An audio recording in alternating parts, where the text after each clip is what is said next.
Prologue, Chains. Konohagakure no Sato. The rain was pouring the night, the orphanage kicked him out. The night of the Kyuubi festival, in the village hidden in the leaves. Naruto Uzumaki is 4 years old, and hated by almost every adult, within the ninja village. He does not know why he is hated, for him hatred is as the sun in the sky, there, and why it is there is an irrelevant question. Tonight, he was kicked out of the orphanage, and told never to return. That happened about 4 hours ago, and it was the nicest activity to occur, this night. The orphanage threw him out very close to sunset. Naruto wandered around, as the sun sank closer to the horizon. The people were different tonight than normal. When he studied their faces, the hatred was there as always, but most of the times before tonight it was coupled with indifference. Not this night. On this night when Naruto considered the faces of the civilians of Konoha, something else was in their eyes. He did not know what to call it, but somewhere in the dark recesses of his mind, he knew that tonight, harm was coming his way. The Daystar disappeared to the other side of the planet, indifferent to what its disappearance would cause. The revelation that harm was on its way had lent wings to Naruto as he raced for the Hokage Tower. He never made it. The journey from the orphanage to the most powerful places in the village was epic for his 4-year-old legs. He made it as far as the park that was a third of the way there, when a crowd numbering 14 surrounded the last Uzumaki in Konoha. Made up mostly of civilians, there were some ninja, all from civilian families, sprinkled into the mix, though none higher than Chunin. The rain was now coming down in sheets, and the lightning providing all the illumination there would be tonight. It began with the crowd closing in on the doomed little boy. They began to shove him, though that soon turned to punches, which knocked him to the ground. Soon they began taking turns kicking and stomping on him. The only thing Naruto could do was cover his head, close his eyes, and pray it would end soon, one way or another. Mindscape. Naruto's eyes open, blurry for a second. He is resting in what appeared to be liquid of some kind. He gazed up at the ceiling, that had pipes and valves intermittently. He sat up and looked around. The walls appeared to be concrete, with interlocking stone slabs. Naruto did not know where he was. No matter where he sat, he was relieved to be away from that mob. Naruto heard heavy breathing coming from down the corridor and debated with himself whether to follow the sound or not. He had just gotten out of a bad situation. He did not need to go looking for another one. Yet, whomever was making that sound, even if they were as bad as the mob, would at least know a way out of here. Uncertainly, Naruto traveled through the passageway. Out of the gloom huge metallic columns came into view. They were obviously a part of some cage but meant to retain something huge. In the center of the section of bars, a weird drawing on a metallic plate could be found. Naruto stood gazing at the drawing. He could not remember, but he has seen it somewhere before. There was a puff of air, like a small inhalation, then a deeper mouthful, followed by a long blowout. Naruto felt the gust of air stream past him, back down the hallway. From the gloom of the cage, a voice snapped out at him, "So, my container has come to speak with me, at last." Naruto scrambled back into the wall, well away from the cage. Naruto stood as far as he could get from the cage, but he still had to tilt his head to look up at the largest animal he in his 4 years of life has ever seen. That it was a fox was obvious. Plucking up his courage, "Who are you?" The fox considered the boy before it. He doesn't know where in his mind, since its imprisonment the Kyuubi no Kitsune has witnessed the animosity the village had toward its container. Confusing the container for the contained was a mark of ignorance, and condemning a kid like Naruto a form of cowardice. Kyuubi really did not care about Naruto, except for the fact that if Naruto died, Kyuubi would die as well. Good thing nobody outside the Hokage and the elders when they were still in power knew that, or the boy and I would be dead a long time ago. Thus, with a small expenditure of its own type of Biju chakra called Yoki, Kyuubi no Kitsune would heal the wounds of its jailer. "I cannot tell you my name. I have been trapped here for so long. I have forgotten it." Naruto looked at the face of the fox but could not tell if the fox was lying or telling the truth. "How long was that?" Naruto asked.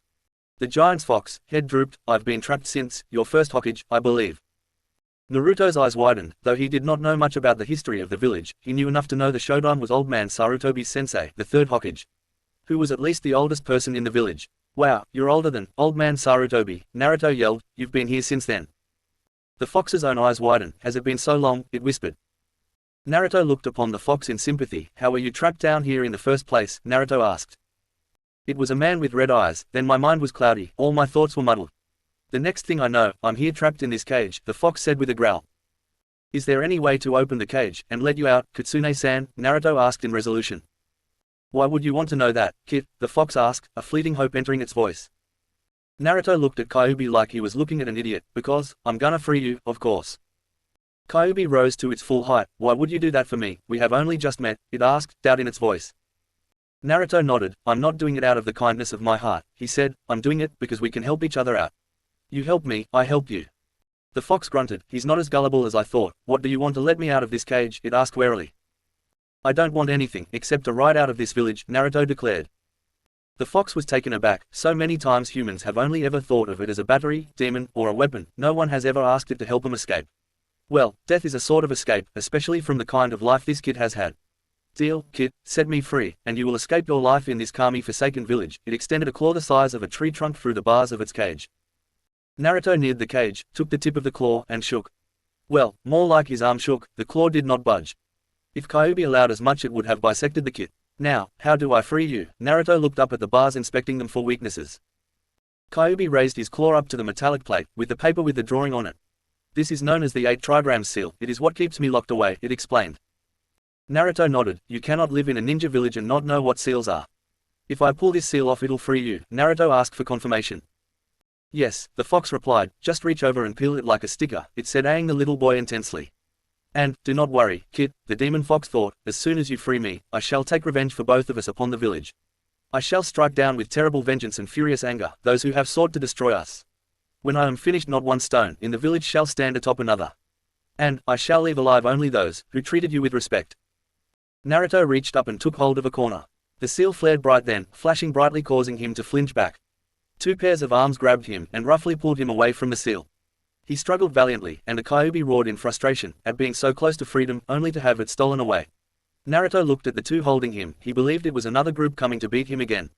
Until he heard what they were saying to him, words he had heard before but never directed at him. Not so fast, my son, said a rich, loving bass. Oh no you don't, baby boy, a clear, warm, feminine tenor added. Those words stopped his resistance immediately, as he looked and saw a man and woman holding him by the shoulders. He only recognized the man as his idol, the 4th Hokage, Namikaze Minato. For a second Naruto thought he was looking in a mirror, because the Namikaze looked quite a bit like him, except for the eye color, which were blue. He had spiky, blonde hair, and his face was without whisker marks. Minato also had jaw-length bangs framing either side of his face, only the shape of the face was different. He saw the face whenever he looked at Hokage Rock. His attire consisted of a standard Konoha uniform with 2 bands on both of his sleeves, a green flak jacket, blue forehead protector, and blue sandals. The 4th Hokage also wore a short-sleeved long white hari over his normal attire, closed in the front by a thin, orange rope. The hari was decorated by red flame-like motifs on the edges. Lord 4th Hokage, what are you doing here?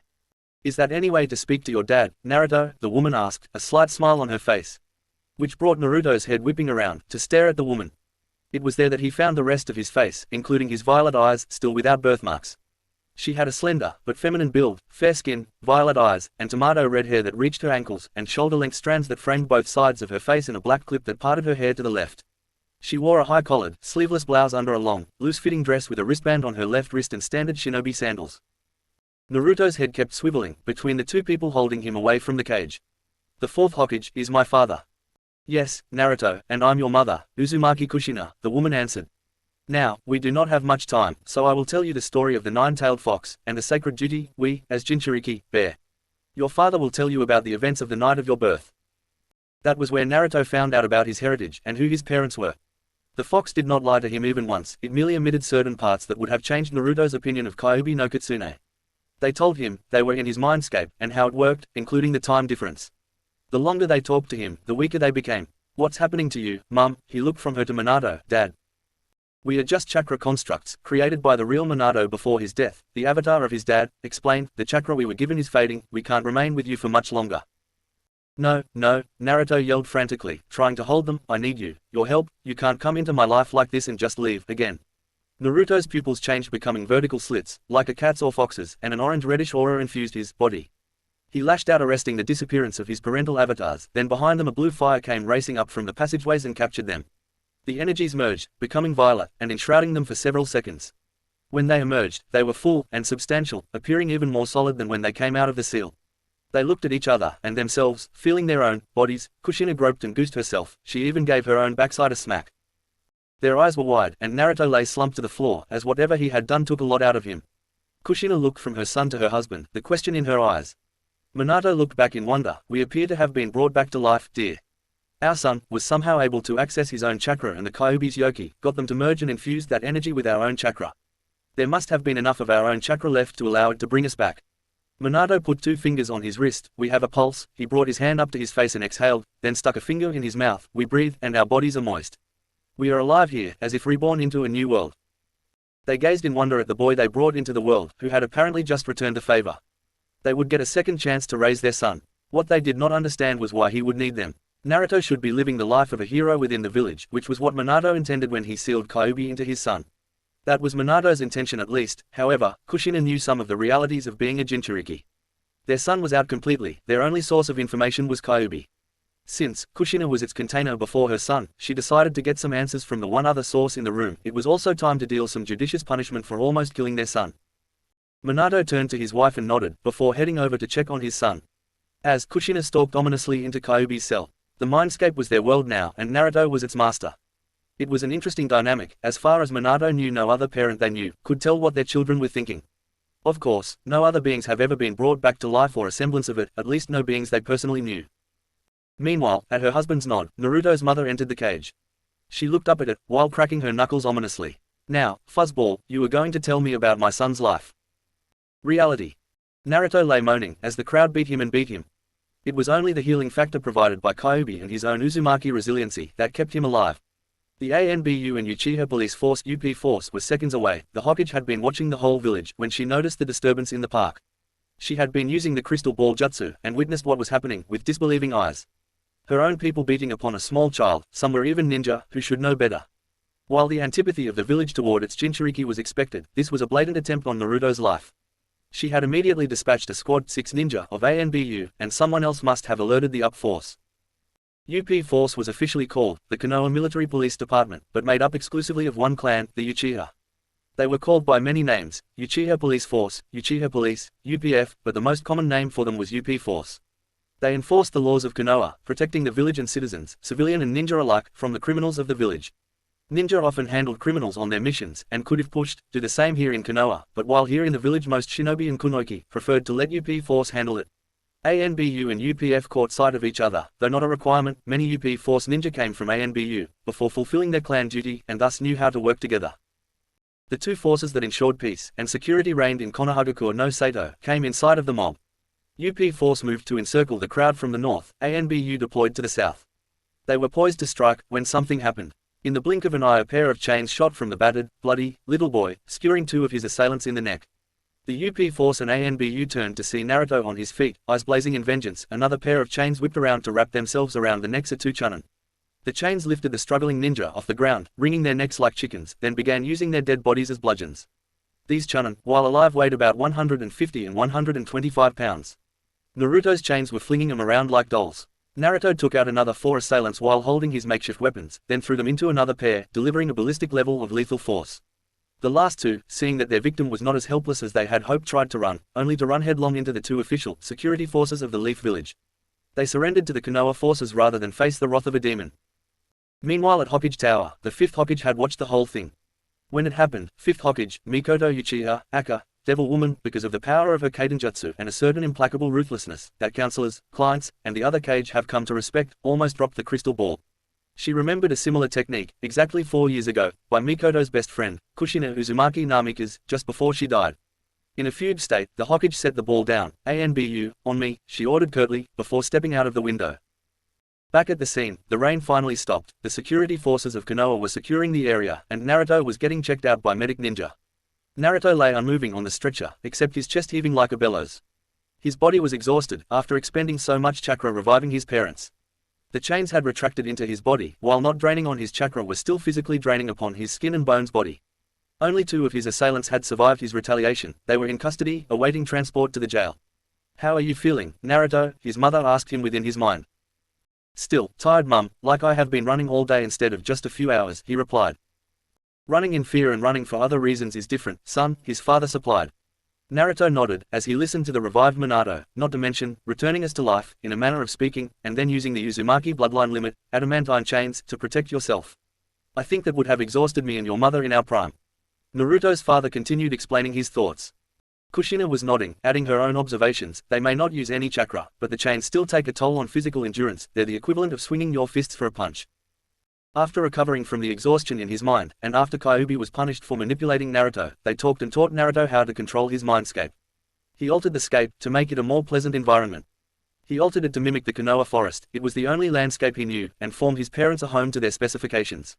They learned that food produced in his mind was as nourishing to them as food in the outer world is to Naruto. In addition to Naruto's actual memory which he would develop, Minato and Kushina would record his day from waking to sleep and create an easily accessible archive. Minato and Kushina would share Naruto's senses and act as a secondary memory archive. That would be their daily task, outside of training him. They would train him in their ways of the ninja.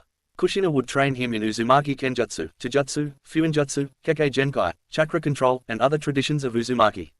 Minato would train him in Namikaze Taijutsu, Fuinjutsu, including the Haraishin, and help complete the rasengan and other Namikaze traditions. Both would teach him ninjutsu they knew, depending upon Naruto's nature affinity. They made 3 covenants, while talking to their son. They promised the training would be harsh and they would be tough on him, but it would benefit him. They get to see all his thoughts and memories. Naruto could not keep secrets from them, therefore they promised never to keep secrets from him. They promised to raise him with love, whether outside his mind or in. They were his parents and expected Naruto to listen to them. There was a disturbance near the edge of the park. Naruto turned to look, and there standing on the edge of the park was the Hokage. Kushina gasped, "Kodo-chan is the Hokage of the village." Kushina remembered seeing her in some of Naruto's memories, but never paid attention to anything beyond how it pertained to her son. "Yes," Naruto confirmed, "I don't know when she became Hokage, but she has been making changes," he explained. Mikoto demoted the civil council to below the clan council. They are now only there to administer the non-ninja citizens. They are the bureaucracy that keeps Konoha running. They collect the taxes from civilian businesses, but no longer set them. Process applications for starting a business, and collect processing fees. Again, they do not set the fees. They run the day-to-day procedures that keep the village economy healthy and administer the civil court for issues not of a criminal nature. They answer to the clan council, who enforce the Hokage's laws and decrees. The clan council also acts as a criminal court. The only civil matters they hear are those concerning ninja, mediate disputes between clans, and any other shinobi business, including the academy. They oversee the education of prospective young ninja. It is tough now to graduate, but the caliber of genin had been raised according to many ninja, and even some civilians. Minato was laughing his ass off. The civil council were a thorn in his side from the time he took office until his death. The civil council is essential to the health of the village, since they allowed ninja to be free to conduct ninja matters. Minato never thought a demotion. Naruto continued, "That's not all the changes since your deaths. Old man, Danzo was caught with some kind of root, and killed for something called sedition." "Sedition?" Minato asked. "Yeah, that's the word, sedition. Anyway, she said she couldn't trust him anymore, and had the elders retired. She's been looking for their replacements ever since. So far only old man Sarutobi was choosed. So, Danzo was still running root right under my nose." Minato explained to Naruto what root was and why it was officially cancelled. "How is it, you know so much about the village? You are only 4, his mother asked. "Before tonight, most people would pretend I wasn't there, and talk as if I wasn't. I remembered what they said," Naruto explained. Their entire conversation took place at the speed of thought. The Hokage, still at the entrance to the park, was just starting over toward Naruto. As she neared him, Mikoto could not get over how frail he was, as if he had not eaten in some days, and the rags that passed for clothes on his thin frame. The orphanage she had placed him in was reputed to be the best in the leaf. She tried to stay abreast of his condition through reports. Uchiha Mikoto had tears in her eyes when she looked at her godson. All civilian advocates, who were members of the civil council, were responsible for a specific district in Konoha, and the Hokage specifically tasked the advocate of the district, which contained the orphanage Naruto lived in, with making sure of his well-being. Mikoto received weekly reports that exclaimed, "The health and happiness of Uzumaki Namikaze Naruto." Apparently, she had been lied to by Advocate Oshiro. The orphanage where Naruto lived received a stipend from his parents' estate to take care of his needs. "UP Force Lieutenant," she roared. Uchiha Shisui, 19, shunshin to her side. "Yes, Hokage-sama. I want the administrator of Oakleaf Children's Home in this park in 30 minutes, she commanded. That would give the civilian plenty of time to get here. "At once, Hokage-sama," he shunshinned away. "Raven," she barked. A short ANBU ninja with a raven mask 11 appeared next to her. "Yes, Hokage-sama. Please, ask the leader of the Senju to come here, then go get Advocate Oshiro. I have some pointed questions for him. Have him wait outside my office. Ask Ibiki to wait with him," she commanded. "As you command, Hokage-sama," Raven replied. Mikoto moved to sit next to her godson. She could not look at him, feeling so guilty for failing her best friend. She read the statement Naruto gave the UP Force and ANBU commanders but had questions of her own. "Naruto, please, tell me what happened tonight, from beginning to end." Therefore, he told her everything that happened outside of his head tonight. His eviction from the orphanage, his perception of the change of the citizens' reception of him. His attempt to make it to Hokage Tower, when the attack started. He told her how he defended himself from the attack with the chains. "Those chains are what I want to talk about, Naruto. They remind me of." "Of what, Kodo-chan?" Naruto asked, whispering for her ears only. The Hokage's eyes went wide, her mouth agape as she looked at him. He was staring straight ahead, only peeking up at her to see if she understood. "Only 3 people have ever called me Kodo-chan, and then, only as a code, when we couldn't communicate in the open, and of those 3, only 2 were yet living. The only others who knew of it were her teammates and their sensei." Mikoto looked up as an older kunoichi shunshinned into the park. Tsunade of the Senju, member of the clan council and administrator of the Konoha Shinobi Hospital, also the most knowledgeable physician of the elemental nations. Quickly suppressing her expression, "Excuse me, Naruto," Mikoto stood up face expressionless. Making her way to her sensei, Mikoto Uchiha began addressing her mentor. "Tsunade-chan, would you do me a favor and give Naruto here a checkup?" Tsunade nodded. "Of course, Koto-chan," she answered in the same manner, remembering her team's mode of address when open communication was impossible. It meant they needed to speak in private. Tsunade's eyebrow arched, using our team code to let me know she wanted to speak privately. She could order me to her office, which is the most secure facility in Hidden Leaf Village. That means it's team business, not village. Tsunade began channeling green, medical chakra, then passed it through Naruto's body. Her initial surprise at her student's mode of address was erased in shock at the condition of this little boy's body. "When was the last time you ate something, son?" It was rhetorical. Her chakra told her exactly how long ago he ate. She leaned forward and pulled Naruto into a hug. Then turned to a nearby UPF officer, pointing at her. "You, go to Ichiraku's ramen stand and get a large bowl of miso. UPF can build a Senju estate." The UPF officer turned to the Hokage, who nodded her confirmation.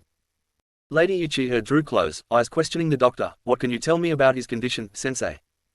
Tsunade remained kneeling before Naruto, staring into his eyes. Naruto was loving all the attention, he rarely got any but negative. "Other than the fact he hasn't eaten for 3 days, she said looking up at Mikoto directly. "He's very healthy, not even a bruise. We can thank his tenant for that," she said, quietly. Mikoto turned to Naruto. "I have failed you, Kushina-chan." She wrapped Naruto in her arms and quietly allowed her tears to fall. "I thought I was doing the right thing for you, Naruto. I have been lazy in my duty to you as my godson, Naruto. I thought my trust was well placed in those I detailed to take care of you. I was wrong." Mikoto sobbed into his chest, the ANBU and UP Force ninja pointedly ignoring the leader's weak moment. "It's okay, Hokage-sama, even a kid like me understands you have a whole village to care for. You don't have time to take care of me," Naruto said in forgiveness, returning her hug. The UPF officer returned shortly with his ramen and set it before Naruto, whose nose twitched at the smell of food. He set to and devoured this food of the gods in minutes. He let out a contented sigh and burped, which made him blush, and said, "Excuse me, ladies," causing the women to smile. "Thank you for your consideration, Naruto," Mikoto said back. "We'll have to find you a better place to live, once I'm done." She turned her head. As Uchiha Shisui entered the park, he indicated the person the Hokage wanted to see was behind, getting checked for weapons and other deadly implements, taking out the garbage, she hissed. Turning back to the head of the Senju clan, "Please, conceal Naruto out of the way, while I attend to this, sensei," the Hokage ordered the clan head. Tsunade had been briefed on the reason Naruto was in the park. "It's a good thing I ain't the Hokage, I would just as soon kill the bitch as listen to her excuses." She took Naruto back behind a brick wall and sat him down next to her. They could not see what was going on, but they could hear everything. They listened as footsteps came timidly up the path. "Ah, Inoue-kun, welcome, please have a seat." Another bout of shuffling later, and a different voice, one Naruto knew quite well. Thank you, Hokage-sama," the voice of a middle-aged woman replied. The voice sounded different than it normally would. To Naruto it was hesitant and soft. Usually when directed at him, it was either raised in anger or it hissed with venom. "The word you're looking for, son, is meek," Minato's voice growled in his mind. Kushina was off in the back of his mind, ranting, which she had been doing since hearing how emaciated Naruto's body was. She was using words Naruto should not be listening to. He could also hear Kyuubi whimpering at the anger of his former host. It's how bullies act around their betters, but the old bat better start covering her fat ass. "I remember, Mikoto, she's my maternal cousin, and can see right through ass kisses." Even as a genin, she could see through any bullshit flung in her direction. Minato was not much better than his wife, after hearing how the village chose to honor one of their heroes, his son. He was just better at concealing his feelings than Naruto's mother, and was not as quick to forgive the current Hokage as his son. He was also wondering where Naruto's godfather, Jiraiya, was. If Mikoto could not look after Minato's son, then Minato's sensei should have. There was a long silence between the two women. "The reason I called you here tonight, a prominent citizen was attacked tonight, and I'm here to clean up the mess. I was in the district and decided to take your weekly report in person." Mikoto's voice was disarming. She was waiting to see what lies, if any, the old woman would try to tell her. "So, how is Naruto tonight? It's his birthday after all. Turns 4 today, did you know that?" "No, I did not know that. I've never put much stock in celebrating birthdays, no sense in accepting praise for doing nothing, but growing 1 year older, it coddles children if you do that," Inoue said, speaking down to the Hokage. This is where Naruto begins to rant in his mind. What a big liar. Just last week she threw a huge birthday for one of the older kids at the orphanage who had only been there a little while. "I've lived there forever. She never throws me a party. All she ever does is yell at me when I'm bad or ignore me. It's not fair, it's not fair," he continues to rant in his mind, as tears roll down his face. "Really, I am a mother too, you know," Mikoto asked. "I have 2 boys, 11 and 4, one is already a ninja, and is considered the most powerful of his generation, the other is just starting his training, and already he is showing promise." Another silence fell between the two women. Then, besides, you were supposed to tell me about Naruto. Naruto is doing fine, he was being taken care of the last I saw of him. Her voice dripped with satisfaction, as if she had done her duty to the village. There was another pause, this one ominous. Would you care to know the name of the prominent citizen attacked here tonight, Inoue-kyo? Mikoto asked. A short pause followed, where they assumed the orphanage manager just nodded her head. It was Uzumaki Namika's Naruto, clan head of the Uzumaki and Namika's clans. The Uzumaki, together with the Senju, and the Uchiha, they helped found the Hidden Leaf village. He is the son of my predecessor, the Yondaime, Namika's Minato and Uzumaki Kushina. Naruto is directly related to Tsunade of the Senju, and consequently Senju Hashirama, through his wife, Uzumaki Senju Mito, and when Tsunade-sensei passes, because he is related to her via marriage, and we do not find another Senju, he will inherit the Senju clan. The only reason she did not take him in and raise him, herself, is because he has his own legacy, and they didn't want to distract him from it. Naruto was looking at the woman kneeling next to him, eyes wide as he looked at her to confirm what the Hokage was saying. Tsunade looked at him with a huge grin on her face, and nodded, put a finger to her lips to quiet his questions.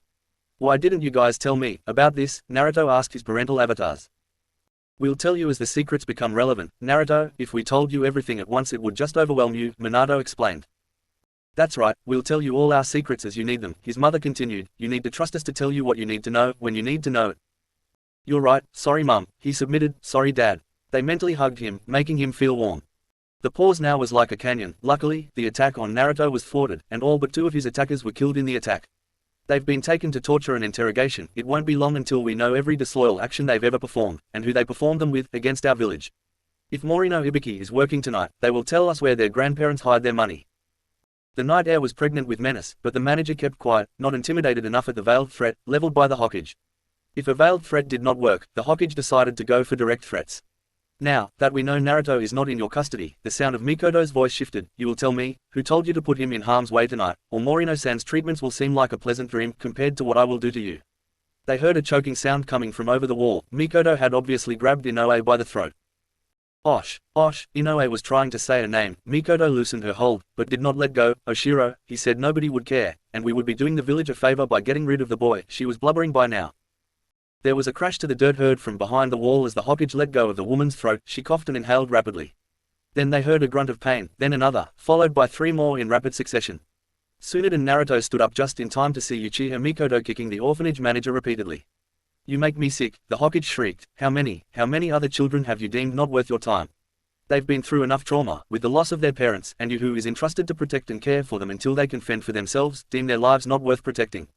By this time, Mikoto had begun to stomp Inoue-kyo in the face and gut. Mikoto was going in for more kicks when she felt a hand on her arm. Looking around with fire in her eyes and a snarl on her face. It was Naruto looking at her with pleading eyes. You're too pretty to let this woman make you do ugly things, Kodo-chan. The Hokage is supposed to seek justice, not reap vengeance, believe it. Mikoto closed her eyes and turned her face away from the woman groveling at her feet, as if she had just stepped in something that she wanted to wipe off her shoe. UP force, get this greedy pig of a whore out of my sight, keep her safe and alive until she can act as a witness at Oshiro's trial, she yelled. Then she raised a hand. She must be alive and able to speak to be a witness. She doesn't need to be ambulatory, she added with a smirk. Inu, a silver-haired ANBU captain, appeared beside her. Send a message to Ibiki, he should be in my office, and Advocate Oshiro should be with him. Tell Ibiki to take Oshiro into custody, and during their conversation, let Ibiki know that he has my permission to be as exotic as he wishes, as long as Oshiro is competent to stand trial. She closed her eyes and took a deep breath, before letting it out slowly, releasing her anger and contempt. Mikoto turned to Naruto, still clutching her arm. She took his hand in hers. Naruto, please accompany me, I will be taking you to your new place of residence. Tsunade-sensei, please come with us, I think something momentous has occurred and I want you to verify it with me. Home. 3 people walked along a lane, leading into a residential neighborhood. The houses were close together, many sharing walls with their neighbors. While the neighborhood was not as affluent as the districts around the Uchiha and Senju estates, it was still worlds better than the area around the orphanage. They came to a 5-meter-tall, by 90-meter-long stone wall, which was broken up in the middle, by a 6-meter-tall, by 3-meter-wide gate. This section housed a huge, wooden gate. It was plain and nondescript, without any form of ornamentation. The wall itself was unadorned. It was whitewashed from top to bottom, with wood paneling, half the height of the wall. The wall and the gate section were topped with a pointed eave-style roof. Naruto's parents had grown quiet as they approached the gate. Naruto recognized it as the house he conjured for them earlier tonight, while in his mindscape. Stopping in front of the gate, the party of 3 gazed at the enormous gate before them. Now, Minato and Kushina began issuing instructions to him. Bite the pad of your thumb, son, his father said. Naruto did as he was instructed. Place your hand upon one of the doors, Minato continued. When he did, the doors glowed blue for a second or two, and when the light faded the door was ajar. You may now come and go as you please, without biting your thumb again, Minato informed his son. Naruto may have been 4, but he was a precocious 4, perceptive, intuitive, and not a fool. This was your house, wasn't it, Mum and Dad? Yes, Naruto, this was where we lived as a couple, and where you would have grown up if we had lived, Kushina answered her son. Naruto opened the door the rest of the way, allowing the Hokage and the leader of the Senju to enter a 10 by 10 by 6 meter area, stone courtyard, which led to the front door, a sliding door made of metal, which had a small oval on the door frame. The oval was made of chakra metal, according to his parents. He closed his eyes, calling up his chakra. They instructed him, and he channeled his chakra into the oval. The door unlatched and slid open, and the gate closed behind them. Now, you can enter and exit as you see fit, Naruto, his mother explained. The house now recognizes you as its owner and master. Any seals placed on the grounds will respond only to you. Welcome home, Naruto Uzumaki Namikas, they chorused. When Mikoto thought of a place for Naruto, her first thought was to bring him here. If he proved unable to enter, she would have found an apartment for him, elsewhere. Tsunade and Mikoto looked at Naruto, as he moved through the house like he had lived here all his life. They shared a look of astonishment. They had no idea how, but he seemed to have access to Minato and Kushina's knowledge. Naruto, Mikoto said, how do you know how to do all of this? You move around this house like you've lived here all your life, and that can't be true. No one has entered this house in 4 years, we've tried, but the true owners of this house were seal masters of the highest order. Naruto turned to look at the two women, and both his parents sigh in his mind. While, I don't think, it would be a good idea to let the public know your dead parents live in your mind, Kushina decided. I can think of no two people I've trusted more in my life than these two women, excepting your father, of course. Minato added, I feel the same, and add my sensei Jiraiya, and student Kakashi Hitaki into the mix. You two really trust them? Naruto asked his parental avatars. He felt their nodding heads and sighed in acquiescence. Okay, I will tell you, but only inside the house. Will you please tell your ANBU bodyguards to wait outside, Hokage-sama. They may stay in the yard, but may not enter the house, until I am done revealing to you and Lady Tsunade all that I am about to tell you. The Hokage summoned her ANBU detail and relayed the same instructions to them that Naruto asked her to. Naruto showed the ladies in and looked around his new home. The foyer was sunken with clay tiles for flooring, and a shoe rack. There was also a crucifix nailed to the left wall, to bless those who entered. They took off their shoes. Naruto placed his in one of the racks, while the ladies left theirs neatly by the step, toes pointed in the direction of the door. Together, they explored the rest of the house. It was a two-story dwelling. The entire ground floor had hardwood flooring, and was set in a rectangular configuration. A short hallway straight ahead led them to the living room, which had a comforting feel to Naruto. Above the mantel over the fireplace, a pair of frames held some sort of designs. The one on the left kind of reminded him of the sun, the one on the right was a spiral. The furniture consisted of a navy blue 3-piece sectional, a plush chair the same color and a tan leather reclining chair. They were surrounding a coffee table made of dark wood with 2 drawers. Back at the entrance, they turned right, and went down a long hallway, at the end of which was a kitchen, that had everything a kitchen needed, including a breakfast nook. Turning left took them to a dining room. A compact, dining set, filled the space with a streamlined table, surrounded by 4 ladder-backed chairs. There they found a sliding door, leading from the living room. Opposite the entrance to the living room, another sliding door led them into a 28 by 9 meter square room. There were more sliding doors, to the left and right, but directly ahead at the front of the room was a 2-sword display stand, and on the top rack was a tsurugi, with a double-edged, black blade, and a tsuba, that was a replica of the sun-like design in the living room, and a white, ivory handle, carved like a dragon. The bottom rack held the sword sheath that followed, the design of the handle. Totsuka no tsurugi, he heard his father breathe. I've never used it because I was never interested in kenjutsu, but the Namika's Taijutsu can be used with or without a weapon. The empty hand movements translate perfectly to the use of our family blade. I remember when you would practice your kata, how fast your hands would move was breathtaking. Minato, my love, Kushina added, I can't wait to try to combine the circular movements of Uzumaki Taijutsu and kenjutsu with the speed of yours. Naruto listened to his parents as they discussed the fighting arts of their respective clans. Their conversation, occurring in his mind in less than a second, did not impinge upon his talks with the two women in his house. They returned to the living room. Naruto, offer the Hokage, and Tsunade-sensei a drink, please, his mother asked him. Mother, any food here must be toxic waste by now, he reminded her. Not to worry, son, the preservation seals we place on all our storage compartments should still be holding strong, Minato explained. Any food and drink should remain viable for another 10 years, regardless of sell-by dates. Would either of you ladies care for something to drink? Naruto asked his guests. Thinking the same as Naruto regarding food viability, they quickly but politely declined. We need to be getting back to our evenings, so please, let us get on with our discussion, Mikoto requested, while they got comfortable on the sectional, facing each other. Naruto closed his eyes and formed his hand into a ram seal, and said, Kase ka suru. The already strong privacy seals now became impregnable, and nobody outside knew it. You wanted to know how I knew so much about this house, and how I was able to use those chains to fight off my attackers tonight, right? Naruto guessed. Yes, Mikoto replied, as well as, how you knew to call me, Koto-chan, Tsunade gasped, to get my attention, and speak to me and any Team 7 members, privately. Tsunade spoke up at this. Naruto, how did you know to do that, even if you were somehow able to see and read Team 7 mission reports? That way of saying Mikoto's name is not in any of those reports, Tsunade explained. It was Team 7's covered way of communicating with each other, never was it an official form of communication. So, how did you know about it? Because, my mother told me about it, when she saw you. He turned to the Hokage, while looking at you through my eyes, Naruto replied, then turned to the other woman in the room to show the sincerity in his eyes. He could see they still did not believe him, so he gave more evidence. Uzumaki Kushina and Namikaze Minato were married in a private ceremony, officiated by the Lord of the Fire Nation himself, he said, turning back to Mikoto. You were her maid of honor, and since she had no family, all of Team 7 gave her away. How? The last Senju asked. Those records were classified by the daimyo himself. They were sealed because Kushina is the daimyo's niece, making me the daimyo's great-nephew by marriage, and a legitimate heir to his throne if none of his children can do it, or choose not to do so, Naruto finished. Again, how is this possible? Tsunade asked. The only other person to know is Hitomi Hyuga, the fourth team member of Team 7, and there is little chance the two of you have ever been in contact. The Hyuga blowhards would never allow her to meet with a lolly orphan. Naruto sighed and began the story. It started tonight, right after they began beating me. Chapter 1, First Mission. 3 days ago. Naruto Uzumaki Namikaze, 12 years old, sits in Caesar, in the middle of his family dojo. His eyes are closed, his mind is clear, calm, centered. Rising to his feet, the last member of two clans opens his eyes and begins to move through the forms and kata he has learned for the past 8 years. He has slowly combined the circular movements, submissions, joint locks, and throws of Uzumaki style, with the powerful and fast as lightning punches, knife hands, spear hands, and clawed strikes and kicks of Namikaze style. The combined strengths of the styles allowed for a versatility of the style that few other styles could match. In the 8 years since coming to live here in his family estate, he has changed from a skin and bones whelp to a healthy youth. Naruto has adopted his father's name and begun to fulfill the family legacy. Though the civilians still showed a blatant enmity toward him, they were careful to keep their opinions to themselves. The business owners tried to starve him by denying him the right to shop in their places of business, and began to evict him from their stores and restaurants. All except Ichiraku Ramen, Hidori Dango, and Akamaki barbecue restaurants began to kick him out as soon as he would enter. This went on for about 9 months, until he was 5 when he enrolled in the Ninja Academy of Konoha Village. When that happened, the Hokage issued the Konoha Ninja Orphan Patronage Act, that decreed, as ninja are the pillars of defense and key players in Hidden Leaf economy, and orphans have no other means of supporting themselves, no business within Konoha Village may deny service to any ninja or orphan, regardless of rank. To include all shinobi and kunoichi, from genin to the Hokage.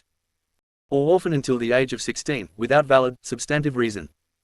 Such reasoning must be proven to the ANBU or Konoha police officer, who have been given clear guidelines on what constitutes a valid, substantive reason. Prices are also now to be decided by the village's ruling council and based upon prices from villages of comparable size to Konohagakure no Sato. That prevented them from evicting Naruto from their shops, and prevented them from marking up the prices whenever he or another hated person entered their shops. Naruto supplemented what he bought from shops and stores by hunting in the forests around the village and cultivating his land. His property was quite substantial, the size of a modest farm. Naruto sectioned off an area for a vegetable garden, a goat pen, and built a coop.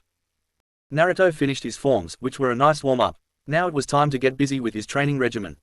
Uki, Naruto yells while engaging his dojutsu, adopting a neutral stance. Mikoto was partially correct. Naruto's eyes are a mutant form of Sharingan, they call it the Akumagan.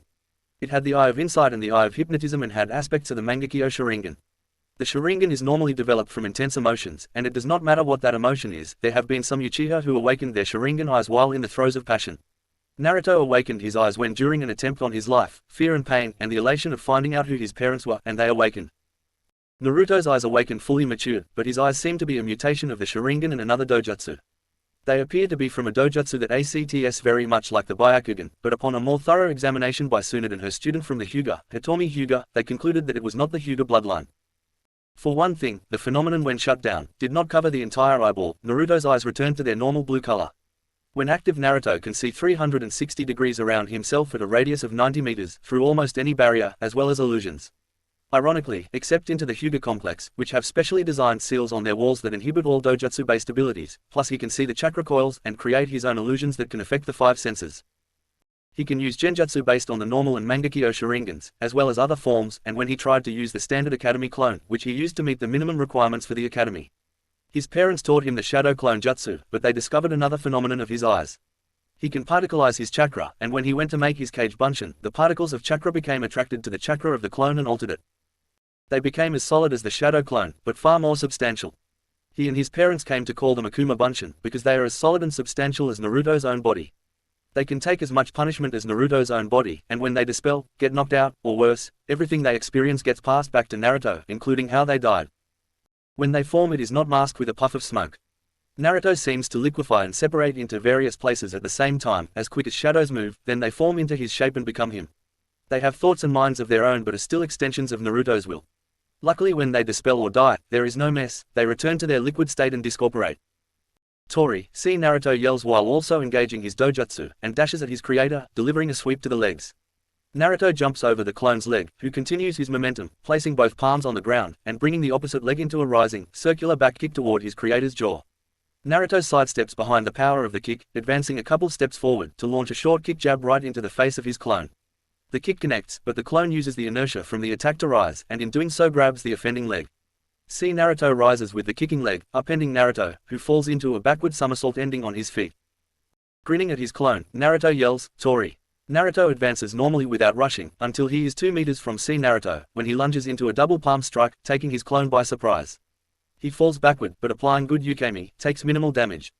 Naruto comes in to stomp his clone who rolls to the right, into a kip up into a defensive stance. Naruto swings his left arm in a counterclockwise fashion, which See Naruto traps in an eagle claw around the wrist. Naruto smirked discreetly because the eagle claw was a feint. In a nanosecond, he folds in behind See Naruto breaking his grip. Naruto picks up his clone bringing him down on his knee breaking See Naruto's spine, causing him to fade out of existence. The barrage of memories and experiences flood into Naruto's mind, showing him what mistakes he made, and he feels the shadowy twinge in his back. Naruto is kinda glad he gets the feeling of his deaths when his clones die. This allows him to reap some of the consequences of his decisions, because pain is the ultimate teacher. Mindscape. Inside his mind Kushina, Minato, and the Kyuubi were watching Naruto's sparring session. His parents were proud of him, his progress in martial arts was impressive for someone of his age. He was more advanced in Taijutsu than most of the other students in his academy class. Only 2 students were his peers, when it came to fighting hand-to-hand, Sasuke Uchiha and Hinata Hyuga. All 3 of them, great friends from the beginning, had a friendly rivalry going on. Sasuke was better at kunai throwing and arm Taijutsu. Hinata was the best at chakra control and Taijutsu. Naruto because of his 2 unique clan techniques, and 2 Kekkei Genkai, one of which, the adamantine chains gives him excellent chakra control, despite his chakra reserves, was the best at ninjutsu, genjutsu, and endurance. Kushina spoke up, "That was very good son, ready for the next exercise." Databane. "You bet mum," Naruto replied voice brimming with confidence, but not arrogance, "bring it on." Datbayo.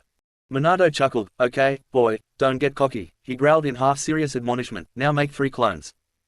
Reality. "Yes dad," Naruto responded, making the sign for clones again. Multi-demon avatar technique, Naruto shouted. There were 3 more puffs of smoke which cleared revealing 3 more avatars of Naruto. These lookalikes did not wait, they knew why they were created. Randori, the Narutos bellowed.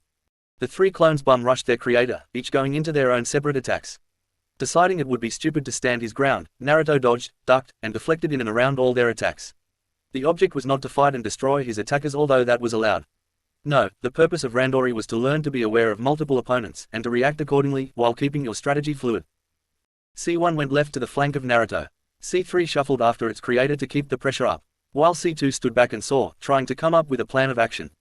Naruto was aware of where his clones were, he knew how they thought because they essentially were him, and vice versa. The words, "overcome thyself," were taking on a literal meaning in this dojo. C3 moved in for a sweep at the same time C1 came in for a spinning back kick at his torso, they seemed to connect, when poof. C3's sweep connected a fraction of a second before C1's attack, but it was not Naruto it connected with because he substituted himself with C2. C2 was swept off his feet, but recovered enough to break fall and roll along his back gaining his feet. C2 was a good 2 meters from the other 2. Naruto capitalized, by moving behind C1 and shoving him over so he fell on top of C3 still low from the sweep. They fell and tangled their limbs, while Naruto moved to attack C2. He came in fast, launching punches at C2's body and tiger claws at his face. C2 parried the punches and dodged the claws, trying to buy enough time for his partners to recover. The other 2 clones had recovered and were trying to use Naruto's distraction in the fight against C2 to ambush him from behind. Naruto was between his clones, and they struck. At the last second Naruto jumped high into a backflip, and while in the air C1 and 3 hit C2 hard enough to dispel him, giving all 3 of them his memories and the pain of the hits. Minato was busy writing down the experiences of the clone, using clones of his own. Their creator landed behind them and struck ruthlessly before they could recover from their shock. They took 2 spear hands into the base of their spine, hard enough to fracture their spinal column, it was also enough to destroy them. Naruto was breathing hard and heavily, and rapidly, then he got the memories and another back spasm. sending him to the ground on one knee. The pain was not physically present, because Naruto had not been the one to receive the injuries. When he described this sensation to Tsunade and Hitomi, they told him it sounded like phantom limb syndrome.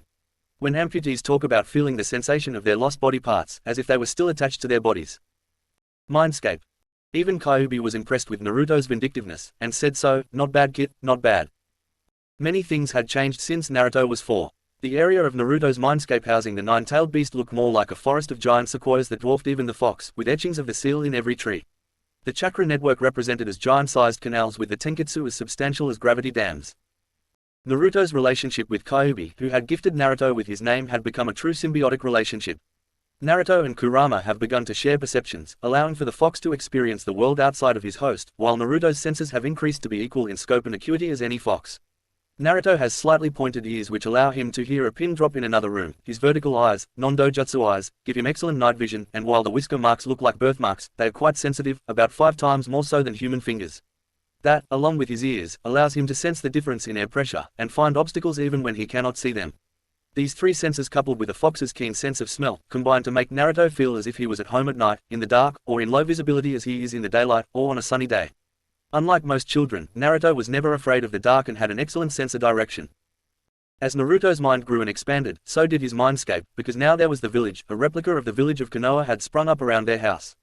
Everything that was in the true Konoha, that Naruto knew about, and had been to, or perceived, was replicated in as close to fine detail as Naruto could manage. Which with the Akumagen, plus his other senses, was pretty fucking detailed, down to the cellular level. The Uchiha compound, the Hyuga estate, every training ground and shop that Naruto had been to and could remember, the Konoha forest just outside the gates of the village, could be found in Naruto's mindscape.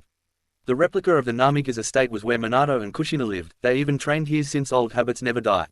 It was also where they kept the archive of their son's days, as a secondary memory source. The most interesting fact was that space and time were unlimited within the mindscape, space, time, and resources. "Thank you, Kurama," replied Naruto. "I concur," his mother agreed. "You displayed fluidity of mind and willingness to be flexible." "I agree with your mum," and the fox, Minato supplied, plus, as ninja, being sneaky and underhanded is part of the game, not to mention using your enemy's strengths and weaknesses against them are great tactics. "Thank you, Mum and Dad," Naruto replied. "You're welcome, sweetie," Kushina said back. Reality. Quote ellipsis. "Now head outside and we'll finish your clan testing." "Yes, Mum," Naruto obeyed. Naruto walked out of the sliding glass door. He came to a circular stone floor with a combined version of the Uzumaki spiral and the Namika's cyclone. This was the place where he trained in kunai and shuriken throwing, and where he trained in using the adamantine chains. Surrounding the circular practice area were a series of side-slinging catapults, about 12 total. Surrounding the catapult were a series of plum flower poles of different lengths. The higher Naruto was the least stable the pole. The heights ranged from 2 meters tall to 9. The catapults were angled up at various elevations from 90 degrees to straight up. Naruto hopped on a pole about 3.5 meters tall. There were timing seals placed upon the catapult's mechanical system designed to fire and reload based on the timing specified by the seal. They were loaded with clay discs about the size of a human heart.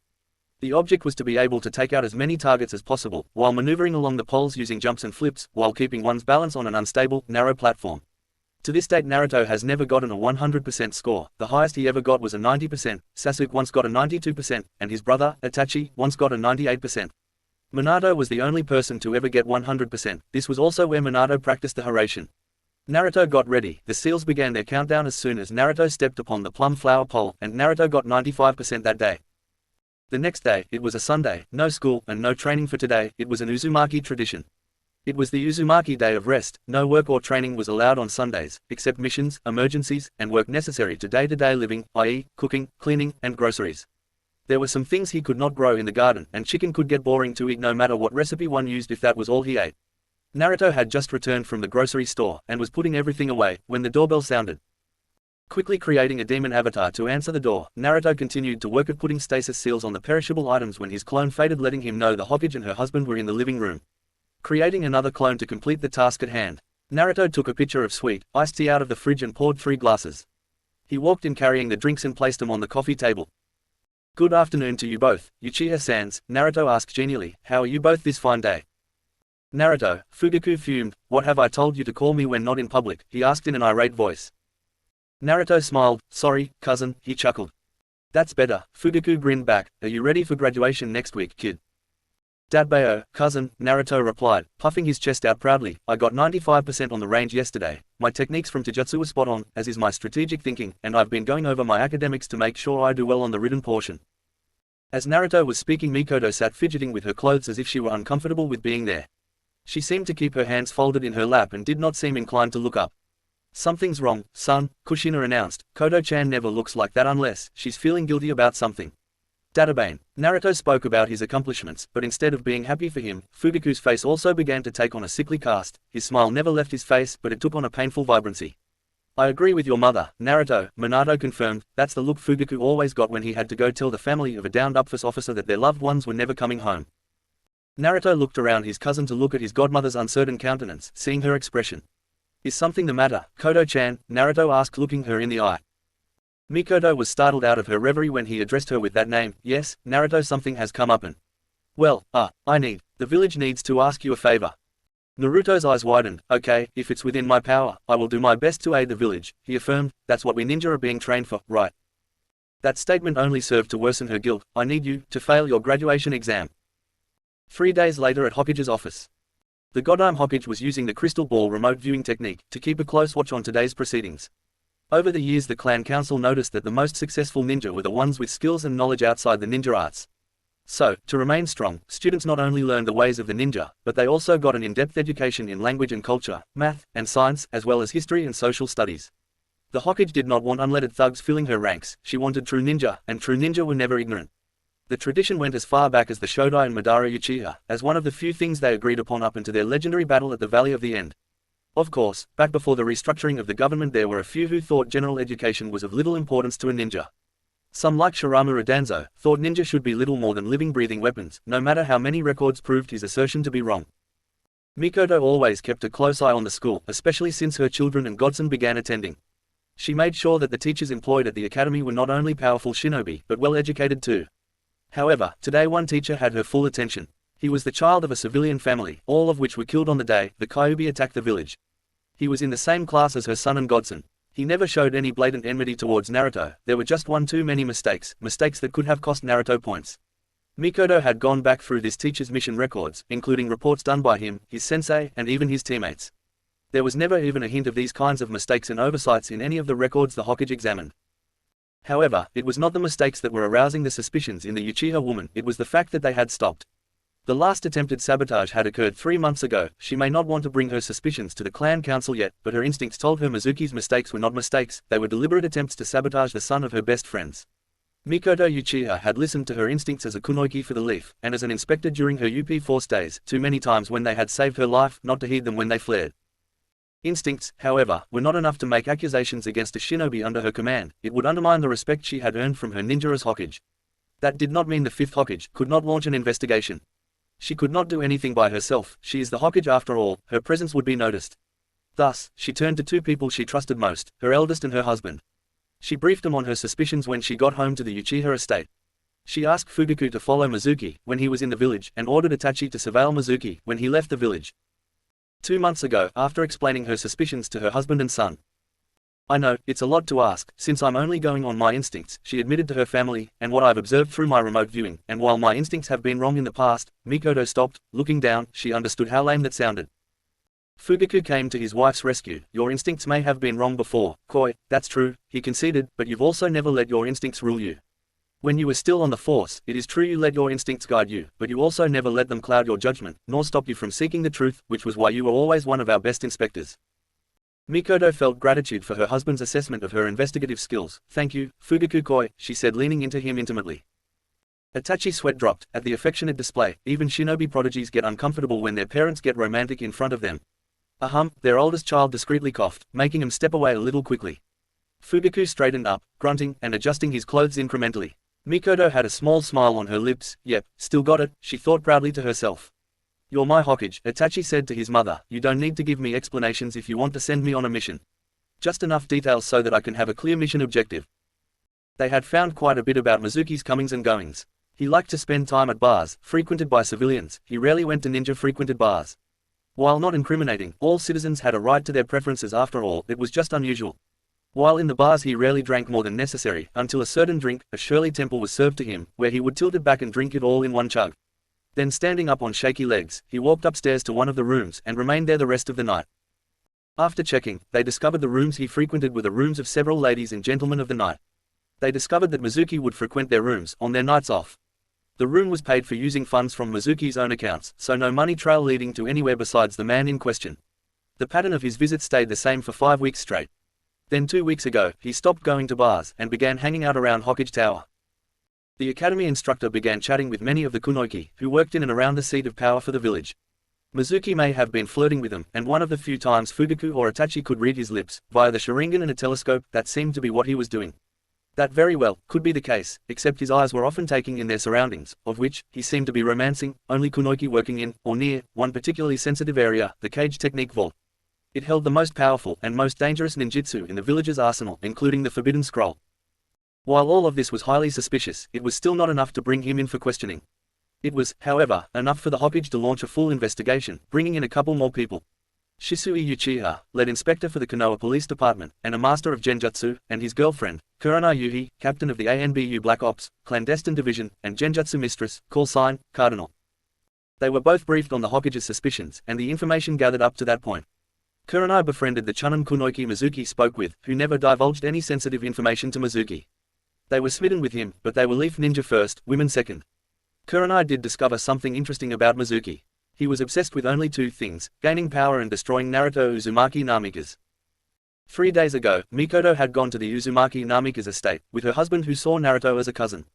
There, the couple did what they had to do, to protect the village. Mikoto's thoughts returned to the present. She gazed through the crystal ball into the schoolyard as Naruto arrived with her youngest and the heir to the Hyuga. Konoha Ninja Academy Schoolyard. Sasuke and Hinata walked through the gate of the schoolyard like they had every morning for the past 6 years. Today was different. This could be the last time they did so as students, because today they would be taking their graduation exams. By this time next week, they should be placed in their genin teams and begin their ninja careers. The other difference was a subtle difference, but noticeable all the same, for anybody willing to notice. That difference concerned their best friend, Naruto. While he acted visibly the same, the way he seemed today was slightly subdued.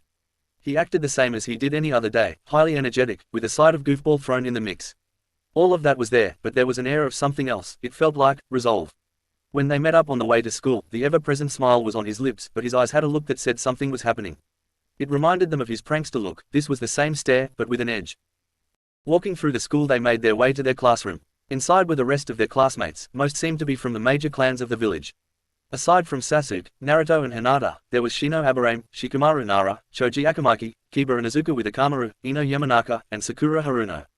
The rest of the class just did not seem to stand out, so they were largely ignored.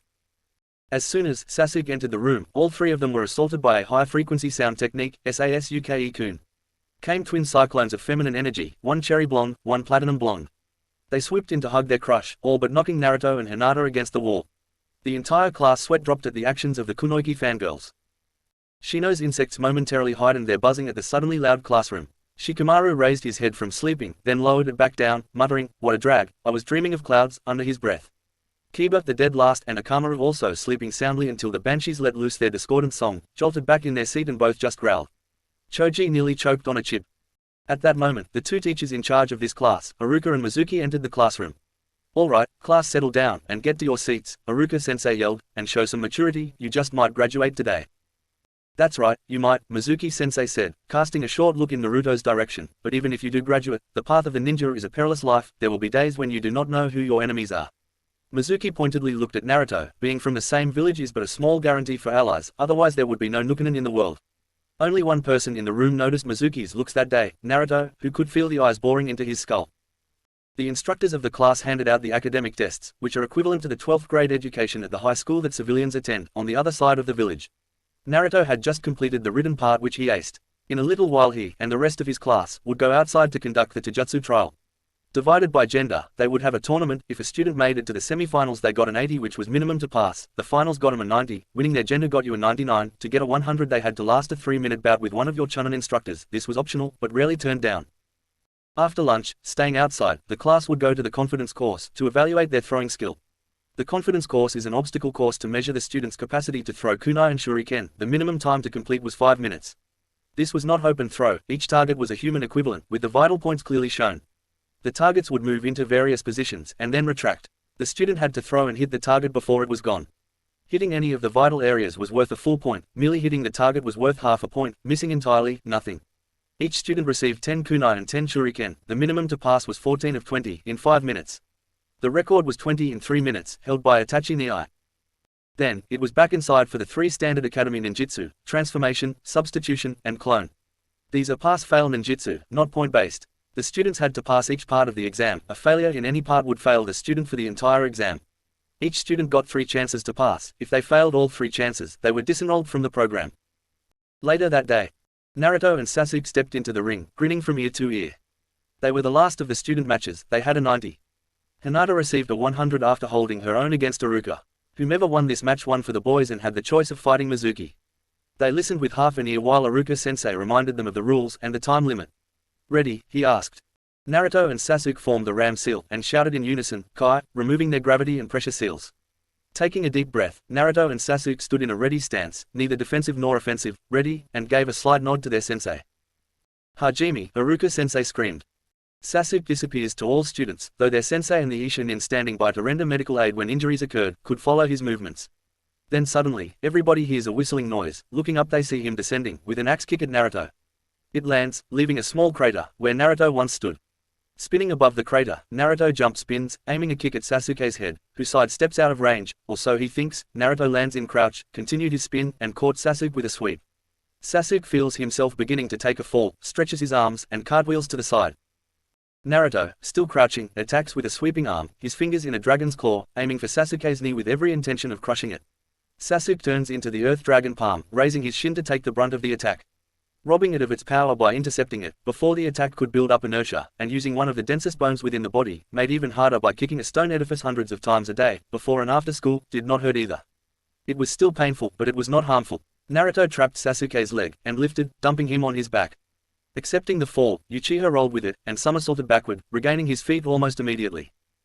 Sasuke launched a front kick at Naruto's gut, which Naruto allowed, grabbing Sasuke's leg, holding it in place, then hooked his feet out from under him. Sasuke turned the hook into a backflip kick, that caught Naruto in the chin, knocking him on his butt. Naruto rolled with the fall to reduce the damage, while adding force of his own to back spring to his feet. This time, Naruto vanished, coming to Sasuke's right side, who sent a back fist at Naruto.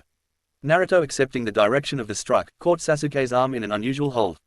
He only used the index, middle, and thumb, the eagle claw, cupping Sasuke's wrist joint.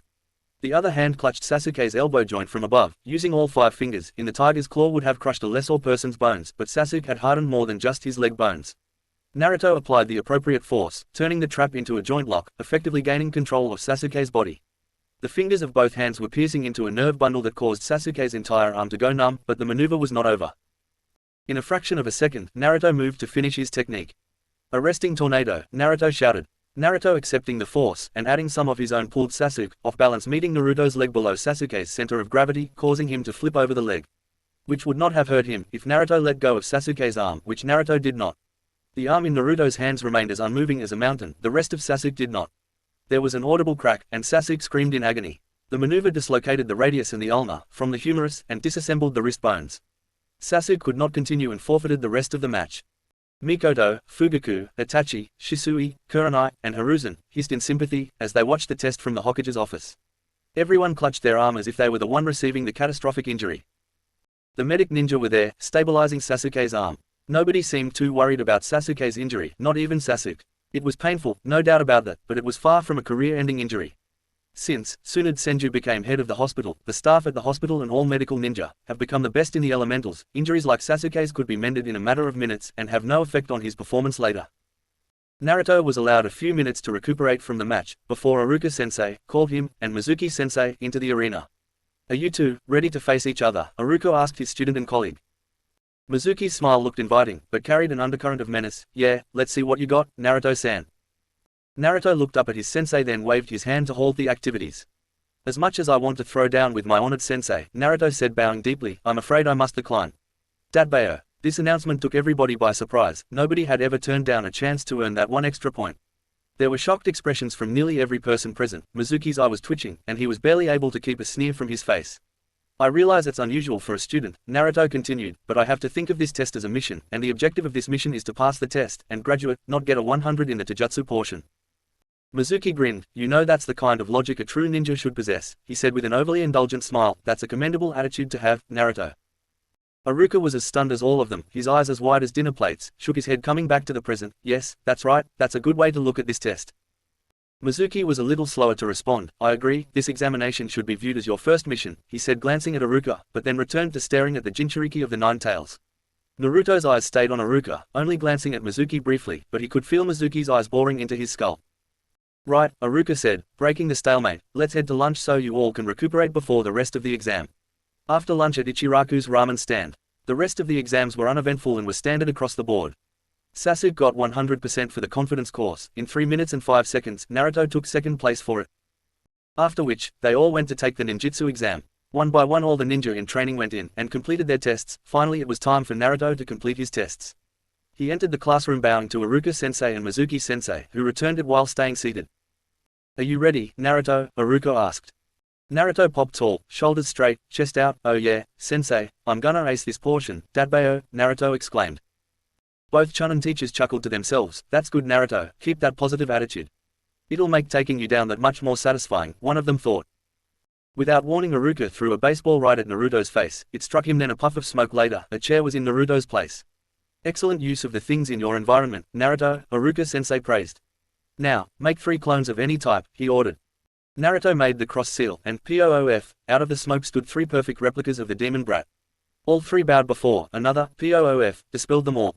Very good, Naruto, Mizuki acknowledged.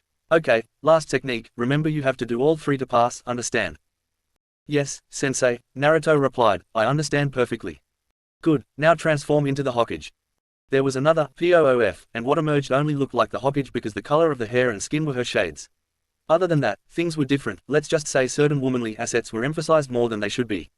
The hourglass figure traveled from her chest down to her hips. Let's just say she was the classic bombshell.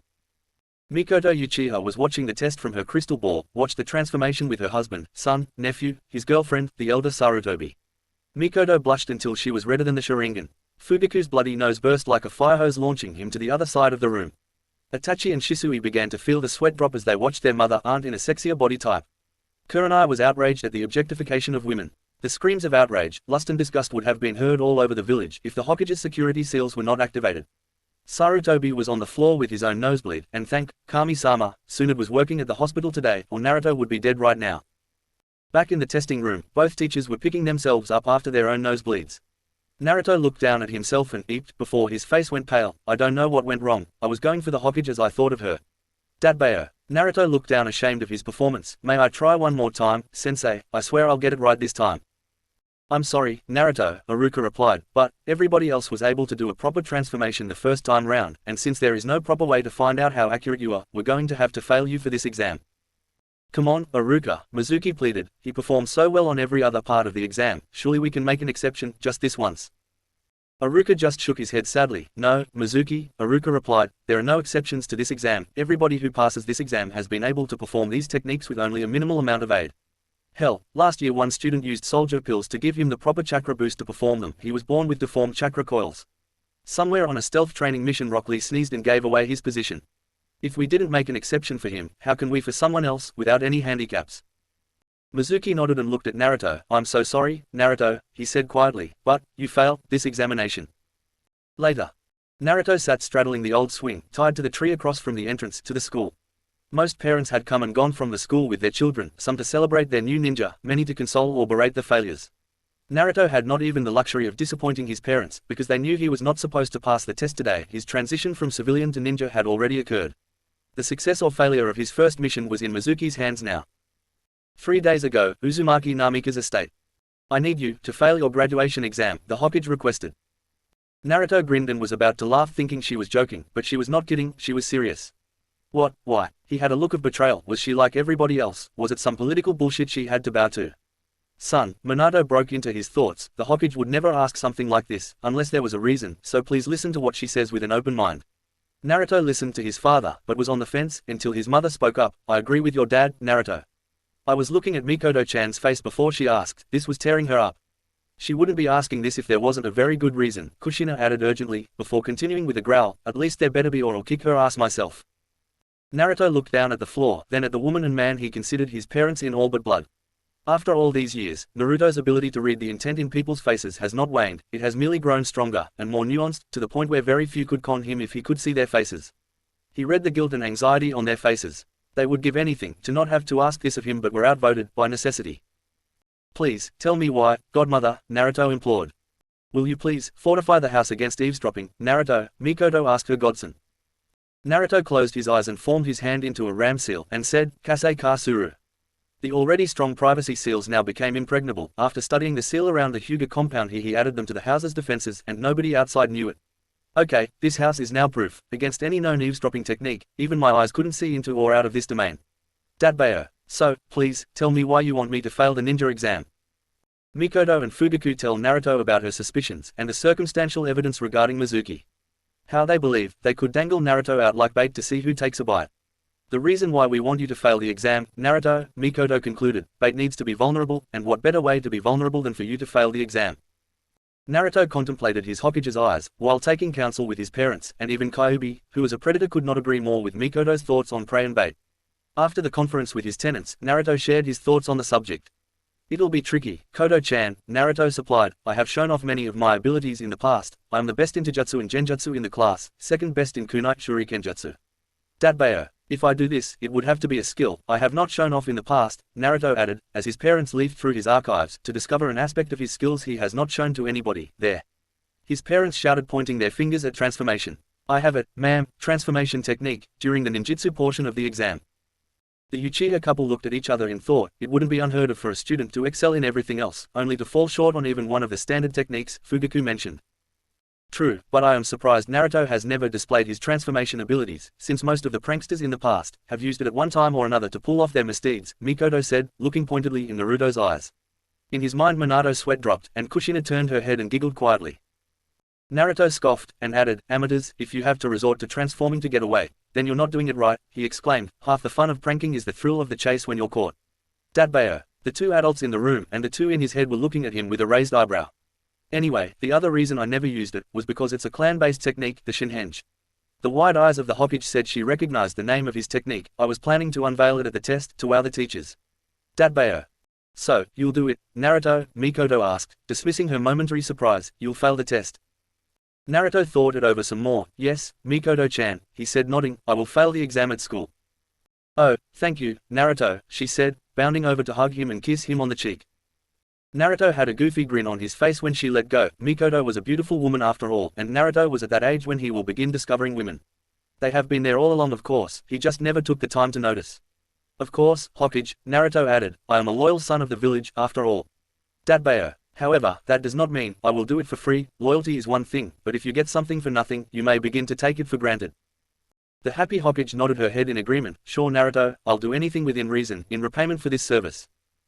Do you remember when I said I'd failed the ninjutsu portion of the exam at school? He asked. Mikoto Uchiha nodded, and Naruto continued, that doesn't mean there cannot be an examination on the portion I will be intentionally failing. Dadbayo. What are you saying, Naruto? Fugaku asked. I'm saying, I want to take the ninjutsu test here tonight, and upon completion of the mission, have those scores substituted for the ones I get at the academy, Naruto answered. Mikoto thought it over. That's not a bad idea, she concluded. It'll mean you're already a leaf ninja, and you'll get paid for AB going on a rank mission, which is good for your record. She looked at the young man with a baleful gaze. 2 questions. 1. You won't be issued a headband nor have official ninja status until after the mission is completed. Will that be okay with you? Naruto just nodded. I didn't become a ninja for the headband, and only partially for the status. Dadbayo. Okay. 2. For it to be valid, 2 clan heads have to agree on the results. Are you sure you can perform the technique to their satisfaction? Nearly all of them have higher standards than the academy instructors, she said, indicating her husband. Yes, Hokage-sama, I do believe I have what it takes, Dadbayo, then he declared. Which other clan head could you get, one that you trust enough to bring into the conspiracy, on short notice? Mikoto thought some more. The only 2 elders that are clan heads, Sensei and Sarutobi. She looked at her husband apologetically. I think they can be objective, and evaluate him fairly. I think if we do it, we may end up giving him credit just because we're grateful. 2 hours later. It took no time at all for the Hokage to summon 2 of the 3 elders in her advisory council to the Uzumaki Namika's estate. Hiruzen, clan head of the Sarutobi, former Sandaime Hokage, was known as the god of shinobi, and the professor, because he was headmaster for the ninja academy. Hiruzen arrived last. Naruto answered the door and greeted him with, Hey, old man, Naruto said, with a gleam in his eye, ready to learn something new, tonight. Sarutobi answered, with a gleam of his own, I believe, I'll answer that to the true Naruto, thank you. The avatar's mouth hung open. How did you know, Gigi-san? I thought my demon clones were. His mouth hung open. You didn't know until I confirmed it, did you, Sarutobi-sama? Hiruzen chuckled and walked past the young man, maybe. Naruto lowered his head in defeat. Anyway, everybody is in the dojo. The Hokage will brief you on why you're here, and thank you for coming on such short notice. The clone closed the door, locking and bolting it before dispelling, immediately letting his creator know what happened. Down the hall, after stopping to remove his footwear, Hiruzen entered the dojo of the Uzumaki Namika's clan, bowing to pay respect to the dojo itself, if not to the nearly extinct Uzumaki. There, he found the current Hokage, Mikoto Uchiha, with her husband, head of the Uchiha clan, Fugaku, chief of the Konoha police force. Beside him was one of Sarutobi's own students, Tsunade, head of the Senju clan and administrator of the hospital. Ah, Mikoto spoke up when he entered. Hiruzen Dono, thank you for coming on such short notice, however necessity dictates haste in certain situations. Think nothing of it, Hokage Dono, Sarutobi answered urbanely. Being a former Hokage made him, technically equal in rank to the current Hokage, even if he was officially below her, and thus, when not in formal settings, could address her as an equal. As former Hokage, I am well aware of the power of necessity. He bowed in respect as he spoke. He turned to his former student, how are you doing tonight, Tsunade-chan? Tsunade smiled warmly at her sensei, I am doing well, then politely asked, how about you, Hiruzen-sensei? Quite well, actually, Hiruzen replied with a smile of affection for her, before turning to Fugaku. Well, it seems the ghosts of the founders are all present tonight. He turned back to the Hokage, will you please fill me in on the reason why we are here, Hokage Dono? Yes, Mikoto began, well for starters, I am having some doubts about one of the teachers at the Ninja Academy. Having nothing to go on, save my investigative instincts, I asked my husband, and my son Itachi to surveil this person to see if my instincts were accurate or unfounded. Hiruzen nodded, approving of the way this Hokage chose to exercise her power. Too many Kage of the five great nations, particularly the Yondai Mizukage, would have felt suspicion was enough and ordered the suspect's arrest or torture. What were the dividends of your surveillance, Hokage Dono? Not enough for suspicion to lead to accusation, but enough to warrant an official, discreet investigation of said individual. So in addition to those I have mentioned above, she answered, the third, I brought in two additional people, my nephew and chief inspector of UPF, Shisui, and his girlfriend, recently promoted, Jonan, Kurenai Yuhi, both well known for their genjutsu prowess.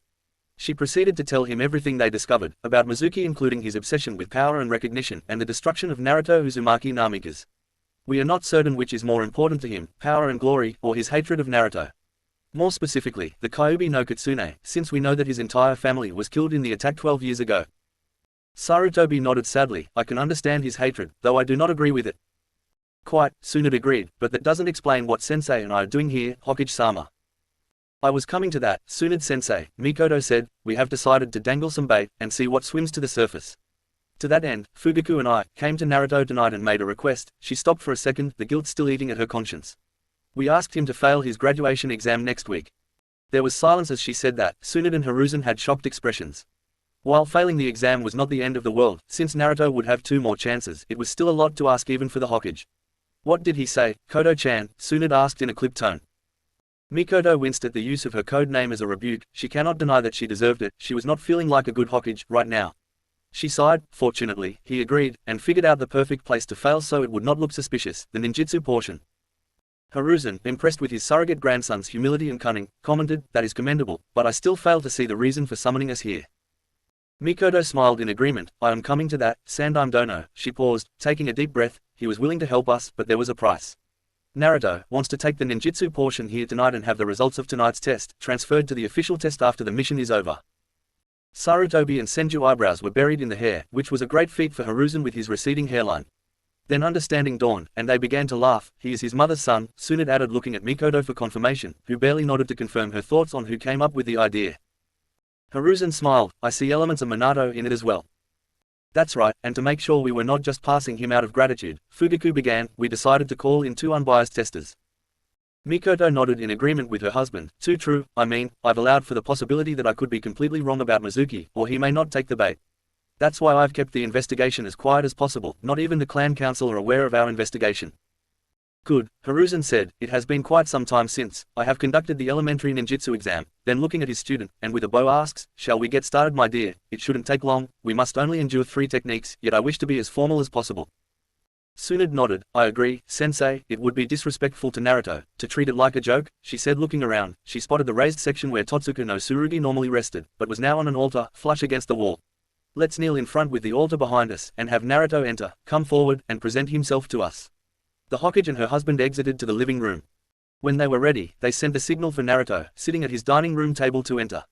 He reached the area in front of the two clan heads, who were kneeling on pillows on the dais. They indicated Naruto to kneel in Caesar, which he did, and bowed forward until his forehead touched the floor. After raising his head, the testers began to speak. Uzumaki Namika-san, we will tell you when, and you will perform the 3 standard academy ninjutsu, understand? Hiruzen instructed. Naruto replied, Hi, Sarutobi-sama, and Senju-sama. Okay, think fast, the old man yelled, throwing a blunt kunai at him.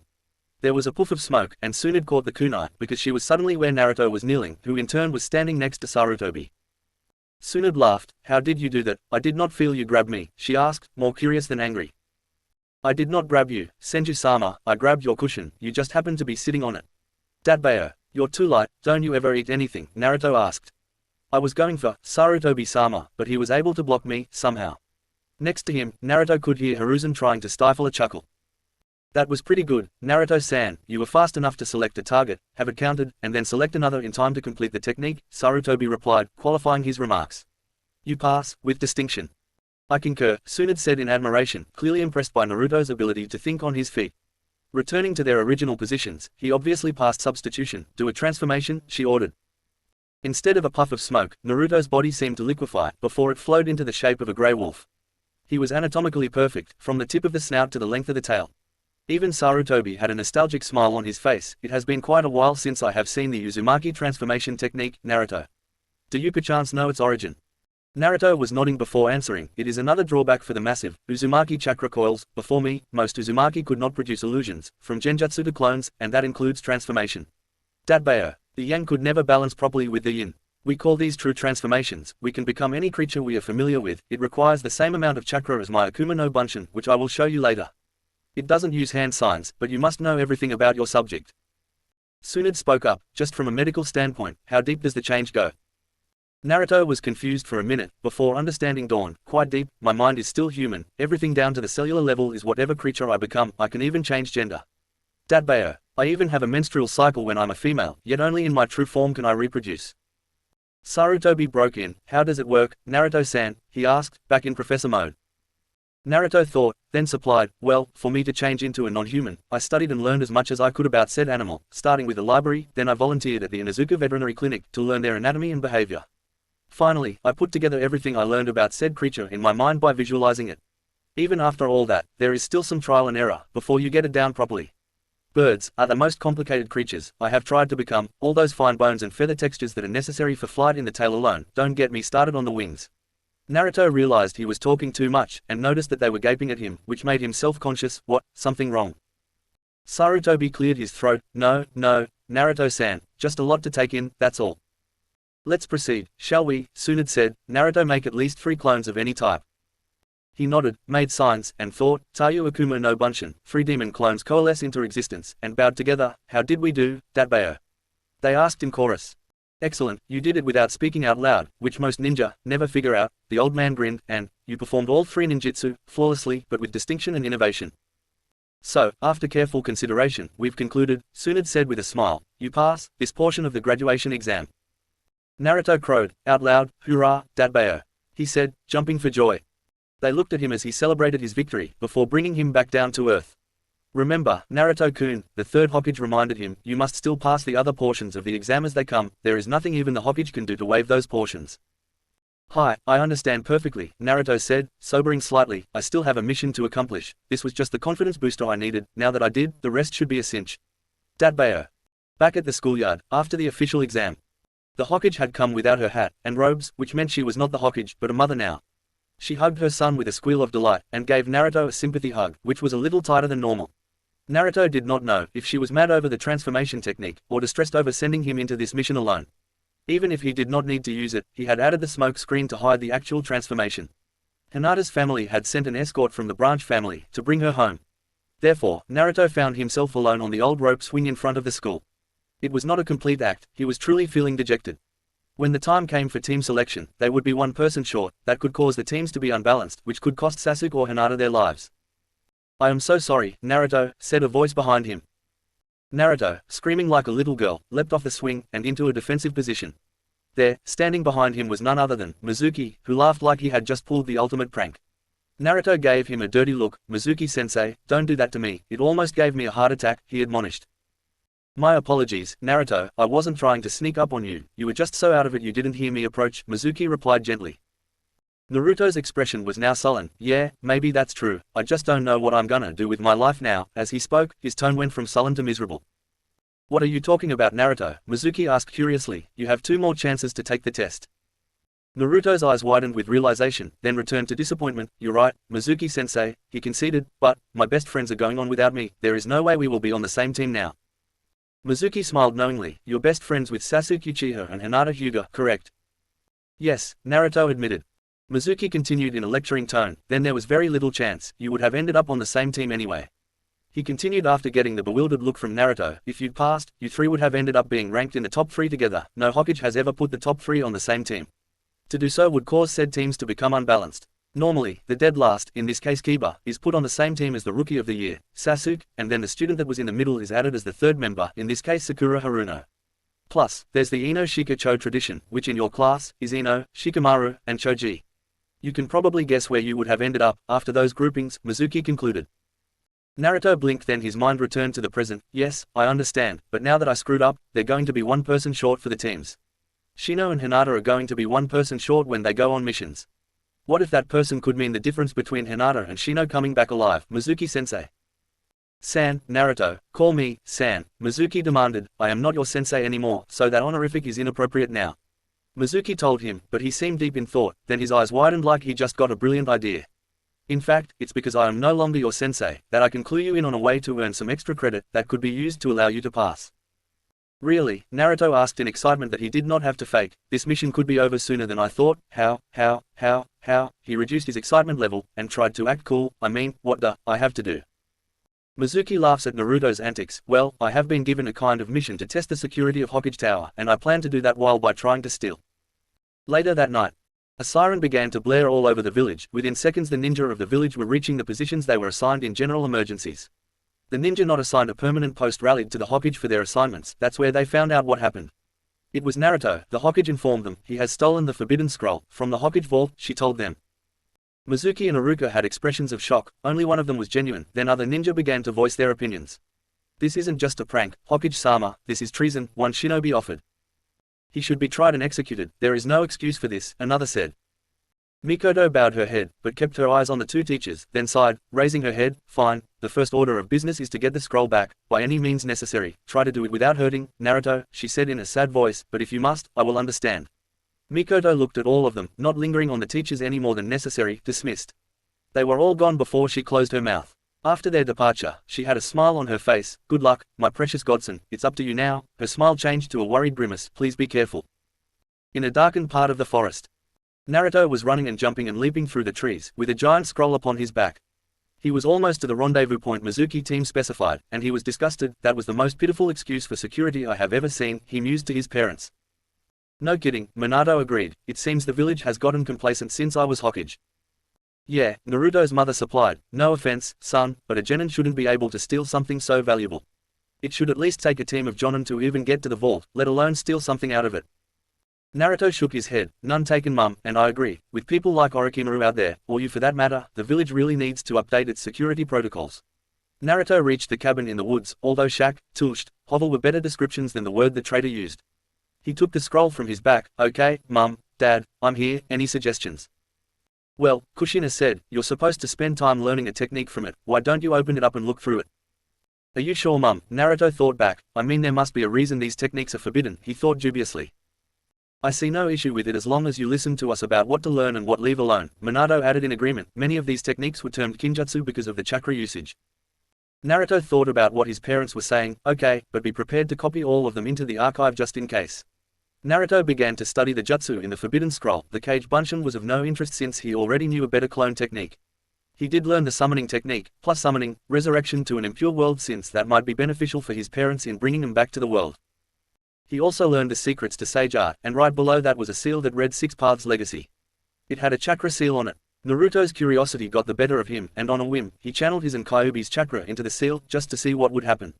The purplish chakra he used 8 years ago to bring his parents back into existence, came forth and molded into the chakra seal. In a puff of smoke, out of the seal came the image of a tall, pale-skinned man who had deep wrinkles and a strong jawline in his elderly age. He had spiky, shoulder-length, pale red hair, with a chin-length, braided lock hanging in front of his left ear. He also sported a goatee, which was tapered down to his waist. The old man had a pair of horn-like protrusions extending from either side of his forehead. He also had a red ocular marking in the center of his forehead. This man wore a white, full-length kimono with a pattern of 6 black magatama around a high collar, beneath which, he wore a necklace which was also made up of 6 black magatama. On the back of his kimono was a larger, black ocular marking with a pattern of 9 magatama arranged in 3 rows of 3 beneath it. The man gazed at Naruto as if appraising him. He seemed to have eyes that could see right through anything. They sort of reminded Naruto of the eyes of his friend, Hinata. "Hello, to you descendant of mine, my name is Haguruma Otsutsuki." Naruto gasped, "The sage of the sixth path, no way," he exclaimed, "my name is Naruto Uzumaki Namikaze, genin of the Konohagakure no Sato." Naruto's parents were gaping as they looked out at the world through the sun's eyes. Naruto could feel the man's power radiating from him like heat from the sun, and this was just his image. What would it feel like to stand in his presence? Even his parents were silent with respect, and Kyuubi, who was cowering in his cage, with his tails between his legs. "Wait," Naruto said, "you called me your descendant, how can that be possible?" The sage smiled, "Well, when a man and a woman get together." "Wait, I don't need the birds and the bees talk, my father and mother already gave it to me," Naruto said, blushing blood red. "I meant it's been over 2,000 years since your death, how do you know I am your descendant?" The sage grew serious, "Because only my descendants, coupled with the chakra of my sons Asura and Indra could have opened that seal just now, plus I felt the chakra of Kurama, and only one of my blood could hold any of the tailed beasts above 5 and not be destroyed.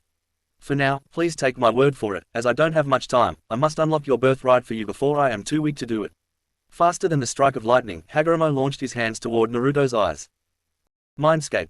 Naruto's world went dark, and he seemed to be hearing voices. They sounded like his parents, and the six paths speaking, followed by the sound of a child being spanked. Then Naruto felt his consciousness return. He woke up in his mindscape. He was in his parents' house. They were sitting around his bed. "What happened, Mum, Dad?" he asked. "The sage gave you a gift before the last of his chakra dissipated," his father answered. "We are direct descendants of his," his mother added, digging into a nightstand. "He awakened a part of your DNA that allows you to access the Rinnegan," she said, holding up a hand mirror. On Naruto's face, nothing had changed. His Akumagen blazed forth as it always had. His whisker marks were still there, his blonde hair, but on his brow one thing stood out to him the most, the eyeball in the middle of his forehead. "Ah!" Naruto screamed, as he flung the mirror away from himself. If this was the physical world, the mirror would have been broken, but this was in his mind, and he controlled many things in here, namely the fragility of objects.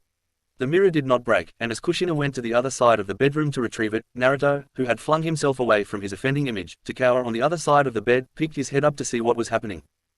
"I know, Naruto," his father affirmed for him, "even we, who loved you no matter what you look like, were taken aback when we saw it. It doesn't matter to us, really what you look like, and you're still quite handsome, but yeah, your new appearance may take a little getting used to." His mother approached him with the thrown mirror. "You're still our boy, Naruto, I don't care what you look like, I love you, and nothing short of you becoming a coward and a pathetic excuse for a person will change that." Naruto looked up into her face, and asked, "Do you mean it, Mum?" he asked tremulously. "Every damn word," she answered, "besides while you were out and before he left, and after he whipped Kurama's ass for that stunt he tried to pull when you were 4, he taught us how to help you with them, including how to deactivate them." Naruto's smile would have been brighter than the sun if it were up, and, if you choose to do so, you can use Shinhenjin Genjutsu to conceal it. Reality. Minato moved forward smoothly. "Now we've got a few hours before you're scheduled to meet the traitor here. Let's get started on one of the powers of the Rinnegan. We'll start with the Path of Naruka."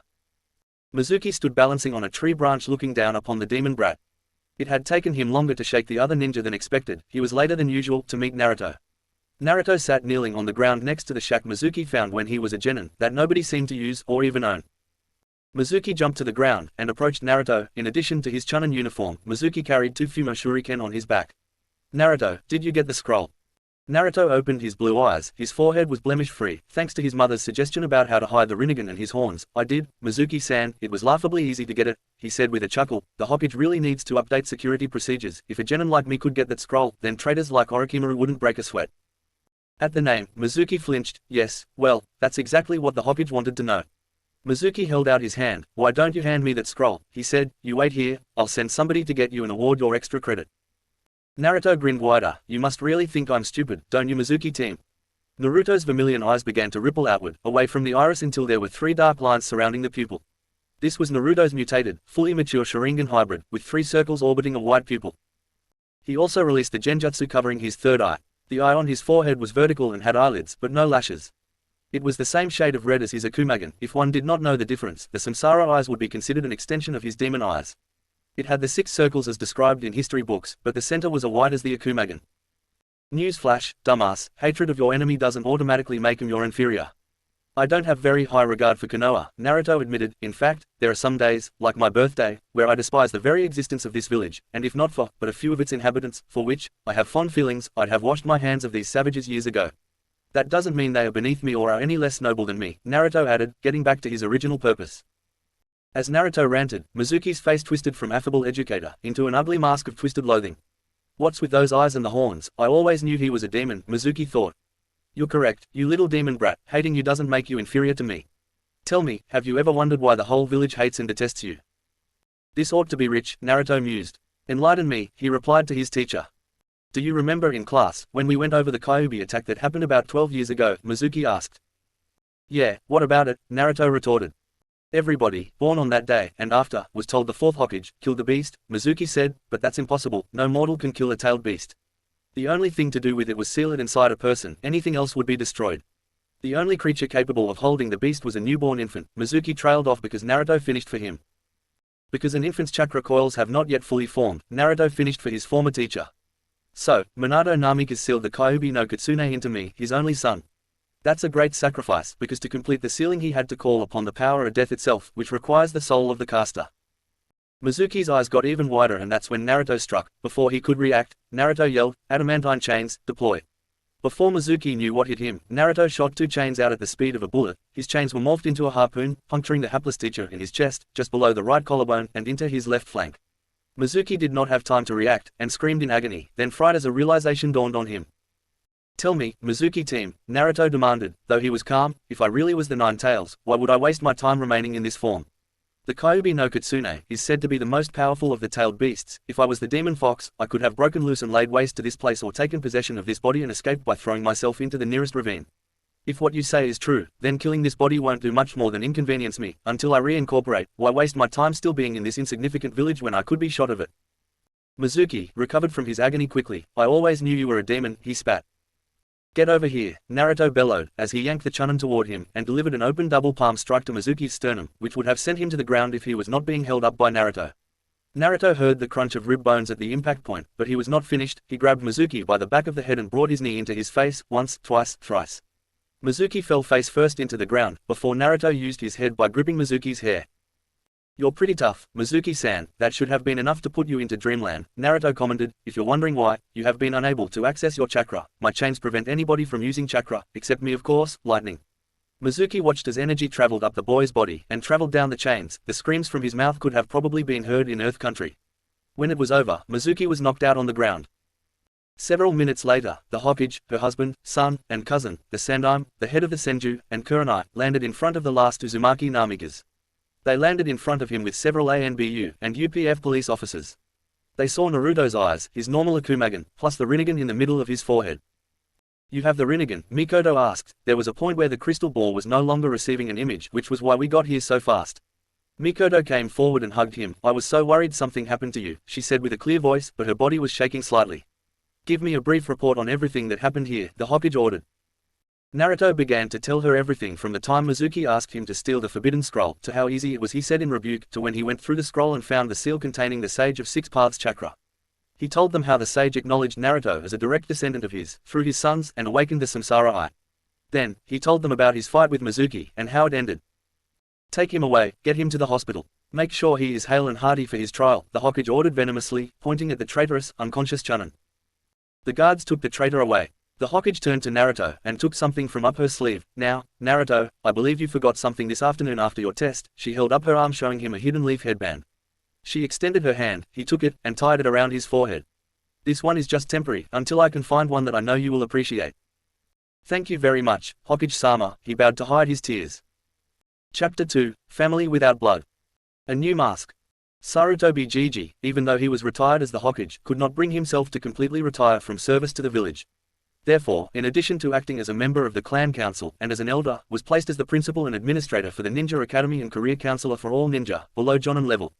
He advised the Hokage on team placement and aided the Hokage in planning and organizing the Chunin exam, whether in Konoha or in other nations.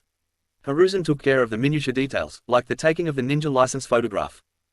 Naruto was wearing his normal ninja garb, a forest green, camouflage patterned jumpsuit, and on his forehead, he wore a set of goggles. He was so excited about finally becoming a ninja that he reverted to acting like the 12-year-old boy he was. Hey, ninja don't have to be serious all the time. Wanna fight about it, reader? Kushina was just as excited and kept making suggestions on how Naruto should take the license photo. The result ended with him wearing full-on kabuki makeup and looking like a demon, or an ass, however you wish to read it. It did not go over too well with his Gigi or Oka-san. They called him before the board to discuss it, at length. Naruto had a sheepish grin on his face, and kept scratching the back of his head, in modesty. Naruto totally misinterpreted the looks on their faces and began wagging his tongue. At first, I couldn't figure out how to do it, he said, and he was a lemming about to go over the cliff. It took me like 3 hours to work it out and stuff, but finally. I got it, like an art project on my face, only cooler. Naruto should have kept his eyes open and mouth shut. His godmother and the Hokage was looking at him with a twitching eye, and Hiruzen Gigi could not take his eyes off the photo. If I didn't know any better, the Hokage started to say through gritted teeth, I'd say, you've come under the influence of a dumbass tomato, she screamed. In his mindscape, Kushina began screaming at her best friend, calling her names that would make a teamster blush, but I know that's not right, because no mother would want her son to be the laughingstock of the ninja world, she all but roared. I definitely wouldn't allow it, if it were any of my other sons, she said with a small upward twitch of her lips, before continuing in an even harsher tone, I would, probably even tan Sasuke and Itachi's hides, if they even thought about getting their ninja license photos taken looking like a clown, and not even a funny clown. She stood up and exited the room, giving Naruto one last glare of disapproval. Take it, again, Sarutobi Gigi flat out ordered, brooking no nonsense as his godmother closed the door behind her. Naruto opened his eyes wide, flabbergasted that they did not appreciate his efforts. No way, old man. We can't accept this photo, the elder responded. Yeah, Naruto challenged him, well, I'm not doing it again, crossing his arms over his chest and sulking. There was a tense standoff, looking into the eyes of one of the people Naruto cared most about in this world. They glared into each other's eyes, neither daring to flinch. Then to give himself the edge, he shinhenged into what he liked to call his sexy jutsu, basically changing into a female version of himself. Naruto loves his grandfather figure, who may be one of the strongest ninjas in the village, but he suffers from the same vices as all men, lust. Naruto's female version is one of the hottest women in the village. She has long, blonde hair, with bangs down her forehead, gathered into bunches called angel wings, which reach down to her mid-back. He had named her Naruko, with a body that reflects all of Naruto's training, but ideal for a woman with a 32c, 28 waist, and 30 hips, a frame that's built for speed and stamina. He struck a pose squeezing his breasts together, emphasizing his cleavage, but holding his hands over her core. Pretty please, Sandaime-sama, asked Naruto's sweet and sultry voice. Sarutobi was at once propelled backward by a powerful nosebleed, out of his chair, and into a catatonic state. Hiruzen recovered quickly enough, with a handkerchief under his nose, wiping away excess blood. Naruto had reverted to his natural body, and Hiruzen was asking about Naruko. That's your Naruko form, you say? He asked curiously. Hi, Ero Gigi, Naruto affirmed to him, she's what I would look like, if I had been born with two X chromosomes. Tricky, the Sandaime admitted, very tricky, then with a hard glare, said, don't do it, again, he ordered, in his Hokage voice, and being an elder, was second in command after the Hokage. Naruto was bound by law to obey him. He snapped to attention, yes, sir. Where is your headband, Naruto? He snapped, you're supposed to be wearing it. Oh, I'm not putting it on until the orientation, Naruto answered, I don't want to mess it up. So, Hiruzen cut in, you want your headband nice, but your photo, which is supposed to identify you as a ninja, makes you look like a clown. The photo is for ninja training and missions, he barked, which is the key to your future. He lifts the page on the photo and continues, look at this picture, you can't even tell who it is, he finishes in exasperation, and I thought after what I'd seen at your house the other night that you had outgrown this kind of immaturity. Naruto slumped in his chair weathering the elder's rebuke, who took a deep breath and let it out slowly. Naruto, you are no longer a child. The moment you tied that headband around your head, your childhood ended, you will now be held to the same standard as any civilian adult. Hiruzen continued his lecture, though you may not marry until you are a chunin, you can be betrothed, father children, own a business, though you must still adhere to all laws governing business and commerce, except age requirements. Naruto blushed at the first two, and was intrigued by the last one, but Sarutobi could not finish his lecture without slipping in some philosophy. If you please, you can look at it like this, before the headband you were a child, you spoke as a child, thought as a child, acted as a child, after the headband you became a man, and nevertheless must put away childish things, most of the time. Fine, old man, the genin grumbled, I'll change my photo, and I'm sorry. Sarutobi grinned, it's alright, Naruto-kun, we'll schedule time to retake. Before he finished, he suddenly went serious. Even Naruto could sense the presence of an assailant, and the old man's eyes cast themselves toward the entrance to the room, which had inched itself open as we were talking. Slamming the door open, old man, came a childish voice, I challenge you, and a little boy came running into the room. The boy was unremarkable with short, spiky brown hair, dark eyes, and a chipped tooth. In his right hand he carried a shuriken, and he was wearing a grey helmet, with a hole at the top for his hair to stick out, a yellow, short-sleeved t-shirt, grey shorts, and a long scarf that seemed longer than he was tall. I'm going to defeat you and become the 6th Hokage. Then just as he reached the old man's position, he tripped over nothing, hitting the ground face first, and started crying. Just then, a shinobi wearing the standard Konoha ninja uniform, minus flak jacket, with a pair of black shades, and wearing his forehead protector like a bandana, ran into the room. Looking concerned and aghast, he looked on as the little boy rose to his feet, clutching his head in pain. Something tripped me, the boy whined. The ninja at the door gasped, and asked in near panic, "Are you okay, Omego-sama?" "Besides, there's nothing here to trip you," the ninja asserted while adjusting his glasses. "It's quite flat." Naruto just stood there in shock and confusion. Who is this shrimp? For once even Kushina and Minato did not seem to have that answer, but they did supply answers about the older shinobi. The shinobi's name is Ebisu. Minato informed Naruto, "He was a genin on Chozo Akamaki's team when I was a jonin sensei. I don't know anything else about him." The brat on the floor continued to clutch his wound, before turning an accusing glare on Naruto. Finally, Ebisu noticed Naruto, which shocked him, then sent a wary glance in his the first time he had received that glare, which he greatly prefers to the hate-filled kind most civilians send his way. The little turd stood up and stomped over to shove his finger in Naruto's face. "All right," he yelled, "you're the one who tripped me, aren't you?" That was the perfect thing to say to Naruto, if the kid wanted to piss him off. Naruto grabbed the kid's scarf and got in his face, and growled out, "You tripped over your own feet, dog." "Hey, you," the ninja shouted, "take your hands off of him, this instant," he demanded. "He's the Omego-sama of the Honorable Sandaime-sama," he informed me, as if that would stop me from teaching this little bastard a lesson. Naruto looked between the old man and then the brat, who gained a smug expression on his little monkey face. "What's the matter, huh?" the little brat began spouting. "I thought you were gonna hit me, tough guy." "Afraid because the third is my grandpa?" he asked in a smug, arrogant tone of voice. "I don't care if he's your grandma," Naruto yelled with a demonic face, and the next thing the little bastard knows Naruto's knuckles met the top of his head. Tabayo. The little brat was more shocked than injured. Naruto guessed nobody ever treated him like he had. He's probably used to people kissing his ass before wiping it. Ebisu was so shocked that somebody would dare to strike the grandson of the 3rd Hokage that he could barely form words. The old man, himself, who had done nothing to prevent Naruto's actions, closed his eyes in resignation of more stressful events. Ebisu gathered his composure and instead of yelling at Naruto, begins to hurl insults at Naruto, but disguises it as scolding the kid. "Listen carefully, you are Omego-sama of the Sandaime-sama," Ebisu began, holding up a lecturing finger. "You cannot let riffraff like this draw you into a fight, even though he deserves it." Spreading his arms, Ebisu continued, "You see he's far beneath you, and you." The chain the size of his finger began to discreetly snake its way up Ebisu's leg. "Mustn't stoop." Before Ebisu could finish his disparaging comments about Naruto, Ebisu was yanked off his feet. He screamed out in pain, because the force dislocated his hip as Naruto brought the jonin to face him. Naruto pulled Ebisu until he could seize him with the collar of his shinobi sweater and was looking into Naruto's akumagen. Ebisu's eyes became as wide as dinner plates, behind his shades. Naruto ripped the shades off his face, and in a menacing voice spoke to him. "Now you listen and listen good, you third-rate ninja. My name is Namikaze Uzumaki Naruto. I am the clan head of the Uzumaki and Namikaze clans, and unless Tsunade Itoko's cousin becomes pregnant, or another Senju is found, I am the heir to the Senju clan.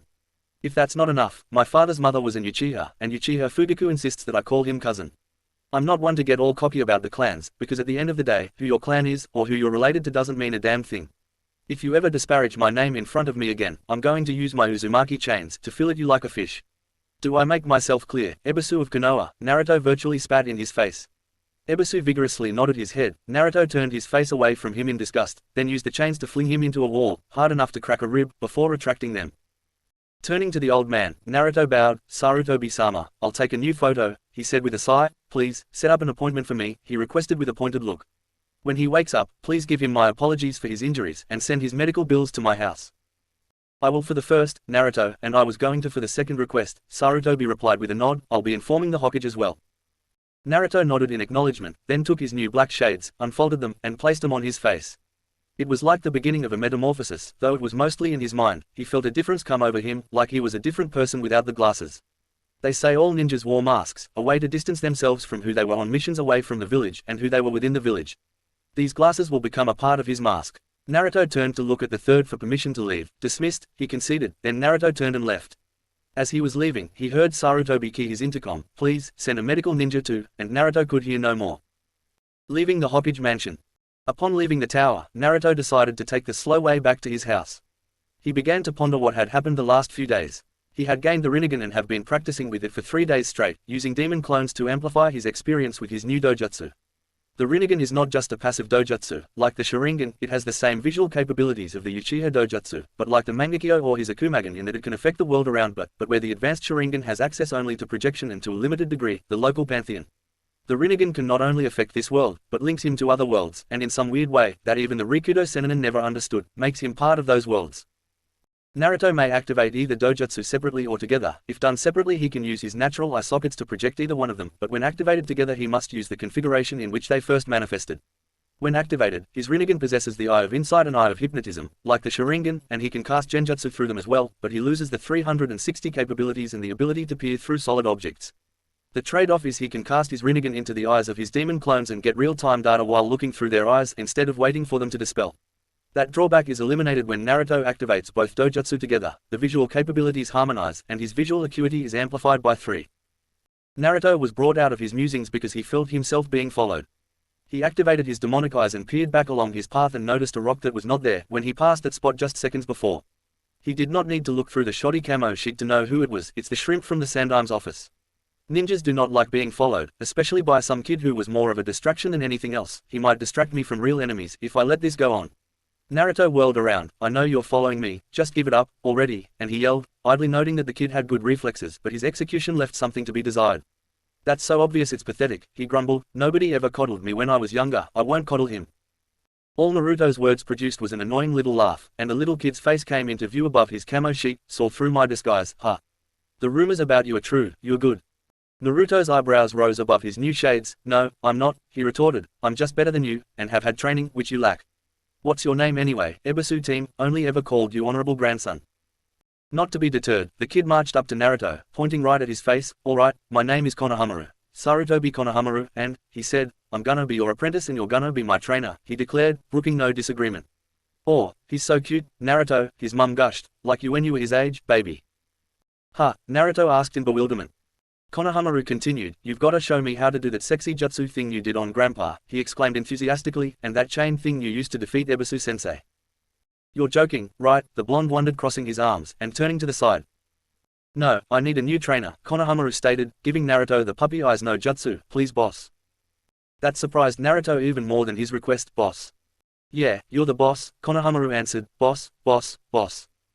I can't teach you the exact jutsu I used, because it's a clan jutsu, the genin told him, which earned a sagely nod from the Konohamaru. Even he, as young as he was, understood clan loyalties. I may be able to teach you, a derivative, based on the academy henge, I can do both, and the chains are an Uzumaki bloodline, which can't be taught to anybody.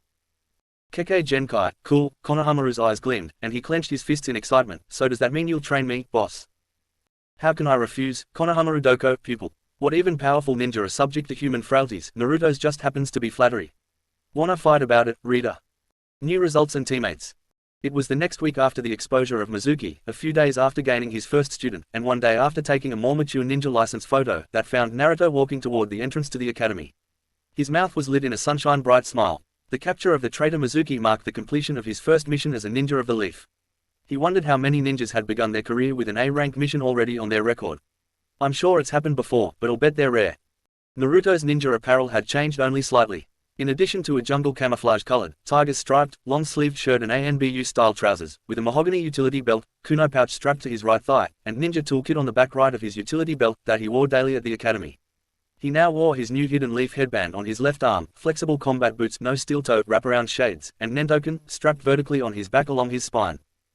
This was his dad's family sword. Minato was never interested in kenjutsu, so he never used it in battle. It was called nentoken, the formless. It was one of the sharpest, densest blades ever found and had an ninjutsu sealed in it that made the blade and the wielder intangible. It could help focus the mind and allow the wielder to cast ninjutsu and genjutsu without using hand signs. A skilled enough user could nullify armor and become untouchable in a battle. It could also extend 5 meters to reach your enemy. If they thought they could remain out of range, they would be sorely mistaken. Naruto also carried another blade, in a holster attached to the utility belt. The hilt is a round, symmetrical, metal scepter with 2 ribbed spherical heads. The ribs of both heads meet in a ball-shaped top, but when in use, one or both heads open and what can best be described as lightning bolts project from both ends. It was the Raijin no Ken, the blade of the Thunder God, once owned by Tobarama Senju. Soon it had granted it to him as a graduation gift. Carrying the blade of Tobarama declared him the heir of the Senju clan. Upon entering the academy, Naruto was pleasantly surprised to see his godmother present in her official robes and cage hat. Good morning, Hokage-sama, Naruto bowed deeply. Are you here to attend the graduation of your son? When Mikoto was not in her Hokage raiment, Naruto and her family treated her just like family. However, when dressed as she is now, all members of her family gave her the respect her office deserved. Yes, I am, Uzumaki Namikaze-san, for both of my sons, she said with a meaningful smile. To Naruto's pleased nod, as soon as I take care of some work-related business, she answered. Naruto came even with her, and she fell in step with him. They went ahead to Naruto's classroom. Naruto stepped to the door and opened it for her, as per ninja military etiquette. As soon as the door opened, Haruka-sensei shouted, "Class, attention for the Hokage." The whole class instantly popped to their feet and bowed. The Hokage marched to the front of the class, as Haruka moved around to the side still bowing. Nobody may stand behind a cage, except the daimyo, unless the cage expressly allowed it. The Hokage placed her hand on Naruto's shoulder, as they turned to face the rest of the class. "As you are, graduates," the Hokage ordered crisply. She waited for the class to rise and sit down. "Last week, you all participated in a graduation exam to determine if you were ready to become ninja," the Hokage began. "This is a prestigious honor, one that very few in this village alone have accomplished. Once you are sorted into your genin teams, you will begin missions ranging from chores around our village to espionage and assassinations. These missions are the backbone of the economy for Konohagakure no Sato." The Hokage kept her hand on Naruto's shoulder during the entirety of her speech. "What none of you realized last week was one of your number was already on a mission," she continued, pushing Naruto forward.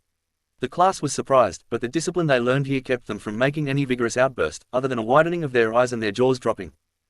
"You may have noticed that one of your teachers, Mizuki, is missing today. He was the subject of the mission. He turned traitor and was going to sell the secrets of our forbidden techniques to one of the enemies of our village, Orochimaru of the Sannin. Uzumaki Namikaze Naruto-san, at great personal risk to not only his life, but his career as a ninja, intentionally failed the academy graduation exam. I will not go into detail, but Uzumaki Namikaze-san was able to subdue the traitor Mizuki, who is now a guest of torture and interrogation, and will be standing trial for treason and attempted murder. Before starting on this mission, Uzumaki Namikaze-san took part in an abridged genin exam, specifically the ninjutsu part, and passed quite handily, as seen by Sarutobi Dono and Senju Dono. Therefore, the results of the exam conducted previously are substituted for the results of the academy exam. He will be getting paid for an A-rank mission, the minimum of which is 1 million, which will go on his record." The Hokage turned to Naruto, and took a headband with a forehead protector from her sleeve and extended it to the Nine-Tails Jinchuriki. It looked like any other forehead protector, except the headband was crimson red. This was the headband of Kushina Uzumaki, the clan head and only known surviving member of the Uzumaki clan. She was the most powerful ninja of her generation, known as Akashi in the Bingo book, and Godime's voice softened, "Your mother." Naruto's eyes were wide, not because he did not know, but from the sudden shout of his mother in his mind. "Yes, yes, yes," Kushina exclaimed. "Now, I can give you my blade, the reason I was called Red Death."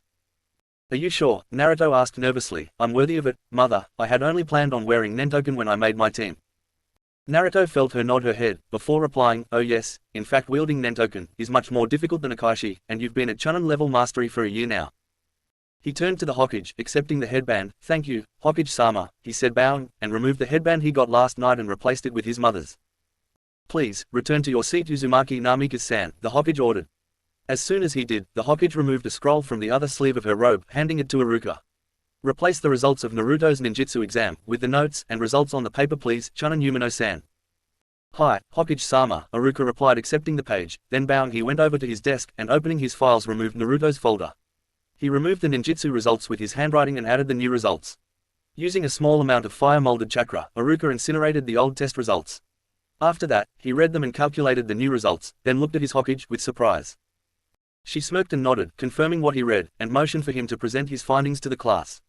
"This is unprecedented," he exclaimed. "We now have a three-way tie for Rookie of the Year, between Uchiha Sasuke, Hyuga Hinata, and Uzumaki Naruto." The Hokage looked at her son with pride, who turned red and ducked his head modestly.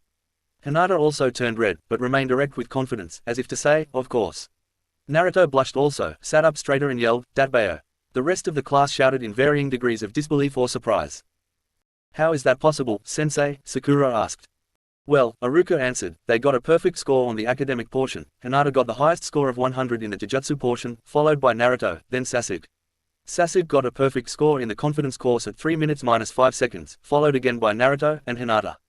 Finally, on the ninjutsu part, Naruto was given extra credit in substitution, for speed and reaction time, and an innovation on the transformation and clone techniques. That means, he was the best at ninjutsu. Since all three of them obtained perfect scores in at least 2 events, that means they are tied together as Rookies of the Year. With Hinata, Rookie of the Year, that means Sakura is Kunoiki of the Year." Sakura smirked. "I guess, I'm okay with that," she nodded. The Hokage nodded. "Yes, congratulations Academy graduates," she said, leading them in applause. With these results, I am going to make a last-minute change to team assignments. The children waited on bated breath, waiting for their Hokage to continue. She began reading teams 1 through 6. Team 7 will consist of Uzumaki Namikaze Naruto, Haruno Sakura, and Uchiha Sasuke. Your Jonin sensei will be Mitarashi Anko. Team 8 will have Hyuga Hinata, Aburame Shino and Inuzuka Kiba. Your Jonin sensei is Yuhi Kurenai. Team 9 is still active, so therefore, Team 10 will include Akamaki Choji, Nara Shikamaru, and Yamanaka Ino. Your Jonin sensei will be Uchiha Itachi. The Hokage waited a few seconds for the cheers and grumblings to fade, before continuing, please understand, there are reasons behind the team placements, continue to grow strong and serve the village the best you possibly can. The Hokage turned and left. Then, Iruka congratulated them, and left the room, instructing them to wait for their Jonin sensei to arrive. "SHA, I got Sasuke-kun on my team," Sakura screeched, then turned to her best friend, "Suck it, Ino pig." "You can bite my ass, Zengaku," the Yamanaka heir shouted. Sakura chuckled, "No thanks, I'm not hungry for pork," she retorted viciously, "but maybe I can interest you in some crow." The two kunoichi went on, continuing to trade insults. The entire class had long since gotten used to the complexities of the Sakura-Ino friendship. When it was just the two of them, they were closer than sisters, until Sasuke's name came up. When that happened, only the Shodime Hokage and Madara Uchiha were deadlier enemies. Totally ignoring the two young women already in a brawl, Naruto, Hinata, and Sasuke sat together chatting. They bombarded the sun-kissed blonde with questions about his mission. They understood the secrecy involved, clearance levels and need to know were hammered into every one of them, from day one of their shinobi education. One by one, the Jonin sensei came to collect their students. Itachi congratulated his brothers for being rookies of the year, before taking his team and leaving. The last two came together, because they had been on the same team as Genin and were great friends. Kurenai quietly collected her team and left, while Mitarashi sensei studied her team. After they all left, she grinned, a sadistic grin, "Alright my little smelly fish, meet me up on the roof, you have 3 minutes, move out." Training Ground 7. The next day, Naruto unleashed his chains and grabbed his two teammates, wrapping them tightly around their waists. Sasuke, being great friends with Naruto, trusted his best friend and teammate, but Sakura, who barely tolerated Naruto on a good day, shrieked and started to struggle. But once Naruto has you in his clutches, you are stuck there until he decides to release you. "Let me out of these chains, Naruto Baka," Sakura screeched. I can't use my chakra," Sakura cried out in fear. "It's okay, Sakura-san," Sasuke called out calmly. "I can't use mine either, it's a property of Naruto's Kekkei Genkai, adamantine chains, anybody captured by the chains, can't use their chakra at all. Hence when he was 4, even if he had not grabbed the Chunin by the neck, killing them, they could not have escaped if they tried, not by using chakra that is." Flashback, 30 minutes ago. Naruto started running through the trees of Training Ground 7, jumping and leaping through the forest canopy, trying to put some distance between himself and his team's hunter, Mitarashi Anko sensei. It was the test that their sensei devised to be sure they were worthy to be genin. It was a form of hide and seek, where they were the hunted, and their sensei, the hunter. The academy graduates had to evade capture until noon, and whomever was captured would be sent back to the academy. When they first began the task, they split up, feeling the best way to prevent capture was to separate. Once he was in a good hiding spot, Minato and Kushina began talking to him about the true purpose of the exercise, teamwork. That it did not matter if they were captured or not, if they did not at least try to use teamwork, not only would they lose, but all of them would be sent back to the academy. "No genin can take on a jonin by themselves, son," his mother informed him, "the chains in your dojutsu don't make you invincible, baby," she continued, "and Anko is one of the best the village has, she was trained by Orochimaru, remember." "Orochimaru may be a traitor, son," Minato added, "but he was one of the legendary Sannin, for a reason." "You're right, sorry, for letting my new capabilities go to my head," Naruto conceded. "That's perfectly understandable, just remember," his father replied, "in the ninja world nobody is truly invincible, and techniques are evolving all the time. Who knows, maybe somebody has a counter to your chains." So, Naruto went to look for Sasuke and Sakura, who he found tied to a pair of stumps, guarded by a snake summon. Naruto activated his Akumagen and saw the scene before him. He could see the auras of his teammates. Sasuke was an electric blue flame, that was steady and stable, only wavering with small fluctuations, showing his slight discomfort. Sakura was a vibrant hot pink flame, moving erratically, showing her fear and uncertainty. The snake guard had a brownish aura that looked like the waves of an EKG readout. Naruto scanned the area around him. He spotted another aura that had the same brownish aura as the snake summon, except this one was as steady as good earth. Naruto looked back and forth between the two auras. "I get it, because the summon is dependent on the chakra of the summoner when in this world, they share auras." "That's probably true, son, but that doesn't answer the question of your current dilemma. How are you going to rescue your teammates, if that is what you should do?" his mother asked. "There is no doubt in my mind that I'm going to rescue them, mother," Naruto replied. "The question is, how do I do it without getting captured with them?" "We could tell you, son, but this is one of those situations where you need to rely on your own ingenuity," Naruto's father told him. While Naruto felt nervous, he felt grateful to his parents for having such faith in him. Well, first things first, I need to distract the worm and its mistress long enough to get to my teammates. Once there, barring any complications, I'll use my chains to free and escape with them. Naruto makes the sign for the clone jutsu and produces 8 demon clones at various points around the clearing. The snake summon hisses and lunges directly at one of his clones. This clone substitutes for him, calling Naruto instead of the other way around. Then another clone substitutes himself with his producer, just as he finishes hand signs for a wind jutsu, ending with his forefinger and middle finger extended with the thumb raised, art of the wind technique. Double barrel, the clone bellowed, brought his thumb down flush with his extended fingers. Hundreds of pebble-sized tornadoes shot forward, blowing a huge hole in its mug, causing the snake to dispel. The rest of the clones deployed through the forest. That clone's original position was exactly 2 meters from his tied teammates. Well within the range of his chains, faster than a whip crack, Naruto snaps out a few thin, wire-like chains that change shape, making them as sharp as a razor. Naruto's chains could change shape and thickness, going from blunt force objects to sharp cutting weapons. Both of his fellow academy graduates fell forward on their knees, where Naruto unleashed his thickened chains, grabbing his 2 teammates around their waists. Flashback, Kai. Let me out of these chains, Naruto Baka, Sakura screeched. I can't use my chakra, Sakura cried out in fear. It's okay, Sakura-san, Sasuke called out calmly. I can't use mine either, it's a property of Naruto's Kekkei Genkai, adamantine chains. Anybody captured by the chains can't use their chakra at all. We need to get out of the area fast, guys. I don't think Mitarashi-sensei will be surprised for long, Naruto yells out while running, and just as he closes his mouth, their sensei shunsins in front of them. Very astute observation, Gaki, Anko says in an icy voice, but how are you going to get away from me now, Naruto-san? Now, I have you and it's still a little before noon, which means I've captured you, and you will now go back to the academy. Sakura started screaming and calling Naruto names, but Sasuke remained stoic, while still encircled by the chains. He had faith in his friend. He knew that Naruto would not have tipped his hand so easily if he did not have a plan of action. Naruto smirked, if you say so, Anko-sensei, but I have a few tricks up my sleeve, and with that, Naruto puts his fingers to his mouth and emits a shrill, high-pitched whistle. They are suddenly substituted with a clone of Naruto. The clone smirked, I hear you like to use snakes as trackers, sensei. I've got an extensive collection of information at my house, and remember, that snakes not only scent the air, but taste it as well, so I added something extra to my smoke this morning, sulfur. The Jonin blanched just as the clone dispelled itself, and expelled a miasma of blue smoke, right in the face of the woman. The memories of the clone reached Naruto, who was now back among the trees, and he came to light upon a wide branch. He set his teammates down. I think I've managed to buy us a little time before Sensei can track us, he told them. What did you do, Naruto? Sasuke asked calmly, but with a mischievous grin. Naruto grinned evilly, and replied, did you ever let off a stink bomb, he asked, or smelled rotten eggs? Yeah, what about it, Naruto? Sakura asked impatiently. Well, as bad as those smells are for humans, Naruto answered, imagine how much worse it would be for a creature with an acute sense of smell, that not only scents the air, but tastes it as well. Even Sakura could not help but laugh when he told her about adding sulfur to the clone dispersal smoke. That's very clever, Naruto. I guess you're not a total moron, after all, she said, starting to warm up to him. So, what now, my friend? Sasuke asks. I suppose we should get back to evading our sensei. Yes, Naruto agreed, but instead of splitting up like we did in the beginning, I believe we should stick together and watch each other's back. Sakura was nodding. She totally agreed with the blonde, knucklehead ninja. I hate to admit it, but I think he's right, Sasuke-kun, she said. It was laughably easy for sensei to capture me when I was by myself. Sasuke nodded. Yeah, me too, he conceded. Despite being one of the rookies of the year, Anko-san handed me my head when I went up against her. Which just shows the gap in skill between Genin and Jonin, Naruto added. By now he has retracted his chains, but kept all of his senses peeled and his dojutsu active. And, in the meantime, we should just keep moving. That'll make us harder to locate, but I'm going to muddy the playing field. Naruto produced 27 copies of himself, in addition to the 7 already out there, on different trees and branches. Okay, a third of you Shinhenge into Sasuke, then another third into Sakura, the last third stay as you are. There was a weird liquefaction of 2/3 of the cloned Narutos, and those specified became perfect replicas of his teammates. Sakura and Sasuke had their minds blown. These were perfect likenesses of them.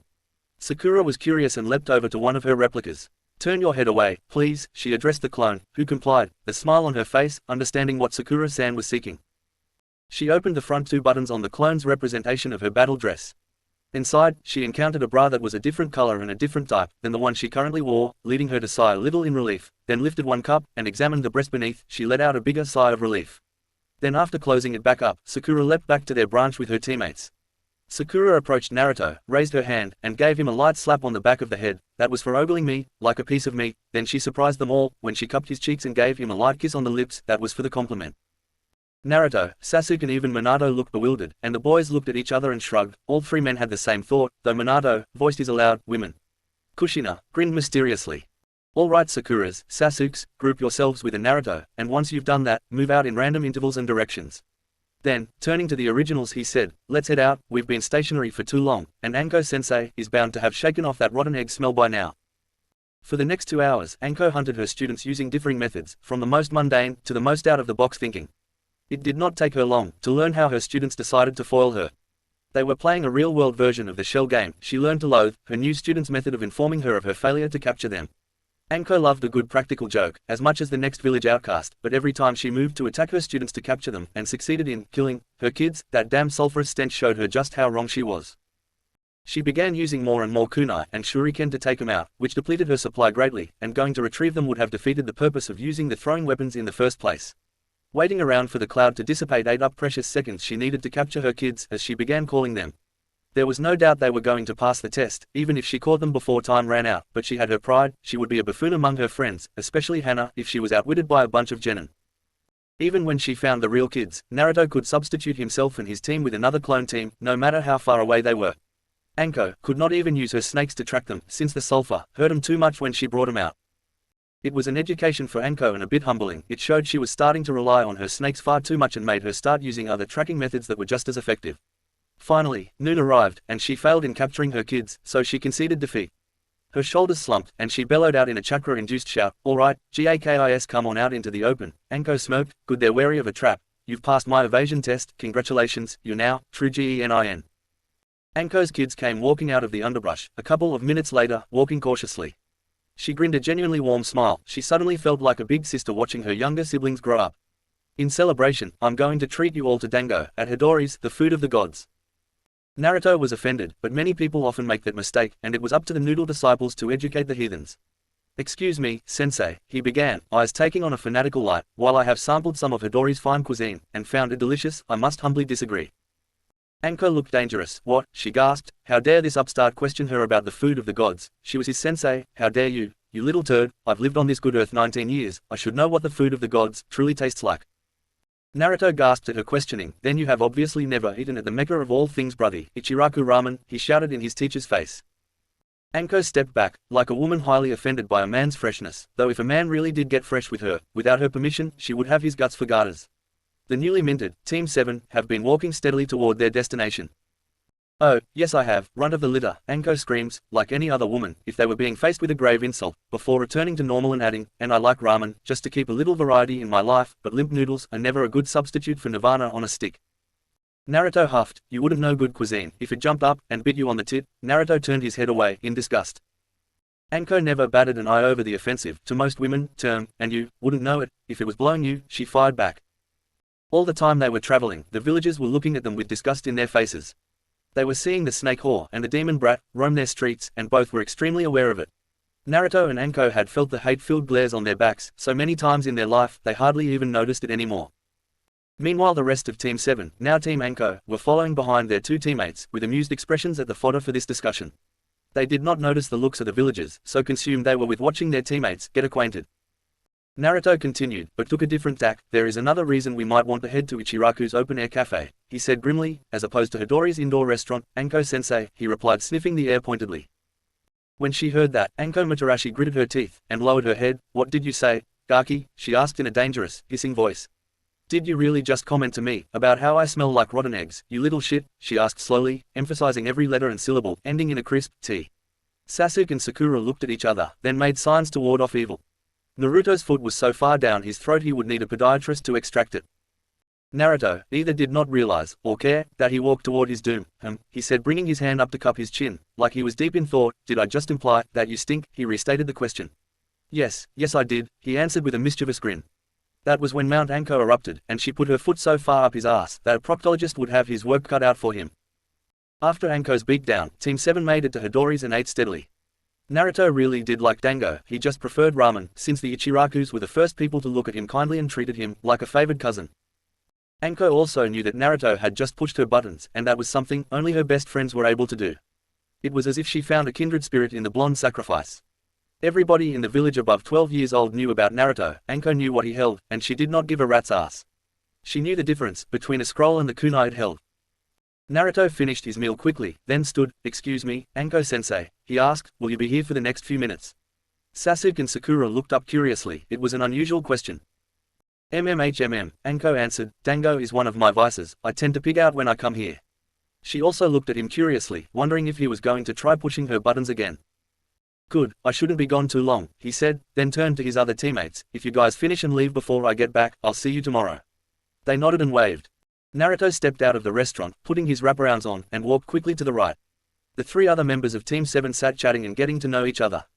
10 minutes later, a man with brown hair and wraparound shades like Naruto and a graying beard came into the restaurant carrying a paper sack. The hostess approached him, but he pointed at their table, made his way over and sat down. "Hey dude, that seat's taken," Sakura told him. He was confused for a minute, then made a face as if something dawned on him. "It's good to know you're looking out for me, Sakura-chan," the man said as he shifted into their blonde teammate. Anko scrutinized Naruto for a few seconds curiously. "What kind of henge is that gaki?" Naruto grinned and replied, "It's called the Shinhenge, or true transformation. It's the Uzumaki version of a henge, only instead of illusions that other transformations produce, these transformations are physical and somewhat biological. I can't reproduce in any form except my natural one, but when I change into a bird, I can fly like one, although I have to practice and learn like a real bird." "He used it today. All those replicas of us were Naruto's clones," Sakura informed Anko. "He even henged into me, almost perfectly." Anko gave Naruto a dirty look. "Don't worry sensei, he hasn't been peeping on girls. I checked, he had me in a regular bra, instead of a sports bra, and there were differences in shape and color, if you know what I mean." He also gave me an unintentional compliment. Naruto still took on a confused expression. "What compliment?" Anko nodded, accepting Sakura's explanation. "Any way you could teach it to me?" she asked, looking intently at her student. Her other students looked eager too. "Sure, but you have to meet all of the following requirements," Naruto told them. "Okay," she accepted. "First, you need Jonin or Uzumaki level chakra reserves, then the patience to study and observe people and animals," Naruto informed them. "Okay, that sounds doable," Anko agreed. "The final requirement is non-negotiable however," Naruto added solemnly. "What's the final requirement?" Sakura asked. "You have to marry me," Naruto smiled, "or already be an Uzumaki." Sasuke nearly choked on one of his dango sticks, and Sakura's face turned the same shade as her hair. "Sorry Sasuke, I don't swing that way," Naruto chuckled. Sasuke chuckled right back. "Somehow, I am not so keen to learn the Shinhenge anymore." Sakura just continued to blush and ducked her head. Anko met his eyes, without flinching, but changed the subject. "What's in the sack, Naruto?" she asked. After looking around, Naruto placed it on the table, then slid the sack over to his sensei, who looked inside and saw several cans of tomato juice. She looked up curiously, questioning the gift. "It's for the smell of sulfur, sensei," she tensed, but he went on quickly. "Before you say anything, it's not a dig. This stuff helped me wash off the stench of the sulfur from last night while I was adding it to my substitution smoke." "Oh, well, thanks," Anko blushes, "but why buy it for me, when you can just tell me about it, and I can buy it?" "Because we're family," Naruto replied, while activating all three of his dojutsu, family without blood. Mission to Wave, Viper Team. Mission to Wave, Part 1. Uchiha Mikoto, Godime Hokage of Konohagakure no Sato, was reading progress reports for the most recent graduates from the Konoha Ninja Academy. Teams 1 through 6 had failed their Genin tests with their Jonin sensei, and only Teams 7, 8, and 10 had succeeded. It has been 3 months since this class graduated, and training with their Jonin sensei has progressed little by little. Team Itachi. Team 10 led by Uchiha Itachi, the Hokage's eldest son, made up of Yamanaka Ino, Nara Shikamaru, and Akamaki Choji, needed the most work. Ino's obsession with the Hokage's youngest son, Uchiha Sasuke, had to be broken. Itachi did that by telling her the Uchiha way of selecting their mates, especially for the clan's head family and from outside the clan. Only skilled and powerful ninja were even allowed to be selected. For example, Yuhi Kurenai was deemed worthy of betrothal to Uchiha Shisui, the nephew of the clan head, Uchiha Fubiku, and cousin of the Hokage, Uchiha Mikoto, because Kurenai is a powerful genjutsu and taijutsu specialist. Only Mido Guy, sensei for Team 9, is a more skilled taijutsu warrior. Once Ino heard of these requirements, she buckled down on her training, and started to improve not only her basic skills, but her clan's mind jutsu, as well. Choji's progress was slow at first, but once Itachi forced him to reduce his junk food addiction, and change his eating habits to more healthy fare, his progress started to improve dramatically. The biggest issue with Team 10 was the Nara in their midst. Shikamaru was like all Nara males, a genius, considered gifted even by the Nara. Shikamaru was one of those minds that come along once in a century, and they usually change the course of history. However, as was typical of all male Nara, he was lazy, apathetic, and shiftless. He would sit under a tree for hours just watching the clouds, and the only thing he would move himself to do was to play shogi. Nevertheless, for the past 3 months since his graduation, Uchiha Itachi began changing Shikamaru. Itachi started by not giving the Nara a choice, and by threatening his life. It began, the day after Team 10 truly became genin. They were all at Training Ground 10. Itachi ordered them to line up, which Ino and Choji complied, but Shikamaru remained lying on his back under a tree, cloud-gazing. This is when Itachi did something he had never done in his entire life, raising his voice to another human being. He also brought a shinai bamboo practice sword, used in kendo, with him and beat the ever-living daylights out of the boy. Shikamaru got the point very quickly that day. When his sensei told them to do something, it was not an option, he did it without delay or suffered the power of an S-rank ninja. Itachi made Shikamaru fear him, even more than Shika's own mother. Mikoto's eldest son started making the entire team review everything they learned in the academy, and if the Nara slacked off, his entire team suffered for his lapse, with extra physical training exercises. Again, Shikamaru got the idea, if he lapsed into indolence on missions, it was not just he who would pay the price, but his entire team. Itachi really drove home that point, when one day after a D-rank mission where he allowed his Langa to cost him the mission, not to mention the pay, he made Shikamaru go to each individual family and inform them that their ninja died on the mission. Both of his teammates were standing next to him, so the families knew it was just an exercise, so they played along and asked for details on how their children died. Itachi wanted to remind all his students of that same point, so he made the other two do the same for Shikamaru's family. All three of them forgot one person on their team, Itachi, and he punished them for it. He reminded them that he was as much a member of their team as each of them, and his life was in their hands, as well. Overall, Team 10 was coming together nicely, and Itachi was starting to weld them together into a real team. As much progress as they have made, Itachi has not yet advanced them to C-rank missions. They have only just begun tree walking and have not yet thought of themselves as a team. Team Crimson.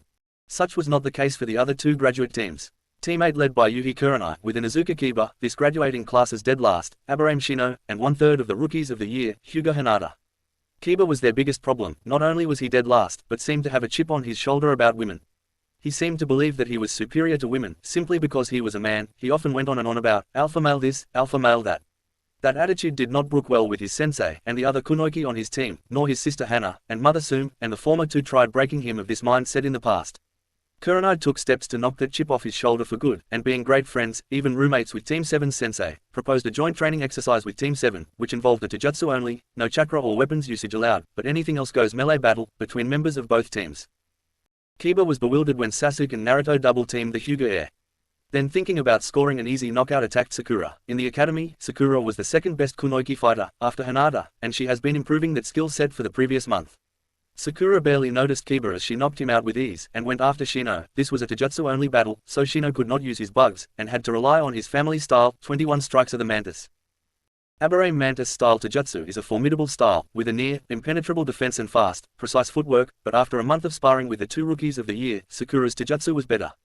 Naruto was the second best in taijutsu in the entire class, and he, Sasuke, and their sensei taught her a lot in the months since they graduated, and she used what she's learned, not to overwhelm Shino's defenses but to harmonize with it, which allowed her to anticipate the bug user's footwork, and outmaneuver him, and strike as fast as a viper's tongue flicks, into nerve endings and pressure points. Once Shino was disoriented, Sakura flipped him on his back, and then kicked him in his head, knocking him out. Naruto and Sasuke had their hands full. There was a reason Hinata got a 100 on the taijutsu in the part of the graduating exam. They had sparred with her before, even earlier today before meeting their teams, so they knew how strong she was, and it would take both boys to subdue her. They knew her weaknesses, and she knew theirs. They had been best friends since they were 5 when Sasuke and Naruto saved her from abduction by ninja from Kumogakure. That was where they learned about Naruto's chain's ability to prevent access to chakra. It was also when Hinata changed from a shy, mousy little girl and gained determination to be the best ninja she could be.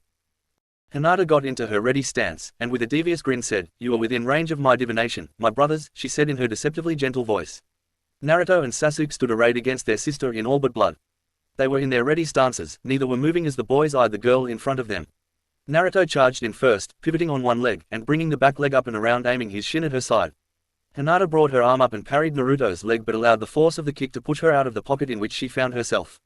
Just in time for her to dodge, a clothesline from Sasuke, and circle round him, palm blocking his arm to deliver a nerve strike to the humerus, but he pitches forward before the blow arrives. That's when Naruto appears behind her, and sweeps her legs out from under her, which causes her to somersault with her fall, regaining her feet. That's when Sasuke's lightning-fast speed kicks in because he seemed to materialize out of nowhere and chopped Hinata's neck, which knocked her off balance. Then he was gone, and Naruto was in his place, grabbing her and pulling her further off balance, and into his elbow, making her clutch her throat. Then Naruto and Sasuke grabbed her by the back of the head and shoved her face first into the ground. Their combined attack knocked her out, securing victory for Team 7. After the fight, Kiba woke up, confused, and disgraced. He criticized Sasuke and Naruto for attacking a girl. Both Team 7 males did not understand what Kiba's problem was. In their minds they went after the person they felt was the most dangerous to them and their team, and said as much to the Inuzuka. That's when Kiba went into his diatribe about male superiority and being an alpha male. Sasuke and Naruto laughed their asses off at the very idea that being male automatically made them superior to females. "Dude, what gender is the Hokage?" Sasuke asked Kiba. "She's called the Devil of the Leaf for a reason. Her Kaidenjutsu are considered a fate worse than death by her opponents, the few that are still alive. You don't think there were quite a few men wanting the job of Hokage? My own father was up for the position, and nobody believes Uchiha Fugaku is weak." Sasuke points his thumb at Naruto. Naruto's own mother was considered one of the most powerful ninjas in High no Kuni Fire Nation, and she would have been named Hokage over Naruto's dad if she had been born in the village. "Your notion of a so-called alpha male mentality is bullshit." Naruto spoke up then too. "I've been studying animals for a long time to perfect my family's henge no jutsu. Of all the species I've studied from fish to mammal, of every single one of them it's the female who chooses her mate." Kiba's eyes widened as he spluttered in disbelief. "Oh, the males do fight over the females, that's true, but that's only so the female will know who the strongest male is, so she can make her choice. I could go on and on about the differences between a peacock and a peahen, black widow spider females versus her male counterpart size, how most of the time male praying mantises stake their life just to mate. The point is your alpha male ideology is flawed. In wolf packs which you and Izuka pattern your clan structure after, there are usually two alpha males who are usually the best hunters and are meant to protect the pack, but only one mother wolf, who is the leader of the pack."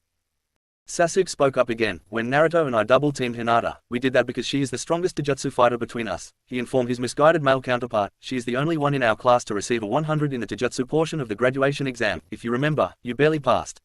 Kiba's eyes could not get any wider. "According to the female sensei of Teams 7 and 8, and, lest we forget the one woman on Team 7, who wiped the floor with you, and then Shino without our help," Sasuke supplied to make his point, "while me and Naruto had our hands full taking down one woman. We won through numbers and teamwork, not because Hinata is a woman. That kind of throws your notion of male superiority into the rubbish bin, does it not, Kiba?" The Hokage smiles. "I remember that day. When Sasuke came home his face was covered in 4 different shades of lipstick, and he was blushing up a storm. He wouldn't tell me how it happened. I was mum then, not his Hokage. I had to get the story from Kurenai and verify it with Anko." After the boy's words, Kiba ran off to sulk and re-evaluate his beliefs, and Shino went home to practice his Taijutsu. Naruto and Sasuke were about to leave as well when they were surrounded by the 4 kunoichi. They looked wary, like they were under attack by a force deadlier than a kunai. The 4 women advanced on the 2 doomed boys who went back to back and into defensive postures. The 2 jonin moved through their defenses swiftly and efficiently and claimed their victories. The 2 genin were right behind the older women and claimed similar victories upon their opponents. The 4 young women spent a good half hour with the 2 young men, and when it was over Naruto and Sasuke were a mess. Their noses were bloody, and their lips and cheeks were red, from the female ninjas' assaults, swollen from the repeated contact with the lips of the women. When the women were done kissing the 2 boys into submission, Naruto and Sasuke were catatonic with overstimulation. Afterwards Kiba was more subdued and less vocal about his beliefs, and once he accepted that he was wrong about many things, he began to focus on what matters most to a ninja, training. They began to grow quite well together. All 3 were growing rapidly, and had mastered tree walking. Their sensei was about to start them on water walking soon and believed they were ready for C-rank missions. Team Viper. Team 7, however, seemed to be the most advanced of the recent graduates, and they had very few disagreements. The only such arguments were over what Naruto and his sensei considered to be the food of the gods. Yet, their arguments were a form of bonding for the 2 outcasts of Konoha, a way to take measure of the other. Naruto had informed his team about the 2 dojutsu and his chains. He even informed them of his Jinchuriki status, and why he was an orphan. Naruto only told Anko, however, about his parents being alive in his mindscape, at first, who got confirmation from the Hokage and Tsunade when she confronted them. After the 2nd month, especially after what happened with Sakura, he told him too. The Hokage saw the advancement of Sasuke's skills herself, when he practiced at home, therefore she knew his progress without having to read reports. His training in the Uchiha Interceptor Fist was succeeding well above average. One day he would even exceed his brother's strength. He was also training using Jut, Tonfa, and Sai. His weapon of choice was the Sai. It makes sense, with his nature affinity. Lightning, Shisui helps him as much as he can with that, having learned lightning manipulation from his senpai in his ANBU days. His Sharingan has not yet manifested, but that's not to worry. It requires intense stress and emotion to awaken, and he has not yet been in those kinds of situations. Mine did not manifest until my first Chunin exam, and Itachi grew up during the 3rd Great Ninja War. Stress and fear were rampant in those days, which is why he manifested his Sharingan at such an early age. Sasuke is fast enough to casually catch a kunai out of midair, and then throw it right back at you. He also has the same instincts Mikoto has, and she is teaching him to listen and be guided by them, but not let them control him. She has taught him to temper his instincts with reason and facts. Haruno Sakura has been weaned away from her obsession with Sasuke, in the same way as Ino, so instead of focusing most of her energy on Mikoto's youngest son, she turned her attention to her training with the same single-minded determination she used to attract him. Sakura trained in Taijutsu and Genjutsu like Kurenai, as well as her natural affinity, water. Naruto is also training with her, in his father's Bakujutsu Taijutsu style. Sakura has begun taking classes at the hospital to become a medic nin as well. Naruto's progress was just as impressive as the rest of his team. He has been practicing with the Akumagen since he was 4, and since his eyes were like the Byakugan, and since he and Hinata were so close, was allowed to be tutored by her on how to train his eyes and even train in the branch version of the Juken. He has developed several genjutsu, not all of them ocular-based. With the help of his genjutsu sensei, Shisui Uchiha, Naruto wants to be the best, and he wants to be able to use the full range of his abilities, not merely the advantages nature gave him. The Akumagen was a mutated form of the Mangekyo, and had all the abilities of the Sharingan, as well as abilities that could only be called Mangekyo-based abilities. In addition to all the genjutsu of other Sharingan users, from normal to Koto Matsukami, he can channel the energies of Yomi, the Shinto god of the underworld, which is also called Yomi. Necromancy, the ability to commune with the recently deceased, making sure the knowledge of the past is not lost forever. Ghost body, which can turn his body intangible, allowing him to walk through walls, or let attacks pass through him. He cannot touch anybody while in this state, unless he is wielding Nentoken. It seems to be able to bridge the divide between the living and the dead. I wonder if Naruto must awaken the Mangekyo Sharingan the normal way to access the Susanoo construct, or if he will ever be able to fully awaken it. He has also trained with the Rinnegan since he got it, using Akuma no Bunshin to maximize his experience with them. The Samsara eyes have the same vision-based abilities as the Sharingan, and several sets of abilities called paths, which are connected to different layers of reality. Naraka is the lowest layer. It connects to the realm of demons, and we are not talking about the Biju. These are true demons of hell, and where the truly irredeemable go when they die. This is a place of torment and punishment. Naruto can summon the denizens of this realm, from mischievous imps to Yomi, the ruler of hell, and they do his bidding. Preta path is the path of entropy and destruction, where the energies of the universe are absorbed and broken down into particles, light and sound, the energy of motion, natural energy, even chakra. Naruto often uses the Preta path in conjunction with the Asura path because the latter path is the path of evolution and transformation. The energies he collects from Preta can be used to craft machines that grow out of the body and are used to power said machines. They may also be used to strengthen the body to near godlike prowess, for a brief time, to become a Goliardan warrior that only a team of Jonin could fight. The animal and human paths are the most easily understood paths because they are the most intricately linked paths to the natural world. Animal path allows Naruto to communicate with and dominate all non-human animals and allows him to take on more than one summoning contract at a time. The human path is about knowledge and the human spirit. With it, Naruto can rip the soul out of any human and absorb all their knowledge. A less violent method but no less powerful is the ability to transfer knowledge directly into and out of the mind. The last two paths of the Rinnegan are the Deva path and the outer path. The former is the path of the gods, all of them, Amaterasu to Zeus, the Pure Lands to Nirvana, the forge of Hephaestus and arrows of Indra's bow are available to Naruto, and the control of local gravity are his to command. The outer path allows Naruto to have knowledge of space and time. He can move from place to place with the blink of an eye, and though he cannot travel through time, he can gain knowledge of the past of a person, place, or thing, and possible futures of the same. He also has access to a void space with a near-infinite ability, which can be used as a storage or prison. Thus are the powers of the Rinnegan. The Rinnegan also gives Naruto a natural affinity for all primary nature transformations, earth which he trains under with Anko, lightning, which he is learning with Sasuke and Hinata, under Shisui, as well as Genjutsu, wind and water that his father and mother are training him in, along with water and Hanuman Pekiti Terzia Saradas, which he is learning with Sakura, and fire which he learns with Hinata at several training stations dotted around Konoha. His teachers only teach him elemental manipulation, but none of their own ninjutsu. Some things simply must be learned on your own, through trial and error. What works for one use of an element may not work for another. Natural talent can only get you so far. Without hard work, the fruit will rot on the vine. Naruto can use either dojutsu through his natural eye sockets and switch between one as quickly as he could blink, or he could open his third eye and have both dojutsu active at the same time. He has vowed to only ever show his true visage to people he loves and trusts, or in an emergency. While he is not overly vain, he does feel that his three eyes would only cement his demon status among the populace. He likes to open his three eyes in training, because it uses a lot of chakra energy, and the best way to grow chakra capacity is to run them dry while exercising, then allow them to fill up naturally. This plus the chakra control he has his clones helping him with almost constantly, have allowed him to become the chakra powerhouse of his team, and allows him to cast extremely cunning genjutsu that are nigh impossible to break. Naruto has not simply trained his chakra usage, he has also focused on purely physical skills. Naruto has trained in kenjutsu since he was 6 and taijutsu since he was 5, and with the aid of his mother became equal to any chunin in skill. As far as kenjutsu goes, he is learning the Uzumaki style known as Hidden Musashi-Ru, the Uchiha kenjutsu style known as Five-Ring style, and the Senju style known as Man no Ha. Hanuman Pekiti Terzia Saradas from his father, in which he also trains Sakura in, is a hybrid style of taijutsu and bakujutsu. All taijutsu schools teach their practitioners how to use weapons, in their own unique ways, but that is usually so the student will know how to face those weapons when they encounter them.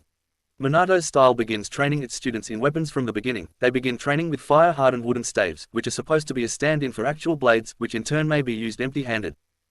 Naruto is also learning the Uchiha Interceptor Fist with Sasuke. The Senju Bushido style known as Go Senken, which would be impossible to master, unless one had access to clones that amplify experience, let alone the Senju sword style, 10,000 blades. Tsunade told the Hokage that nobody in her family had ever learned all the kata from the 5,000 fists, the only one to ever come close was her grandfather, but even he fell short by 100 kata. The branch family version of the Juken, that he spars in with Hinata, and Hapkyosu from his mother, which Naruto shares with his future-in-law, comparing notes over some of the concepts. Naruto combined all of them into a single style that he augments with his chains, and calls Daiuzu, or Maelstrom. He calls it a style that is not a style.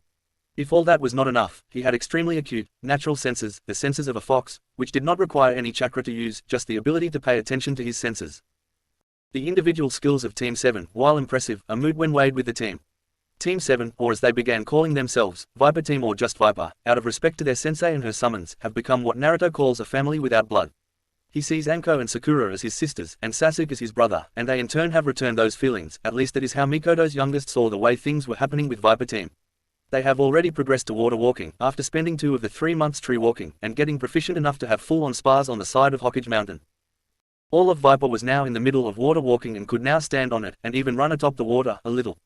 Because of their practice and improvement, Anko has recommended Viper for C-rank missions. Mission to Wave. Mikoto's mind was finally made up, as she keyed her intercom, "Please show the bridge builder in, I think I may have the solution to his dilemma." The mentioned party was shown in at once. Tazuna-san, please come in and have a seat." The Hokage indicated a sofa across from her, against the wall. "Tazuna-san, after some careful deliberation, I have come to a solution that could help you, without going beyond your budget." "Yes, Lady Hokage," the old man asked with hope in his eyes. Tazuna was a grey-haired, bespectacled man with a large beard and dark eyes. He wore a sleeveless V-neck shirt with an obi, pants, and a pair of sandals. He also carried a towel around his neck and wore a pointed hat. "We will be sending ninja with you to guard and protect you against any difficulties as you finish your bridge," the Hokage informed him, and his face began registering glee, but Mikoto raised her hand to forestall any outburst. "However, they will only be a single rookie, Genin team, and a Chunin.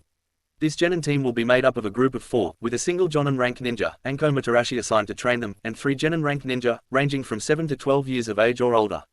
The Chunin will be one from my personal guard detail, and Uzuki Yugao." Tazuna was aghast, thinking of his own daughter and grandson. "You would send children off to fight, and even possibly die in battles like this?" he asked in a whisper. "That is the way of the ninja, and the way they have chosen to live their lives," the Hokage answered, "but you are wrong about one thing. They are no longer children. Once they became ninja, they ceased to be children in this village and to the rest of the elemental nations. They are adults in the eyes of the law and have all of the rights and responsibilities of being an adult. If it were your own children, you might see things differently," Tazuna assumed.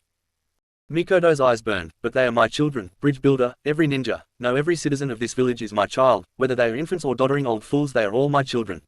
Not only that, but I am also a mother of 2 boys, one became a ninja when he was 7, and the other is one of the Genin I am considering sending with you, to protect you." That brought the old man up short. "Why would you willingly send your own child off, to maybe die?"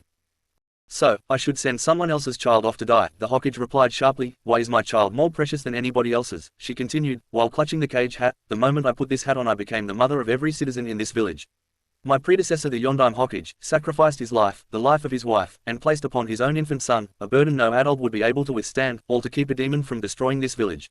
Mikoto took a deep breath which visibly calmed her. "It is not my place to try and convince you of the validity of our way of life," the Hokage told him, "but you came to us for help. You cannot afford a higher ranked mission, and sending a single Genin team, plus a Chunin, from my guard detail, which are not paid through missions, but get a salary, falls within your budget, so it is up to you. Take the help we provide or go your way."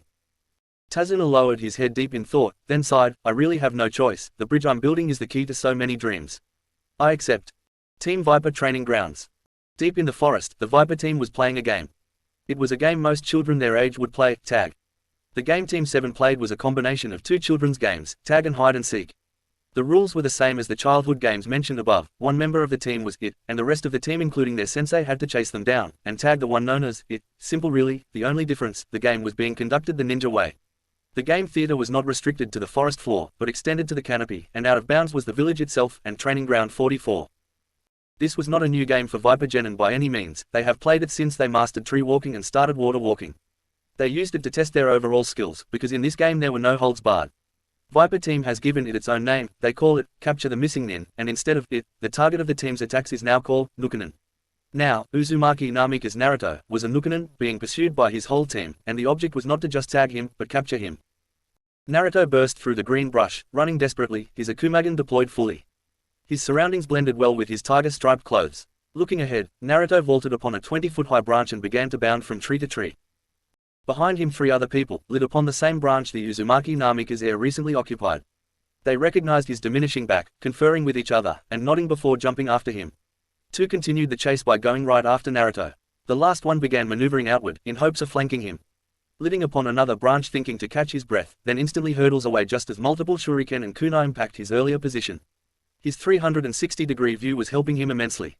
He could see 2 of his teammates trying to keep his attention upon them, while his third teammate was trying to outflank him. Keeping his focus ahead, Naruto redoubles his efforts and tapped into his chakra to give himself a boost.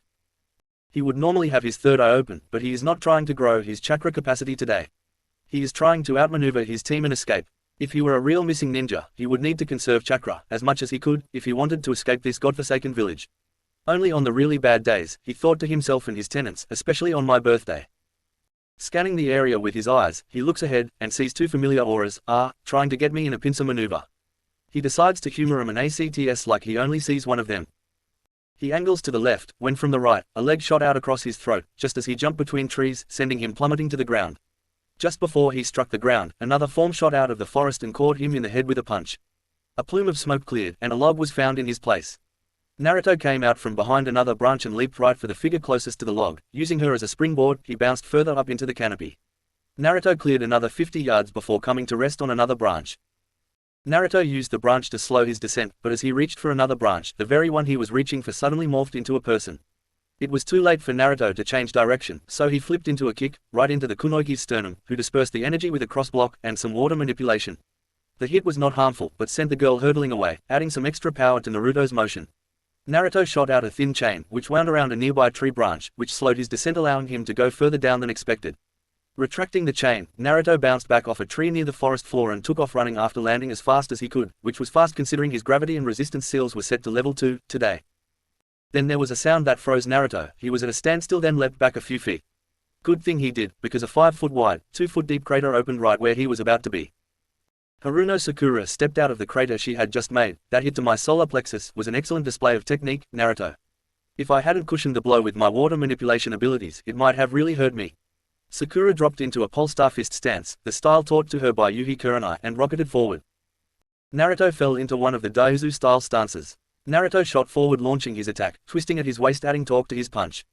Haruno parried the blow with a ridge hand on the inside, knocking the arm wide, and leveling a palm strike at Naruto's chest. Naruto continued, adding the momentum to a spin and elbowed the thoracic vertebrae of Sakura's spine, making her grunt and fall forward. She dove forward and onto her feet with a painful expression on her face. Both sprang forward, unloading a salvo of kicks and punches, counterattacks, throws, and counter-throws, as fast as they could, before a palm strike from Naruto and a round kick from Haruno pushed them away from each other. Sakura stood tall at once, and saluted her opponent. "Sha, that was an excellent example of your maelstrom style properly used in a fight, my brother and friend." The girl had changed quite a bit in the 3 months since she and Naruto started on the team together. Her hair had shortened into a bob. Her normal mode of dress now included a red kipao dress with short sleeves and slits up the sides accompanied by a zipper, but the white circles of her family crest were no longer there. Complementing her attire was a pair of carbon fiber, steel-reinforced metal woven mail, which ran from her shoulders, down her arms to her fingers. A gift from Naruto, he made it using a combination of the Ashura path and some Fuinjutsu. If Sakura channeled chakra to the fingertips, they transform into what looks like metal claws. She wore low-heeled, knee-high boots, with black shorts under a short pink apron skirt, and elbow protectors. The cloth of her forehead protector has changed to red, and she now carried a medical pouch, since she began lessons at the hospital to be a medic nin. For 3 months under the tutelage of Kurenai-sensei, in repayment of the debt she owed Anko, for helping her knock some sense into Kiba, Haruno Sakura studied Taijutsu, Hokkyokuseiken and Aikajutsu, teaching her to use her entire body as a weapon.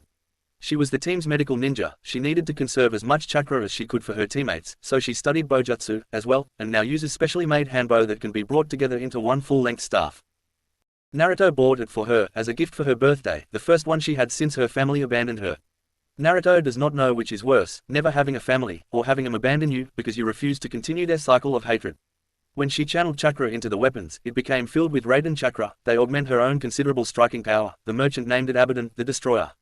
This was one of the reasons why he began training with her in his father's Hanuman Pekiti Terzia Sarada's Taijutsu, Wakajutsu style. When not in use, like now, she stored the hanbo on the outboard side of her right thigh. Naruto was happy to see that she had been able to channel her energy from stalking Sasuke into her training. Even Kushina was impressed. It just goes to show what a person can do, when they've got the right motivation. Suddenly, two figures dropped out of the canopy, right in front of them. One of them was clutching at her stomach where Naruto jumped from her, then began applauding, and she was grinning from ear to ear. Anko is a tall woman with a slender frame, light brown, pupil-less eyes. Anko kept her violet hair styled in a short, spiky, fan ponytail. She wore her usual form-fitting mesh bodysuit that covered her from neck to thighs, a tan trench coat with a purple lining and deep pockets on each side, a dark orange miniskirt, a dark blue belt, and pale grey shin guards. She wore the typical forehead protector, with a small pendant looking like a snake fang, and a wristwatch. Excellent, Anko tells them, you have all come along rather well. You're no longer the smelly fish I took under my wing 3 months ago, you've now evolved into piranha. Anko checks her watch, since it's close to noon let's get some lunch, the missing nin for the day can treat. Fine, Naruto huffed, but if I'm treating that means I'm picking and I say, to Ichiraku ramen, he said finger pointed skyward, before bringing it down and pointing toward the village. Anko sighs, looking down, ramen it is, then looking at her other students, says, I am sorry, you won't get to enjoy the magnificence of dango. I still have much to teach my young student. She turned, and squared her shoulders, as if facing something she would rather not be doing. Let's go eat some soup. She walks forward putting her arm around the blonde ninja, as he advances toward what he calls, paradise on earth. Sasuke and Sakura looked at each other and grinned ruefully. The battle over the best food was an ongoing joke within Viper Team, specifically between the two outcasts of Konoha.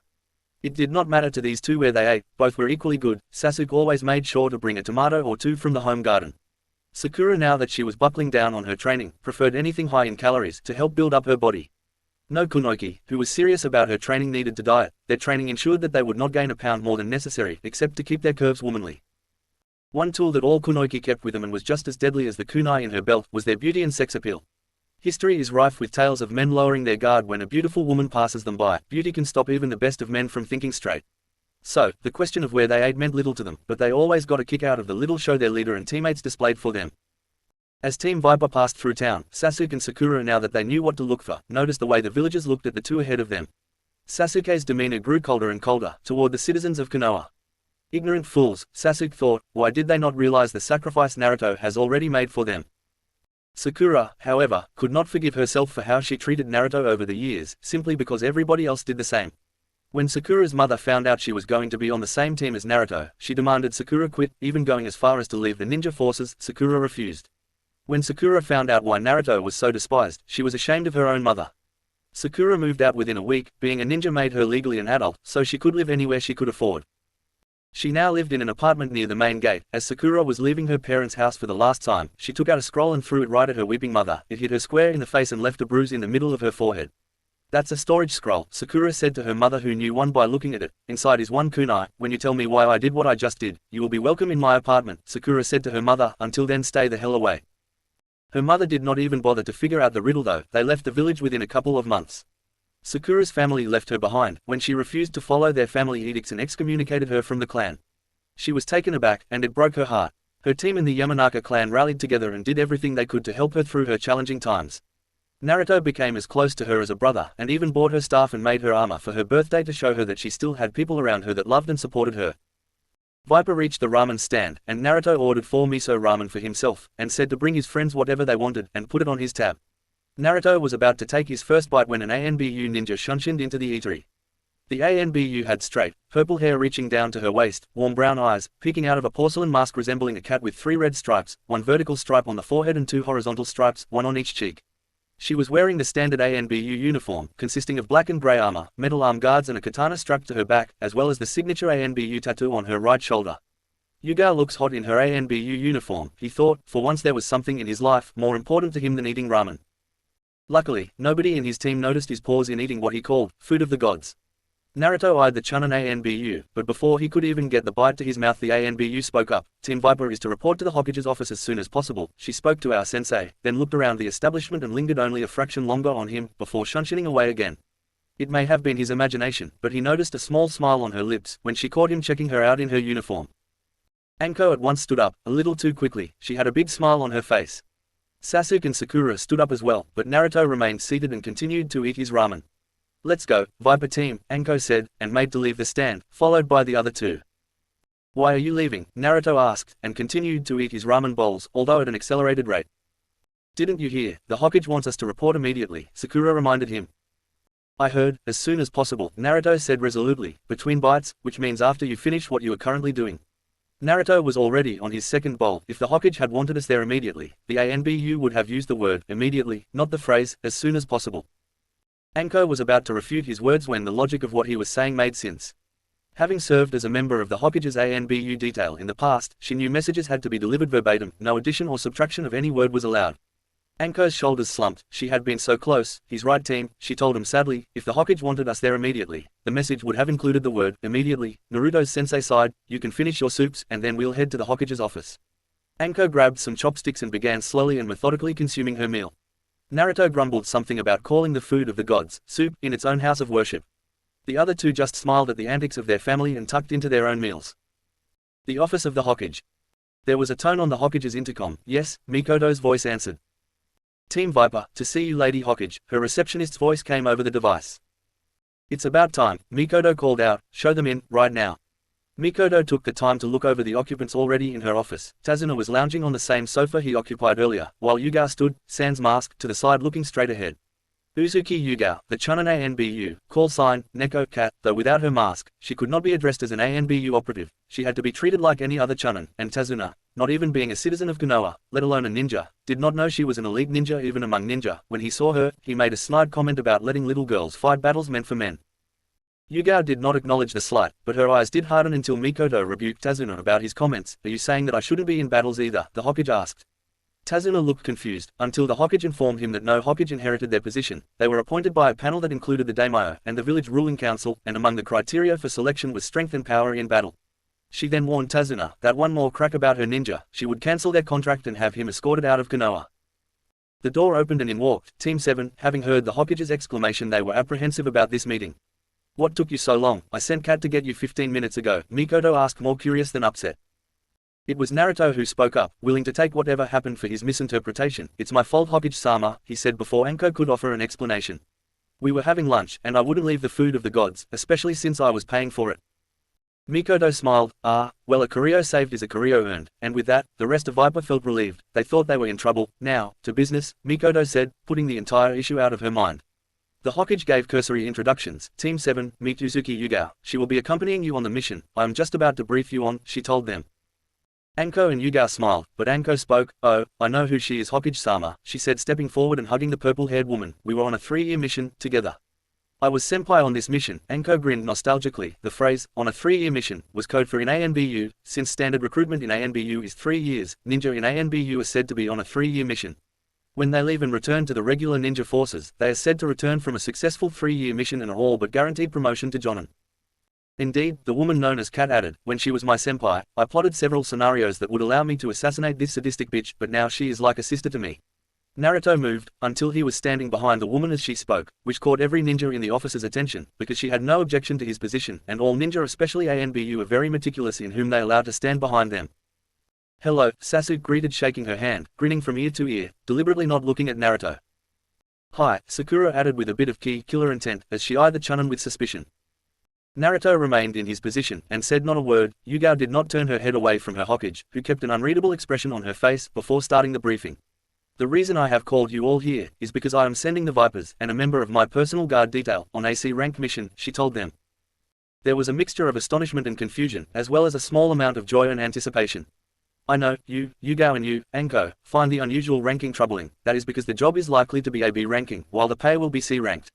Mikoto pointed to Tazuna. This is Tazuna, master bridge builder from Nami no Kuni, Wave Nation. He has come to us and asked for us to guard him while he completes his bridge connecting Wave to Fire. The bridge, when complete, will open up more trade between our nations. From what or whom does he need guarding? Yuga asked. I was coming to that, Mikoto told them. It seems the shipping magnate, Gato, has recently entered Wave and has gained a stranglehold over the economy. He has taken control of the shipping ports, which are the lifeblood of the economy there in Nami. I see, Sasuke added. With the bridge completed, it would cripple this Gato person's monopoly on the nation. Mikoto nodded and smiled with pride at her son's perception of events. There are rumors that Gato is more than just a legitimate businessman, but a smuggler as well, Anko added, dealing in everything from drugs to slavery. They're more than rumors in Wave, Tazuna broke in harshly. I have seen his vile corruption with my own eyes, and he has no problem getting his hands dirty. The old man seemed to visibly shrink. Some months ago, my son-in-law tried to get the people to form a revolt against Gato. There were tears in the bridge builder's eyes. Gato's men rounded him up, and made an example of him, by crucifying him. Now, my grandson has lost all hope and faith in anything. He just sits and looks out the window or at Kaiser's photograph. It's not just the economic issues that made me want to build my bridge, but what the bridge represents, hope.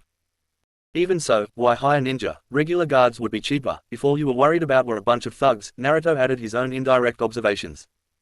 That's correct, Naruto, the Hokage replied. Tazuna came here to hire us, because Gato has hired his own ninja to augment his forces, Mikoto sighed, which is why I gave this mission that unusual ranking. Tazuna doesn't know the names of the ninja, but it is safe to say they are missing nin. If Gato is in the illegal import and export of illicit goods, he cannot go to any of the other ninja villages since they all report to their respective heads of state, and such things are illegal to varying degrees in all nations. That was the reason for my unusual designation for the mission. We have no way of knowing how many ninjas are arrayed against you, or what caliber they will be. This type of mission would normally be given at least a B ranking, but Tazuna cannot afford anything higher than a C rank mission, but his bridge is vital to both nations to complete. Which is why I have called in a genin team and a chunin from my personal guard detail to escort him back to Wave and guard him until he completes the bridge. When do we leave, Hokage-sama? Sakura asked. You will need to leave as soon as you get your gear, Mikoto said, staring at her son. It is a 2-day journey to Wave Nation, Hokage informed them, and the bridge builder assures me that the bridge is only a month from completion. They all nodded, already thinking of the journey ahead. Dismissed. Anko began issuing instructions to her team. Go home and gather everything you think you might need for a month-long journey, she told them. Meet me at the main gate in 1 hour. They nodded their understanding. Go. The Hokage removed her hat and took her robes off. She now stood in a normal yukata and hakama. Sasuke, honey, his mother called. Would you care to escort your mother home? Sasuke looked at his mother and nodded. Of course, Mum, he said warmly, holding out his elbow for his mother to loop her arm through. It would be an honor. Everybody exited the tower and started to go their separate ways. When Mikoto called out to Naruto, Naruto, would you please come by the Uchiha compound once you are in your full kit? I'll be there, godmother, Naruto called back as he waved. Prepping for life.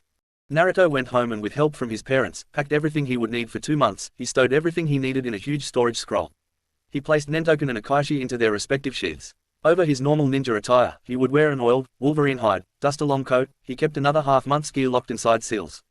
On the back of the coat taking up most of the surface, was a combined replica of the Uzumaki and Namika's crests. It looked like a yin-yang symbol turned so the dots that reflected the imperfections of the natural world were horizontal in the middle of his back. One thing his parents stressed while training him, there is no such thing as being too prepared, but also, it is impossible to prepare for everything. Once he had everything arrayed before him, he began to kit up. The sheath for Nentoken went on first, followed at once by the long coat, buttoning it all the way up to his neck. Naruto sheathed Nentoken, and practiced drawing and sheathing it to make sure it was easy to get to, and placed the storage scroll on straps even with his butt. The long coat had huge pockets. They all carried the ninja tools he may need. This was in addition to the ninja tools he always carried with him. The long coat had a cinch strap looped around the middle, and on the left side, angled above the pocket, Naruto strapped his mother's blade. Again, he practiced drawing and sheathing his weapons. This time all weapons were drawn, and practiced with before returning to ready. Naruto walked to the hall foyer and tied on his flexible combat boots. On the shoe stand lay his forehead protector, with black, wraparound shades, and a boonie hat into which Naruto has stitched a seal which would allow his Rinnegan to be fully deployed without anyone being the wiser. It was the same color and material as the long coat. He threaded the crimson forehead protector through loops of the boonie hat and tied it tight. He kept the thunder sword in the same seal his mother's blade had been housed in for so many years. Naruto placed the shades on his face and the boonie hat, over his blonde locks. When he was fully kitted up, his mind seemed to alter, his senses sharpened, even without his dojutsu active. His mind seemed to focus more, his thoughts came more quickly, his emotions were still there, but they seemed muted, ready for his use, but otherwise not intrusive. He walked out of the house, nodding to a clone. One advantage he found, was demon clones do not need food, or sleep, and that made them the perfect guards. He walked to the gate of his house, closing, and sealing it. To be part of a family. The Uchiha, since they were the police force of Konoha, were right in the middle of the village. To reach the main gate, one had to either go around, or through their compound. Naruto made it to the Uchiha estate, exactly 30 minutes after the meeting in the Hokage's office. He removed his glasses, looping a stem into the cinch and threw the boonie hat back as he approached the gate. Even he did not recognize himself in his gear. The gate guards gave him a thorough screening to make sure Naruto was who he claimed to be. Hey, the Uchiha are all police officers, and their estate was the civilian jail, where criminals awaited the judgment of the magistrate for the month, one of the clan council. Ah, Naruto, one of the guards said, after confirming his identity. Lady Uchiha informed us you might drop by. He then added, you remember the way to the main living area, I'm sure. Naruto nodded in the affirmative. If they found his taciturn nature unusual, they did not say anything about it. They were ninja too, and remembered their first few missions outside the village, and how exciting they were. The excitement tends to erode after your first few, real fights. Outside the main family's house, Naruto noticed a small gathering outside on the lawn. Mikoto, Fugaku, Itachi, Shisui, and even Kurenai were standing, and seemed to be waiting for something when Naruto walked up. They all turned and smiled. Mikoto was the first one to speak. Welcome Naruto, this is a tradition when the Uchiha undertake their first mission outside of the village. The immediate family gather around to celebrate the Uchiha taking their place in society, her husband continued. Just then, Sasuke walks out of his house. He was also dressed differently. He was wearing a midnight blue high-collared shirt, a midriff exposing flak jacket, and light blue pants, with brown arm guards covering his forearms, a light brown poncho with the Uchiha crest on back, over a brown belt and white bandages wrapped up to his knees on both legs, and a pair of shinobi sandals. His forehead protector was in the usual place, but strapped to his sides, along his thighs were a pair of sai. They approached taking their measure and appraising each other, then Sasuke broke into a grin, half a second before Naruto. I see you found a way to cover up that, I saw, hair color, Sasuke joked. Hey, Naruto shot back, the only thing colorful about you is your personality, then they fist bumped. Alright, Fugaku called out, the tradition I was telling Naruto about, is for the genin to take a shot of sake, with his or her immediate family. Sasuke's dad filled sake cups for everybody, and passed them around. Naruto, I know we are not your immediate family, Fugaku stated, but your father was my cousin, his mother, my aunt, and you are Mikoto's godson. As far as I'm concerned you are family, would you please share in this tradition with us? Naruto was stunned. Of course he knew from his father of his family tree, but to be invited to take part in this was overwhelming. Besides, Fugaku did not know about his parents living in his mind. Naruto took his glasses off his coat and put them on. It would be a great honor, cousin. Mikoto, Fugaku, Shisui, Kurenai, Itachi, and now Sasuke, studiously ignore the liquid dripping from below Naruto's glasses. Then, a toast, to Naruto and Sasuke, our hopes and prayers go with them. Fugaku led his family in a toast. May they represent their village with honor, Mikoto added her blessing. May they remember their training, Shisui added. May they live as an example to the other two teams, Kurenai put in. May they return stronger and wiser than when they left, Itachi told them. May we return together, or not at all, Sasuke added his toast. May Viper Team, grow and prosper, and become legends, Naruto added his prayer. May you all return better than you were before, Minato input with his own sake cup.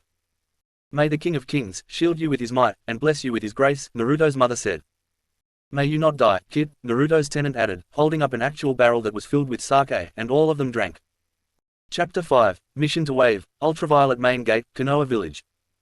It was nearly 1 hour since the meeting in the Hokage's office that found Naruto and Sasuke approaching the main gate. They were not the first ones to get there, their sensei and their new temporary teammate were waiting for them, but Sakura had not yet arrived.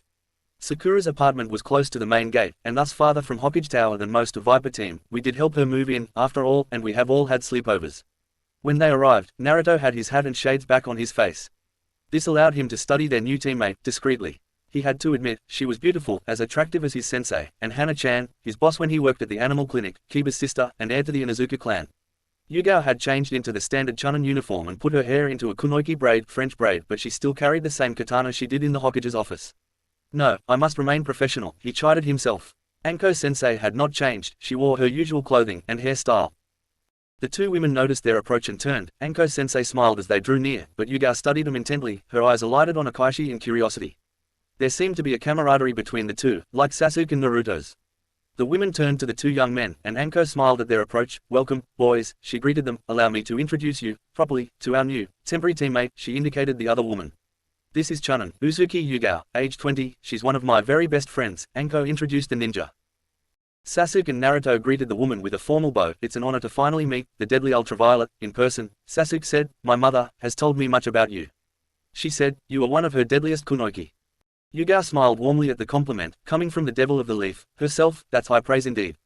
I am not nearly as formidable, however, looking over at Naruto, and the swords he carried, as a kakashi, herself. Tell me, Uzumaki Namikaze-san, are you worthy of those blades you carry? Her voice was cold, but her eyes were passionate and apprehensive at the same time as she looked into his eyes. Not yet, Naruto answered humbly, but I will be, that I promise you, and my nindo is to never break a promise. Yugao praised Naruto, carefully weighing his words, but Naruto had a question of his own.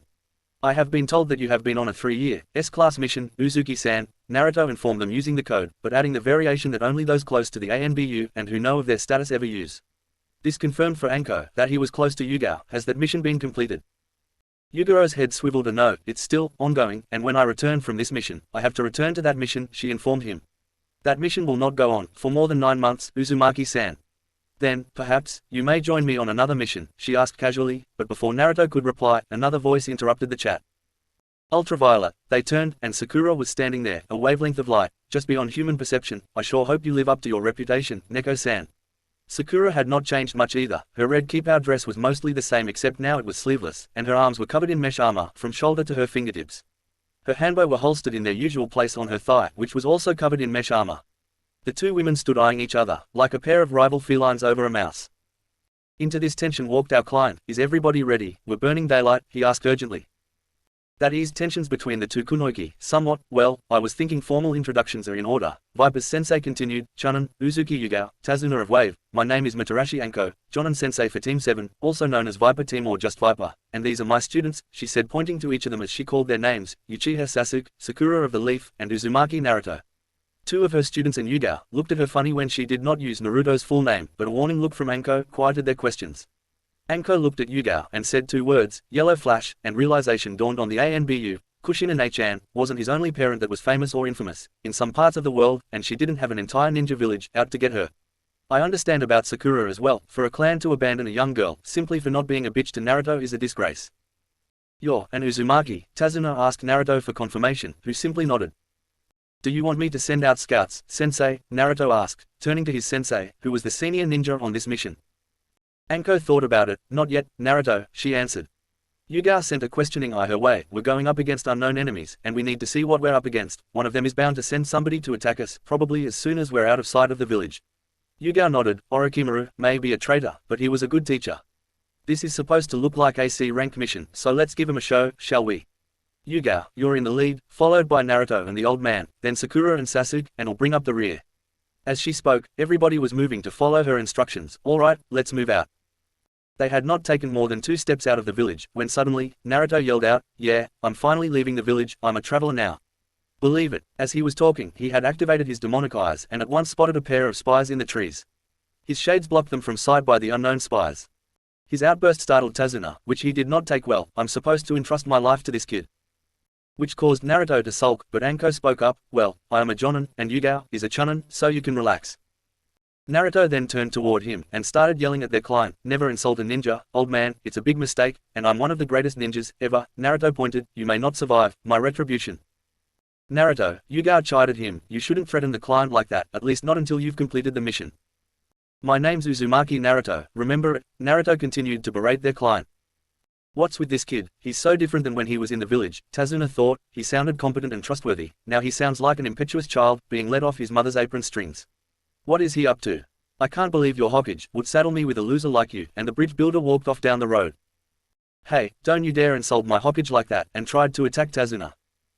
Anko appeared to barely restrain him. Now, Naruto, you're expected to protect the client, not beat the crap out of him, she chided, sounding like an exasperated sister. If you do your best, I'll treat you to the food of the gods when we get back home. Naruto, grinning happily, asked, Dango, you mean it? Anko nay. Anko smiled just as big. Finally, you admit it. Yes, Naruto, she said, we'll get you all the dango you want, as soon as we get back home, but only if you act like a true ninja while on this mission. Naruto turned his head in the direction of the canopy, and back to her still smiling, and nodded happily. Only Anko's eyes shifted toward the direction his face turned. Now, get to your position as I assigned to you, she yelled, turning him and swatting him on the butt. Naruto grinned, nodded, and ran to his place next to the bridge builder. Tazuna eyed him warily, but Naruto just smiled, and pointedly looked away from the old man, who narrowed his eyes. Hours and kilometers later, the entire party lapsed into silence. It was a balmy day, and the sky was clear. Sakura spoke up from her position next to Sasuke. Say, Tazuna-san. Yeah, he asked. You're from the land of Wave, correct? She asked. Yeah, what about it? Tazuna replied. I take it, there are no ninja in Wave, Sakura asked. If there were, don't you think I would have hired them? Tazuna bit back, then quieted down as he looked at the youth walking next to him. There used to be a clan of ninja that were just as powerful, if not more so than your entire village of Konoha, living just off the coast of my home. They were known as Great Sealing Masters, and Masters of Kenjutsu, Hidden Musashi-Ru, and their own style of martial arts, Hapkyosu. I could have called on them if they were still around. What happened? Sasuke asked. If they were so powerful, what could have happened to them? I was still a boy, younger than you three now, when they were wiped out, because of their power, Tazuna stated, watching Naruto, who was keeping his eyes on the road ahead, appearing to ignore what was being said about his and his mother's clan. It was back during the Second Great Ninja War. They were destroyed by the combined might of cloud, mist, and rock. They feared their power, feared they would ally themselves with one of their enemies. They struck one night, with an army of 3,000 strong per village. They devastated that village, and such was the power of that clan, only 3% of the attack force survived. The other genin were reacting with astonishment, but Naruto did not react at all. Were there any survivors? Sakura asked. I didn't think so, until your sensei told me. His last name, Tazuna said, pointing at the boy beside him. The name of the clan that took 3 villages to wipe out was Uzumaki of Uzushiogakure no Sato. Naruto finally looked up at Tazuna, then back at his teammates. Their expressions said it all. He looked at his sensei and saw that she knew as much, before the bridge builder opened his big mouth. Naruto's fellow genin looked back at him. Sasuke had known Naruto most of his life and never knew this about his brother without blood. Naruto's expression told him that Naruto knew all about this. Naruto turned his face forward. Gee, you got a big mouth, old man, Naruto replied, like it was no big deal that he was the sole survivor, as far as they knew, of a powerful clan of ninja. He looked straight ahead, staring at the back of the Chunin walking in front of him, but without seeing her face, he could not know how she felt about this revelation. There was not much he could do or say, so Naruto got back on mission. They continued to walk for a while, scanning the area around them. Naruto had long since shut down his Akumagen. They crossed over a small stream in the afternoon, and that's when he spotted an anomaly in the otherwise perfect scenery. My, it sure is a lovely day, not a cloud in the sky. When was the last time it rained around here? What are you talking about, Naruto? Sakura chided but looked around, because she was not buying this sudden lack of decorum. Sakura knew her teammate well a little better now that the origin of his family has been revealed. She knew that he was practicing the ninja art of deception, by putting on the face of a buffoon, so their enemies, if there were any, would underestimate him. Then she spotted the same thing he did, a puddle of water that should not be there, not with the weather they have been having. Sakura clenched her fists, then relaxed just as Kurenai-sensei taught her. Sasuke spotted it too, and inched his hands up to his kunai pouch. He saw Naruto's hand raised to Akashi at his longcoat's belt and move closer to Tazuna.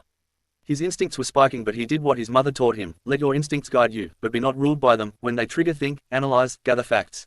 The fact that these were ninja using genjutsu was obvious. They were not from this region, or they would have chosen a less obvious ruse, but they could also have just fallen for Naruto's deception and underestimated us. No, never assume underestimation, or you do the same for them. This could be a ruse to throw us off. The party walked by the puddle, but just as Anko had walked past the puddle for a few yards, 2 men that seemed to be piggyback riding materialized out of the puddle. They seemed to be connected via their hands, by a chain attached to a gauntlet of some kind. One of them seemed to jump or was thrown by the other. They wound the chain around Anko-sensei and pulled it tight. The chain thing seemed to bisect their teacher, cutting her in half. Anko, Yugao screamed, drawing her blade. Protect the bridge builder, she ordered and charged at the men. She did not get more than 2 feet when she was intercepted by a woman, jumping down from the trees. She was a tall, young woman, with a slender frame, and wore an eye patch, in the shape of a heart. She had long, waist-length raven hair, tied back in a high ponytail, peach skin, and a light blue eye. She wore a navy blue choker around her neck, that held many small pins. She was dressed in a small navy blue kimono. Underneath and along her legs, she wore chainmail. Her most eye-catching feature was her eyebrow, which resembled a lightning bolt, and went well with the forehead protector. The cloud was scratched over, proclaiming her a new nin from Kumogakure. She was carrying a Suba-less Nodoki, strapped to her back, with a crude grip of bandages wrapped around the hilt. Purple hair, curvy figure, powerful, you must be, Uzuki Yugao, the woman said, neutrally, also known as ultraviolet. It is an honor to face you. Taking on a scolding, sisterly tone, it is polite to introduce yourself first, little sister, ultraviolet said. Not altering her tone at all, the other woman replied, forgive me, my name is Ikeda Hikari. I must ask you to hand over the bridge builder from Nami no Kuni, please. Yugao grunted, I am sorry, but I am afraid I can't do that. You see, he is our client. I would sooner die than hand him over. Hikari's face lit up with glee finally, some emotion crossed her face, when she smirked, as you wish Uzuki. She giggled like a student getting a gift. I'll be sure to mail your head back to your village when I cut it off after I'm done pissing on it. Bipolar much. Hoping to keep the fight away from their charge, Yugao shot forward, slicing at Ikeda's midriff, who juked to the left, and the ANBU's blade sang through the air. Ikeda backstepped a few more feet left, and smirked, as she felt her chainmail take the brunt of the force. Yugao went right after her, to keep her on the defensive. Ikeda was slower than Uzuki. She was skilled, there was no denying that. Her cuts were strong, and exact. Finally, they stood panting. Yugao was starting to sweat a little. This was the fight I've dreamed of since I left Kumo, looking for better opponents, other than my wimp-ass father, she said in exhilaration. Yugao quirked her eyes. Really, with Kiribi there, you couldn't find good opponents. Did you really want good opponents, or opponents skilled enough to test you, but not kill you? She shook her head at the arrogance of this kunoiki. Kiribi could give Uzumaki Kushina a good fight, even in her prime. Hikari gave Yugao a look, like she had just mentioned the boogeyman was behind her. Kakashi is dead, she reassured herself, denying that the mere thought of Naruto's mother scared the shit out of her. Naruto halted, as soon as the threats revealed themselves, his Akumagen blazing behind his shades, but not moving from his spot. He could not see any more threats, but this was where he chose to fight. Naruto deliberately stood between their enemies and their client, and thumbed his blade open an inch above his shoulder. His nindo with the sword is to bring fear to his enemies, before bringing them death, which is why he always went for Akashi first. The sky turned blood red, as Akashi's power filled the world once more. The power of the Crimson Blade sent a chill of fear through their adversaries, especially the woman. Yugao, Sasuke, and Sakura could not see the red sky. It was a genjutsu that only the enemies of the wielder of the Crimson Blade could see and feel the fear of death it instills. So, Naruto's teammates did not feel the fear, and they did not hesitate. Sakura went at her opponent head-on. She sent an uppercut right into one man's jaw, then a straight left into his solar plexus, stunning him long enough for her to open her fist. This caused a set of claws to spring out of all her fingers. They were curved like tiger claws. She moved like the crashing of a tidal wave, swiftly and brutally ripping his throat out. "No, my brother," his partner cried out, and went to charge the girl, so distraught he forgot about his own opponent, which was his last mistake. Sasuke took advantage of his opponent's distraction and with electricity arcing along the blade from hilt to tip, pierced the base of his skull with his sai. When Hikari saw the crimson sky, she paused, and her jaw dropped. Crimson skies, flee on sight. She backed away from Yugao, looking at her like death itself. A pungent odor permeated the air. Did she just piss herself? Yugao wondered. Suddenly, Hikari threw a smoke bomb, and they could hear fleeing feet. Naruto imprinted her aura as she fled. "Mum, it seems your shoes are still pretty large. I hope I can fill them someday." "Never mind, just make your own reputation, and I hope yours becomes bigger than mine," Naruto's mum told him. Naruto closed his blade, sending Red Death back to sleep. They heard a clapping sound, coming from the tree line. They all turned to see who it was, only to find their sensei alive and well, sitting her ass on a tree branch. They all looked back to where they thought they had just seen her filleted like a fish, only there on the ground were the carcasses of several snakes. All were surprised, except the Chunin with them. "I was wondering when you were going to come out of hiding, Anko," Yugao said after resheathing her katana, and crossing her arms under her breasts. "Sorry for that, Yu-chan," Anko said, jumping down, "but this seemed like a perfect place to gauge how my students would handle themselves when they were really in danger." "I know why you did it, Anko," Yugao said to her best friend. Anko made it over to the group, but Naruto stood between them and her, bringing his sword around, ready to draw, resting upon the hilt of the red blade, his akumagan blazing in her direction. "What's the food of the gods, Anko?" "What?" the woman asked, appalled and taken aback. "Naruto, what's the matter with you?" Sakura yelled. "There is a time and place for jokes," Sasuke said. Naruto ignored them. "You heard me. What would Anko say the food of the gods is?" Naruto demanded, glaring at the woman. Anko saw his eyes blaze bright enough for her to see his crimson eyes, even though the shades. "Dango," she said, before beginning to walk forward. "Not so fast," Naruto yelled, as he thumbed Kakashi open one more time. The crimson skies filled Anko and Naruto's vision, and she gasped, "What did I tell you? The food of the gods was the last time we spoke on that subject." "Naruto," his teammates yelled, but he refused to look away from the woman in front of him. "Dango, you said the food of the gods was dango," Anko answered. Naruto narrowed his eyes, before he smiled and returned his sword to sleep. "Again, glad to see you're still with us, Anko-sensei." Sakura and Sasuke were confused, and Sakura spoke up. "Naruto, what was all that about, asking her about dango, and the food of the gods? You've been acting so differently out here, I don't even recognize you." "He's actually been doing a pretty good job on this mission," Yugao answered, with a hint of warmth and pride in her voice. "When we were at the gate, he was drawing the enemy's attention from the rest of us." "I understood that part," Sakura agreed. "Naruto may be a prankster and a mischief maker, but he's no buffoon, yet he's been acting like one since we left. He spotted the puddle before we did, and clued us in, which helped us overcome our surprise sooner than normal." "What were you doing asking Sensei about dango?" "At first, I thought he was taking our little in-team joke too far, but Naruto would never go that far, just for some laughs." It was Anko who answered them. He was thinking that the enemy could have replaced me with a replica. To get close to our climb, Anko gestured to Tazuna, who remained next to Naruto. "I knew the kid was better than what he showed me when we started this trip," thought the old man. "So, he asked me questions about subjects that only took place between us. He understood that after seeing me, apparently die, and then getting me back, most wouldn't question their good fortune." Anko smiled at her blonde student. He was thinking like the enemy. "I can think of no better way to get close to my target, than to lull my enemy into a false sense of security, after winning a battle, than giving them back a comrade they thought they had lost." "By the way, what happened with your opponent, Yugao-san?" Sakura asked. "I don't know," the Chunin answered the genin. "We were just about to really get into the fight when she stopped. I was wary so didn't capitalize on her distraction. She berated herself, but she said something about crimson skies, then disgraced herself, before turning and running away." Anko spoke up at this point. "I think I know what made her run," then turning to look at the blonde ninja. "When Naruto was asking me those identifying questions, he opened his blade a little, and the sky appeared to turn a crimson red, and while I controlled it, I felt a slight twinge of fear go through me."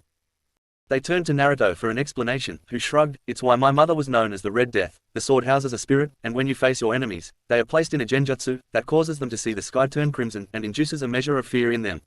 Only my enemies can see it when I open the blade, but when I draw completely, everybody in the area for nearly 20 kilometers can see it, and where my enemies know fear, my allies gain courage, but only in actual combat. Training spars do not cause the effect." Naruto looked over at Yugao. That tells you a little something about that woman you fought. She's a coward, and will let her fears dictate her actions, and she seems to have an irrational fear of my mother. I'm not surprised, Anko told him. Your mother earned the name Red Death during the Third Great Ninja War, where she was stationed in Kumo. I've been on a few missions to Kaminari no Kuni, Lightning Nation, since her death. Her legend is still being used to this day to frighten small children. Hikari at least still believes those tales.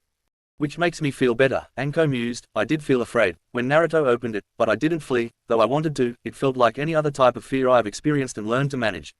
I wonder what would happen if Naruto had drawn that blade and combined it with his ki, then to make it even worse, combine it with a fear-enhancing genjutsu. I have seen people who died from fear. Autopsies say a heart attack, but the expressions on their faces when they died said what caused their heart to fail. He might be a good fit for T once he becomes a chunin. Finally, they turned to the two corpses courtesy of the other two members of Viper Team. You two did well, though I wish you could have left them alive to get information, Yugao told them, placing a hand on the back of Sasuke and Sakura's heads. Naruto was musing, pinching his chin. There might still be a way, Naruto said, stepping forward and kneeling beside the corpses, before turning to look at his team and their client. My Kumagen is a mutated form of the Sharingan. It combines aspects of the normal Sharingan with the Mangekyo. Everybody is different, he said, looking at Sasuke, who already knew this about Naruto's eyes. Some get the hottest fire in existence, the Amaterasu, others get the Tsukiyomi, one of the most powerful genjutsu. I get the energies of Yomi, he explained to all of them, and the dead guard loads of information. What are you talking about, boy? Tazuna asked. I can pull their spirits back briefly, from the land of the dead. When I do everything, they know, I will know, Naruto informed them, looking at them. Only Tazuna had any form of repugnance on his face. Are you saying you can talk to the dead? Anko asked. Yes, but only if they've been dead for less than 1 hour. That's when their spirit is beyond my reach, Naruto replied. At least that's the length of time with the chickens that I've practiced with. The Jonin and Chunin shared a look, and Anko quirked an eyebrow. Yugao shrugged. Do it, Anko ordered. Naruto activated his demonic eye. He bent his head forward, as if praying for the soul of the deceased. His forehead was almost touching the corpse. Necromancy, Naruto's voice spoke, but his voice sounded like he was speaking into a long, dark tunnel. There was a black flash, and Naruto jerked back, shaking his head. Then he did the same thing to the other corpse, Necromancy. Naruto turned to his teammates and client. Standing up, he indicated the men he just assimilated, meet Chunin Meizu and Gozu, brothers, missing nin from Kirigakure. They defected from Kiri with a fellow missing nin, Demon of the Mists, Zabuza Momoki, after attempting to assassinate their Mizukage, Karatashi Yagura. Naruto supplied. The woman Yugao fought was of course a missing nin from Kumo, and she is Zabuza's apprentice and lover. They didn't know much about her. What they do know is that Zabuza has one more apprentice. A powerful one which he calls his weapon, a boy named Haku of the Yuki clan. Haku has ice release. Zabuza Momoki, Yugao said, leafing through a book, a member of the 7 Swordsmen of the Mist, wielder of Kubikiriboko, the Sever Sword, class a rank ninja.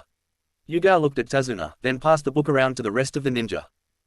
When it reached Naruto there were 2 pictures, one a headshot of a man with pale skin, short spiky brown hair, small eyebrows, and a narrow jawline and jagged teeth, with his forehead protector turned sideways. The second picture was of the giant sword resembling a butcher's knife. Yugao turned to the bridge builder. It's a good thing you were honest with us from the beginning, sir. If you hadn't, we would have turned around right here, and left you to your own devices. I don't doubt her skills, but I think Zabuza might be a tough opponent for even Anko-chan. Let's get moving, Anko said. We have a few more hours until sunset, and I want to make as much time as possible. The next day, Viper Team and Ultraviolet, with Tazuna, made it to the coast by mid-morning, and as was usual, according to the old man, it was foggy out. They found a seafarer waiting for them on shore. When they arrived, Tazuna and the ferryman greeted each other like friends. Tazuna wasted no time boarding the ferry, but the ninja, instead of boarding, chose to walk alongside it. This would give him a chance to practice water walking. Then a loud splashing was heard, followed by spluttering, and a quiet, and all was quiet again. The bridge isn't far now, the ferryman told them. Our destination, the land of waves, is just ahead. Slowly, the superstructure of the bridge came into view, and the ninja on board were in awe of it. The bridge was so massive that even as they passed right beside it, they could barely make out the construction equipment atop the bridge. Cranes and scaffolding could be seen peeking at them from over the top. Whoa, Naruto yelled excitedly, startling the people in the boat with him. It's huge. Wah, quiet, the ferryman snapped. I told you no noise. Why do you think we're traveling like this, cutting off the engine and rowing, moving through this dense fog? It's so they don't see us. The ferryman dropped them off on shore in the shadow of the bridge. That's when Anko spoke out. Tazuna-san, the men who are after us, she said in a stage whisper. I think it's time you told us why they're after you, or I'm gonna have to end this mission as soon as we drop you off at your house. I have no choice but to tell you, he sighed in resignation. No, I want you to know the truth. As you say, this is beyond the scope of the original mission, he said in a defeated tone. The one who seeks my life is a very short man, who casts a very long shadow. He's one of the wealthiest men in the world, the shipping magnate, Gato. Anko's eyes widened, and she began sweating. Gato, of Gato Transport. He's a business leader, she said. Everyone knows who he is. What? Naruto demanded loudly. Who the hell is this dwarf, Goto? Silence, the rest of his team admonished him. Gato is an extremely powerful tycoon, from a famous company, that much is true, Tazuna continued, but under the surface, with the same ruthlessness he uses to take over businesses and small nations. He sells drugs and contraband, using gangs and ninja. For an entire year, that vile shrimp used his wealth to cripple the economy of the Land of Waves, by buying out the whole waterfront district, then charging exorbitant mooring fees to all but his own ships. In an island nation, a man who controls the sea controls everything, finance, government, our very lives, but one thing he fears, the bridge builder grinned viciously, the bridge. When it's finished it'll join us to the land and that will break his monopoly. Suddenly, Naruto sensing something in the forest, over there, and launches a kunai into the brush. Anko moves forward to check it out. What she found on the ground dead was a white rabbit, with Naruto's kunai buried in its skull. Okay, I've got good news and bad news, Anko said. First the good news, there wasn't anybody over here Gaki. Then holding up the dead rabbit to show everybody, the bad news, for us at least, you're cooking dinner tonight. Naruto looked at the dead rabbit, then at his sensei and nodded. Seems their little deception at least had an audience.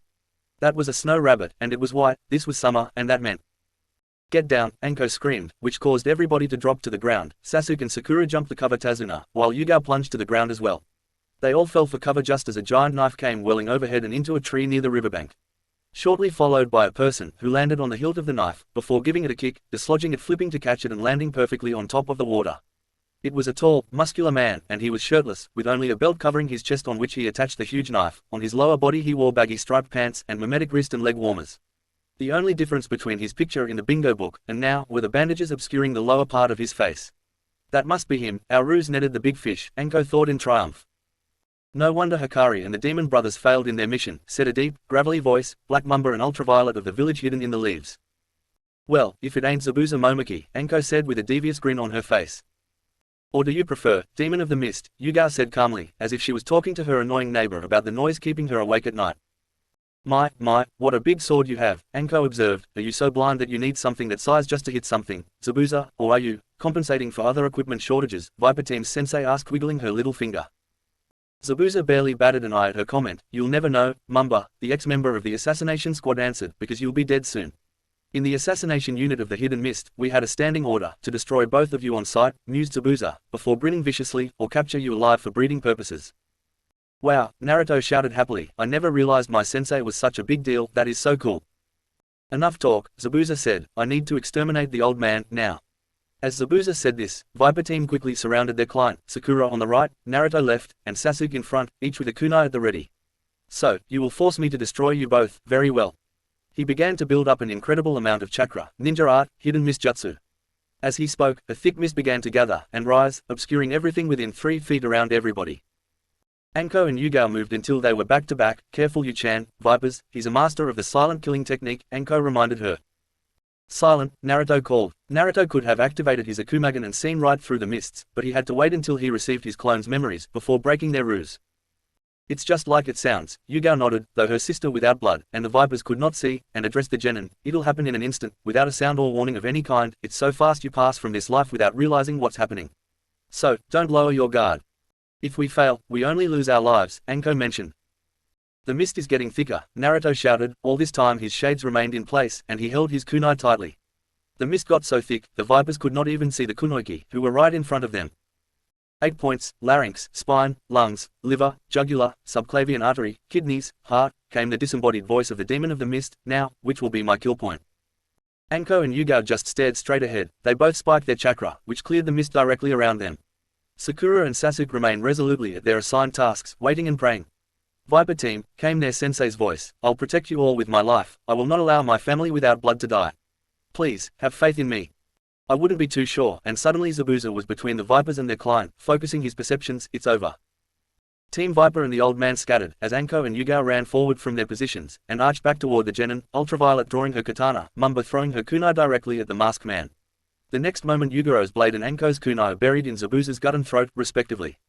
However, instead of blood leaking out of his body, water was there instead, dripping out of him like a running faucet. Sensei, Naruto calls out, had activated his demonic eyes, that were still behind his shades, behind you. Behind the women Zabuza has indeed reappeared, and with a mighty swing of his large sword, cleaves them in half. Die, Zabuza yells. Then acrid blue smoke puffs their bodies out of existence, and a smell of sulfur permeates the air. It takes all Zabuza's discipline not to react to the smell of rotten eggs that now cling to him. What the hell is this, a stinky clone, Zabuza roars. Even in the mist, Zabuza thought in amazement, they saw through my illusion and counted it in an instant. The vipers, Anko and Yugao can be heard laughing, as Anko supplies an answer, just something one of my precious students invented to tweak the nose of anybody who kills one of his clones, she answered. You think this is bad, try having it happen 38 times, in 3 hours, Anko tells him, it took me weeks to get the smell out of my hair. Is that why Henna refused to be in the same room with you, for a whole week, a while back, Ultraviolet asked. You got it, Yu-chan, Anko confirmed. Naruto, he's either a pain in my ass, or I want to marry him someday, it varies from day to day.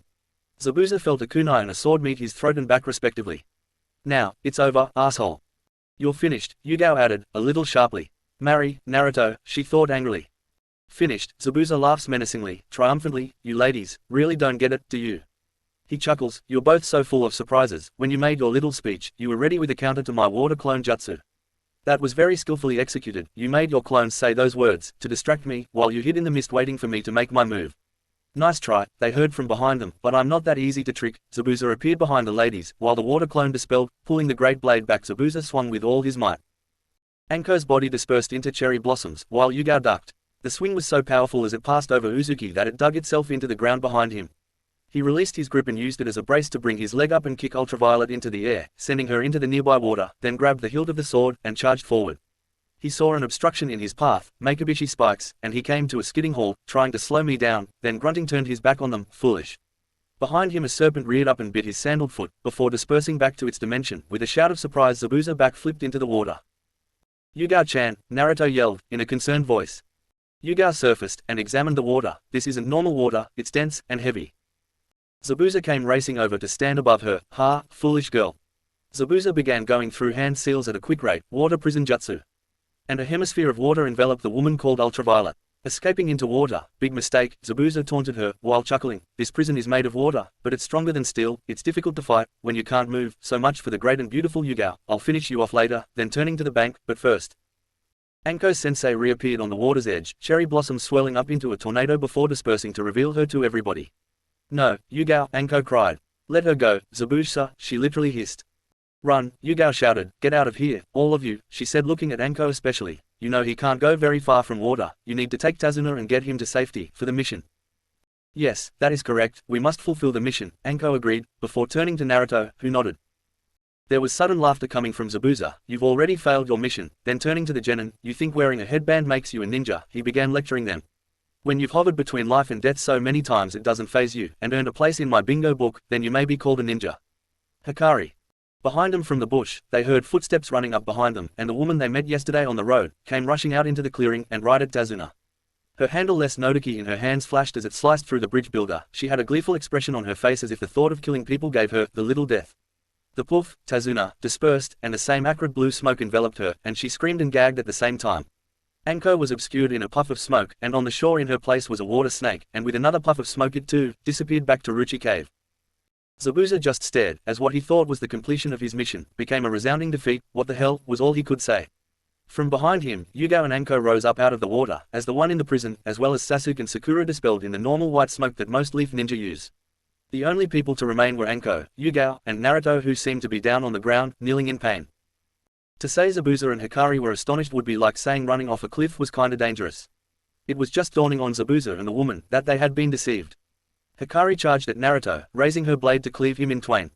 Naruto looked up in time to shoot his chains out at the speed of sound, wrapping the woman up, her blade clattered to the ground. While this was going on, Yugao and Viper Team's sensei closed in around the swordsman. Out of nowhere, a streak of light reflecting off a pair of senbon embedded itself in the necks of the man and the woman. The women of the leaf and Naruto looked, and standing in a tree was a figure. This figure had long hair and wore what appeared to be a monk's robes. The face was hidden behind a mask with kiri markings and a spiral design on the front. Anko leapt forward and checked the swordsman, and Yugao rushed over as Naruto loosened his chains. Her eyes briefly scanned him urgently for wounds. She knows what having his clones be killed does to him, and he had 2 of them get killed. She turned to check Hikari. The 2-leaf kunoichi looked at each other to confirm with a nod what they found. No vital signs, Anko voiced, and looked angrily at the interloper, who bowed in respect. Thank you, I've been tracking Zabuza, and his lover, Hikari of Kumo for a long time, the figure told them, waiting for this chance to finally take him down. From your mask I assume, you are a hunter nin from Kiri, Yugao said. Impressive, you're well informed, the hunter nin complimented, but then, that is to be expected of Ultraviolet of Konoha. From his size and voice, I'd say he's the same age as Naruto, Anko surmised, but he's an elite assassin. He's no ordinary kid, but what could he be? Naruto had retracted his chains, and stood next to Yugao, studying the hunter nin. Naruto's akumagan blazed behind his shades, and he saw through the hunter's mask. That is Haku, he said into his mindscape, but I don't think we can take her on with the shape we're in. Naruto looked at his sensei and Yugao. His akumagan was active and allowed him to measure the chakra in living creatures, and the women were nearing chakra exhaustion. They were not quite there yet, but if the fight went on any longer, they would have crossed that threshold. Naruto and Yugao approached Anko, and watched as Haku left with their enemies and their blades. Sometime later, the three ninja knocked on a door, which opened to reveal Sakura, holding a kunai at the ready. She looked at Naruto. What was the second thing I did to you, the first time you hanged into me? Naruto grinned. You kissed me. Yugao clenched her fist tightly, but her face remained impassive. She didn't know, and he couldn't tell her. Ultraviolet thought in her mind. Why, use my exact wording, Sakura asked to follow up. Naruto smiled. You said, and I quote, that was for the compliment. Scratching his head, I still have no idea what I complimented you about. Never you mind, Sakura replied sharply, blushing the same color as her hair. Come in, she said, throwing the door wide. They walked into a living room, where a pretty woman, who appeared to be Tazuna's daughter, fussed over her father, who was covered in a towel, and drinking something hot. Sasuke was leaning against the wall, with his arms crossed. Well, I assume your deception worked, he asked gruffly, to which they nodded. Good, then I didn't get drenched for nothing. They dropped me, a couple of times, when they were switching between carrying me, he said, before sneezing, violently. Anko turned to Sasuke. Give me a full report, she ordered, calmly. Sasuke nodded. When we left this morning at dawn, we didn't take long to reach the coast. We came to the water's edge, and we had to carry the old man, of course. Anko nodded, and indicated for him to continue. Sakura and I switched Tazuna between us, and made it to this house at around mid-morning, without incident. Turning to the bridge builder, you need to go on a diet by the way. Thank you, Tazuna's daughter Sanami sighed. That apparently was an ongoing argument between them. That's working man's muscle boy, the old construction worker interjected. How did your little show go off? Was our enemy fooled? Anko's shoulders slumped. Oh, Zabuza was thoroughly pissed. When he discovered how badly he had been tricked, she sighed with a smile of satisfaction. Then she went into detail and rehashed everything from her point of view. You fought, Zabuza? Sasuke asked. Yes, he was trying to distract us, so his girlfriend could kill Tazuna-san, Yugao told them. Then turning to Tazuna, it's a good thing you made it home before we even made it to shore, or we would have failed this mission. And before we could fight him any longer, Haku showed up, and put him into a death-like state. Naruto told them of the conclusion of the battle by the bridge. We're going to need to do some pretty intense training if we're going to have a chance against him, he said to his fellow genin. Luckily, I was able to buy us some time. Their sensei informed them. I had a summon bite him. The toxin from it won't kill a ninja of Zabuza's caliber, but it will keep him off his feet for at least a month. Anko turned to the bridge builder. That should give you time to finish the bridge, and us to do some training. She turned back to her students. We'll form a guard detail in rotation. Turning to her best friend, would you help me train my students? I think with our efforts they may even survive their first mission. Yugao simply nodded, and Anko continued. Make it happen, she said before falling face first only to be caught by Naruto's chains. Chapter 6, Mission to Wave, He Became Me. The morning after their arrival at the old man's home, Team Viper and Ultraviolet awoke early. Their sensei slept throughout the night. She apparently exhausted herself more than she or Naruto realized. She woke up without any side effects or twinges at all. They all assembled around the bridge builder's table and ate breakfast prepared by Sanami, Tazuna's daughter. Sanami had long blue-colored hair. She was wearing a short-sleeved, pink blouse. The sleeves and collar were trimmed in red, with a long blue skirt. Sanami was a gentle soul and a devoted mother to her son Inari, who they had finally met that morning. Inari was a quiet, subdued, 8-year-old boy, who seemed to love his mother and revere his grandfather. Yet, with the ninja, especially the genin, he seemed to go out of his way to keep him at a distance. Inari has spiky black hair and dark blue eyes, wore a green jumpsuit with a yellow shirt, and a pair of sandals. He also wore a blue and white striped hat, with which he used to study the new arrivals.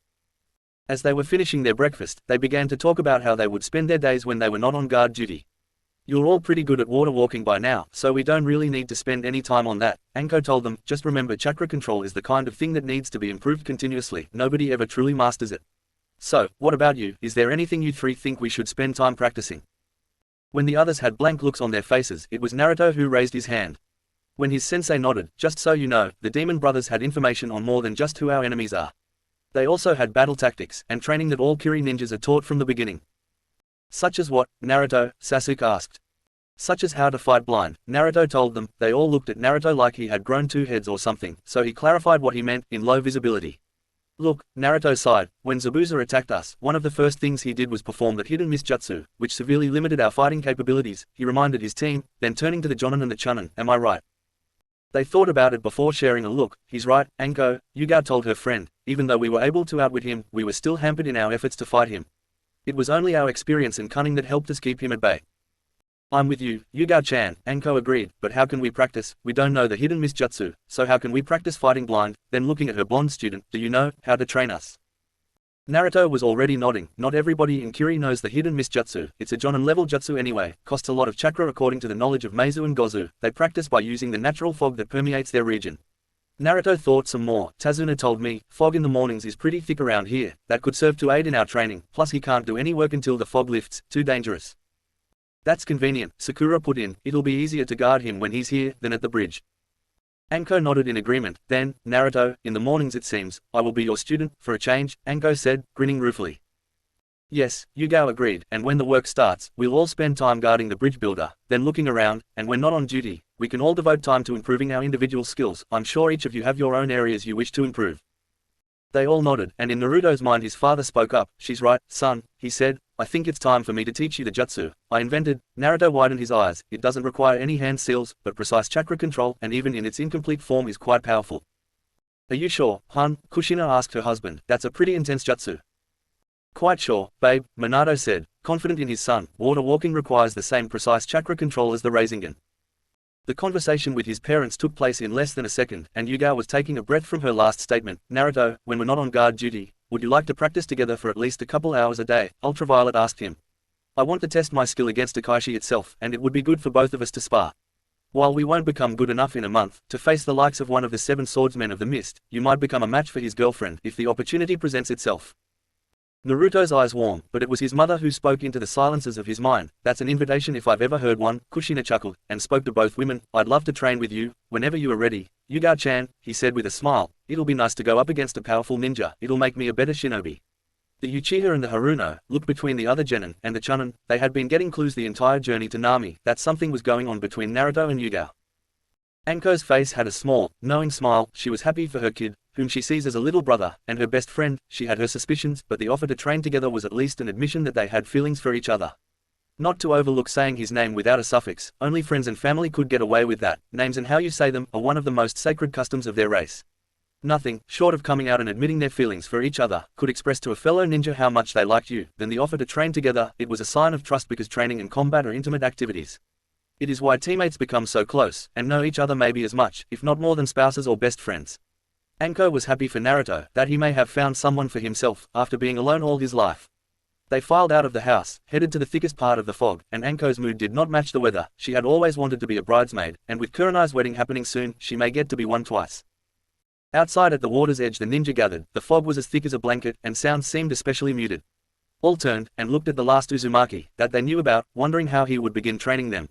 I want you all to understand, that I am no more an expert in this method of fighting, than you are, he warned them, and while I am training you all, I am going to be training myself as well. I know what any Chunin from Kiri knows. Zabuza may know more about fighting blind than the brothers did, understand?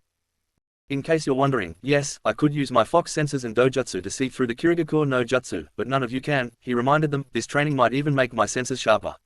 I cannot hold your hand and fight for you, and nobody ever said I wish I had a little less training to sharpen my skills, he chided, and if they did, I don't want to know them.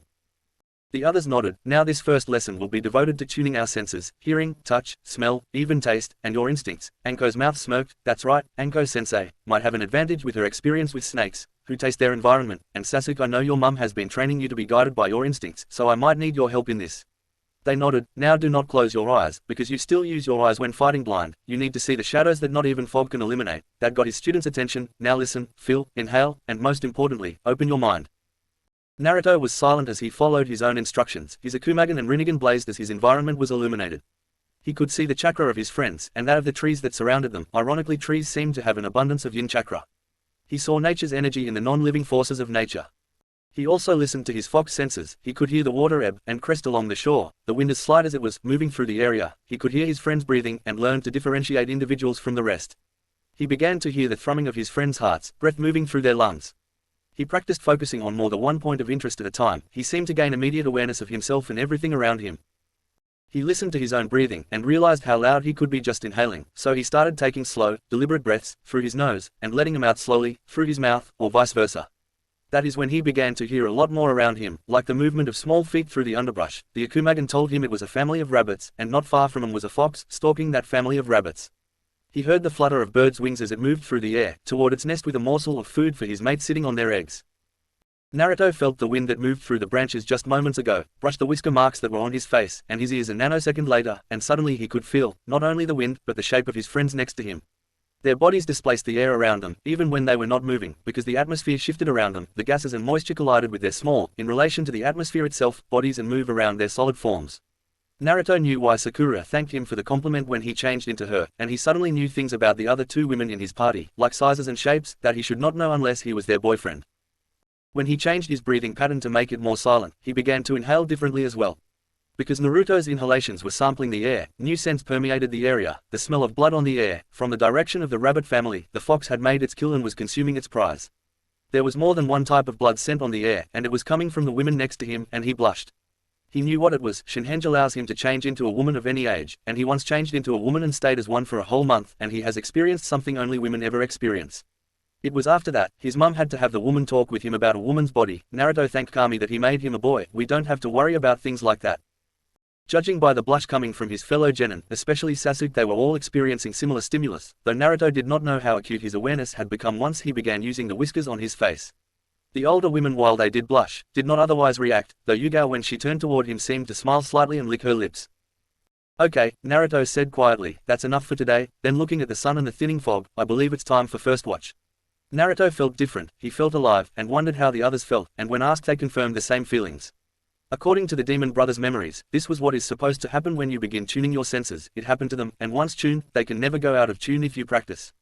I suggest while on watch today you practice tuning them. I'm sure given all the activity there will be many opportunities to practice in such a chaotic environment. In Kiri they make them practice under a waterfall and bring back a detailed report on what they observed with all of their senses.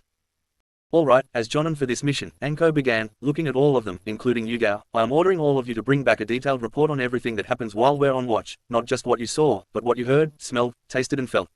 This'll be good practice for when you must explain your actions to the Hokage. Anko deliberately looked at the Uchiha. Your mum has always been a stickler for details. Sasuke sighed, don't I know it, try living with her. Yugao, you'll take first watch, followed by Naruto, Sakura, then Sasuke, and I'll finish the day, Anko decided, and they all nodded.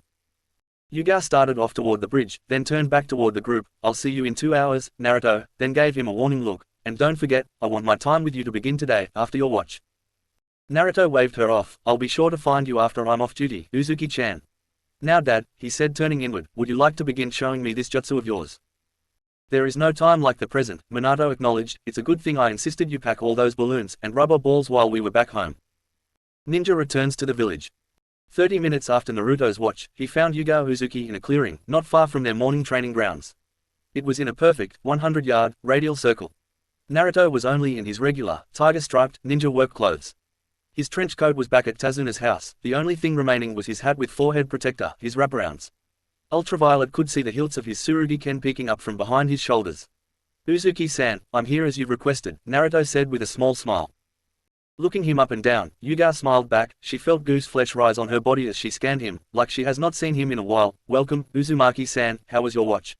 The trench coat had hidden him from me, bad enough I couldn't touch him, not seeing him was even worse, she bit her lip. Interesting. For a while, I practiced using my normal eyes to increase my visual observation skills, and conserve chakra, Naruto admitted, but once the novelty of watching the construction crew work wore off, it just became boring repetition. Yugao nodded knowingly. After spending the last 27 months as ANBU, sometimes guarding the Hokage, and sometimes on S-class missions, she often wondered which she preferred, the boredom of guard duty, or the lethality of S-class missions. She laughed warmly. Relish the boredom, Naruto-kun, because it means you're doing a good job, she told him.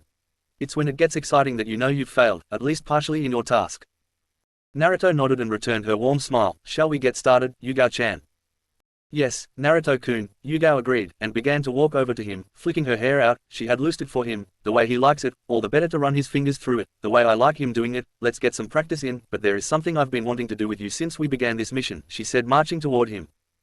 Naruto looked at her, his mouth open, as the shape of her body was presented to his new senses. He was not just seeing her, he was feeling her.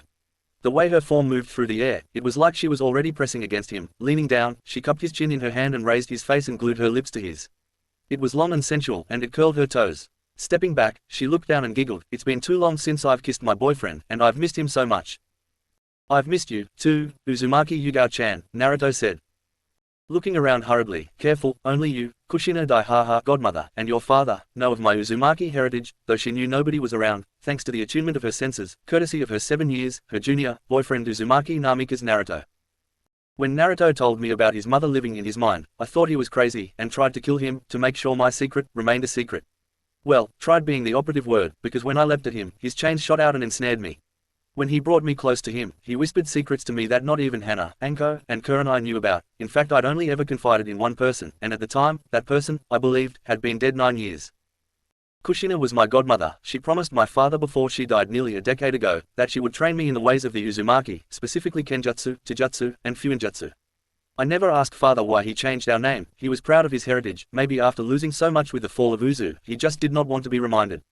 Kushina knew his real name, but they kept it a secret while he lived, and on his deathbed when I was 8, and Kushina and just a month into her pregnancy, she vowed that when I became genin, she would become my sensei.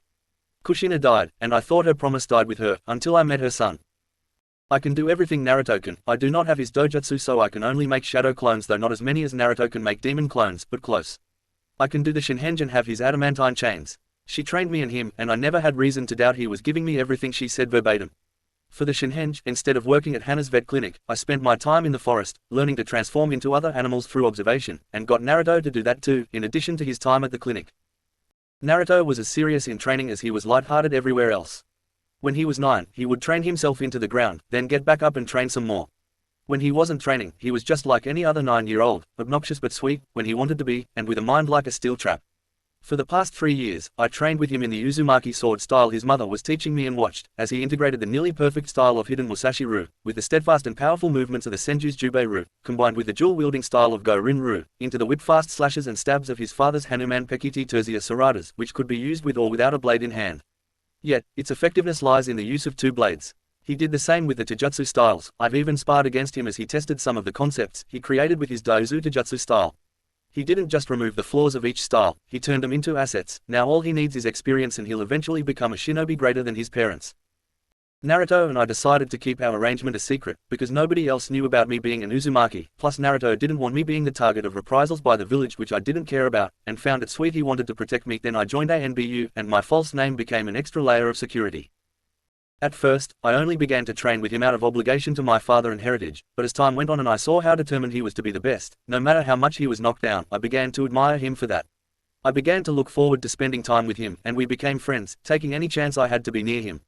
I even began looking forward to being on the Hokage's ANBU detail, just so I could be in the same room with him. I began to see him as cute, then handsome, and somehow, for some reason, I began to fall for the knucklehead. I knew it wasn't brotherly or sisterly love, because as far as I knew, brothers and sisters don't normally start picturing each other naked. It wasn't merely lust either, because I have felt that plenty of times, looking at Shinobi with the other 3, so-called Ice Queens of Konoha. It wasn't that, because once I started feeling what I felt for Naruto, other men may as well have not existed from the waist down. Even my former teammate, and former crush, Gekko Hayate had lost whatever it was I felt for him, in the wake of this feeling for Naruto. Though I made it clear before moving on with Naruto that I did not feel anything more than camaraderie for Hayate, refusing to lead him on or just leave him without explaining that I no longer felt anything for him other than friendship. I was there, the night he took his graduation exam, in front of the Sandaime and Lady Senju. I was equal parts proud of him, for putting the village ahead of himself, especially with how they treated him, and pissed, that the Hokage could ask that of any of her ninja.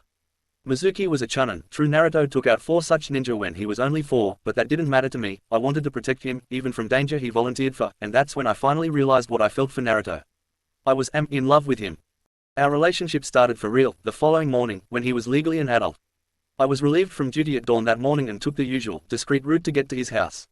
There's a door at the back of his property, that only he and I can go through. It's keyed to our blood and chakra signatures, but only when I use my primary nature affinity, lightning. When I do, part of the wall liquefies and flows down through a drain into the sewer, and a perfect cutout of a door appears, and I can walk through. The door repairs itself as soon as I'm through, by having another tide of liquid flow down, solidifying, and the wall is left unblemished. The only time the door won't open is when the house has been fortified. The yard was quiet as I walked through it, only the chickens and goats seemed to be stirring. He seemed to be expecting me, because I wasn't more than 5 feet from the back porch, when the back door opened, and he walked through with the headband around his left arm. All 3 of his eyes were looking back at me. I still think he looks sexy with all of his eyes open. It doesn't detract from his handsome face, at least not to me. His expression was neutral. I guess he was gauging my reaction. Those are pretty eyes, Genin, they make you unique, and are quite handsome to me, I told him evenly, not looking away, and taking a step toward him. Naruto shut down the dojutsu. I'm still only a Genin, Chunin Anbu Uzuki, and it'll be another year, before I am eligible to take the test for Chunin, he reminded me. As if he needed to remind me, I've been wondering enough myself, how I could fall for a 13-year-old. I've even wondered if I might be a cougar, but I've spoken to the Yamanaka on staff, their notes are private even to the Hokage, and they assure me I'm not the only ninja on staff to seek a relationship with a younger person. Many kunoichi, some even in their 30s, had crushes on Uchiha Itachi when he became Anbu and he was 11. I told him, kunoichi are drawn to strong shinobi. Naruto-kun, looks don't hurt, but in the end, they're not that important to a true kunoichi. I took 2 more steps toward him. I'm sure, in all the ways it might matter to a woman, Naruto admitted, emphasizing that word to let her know, he was not talking about his height, I mean, I can change into a much taller man. Suddenly, I shunshin and the next thing he knows, he is pressed up against the wall while I press up against him. I was holding him by the lapels of his sweater. I don't care about that, Namikaze Uzumaki Naruto, my face is millimeters from his, he wasn't even fazed. He could have stopped me if he wanted to, his chains are fast enough to catch all but the fastest ninja if he wanted. I could give myself bigger boobs, blonde hair, and all the assets men dream about if I wanted to. I leaned in even closer, but it won't be real, they'll just be superficial changes that don't matter.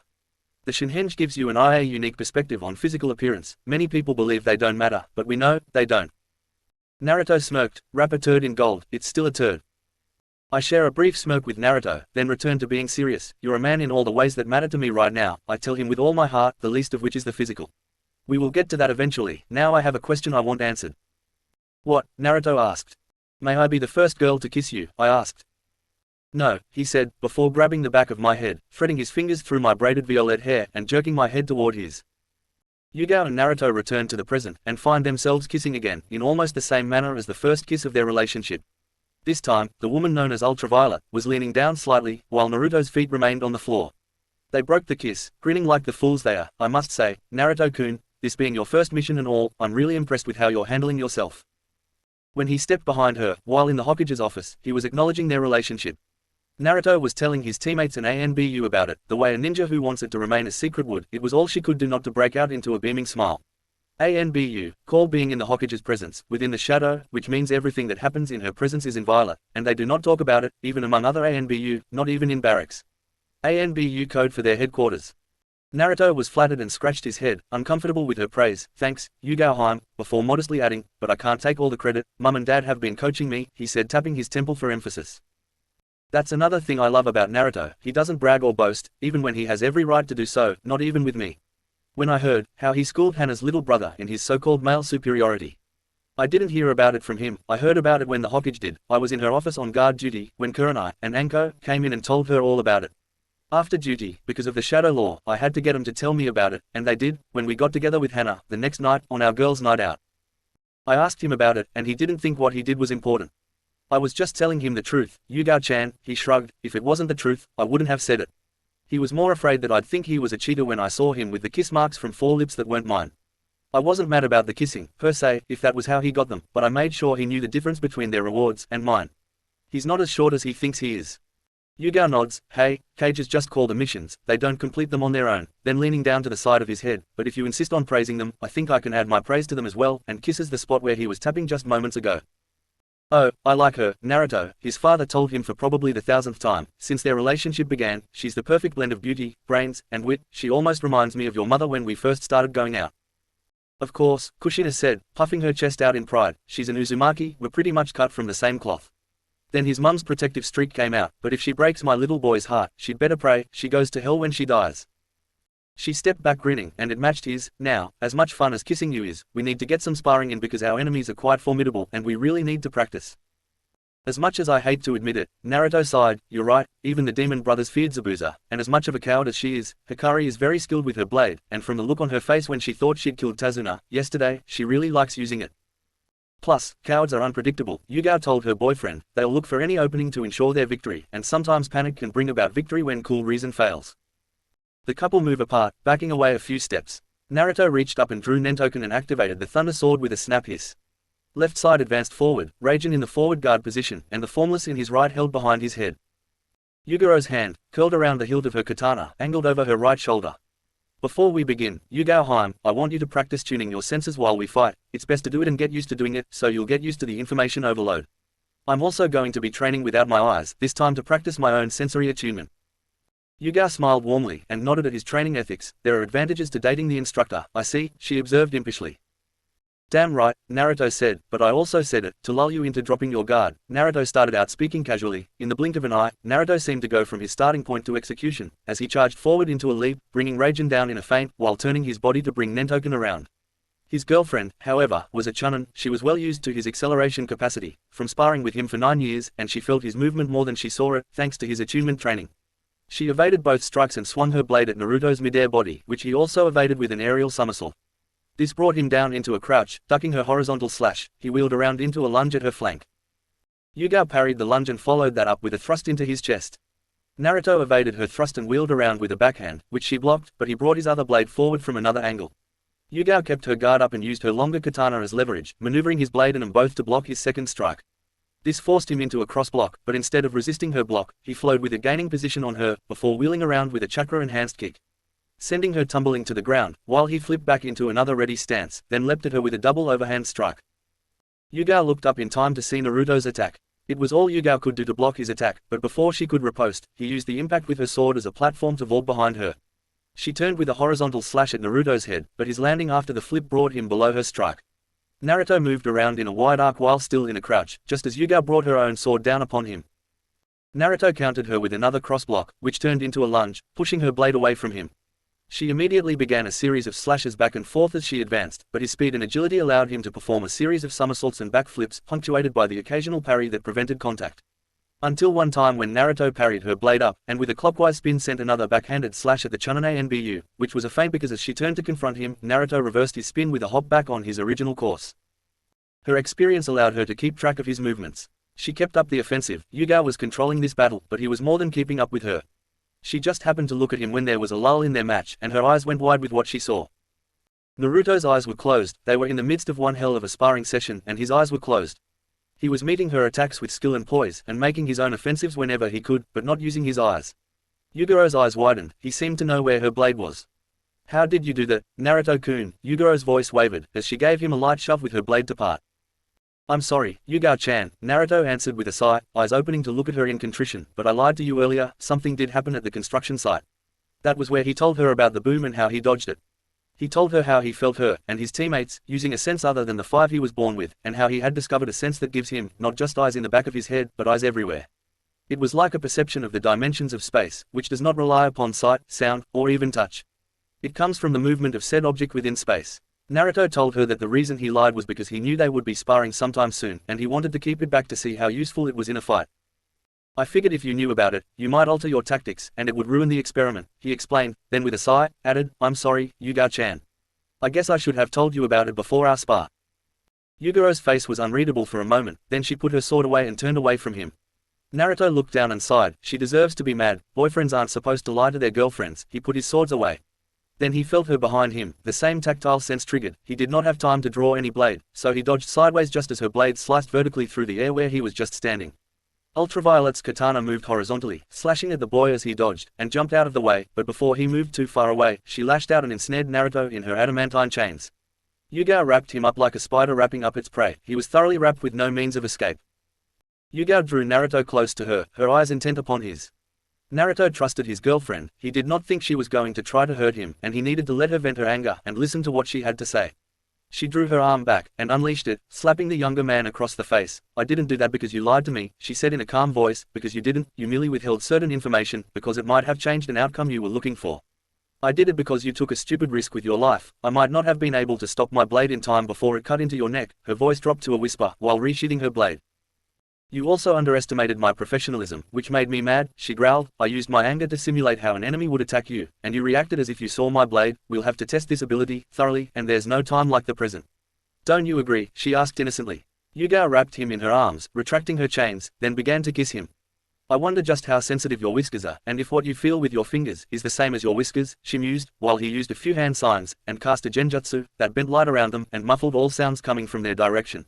Just before their voices were muffled, she could be heard asking him, have you ever heard of the game, Ninja Returns to the Village? Naruto must have shaken his head. Well, you're already quite familiar with the first mission, and are quite good at that mission, I might add. Would you like to go on the second? Zip, he must have nodded enthusiastically. I thought you might. Let me show you how I like to touch them. The genjutsu solidifies and no more sounds are heard. After 2 weeks. The first fortnight, the days of the ninja were regimented. In the mornings they would practice fighting blind, and they all made progress in their own unique ways. Viper's sensei seemed to acquire the same sensory organ that allowed snakes to taste the air, and her reflexes seemed to increase, becoming equal, even greater than her limbless summons. Yugao improved gradually, but according to the memories of the demon brothers, improved at a rate faster than normal, maybe because she used shadow clones, at least 50 per day, and divided them into groups of 10, each group working on a different sense. This sped up her progress, so by the end of the second week, she was better than even the demon brothers at fighting blind. The genin had different rates of improvement, but Naruto seemed to improve faster as well, because he also used demon clones, 120 per day. He took a leaf out of his girlfriend's book by dividing them into groups of 20 and having them also work on a different sense. The sixth group worked on what he had dubbed his whisker sense, which was essentially his sense of touch, but 5 times. None of his other senses were heightened, they were all pretty much equal to regular human senses. Naruto trained his non-dojutsu eyes, in case he had to use his chains for something. Sasuke combined Naruto's sensory training with his mother's lessons on his instincts, and even began teaching both of his fellow genin some of the same lessons. It seems that Sasuke found his true place in the shadows and wondered if he might be able to join ANBU Black Ops himself someday. Sakura accepted both boys' teachings, but added her own touch to them by adding what she and the other 2 women called female intuition, who also practiced listening to it, and it seemed to work for them greater than 90% of the time. While their sensory training improved by varying degrees during the first 2 weeks, by the end of the second week all ninjas were able to fight in low visibility and even in the dead of night. After low visibility training, Yugao had the first watch of the day, and while she was on watch Naruto practiced his father's jutsu, the rasengan. He always made about 50 demon clones when working on this jutsu. Naruto completed the first stage of the training the first day, using both hands, but the second stage took him the whole rest of the week to accomplish. He only told his girlfriend at first, then his sensei what he was working on, when Anko got curious as she saw him just looking at a rubber ball one day towards the end of mastering the second stage. I thought you were supposed to be training, not playing with toys, Anko suddenly says into his ear, which broke his concentration, causing the ball to blow out one side and shoot all over the clearing. Anko-sensei, Naruto exclaims, trying to get his breathing back under control. The downside of sensory training is too much stimulus in one sense, can overwhelm you. I wasn't playing. Tapping his head he explained, Dad, is training me in the Yondaim's jutsu, Naruto told her. The rasengan, Anko's eyes were wide at Naruto's nod, yeah, but what's with the rubber ball? This is the second stage, power. The object is to increase the volume and density of my chakra output, Naruto explained, to the point where I make the ball explode outward. Naruto gestured at the 50 demon clones in the clearing, concentrating on their own rubber balls. 25 were using their right hands, 25 were using the left. This stage is proving to be difficult. While I can feel what my chakra's doing, I can't see it like I did with the water balloons for the first stage, rotation. Anko smacks the back of his head. My idiot student, she chastises him, you literally have eyes that can see chakra, plus you've been teaching us to attune our senses to the world.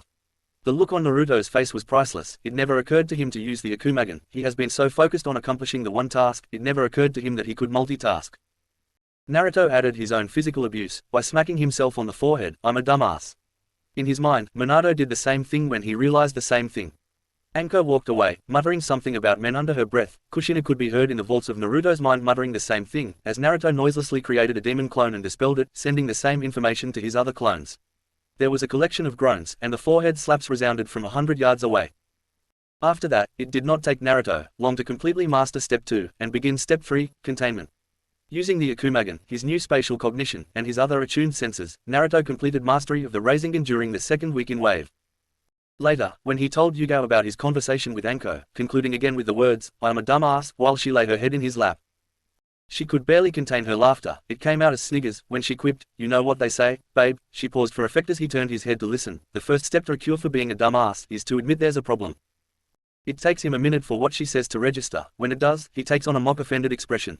Oh you, he says in a breath, reaching down and goozing her rear, making her squeak in a most UN ninja-like way. Get her son, show her what she gets for busting the chops of a Namikas. You're a right smart ass, aren't you my little Koneko kitten? And that's when he commences to tickling his girlfriend, causing her to shriek loudly, and kick her legs. She tried to get away, but Naruto quickly snared her with his chains this time, in their most gentle form of course. It must be an Uzumaki female characteristic, but I, Uzumaki Yugao, known to everybody else in Konoha as Uzuki Yugao, also known as Ultraviolet the most, and Neko or Cat in ANBU Black Ops, feel completely safe wrapped in Naruto's adamantine chains. He's the only person alive who knows my real name, the real me. Whatever the reason for it, I don't care, because for the first time in my life, I am happy and in love. Right after watch, he was relieved by Sakura. Naruto and Yugao would meet in their clearing and spar. He was good enough by Yuguro's standards to beat any B-rank ninja, of which she lumped Hikari, despite her skills with her Nodoki. Sensory training was conducted after breakfast, lunch was had while on watch, and dinner as soon as Tazuna walked in the door. At night, Naruto and Ultraviolet set a perimeter of 20 clones, 10 each, around the house, some in the form of various nocturnal animals, the rest retained their human form. They roamed the yard in pairs, though they remained professional, their alone time brought them even closer. Here they discovered an added benefit to sensory training and Naruto's spatial cognition. To them, darkness was no longer a hindrance, and they could move just as well in the dark of the night as on a foggy day. Anko commented once that Yugao had almost as much chakra as Naruto, and only the Sennin and Hokage had more chakra in the village than him. On Sundays of the fortnight, Naruto and strangely, Yugao, did not train in anything except sensory training, but they did take their turn on watch. They helped Tsunami around the house or ran errands for her in town, on what they called their day of rest. Naruto always wore his trench coat whenever he went to town, but his 2 steel blades remained at Tazuna's. The seal was big enough to house several weapons within it. It was while walking through town that Gato's predations really hit home for the 2 Uzumaki. The Inuzuka would not kennel dogs in the finest building available, in Nami no Kuni, but it was the eyes of the people that really struck a nerve for Naruto. The men clenched their fists as Gato's people swaggered around laughing in their faces. The women seemed resigned to their lot in life, and even children, the ones with the strength to stand and play, did so, with a weary look in their eyes. The sight of the kids brought back some unpleasant memories of the orphanage, when he was lonely and thought nobody cared about him. The citizens of Wave reminded Naruto of the times before his friends, family, and looking at the woman walking beside him, before his girlfriend came into his life. They were all the people he wanted to protect, because they gave him what he needed and cherished the most, their love. Even if most of the people in his village hated him, he knew what he was fighting for, not the whole village, just the few precious jewels out of the entire cabinet of crap that he could call his precious people. He looked down to find Yuguro's hand, sliding into his. Naruto followed their connection up her arm right into her warm, brown eyes. What he saw, when she looked at him, took his breath away. Yuguro's eyes were filled with an emotion he had never seen before. It was a mixture of things. Concern was there, though muted, infatuation was there, though it seemed amped quite a lot, and affection was through the roof. Naruto was mesmerized by the storm in her vivid, brown eyes, and for once he was speechless, because everything he saw in the eyes of Ultraviolet found their companion within him, but he still did not know what to call this collection of feelings. Yugao pulled him, until he was looking right at her. She pushed his hat back, so it was hanging off his neck, revealing his sun-kissed head, before reaching down and sliding her fingers through his hair, and around his ears, where she removed his sunglasses, and considered his beautiful, violet eyes. She saw his feelings, and knew he was feeling what she was feeling, so being a dutiful girlfriend, she decided to tell him what her feelings meant, to her at least. "I love you, Uzumaki and Naruto," she told him earnestly. "Do you hear me, Naruto? I love you." Naruto was stunned. "I've never felt anything as intense as this before, Yugao-chan," Naruto said in a whisper, as if speaking in a louder voice would change how she felt about him. "I mean, I've felt loved by my parents," he said, tapping his head. "They mentally hugged him, and by Mikoto Daihaha, godmother, especially when the Uchiha included me in their first mission sake tradition, I felt as if I finally belonged to a family." He leaned his head into Yuguro's chest, savoring her warmth, then leaning up he kissed her quickly, before looking her in the eyes, the storm of emotions playing through his eyes. "I feel the same way, Uzuki Yugaokoi," he said smiling. "I love you, too." "Uzumaki," she snapped at him, when he gave her a look of incomprehension. "I'm going to clear that up when we get back to the village, Naruto, but don't ever say you love me, unless you use my real family name." Naruto grinned happily. "As you wish, Uzumaki Yugaokoi, I love you." That night, Anko called a meeting of arms, to see where everyone was in respect to their training. "All right, I want everybody to go around the table, and tell me what you have been doing for individual training, and how much progress you've made. I'll start with myself, so you know what I want. In addition to sensory training, I've been kunai sparring with Yugao, to practice fighting against swordsmen with a kunai, and she's been merciless," Anko said smiling at her best friend. "I've also been anointing a certain number of kunai with various toxins, that will help me fight any of our enemies, and I've made arrangements with a few of my slithering friends, who will help me in the fight that is surely to come." Anko turned to the chunin in the group. They were all sitting around Tazuna's table. The bridge builder, and his family, were sitting quietly as they listened to how methodical these strange people seemed to accept the fight that was coming. "As you know, I have been sparring with you, Anko, as well as Naruto, and practicing my ninjutsu," Yugao told her friend.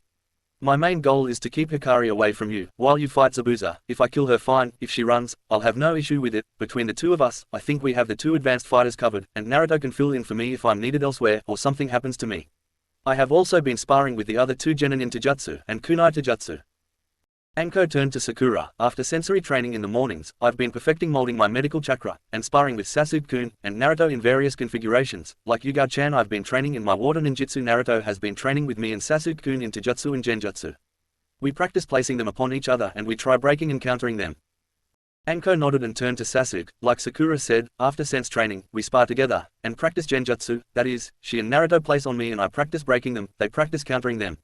I've been practicing with my sai, against her and Naruto, and Yuga-san, but I've mostly been perfecting my speed and reflexes. They all looked at Naruto, so he began to tell them about all of his activities, leaving out the interludes with his girlfriend, repeating the things he helped the others achieve, and concluded with, my only complaint is regarding my lack of a second blade, that I can use with one of the blades I already have. Akashi and Totsuka are too different to be used together, and without a second blade, my maelstrom is handicapped. That's when Tazuna spoke, too bad you can't get one from Uzumaki Isle. They all turned to look at him curiously, except Inari, who had his head down. What did you say, old man? Naruto asked. Uzumaki Island, it's not far from here, only about 3 nautical miles from Wave, as the crow flies, Tazuna told them, but it's surrounded by monstrous riptides and giant whirlpools that have sucked down more than one treasure seeker. Plus, with Gedo controlling the ports and most of the ships, there's no way to get there, you'd have to be able to fly to get to the island. Naruto's eyes went wide, then he just began to smile, looking at his sensei who was asking him a question with her eyes. It's worth a throw, sensei, Naruto told her. Yuga was watching her boyfriend as the idea formed. No, Yuga thought, please, Anko, say it's too risky. She silently pleaded with her best friend, but the Chunin knew it was not too risky. The minute she hoped the Jonin would say it was too risky, Yugao's own mission assessment training kicked in, and she knew the risk was minimal, while the reward could be great, if the mission succeeded. Are you sure, Naruto? Anko asked. Yuga looked down, lest he see the fear in her eyes. We're ninja first, a couple second, a close second, like skin to skin close. I'm sure, Anko-sensei, Naruto confirmed. I've flown farther than that before. I once flew as far as Kain, the capital of Hinokuni, and that's 12 miles from Konoha. You'd be going alone, Anko reminded him. I can't go with you, we're not married, after all. She smiled fondly, reminding him of that little requirement. Yugao's head shot up at the word, married. If anyone's going to marry my Naruto, it's going to be me. Yuga did not realize her mouth was moving until the words spilled from it. He won't be going alone, because I'm going with him. Naruto glanced at her quickly out of surprise, then looked away before looking back at her, with a friendly grin. You heard the old man, Yuga-chan, only someone who can fly would be able to get to Uzumaki Island. Naruto's grin may have been friendly, but his eyes were filled with a question. Are you ready to reveal who you are? He felt her leg brush slowly against his, and the answer was the same look she gave him this afternoon, right before she said she loved him. Tazuna's mouth was gaping open. Are you saying, you ninja can fly? Sakura shook her head. No, only Naruto. He has a jutsu that can allow him to transform into a bird. Yuga sent a discreet ANBU hand signal to Anko, asking to meet in private later. Anko sent an affirmative signal. Everybody was silent for a moment, but it was Inari who broke it. Why, came the voice of Inari. Naruto looked at him curiously. All this stupid training is just a waste of time, he said, jumping to his feet and pounding his fists on the table. Gedo has a whole army. They'll beat you down, they'll destroy you. As Inari spoke, tears were welling up in his eyes. These cool things you all say, they don't mean anything. No matter what you do, the strong will always win and the weak will always lose. The entire household was silent until Naruto broke it. You know what, Inari, Naruto said, and everybody turned to look at him. You're absolutely right, only the strong will win in the end, and the weak will always lose. They all looked at Naruto in astonishment.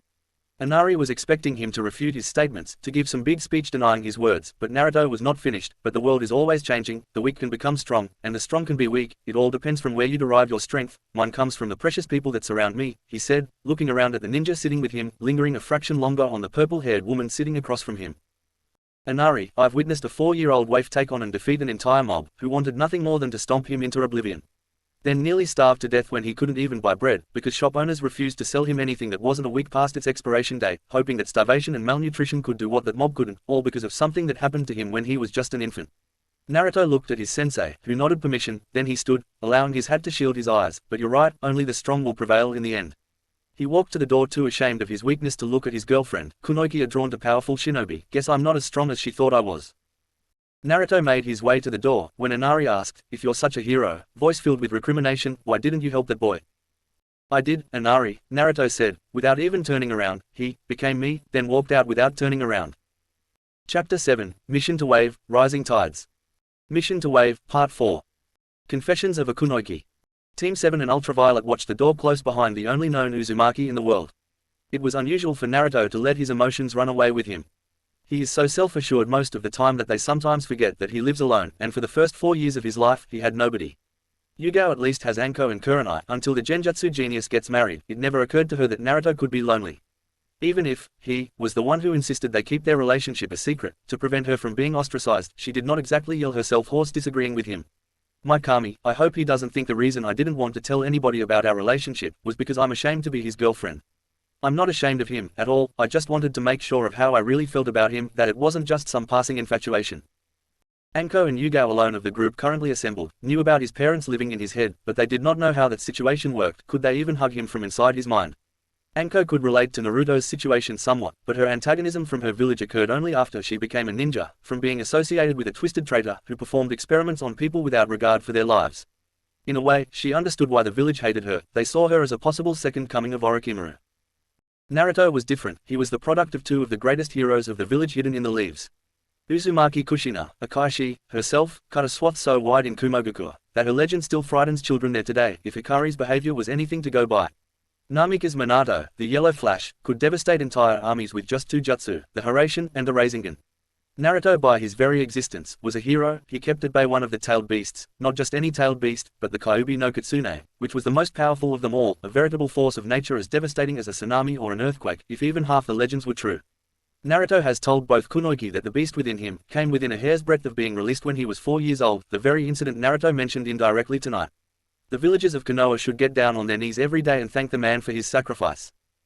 They heard sniffling coming from the other end of the table and saw Inari was crying. Tsunami tried comforting her son while looking at the door. Tazuna was looking back and forth between the door and his guests before settling on the ladder. Is what the boy said true? Asked the bridge builder. Did a mob really try to murder him when he was 4? Inari looked up as Anko answered with a nod. Yes, 14 grown men and women, 4 of which were Chunin-level ninja, cornered him in a park, and nearly beat him to death. She told him, nearly close to tears herself. Yugao was as close to tears as she has ever been, imagining her boyfriend nearly dying. She came close to never meeting the man, for which, now she was convinced, she held a mighty love. I was still a Chunin and had just passed my ANBU certification, Anko told them. It was my first call out. What we saw when we got there nearly turned my captain's stomach. We got there just as the Konoha police force did, and synchronized our assault, but as it turned out we weren't needed. Black Mamba smiled with a little admiration and a little sadness. Just as we got there, Naruto used an ability that all Uzumaki have, to defend himself. There were only 2 survivors. Naruto killed most of his assailants, by himself, she said sadly. It's sad that he lost his innocence at such a young age. What about his parents? Tsunami asked. Naruto is an orphan, Sasuke told them. His parents were killed on the day he was born. My mother, the Hokage, is his godmother, he tells them, then rushing to defend his mother, adds, but she had a village to run, and back then our village was teetering on the brink of collapse, with attempted power grabs, and coup attempts. Naruto has repeatedly forgiven her, and she still beats herself up over how neglectful she was toward her best friend's child. I wonder how I would react if I suddenly didn't have a family, if they were taken away one day and I was all alone. Somewhere in another world where the Uchiha were massacred, that Uchiha Sasuke shivers, then gets back to training. The shopkeepers in Konoha have a habit of bullying people, Anko added. They used to have the right to refuse service to anyone they didn't like. That's what Naruto meant when they tried to starve him to death. Hokage is a wise woman. She passed a law that forbade them from outright refusing the patronage of any ninja, from academy student to the Hokage, herself, without cause. The night of the attack he was allowed to go live in his parents' house, since the Hokage no longer trusted the orphanages of Konoha. It's quite substantial with enough room for him to train himself, plant a vegetable garden, and build a chicken coop. Naruto is nothing if not tenacious. Although, stubborn is a better term for my student, she told him fondly. Anko suddenly stands up. You two stay put, she told her kids. When I get back, I'll go look for him. Then motioning for Yugao to follow her, they head upstairs and into their room. What did you want to speak with me about? She asked. Make it quick. I don't want Naruto out there alone. Zabuza is down for the month, his girlfriend isn't. Yugao heard the dig but ignored it, and began. Naruto will not go alone into what could be hostile territory. There's something I haven't told you about me, and Naruto, she said looking her friend in the eye. I was going to tell you once this mission was over, but with Naruto talking about going to Uzumaki Island, and possibly into danger, it needs to be now. Okay, Anko said, paying full attention. I've known Naruto longer than you think, Yugao said, 4 years to be exact. Anko's eyes widened a little, but there was a hint of a smile on her face. That would make him 9 when you met, correct? Yugao nodded. That's right, it was right after the attempted theft of the Rasengan no Ken. It was Naruto and Sasuke that followed the thief to the mastermind and delayed his escape, to give us time to get there. It was my first B-rank mission out of the academy, she clarified. My Genin team was the one sent out to retrieve it, and apprehend the thief. Turns out the thief was Morino Ade, younger brother of Ibiki, your senpai at T. Yeah, but didn't that whole thing turn out to be a red herring? Anko asked, and Ade was capped to Chunin, and went on his 3-year mission soon after that, right? Yugao nodded. Yes, you know what happened, but that's not the point of this conversation. It was the first time I met Naruto, and that's when his mother, she said tapping her head, causing Anko's eyes to widen, told him to seek me out, to fulfill a promise she made to my father, to train me in the way of the Uzumaki, specifically to train me in hidden Musashi-Ru, and Hapkyosu Ken. While she also trained him, she could teach him the forms, but he needed a solid person to practice against. Me. I thought, only Uzumaki were allowed to learn those styles, Anko asked in suspicion. Yugao continued to speak, needing to explain before she slapped a paper bomb on one of her best friends. I refused at first, but then he told me about his mother. Seeing me through his eyes, Anko nodded. I didn't believe him at first. I thought he was crazy. I mean, who wouldn't? Then he gave me proof of his words. She hesitated, before plunging on in a rush, when he called me by a name that at the time, I believed nobody living knew, my true name, Uzumaki Yugao. Anko's eyes went wide, and her mouth hung open. "What?" she shouted, jumping to her feet. Faster than the speed of sound, Ultraviolet unleashed her adamantine chains, and wrapped them around one of her best friends in the world, since she first joined ANBU Black Ops. Yugaro's chains were different than Naruto's, where his only had one end that could be shaped any way he chooses, with links that could be any size and shape he wanted, because they were male chains. Yugaro's, being female chains, had both ends connected to her body, set in a specific configuration unique to her. Both Anko and Yugao had seen Kushina use her chains on multiple occasions, and hers reminded them of the chains they had seen on ships connected to anchors. Yugaro's looked more like the chain whips they had seen a few times in combat. Female chains could lift the same loads as male chains, and women like men could produce them from anywhere on the body except the genitalia. At least Yugao could not produce them from there, but she has never known the touch of a man, and did not know if Naruto could. They were not that intimate, yet.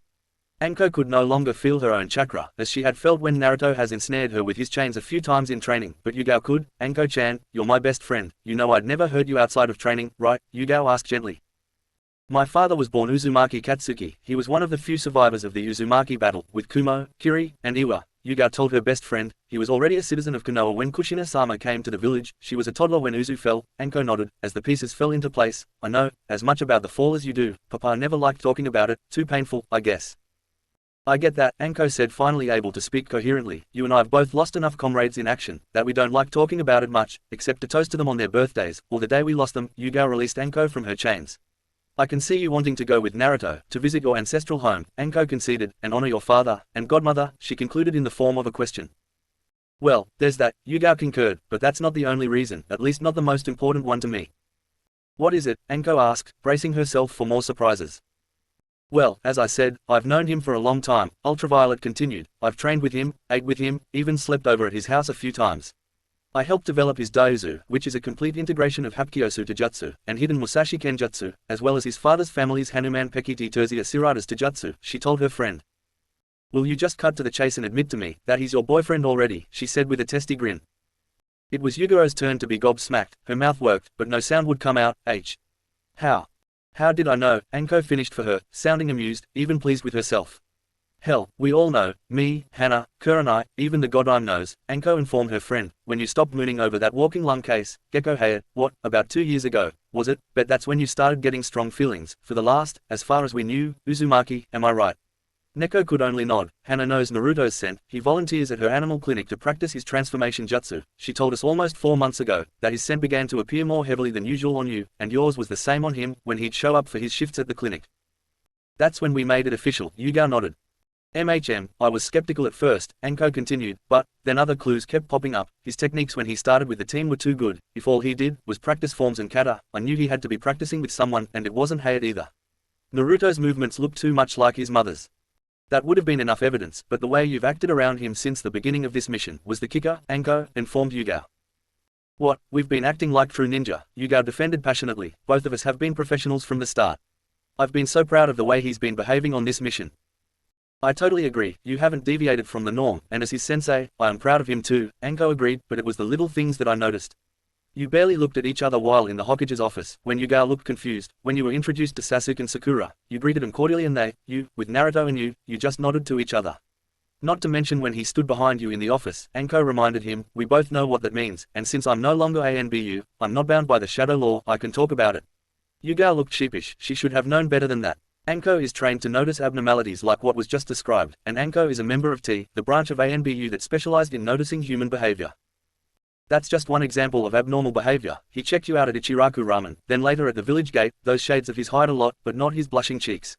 ANBU are trained to know when they're being watched, and you did. If Sasuke, or any other guy, had been checking you out, you'd have been cold to him, but you were as nice to him as you were in his mother's office. But with Naruto your voice was cold, but your eyes were a different story. I'm a woman, I know when another woman is enjoying the look of appreciation in her man's eyes when he checks her out.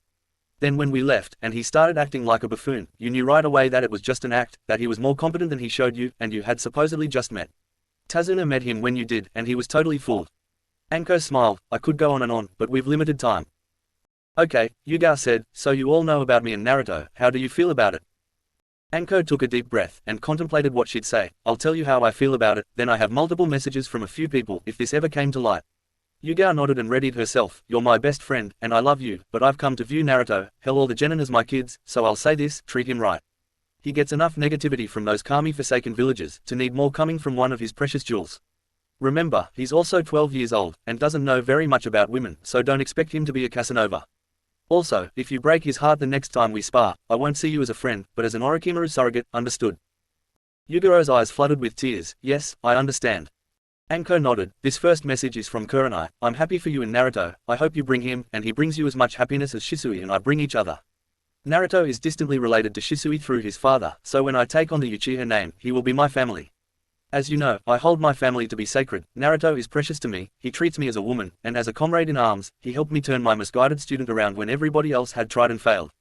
Naruto has a big heart, hold it close to you like a shield, and it will protect you. Should you become careless of it, know that there are other kunoichi who will not hesitate to take your place. Many of the Uchiha girls at the compound have asked me to speak to him about them. Yugaro's eyes burned, I may have to butcher a few Uchiha heifers. When I get back to Konoha, she practically snarled. Anko smiled, happy to hear the passion her best friend has for one of her kids. Henna sent one too. Yugao shuddered. Henna was like Anko, blunt and to the point, and not shy about anything. So, you've finally decided to stop being silly and tell the Gaki you love him, eh? Well, I'm all for it, and it's about time. Less competition with you off the market for a while. I'm sure Anko's said how she feels about the fox brat, so I'm gonna add my feelings. Naruto is one of the most tender-hearted guys I've ever met. I've seen the way he treats the animals when he's here, and they take to him well too, and animals, especially dogs, are a good judge of character. Comes with running in a pack, gotta trust your pack mate in the hunt after all. As far as I'm concerned, Naruto is part of my pack, and I'll look out for him, and I'll look for you if you don't treat him like your only alpha, while you're with him. Yugao gulped. With most people I'd take that as an idle threat, but with Henna and you, Anko, that's as good as a promise. What does she mean about me being off the market for a while? Naruto's mine, and I'm his, I'm off the market for good. Anko gave a grim smile. Got that right. This next one is from his godmother, Mikoto. Finally, you've admitted your feelings for my baby, not of my loins. Make no mistake, Naruto is as precious to me as Sasuke and Itachi. When I think of my sons, Naruto is a part of my thinking, and I love him just as much as the two I bore. As you know, Uzumaki Kushina was my best friend, and I swore to her before she passed that I'd look out for Naruto. I failed once, and it nearly cost him his life. I won't fail again. That bitch of an orphanage mistress died a painful fiery death, for putting his life in danger when he was 4. Know this, if I ever find out that you've treated Naruto poorly, or if you cheat on him, abuse him in any way, there won't be enough of you left to fill a planter when I burn you to ash. Yugao was offended. What kind of person do you people think I am? If things go south with me and Naruto, I'll end things the right way, before I even consider dating anybody else, but I'm going to do everything in my power to see that it never happens. It's still early days to talk to Naruto about marriage, but that doesn't mean I haven't imagined it, or whether our kids will have his nose, or my chin. Yugao turned away thinking it was over, but Anko gestured to wait. There is one more message, this one from the Hokage. Anko said, Chunin, Uzuki Yugao, Aka, Ultraviolet, ANBU designation. Neko, you have entered a relationship with your fellow ninja, Uzumaki Namikaze Naruto, Genin for Team 7. I tell you this not to scare you off but inform you and warn you of potential repercussions. I don't know if Naruto has told you, but he is an heir to not one, but two, and related to a third, my own clan, through his father. The clan head of the Uchiha insists that Naruto call him cousin, and if Naruto ever develops the Sharingan, he will be inducted into the clan formally. Moreover, Naruto has a rare Kekkei Genkai, the adamantine chains, and an even more rare, Kekkei Mora, the Rinnegan. He is an asset to this village, and so is his seed. Any woman that enters a relationship with him needs to know that unless he is already married or betrothed, by the time he becomes a Chunin, he will become a candidate for the Clan Restoration Act, heretofore known as the CRA. The daimyo may also take an interest in Naruto and any future or potential brides he may get, but any explanation thereof could only be told to the bride once she is betrothed to him. Naruto doesn't know about the CRA part. I am hoping he finds a suitable woman to marry or at least be affianced before he becomes Chunin. That's the carrot, now here's the stick. Any woman who becomes involved with Naruto publicly could run the risk of sharing the enmity of the village with him. There is nothing I can do to change that. The position of Hokage is powerful, but it cannot change the heart of a person if they honestly believe something. Unfortunately, most of the civilian population and even some of our ninja forces still view Naruto as the personification of the Kyuubi. Some even see his appearance of the Yondaime as a mockery of the hero of the leaf. This is as much as I can tell you about the potential for any relationship with the Jinchuriki of the Kyuubi no Kitsune. What you do with this information is wholly up to you, Yugao. If you don't think you can handle the pressure of being a part of Naruto's destiny, then I suggest you end things now and spare both of you the heartbreak, because my earlier statement about hurting my godson will still apply. Lots to think about, Yugao, Anko concluded. Yes, Yugao agreed, about the appropriate time, to tell him I want to be his wife. Yugao continued with passion, does she really think, I haven't thought about all of this? Naruto and I have talked about everything she mentioned, except the CRA, but I know the law, and I'm sure he does too, even without the god I'm telling him. I mean, he has a freaking Hokage in his head. Yugao's voice grated. He told me about his family ties when he was 10, and then as now I couldn't care less. She started pacing. He could lose everything tomorrow, and I'd still be in love with the man. Yes, man, he's my man. I don't know what the deal is with the daimyo, but we'll cross that bridge when we come to it. What about the other stuff the Hokage told you? Anko put in, eyeing her friend, about sharing the antagonism with the villagers. Yugao just snorted. I am an ANBU black operative. We make other ninja fearless. Do you really think I'd be intimidated by the civilian population of Konoha? Then taking on a demonic grin and leaking her ki, I'll depopulate the village, before I let him hurt the man I love. It was Naruto's idea to keep our relationship a secret. Then in a smaller voice, though I didn't exactly try to persuade him otherwise, I was never worried about retribution for dating him, she told Anko with strong conviction. I wanted time to explore my feelings for him, and make sure he was the one, not just the one right now. Yugao suddenly shivered, and added with determination, I'll tell you a secret, Anko, something that thanks to you, and the messages you gave me helped me figure out. Anko waited for Yugao to finish. He's not just the one for me, he's the only one for me. Anko looked closely to determine if Yugao was being genuine or putting on a show, even for herself. As far as Anko could tell, Yugao was telling the truth, and Anko was one of the best in tier at ferreting out lies. Only Yamanaka and Morino were better at reading human behavior. Then she smiled, and enfolded the other woman in a hug. Cooing, Anko said, I'm so happy for you, my friend, to have found someone you can feel this passionate about already, and you haven't even been dating that long. Yugao returned the hug with a gentle smile. Thank you, Anko, for helping me understand the depth of my feelings for Naruto. Anko looked puzzled. I knew I loved him, but I wouldn't admit to how much until now. Anko smiled beautifully. You're so welcome, and hey, if you do get engaged, you can pay me back by making me a bridesmaid, she demanded greedily, then warningly said, and you don't make the bridal dresses too hideous. Yugao smiled fondly. Consider it done. Her smile turned playful, with a hint of steel entering her eyes. But if you don't like my fashion sense, you don't get to be in the bridal team. Fine, Anko relented in a deflated and defeated voice. I'll wear what you give me. Pop tall and look Yugao in the eye. But if you make me wear pink, I'll make my reception toast extremely embarrassing for you. Yugao thought, then said, well, we'll see, but first things first, he needs to ask me to marry him. Then looking over her friend. Now, come on, she said, grabbing Anko's hand, and opening the door. I suddenly have a need to feel Naruto's hands on me. Anko then actually blushed. I know, some things are private, but tell me, kunoiki to kunoiki, have you two been playing? Ninja returns to the village, she asks, as they start to walk downstairs. Of course, Yugao admitted as if it was the most natural question to ask, which for Anko it truly was. It's been nearly 4 months, he went on second mission, the first time a couple of weeks ago. Anko stopped and turned to her friend, and asked intensely, how are his hands? Yugao grinned lasciviously, rough, and since he's learned his father's jutsu, strong. That's when they both paused, and shivered, both thinking inappropriate thoughts about Naruto. Let's go, she said at the door, grabbing Naruto's coat from the hook. Anko turned to her other students. Stay here, we'll be back with our teammate. Naruto let the door to the house close behind him. He looked around watching the shadow clones of himself and the woman he loves walk together, patrolling the yard of Tazuna's home. He looked down at himself, realizing he was only in his hat and normal tiger-striped clothing. His coat was inside, his wraparounds in his coat. Not that it mattered. Totsuka was with him and Kakashi was still in the seal in his headband, plus he had his normal supply of kunai and ninja tools, so he was far from unarmed. Naruto realized he needed to burn off some excess emotional energy, so he decided to head for the sensory training ground. He made a clone and dispersed it, to let his clones know. They would tell anyone who asked and were allies, where he decided to go. It did not take any longer than usual to get to the training ground. When Naruto got there, he found that he was not alone, for there, picking herbs, was a girl with long black hair, pale skin and large, dark brown eyes and a slender frame. She was pretty, that was for certain, though not as pretty as Yugao or his sensei, in his estimation, but right up there with her. He wove a quick genjutsu that would make her ignore his father's blade, if she happened to look at his back. Then Naruto removed his hat and stowed it within a seal, silently created 2 clones, dispelled one, but set the other to watch his back. As Naruto approached the girl, he began to take in more details. She wore her hair long and loose, and wore a pink, sleeveless kimono, with pale red edges and decorated with small plum-colored swirls that went to her ankles. Around her waist was a simple white obi tied in a bow, and a pair of light brown sandals with dark straps. She also wore a dark-colored choker around her neck. She looked up, startled as Naruto approached her, taking in her scent and shape, with his newly attuned senses, all of them. She took in his appearance, from his blonde hair to his combat boots. Her eyes widened. There was enough light from the full moon to see his features, especially his sun-kissed locks, clearly. She stood, and approached him cautiously, and he let her, but stayed wary. Aren't you cold, sir? Without a jacket it gets pretty chilly this time of year. I'm fine, I'm from a little north of here, so I'm used to it, he replied in a friendly tone, and blushed as she looked at him. But who are you, miss? I mean, what are you doing out here, all alone, and at night? She stopped, and folded her hands in front of her. I'm gathering herbs. Herbs? Naruto asked.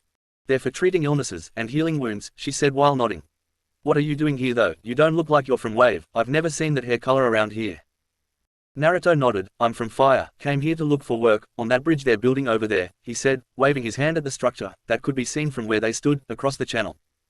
The girl's eyes widened. Someone so young, surely there would be very little for a person your size to do, on such a big project. Naruto shook his head. No, there's lots of stuff for me to do over there, they need guys as light as me to work under the surface. Surely, your parents wouldn't approve, she started to say. Naruto's eyes looked sad. I don't have anybody like that, I've been alone, since I was an infant, he told her, except for my foster mother, but she threw me out, when I turned 12.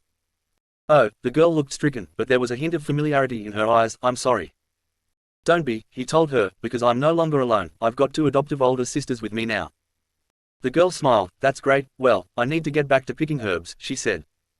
Say, would you like some help picking herbs? Naruto asked. I don't know, she replied hesitantly. You have to know exactly what you're looking for. The wrong herbs could do the opposite of heal, she told him. I know what I'm doing, trust me, he told her. My foster mother was an apothecary. Before she threw me out, she made me learn all about herbs and remedies. He frowned. To earn my keep, she said, and if I got it wrong she took her slipper to me. The girl looked aghast, then appraising him, accepted his help. Okay, but we'll be sharing a basket, and thank you. For a little while the girl and Naruto picked the herbs she needed. You sure like to work late, don't you sis? I like it late, it's calm, she said closing her eyes, taking in the tranquility. I didn't think I'd find anybody walking through the woods this late either. Naruto grinned nervously. Yeah, well, one of my housemates was getting on my nerves, so I decided to take a walk before I did something to get myself fired, since it was a boss's spoiled grandson. I see, the girl asked him, isn't your job dangerous? I mean, one little slip, and you could die. My sisters and I need this job, to earn enough to open our own place somewhere in kind itself, he responded. I see, you're not here for yourself, you're here for those precious to you, she surmised. Is that why you're out in the middle of the night? Naruto asked. If not for yourself then for somebody precious to you. She suddenly took on a far-off, sad look, as if remembering a bad memory. Yes, you see, when a person has someone precious to them who they want to protect, that's when they become truly strong. I know what you mean, Naruto, thinking of the precious jewels in his life. There are people in my life that I want to protect. He felt the approach of 2 of his precious jewels, and one other not even worthy of unlatching their sandals, through his whisker sense. The girl picked up the basket and stood. Then you will achieve your goals, and if I ever come to Kine, I'll be sure to look you up. What was your name again? Uzumaki Naruto, he told her, then asked, and you are? Yuki Haku. She started walking off and stopped. Oh, by the way, I'm a guy. Naruto raised an eyebrow. So that's how she wants to be perceived. My apologies, Haku-san. Naruto felt his clone intercept his allies, and then when Haku left and so did the other form, he returned his hat to his head, and released the genjutsu over Totsuka. Did you record all that, Mum, Dad? Yes, Naruto, as always, your second memory is up to date, his mother confirmed. Thanks, Mum, you and Dad rock. You're welcome, son, Minato replied. Now, look underneath the underneath. His father coached him. What did your encounter tell you?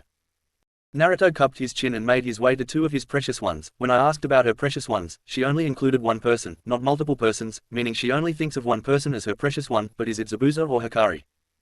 You'll never know until you see them interact, Kushina told him. It's enough to know there's dissension among the ranks of the enemy. Naruto crested a rise and found Anko and Yugao chatting with his clone. As soon as he came into view, the clone dispelled, and Naruto received all he experienced and smiled at the revelations. Naruto walked up to his girlfriend and hugged her in front of his sensei, then pulled Yugao's head down and gave her a quick kiss, which she returned. He turned and smiled at Anko. So now you know that I'm not the last Uzumaki. Anko smiled. Yeah, your girlfriend had to literally hold me down with her chains before I calmed down. Naruto looked at Yugao intently. When he got a nod, he pulled Anko into a hug of her own. Thank you, Anko-ne-chan. I mean, for a dango heretic, you're alright. Shut up, Gaki, Anko snapped, though it seemed the ferocity was forced, and her eyes seemed to shine before she dashed them away. I don't know what you-chan sees in a blasphemous broth man like you. I'll only have to wonder, but you're not a complete dipshit. Anko then got serious, and gave him the question that all boyfriends usually get from their ladies' fathers. So what are your intentions with my you-chan, ninja-san? Naruto gave Anko's question some serious thought, then, looking Anko Matarashi in the eye, answered as honestly as he could. I don't really know, Matarashi-san. I've only ever felt these kinds of feelings for one other person. Yugao was also looking at him in close scrutiny, and quirked an eyebrow at his admission, but she stayed quiet as Naruto continued. But the way I felt for that person, and the way I feel for Yugao-chan, is like comparing a single candle's worth of flame to the heat and light coming from a bonfire. It is not even the same species, and they have a different purpose, Naruto concluded, with as much sincerity as his voice and eyes could muster. And also, I have heard, it's only natural for a man to want to find a woman as close to his mother as possible, and Chunin, Uzumaki Yugao, is the only woman I've met that even comes close to being like Uzumaki Kushina. Not just in appearance, but temperament, strength, in terms of ninja power, but more importantly, inner strength, and sheer mettle. In fact, according to my greatest resources, Naruto added, while pointing to his temple, and staring them down, to make sure they knew he was talking about his parents, Yugao-chan is more advanced in her current state than Red Death, herself, was when she was Ultraviolet's age. Yugao just grinned. He had, not only just compared her to one of her heroes, which for Kunoichi is as high in appreciation as you can get, but told her that she had the potential to exceed said hero in power if she continued to train hard. For a Kunoichi, that was one of the greatest things he could have said to her. It not only gave her praise for her current skills, but it also gave her a goal to strive for. Naruto then turned to his sensei, and according to the same resource, Anko-sensei, not to mention, Kurenai-chan, and Hana-chan, are already approaching Tsunade in skill and power, and should continue to work toward that goal if that is what you truly want. The smile that came upon Anko's face could have rivaled the sun in its brilliance. She allowed herself to revel in the compliment that, if she understood Naruto's indications was coming directly from one or both of his parents, two of the greatest ninjas they had ever known, she was beyond flattered by this praise. She was grateful for just being acknowledged with it. Anko and Yugao allowed themselves a few moments to appreciate what he had just said to them. Yugao, however, did not stand still. She had a man to reward for telling her such grand things, and even if they, ultimately, came from his parents, they passed his lips. Yugao's lips were plastered on her boyfriend's, showering him with the passion he had ignited with his words. In all honesty, these kisses were not much different than how she normally liked to make out with Naruto. He could always make her lust flare for him, just by walking with him on a street. This kissing session was just that much more passionate, for what he told them. After a few moments, and after the two lovebirds had calmed down, Anko got back on mission. So, what did you learn from Haku? Team 7's sensei asked. Naruto smiled back, not much really, just there might be division in the enemy ranks, but I wouldn't stake too much on that, according to Mum and Dad, he said, tapping his head. Again, the most divisive group could come together if they're passionate enough about their goal to put their differences aside. I did feel Hikari here for a minute, at about the time you two showed up, but I don't think Haku knew who I was. They've only ever seen me in my full travel gear. I took my hat off and acted like a laborer for Tazuna's bridge. Anyway, Zabuza's still laid up, judging by the herbs I helped Haku gather. Anything else? Anko asked, mentally doing calculations. I'd say our timetable of a month is spot on, which means Zabuza will be up on his feet by the end of the week, Naruto concluded. Oh, one more thing, I don't know how relevant it is, but Haku is a woman. She insists on being considered a guy, but she's definitely female. Yugao looked at him critically. How do you know this, Naruto? Naruto thumbed over his whisker marks. These help me sense the different pressures and flows of an object. Even wearing clothes provides little barrier. Air still moves between the thread and reacts with skin and tells me what I need to know. Yugao nodded, smiling. Just checking, dear. She handed him his coat and he got dressed. He was beginning to feel naked when he was not wearing his coat. Anko mused. You're right, her gender issues won't stop us from taking her down, or out, if we have to, she concluded. Now on to the other thing we talked about tonight. I'm okaying the expedition to Uzumaki Shima, to get a blade or two, but no sightseeing, get what you need if there are any, and get back here. They nodded to the senior ninja on the mission. They made it back to the house and consulted with Tazuna. Inari was sent to bed, and the rest of the genin were gathered around them. Tazuna laid a few charts on the table, with some rulers and a compass, and they were consulting them. In his mind, his parents were replicating the chart to its exact details. Naruto was asking for fixed points and astronomical information, the same information ship navigators would need. When asked why, he said, navigating by air is the same as navigating by sea. You need to know where you are in relation to your destination, and since we're going at night, and hopefully be back by morning, I'll need star data. Naruto-kun, aren't you forgetting one little detail? Sakura asked. Like what, Sakura-chan? Naruto asked. Don't think I've missed anything. How about the fact that Yugao-san is going with you, when she doesn't know the Shinhenge, since you once said that you would only teach your wife? Sakura reminded him of that little detail. Yugao narrowed her eyes at Sakura, then looking over at Naruto, they shared a look and Yugao nodded in resignation. That's true, Naruto informed her, but she doesn't have to be married to me if she's already an Uzumaki. All eyes in the room, except Anko, were wide with astonishment, and the silence was deafening. They looked over at Yugao, who returned a look with a calm and steady gaze, and only said two words, clan business. I'll be damned, Tazuna rasped. My, Kami, exclaimed Tsunami. The other two just nodded at her words. Anko strutted over to Naruto, adding an extra sway to her hips and leaned into the young ninja. She started fingering his shirt. If you're so dead set on only teaching the one that marries you the Shinhenge, do you think you could consider me as a suitress, Naruto-kun? Of course, Naruto said, then continued with a devilish grin, as soon as you admit the food of the gods is ramen, out loud and in public. He was smiling, like it was a joke, but his eyes held a seriousness that had nothing to do with what he asked her to admit. Anko nodded imperceptibly, before allowing her eyes to go wide, like he had just gravely insulted her. Never, she stage whispered, I get by just fine with the regular transformation. I don't need your shinhenge, she said loudly in her normal voice. Her hands were by her side, moving slightly, and Yugao came over and pushed Naruto aside roughly and hugged her best friend. Then began whispering with her friend. Then Yugao looked at him with a glower. Inside, Yugao was amazed at how her boyfriend thought to take precautions with the most unlikely scenarios. It was like he was a seasoned veteran, and it did not matter that he was likely taking advice from his parents, two of the most successful ninjas in the world. If only all ninjas had that kind of advice when they started out. They gave him advice, he did not have to heed it, and showed great wisdom when he did. Most genin his age thought they knew it all, and could do it better than the earlier generation, but Naruto listened to what they had to say. Suddenly Yugao was so proud of her man that she could just about burst. They filed out of the house and into the yard, and Naruto led Yugao up to the roof of Tazuna's house. Do you know the form of the Kiri Nighthawk, Yugao? Naruto asked. Yugao thought, no, Naruto, I don't, sorry, she said sheepishly.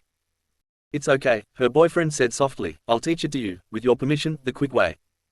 She looked at him and knew she could trust him. Hell, she already trusted him, that came before the love. She gazed into his eyes and nodded, thank you for asking permission, Naruto. Naruto grinned, stepping up to her and cupping her chin. You may be my girlfriend and my wife someday, but I know I don't own you, and never will. His Rinnegan blazed to life. Human path, knowledge transfer, Naruto whispered. The Rinnegan flashed brightly in her eyes, and instinctively she blinked rapidly. He held her chin firmly and kept eye contact with her. In her mind, images and sensations filtered into her brain and ran all over her body. He was not simply teaching her intellectually, but giving her body the memories of changing into a Nighthawk on occasion. In a flash, it was over, and she got a severe headache, and her muscles and limbs ached, like they had pushed a boulder up a hill all day. Damn, Yugao exclaimed, I hate that jutsu, as the headache and muscle fatigue faded. Sorry, Yugao-koi, Naruto said regretfully, you know I don't like using it, but it usually takes a week to learn a new animal form, and time is of the essence. I know, dear, Yugao smirked, but I still prefer the old-fashioned way of learning. Me too, Naruto grinned, and they laughed together. They started to lean in for a kiss. It was a quick kiss, but it lingered. They got back on mission. Ready? Naruto asked the woman he loved. Ready, Genin, she smiled. They fixed the image of their intended form in their minds as a mold, then engaging their chakra they channeled it all around their bodies, liquefying their bodies and filling the mold of the Kiri Nighthawk. The family they were staying with could not believe their eyes. Before them had stood two red-blooded human beings. Now in their place were two perfect specimens of Mizu chordailane, a predatory bird indigenous to all coasts in the world. They could tell who was whom, because the area that was usually white on the wings and tail had the hair color of each individual. They could recognize the purple of Yuguro's hair and the sun-kissed blonde of Naruto. Unreal, Tazuna exclaimed in disbelief. The blonde, tipped Nighthawk gave 3 chirps, and they took off, wings fluttering rapidly, their clones watching as their bosses went and flew away. The 2 Nighthawks flew up high into the air, well above the tree line, flapping their wings rapidly as they gained altitude. Despite the urgency of their mission, the couple exulted together, cavorting through the air in an elegant dance.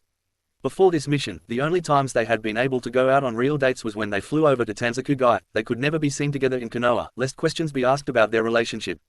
Now, they have discovered that not only do people know but are accepting of their relationship. They looked forward to the end of this mission, so they would no longer have to hide their feelings for each other. The kiss on the rooftop felt good, because it was out in the open, the first one they shared with Konoha personnel watching. After a few seconds of playing around, Naruto began flying in circles to orient themselves and find north and the star known as Polaris. Nighthawks are migratory birds, with an internal compass, and their eyes perfect for seeing tiny insects in the air, were also perfect for finding stars and fixed points on the ground. The sensory attunement they practiced for the last 2 weeks, transferred with them when they hanged, and that along with the Nighthawks' already powerful senses, allowed them to find their direction quickly. They followed the stars south, over the entire land of waves, and out over the open ocean, where they caught an excellent night wind which pushed them along rapidly. In no time, they began to spot the landmark ships used to navigate away from their homeland and used them in reverse to navigate toward Uzumaki Island. They began to descend toward the island in ever-tightening circles. Naruto and Yugao did not look for a landing spot right away. They scouted the area first, taking in the devastation they found as they flew overhead. Their ancestral home was not as big as Konoha, of course not, because only one family lived here, their family, the Uzumaki. As they flew over, they spotted the whirlpools that surrounded the island. For a moment, perhaps a second, they felt a tug as if they could feel the power of the whirlpools, even in the air. It was not a village, it was a single castle. The main tower of Uzumaki Castle was situated on a plot of land, roughly 1 square mile in area. It was built on 2 raised platforms of landfill supported by sheer walls of cut rock, each overlooking a sheer cliff. The central castle building was 5 stories on the outside and built atop a tall stone foundation to protect its occupants from attackers. The castle itself was unusual because surrounding the huge edifice, destruction could be seen. Every building leading up to the towering monolith was in total ruin, not one stone stood upon another, and the grounds themselves had huge, perfectly hemispherical divots. The smallest of the divots were only 10 yards in circumference. Obviously these were leftovers from powerful earth jutsu. There were just as many other kinds of damage next to the castle. Scorch marks from lightning could be seen from the air. Even after all this time, there was also flood damage so severe, it washed the land free of anything that would ever grow there again. The total scope of the devastation was so severe that the huge castle appeared to have been built upon a butte, jutting up out of the landscape. What made the castle itself so unusual was that it was unblemished. The castle itself was unscathed, untouched by the apocalyptic scene surrounding it. The Nighthawk, Naruto, screeched and hissed his curiosity over the dichotomy they were seeing. Yugao cooed her reply as they circled the castle looking for a place to land. They spotted a small place exactly 100 yards long and 10 yards wide, extending out from what appeared to be the main gate. As they approached, they could feel a barrier of pure chakra wash over them, that had the taste, they guessed was the best word to describe it, of their own chakra. Naruto was already shifting back to his true form before he completely landed, and his girlfriend was not far behind. They looked at each other and laughed, then they came together, and their lips met in a passionate, celebratory kiss. Stepping back, Naruto's woman gazed into his eyes. I've been wanting to do that since we left. When we get back, I'm officially changing the name on my ninja license from Uzuki to Uzumaki. I'm tired of denying who I am, she declared, and I'm sick and tired of hiding my relationship with you, Naruto Koi. The way I've been behaving is disgraceful, like I'm afraid to be seen with you, or ashamed to be your girlfriend. Cupping his face, she leaned down to kiss him again, when in fact, it makes me proud to be your woman. Naruto grinned. Thank you, and I know you weren't ashamed of me. He returned her kiss, then stepping back he turned and looked at the gate of the castle. I wasn't expecting something as magnificent as this, were you? She shook her head. No, I was expecting it to look a little like Konoha, or at least like Hokage Tower, but this is at least twice as big. Naruto nodded. Did you feel the tug from the whirlpools as we flew over them, and the chakra wall we flew through on the way here? Yes, Yugao affirmed. It felt like they would, and could suck me into nothingness, and the barrier felt like it was testing us or sampling us. Well, Dad and Mum felt them too, and Kurama, Naruto informed her, they said they were time-space jutsu. Dad said they felt a little like the Hiraishin. That's likely why the castle has remained so unscathed, while the rest of the landscape is such a mess. Yugao guessed, time-space barriers are said to be impenetrable, except by specific things. Naruto shrugged. Dad says, you're probably right. Then with a self-deprecating smile, added, I'm still struggling just to learn wind and water jutsu. I'm nowhere near ready in Fuinjutsu to try learning time-space jutsu yet. Yugao smiled at him. Don't beat yourself up over it, honey, she said, coming up behind him and hugging him from behind. I'm a chunin, and I only know the theory behind such high-ranked jutsu. They turned and walked to the main gate. Like most things about their ancestral home, it was not like anything they had experienced before. It was round for one thing, with the Uzumaki spiral in the center, and for another, they did not see hinges for it to swing upon, nor did they see a rail for it to slide. Instead, they saw a huge, blood-red, monolithic stone wheel that no one living or dead could ever hope to force open. The spiral in the center was not painted on, but seemed to be part of a mechanism, perhaps to open the gate. The central hub reminded Yugao of a capstan for raising and lowering a ship's anchor. The gate was encircled by 12 stone carvings. They were carved into the symbols for the 11 planetary bodies in their solar system, and the 12th was the Uzumaki spiral again. I think it was a good thing you decided to tag along, Yugao Koi, because I don't think I could have opened the gate by myself. Naruto stood studying the edifice. I have never been able to produce more than 12 chains at a time. I agree, Yugao said, pointing. That center section seems designed for my chains, and I think the carvings are locks. Naruto nodded. Let's get into position. I think it'll be easier for you if you're right under the capstan. Yugao nodded, but before turning to walk toward the door, gate no longer seemed to be a suitable term, turned and wrapped him in her arms. She kissed him full on the lips, for luck. She smiled at him before sauntering over to her position, swaying her hips a little more than usual. She looked back and caught him staring at her, and with a coy smile, extended her chains, wrapping them securely and thickly around the capstan. Naruto cleared his throat and mind, getting to work. He extended 2 chains at a time. The first 2 were of the Sun and Uzumaki, then Mercury and Pluto, Venus and Uranus, Earth and Neptune, Luna and Saturn, and finally Mars and Jupiter. Naruto had never formed such complex shapes with his adamantine chains. He was not straining or anything, he just wondered how versatile they were. He twisted his chains and easily turned the locks to the left, like they were normal locks. In his heart he felt like the master returning to his home after a long trip. Yugao felt the door loosen. She turned the capstan to the right by working her chains, like a pulley system. The huge door began rolling to the right into the wall. She quickly retracted her chains, but the wheel kept receding into the wall. Naruto walked up beside her and took her hand. Just inside the massive door there was a portcullis, and etched upon it were 2 blood seals. They looked at each other and shrugged. Biting their thumbs, they infused it with their chakra and smeared the blood and chakra on the blood seals. The seals pulsed as if they were reading their life story up until this point, then from inside they heard a clang and stepped back as the metal door rose into the ceiling. The entrance hall was a massive room, and the dominant color was crimson red, with rich brown, wooden paneling. Directly across from the entrance was a short central staircase, leading to two other staircases branching off from the first staircase, leading deeper into the castle. The rest of the room was modestly decorated. Dominating the room was a huge crimson carpet, trimmed in gold. The design on the carpet was a huge representation of the Uzumaki spiral done in gold, and two statues made of pure gold, the first of a woman and the second a man, stood across from each other on the back third of the rug. Clutched in the woman's hand were two katana in a back harness which when worn, would be configured in an X across her back. The man was standing with an O katana, held with his left hand over the pommel and leaning against his leg. They looked at each other thinking the same thing, it can't be that easy, could it? They stepped forth across the carpet and as soon as their feet touched the spiral their worlds went blank. Chapter 8, Mission to Wave, Great Uzumaki Bridge. 3 days later. For the last 3 days, within hours of the departures of the last Uzumaki, a storm has roiled over the skies of wave, wind, water, and lightning have battled for supremacy. Within the confines of Tazuna's house, however, Anko Matarashi paced back and forth around Tazuna of Wave's living room floor. 3 days on an expedition that should have only taken a night and a morning at the most to complete. Anko continued walking along the floor of their employer's home and came face to face with two clones of the two people she was missing. One was a woman, with purple hair, tall, and attractive, considered beautiful by anyone's standards, like a flower, a purple rose, and this rose had some of the sharpest thorns in the world. Her name was Uzumaki Yugao, also known as Ultraviolet, Chunin of the village hidden in the leaves, ANBU designation, Neko or cat, and one of Anko's best friends, and her kohai, when Anko was still Hebi or serpent, in ANBU. Despite Anko's 2 years on Yugao, there have only been a few other people in her life, Anko had more affection for, and could rely on as much as the woman in question. Turning her head, a fraction to the right and craning her neck lower, brought Anko's stare to the second clone in the room. Dressed in a long coat, a boonie hat, and wraparound shades, stood a preteen boy. He was short for his age, but carried himself as if he was taller than everyone. The only part of his face that was visible held a mouth, that loved to smile, or make clever remarks, she mused, and on each cheek were 6 lines, that he called whisker marks, a side effect for keeping a monster at bay. If his hat and glasses were off, there would be a head of blonde hair as bright as the sun, and a set of intelligent, honest, blue eyes, which held a mind that while young, held a great deal of promise. His full name was Uzumaki Namikaze Naruto, a genin for Team 7, also known as Viper Team, Jinchuriki for the Nine-Tailed Fox, Godson to Uchiha Mikoto, Godime Hokage for Konohagakure no Sato, and one of Anko's kids. The clones stared back at her impassively. They were not the only clones walking around the yard. They had been in existence since their makers had left at night in the form of Kiri Nighthawks, winging their way to the ancestral home of their clan. A clan they believed, up until 3 days ago, had only one member left, the Uzumaki clan. That the clones still existed was the only solace that came to the woman, because if their makers died, they would pop out of existence. The clones themselves told her that much, but what could be keeping them, she continued to wonder. She turned back to continue her pacing, when out in the yard there was a shout of alarm from the clones.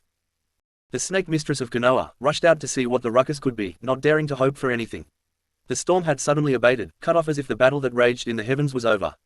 Then as suddenly as it died out, the wind in the area began to increase its speed and power and seemed to focus itself directly above them. They look up in time to see the rolling clouds begin to converge into a twisting spiral of wind that lances down from the atmosphere. The spinning vortex touched down directly in front of the sensei for Team 7 from Konoha. She had no time to dodge out of the way. If such precautions were even necessary, because the tornado was decidedly unnatural in its precision as it hit ground directly between the two factions. As soon as the cyclone touched the ground, it began to lose speed and cohesion, enough for all those present to begin seeing a figure amid the wind. The twister was rapidly falling apart as it lost angular momentum, and the figure inside became more visible. Finally, the vortex dissipated into the air, revealing a blonde-haired, teenage boy. His hair was cut short, and wore a black, elastic forehead protector. Over his cami cargo pants tucked into black work boots, he wears a black uniform jacket with an orange zipper and buttons on the waist and sleeves, with the combined symbol of the Uzumaki Namikaze crests and the fan handle of the Uchiha crest, emblazoned in a yin-yang symbol on the back of his shirt. His hair was shaved bare on both sides to a flat top, which tapered in the back a bushy tail that reached to the middle of his back. Anko could see a kakashi on his left hip, and Nentoken's hilt peeking up from behind his right shoulder. What caught Anko completely by surprise though, was the fact that he had aged into his late teens. She would not have recognized him if not for the whisker marks on his cheeks. It was not merely that his body had aged to that of an adult, she could see his eyes were filled with experience. He was still basically the same person he was before going to the home of his ancestors, but he had seen things, done things, experiences that while difficult, and even hard on him, had not merely failed to kill his indomitable spirit, it became stronger. The twinkle in his eyes said he was still so full of mischief and warmth. He was still the loving goofball that would give his life to protect those who were precious to him. That same warm, loving nature also held a hardness to it that said, if someone hurt, or tried to hurt those that were precious to him, he would destroy them without remorse. Anko had begun to look around for Yugao, when a crack of thunder brought her head back around to see a bolt of purple lightning hit the ground beside Naruto, who did not even flinch when it happened. When Anko could see again, her sister of choice stood resolute beside her boyfriend, and Anko could see some changes in Yugao as well. While she did not appear to have aged the way Naruto had, Anko could see that Yugiro's own eyes harbored new experiences too. She was dressed in a voluminous, cloud-like dress which matched her violet hair, reaching to her knees, wearing lamella armor, with her spectrum blade on her back between a pair of dragon-headed hilts, leading into serpentine-style blades, sheathed on her back as well. Anko rushed up to them but stopped just short of flinging herself upon both of them to express her exuberance at their return. She had a sly smirk on her lips when she asked, "What did Naruto call the food of the gods, while we were on our way here from Konoha, last month?" The now, admittedly hot as fuck, Naruto Uzumaki gave Anko a sour expression. "I said, Dango, was the food of the gods while we were on our way here from the village, but I only said it as a precaution against transformation techniques, aimed at intrusion." Yugao let out a chuckle as her man reignited his and Anko's little feud, after, by her and Naruto's reckoning, nearly half a decade of separation. His parents must have had to find it in his secondary memory archive. Yugao merely sent Anko their ANBU squad's recognition code, which she had trained Naruto in while they were gone. In fact, at the moment, Yugao would wager that Naruto could be fully certified as an ANBU once he becomes a chunin. Anko just laughed at Naruto's disgusted look, and retorted, "It doesn't matter why you did it, all that matters is that you did it. You spoke blasphemy against Ramen and will now be branded a heretic," she declared in fanaticism.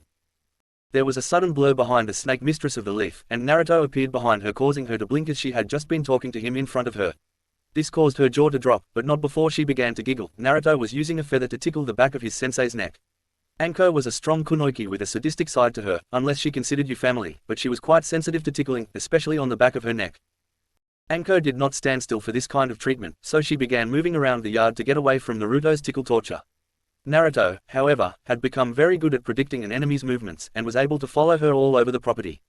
Until finally, she shouted, "Okay, fine, I won't tell anyone about your slip-up, we'll keep it as a secret code for our team."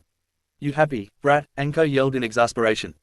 Naruto just smiled and opened his arms, which Anko recognized was sincere, and filled Naruto's quite powerful arms, by hugging him. "Very happy, sensei. I cannot speak for Yugao-koi, but I have missed you and the rest of my family of choice." Yugao had Shunshin to be with him. "I have missed her too, Koreshi-koi, she and my sisters, including Team Viper." After a few minutes, they parted, and Anko looked at Naruto. "I take it something weird happened when you went home." Understatement of the decade, Naruto agreed with a nod and an exasperated sigh. "We think it's best to wait until we're back in the leaf before explaining." In the meantime, Naruto changed into his younger self, but with the same clothing as in his adult form. Yugao followed suit and hanged into her previous appearance before she went on her odyssey with Naruto. Anko just stared at her young student, then looked back and forth between him and Yugao, then settled a meaningful look on the author, and with an edge said pointedly, "Oh, I can't wait to hear this story." The author cringed back from her deadly stare, and rapidly nodded the author's head as if afraid to tell her no. The next day, Yugao and Naruto slept in the same room that night, and Anko bunked with Sakura. When Sasuke woke up the next morning and came down for breakfast, he saw a couple of the clones that had been underfoot for half a week. He saw them sitting with Anko, Sakura, and Tazuna's family. He ignored it at first, until he heard the topic of conversation. "We were transported into the court of Ryujin-sama," the Yugao clone was explaining. "Nothing in this world is ever given for free. We had to serve him as retainers," the Naruto clone said, "and because time works as Ryujin-sama wills, what seemed like 3 days to you was 5 years for us. We went on missions of varying difficulties and types, similar to ninja missions." "So, you're saying you're 18, Naruto-kun?" Anko inquired to his nod, then turning to Yugao. "So does that make you 25, Yugao-chan?" "Physically, no," Yugao answered. "As Naruto said, time moves in the realm of Ryujin-sama as Ryujin-sama wills. He seemed to want me to stay the same physical age as when I left, but Naruto-kun was allowed to age naturally. I mean, my experiences have matured me, and have added to my overall psyche, but medically I am still 20. All that for a couple of swords seems excessive, if you ask me," Tazuna growled. "If it were for the swords, old man, I'd agree with you," Naruto retorted with a chuckle, "but the testing was for something far more important." Finally, Sasuke's brain woke up. "Wait, you're the real Yugao-san and Naruto." Sasuke had been worried about his best friend the whole time he'd been gone. He just did not want to show his weakness in front of the other members of his family without blood. "Welcome to the land of the living, Sasuke," Naruto jibed at his brother. They all had a light chuckle at the Uchiha's expense before turning back to the bridge builder and getting serious again. Yugao answered his last question. "The servitude wasn't for the swords, old man, but for Uzumaki Isle itself." Their mouths hung open. "You mean?" they asked. "That's right, when you look at us, you are looking at the only two people, Uzumaki or not, that the island will allow to set foot on unless we bring them there ourselves. We are now," Naruto answered, gesturing between Yugao and himself, "Lord and Lady Uzumaki. If there are other Uzumaki in the world, they no longer have a claim to Uzumaki Isle." They gave them a few moments to get used to the idea, before going on. "That's our Uzumaki tale in a nutshell. There are still details we need to iron out with the Hokage and the Daimyo of Fire. We're gonna let Hinokuni annex the island, but that'll have to wait until after this mission. What have we missed since we've been gone? Zabuza should be coming at us any day now." Anko nodded. We haven't done any training since you two left. The three of us have accompanied Tazuna to the construction site every day and leaving the clones here to protect Tsunami and Inari. The bridge is almost complete. I have a feeling Gato may start getting desperate enough to take hostages. Yugao nodded. It's what I would have done. I wonder what's been holding him back, she mused. Hikari wasn't poisoned, she could have handled a mission like that. Tazuna spoke up. It won't matter, because by this time next week, the bridge will be connected to Hai no Kuni. Part of the agreement between Fire and Wave is mutual protection from both nations. If he were going to try something, today would be the best day to do it. Then we should amp the protection around the bridge as much as possible, Yugao proposed. Bring the clones with us, to guard the workers as well. Gato may try quantity over quality. What about the house? Tazuna asked. My family would be in danger if we took all the clones with us. I'm not worried for myself, but my family is all I have. Naruto nodded, but answered, with me here, your daughter and grandson are in good hands. I could make 1,000 clones, before I get winded. However, Anko puts in looking at their client, it's up to you, as the client you have a say in what we do to protect you. Tazuna looked down at the table as he thought, I wouldn't stop building the bridge even if Gato killed my family. This bridge, it's not just for them, that I'm building it, but for everybody in Wave. I knew that my family could suffer when I undertook this project. If I hid behind my family like a few of the people who started this project with me but quit, then there wouldn't even be a bridge to protect. Turning his head, the old man looked at his family, who were looking at him. Even Inari looked at him with love and faith. There are things worth fighting and dying for in this world. Even if I lost my family before this was over, I would still finish this project. Let's go, it's time to finish what I started, and to hell with Gato. The war at home. Later that day. On the second floor of the bridge builder's home, Naruto finally opened his eyes, then stood up from his meditation. They are coming, he said in a calm voice, and listened with all his senses. Back at the house, from outside, Tsunami's voice could be heard. Inari, could you give me a hand here? Inari. Be right there, mother. Inari's voice was heard. Behind the house, two men approached the dwelling. One was tall, one short. The tall one was shirtless, with bandages circling his abdominals and a hakama on his lower half. He had tattoos all over his torso, scars on his face, and an eye patch over his right eye. The short one still had both eyes, which never seemed to blink, two long teardrop tattoos directly below his eyes, and he was covered completely from head to toe. Both carried swords, that they seemed to like using if the gleam in their eyes were any indication. The wall and door were suddenly cut apart from the outside. The tall one, the more homicidal one, apparently did the cutting. Such a waste of energy, came a stray thought from Naruto. Tsunami turned, looking frightened, and cringed back from the men entering her home through the wall.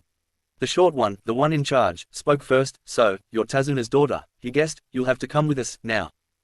There was a crash, and Inari entered the room. Mother. No, Tsunami yells, voice full of panic, don't come out here. Run away, hurry.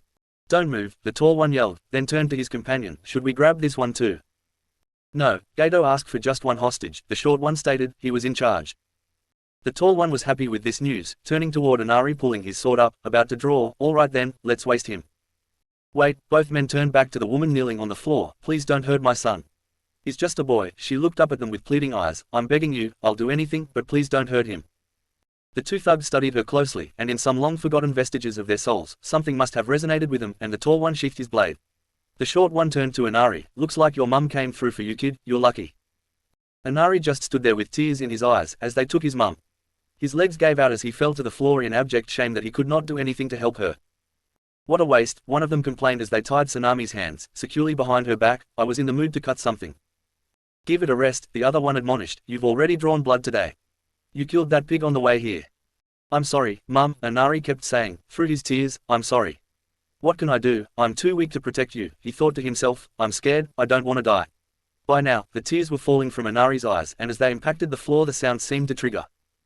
You're right, only the strong will prevail in the end. Naruto was looking at him with sad eyes. The weak can become strong, and the strong can be weak. Naruto told Inari. He became me. My guess is, he just got tired of crying, and decided to make his dream come true. Inari remembered Yugao telling him. Everything Naruto said to you, he's probably said to himself 1,000 times.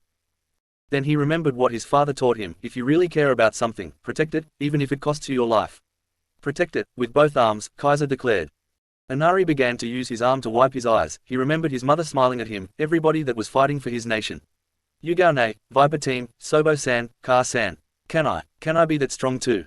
Hi, Inari said aloud as he stood up with a determined look in his eyes and his fists clenched.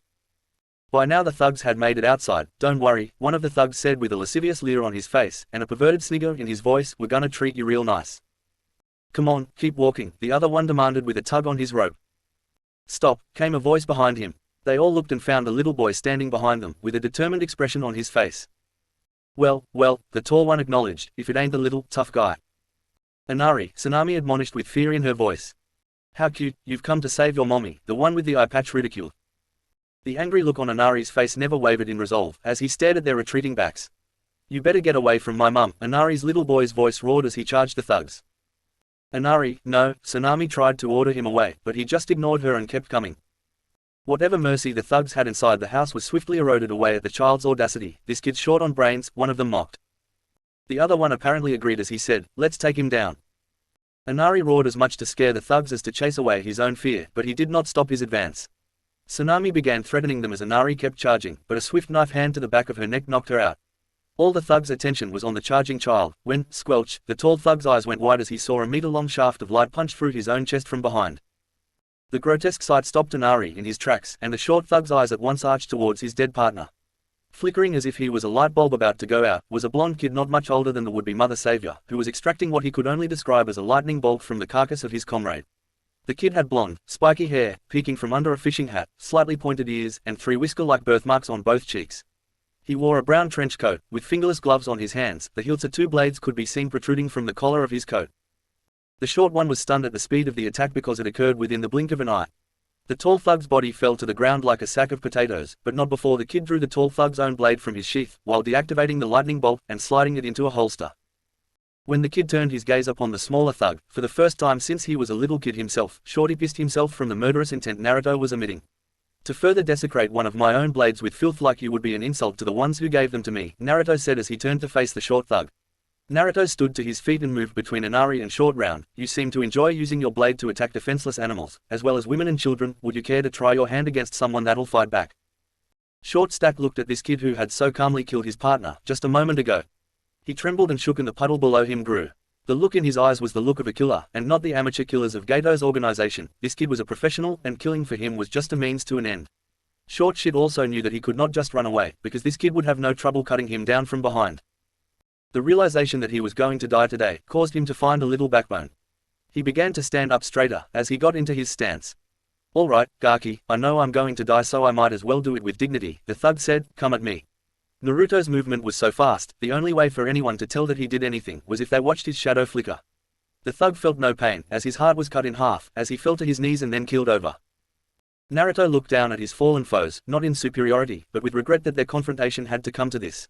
He knew what he had to do now, too, which also caused him immense regret. This is going to be like wading through a sewer, he muttered, but he did not have any other choice.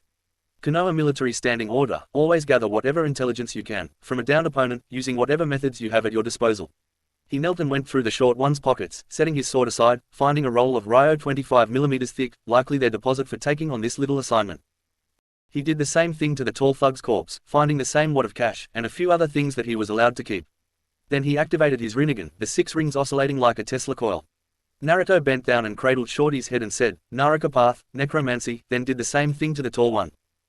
Oh, Kami-sama, Naruto exclaimed, I was right, their souls are like feeding from a pig trough, he said, barely holding his lunch down.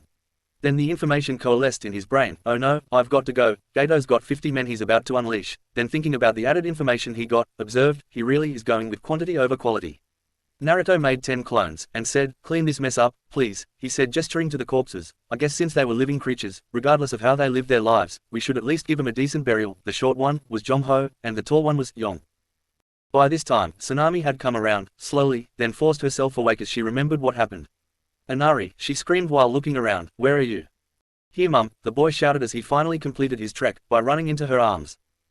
Naruto watched the exchange with a faint smile, before he got serious. I am sorry for taking so long to strike, Tsunami-san. I wanted to make sure I had enough room to maneuver to ensure your safety. Tsunami looked up at him in bewilderment, then with a benevolent smile she shook her head. It doesn't matter, as long as Inari is safe that's all that matters, she answered, then with a bewildered expression she asked, but what about, Tsu-san, where is he? Naruto smiled magnanimously, he's fine, he's safely at his warehouse with Sakura-chan as a guard, awaiting word from the rest of my team. Along with a few dozen of my clones for extra security, Naruto answered. Naruto turned to Inari with a proud smile, whilst ruffling the kid's hair. He had somehow lost his cap in all the action. It was thanks to Inari that I was able to act when I did. He distracted him enough for me to take him by surprise. I was so scared, Inari suddenly said as he broke down crying. I didn't want to die, but I didn't want to lose my mum either. Now, you're going to make fun of me, aren't you? Inari lamented as he began to sob. Naruto just looked upon his new little brother with his own benevolent smile, which he shared with Tsunami. "Hey kid, do you know what the definition of courage is?" Naruto asked. This question was so out of left field that it stopped Inari's crying fit. He looked up at his Anarchy and just shook his head. "It's being afraid, but still be willing to take action when the need arises," the blonde Jinchuriki explained. "I am sure your dad was afraid too. I think all he wanted to do was to see you grow up happy and well-adjusted, but instead of laying back and doing nothing and possibly living a little longer, while Gato ravaged your country, he chose to take a stand, and even if it cost him his life, I bet he never regretted his decision to fight." Naruto knelt and caressed the young man's face. "It's okay to be scared, Inari Ototo, but don't let fear keep you from doing what is right, understand?" Inari continued to sniffle as his mother wiped his eyes, then looked up at Naruto, and with a bright smile, nodded his assertion. Naruto stood up. "Come on, both of you, it's clear to me that Gato is getting desperate. If he's risking openly taking hostages, then he will try anything. I'm going to take you to the warehouse, then I am going to go back up my family. Wave rally." Inari was running desperately. No sooner had Naruto left him and his mother at their grandfather's supply warehouse, than left with Sakura to back up his team, then Inari began pacing back and forth. He was wondering what would happen to Nami once Naruto and his friends left for home. "Naruto Niai is fighting hard for us, but this is our home. The final defense of these islands was ultimately up to its inhabitants. We cannot go running to the Leaf Village every time someone threatens us. We need to remember what it means to be natives of Wave." Inari stood at once, and began to rush to the door. "Inari, where are you going? We have to wait for the Konoha ninja," Tsunami called out to him. He stopped at the door and looked back at his mother, with a determined look in his eye. "This is our home, mother," the little boy reminded her. "We must protect it, not just Naruto Niai and his friends. I'm going to get help from our people. The least we can do is back up the Konoha ninja," he told her. Then before Tsunami could stop him again, he dashed out the door. The Naruto avatars watched him go, and having heard what he said to his mother, smirked as he left. Then pointed to one of them who was low on chakra, and nodded to him, which got a nod in return. He dispelled, sending these new developments to their originator. "Naruto and his friends are fighting for us," Inari thought desperately. "We should be fighting beside them."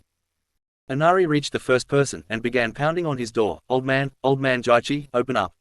Please," he yelled loudly, "we are needed at the bridge. If we fight Gato together, we can beat him and his men." Beyond the door the old man cowered in fright, as Inari was about to barge in. The door was locked on him, and a frightened voice spoke to him. "Inari, I have made up my mind not to fight anymore. Even your father," the voice began, "our hero, he's gone. If we fight, many lives will be lost. I don't want to lose anyone else. I don't want to lose any more precious people." Inari was thinking about his people, his village, his island. Had they truly been beaten down this much? So much that they would go on letting Gato do as he pleased, while other people fought their battles for them. "I don't want to lose again either," he told the fearful, old man, cowering behind his door. "But that's why we must fight. I love my mum, I love my grandpa, and I love you, Jaichi Jiji. This is my home, my people, my precious people. Sometimes you need to fight to protect those who are precious to you. I was once told that it's okay to be afraid. It's fine to want to live without conflict, but you should not let your fear prevent you from doing what you feel is right. Crying and hoping won't protect you from bullies and tyrants. Only action will. You must fight if you want to protect your precious people." Inari, having said his piece, but feeling that he was speaking to himself, turned and ran away to find other people who would listen to him. Behind the door, the old man, who lived with his wife, leaned heavily against the door. He had clenched his hands into fists as he felt the kid's words lash him like a whip. His eyes were clenched even tighter, as if by shutting out the light of the world, he could shut out the boy's words. "Inari-kun is right, Jaichi-kun," came the quiet voice of his wife. "He has grown to be a fine boy, and he's right. If you want to protect us, the best way you can do that is to fight for us." She rebuked him. "Are you going to cower here behind these walls and let him go by himself?" Inari went to everybody's house, imploring them to stand and fight with him and the ninja his grandfather hired. "My father's kid." Back at the warehouse, Inari, who had been unable to rally any support from his neighbors, was girding himself for battle. Tsunami was not in favor of her son's future endeavor and was voicing her opinion. "Don't be ridiculous, you are not going to the bridge all by yourself." Inari was in his normal clothes, but had added an old war helmet, and an old crossbow with a quiver of bolts to his back, and was tugging on his toughest pair of sandals. He was also explaining his point of view to his mother, while his grandfather looked on in silence. "I have to go alone, because none of the others will come with me. I have no choice." "You shouldn't go at all," she retorted, then looking at her father pleaded with him to back her up. "Say something to him, Tsu-san, he's too young to be in a fight like this, he's going to get himself killed." Tazuna, who looked between his daughter and grandson, was torn between wanting to protect his grandson, and being proud in the change of outlook he had already gone through, in the brief time the Konoha ninjas had been in Wave. Inari, who listened to his mother, never stopped his preparations, even at her obvious disapproval of his proposed course of action. "Perhaps I should go along with you, Inari-kun," Tazuna began. "No, Grandpa," Inari snapped at once, "you going there would defeat the purpose for this whole ordeal. We need you to finish the bridge," Inari explained. "I'm non-essential personnel at best. You need to finish that bridge, and bring hope back to our people." Inari looked his grandfather in the eye when he fiercely charged him with finishing the bridge. Even though it may cost me and Mum our lives, you must finish that bridge. At the very least, it'll be a big fuck you to Gato, Inari added with a rueful grin, if you finish the bridge, no matter what that scumbag tries to do. Inari Musuko, Tsunami rebuked him for his language, watch your mouth. Even while Tazuna guffaw in laughter, just as Inari makes his way to the door, and Tsunami resumed her arguments against Inari's departure, though on some level she knew what he was doing is right, because she was not trying to physically restrain him. Stop this, you're only a child, what do you think you can do? Inari reached the door with his shoulders sagging, but his voice was crisp and direct when he answered, my childhood ended the day Gato nailed my father to a cross, then he turned back to his last living relatives, and I know what it means to stand and fight. I'm my father's son, mother, he said to her with a grin, and Tsunami could have sworn she saw her husband looking back at her through the eyes of her son. Kaiser, she asked in astonishment, as Inari turned and walked out of the door. Chapter 9, Mission to Wave, the Final Battle. At the bridge. Haku, Hikari, are you two ready? Zabuza asked his tools, as they silently approached the bridge on a small boat. On top of the bridge, work had begun in earnest, a cacophony of industrial labor propagated to their ears. Haku looked up from behind her mask, resolutely meeting his eyes. Yes, was all Haku said, as she hardened her heart for the pain she was about to unleash, for my precious person. I'm always ready, Zabuza-kun, the buxom missing nin from Kumo simpered. Zabuza turned and leapt from the boat as soon as it was close enough, scampering up the support structure to the flat top. It was as he reached the top however that their confidence eroded somewhat, for as soon as they reached the surface of the bridge, all sound ceased and died as if they had never been in the first place. The two missing nin looked around and noticed that nobody was here, none of the equipment looked to be ready for use, it was all still in its night stow configuration.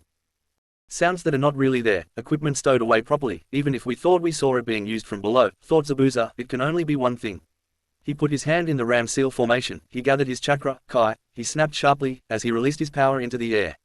There was a pressure on his ears, as if he was changing elevation, that was suddenly released, like air equalization. He had not even realized his equilibrium had been compromised, until it had been too late. As soon as he had equalized the pressure in his ears, the genjutsu dissolved, and without an ostentatious smoke puff. In front of himself and Haku, stood a group of people he had only seen once. Anko began to smile sadistically. It's about time, I've been spoiling for a fight for a month, she said quietly. As they felt Zabuza and his entourage running up the bridge infrastructure. You and me both, senpai, Yugao sighed, fretting her fingers together, then stretching her arms over her head, all this relaxation has me wound up tight. Thanks to the sensory training they received from Naruto, the mist no longer gave them pause, but they kept quiet and watched their enemies look around in astonishment. The genjutsu Naruto had placed over the area was cunning, it would discourage anyone too cowardly to check the top, but not even deter their ninja adversaries, at least not Zabuza and Haku. It would, however, if they fell for it, provide a few precious minutes for the Leaf Ninja to get themselves mentally prepared for the fight. At least you got some romance out of it, Anko revealed, I've just been entertaining myself this whole month. They felt no need to give away their advantage, make the enemy's advantage your own, and let the enemy think their strategy is sound until you show them it is not. War is deception, not brutality unleashed, and the victors are usually the biggest liars. Yugao grinned deviously, you should get yourself a boyfriend. Can't I borrow yours, Team 7's sensei pleaded. They saw Zabuza finally figure it out, and raise his hand in the ram seal, and yell, release. Yugao had a gleam in her eye, you can, she replied deviously, if you admit to him, what the true food of the gods is, only then will I consider sharing him. Sasuke stretched out with his instincts, and letting his senses flood his mind with information. Zabuza, is that you? Anko called out, I was beginning to forget what you look like. I can see you dressed up for us, Yugao noted. We didn't know, Zabuza, Anko replied, this is security protocol. We come out of the bridge before work begins, to ensure that everything is secure and safe. We wouldn't have put it past Gato to try sabotaging certain equipment or damaging the bridge to delay completion. A wise precaution, Zabuza agreed, as he brought his non-sword hand into the ram seal, and concentrated, ninjutsu, Kirigaku no jutsu. Suddenly, droplets of water were cast into the wind, they became trapped by an irresistible force, pulling them toward the bridge. The water droplets began to saturate the atmosphere with humidity blanketing the area around their specific part of the bridge with a dense fog. This must be the hidden mist technique, I've heard so much about, Sasuke surmised as he drew a kunai from his pouch. Smart thinking, Zabuza-san, Sasuke commented, the best way to counter the Uchiha's Sharingan is to make him unable to see you. They are extraordinary eyes, but they're still eyes and need light to work. He had begun to shiver as he spoke. Suddenly, they were surrounded by Zabuza clones. I see you've still got one of those brights with you, eh Mumba? Zabuza's voice drifted to them from all around, that one's trembling. Pitiful. Sasuke smirked as several Mizu Bunshin appeared out of the mists, shocking the clones, I'm trembling from excitement. Anko turned her head for an instant and said, go ahead, Sasuke. Faster than the wind, Sasuke charged and obliterated every water clone surrounding their little group.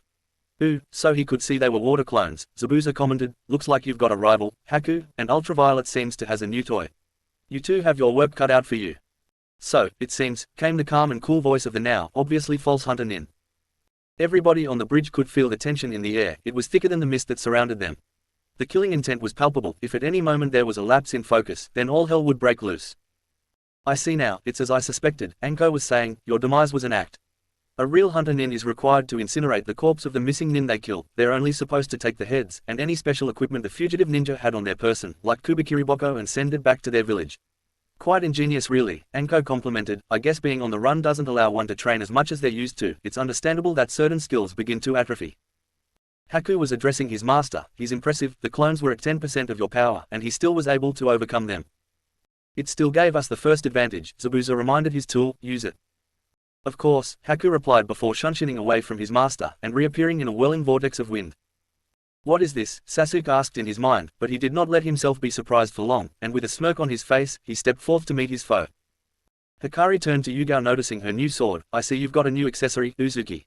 I'll look forward to taking them out of your hands, after I cut off your head.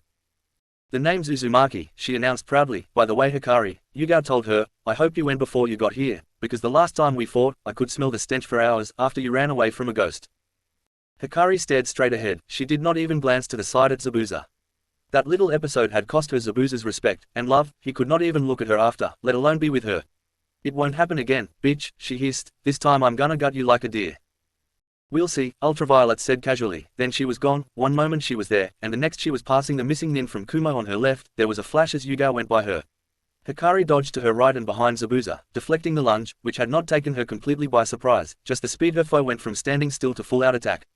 Yugao now stood with her katana out. This was her gift from her time in Ryujin Sama's realm. The spectrum blade looked like an ordinary katana, but what it did was alter its user's physiology somewhat. One eye turned a deep blood red, and another was the darkest violet possible for the human eye to perceive. The red eye could see infrared wavelengths, and the violet could see in the ultraviolet range. That was nothing compared to what was happening internally to Yugao. Her nerves were now firing at the speed of light, all of them. Brain cells, nerve endings, even her autonomic reactions were ramped up to the speed of light. I don't have time to waste on you, so I'm going to finish you off quickly and help my friends. I don't need you showing me any mercy, bitch, she screeched. Hikari stared defiantly at her rival. Her eyes were filled with anger and ki, give me everything you got. As you wish, Ultraviolet said, in a calm, unemotional voice. Hikari got in her stance, Yugao got into hers, then shot forward, leaving a crater in the bridge where she once stood. Her blade broke the sound barrier. The sonic boom could be heard for miles, and sounded like the crash of thunder. Hikari got a wide disbelief look in her eyes. The former Kumo Nin tried to bring her blade up to block, but by the time she could, Yugao's blades were there.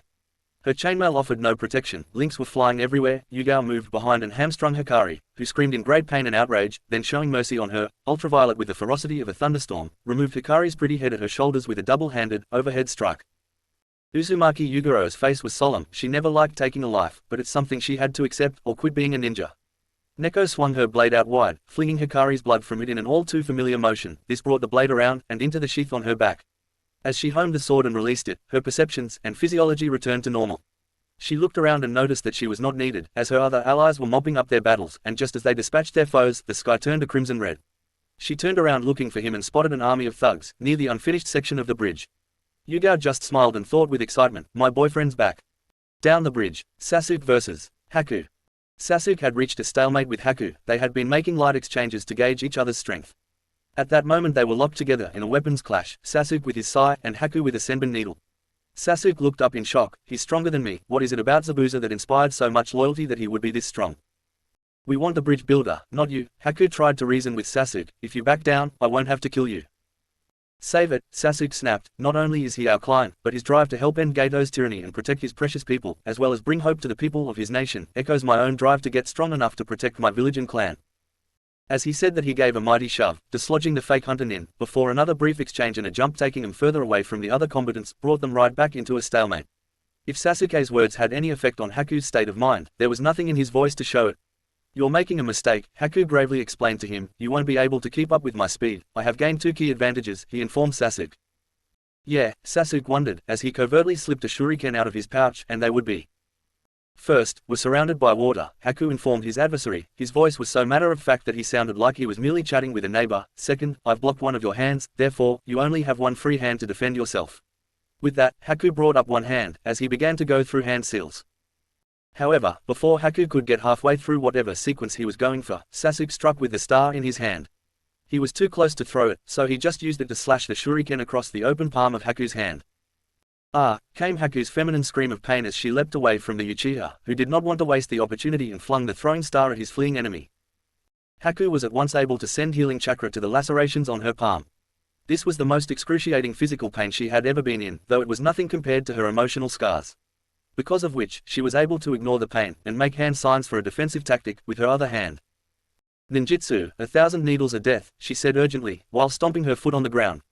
At this, the water from the atmosphere formed into facsimiles of Haku's senbon needles. They looked just like the metallic versions that she had been using so effectively against the Uchiha. No sooner had they formed than they began to fly towards Sasuke. The water needles came flying towards Sasuke, faster than their metal variants could ever be thrown, but just before they struck, he vanished, and the needles struck the ground like so much rain. Haku looked around frantically, not just her eyes and her head, but her whole body was maneuvering to find her foe. Then she felt the point of a sai pressed into the back of her neck. "You're pretty fast, Haku-chan." She at once turned her head to see twin crimson eyes staring back at her, "but against my eyes you're moving in slow motion." She stared back at the fully matured Sharingan of Sasuke Uchiha, whose 3-tomo was spinning rapidly. Flashback. One day, when he and Naruto were at one of their training sessions here in Nami, Sasuke asked Naruto to help him awaken his Sharingan. He asked Naruto to place him into the Tsukiyomi Genjutsu, a genjutsu where the wielder can control the target's perception of time and space, and with Naruto's genjutsu prowess and chakra reserves, he could keep up the genjutsu a good long while. They both know what it takes to awaken the Sharingan, intense emotion. The easiest way to do this is to put him through torture, which Naruto refused to do to his brother. He thinks of another way to help Sasuke experience an intense emotion, because Naruto knows who Sasuke is in love with and has been secretly dating for the last 2 years. Therefore, instead of an intense negative emotion, Naruto makes him experience the other end of the spectrum, intense happiness with the woman he loves.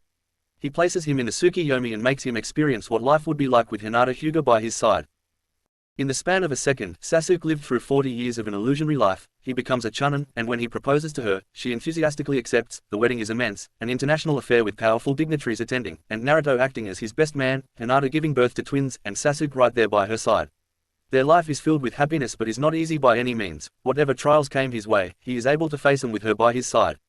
The reverse is also true for him. When she needs him, he is always there for her, whether it is to help her talk through her problems and help her come to a solution, or just to be her silent pillar of strength, letting her find her own way through. When she retires as a ninja, to become the head of her clan, and help abolish the caged bird seal, with him backing her up every step of the way. Naruto being named godfather. At this point Sasuke had said, "Really dope, you think you're going to be my kid's godparent? Damn right, team, I'm not going to let another asshole be godfather to you and Hinata's kids, and if you don't agree, I'm pretty sure Hinata-chan likes me, only fractionally less than she likes you." Hinata and Sasuke raise their children with a strong belief in the will of fire, whether they become ninja or choose another path in life. The intense feeling of happiness caused the special chakra that unlocks the Sharingan to be released, opening his Uchiha birthright. He opened them with 2 tomo already in each eye. Sasuke did not lie to Anko. He was working on his speed and reflexes. He simply neglected to tell her that he was usually within the Tsukiyomi Genjutsu, gaining experience with the Sharingan while doing it. Sasuke had gained his 3rd tomo, per eye, last Saturday. The day before Naruto and Yugao went to town and met the Uzumaki Senju matriarch. Flashback. Kai. Haku spun away rapidly, with her own kunai at the ready. They exchanged another set of attacks, but Sasuke was decidedly the superior combatant, this time around. They culminated in a forearm block, where Sasuke threw another kunai at her which she dodged, much to his plan. This led Haku to ducking, where she met the business end of Sasuke's foot, which sent her flying further away from Zabuza. It was about this time that Haku had enough, and stood up. She was practically glowing with chakra. She studied her palm and found her hand had already healed, and by tomorrow, even the scars would heal. "I'm sorry it's come to this." Haku was leaking chakra into the atmosphere, and the temperature of the area was rapidly dropping. Sasuke was wary of a trap and dropped into a ready stance. "The air," he saw with a shiver, "it's so cold." Haku brought her fingers up into a single hand seal. Ice began to sprout from the ground behind Sasuke, forming into a succession of rectangular shapes. "Ninjutsu, crystal ice mirrors," she cried as her technique was completed.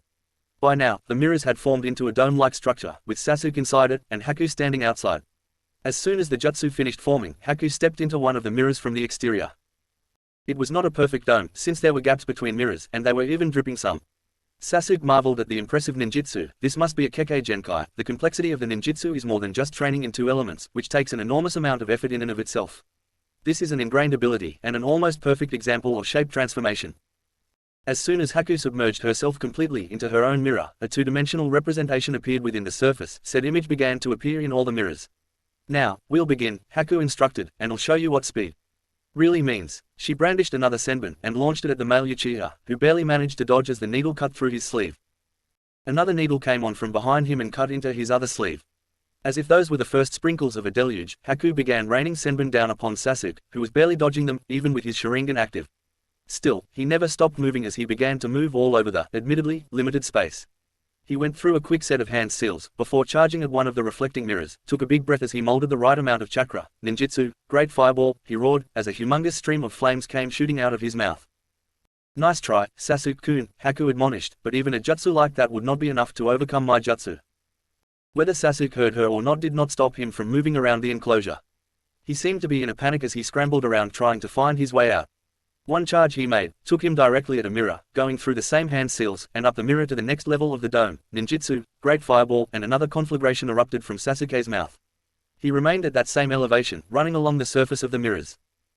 To anyone who had only just met Sasuke, it really would look as if he was panicking and throwing out fireballs at random, hoping to find a method the ice user may have overlooked to allow him to exit this trap. That could not be further from the truth. Everything he had done during this fight was to set up his victory. When he appeared behind her with his Sharingan blazing, he had managed to catch a glimpse of Haku's eyes, and with the Sharingan, a glimpse was all he needed. He had placed a small genjutsu upon her to get her to delay her reaction speeds. When he threw that shuriken at her as she retreated after he wounded her, it was not meant to attack her but allow him to track her movements. He had placed some of his chakra into the chakra steel of the shuriken, and with the Sharingan he was able to track her movements. He was expecting her to try fooling him with a bunshin or another method of misdirection, but when she formed her mirrored jutsu, his precautions worked even better. It allowed him to see through her jutsu. The light of chakra is not true light, it does not reflect or scatter or do anything actual light does. The shuriken itself might glow, but the reflections from the other mirrors did not. Sasuke, with the Sharingan, could see the blue glow of chakra peeking out of the belt of Haku's hunter nin uniform. He could not, however, see the same glow in the other reflections within the mirrors. All of Sasuke's fire techniques were doing two things. One of which, he was counting on, because as he was scurrying around inside the dome, he was spooling out strands of ninja wire. If one could see the wire, which was difficult, unless someone was extra aware or had a dojutsu, was rather difficult, and with the haziness of the fog was made even more difficult to detect, but if Haku could see the wire the way Sasuke was maneuvering, she would see a net forming, almost like a spider's web. The second task his Kaidenjutsu was doing, which he had not counted on, even if it still aided him, was to raise the ambient temperature in the dome by a couple of degrees, and the difference between ice and water is a matter of degrees. The dome itself was having trouble staying intact, because of the humidity of the area, but added in some extra energy into the mix, and Haku was finding it increasingly difficult to concentrate. Thus, when she was trying to move from one mirror to another, she brushed against one of the segments of wire. Sasuke's reaction was almost instantaneous. He shunshin directly toward that segment and punched Haku in her mask-covered face with a chakra-enhanced fist. The energy of the punch shattered her ceramic mask and sent her flying back into one of her mirrors, breaking her jutsu. Sasuke was on her at once after, grabbed her him from behind and, KKRACKK, broke her his neck. Haku dropped bonelessly to the ground. As soon as that thought was finished, the sky turned a crimson red. Middle of the bridge, Anko Materashi.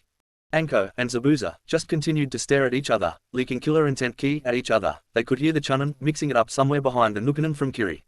They were quiet as they faced each other, then the mist suddenly swirled up around Zabuza, and he disappeared. At least he would have, if the Leaf Ninja had not been training themselves in fighting blind for nearly a month. True, like Naruto said, his information came from two chunin from Mist Village, while Zabuza was a jonin from the same village.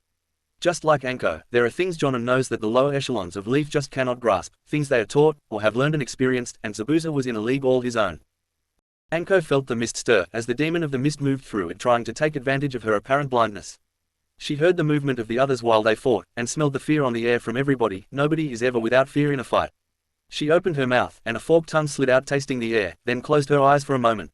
4 days ago she said she was making arrangements with some of her summons. What she failed to tell her team, she was beginning her training to become a sage of serpents, and it granted her certain anatomical features, namely her forked tongue, and her eyes snapped open. Instead of her normal, warm brown eyes, vertical slits took their place. These eyes, at the sacrifice of her color vision, allowed her to take in as much light as she wanted, but their most beneficial feature, heat vision, many species of snakes have evolved this adaptation. Zabuza was facing her, and faster than a snake's strike, Anko's hand and arm moved, from her kunai pouch to throwing position, and loosed. 4 times she struck with her kunai, 4 hits, but 5 targets, larynx, liver, jugular, both lungs between the 3rd and 4th rib on both sides, but the shot to the left lung was thrown harder to get the heart. Kirigakure no Jutsu, abruptly ended as its caster, died silently. Anko was staring down at the mortal remains of Zabuza, reflecting on her kill. It was not the first time she had inflicted this kind of end to an enemy, but she never allowed herself to rejoice in killing. Ninjas are the military arm of every nation, except perhaps Tetsu no Kuni, who used samurai, and killing is how things are done, but a true ninja never revels in the killing of an enemy. To them, it is neither good nor evil, it is only a necessity, to prevent the needless bloodshed and suffering that a standing army would cause. Better for a few ninjas to give their lives to further the cause of a nation, than thousands of amateurs with little more than a few months' training being sent to places to fight for the assets of a nation. Anko made the sign of atonement and began to pray, "May the three give you rest when you reach the Pure Lands. Zabuza-san, I hereby ask for forgiveness so that the way will be clear between us when we meet again." Birth of Red Tide, rebirth of a legend. Well, well, came the condescending voice of a worm, so this is how it turns out, he grunted. You have my thanks, young lady, for disposing of that trash before I could. Anko turned to see a short middle-aged man in a business suit, carrying a cane, and what seemed to be a cast over his left arm. Behind the imp were a throng of toughs, 10 abreast and 5 rows deep, sporting many different weapons, and they all thought they appeared threatening to her. "Ha, can I help you, old man?" Anko wondered, while assessing the people behind the dwarf. The only threatening thing about these guys were their numbers. Individually, none of these bugs would pose a serious threat to an academy student, let alone a kunoichi of my caliber. Together and they might be too much even for me to handle. "Well, my name is Gato, and you just did me a favor. I now have a legitimate reason to not pay these missing nin. Now all I need to do is collect the reward for their bounties in the bingo book," he explained, "and it should be more than enough for me to turn a profit in this little enterprise." Anko just grinned malevolently. My, Godode, I've heard so much about you." Then she took on a confused look. "But who are your friends? They don't look like the type to have tea parties."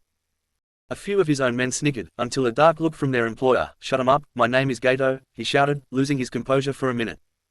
"A dwarf's name for a dwarf's stature," Anko retorted. "You should be flattered, Godode, it's the least you deserve."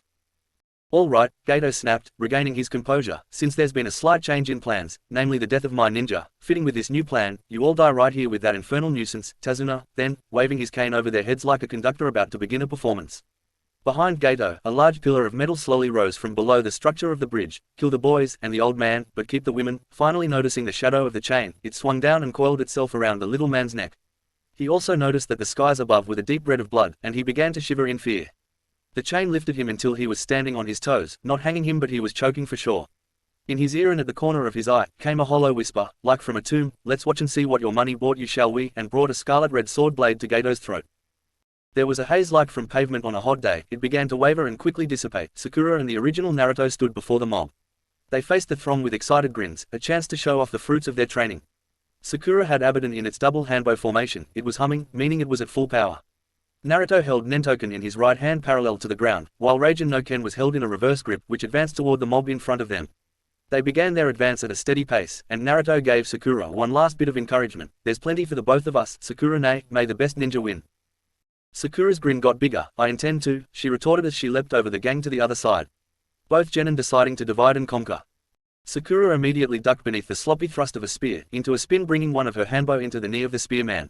She struck a meridian line on that knee, that plus her own strength, coupled with the electricity forcing the nerves in that knee to fire off involuntarily, forcing the knee joint to overextend in a non-anatomic way. The knee literally ripped itself apart. All of which happened in the fraction of a second, as Sakura rose up to bash the side of his head in with baton in her other hand. He did not even feel it when his leg fractured, he was already dead. Sakura deflected a sword wielded by another woman to the side, and used the other to fracture her wrist, the one holding the sword, causing her to drop it, and thrust into the woman's chest, causing her heart to explode. The only sign for how she died was the blood that came dribbling out of her nose as she fell. She practically decapitated one old man who tried to do the same to her with his battle axe. She wheeled around it and brought her staves down on the man's neck. The axe was just too big for his feeble body to use properly. Another man, a fat tub of lard with a scythe, thought he could overpower her with his size, but she thrust both sticks under his arms. She just happened to be close to the edge of the bridge. She lifted Fatso and flung him over the side like so much garbage. Then continued her spin into a double block from another swordsman, and immediately brought her foot up into his crotch, but not for a testiculorectomy. She was too merciful to leave a man in that condition. There just so happened to be a major vessel in the thigh, and the junction of the groin was the most efficient way to breach it at this angle. He was dead in 30 seconds from exsanguination, which compared to the alternative was merciful.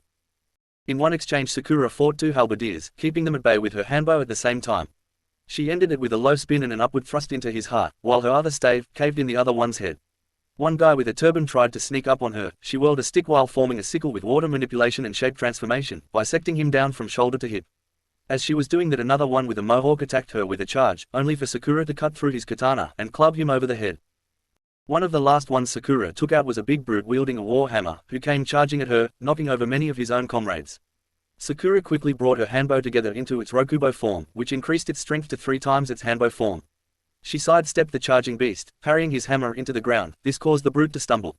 Sakura spun around and brought her staff down upon his ankle, which shattered. She then used her staff as a lever and sent him over the side. The fox's cloak of Yoki enveloped Naruto. With a twitch of his eyebrow he was among them, his blades flashing so fast they reminded any onlookers of a meteor shower. The formless moved through their defenses like they were not even there, the thunder sword no less effective at rendering them down to so much dog meat, and so came his chains, and they began spinning as he moved. His demon eyes shining out his soul, and Anko saw another red glow shining out at the world through his hat. He slashed torsos, severed limbs, then mercifully took lives. His whisker and fox senses triggered all over the place, and wherever they triggered he sent a chain, to pierce or to cleave. When the last 10 thugs saw they were outclassed by a little girl, they were demoralized and decided to make a run for it. "Come on, boys," one of them yelled, while pointing to the town at the other end of the bridge. "We're getting out of here, let's hit that town and regroup. We might even be able to scrounge some supplies," he added. Yeah, the last 20 remaining members of Gato's army cheered, before they began to rush back to the other end. They did not make it 20 steps before a crossbow bolt came streaking out of the sky to hit the deck right in front of them. "There's one little thing you're forgetting." Everybody turned to look at where that bolt came from, only to find the entire wave country populace standing at the end of the bridge. "Before you set one foot in our village, you'll have to go through all of us." The people of Nami no Kuni roared their defiance of the thugs. "Inari," Naruto yelled. Sakura turned a beautiful smile towards the kid. "Thanks for coming to the rescue, Inari-kun, we were getting a little tired." "Heroes usually show up at the last minute, don't you know," Inari said with a chuckle and a blush. Naruto had Shift Kakashi, as the demon clone that did the fighting dispelled, letting Naruto know how it felt to kill so many. Returning the skies to normal, he turned to look at the worthless man in his grasp. His Akumagen bored into his mind. "Kodo Matsukami, irresistible command," he thought. "You will donate all the property and holdings you have here in Nami no Kuni, as well as any ships that use this island as a home port to the people of this nation. If you or anybody from your organization ever set foot upon this land again, your heart will explode, and you will have a stroke. Moreover, when you reach your headquarters, you will begin to dismantle your organization from within. You will liquidate all assets and except for 10%, which you may leave to any children that you know of, you will give everything away to those who are less fortunate than you. If anyone tries to stop you from carrying out my orders, you will find any non-lethal or non-crippling method you deem necessary to deal with them. When all that is said and done, you will exile yourself from society, enter a monastery, any that will have you, and you will contemplate the meaning of your existence. You will take a vow of poverty and chastity, which you will keep, or your heart will stop. You will do this until the day you die, under any circumstances other than suicide, voluntary or otherwise. Do you understand the decrees I have given you?" Naruto's voice rang through the vaults of Gato's mind. They were literally writing themselves upon his soul. Gato's life was the most valuable thing he possessed, and these commands threatened repeatedly his life if he did not follow them to the letter. "I want you to understand something, Gato," Naruto's voice whispered in his ear. "None of this will absolve you of your sins or any crime you have ever committed in your life. Absolution is a voluntary process. You must want salvation for it to matter. No, this is punishment for your crimes, and as for your sins, those are for you and whatever God you believe in, to absolve." Battle's aftermath. Naruto let Gato go and told his team and the people of Wave how he had disposed of the vile, little man. They all considered it a fate worse than death, and applauded Naruto for his dastardliness. Now, with Tazuna getting more help from the Namians, his bridge was going up as quickly as it was safe to do so. They did not want a rickety bridge to be the first impression people had of them, so they all worked quickly to finish it, but took their time to make sure it reflected their pride as the people of Wave. Gato began to fulfill the compulsions Naruto had imposed upon him, by formally and legally turning over all ownership of any property he had acquired here in Wave, however he obtained the properties in question. The people of Wave decided to share ownership and profits of all waterfront properties and ships that called Nami no Kuni home. They reduced the fees imposed by Gato, from unbearable to fair for a port of Wave's population capita, meant to attract business back to the islands. They decided to do the same thing when the bridge was completed but made Tazuna and his family custodians of the bridge, giving him a percentage of the profits from the tolls of the passage and the import duties. Tazuna was reluctant at first. He did not build the bridge to profit from it, but to bring hope back to his nation. He only agreed to accept this boon if he or his family were excluded from the profits and duties taken at the waterfront. As for the ninja of Leaf, they continued to perform their duties as guards, and trained when they could, but they mostly relaxed until the bridge was complete. Anko claimed possession of all Zabuza's effects, including but not exclusive to, his sword and his head. Hakuyuki became Sasuke's prisoner and would be presented to the Hokage and his father, as a possible betrothal for his elder brother Itachi. Her bloodline limit would strengthen the village and the Uchiha clan. Yugao did the same with Hikari's possessions and her head, as did Sakura her 10 heads, and Naruto his 2, while also assimilating all their knowledge through necromancy. Return to the Leaf. Nami no Kuni. Finally, the bridge was finished, and the Leaf Ninja had to say farewell to the people of Nami. "We could never have finished the bridge without you," Tazuna told them, "and I can't tell you how much we'll miss you. Please be careful on your way back home," Tsunami wished them. "Thank you for everything," Anko replied to Tsunami. Now, Naruto was saying, noticing Inari was trying to hold back his tears. No need to get all choked up, we'll come back to visit real soon, he said with a bow, as they turned and began walking away. Tazuna watched them all as they left, and said, it was all his doing. Naruto made you stronger, Inari, and you in turn, made the rest of us stronger. Thanks to that boy, we were able to build a bridge to a place we'd never known, a place where we found our courage, a place where our dreams come true. Jaichi decided to speak, and change the subject to something more lighthearted, say speaking of the bridge, shouldn't we name it? Yes, of course, Tazuna agreed, and I have just a name. You do.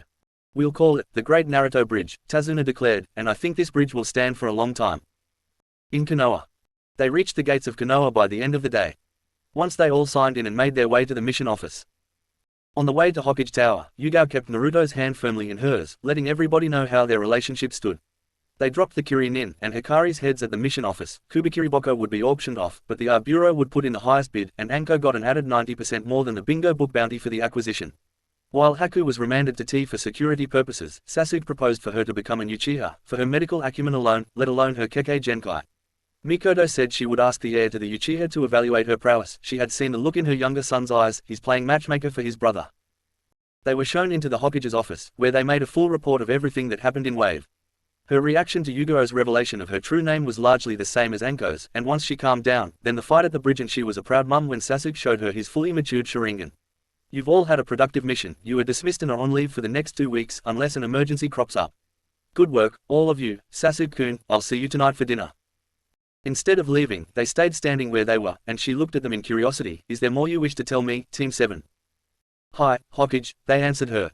Anko looked at Naruto and nodded, then, he released his henjin looked like who he was after venturing to his homeland, and they told her about Uzumaki Isle and their expedition there. They had been transported to the court of Ryujin, the Dragon Lord of the Sea. Time flows differently there, it flows however Ryujin wants it to flow, down to the individual, and Ryujin for some unknown reason stopped Yugao's aging, but allowed Naruto's aging to continue as normal. I have never liked the age gap between Naruto and Yugao. I would never condone pedophilia in RL, so why condone it in my writing? So, I aged Naruto for my own peace of mind, since during the Chunin exams arc, they have sex for the first time. While there, they continued to train their ninja skills, and even took missions provided by Ryujin's servants. While nothing is beyond the great Dragon Lord's scope of influence, there are things he wishes for his servants to carry out, so they will grow and it increases his glory. These were missions similar to ninja missions, so Yugao and Naruto were right at home.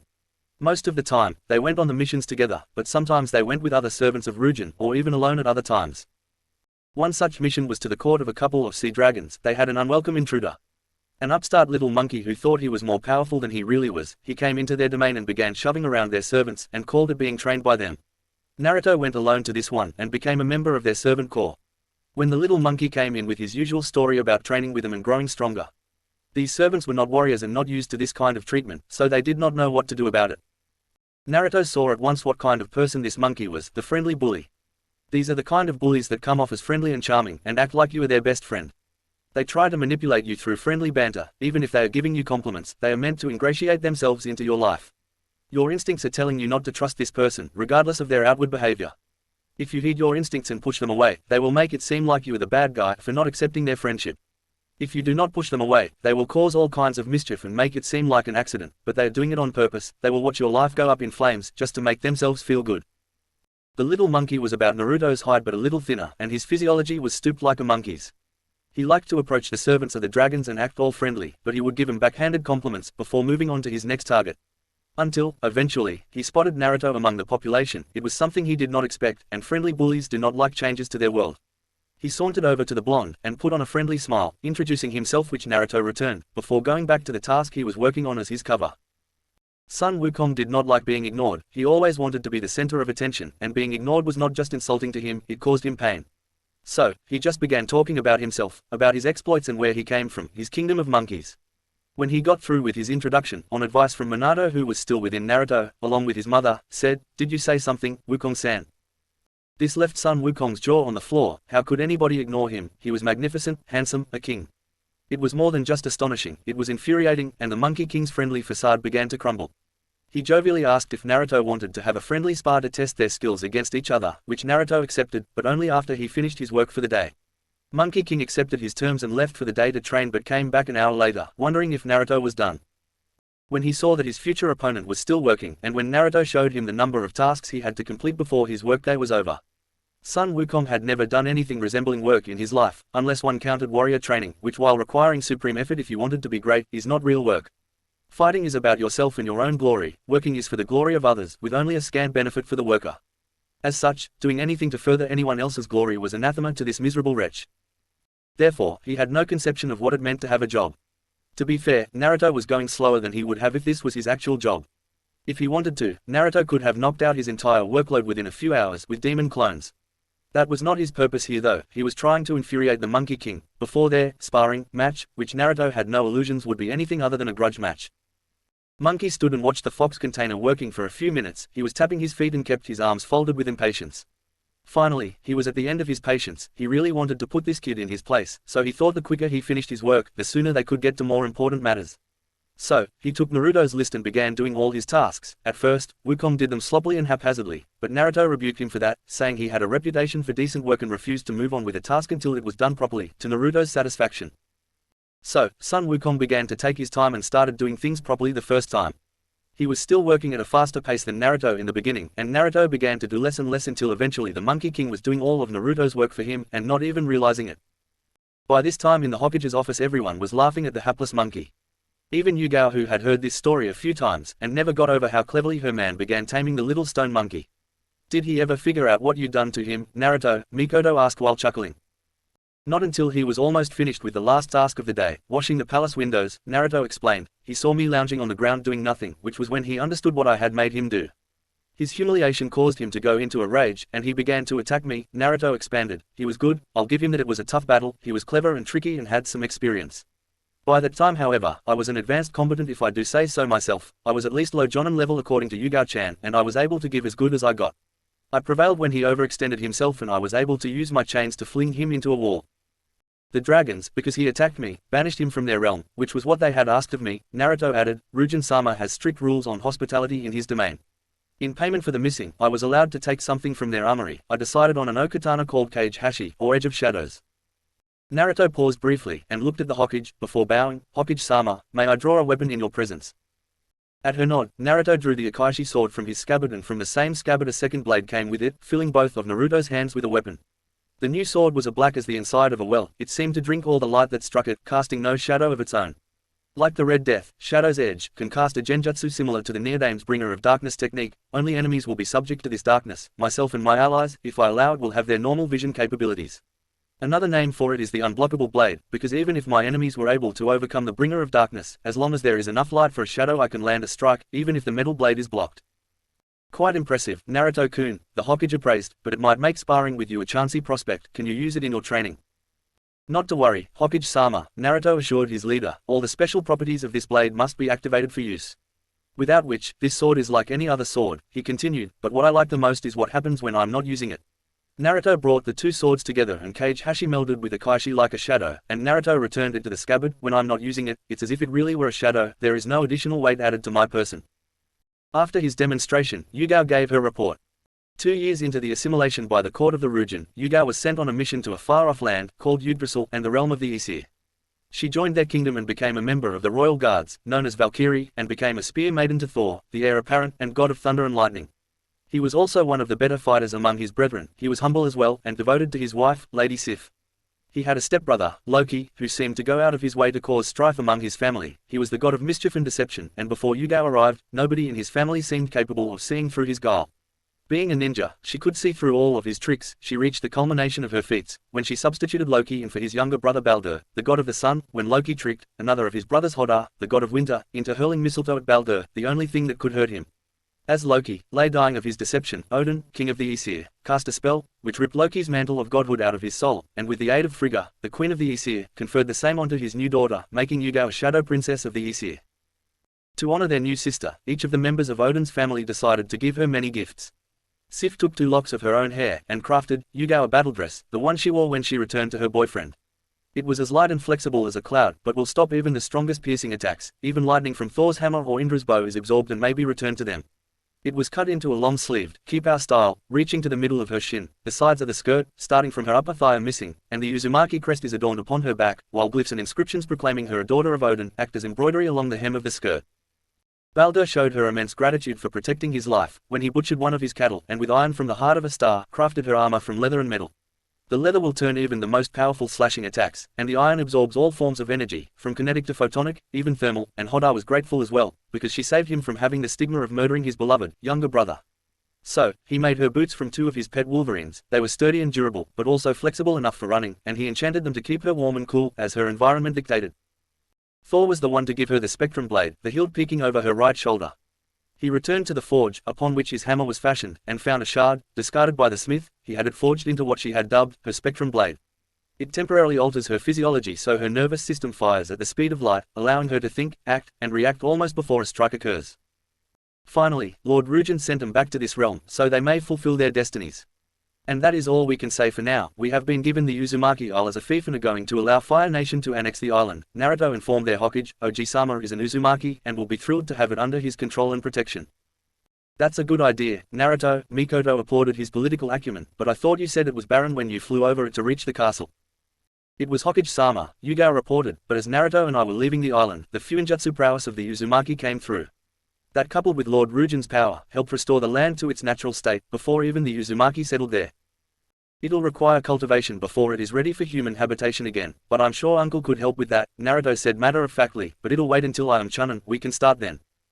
Well, you may not have long to wait, Naruto-kun, the Hokage replied, the next Chunins are only a few months away. I hope your new appearance is more than just cosmetic. Chapter 10, Clash in the Snow, Crimson Vortex. Ninja clash in the snow, Crimson Vortex. The cold, the snow, the wind that never seemed to abate. There, embedded in a branch of some tree, was a single kunai, and tied around the hill, a single grey ribbon streamer, rode the wind like a cloud. All around the forest, other used and discarded weapons remained where they were dropped, by the last hands to ever wield them. All was silent now. It was a silence where only the gusting of the wind could be heard. The silence seemed more dramatic, when compared to the cacophony of the battle that raged, now finished. The remnants of the slain dotted the field like macabre mushrooms, springing up seemingly at random. At the far end of the field, a lone figure was kneeling, seemingly muttering to himself, "We have nowhere to go. There's no going any further," he whispered, "our war ends here." His hair was long, and around his crown, a circle of gold could be seen. He wore a tunic, and breeches with a long-sleeved, loose-fitting shirt. In his hand, pointed down, buried in the ground, the only thing holding him up as much as he carried a functional ornamental sword. However, laying on the ground, a man wearing prayer beads, and monk's robes, looking enough like the other man to be his twin, except for a short goatee, and shorter hair. A journey like this, it was impossible. Nearby, laying against a tree, was another man wearing what looked like a mask. This is the end. Let's give up already. A little further, staring upon the remains of a ruined castle, another figure knelt before it. There is a way, the determined voice of a young woman called out, as she stood abruptly. Have faith, she grated. We will find it, without fail, she continued, hoping to inspire her men. But, princess, the first man pleaded in a whisper. The beautiful woman turned imploringly to them. You must not give up, she pleaded. The monk whispered, Princess. Suddenly from atop the ruined castle, a figure stood upon the battlements of the castle. Princess Gale, he addressed her, you will go no further. The sight of their hated enemy seemed to grant strength and vigor to the exhausted men, as they scrambled to their feet, weapons in hand, and ready to fight their enemy once more. Mao, one of them screamed in outrage, this storm, it must be your doing, he said. Any confirmation from their enemy was unnecessary, who just grinned in triumph. Behind the men, one of the dead soldiers stood, and slashed at the princess. From instincts born of many battles, the woman rolled to the side, avoiding the attack, while drawing her blade. She brought her blade into a thrust position, and lunged, running her attacker through. The thrust was apparently powerful enough to dismantle her attacker, and rip his armor apart. Konoha Movie Theater. Naruto and Yugao enjoyed the movie for the most part. Mostly, because they were together, but also because they thought it was an incredibly good movie. While the fight scenes were predictable, and being trained ninja, they saw so many holes in their defense, that an academy student would be embarrassed to call it a martial arts style. The story itself was quite riveting. This was not the first movie they had been to, since their relationship became public, just under 4 months ago. Besides training, and once again having to retake a ninja license photo because of him aging to 18, which was only on his true ninja file, not his official file with his original photo, all the better to surprise his enemies with a few missions outside the village for both ninja, separate of course, and Naruto, writing down everything he learned from the minds and souls of the people he had assimilated. The two lovebirds were nigh inseparable. Not that they were codependent, far from it, they each had their friends that they spent time with, and they kept separate dwellings, but increasingly they tended to spend the night under the same roof. Despite being in each other's lives, by their reckoning, for nearly a decade, neither were ready for that kind of physical relationship, so when Yugao stayed over at his place, she slept in a separate room from him. In fact, he had even given her a bedroom of her very own, her name on it and everything, for which she could sleep. When he slept over at her place, he also slept in her spare bedroom, vacated only recently by Kurenai, now married into the Uchiha clan. Anko and Yugao were the only roommates left in the apartment, and they were as close as ever. Yugao and Naruto's relationship was strong, and being more public about it has eased the subconscious tension that had built up over the months since they became a couple. They did not worry about what they did on dates, it was more about spending time together than any activity they were doing. In that context, the times they spent training and sparring together could be considered dates to them. Speaking of training, since returning to the village, Viper Team's sensei has really been putting them through the grinder in terms of training. They still did quite a few D ranks, which was an imperative for at least 3 members of the team, but increasingly their time as a team was spent on teamwork exercises. Not that their team was suffering in that area, they were not just teammates, they were friends and even liked to hang out together, outside of work, but the next Chunin exams were coming up in about 5 months. They were going to be held here in Konoha, and the Hokage, while admonishing the sensei not to push him too hard, wanted as large of a presence for her genin as possible. While Team 7's actual skills were more than adequate to take part, she wanted them to be able to function as a team without her present. Individually, Anko devoted most of her training time to Sakura since she was clanless. Since the boys had their own techniques from their clans, Sakura essentially was on her own, and to offset the margin she had 2 sensei. Anko, her Jonin sensei and Dokujutsu sensei, Poisons, and Kurenai, trained her in Genjutsu, along with Hinata, and Taijutsu, Aikajujutsu and Hokkyoku-seiken, 3 if you count her classes in Igakujutsu medicine, at the hospital. Sasuke had to take a small hiatus from the team, to help him acclimate to the input his new Sharingan was giving him. It was standard practice for Uchiha, which would have lasted a good 6 months, if he did not already have 5 months' experience, thanks to his soul brother Naruto, leading up to the final battle at the bridge. As for Naruto, he had changed quite a bit since Nami, because he did not merely age 5 years while in Ryujin-sama's kingdom, he had 5 years worth of experience as a ninja, and he could now go toe-to-toe with experienced ANBU operators. The only way he can get a good spar out of anybody is to take on the likes of his Anarchy, Itachi, Shisui, and Kakashi, as well as other Jonin-level ninjas. He did not learn any new skills while he and Yugao were away, he merely brought everything he knew up to A-class ninja quality. The only reason he was not already considered S-class already was because he was a genin, and the Jonin Council did not feel comfortable awarding such a high honor to anyone below Tokubutsu Jonin. Naruto was not bothered by this, he knew his power, and what he is capable of. If the council wanted him to wait before pronouncing his true power, it would only serve to keep him humble. When out in public, and even discharging his shinobi duties, he wears a shinhenge of himself at 13, and suppresses most of his chakra down to mid-Jonin. Konoha and Naruto wanted to keep his powers and abilities secret for as long as possible, thus when he trained with his team or walked out in public, he reverted to his 13-year-old form, and suppressed his chakra to mid-Jonin level instead of his actual near-Biju level capacity. Hence, why his official file had his original license photo, instead of his true photo attached to it. The knowledge Naruto gained from the assimilation of Zabuza, Hikari, Haku, Meizu and Gozu, and even Jong-ho, not to mention Gato, whom he had used human path, knowledge transferred to assimilate, have produced awesome dividends. The Kirinin's nature affinities were water, and Naruto had only just done basic water manipulation, water drop formation on a leaf, before leaving for Nami no Kuni. Now that Naruto had assimilated the missing nin's knowledge, he had learned to adapt it to what he learned from his mother's teachings. His mother even approved of doing the same thing, and these teachings had helped mother and son improve their manipulation of water chakra. He could now fill an entire bucket with moisture from the atmosphere and had a full range of water ninjutsu to draw upon.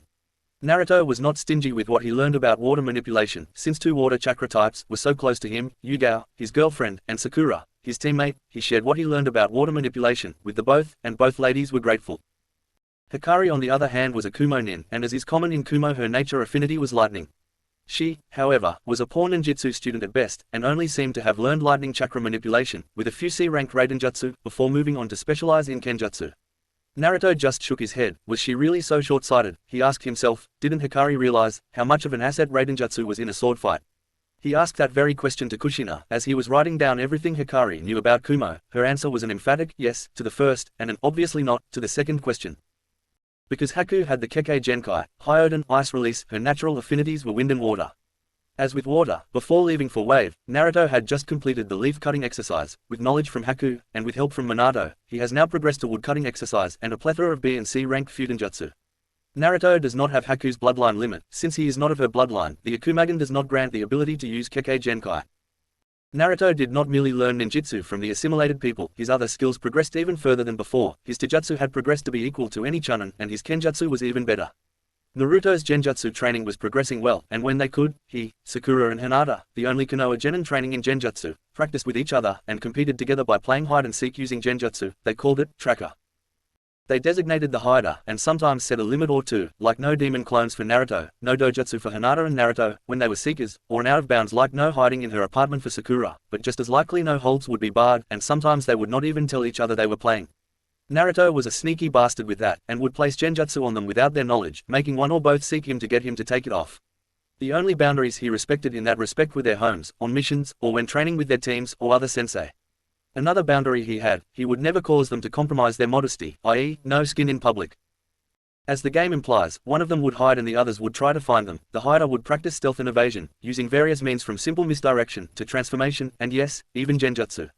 While the seekers would work to find their prey, by heightening their observation, tracking, and hunting skills, sometimes together, sometimes to see who could find their quarry faster.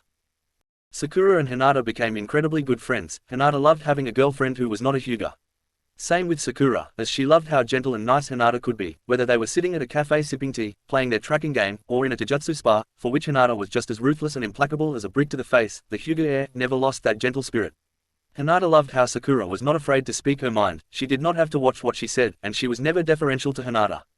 The best part about their relationship, no boys, Hinata and Sakura loved their boys. Naruto was like a brother to both, and though Sasuke in the future would be a sore spot for their friendship, unlike with Ino and Sakura, it would not destroy it. They loved talking about things boys would not be caught dead talking about, or at the very least talking about it would sicken most males.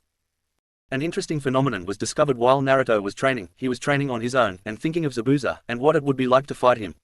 Naruto decided to make a clone to get some practice in, but when the smoke cleared, the clone was not there, because in its place stood Zabuza Momoki, the demon of the mists. Ghost, he screamed, as Naruto Uzumaki Namikaze, A-ranked, bordering on S-ranked ninja and lord of Uzumaki Island, jumped straight up, digging his fingers into the ceiling of his dojo. His chains also dug into the ceiling, helping to keep him in place. Mindscape. Inside Naruto's mind, Minato was hiding behind his wife. When he saw the visage of the slain shinobi Fakiri, he thought exactly like his son, that it was a ghost come back to haunt him. It was almost as if he had Hirashim to hide behind his wife, who along with the fox, sweat dropped. If Iwa could see you now, there's no way they'd fear you, Kushina deadpan. Yes, so, I've got one thing that makes me ff fearful, Minato stammered, W with A all my K kills, there's B bound to be so some S spirit A activity. Kushina's sweat dropped even more as she looked around Naruto's mindscape. A lot has changed since he was 4, because now there was the village. A replica of the village of Konoha had sprung up around their house. Everything that was in the true Konoha, that Naruto knew about, and had been to, was replicated in as close to fine detail as Naruto could manage. The Uchiha compound, the Hyuga estate, every training ground and shop that Naruto had been to and could remember, could be found in Naruto's mindscape. With Naruto going on more and more missions outside of the village, not to mention his sojourn into Ryujin-sama's domain, his mindscape was expanding exponentially. Whatever route Naruto took to and from Konoha, to and from the mission's destination were replicated, and with Naruto's missions being mostly guard details and bandit exterminations, he had to be alert, and being alert meant he would remember far more than if he had just traveled these ways. And with the new sensory attunement, his fox senses, and dojutsu, he and his teammates trained in during the mission to Wave, the details along these ways were much more acute than most would be. They allowed him to sense far more than most people could with all his senses.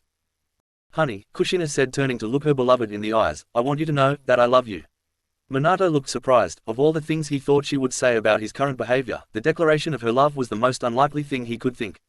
Before he could open his mouth to speak, snap out of it, she spat, before rearing back and lightly slapping his face. Light, for her, from anybody else, it was equivalent to getting a punch in the face. It is not a ghost, boys, Kushina snapped. I think it's something far simpler, she shouted. Naruto tried dispelling it, she ordered. Are you sure, Mum? Came the trembling voice of her boy. No, but do as I say, she ordered again. Yes ma'am, Naruto answered instantly, and obeyed. Reality. Naruto made the sign to dispel a clone, and with a puff the clone of Zabuza was gone, which again flooded his mind with the images the clone had seen. Naruto dropped down, eyes wide in surprise. Whoa, that was so cool. Minato, of course, recovered like his son, which brought his stupendous intellect into the mix. How interesting, it must be a side effect of the demon clone technique, plus human path, soul absorption, and am no yomi, necromancy.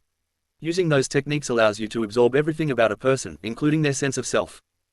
Naruto got more from Minato than a similar appearance, and thus he added his own musings. I remember now, I was thinking about Zabuza before making the clone. He informed his parents, I was curious about being able to fight him as I made the clone. That must be how I made a Zabuza clone. Before we go any further Naruto, Kushina said, let's make sure you can still make a proper demon clone, she suggested. He nodded, then making sure he was not thinking about any of his assimilated enemies, concentrated and 5 perfect demon clones appeared. He had gotten so good at making clones he could now do it without signs or vocals. As they experimented, they discovered that the new type of clone had the self, without the motivations or inner desires of the originals, which was substituted for Naruto's own motivations. The Hokage thought of it as a valuable teaching tool and an intelligence goldmine. Zabuza and the Demon Brothers were pressed into service for Konoha, teaching Leaf Ninja among other things, how to fight blind. Naruto was indeed correct when he said the Demon of the Mists likely knew more about fighting blind than the 2 Chunin-level Mist Ninja. The Zabuza clone trained as many Jonin-level Leaf Ninja that wanted to learn, while Meizu and Gozu trained Chunin and all the Genin in the same.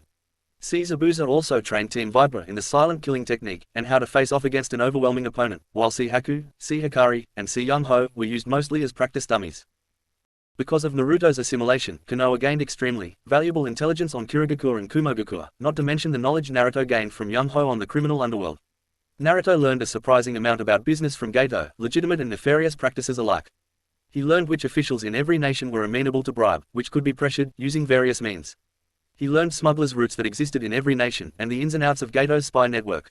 Since he did not know what would be important, he wrote everything down, about Kiri, Kumo, Gato's organization, Young Ho's acquaintances in the criminal world, every mission Zabuza, Hikari, Meizu and Gozu, and Haku ever did or failed. He wrote everything into books and turned it over to the Konoha Intelligence Corps (KIC). He was paid for his trouble, of course, pay equivalent to an A-rank commission. He supplied valuable intel on 2 of Konoha's chief rivals. While not in open conflict, Cloud and Mist were not exactly Konoha's best friends, not like Suna, and even if they were, intel is intel, one never knows what is valuable until the circumstances dictate. Coming back to the present, Naruto watched the ending scene of the movie as the protagonists combined their chakra to take down the evil antagonist. The last shot of the movie cut to a title scene that proclaimed the name of the movie, The Adventures of Princess Gale. Outside of the movie theater, Naruto and Yuga stepped out of the cinema. They were walking arm in arm, just enjoying each other's company. Naruto, before going to the other world, had been 3/4 of the way through his 13th year of life, and his girlfriend was over 4 years older than him. She had graduated from the academy a few years before him. The most astonishing fact to the male member of the couple was the fact that actual, genuine love existed between them. Naruto being 13 and being in love with Yuga was not particularly surprising. Yuga was a catch that any man would love to ensnare. Beautiful was a crass, unimaginative term that more than one person, civilian, shinobi, and kunoichi alike, have used to describe Chunin Uzumaki Yuga, Lady of the House of Uzumaki, also known as Ultraviolet in the Bingo book, and Neko or Cat, when discharging her duties as an ANBU black operative. Ravishing, radiant, radical, and intelligent, not to mention calm and cool when discharging her duties as a kunoichi of the village hidden in the leaves, or as Naruto has come to discover, passionate when she was with him, especially when they were playing Ninja Returns to the village, though they have never gone past second mission. No, the truly astonishing aspect of their relationship, for him at least, was the fact that she truly returned his love with an equally powerful love of her own. More than once, since they got together some 8 months ago, Naruto has tried to break the genjutsu that has been placed upon either him or his girlfriend. Naruto even got his sensei in genjutsu, Uchiha Shisui, master of genjutsu, to help him figure out if there even was a genjutsu placed upon him and Yuga. Shisui never found any traces of an illusion, so either the genjutsu was beyond even the ken of Uchiha Shisui, highly unlikely, or there was no genjutsu, and the woman walking in his arms was truly in love with him. As they walked, Naruto, whose arm reached around her waist, was idly running his fingers along her hip bone. Yuga was very conscious of her boyfriend's hand on her hip and loving every minute of it. Hands that could now, thanks to Zabuza's silent killer training, deal death as easily as a sword, or the chains he emits from his body, were stroking her body close to her core, and her kitty was purring. These days, the thoughts of the young woman concerning her boyfriend were turning more carnal the more she was near him. Yuga has long since put to rest her embarrassed feelings over falling in love with a boy who was still only a genin. When you live in a world where even he could be sent to the front lines of a war and die at any moment, on any mission for your village, things as incidental as age become meaningless. When he put on that headband and picked up a kunai to defend his village, he gave up any right to be a child. Yuga has assassinated children as young or even younger than her boyfriend, all in the name of her village and nation, and she would likely do the same in the future. In her eyes, Naruto is a man with all the rights and responsibilities of adulthood that all non-ninja men and women twice his age do every day. Yugaro's own fingers were stroking the whisker marks on his cheeks. He had his eyes closed as they walked, his whisker sense and her guidance being more than enough to navigate back towards his home. Naruto loved it when she massaged his whiskers. It just felt so good that he had placed a rudimentary genjutsu over his pants to hide his current state from anyone but her. They had nearly reached the entrance to his house when his eyes shot open, and they both looked to the side as they tracked a flicker of movement. His whisker sense had picked up the fast-moving object as soon as it entered his range, and activating his akumagen behind his wraparounds, allowed him to follow the movement as soon as it was in line of sight. Between the speed of light and the displacement of the air molecules, he was able to discern what the object is, a human body. The body turned out to be an ANBU operative, wearing a salamander's mask. He came to a stop right in front of the couple. The ANBU was male, about the height of Yuga, and wearing a katana strapped to his back. Yuga raised an eyebrow at the intrusion. "Salamander, report, please," she asked. The ANBU, now known as Salamander to Naruto, bowed in greeting to his colleague. Excuse the interruption, Neko-san, but the Hokage has requested Genin Uzumaki Namikaze's presence in her office immediately. Did the Hokage give a reason? ANBU, Neko asked. This ANBU is not at liberty to say, ANBU, Salamander replied. And where is the Hokage at this moment? She asked. The Hokage is in the shadows, the ANBU replied in rote. Neko smiled in approval. Very well, Salamander, she replied before turning to her boyfriend. She adopted a soft visage. This is not how I envisioned the end of this date, Naruto. Naruto smiled and stepped close to his girlfriend. He wrapped his arms around her torso. Me neither, he said. At the very least it would have ended as so many others have, with you under my roof. Yuga leans down, stroking his whiskers. Oh, really? She asked in a sultry voice. Well, I wouldn't have minded ending it by falling asleep a little closer to you. Naruto's eyes bulged, and she just grinned before leaning in and kissing him passionately, before pulling back as lust-filled eyes gazed into his. I was hoping I would fall asleep while I lay under you, so hurry back to me. Naruto returned the kiss with one of his own, before turning and snapping, come on, Sally, let's go see what the Hokage wants with me. Before he practically vanished, he was moving so fast. Yuga watched him go, and was pleased with his excitement towards her. Then she pulled out the latest bingo book and opened it to a familiar photo, and a proud smile illuminated her face. Only her ANBU discipline had kept her from telling him about it. Since she got her copy yesterday, Anko and Yuga both had fallen into excited giggles, and Yuga had congratulated Anko on her teaching skills. She came to the page she wanted, and a name that surprised even her, Shinkazu, appeared next to the license photo. Hokage's office. Uchiha Mikoto, 5th Hokage of the Hidden Leaf Village, was sat in her office, and reading the current quarterly publication of the Book of Shinobi, more commonly called the Bingo Book, while she and the other 5 occupants awaited the arrival of another. Uzumaki Namikaze Naruto, lord of the House of Uzumaki, clan leader of the Uzumaki and Namikaze clans, heir to the Senju clan by marriage, and connected by blood to the Uchiha clan. If there was a more prominent citizen in Konoha, Mikoto did not know him. How can this be? I've never seen this happen. I'll have to speak with Hiruzen-sama and Tsunade-sensei to see if they have ever heard of this. She turned to another page. Haruno Sakura, 13, Genin for Konohagakure no Sato, father, Haruno Kazashi, mother, Haruno Mebuki, rank B, be cautious, appearance. Last seen wearing a red, short-sleeved keep-out top, with mesh armor on arms, shoulder to fingertips, low heel, knee-high boots, black shorts underneath a short grey apron skirt, and grey elbow protectors. Most distinguishing feature is her pink hair. Preferred weapon, a pair of hanbo which can be brought together as a rokubo. Most notable achievement, the ousting of Gato Transport, and the assisted massacre of over 100 of Gato's employees, and thwarting an ambush on Ultraviolet and Black Mamba, by said Gato and his minions, who were busy dispatching the Demon of the Mists, and his students, while on a mission to Nami no Kuni, to aid the construction of the newly christened, Great Naruto Bridge. Scout this ninja and report any latest information available, 100 Ryo to anybody to supply the rakeage, any other information, alias. Akashio. The current inhabitants of the office consisted of 2 members of Team Viper. Matarashi Anko wore a proud smile, she obviously knew, and Mikoto's youngest, Sasuke, and Hinata, the heiress of the Hyuga clan, were of course ignorant of the contents of the bingo book, since Genin were never issued any. Only Chunin and Jonin were given a copy, every 4 months. Another Jonin, with silver, spiky hair, oriented to his left side, his right eye, the only eye visible below his forehead protector, affecting a relaxed, heavy-lidded, disinterested appearance, was dark grey, almost black at times. As told, only the right upper quadrant of his face was visible below his headband. The left eye was obscured by the forehead protector, with only a long vertical scar extending below that. The lower half of his face was covered by a face mask. His name was Kakashi Hitaki, a Jonin of the Leaf, and one of the most skilled ninjas in Mikoto's forces. She spied on him from the corner of her eye while she kept reading. Kakashi was currently wearing Konoha's standard Jonin uniform, a flak jacket, dark blue pants, and a long-sleeved shirt. He also wears fingerless gloves with metal plates on the backhand, which were twitching toward a pocket on his flak jacket, and wearing a chain necklace underneath. Jonin Hitaki, if your hand touches that smut while you're in this office, I'm going to burn it to ash, and I'm not talking about that book, Mikoto growled, without looking up from her reading, and I may or may not stop with your hand. Kakashi's hand jerked away from his pocket, and he crossed his arms over his chest. The Hokage's intercom buzzed. Yes, she snapped. Excuse me, Hokage-sama, her secretary said tentatively, but Uzumaki Namikaze Naruto is here as you requested. Ah, yes, thank you, Mikoto said with a smile on her face. Show him in, please, she lightly ordered. The door opened, and Naruto entered, of course dressed as he was on his date, his normal ninja apparel without Nentoken on his back, though Raijin no Ken was always with him, now that it was always sealed into his hidden leaf armband. He walked in slightly perturbed. All right, Mikoto dai haha, what was so important, that it couldn't wait until I finished my evening with my girlfriend, he demanded. Mikoto's eyebrow twitched dangerously. Ninja business comes before your dates, Uzumaki, she growled. Whatever, Naruto said, crossing his arms, and turning his head in the direction of the only person in the room he has not personally met. Who's the old man? Is he another bridge builder? Naruto asked with indifference. Kakashi was dumbstruck at Naruto's appearance. He looked so much like Kakashi's sensei that when Naruto first entered, Kakashi thought he was reliving a memory. Then seeing Naruto's eyes, that were so much like Kushina's eyes, not to mention the rest of the face that matched his surrogate sister's face. The attitude was all Kushina as well, who was not awed by position or rank, and had no trouble poking holes in other people's self-esteem. Kakashi's own single eye began to twitch. How dare you speak to your Hokage like that, you're lucky she doesn't have you in prison.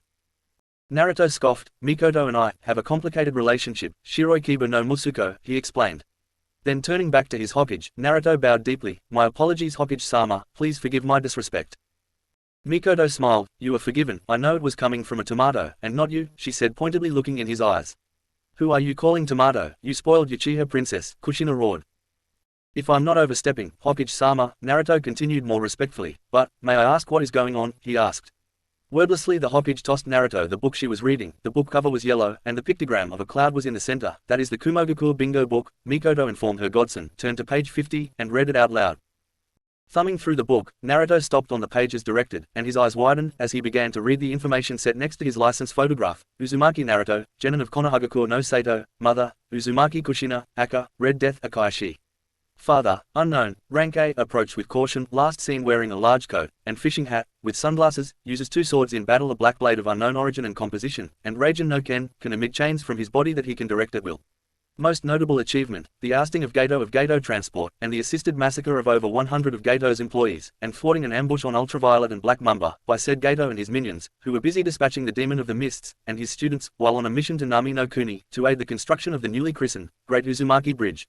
Scout this ninja and report any latest information available, 100 Ryo to anybody to supply the rakeage, any other information, alias, he looked up at his Hokage with unbelieving eyes.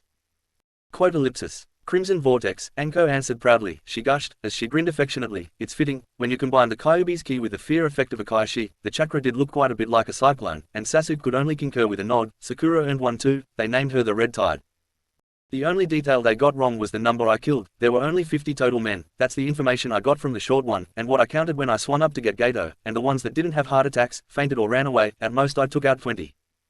Hokage nodded, she understood his confusion, standard bingo book practice, they always embellish the truth, especially in this case, it's highly unusual for a single genin, let alone 2, to make the bingo book to begin with, so they probably exaggerated what really happened, so nobody accuses them of panicking over nothing. We do it with ours, though they might as well have told the truth, because the Tsuchikage is a stubborn, cantankerous, old fool, the Hokage fumed. Everybody was quiet as their leaders seemed to be remembering something, then as if remembering they were all there, she looked up and blushed, anyway Naruto, that's not all I wanted to talk with you and the others about. Naruto nodded and laying the book on his Hokage's desk, walked over to stand next to his teammates, and sister from another mister, then turned back to his Hokage, excuse me, Hokage-sama, but where is Sakura-chan, he asked, then added, this is a Viper mission, is it not? This is where Mitarashi Anko, Viper Team Sensei, answered her student, Sakura-chan, is in the middle of her month-long, medic nin rotation, at the hospital, she reminded him. Naruto nodded at the reminder, that's right, she'll be interning at the hospital under Tsunade Itoko, then turning to Hinata, asked, don't you have to do that too, Hinata Emoto, as Isha Nin for teammate. Anno, she nodded, I completed my rotation last month, and with it being spring, Kiba and Shino are off missions during breeding season, she explained in a high soprano, hence with your team down a member, and mine, too, they decided to place me TAD temporary assigned duty on Team 7 for this mission. Naruto nodded, then turning back to face his Hokage, what is the mission? Mikoto smirked, so glad I have your permission to proceed, Crimson Vortex-san. Uzumaki Namika's estate. Naruto walked into his home, after the briefing conducted by his godmother, luckily, he had already completed the prep work for the mission, earlier tonight. Naruto spotted the shoes of his beloved, in their designated spot and smiled before sitting down to untie his combat boots, before placing them in their designated space. As he did that, 2 extremely strong, yet still feminine arms snaked their way around his chest, just as 2 womanly breasts pressed themselves into his back, while a head leaned into his neck from behind. It was a sign of trust that any ninja would keep their back to someone. Only a few people in a ninja's life were ever afforded such an honor. It was most commonly granted to friends and trusted allies. However, to not only keep your back to someone, but to allow them to touch you while your back is turned was an even greater sign of trust. This great honor was only granted to teammates, best friends, and siblings. Yet, the ultimate form of trust that any ninja would grant to anybody, is to allow yourself to be touched in such a way as to put your life in that person's hands. It would not take much effort for these powerful arms to reach up to his neck and end his life, via one method or another. This was not only a sign of trust but a sign of true love, and only parents, spouses, their children, or betrothed were ever granted such a supreme honor. You knew about the bingo book entry, before I went to Hokage-sama's office tonight, he asked, didn't you? The woman just nodded into the back of his neck, using her lips on various locations of his neck. Anko-sensei was quite proud of me, and Sasuke congratulated me, then chuckling and bringing his hand up to his forehead. Mum and Dad have been cavorting like mad, though Kurama could care less. What need does she have of human accolades? He chuckled. I thanked her for keeping me humble and not letting it go to my head, he told his love. Now I wonder what my woman thinks of her man coming to the attention of another village. The entire time he spoke, she had not paused her attentions to his neck, and he was visibly aroused by her kisses. She loved the effect she was having on him. It was not the power of a ninja, but the power of a woman, his woman, and it filled her with confidence. She was the only one who could reap the benefits of his sexual side. They had not yet consummated their relationship, because while she was ready to give herself to him, he had explained to her that he wanted to become Chunin first, before allowing himself to be distracted by her charms. Still, she has reaped the benefits of her ownership of him. She, of course, heard what he said. She was too well trained to put all her attention onto any single activity, no matter how much ecstasy it brought her. Yugao answered him, but she did not cease. Her new, favorite hobby. I'm so proud of you, Naruto-koi, she told him while moving her lips to other spots on his neck, hands rubbing his torso through his clothes. At the same time, I agree with Kurama, you shouldn't let a bingo book entry change who you are. She found his pulse point, kissed on it a little, breasts pressing harder into his back. I've seen a few ninjas, kunoichi and shinobi equally, who thought they were invincible after they got their names in a bingo book. She sucked on the spot she was kissing for an instant, and he shivered, causing her to grin before continuing. Do you feel them, Naruto-koi? Do you understand how turned on I am for you? You are the only man I will ever willingly allow to touch them, Yugao thought to him in her mind. What they failed to realize, while a bingo book entry is a great honor, it also comes with a price. They become more of a target, especially for hostile forces to your village, and not just for killing either. Or did your mum forget how she met your dad? Her piece said. Yugao returned to her hobby, and employed her teeth a little and nibbled his neck. She moved her clothed chest along his also clothed back, and he shuddered. I won't stop you, if you wanted to take me, here and now. I want you so bad, you already own my heart, my body yearns for you to complete it, and I know you do not know how to touch me, or have me, but I will gladly teach you. If you work as hard to learn how to use your flesh sword as you did to learn your kenjutsu, then I have no doubts at all about the heights of pleasure you will take me to. Of course, it will be my first time too. You will break me with your touch, and I will never deny your claim to me. You may have me whenever and wherever you want me, your pleasure will be mine, and no woman will touch you, in that unique way, except me, and only me. Naruto reached up, clasping the hands in his, rose to his feet, sans shoes, then turning he cupped the woman's head in one of his hands, and brought her head down to meet his lips. She never even tried to resist him, as she slid her tongue out to lick his lips, beseeching entry, which he gladly allowed. Her fingers laced through his hair, as her tongue explored his mouth. He leaned down and picked her up, carrying her bridal style into the living room. He sat them down on the couch, and she stretched herself out with her upper half laying in his lap. Never once did they stop kissing, but once they were in a stable configuration, they let their instincts take over, and they hungrily devoured one another. They were there for a good 30 minutes, when Naruto reluctantly let up on the kissing onslaught of his girlfriend. She looked at him quizzically and asked, is something wrong? Naruto just smiled that smile. She loves so much, there are many things wrong, but not here and not now. Then getting serious, said, we're going to be getting some company tonight, and I wanted to have my wits about me. Do I take your wits away, honey? Yugao asked with a glint of love, pride, and mischief in her eyes. Naruto laughs and squeezes her ass. Just by being in the same room, you distract me, he told her. Imagine after we've been kissing like we have, how befuddled I can be, he informed her. Her laughter is music to his ears. I befuddle you, she asked incredulously. Let's just say, it's a real test of my ninja discipline when I'm around you in public. It was all I could do not to bite Sal's head off tonight, for interrupting our evening. Yugao sits up, raking her fingers through her hair, and swinging her legs around to sit on the couch properly, before scooting to sit next to Naruto. So, who is it that's coming here tonight, that you need your wits about you to greet? You may know him, Naruto informed her. He was your team captain in ANBU when you started.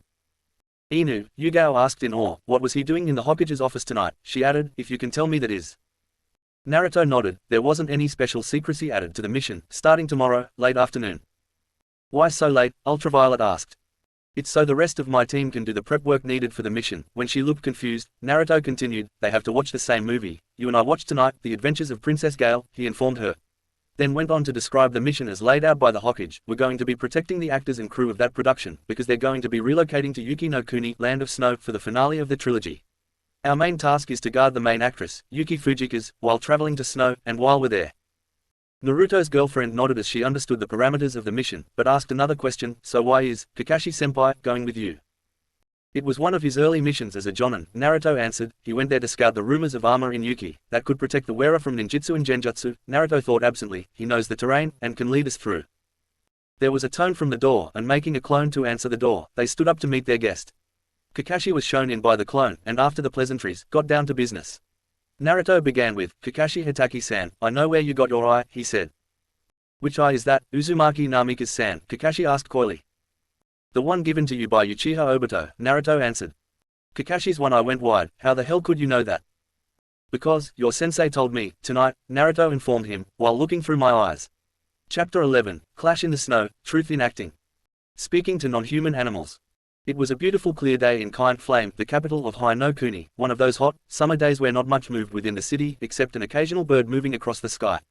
In a small open lot behind the movie theater, two young people are locked in a lover's embrace. The boy held the girl tenderly, but with a gentle strength that assured the young woman that he would protect her. Their lips met with intensity, the memories of the movie they had recently shared fueling their ardor. The girl had dark, midnight blue hair that she keeps in a heim cut, reaching to her lower back with framing strands grown to shoulder length, keeping her black forehead protector around her neck. Her clothing consisted of a loose-fitting, lavender, and cream hooded jacket with lavender cuffs over mesh armor. She also wears navy blue pants, and black, low-heeled sandals. At the moment, her eyes were closed, she was savoring the kiss with her beloved paramour, but if they were open, white pupilless eyes would be seen. Her name is Hyuga Hinata, the heiress to the Hyuga clan, and kunoiki of teammate. When not checking the boy on her lips for tonsillitis, she spoke with a soft, quiet unassuming voice. She just did not like raising her voice. Therefore, she chose other means for expressing herself, namely with her juken. While she did not mind the feeling of being protected, especially from him, she did not need it, and they both knew it. Hinata was unlike many Hyuga, because she did not turn her nose up at learning jutsu outside the Hyuga clan model. She was taught her mother's juken style, which was better suited for her nature affinity, lightning and fire. It was still very much like the regular juken style that most Hyuga practice, but was more fluid and flowing, while also being more energetic. She can deliver 100 strikes, while normal juken would deliver only one, and if that was not enough, she has modified her mother's style further by using her natural affinities, instead of her normal chakra, adding fire and lightning chakra to her strikes in lieu of normal chakra. This addition not only allowed her to strike at Tenketsu chakra points, disrupting chakra flow, it allowed her to disrupt nerve bundles, or burn, exposed skin, inflicting third-degree burns, wherever she touched. Kakashi and Viper had arrived in the capital of fire just before noon, and had caught another one of Yuki Fujikazu's pictures and had quite enjoyed it. The couple, however, had ducked out of the theater to conduct their current activities. The young couple had been kissing for the past 30 minutes, when into the yard walked a certain blonde, in full mission gear. His attire consisted of a navy blue flak jacket, an arctic camouflage-colored, tiger-striped, long-sleeved shirt and ANBU-style trousers, with a grey utility belt, kuno pouch strapped to his right thigh and ninja toolkit on the back right of his utility belt. He wore his crimson forehead protector threaded through loops of a boonie hat, flexible combat boots, and nentoken strapped vertically on his back along his spine, his okatana on his left hip, with a thinner scroll than when he went to wave no balloons or balls. He smiled as he looked upon two of his best friends, then cleared his throat. "Excuse me, Hinata," which brought him back to reality, eyes popping open. "I didn't want to tell you this, but you've got an Uchiha on your face." They both turned and looked at him, "But it's gone now, so you're okay." Suddenly, there was another sound coming from above them, the sound of popcorn munching, causing all three to look up. Sitting on the side of the building just above him munching on a bag of popcorn, from the movie theater no less, was Viper Team Sensei, Matarashi Anko.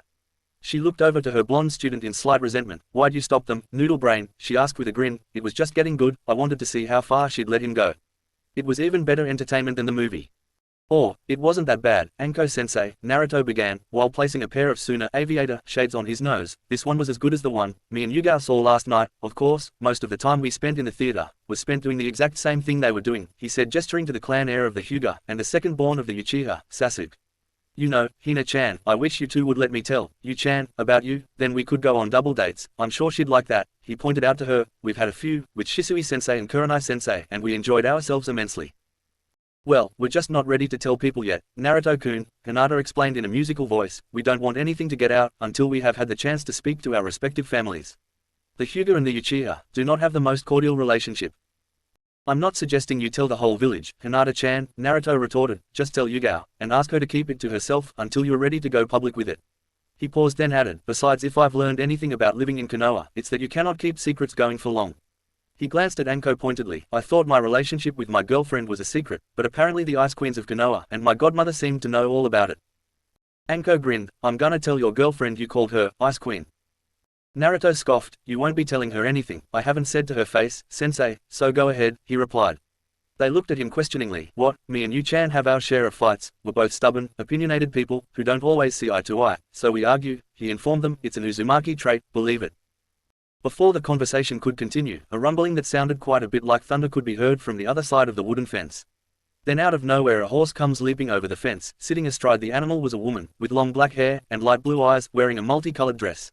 The horse she was riding landed gracefully, but heavily on the other side of the fence, and continued running, the rider turning neither here nor there.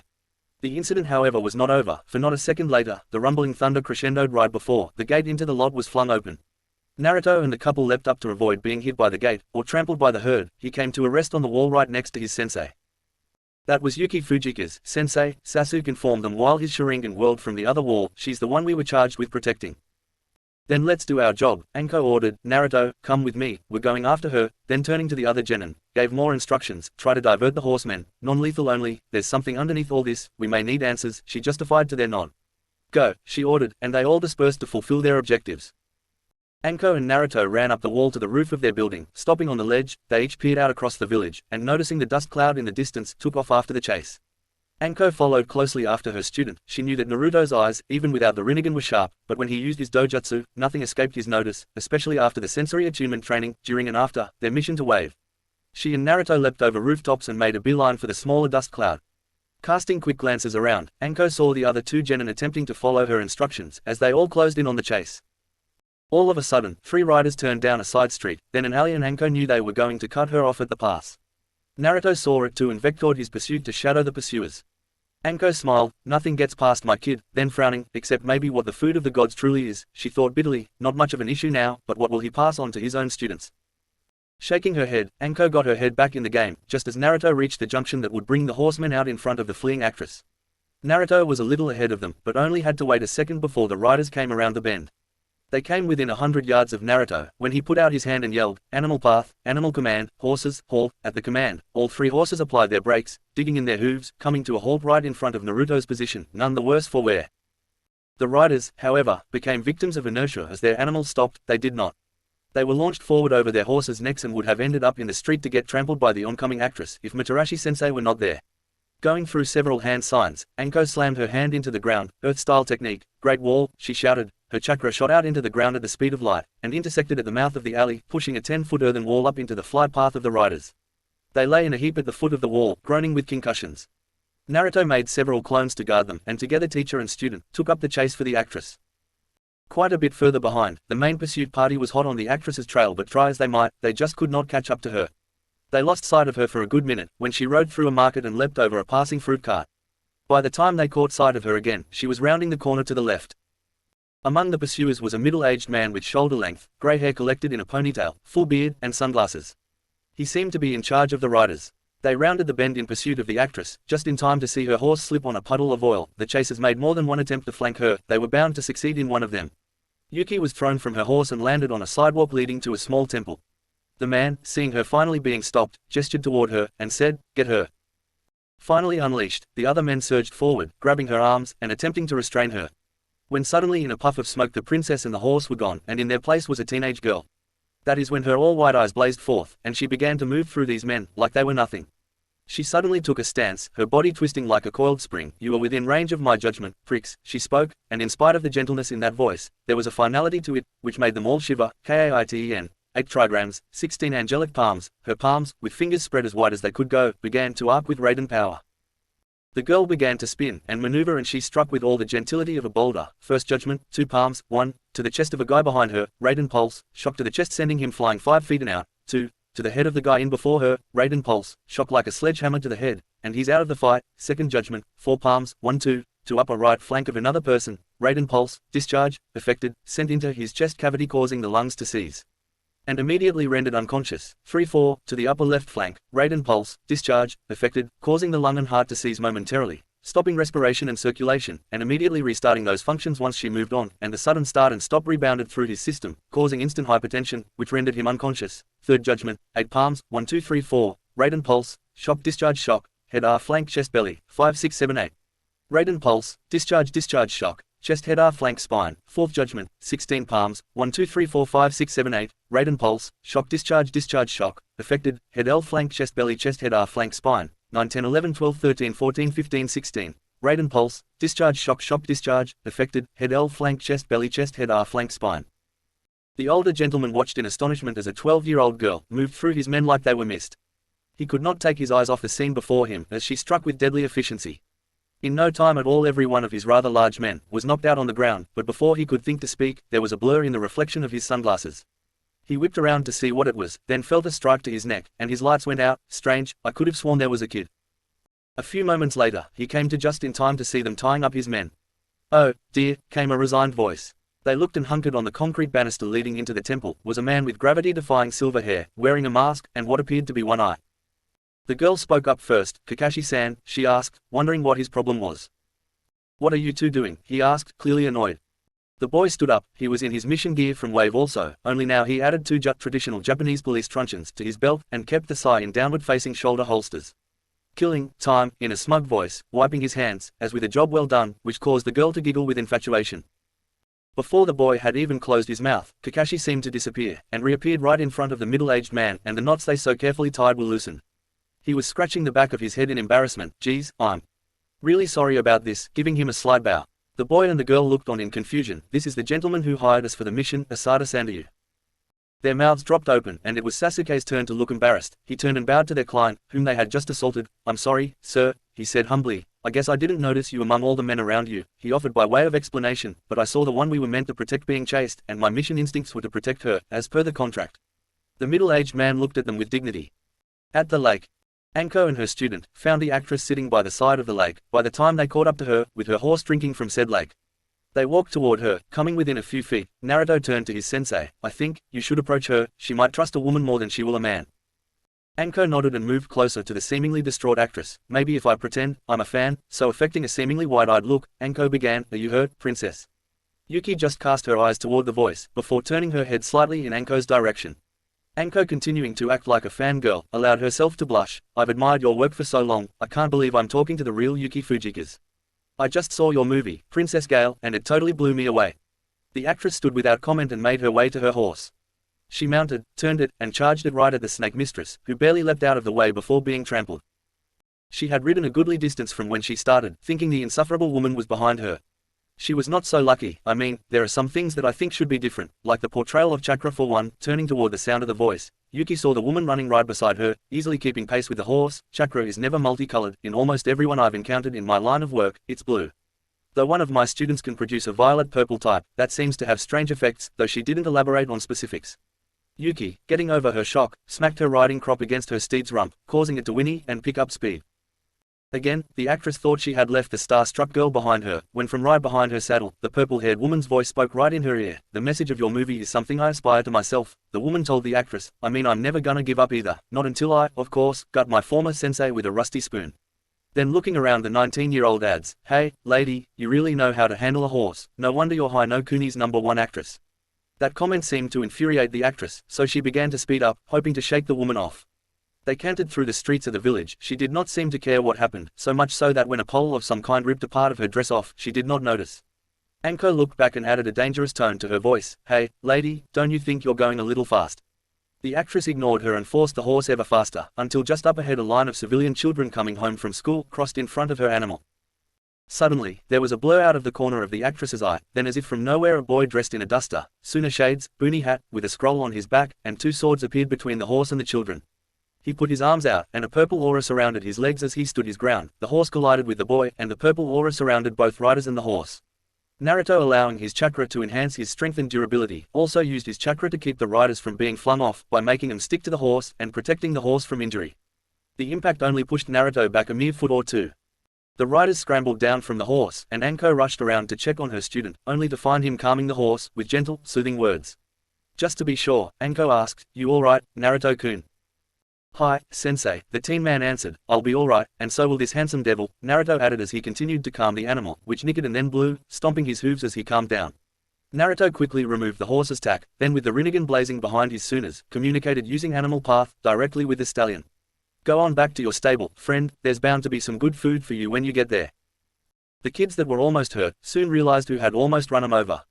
One of the children, a girl in a scarlet dress, yelled, "Hey, it's Princess Gale," before running up to the actress. The other children soon joined in, and their enthusiasm was palpable. "Princess Gale, Princess Gale." The woman looked offended. "Look, my name isn't Princess Gale, okay?" The girl, undeterred by the tone, added, "That's right, you're the actress, Yuki Fujika's. I'm your biggest fan." Then, taking her backpack off, pulled out a notebook and pen, then holding it up, asked in a still exciting voice, "Can I have your autograph?" Then the other kids held up their own notebooks and clamored for their own autographs. Naruto and Anko watched the children and smiled indulgently at the innocence of the kids. "Forget it, guys," came the voice of the actress, "I don't do autographs." But the kids were undeterred, as they begged her to give him an autograph. Now the ninja were giving the actress baleful glares. The actress suddenly snapped, "Enough already, I mean come on, what's so special about?" There was a sudden flicker out of the corner of her eye as she felt the point of a dagger pressed into her back. "Sign, there, books," came the steady voice of an irate Anko. "I think the least you can do, after almost killing them with your reckless writing, is to actually show them the respect they deserve and autograph their books."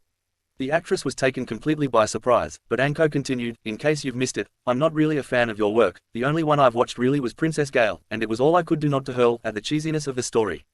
If it wasn't my job to protect you, I'd leave you a nice little scar to teach you how to interact with your fans. In fact, my student and I are going to be your escort for the rest of the day, and if you deny any of your fans an autograph, you and I will be having another kind of discussion." Then pressing the kunai a little harder into the back of Yuki Fujika's, causing her to gasp in pain. "Do I make myself clear?" The actress nodded hurriedly, her mouth too dry to make sound. Back at the movie studio. Though they received a brief overview the night before, Kakashi decides to brief Sasuke and Hinata more thoroughly on the details of the mission. "Our mission is to guard the actress, Yuki Fujika's, best known for her role in Princess Gale," Kakashi reminded them. "Well, maybe not guard, more like escort." They were sitting within the sound stage during the briefing, all while trying to ignore the bustle of the crew as they went about their tasks. The scriptwriter, Woojin, a young man with dirty blonde hair, wearing a blue jean jacket, over a white t-shirt, blue jeans, and a reverse ball cap, and holding a rolled-up version of the script, elaborated on Kakashi's words. "The next Princess Gale movie is the first we're filming abroad, but our leading lady is a bit of a diva," he said, eyeing Sandayu critically. Sandayu cringed and grinned in embarrassment. "I am so sorry for her behavior." That's when the director, an older gentleman by the name of Makino, spoke. "Still, the Hidden Leaf Ninja are impressive. They easily beat the men we hired to be her bodyguards and stuntmen, and those are some big dudes." "Yes, thank you very much," Kakashi replied. All the while, Hinata was looking around, when she spied some photographs tacked to a corkboard. One of the pictures caught her eye as she looked at it. "Wow," she said, "look at those cliffs." "That's the Rainbow Glacier in the Land of Snow," said a voice from behind her. Upon turning, she noticed two of the actors from the movie, staring at her amicably. "You're Kinja, you play the part of Barakanto, don't you?" she asked, who simply nodded and smiled. The other actor playing the part of the monk just nodded, but added, "The climactic last scene of the movie will be filmed there," he informed her. Hinata just nodded. "You must be Hidoro, you play Shishimaru the monk," she stated. Sasuke quirked an eyebrow. "The Land of Snow, isn't it a long way to go just to shoot a scene for a movie?" "It was Sandayu's suggestion, he's Yuki's manager," Woojin replied. "Apparently the Rainbow Glacier shines in all 7 colors during the spring." Kakashi however spoke up. "No, that's just an old legend." Everyone turned to look at him. "In truth, there isn't any spring in Yuki no Kuni." "No spring?" Sasuke asked. "Not ever." "So, it's winter there for the entire year?" Hinata asked. "Yep," Kakashi answered, confirming their suspicions, "all year long." "Kakashi, right?" the director asked. "I take it, this won't be your first time in snow," he surmised. "Yes," Kakashi confirmed, "but it was a long time ago." "Were you sent along with us because you have prior knowledge of the region?" Sasuke asked, as he has wondered about the assignment of another jonin on another seemingly easy mission. Kakashi merely nodded, but neither genin was convinced. If it was such a simple escort mission, why send a valuable jonin on such an insignificant mission? They could have just included geographic and political data in the mission profile. Such data was almost never classified. "I've heard it's a very poor nation, also," came another voice as a man drew closer, and deliberately leaned closer to Hinata's chair than was necessary. She sat up straight and turned to look at the new voice. He sashayed a smile towards her, a smile only slightly less bright than Mito Guy's, in Kakashi's opinion. The Hyuga's look was one of indifference, at the admittedly handsome man smiling at her. True kunoichi only give looks on their men secondary importance. In her mind, she was lucky because her man was powerful, handsome, and her best friend. This pretty boy never even stood a chance at gaining her affections. She cast a look at Sasuke, and saw his scowl at the actor. Sasuke looked at where his hand was in proximity to Hinata's shoulder, and he did not like it, and he began to leak a little killing intent toward the man, known as Michi, who played Tsukikura, the swordsman of Princess Gale. The man, looking slightly uneasy, backed slowly away from the teenage girl. She did look at her secret boyfriend, and when he turned from backing off the pretty boy, looked to see if she was angry at him. Hinata merely winked, and they each made one half of a hand sign, which was their way of discreetly communicating their feelings to each other. In this case, the hand sign conveyed feelings of love, from Hinata to Sasuke. Story goes, their former lord was a fanatic for gadgets. Michi continued, bankrupted his clan's fortune for silly amusements. "As long as they have central heating, I'll be fine," Hidoro put in. "I'm not tough enough for that kind of cold." "Maybe, you should head for the hills, too," Kinja added with a chuckle, "just like Yuki." "Hey," Woojin begged, "don't even joke about that, that's not even funny," but the actors gave a good-natured laugh at their young friend's expense. "So, Yuki," Hinata asked, "is she always acting like a spoiled princess?" The actors looked at each other before answering with an emphatic, yes. Then looking at a picture of the actress, Kin added, Yuki doesn't even know the meaning of the words, dreams or aspirations. Then the director added to defend her a little, however she was never one to blow off her work. I don't know anything about her personally, and I don't need to, as long as she performs at her best. Say what you want, but that woman is a born actress. That's true, Woojin added, and she only started running when she heard we were going to be filming in Yuki. With Anko and Naruto. True to their words, Naruto and Anko accompanied the actress all over the city. However, the actress was clever. She ducked into a department store and bought herself a whole new outfit that completely disguised her. Teacher and student may have wanted to teach Yuki Fujika's a lesson, but they knew that their primary concern was her safety, so to make her disguise solid they also changed to suit their client. Yuki did try to shake him by leaving the store, before they were finished changing, but Naruto took precautions and left a clone outside the dressing room to prevent Yuki from leaving without them. All three walked out of the store like they were friends. Anko had let her hair down, which went down to her shoulders and combed it straight. The clothes she wore included a brown leather, fringed blouse, and stylishly purple jeans, similar to her hair color. She added cowboy boots the same shade as the blouse, and a purse for her ninja tools. Naruto shifted his body into that of Naruto, his pervert buster, and now wore a high-collared, sleeveless blouse the color of her sky-blue eyes, but still covered said eyes with her Suna shades, under a long, loose-fitting sun-yellow, summer dress, with a wristwatch on her left wrist, and standard shinobi sandals. The scroll, in which she sealed her normal clothes, had a genjutsu placed upon it that made it look like a purse, the same color as the blouse. She also sealed her 3 blades into 3 separate tattoos, one on her right forearm. For her mother's blade, one on her left forearm. For his Thunder God blade, and her father's blade, vertically, along her upper arm. By the time they left the store, it was approaching early evening. Nobody except maybe a man or two, who appreciated their looks, but gave them no more than a passing glance, gave them any notice. They traveled all over the city, the 2 ninja flanking the actress, but following wherever she went. To her credit, Yuki never tried shaking them, except for that one time in the department store, but she was adamant about not returning to the studio. Naruto and Anko got a good look at her face whenever they suggested returning. What they saw on her face was not what they expected. They saw fear etched on the actress's visage. This was the first clue they got that this mission was more than just an escort mission for a movie crew. They found their way to a seedy, underground bar, and after a few drinks Yuki began to speak. She took out a weird-looking necklace, which seemed to glitter with its own internal power. Who would want to go to Yuki no Kuni, she asked. Then she began talking about how acting was the lowest profession anyone could want to be. We're professional lies, you know. In most professions lying is the quickest way to get canned. But, in acting, it's the quickest way to get hired. The bar was pretty dead, with only a few patrons and the bartender standing at one end, away from the party of 3. Naruto noticed one workman in nondescript clothing sitting at the far end of the bar. What made him stand out to the Uzumaki was this man seemed to be drinking coffee. This workman stood up as they walked in, and began sauntering close to the actress. Naruto felt the swinging of this man's arm, and knew it had something dangerous about it. Then as the man got closer, she noticed something that really set her alarm bells off. Her whisker sense tingling, but she could not be sure. There was something blocking her senses. Just before the workman could get near them, the door burst open and into the bar, an old man came running in, followed closely by Hinata. Yuki, he shouted, our ship to the land of snow, will set sail soon, please, we have no time. By this time the rest of Team Dojutsu arrived. Sasuke and Kakashi walked in after the old man. No, thank you, she replied. What? Sandayu asked in astonishment. I've decided not to continue as Princess Gale, she explained. What are you saying? Sandayu asked. Don't worry, she slurred, it happens all the time. The actors and directors change all the time between sequels, so they'll just cast someone else in the role. That's enough, Sandayu snapped. You listen to me, there is nobody else who can play Princess Gale.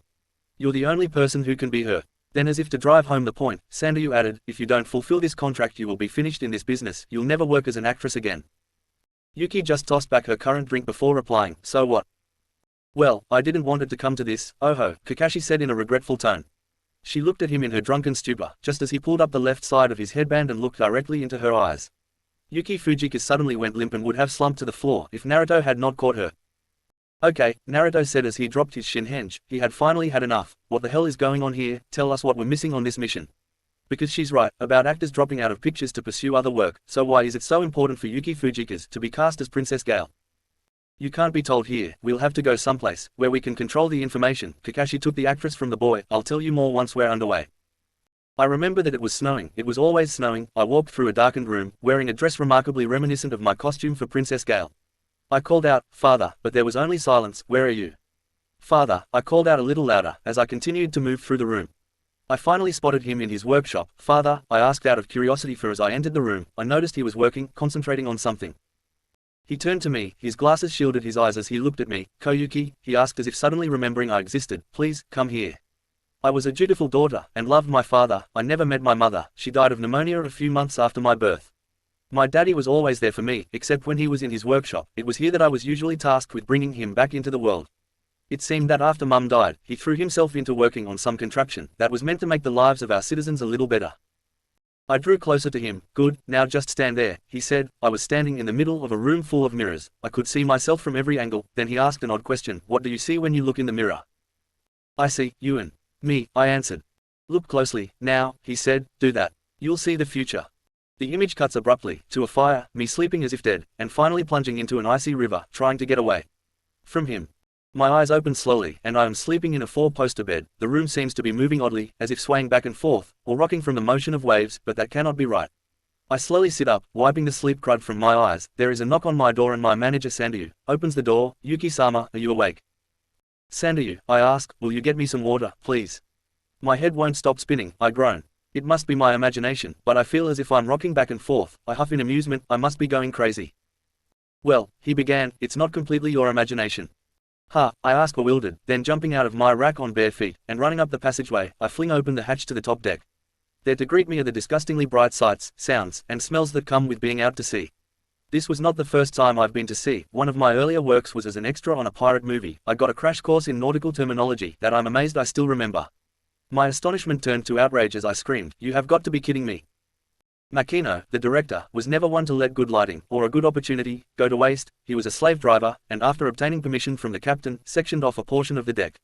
Before I knew it, I was sitting in the makeup chair, feeling utterly dejected. I had been so close to never going back to that place, or seeing him, ever again. Further up the deck, Naruto and the rest of the team were getting the real briefing on the true objective of the mission. Their expression showed just how surprising the information was. You mean, she really is a princess? Kakashi-san, was Naruto's first question. That's correct, Naruto-kun, the masked ninja confirmed. And, we're really escorting her back to help her reclaim her throne, Sasuke asked. If she wants it, our main objective is to depose her uncle, the tyrant, Kazuhana Dodo, Kakashi informed her. At most she's going to be a figurehead for her people, then after everything is settled, it's up to her if she wishes to retain her throne or abdicate. Anko had been doing some thinking, then asked the important question, other than the pay from our client, what's in it for Konoha or Hai no Kuni? They looked at her wondering where she was going with this. I don't mean to sound cruel, but overthrowing a despot doesn't really sound like enough for our nation to get involved in something of this magnitude, she mused. We don't usually get involved with the struggles of other nations, unless we're asked by the sovereign of that nation to do so, she added, and Yuki does not border our nation, so fear of invasion is out. So what does the daimyo and the Hokage get out of sanctioning this kind of mission, which could easily lead to an international incident? Kakashi nodded. One word, Anko-chan, technology. While most nations are pretty much equal in terms of technology, Yuki no Kuni is a cut above the rest in terms of tech, militarily and in consumerism. Let me give you an example. One of the first missions I was given after my stint in ANBU was a recon mission, because there were rumors that Yuki had developed an armor that could protect the wearer from ninjutsu and genjutsu, namely chakra-based attacks. Is this the mission you referred to, when you mentioned having knowledge of Yuki no Kuni? Hinata asked. The very same, Hinata-san, Kakashi confirmed. Kazuhana has been approached through diplomatic channels, by many nations, trying to broker an alliance, but he's being stubborn, so the daimyo and the Hokage hope to try working with his successor, whomever that may be, Kakashi finished. At this, Naruto whistled. That means we're kinda expendable. I mean, we represent the royalty, if you will, of Konoha, me, Hinata, Sasuke, the signs of 3 of the major clans of the village, but we're still genin and 2 of us are considered outcasts among the village, he said waving his hand, between himself and his sensei, so we'll likely get the blame, if anything goes wrong. Oji-sama must also be using me, because I am also unofficial, royalty in fire, made more so, when me and Yugao Koi allowed Hai no Kuni to annex Uzumaki Shima. He has not made it official yet, but this is a backdoor way of acknowledging me as a potential member of his family, and heir to his throne, Naruto thought, and his tenants could only agree with him. Kakashi and Anko looked between themselves, then their genin, and Anko smiled sardonically. Welcome to an A-rank mission, Naruto. They all looked back up the deck, toward the cast and crew of the production. Lights were flipped on, lights are set. The actors took their places, sound devices began recording. Okay, we're up to speed, the sound guy cried. Cameras rolling, the cameraman shouted. Then the director began shouting commands. All right, let's get this show on the road, he said, then added, I want to get this on the first take. Right, the crew responded. Then Woojin stood up with the clapboard. Okay, scene 23, cut 6, take 1. Action. While the actors did their job, the ninja did theirs. Naruto created 4 clones, one of which changed into an eagle and perched on Hinata's shoulder. Hinata with her Byakugan climbed to the crow's nest and asked if she could help the sailor on watch. The bird henge was to reduce crowding in the nest. The other 3 remained in human form and accompanied the rest of the team as they went about their separate tasks. Kakashi went to speak to the captain about a few things, while Anko went AFT to stand next to the helmsman. Sasuke went forward to the forecastle to give his eyes the best chance of spotting something. His father and mother both warned him to never rely completely on his new Sharingan. They admonished him that the world was ever evolving and there may come someone who can circumvent the Uchiha Kekkei Genkai. But, right now, his eyes were his best tool and were necessary at this moment. Naruto also went AFT all the way to the weather deck to look out for any rearguard attacks. As the sun set, the ship made good time as she sailed west toward the horizon. Chapter 12, Clash in the Snow, Test of Spirit. The next day. During the night, the temperature began to plummet as they entered land of snow waters. By the time morning rolled around, they were well within Yuki. The skies of Yuki no Kuni were the dreariest Naruto had ever seen. In High no Kuni, summer had taken hold, and they were in for some pleasant weather, but here in the land of snow, it is a land that has never heard of summer and the clouds were always pregnant with snow. They made good passage through the iceberg-riddled waters of this ocean, right up until they ran into the mother of all icebergs, sitting right on their course. The captain had no choice but to furl the sails and drop anchor. The ninja was already grouped in the forecastle, studying the ice island. "What is that?" Naruto asked in awe. At this moment, Naruto's duster was less an affectation, and more of a necessity. He even rolled the sleeves down on his long shirt and pants. Anko glared at the glacier. "When I woke up this morning, I discovered that our passage was blocked." While the ninja was concerned, the film crew was excited about this turn of events. They set to work prepping and shooting. The director was ever the opportunist. It did not take long for them to set the scene and begin filming. Just as they were reaching the climax of the scene, an explosion set on one of the highest cliffs got their attention. The ninja was there in a blur, with Kakashi taking the lead. "Everyone get back to the ship, this is why you hired us, after all," he ordered. The actors did not have to be told twice, as only the princess chose to stay behind. The director, however, was very eager to film an actual fight sequence between ninjas, in hopes of incorporating it into the Princess Gale's story.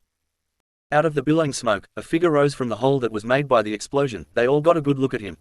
Standing there was a man of pale tone. He had a thin and bony face, blue eyes, and a narrow nose, with lilac-colored hair with a ponytail, and a grey forehead protector that looked more like a helmet.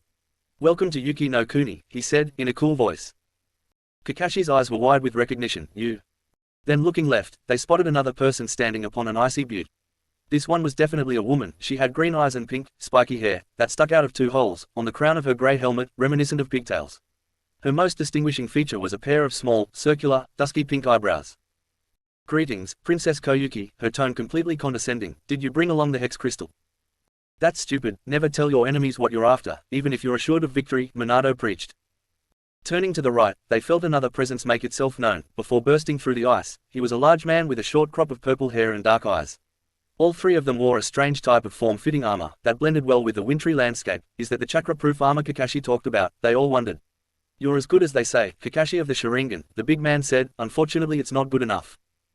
The genin looked at their jonin. "What's the plan?" they asked.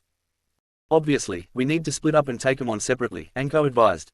She was the junior jonin on this mission, so she would leave it up to Kakashi to make final decisions. Kakashi nodded. "They have home field advantage, which makes them prepared, but the guy up there, Rugenade, knows me, which means they've prepared for me." He summarized their situation. "That's true, Kakashi-san, which probably means you should stay back here and protect the princess," Naruto said, "but they don't know us, so they may not be prepared for us, but I do kind of know him," Naruto said, pointing to the big man who just revealed himself. "He was in Kine, when we were taking care of Yuki Haim." "How do you know, Naruto?" Kakashi asked.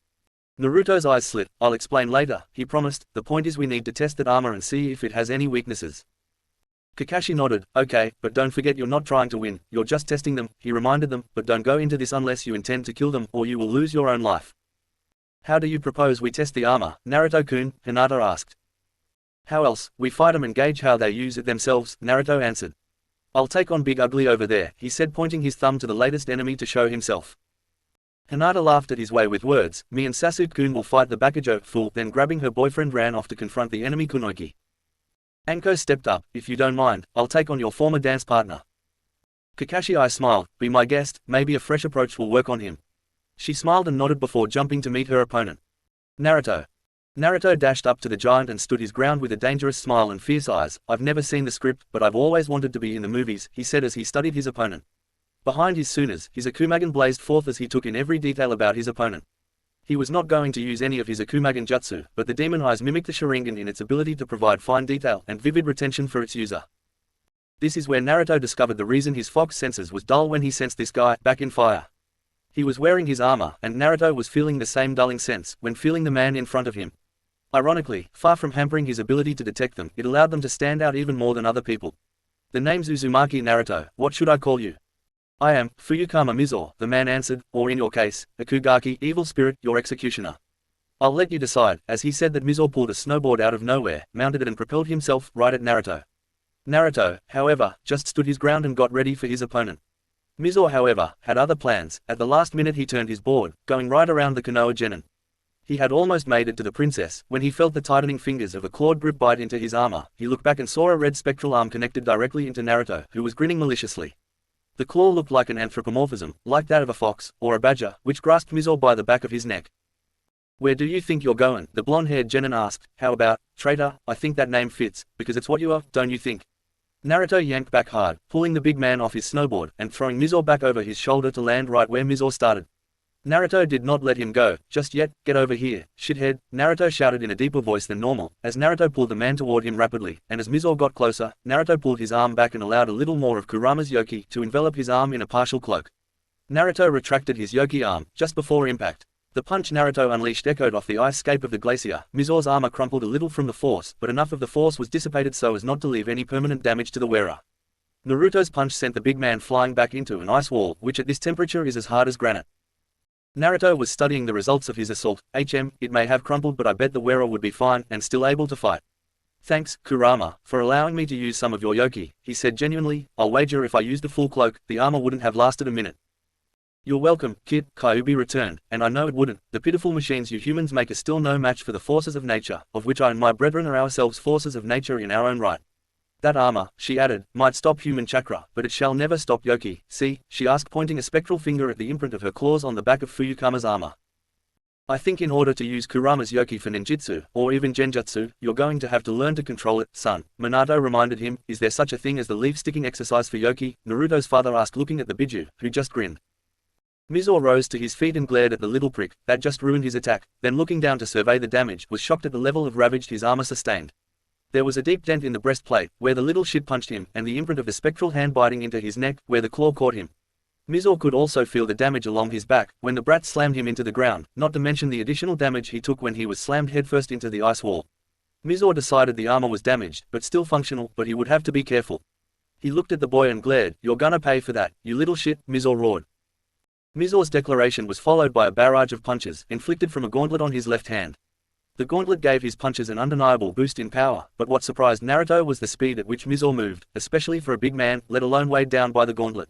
Naruto, however, had been training for 4 months with Zabuza Momoki's shadow and had learned how to fight a man with overpowering might.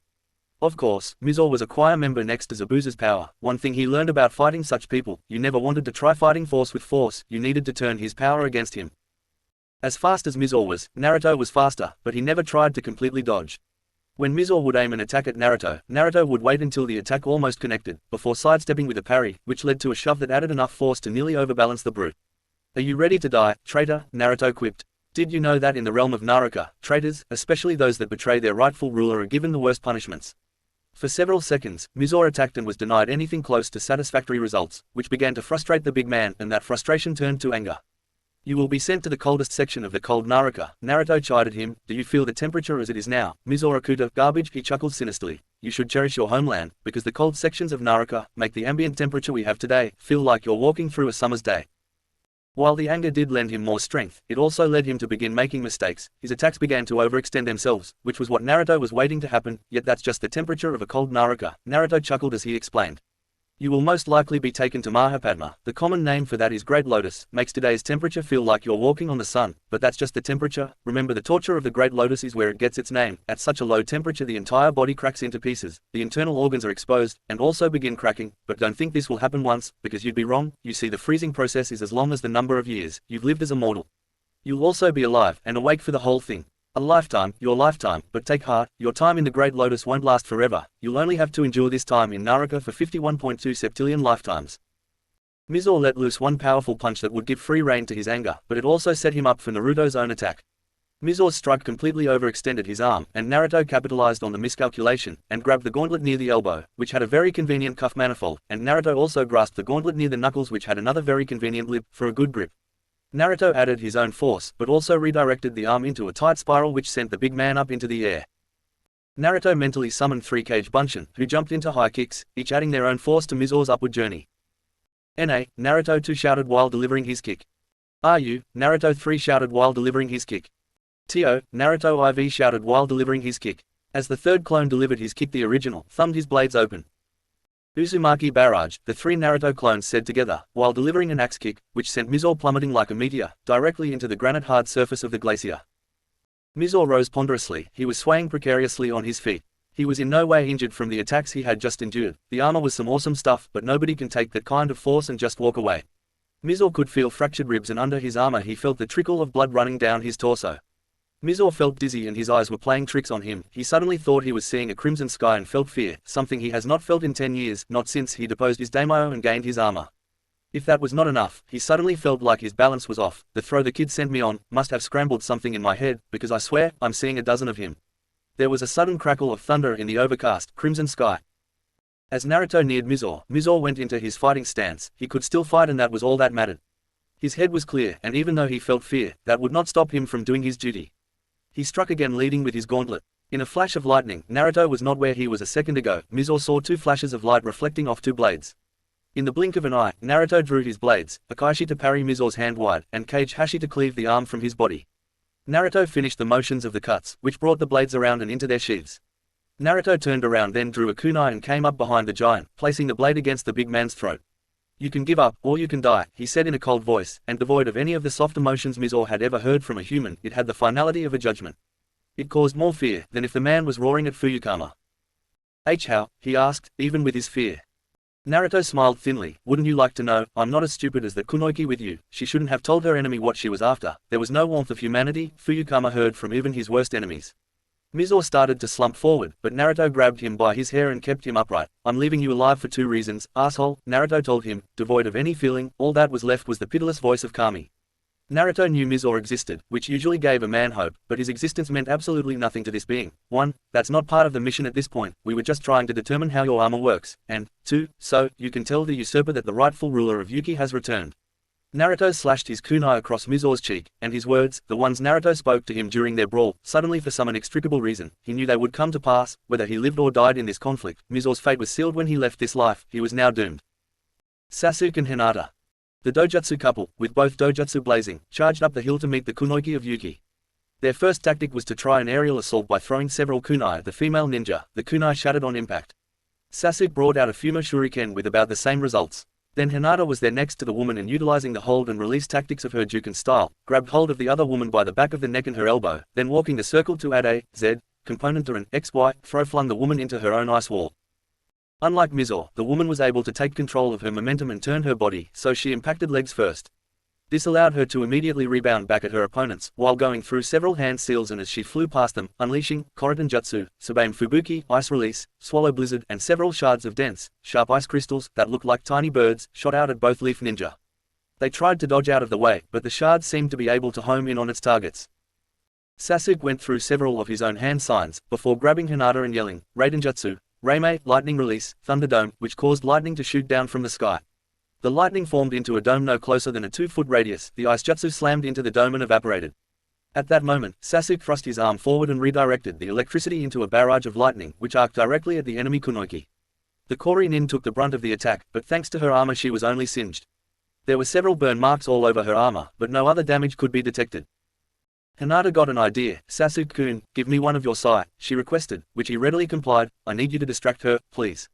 He nodded immediately, and turned to get to work, but she grabbed his hand, stopping him, before grabbing his lapels and making him look her in the eye. "You be careful, if you get so much as a scratch on you, I'll kick your ass, myself," she ordered, "right after I kill her."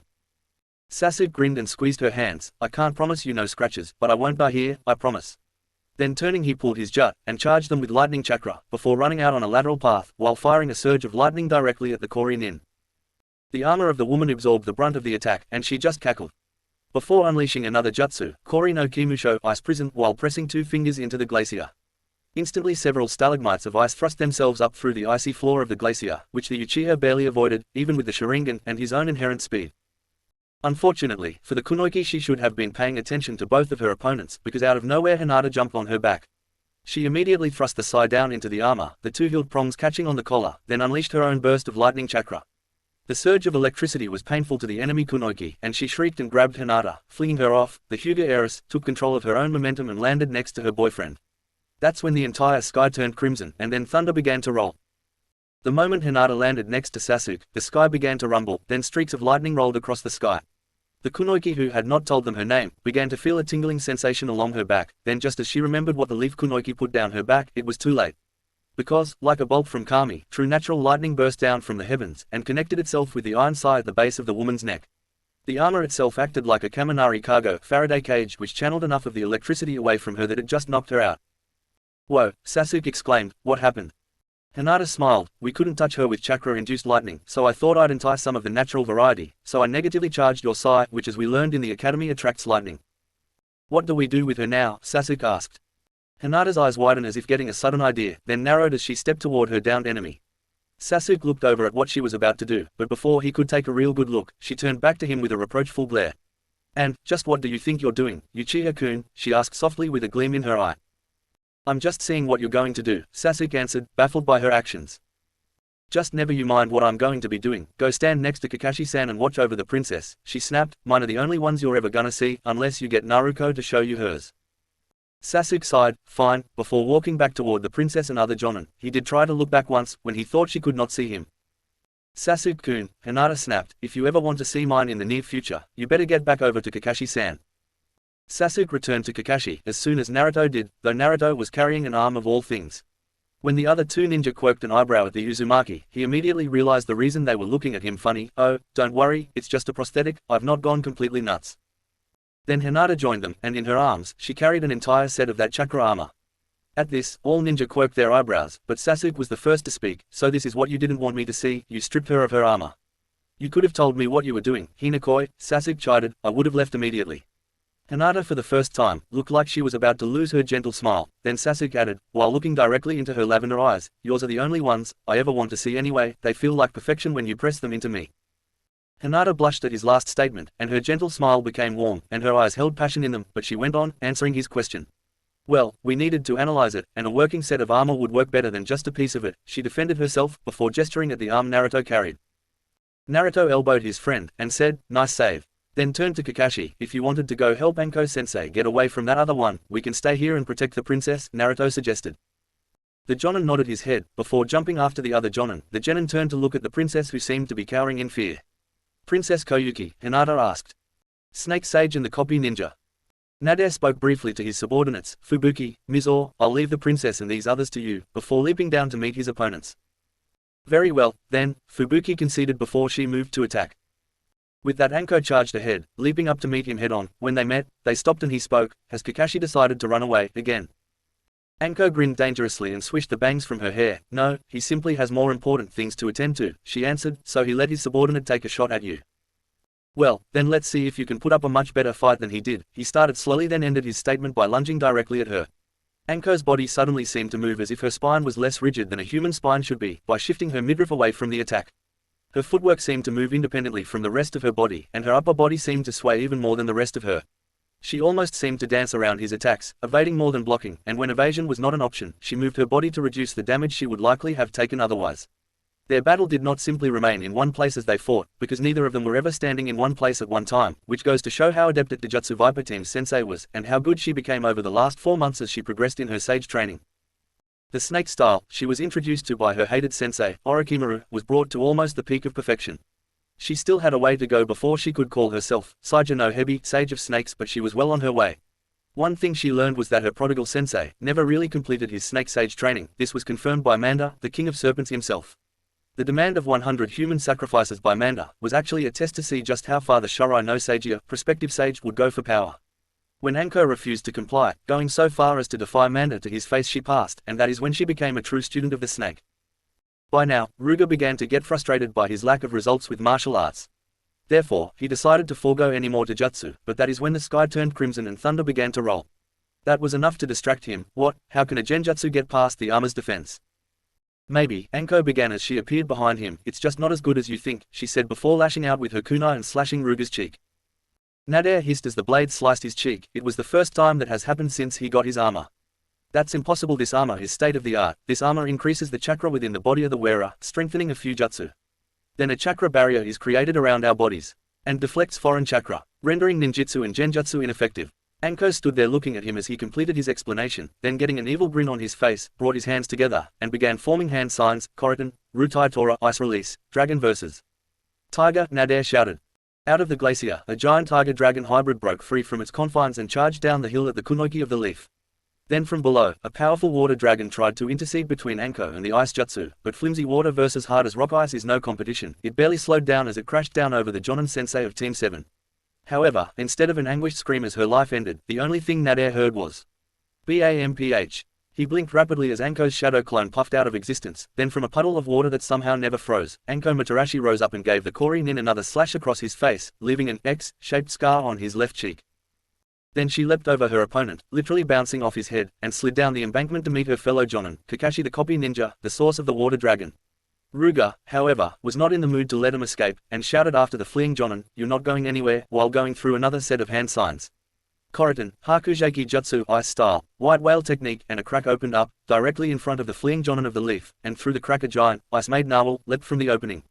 It must have flown a good 18 meters through the air, and when it landed, its weight crushed the already damaged surface of the giant glacier.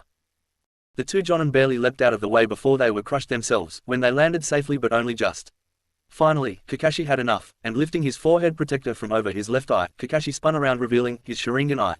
"That was impressive," he said in a deceptively calm voice. "Now it's my turn," he said with a growl. He cast his voice back down to the waiting Genin. "Naruto, get everyone and get out of here," he said, "get to the ship."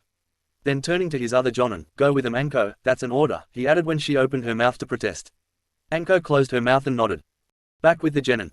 Naruto and the others heard Kakashi's voice from above. "Naruto, get everyone and get out of here," Kakashi said, "get to the ship."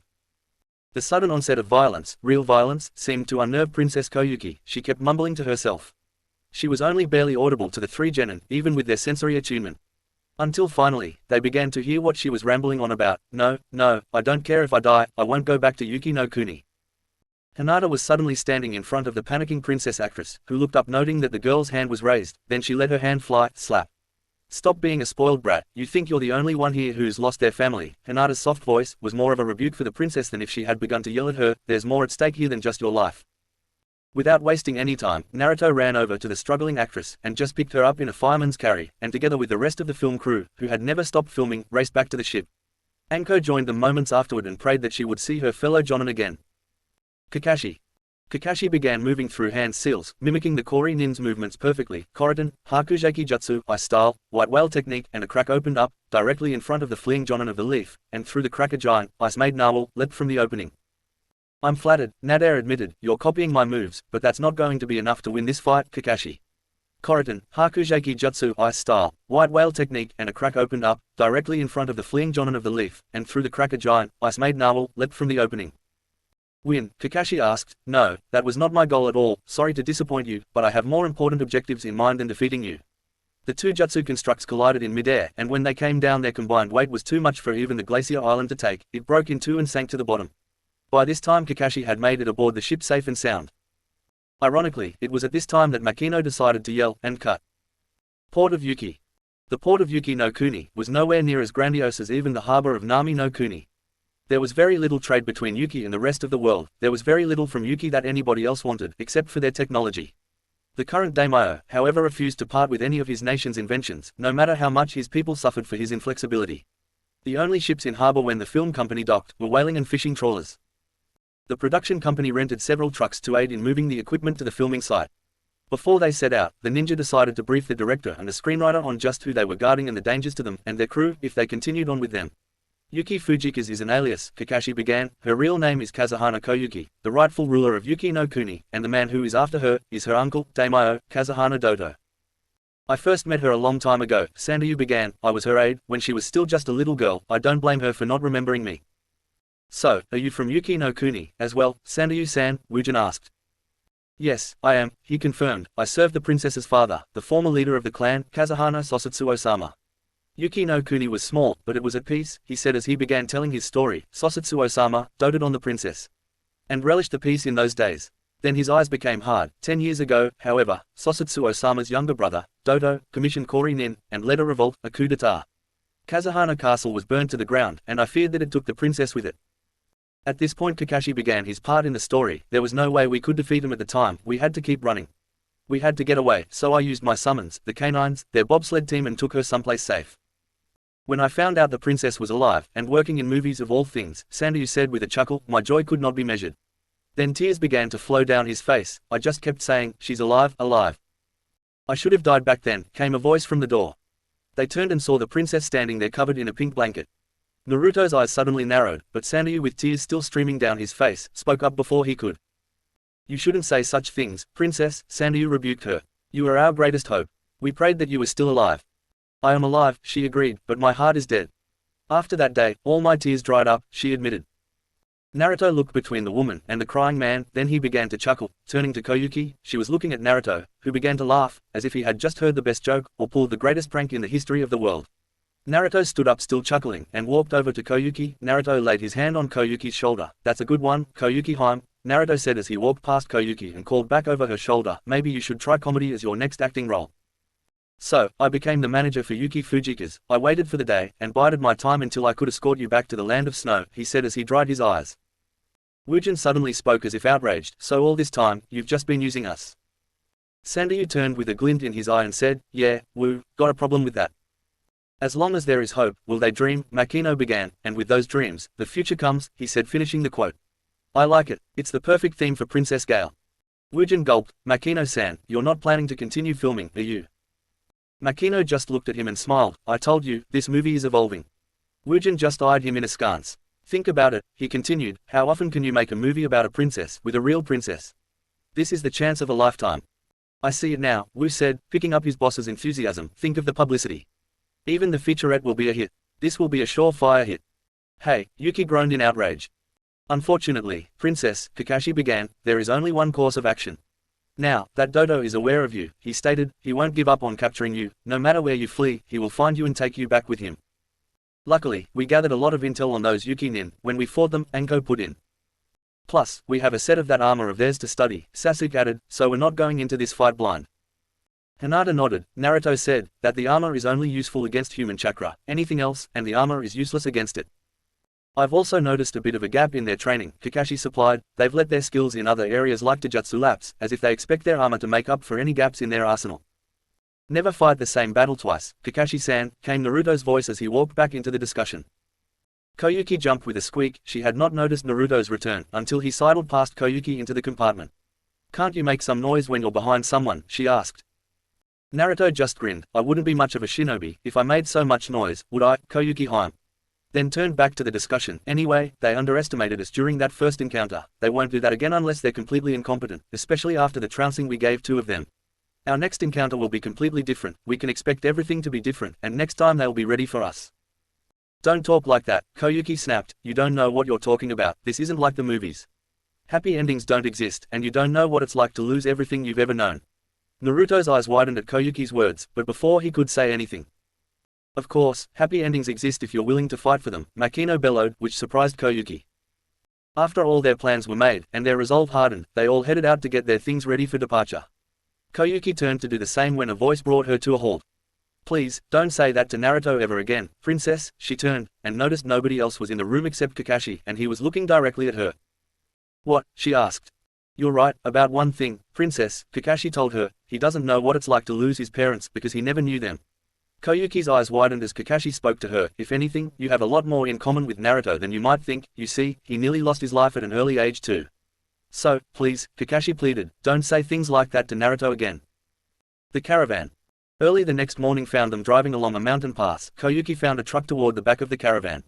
She gazed unseeingly out the window as the mountains zoomed behind them. They stopped just before they entered a tunnel for a bathroom break. Our hideout's not far from here, Sandayu told them, just beyond this cave. Once we're finished shooting here, we'll pass through to the other side. Then my people can rest easier, knowing they finally have their princess back. After a while they pressed on through the tunnel, which was long and dark even with the headlights from the caravan lighting the way. Whoa, I can't see the exit at all, Naruto commented.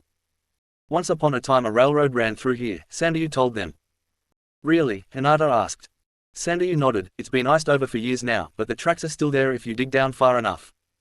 Finally, they came to the end of the tunnel, and the director could not wait to get started. But just as they were about to get set up, Wujin came barreling out of one of the trucks. Makino-san, we've got a problem, he said excitedly. What now? The director demanded. Yuki has vanished again, he informed him. What? Makino yelled. Sandayu upon hearing that began to look around in earnest. The ninja waste no time going to look for the wayward princess. Fan out and look for her, Kakashi ordered them. Radio if she turns up, Anko added. Hi, they affirm. Naruto landed on a small outcropping and using his dojutsu and other senses located the princess, running along a forest path, like the hounds of hell were on her heels. Naruto radios their position to the rest of his team. I've found her, 20 degrees north of the caravan, in a valley, he informs them, then sighs, she's running away. Naruto got close to Koyuki, when all of a sudden, the princess tripped over a loose tuft of snow, falling head over heels, landing face first at the bottom of the hill. Koyuki just lays there, not even bothering to try standing. Naruto gets an idea, let's see if she has truly lost the will to fight. The wolf. A wolf stalks through the snow-laden forest floor. Food for her and her pups has been scarce this winter. Normally, she would be able to find a snow rabbit or a badger to satisfy her hunger and feed her pups.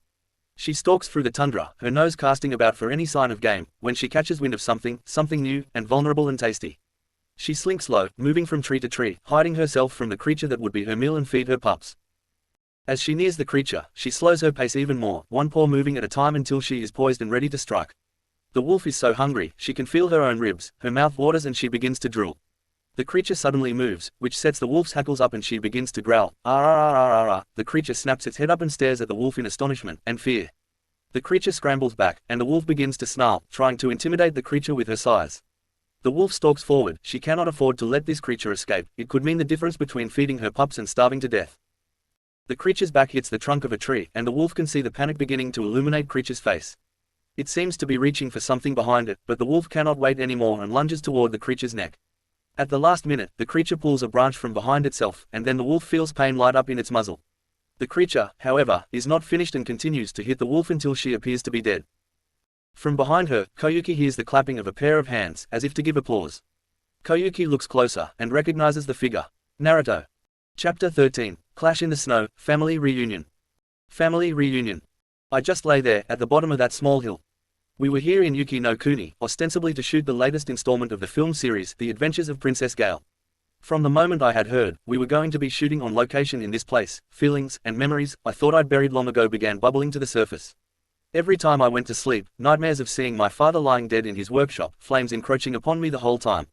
I stood frozen on the spot. I'd never seen a dead body, and it took some time before my 6-year-old mind could understand what my eyes were seeing. The dreams began affecting my waking life shortly after that. I would begin seeing things that would remind me of my time in Yuki, the more pleasant things that I remembered before that night. Looking back as an adult, I remember now how the troubled times started. My uncle, Dodo, and my father began to get into more intense arguments.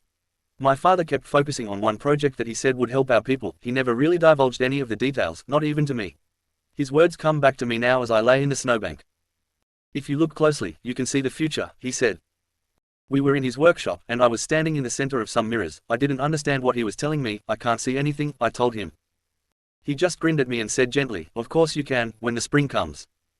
Spring, I mumbled. There is no spring in this land. You're a liar, father. As I lifted my head from where I lay, I heard growling that jerked my head up. There, standing 1.5 meters away from me, was a grey wolf, growling and stalking towards me. My eyes took in the teeth that could easily rip my throat out. I scrambled back using my feet to get as much distance between me and the carnivorous canine. I needed to get as much distance between me and it as I could to get to my feet and run. I'd almost succeeded when my back came up against a tree. I groped my hands behind me, looking for anything that could be used to help me. My hands found a branch, a dead fall that seemed stout enough to do what it needed to do. It comes out from behind me, and as the wolf lunges at me, I just react and start swinging. I swing and swing until the wolf stops moving. I'm sitting there panting, my breath coming out in heaves. I can see my breath coming out of me. Suddenly from behind me I hear someone start to clap, and I look and see the little blonde ninja, now wearing a duster, boonie hat with crimson forehead protector, but not the Suna shades, or the 2 swords he normally wore. He was clapping sarcastically, not like the enthusiastic clapping I've heard from many audiences I've performed before. I looked at him in confusion. Naruto. Naruto walked toward me clapping, until he was almost to me. He was smiling a humorless smile, and he narrowed his eyes at me, in what I assumed to be disappointment. So, you can fight back, he began, then snapped, when it's to protect your own, miserable life. I flinched from his words, like he'd slapped me, but he continued, I never met your father, Koyuki Okubyo-sha, coward, but from the stories Sandayu-san has told us of him, I get the feeling he'd be sorely disappointed in your behavior. I felt my stomach clench at what he said, because in my heart, I knew he was right about that. Father would have turned away from me in disappointment, and even though I had recently disparaged Dad in my mind, I still couldn't help but want him to be proud of me. However, my pride refused to allow my inner turmoil to show on my face, so I turned away and schooled my facial features into indifference and like a good actress began to perform. I turned back to this child, who thought he could lecture me. So what, I'm a grown woman, I don't need the approval of my father, and I don't need children telling me about cowardice. You've never had your entire world turned upside down. I don't care what Kakashi team said to me, there's no way you were nearly murdered by your uncle when you were 6. Naruto didn't even quirk an eyebrow at what I'd said to him, his face was stony and cold, enough to make the frigid atmosphere even colder. So, you can attack too, he said, when someone hits you where it hurts, then added, you are strong, Koyuki, and your heart is not as dead as you pretended to be. If it was, you would never have riposted so skillfully like that. I believe there's hope for you yet, Koyuki Oho, he told me, which genuinely surprised me. Now, you've just got to learn to channel your strength and attitude toward ends that can help others, besides yourself. Naruto turned, so he was side onto me. Now, come on, we need to get back to the caravan, he ordered, before real wolves find us and try to have us for dinner. I can't, I said to him.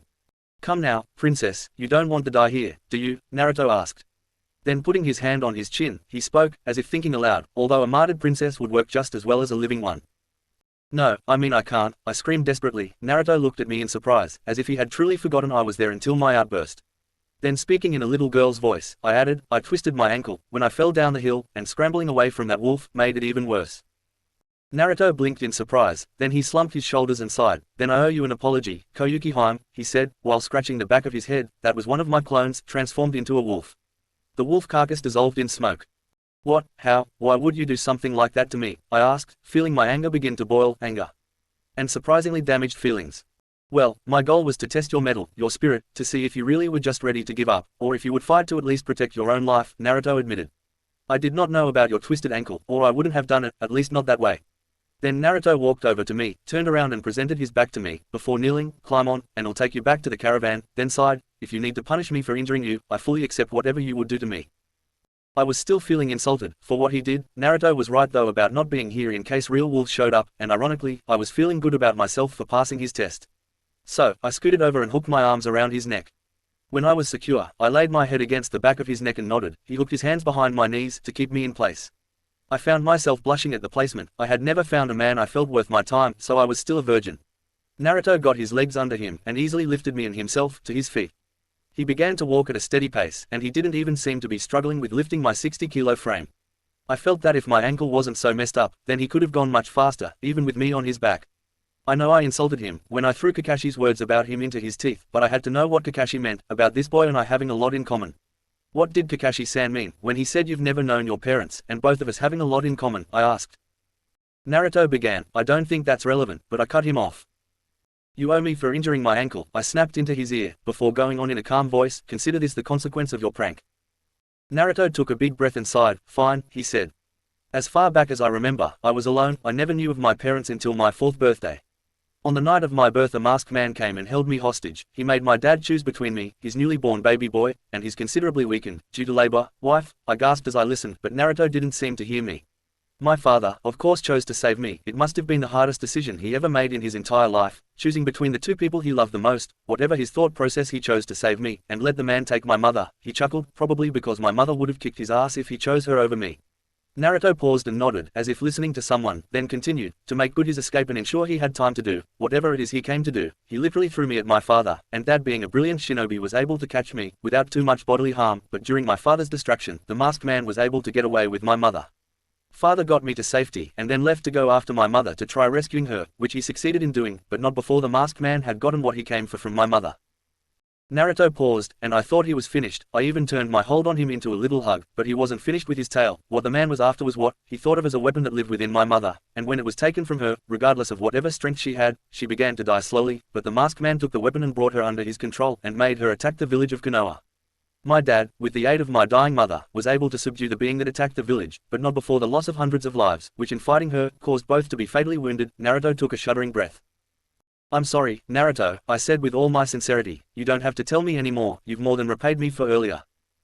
He simply shook his head. No, thank you, talking about it with someone has helped me remember how I came to be who I am today. Looking at this man in a boy's body with the side of my eye, I wondered how he could be so strong, and he was 10 years younger than me. Naruto, who has never known the loving touch of his mother, or even the proud smile of a father. At least, I remember who my father was, and could even remember the warmth of knowing that my father loved me. I snuggled my cheek up next to his, at least showing him some affection, which if he noticed he never said anything to discourage me from doing. We walked on in silence. After a while, we were walking through the tunnel we passed through on the way to our shoot site. The tunnel was long and seemed to have many side caverns. From behind us, we heard the howl of a locomotive's pressure whistle. We looked behind us, then looked below as the long frozen-over tracks became visible. Back with the caravan. The crew continued their work of setting the scene for when the ninja returned with their star. As the railroad tracks appeared, or more accurately, were defrosted from years of being iced over, Makino was astonished as even he had never seen anything like that. "What's that?" he asked in awe. Sandy rushed over to examine the newly uncovered railroad tracks, its chakra, running through the rails, and melting the ice. He suddenly realized the implications of this turn of events. "It's him," he growled in hatred. He turned to his colleagues, knowing they would be no match for what was coming. "All of you get out of here, none of you are prepared for what's coming. It's not safe." So saying, he leapt up and ran up the embankment, leaving the film crew. "I must get help, this is not a movie, they could really get hurt." As he ran, the director and screenwriter, taken aback by his sudden change, implored him to come back, but their cries were ignored. As the train got closer, it got louder. They could hear the whistle, and the clickety-clack of the train wheels as it neared. In front of the train, however, just barely keeping ahead of the big, iron behemoth, one of the ninjas came running out, and not only was he running at what had to be over 80 kilometers per hour, he was doing so, while carrying none other than their star. He was barely a step ahead of the train, and he had no sooner cleared the tunnel than he dove to the side of the track. The ninja came to a rest on an embankment off to the side of the track. He was lying on his back, breathing rapidly as his lungs fought for much-needed air. The princess lay on the ground next to him, thanking Kami that she was alive, and looking at the man that had just saved her life. Koyuki was astonished that someone she barely knew would risk his life just to save hers. "I mean, I'm just an actress." The train pulled to a stop, a little further down the track. After a few seconds, a voice dripping with arrogance and menace drifted to them from a loudspeaker. "It's been a long time, Koyuki Mei-chan." Niece. Koyuki's mouth just fell open, and the fear she had felt since before she returned to this Hekian godforsaken country came full force to the surface. "I knew it, Kazuhana Dodo Oji-san," she said, while the fear was still there. Another couple of emotions painted itself on her face and filled her voice, resignation and determination. Uncle Naruto watched her face, and what he saw made him smile. Koyuki was not faking these emotions.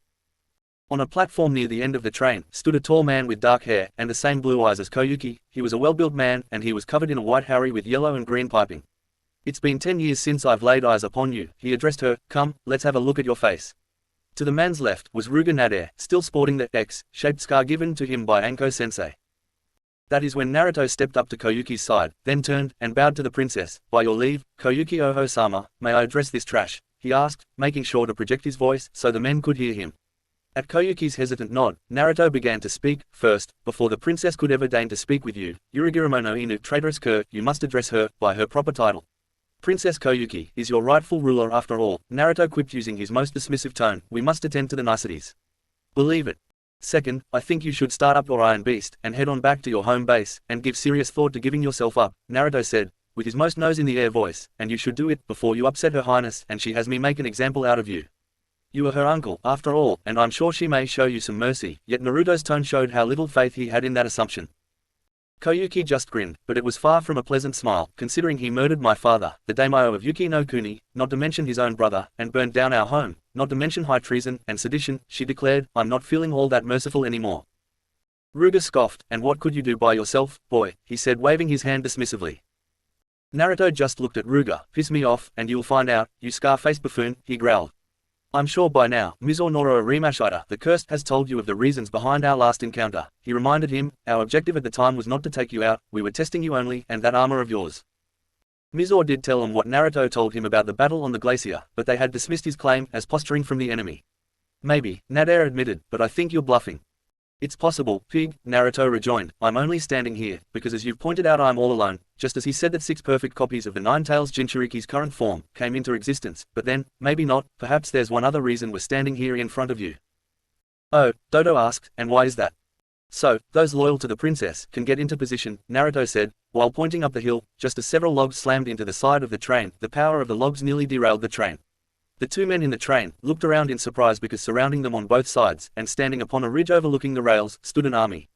They were the rebels that still refused to submit to Dodo's rightful rule. Standing among them was Sandayu, resplendent in traditional samurai armor, which looked good on him. In this setting he looked regal and commanding. He looked angry. "There you have it, men. Our beloved Koyuki Oho-sama is here to watch over us," he yelled in a raised and inspiring voice. "With her on our side, victory is ours." "Yeah," came the collective cheer of the men in the army. Sandayu, Koyuki gasped in surprise, just as Sandayu drew his katana like it was second nature to him. Hear me, Doto Yurigiramono, Sandayu yelled, we have waited a long time for this day. I, Sandayu Asada, and 50 loyal warriors, stand before you to avenge Kazuhana Sosatsu Osama. On this day, you will breathe no more. The words of Sandayu set a fire in his men's hearts, and the entire army let out a huge roar as their spirits of combat were ignited. They charged down the hill ready to die at a moment's notice for their princess, who looked on in amazement as they ran toward what might be their doom. As they neared, several doors along the length of the train snapped open, and a bank of apertures were pushed into view. Then, faster than anybody could throw them, thousands of kunai flew out of the apertures straight for the charging samurai. Koyuki saw what was about to happen and looked away from what would likely be a massacre. Please, don't look away, princess, Naruto asked, not even turning to look at the princess. The least you can do is honor these brave men as they go to meet their destiny, he implored Koyuki. They are doing this as much for your sake as they are for themselves and their families. As their monarch, you must look upon them with honor and grace, as they sacrifice everything, they are for you. Naruto's rebuking words caused Koyuki to turn and stand tall, as she allows herself to finally remember the love she once had for her ancestral home. Koyuki's father laid down his life, not just for her, but men like these, who wanted to live peaceful lives, and watch their children grow strong, and take their places. Her father worked himself nearly to death, trying to give them something that would make their lives a little better, and in the end his own brother murdered him, for power. Koyuki watched as these men fought for her, watched as the kunai struck them, and shattered. Koyuki, Doto, and Ruga's eyes all widened, and they blinked their eyes thinking they were playing tricks on them, but no, as the samurai got closer every kunai that was shot at them from the train shattered upon impact.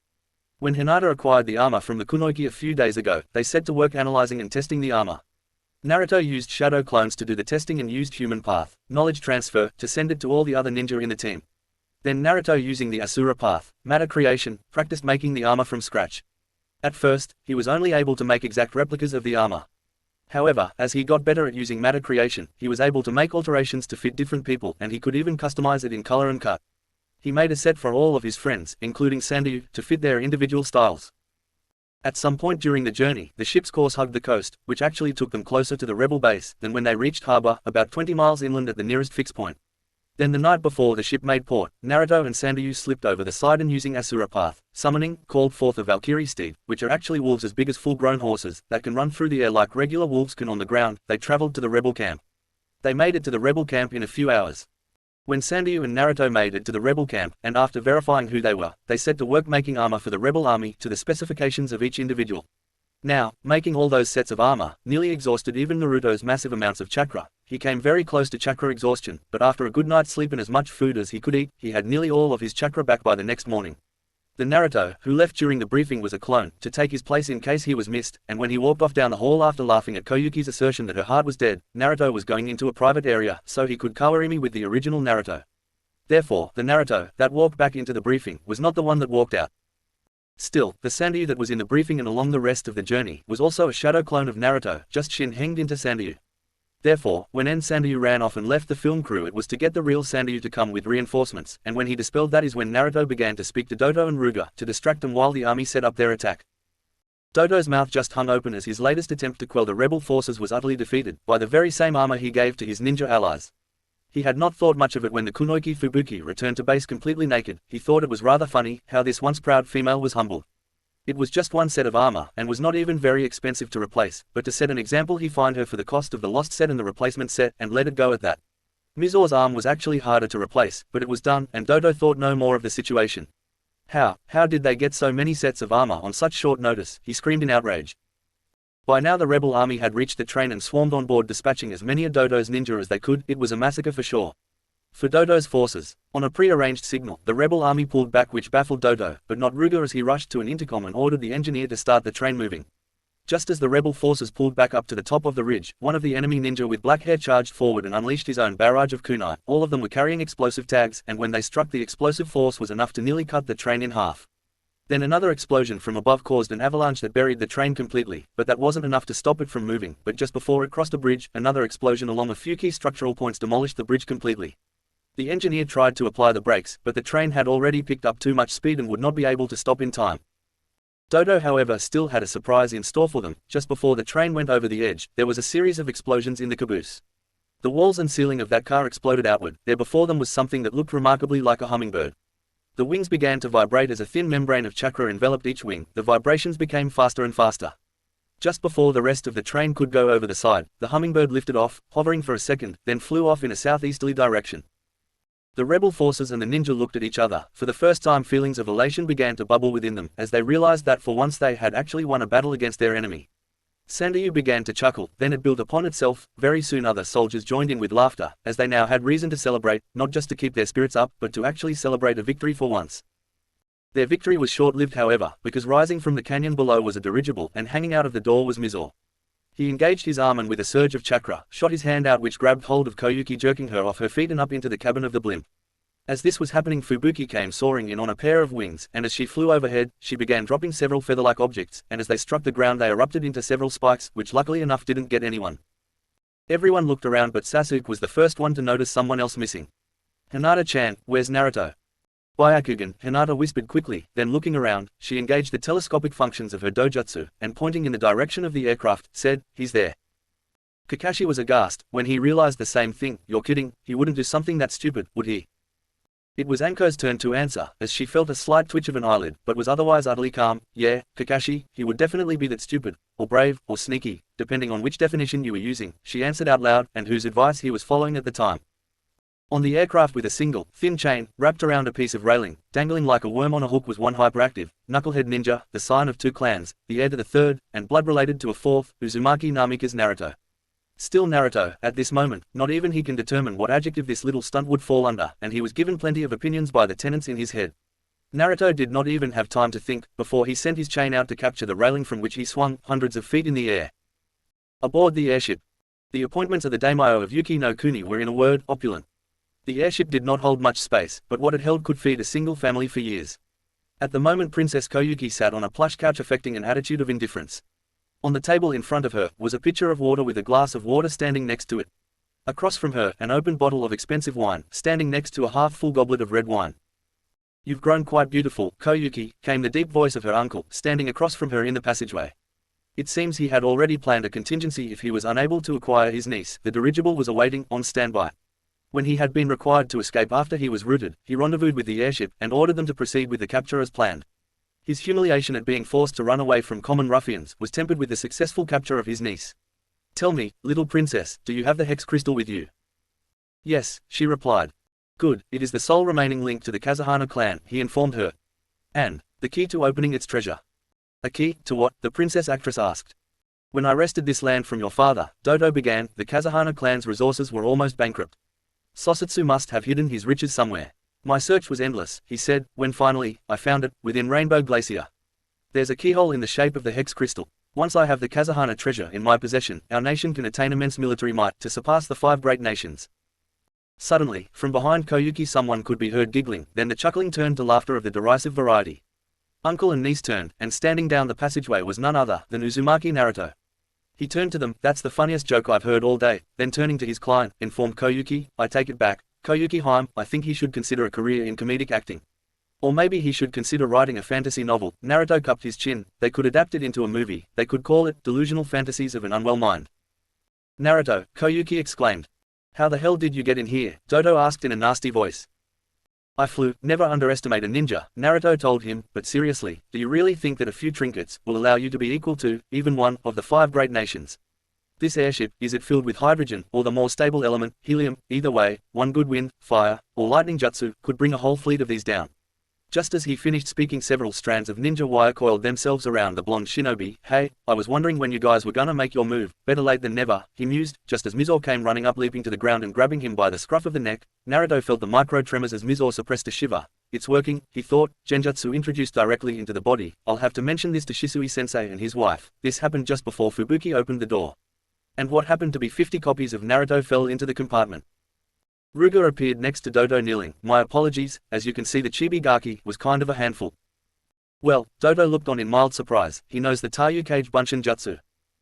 "I don't know," Mizo added, "but his level of chakra is nothing to sniff at. When we fought on that glacier, he used some kind of chakra that my armor barely stopped, and he has these arms that come out of his body. They also had no trouble causing damage to the armor either. It was as if the chakra defense wasn't there. He doesn't have those swords of his on him, but when he drew them and cut off my arm, I was afflicted with a weird genjutsu that turned the sky red, and made me see many of him." Mizo shivered, not wanting to mention the fear he felt, and the cold feelings of dread. Mizo had just been in the same room as the brat. Mizo shivered. "He told me that the swords don't use human chakra." What, do you think maybe we should try that contraption out on him? Rugo asked. He would make an interesting test subject, Dodo agreed. From a hidden compartment, a door rose, and a device appeared. It looked like a gear of some kind with an onmyo symbol in blue and red. Mizo picked Naruto up using the ninja wire, as Ruga brought the device over and placed it on Naruto's stomach over the seal mark. The machine when attached sent tentacle-like wires shooting into Naruto. As soon as they attached, electricity began to arc, and Naruto began to scream. Koyuki watched as Naruto was tortured, but she could do nothing. What is that thing? It is a device that restrains chakra, Dodo answered, but continued, that device will absorb any chakra stored in his body and bind it within a powerful barrier.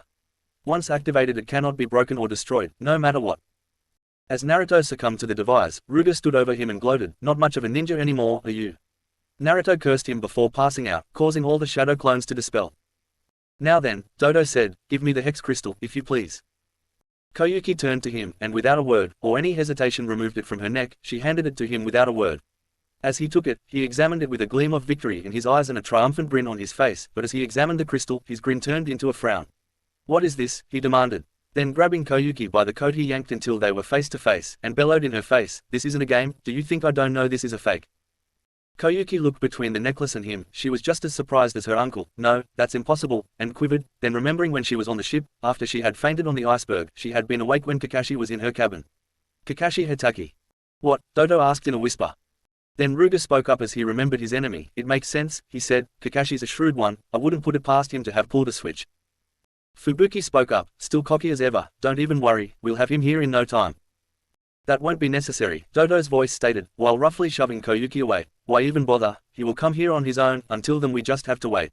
Besides, if it wasn't for your incompetence, he not only wouldn't have known what we were after in the first place, Dodo pointed out with an angry growl, but those accursed rebels wouldn't have been able to study that armor you lost, and be able to make so many copies. Now they're on an even playing field with me, and you are on thin ice, ninja. If the ninja had been paying any attention to the genin on the floor, they would have noticed a slight smile curling on his face. Chapter 14. Clash in the Snow, Kindling Faith. Dodo's mansion. The only words that could ever be used to describe the mansion Naruto and Koyuki were taken to, dark, forbidding, and immense, were the words that came to mind the most. Naruto upon arrival was taken to the bowels of the palace, and there chained to the ceiling of his cell. His duster, scroll, and tsunas, not to mention his kunai pouch and ninja tool belt, were confiscated by her captors. The only thing they allowed him to keep was his booty hat with crimson hide, a navy blue flak jacket, over an arctic camouflage-colored, tiger-striped, long-sleeved shirt and ANBU-style trousers, and flexible combat boots. They also did not get his blades, which he left in his tattoos. The ones who searched him seemed to be ignorant of fuinjutsu. Naruto did not struggle, acting compliant and defeated. He tried using his personal chakra, but the device they used on him sucked it right out of him. If he was not already used to being unable to use his chakra, thanks to his chains, then he would be more worried. As soon as he was placed in his cell, and after they left him alone for a while, he tested his chains and found he still had full use of them. Naruto had even talked to Kurama and his folks, and they counseled him to wait. They did not know for what, but they felt it was best to wait and bide his time, while acting like a prisoner. As Naruto was waiting, hanging there with his eyes closed, the dungeon door was opened, and a pair of Korinin escorted Koyuki to the cell across from him. I think I'm gonna wait and see what she will do, somehow despite how we bonded while she was riding. Was on top of. While I was carrying her, get a grip Naruto, you have a girlfriend, whom you love. Anyway, I don't fully trust her, she has too much resentment toward her nation and doesn't seem to care about her people. If that's the case, he hardened his eyes, then a martyred princess will serve as good as a living one. Koyuki was placed in the cell, and the ninja guards left. Naruto could feel her eyes on him, studying him. Serves you right, the princess accused. Maybe, Naruto admitted. No spring, he repeated. When Koyuki gave him a confused look, he elaborated. Back on the snowdrift, when you hurt your ankle, Naruto reminded her, you said there was no spring, what did you mean? Koyuki looked at Naruto for a long minute, then asked her own question. Kakashi told me, and I quote, he nearly lost his life at an early age too, she concluded, then asked, what did he mean by that? Naruto just looked at Koyuki for his own pregnant minute, and again took a big breath and sighed. I told you, how my dad and mother died to protect me, remember? Koyuki nodded. He continued, well it turns out, the only way to subdue the being that attacked Konoha, was to seal it inside someone, but the being was very powerful, the most powerful of her kind to be honest. The only suitable candidate the being could be sealed into was another living creature, an infant to be exact. Koyuki's eyes widened as Naruto said that, because this being is made of pure chakra, she needed to be sealed inside an infant because an infant's chakra coils have not fully formed. My father was an honorable man, and he could never have asked another parent to give up their child if he wasn't willing to do the same thing, so despite my mother's protests, he used me as the vessel to hold the being rampaging through our village. He used a seal that called upon the power of a god, the god of death itself, Shinigami. The price was his own soul and life force. So, that's how you almost lost your life, Koyuki asked. No, that was just the catalyst to the event that Kakashi-kun is referring to, Naruto corrected her. Koyuki looked confused. You have to understand that when Dad sealed the being into me, he only had the best of intentions. Well, to paraphrase, the road to Naruto is paved with those. He did not consider the hatred, and anger, and grief that being incurred during her attack, and from the beginning there were villagers that called for my execution, because whenever they looked at me all they saw was the being that existed within me. But the third Hokage wouldn't hear of it. He knew the difference between a storage scroll and the kunai contained within. My father's successor was chosen within a week and luckily, in view of the fact that she was my godmother, took the same stance as the third and forbade any reprisals against me on pain of death, even passed a law forbidding anyone from talking about that night as anything other than the Yondaim's triumph over the being inside me. Koyuki was silent, sensing more to come, and she was right. For 3 years I lived in an orphanage, until the night of my 4th birthday, when the orphanage mistress threw me out with nothing but the clothes on my back. I walked around for a little while, until it got dark. Naruto said in a whisper, they say darkness covers a multitude of sins. Well, that night sure was the case, because as soon as the sun went down, the ugliness of the citizens of Konoha was unleashed. They cornered me in a park and tried to beat me to death. Naruto's eyes took on a haunted look as if seeing everything from that night all over again. How did you survive? The princess asked in a hushed voice. I stopped giving up, and began to fight back, Naruto answered. The results were horrendous. Only 2 out of 14 of my attackers survived my retaliation, and committed suicide while they were in jail, awaiting questioning. Naruto's eyes returned to the present, and looked into the princess's eyes, which just looked at him, and Koyuki's mouth hung slack. Naruto fought back and continued to serve the people of his village, even after they tried to murder him. The princess wondered to herself. Koyuki turned away from Naruto, and stared at the walls of her cell, and fulfilled her part of the bargain. You'll see when the spring comes, Koyuki, she repeated, almost by rote as if that phrase was drummed into her. My father used to say that, she said, as if a memory was playing in her mind. Before I left Yuki, I never even knew there were other weather conditions besides winter. I asked father what spring was. He would have me close my eyes and try to describe it, so I could understand what he was telling me. He said, try to imagine yourself surrounded by a field of flowers. I would imagine what he told me and smile, and father, upon seeing this, would continue. There now, isn't that beautiful? He'd ask. Now run through it, as fast as you can, and the picture he painted for me was so vivid that I would raise my arms, and it felt like I was flying through the vision he would inspire.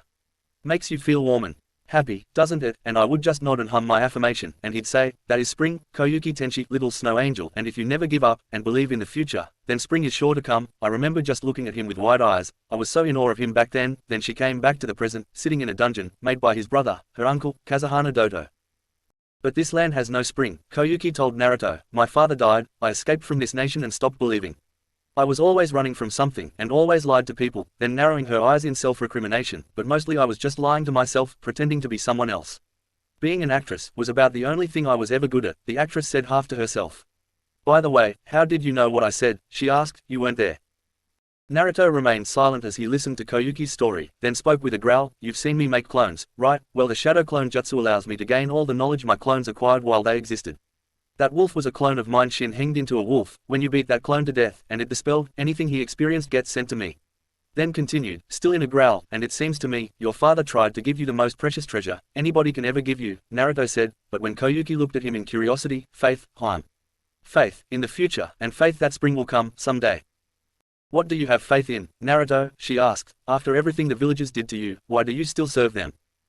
Naruto grinned ruefully. My faith rests, not in the village itself, or even the villagers, he told her. Faith, my faith, rests in the hearts of my precious jewels. The few friends and even distant relatives that have embraced me, and showed their love for me, that, my dear princess, is where my faith comes from, and it is the source of my strength. Without him, princess, I would have abandoned the village years ago. As Naruto said that, he closed his eyes. Images of his godmother surface in his mind, then his parents in his mindscape, the brother in all but blood, and his sisters from other misters, the Ichirakus, his girlfriend who has such a powerful love for Naruto, that he wonders what he ever did to deserve it, his teammates, and sensei, who has become as close to me as a sister. I am remarkably close to being able to give her, at least, some peace of mind when it came to her curse mark. The Kyuubi, who hasn't let go of all hatred for humanity, but at least came to view Naruto as a trustworthy ally. In his mindscape, his parents and Kurama watches all the precious memories of Naruto's precious jewels flash across the sky, and as that happens, the violet chakra that brought Minato and Kushina back to life begins to flow over and through this mindscape. In Naruto's cell, he begins to glow a purplish color. The violet chakra flowed around his body, and finally converged on the chakra device. The violet chakra began to attack the device on the atomic level. The chakra flowed into the chakra suppressor, as Naruto named it, which did the best it could to absorb the new chakra, and boy, did Naruto scream and bellow in pain as the device arced and sparked, sending electricity into his body, but he did not stop. He refused to stop. Finally, after what seemed like an eternity, but was only a few seconds, the device overloaded and was ejected from Naruto's belly. He became aware of Koyuki Haim screaming at him to stop, but as soon as Naruto looked at Koyuki, he smiled. It's okay, Koyuki Haim, I actually feel really strong, then began to laugh. What's so funny, you brat, Koyuki Haim hissed. Remember when you talked about how your heart is dead, Naruto asked. What about it, Koyuki growled. If you had truly killed your emotions, Naruto said, you wouldn't be wasting your breath to keep me from hurting myself. Koyuki Haim's eyes went wide at what he was saying. You were acting on the ship, trying to appear indifferent to the struggles of your people. That faith your father instilled in you at a young age is still burning, you just need to add some kindling to make it grow. How do you propose to do that, Naruto-kun? The princess asked. Naruto felt an idea form. Time for you to act your ass off, Yuki Fujikas, he told her. I want you to begin cooperating with your uncle. I don't know what it is, but I really think your father left you something in the Rainbow Cliffs. I don't know what it is, but I really feel something magnificent is waiting for you. Naruto, are you sure? Yuki asked. We could both escape, right now, and meet up with the army and your team. Naruto shook his head in the negative. If I know my team, they're already on their way to get me, and I'll bet Sanryu has mustered the entire army to rescue you. Koyuki got a devious glint in her eye, and before she knew what was happening, she said something that even took her by surprise. Then sit back and relax, and enjoy the show, Naruto-kun, because you are about to witness the performance of a lifetime. Koyuki's mouth dropped into a frown. Whatever happens, please have faith, that it is all a part of the act, she implored her. Naruto just nodded and allowed his faith to include the actress. Outside, on the right flank of Dodo's mansion, an explosion ripped apart the silence of the night. In the corridors of the dark mansion, Dodo's ninja forces scrambled through the halls to get to their battle stations. If they had looked up once, they would have noticed two shadows speeding across the ceiling, which just so happened to be Anko Matarashi, her Hebigan blazing forth, and Kakashi Hitaki, with his Sharingan uncovered. Along another corridor, running upon a rather large ceiling beam, the Dojutsu couple, Hinata with the Byakugan, and Sasuke with the Sharingan, traveled at a good pace, keeping the guards on the defensive, while the Jonin headed to the dungeons. Down in the dungeons, a couple of enemy ninjas ran down the cell block to secure the only entrance to the dungeons. As they ran around a bend, they came in view of a pissed-off Genin, who had used no Yomi, Ghost Body, to walk through the bars of his cell. Naruto was standing along one of the many crosswalks they used to cross between cell banks, without having to jump all the time. In his right hand was Totsuku no Tsurugi. Now he was standing quite still, looking at them, with violet rippling eyes.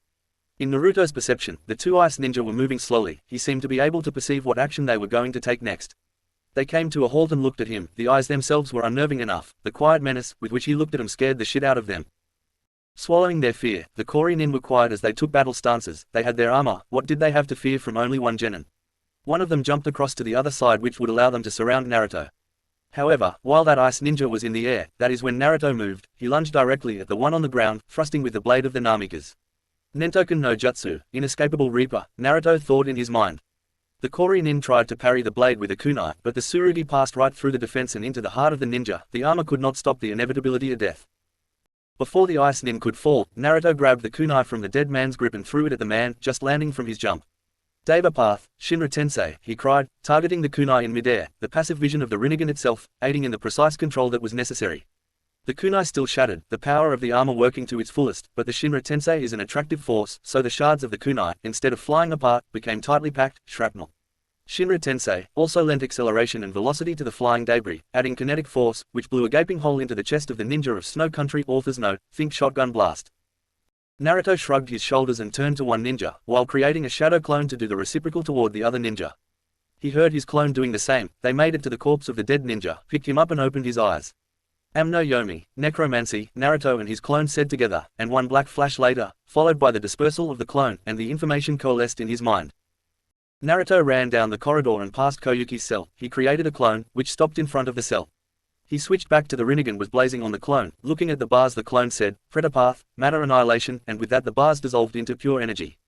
Asura Path, Energy Conversion, Kinetic Energy. At that the energy was converted into the shape of a ball, about the size of a ripe cantaloupe. The clone investigated the cell to see the princess looking at her weirdly. Naruto just smiled. You're on in 5, Fujikas-chan, then said, are you ready to give the performance for your life? That got Koyuki's attention, and damned if it was not an exact description of her performance tonight. I'm as ready as I'll ever be, just remember to have faith in me, Naruto-kun, she asked. Naruto just nodded, then turned to walk down the corridor in the direction the Kori nin were headed before recent events. They reached the door to the dungeon, and see Naruto using the Akumagan could perceive several unfamiliar chakra signatures through the door. Step back, Haim, see Naruto asked, wouldn't want you to get any shrapnel wounds. Koyuki nodded, and as soon as she stepped to the side, Naruto released all the kinetic energy at once. On the other side of the dungeon door, two squads 12 ninjas stood with their backs to the door, with orders to protect it at all costs. They were doing their jobs well, keeping their backs to the door. Anko and Kakashi had just gotten to the door and were just starting to try to figure their way past the guards. Before they could figure anything out, however, the door behind the guards just disintegrated. There was no sound or explosion. Just 1 minute the door was standing there solid as a mountain, and the next moment it erupted into kindling. The ninja near the door did not last much better than the door. Mercifully most died before they knew what happened, but the rest had a few more milliseconds to realize they were about to die before Shinigami claimed them. Naruto walked out of the door, his eyes moving around the area. He looked back through the door and asked, "Coming, princess?" Just before she could, however, two Kori nin jumped down in front of them, and Naruto felt them with his whisker sense. The illusionary transformation is just that, an illusion. The atmosphere is not fooled by illusions. The two ninjas halted before him, and he knew who they were. Naruto halted with a smile. "Anko-sensei, Kakashi-kun," he said with excitement. They did not stop moving, however. They reached Naruto and together smacked him hard on the back of the head, before a puff of smoke, and they were in their normal garb. They looked at him, with hands on hips, then Anko surged forward, and Naruto thought she was going to smack him again and closed his eyes. It took a second or two for him to realize Anko was hugging him. Then he heard, "Naruto Baka, don't ever do something like that again, without checking with me first, okay?" Anko demanded. His sensei's words were those any sensei that cared for their students would say, but the tone was a sister scared out of her mind for her brother. Naruto was not the only one of them who was feeling a sibling level of love for the other person. Only two other women felt this way about him, Hinata and Sakura, and vice versa. "I'm sorry, sensei," Naruto said to her, returning Anko's hug, "but I didn't even know what I was doing, until I had done it." Then he chuckled, "Even I realized it was stupid, but by the time it was too late." Naruto stepped back, turned to the male jonin, and with a glare spat, "Kakashi, you've got some splainin' to do." Kakashi was scratching the back of his head. That was the phrase Minato-sensei used when he was angry, which was rare, but not unheard of because he had no problem kicking his students' asses when he was like that. "It seems you're safe, now, princess," Kakashi observed. Koyuki gave him a hard look. "Yeah," she spat, then narrowed her eyes in anger. "You switched my hex crystal, with a fake without telling me, didn't you?" "Where's Sandayu? I thought he'd be frothing at the mouth to come get me," she asked. Kakashi shrugged. "He and the rest of the army will be here. He is simply awaiting a signal from me," and as he walked forward, he continued, "As for the hex crystal, I apologize for that, but after that Kunoichi shot her mouth off, I figured it was best to keep it with me. I told him not to come in until the skies became crimson," Kakashi answered, while looking at Naruto, who nodded. Then he approached the princess and laid the necklace in her hand. Koyuki looked at it, and slightly wondered to herself, all this tragedy, just for this thing. Then from behind them came the grunts of men being knocked out. Hinata and Sasuke came rushing into the foyer of the dungeon. "This place is crawling with guards," Hinata yelled. "Sasuke-kun, Hinata-chan," Naruto exclaimed, seeing two more of his precious jewels appear in front of him. Koyuki suddenly turned and began running, this way. Then without thinking about it they all began to follow the princess. How does she know where to go? Naruto wondered. Outside, more explosions could be heard reverberating through the mansion. The party ran down a corridor. They did not know where they were going. At that moment, the skies turned blood red, as somewhere in the castle, the Uzumaki went to work, and dread, pure dread, assaulted the hearts of Dodo's army, while Sandayus felt the spark of hope, kindling the faith in their souls. They all asked themselves the same question Naruto asked. "We all know the Kazuhana estate burned to the ground on the night of the coup, and even if this place was around back then, it's been 16 years since she would have been here. How does she know where she's going?" They ran into a large accessible area, until they reached the center, when the light suddenly switched on, and they found themselves in the throne room.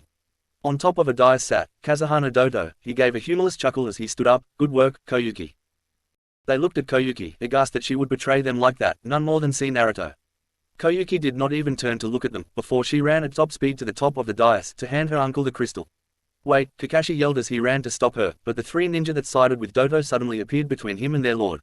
The five of them stood by in despair as Koyuki handed Dodo the hex crystal. Only four of them wore genuine expressions. "Can it be?" Kakashi asked in disbelief. Once she did so, Koyuki turned and looked at them with a cold, unapologetic expression. "This shouldn't be a surprise," she said, quietly at first, before yelling, "Have you forgotten? I'm an actress." Dodo smiled in admiration, and what a brilliant performance it truly is, and congratulated his niece, by the great Yuki Fujikas. Naruto gritted his teeth. He was not sure if this was part of Koyuki's act, or if she really had betrayed them, and her people. Naruto decided to see where the princess's allegiances lay. "So all that stuff you told me, about your father and the time we spent together, means nothing to you, Koyuki Oho-sama?" Koyuki took a step toward Naruto, but felt her uncle's hand on her shoulder. She looked at it, then him. "It's alright, Oji-sama, I just need to explain how the world works to this child," she explained, voice filled with disdain. Dodo looked into Koyuki's eyes and saw a new level of hardness and resolve. He let her go and watched as she descended the staircase. "What do you think we've shared, you little bastard?" she asked with pure venom in her voice. "First you and your sensei threaten my life and follow me around all day, just for not signing a few autographs from some snot-nosed little punks. So what if I nearly ran them over? They shouldn't have been in the road in the first place. Then you and your bitch sensei, Anko hissed at the insult, follow me around like lost kids, begging me for my autograph too, and when all I wanna do is get drunk, you and that Inu, Kakashi, the 3 Kori ninchortle as Koyuki calls Kakashi a dog, thinking it an insult put some mind trick voodoo on me and I wake up with a splitting headache on a ship bound for this Kami-sama forsaken country. Your little girlfriend over there slaps me, just for being a little afraid of all the suddenly real violence, unfolding on what had to be an island made of ice. However, the biggest issue I have had, little boy, is with you. Kakashi said we had a lot in common. What could I possibly have in common with a bastard orphan like you? Who nearly lets me get killed by some wild wolf, who I take out by myself, then when my ankle is twisted you carry me roughly back to camp, and when I am finally reunited with my only living family, the family treasure I came to give him is stolen. By now, Koyuki is standing directly in front of the Uzumaki. She has been walking steadily all this time, marching to the cadence of her words. She is side onto her uncle and the 3 Ice Ninja, when she suddenly draws a kunai from the sleeve of her coat. Before anybody has time to react, she lunges forward, and they hear steel bite into the flesh of Naruto. Naruto gasps and compulsively flings his arms around Koyuki, who in his ear, lighter than anyone can hear, the actress whispers, please, have faith in me. Koyuki steps away quickly, and the entire chamber is silent. She left the blade in the body to disguise the fact that there was no blood. That is when all hell broke loose. Naruto, all the Konoha nin scream at once, leaping to his side, while Koyuki steps back behind the Kori nin. Hinata, Anko orders as her lip trembles, can you heal him? Yes, don't worry, Anko-san, she says in her deceptively calm voice, he's not dying on me, he's my precious brother for Kami's sake. Hinata begins molding green medical chakra. After pulling out the kunai, her eyes widen as no blood comes out. She looks at her fellow Konoha nin, who look at her as they understand what is happening. Ninja are actors, acting is a form of deception, and a ninja's greatest tool is deception. If every ninja in the world were to ever lay down their arms and take up acting as a profession, every single one of them would win awards for their performances. They already act, they just do it for higher stakes than simple applause, they do it to stay alive. Hinata runs her medical chakra for a good 3 minutes, then slowly she lets it ebb. She takes a deep breath then exhales a shaky sigh. He's gone, she says before turning to Sasuke, and burying her head in his chest she begins to sob. No, Anko screams then falls clutching the body to her, and just begins to bawl. Kakashi turns away and lets a single tear roll down his face, then looking up at the retreating form of the princess, and in a cold, severe voice, I should have let you die when you were 6, Koyuki Yotaka, he growled. Koyuki turned back to the ninja, her eyes as cold as the temperature outside. Yes. You should have, before turning back to continue her return to her uncle's side. Even his eyes had widened at the callousness of his niece's actions. He was planning to execute them too, but only as a means to an end. Kakashi alone would have raised quite a bit of capital. The one she just murdered would have done wonders for the art department, to make new types of armor. He would have been a goldmine of information. Sasuke steps back, looking at his brother in all but blood, then turns toward the dais, and launches himself at the princess. With a war cry, "Roar!" he bellows, only to be held back by Anko, Kakashi and Hinata. What Sasuke's disturbance succeeded in doing however was shift the focus from where Naruto lay, to him, and where his team was holding him back. Outside the sky returns to normal black, for nighttime, but the signal had already been given. Naruto had done his part. Anko vs. Ruga. Koyuki's eyes were expressionless as she gazed back at the Konoha nin. You were right uncle, she said while keeping her back to him, and drawing a tanto she had once received from Sanryu. Everything I've just done was all an act. Then in a swift movement, she turned and lunged at him, driving her blade into his stomach. He grunted as she rammed into him. I told you, I'm an actress.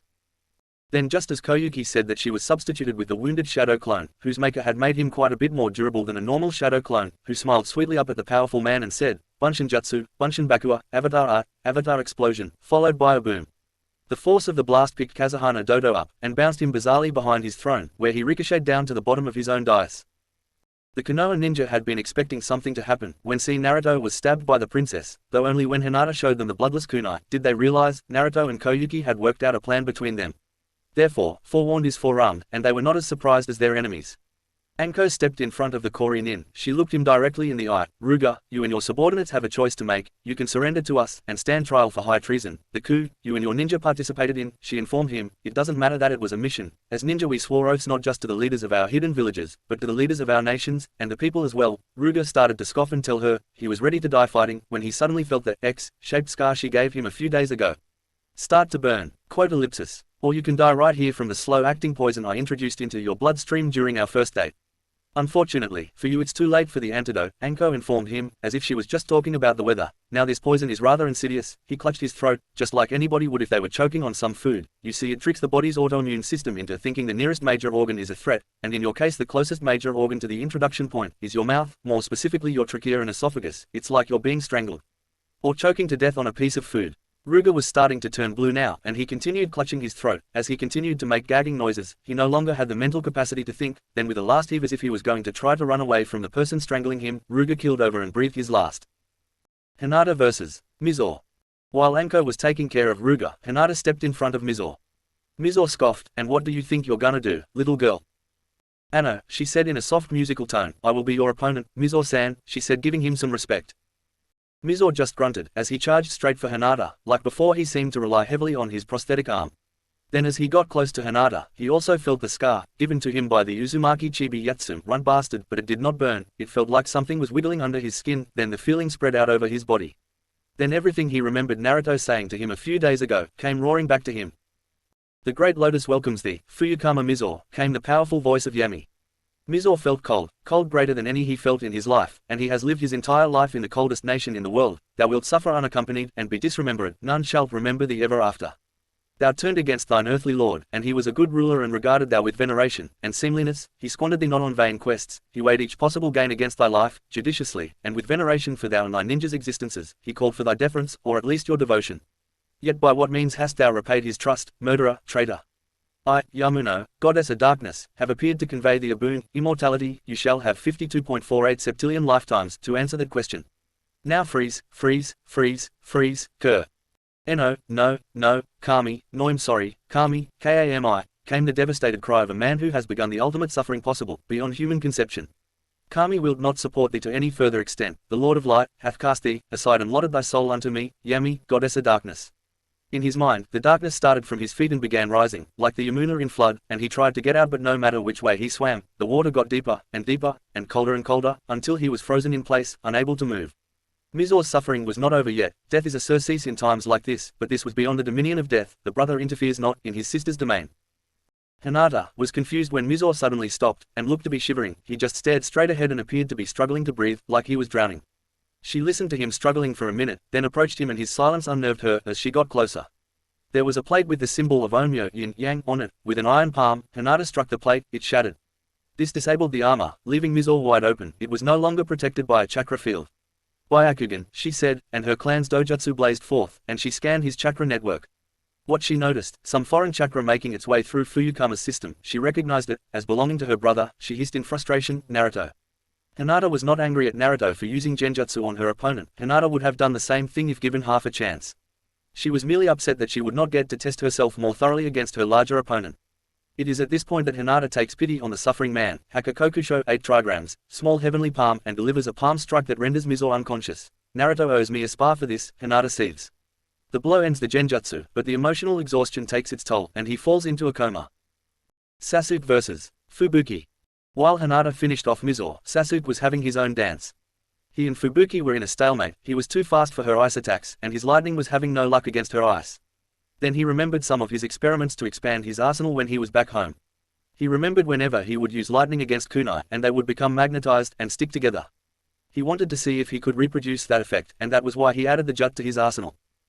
Sasuke drew both jut from his belt, then charged them like on the ice island. What he learned through his research is that he can divide the polarity of his Raidenjutsu into positive and negative and put each charge into different jut. Basically, he learned to use Raidenjutsu to manipulate magnetic fields. Kunai did not work as expected. Their structure made him too difficult to aim. So, he turned to Senbon, and the results were quite satisfactory. As he was remembering how he came up with his current method of attack, from a pouch opposite his kunai pouch, a long, sleek steel needle came floating out of his pouch. Senbon were so light they were easier to lift into place, parallel to his jut. He had drawn a line along the y-axis of these senbon, so he would know when their rotation was up to speed. Finally, everything about his new weapon was at its optimum setting, which was a miracle because, while he was getting it ready, he had to stay on the move. Luckily, he had practiced enough on this new weapon in the past 6 months. It was not quite ready yet, when he went the wave that he was almost a master at the necessary maneuvers needed to get it ready. As he was getting his weapon ready, Fubuki had been releasing a lot of ice prison jutsu against the young Uchiha. This just goes to show how fast and nimble he has become, and how in tune with his instincts he was becoming, plus having the Sharingan and the sensory attunement his brother without blood has trained him in for the last 4 months did not hurt either. Sasuke was aware of his surroundings and had already picked the perfect spot to use his weapon. After a few long seconds, his weapon was at its optimum setting, and it seemed Fubuki had lost track of him. Sasuke ran up the embankment of one of Fubuki's ice prison jutsu. When he reached the peak of the embankment, he jumped, flipping, and when he was right overhead, and for all intents and purposes upside down, and directly over the Kori Kunoiki. Raiden Jutsu, Rakurai, lightning release technique, Thunderbolt, Sasuke bellowed. Fubuki had so lost track of her opponent, that when she heard his voice above her, she reflexively looked up, just in time for the senbon to go right between her eyes. She would have been dead with just that much damage, but the senbon had so much force and energy behind it that it shot straight through her body and stapled itself into the floor beneath her. Fubuki just wilted and fell without a sound. Kakashi, his eye uncovered and Sharingan blazing, he saw and recorded everything that was happening before him, from where he had placed himself next to the princess. After seeing Naruto Kawarima'd with her, looked around to see all three of their main adversaries, lying dead or unconscious on the floor. Without warning, he sensed something move up behind him, but it was too late to do anything before he was sent flying by a surprise attack. From Kazuhana Doto. Doto's next act was a knife hand to the princess's neck, knocking her unconscious. His noble raiment was destroyed, but other than that, he was not even singed from the clone explosion, because hiding under his robes was a set of armor that was obviously state-of-the-art. It was black with blue trim, and it was very form-fitting, because it showed off every muscle on Doto's well-toned body. They all gaped at him, and he noticed the looks at his armor. That's right, it's chakra armor, our latest prototype, he grinned smugly. On the floor, Koyuki began to regain consciousness. They could all hear her coughing, but as she came to, his shadow loomed over her as he picked her up, in a side cradle. Anko rushed forward. Don't you touch her with those filthy hands of yours, but was stopped by Kakashi, placing a hand on her shoulder. You're wasting your time, Kazuhana Doto decreed with supreme confidence. Perhaps, you should be more worried about that little boy. There are over 300 ninja in this mansion, he reminded them. I wonder what could be keeping him. I'm flattered, said a voice close to the door, that the ruler of a nation has the time to worry about his enemies like that. They all looked, and leaning next to a side door was Uzumaki Naruto, wearing his light grey duster, Suna shades, and Twino katana, and wiping his hands off on an unrecognizable snow-white cloth. Doto was the most shocked. The door he leaned next to was an assembly room which should have been filled with guards, at least 50, and that you have such faith in your people, it was well founded, because I have never seen such dedicated loyalty. The current daimyo looked more closely at the cloth in this boy's hands. It was the face mask of an ice ninja, and he was wiping his hands on it, like a surgeon or mechanic would wipe their hands after doing dirty work. I find it ironic, if somewhat unlikely, that you, Naruto spat, lips twisting into a sneer, while nodding his head in Doto's direction. A disloyal scumbag could inspire such loyalty, when you betrayed your own brother for a mere title, and just so you can become a warmonger. Doto was shaking from the insults this Gyaku had the nerve to say to him, but his curiosity overwhelmed his anger. He had to know, how the devil did you get past my guards? He snarled. There were over 50 men in that room behind you. It doesn't matter how I did it, Naruto answered nonchalantly. It had to be done to make way for Sanryu's army. Now with your men out of the way, they can enter the palace without worry for casualties, he finished matter-of-factly. The way Naruto spoke made it seem as if killing so many was no more worrisome than a passing storm to the shinobi, but his friends, those who knew this person in front of them, understood that he was acting. Naruto was trying to intimidate the feudal lord, and looking at the man wearing a shocked expression, it seemed to be working. Naruto seemed to finish cleaning his hands, and tossed the cloth away, and Doto saw the wet redness of blood on it. Kazuhana Doto's mouth hung open in surprise. No, that's impossible. There's no way this little brat could massacre over 300 men. They had the latest, except for the one I'm wearing, chakra armor. Their numbers alone should have overwhelmed him.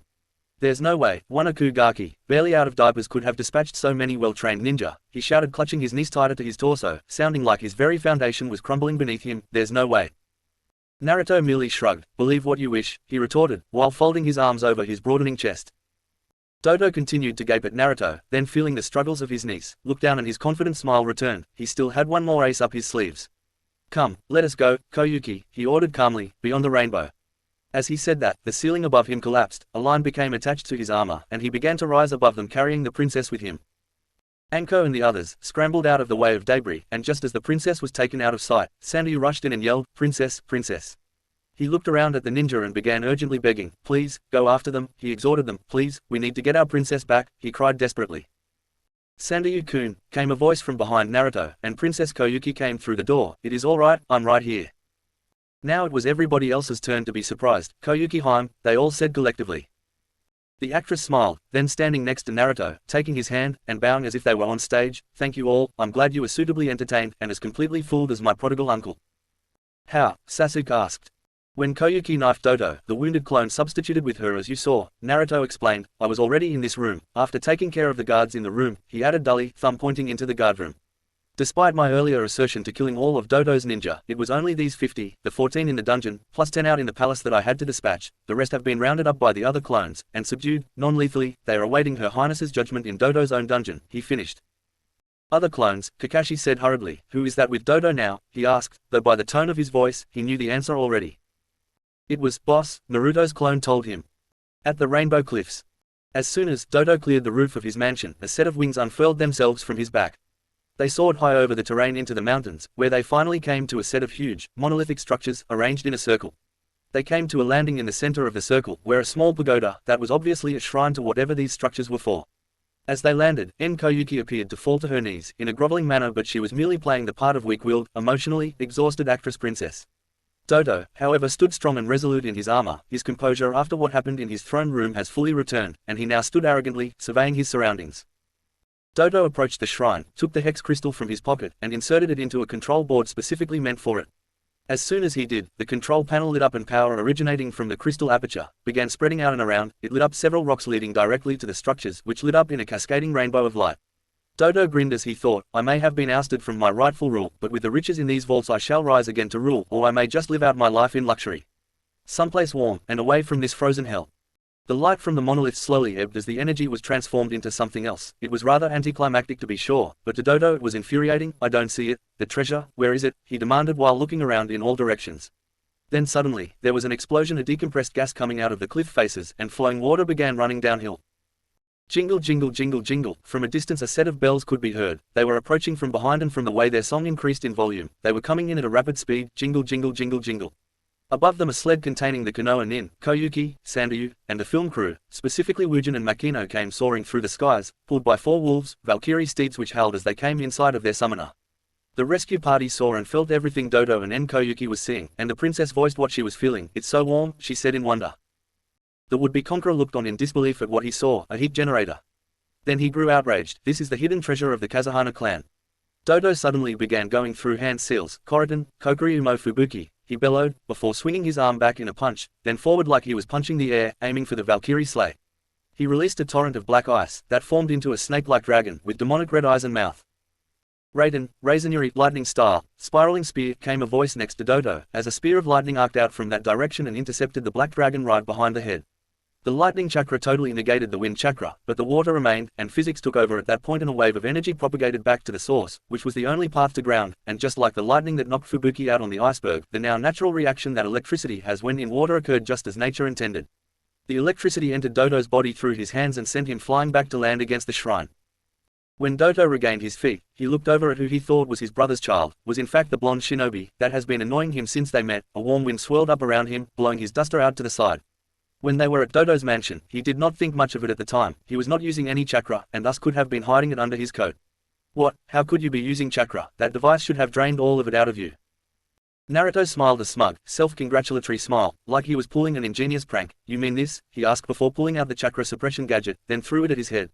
Dodo dodged it easily, but he should have paid attention because the next thing Dodo felt was a paper bomb explosion really close to his head. Force of the blast propelled him forward and onto his face, sprawling into the now melting ice. It wasn't that hard to get off, he lied. Dodo stood back up shaking his head, his ears were ringing, and he could not hear Naruto's voice, but as he looked at Naruto, he saw the look in his face of derision and ridicule. He growled, nobody makes fun of me, I am the ruler of Yuki no Kuni, then charged. He would wipe that smug look off his face, just like he did his brothers when he executed Sosatsu, personally. He threw a mighty punch at the Gaki's face. The punch, if it had landed, would have surely killed this boy, except it didn't land. Naruto moved outboard and grabbed Dot's armored wrist, and using his own energy, added some energy of his own, to alter Dodo's course, while using his palm to prevent him from bending his elbow, then moving in a tight spiral, around and over Naruto's head, which pile drove Dodo's head into the weakening ice causing cracks to form, and without warning it broke, sending an already dazed Dodo to the bottom. Not 5 seconds later Dodo surfaced in an explosion of waves as he struggled to remove his armor, which seemed to be weighing him down, but the sudden rush of water that came with the ice breakage was too much for the strong man, because he was swept downstream, and the last Naruto ever saw of him, he was going under as water filled his lungs. Just as the sleigh came in for a landing, and Dodo was finally pulled under, never to be seen again, the sun rose and its miraculous light energized the mirrors. The mirrors began to emit a multicolored, or rainbow chakra, which implanted it into everything in the area and moved throughout the nation of Yuki no Kuni, and as if a switch had been flipped all the snow and ice in the land was disintegrated, and in its place, green grass, blue skies, farmable land, and fertile fields were revealed, and the land now had a future.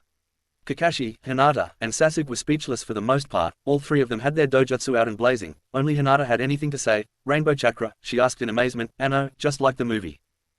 Makino and Wujin and the film crew were elated. Makino was heard yelling in an excited voice, we're making this movie 3D.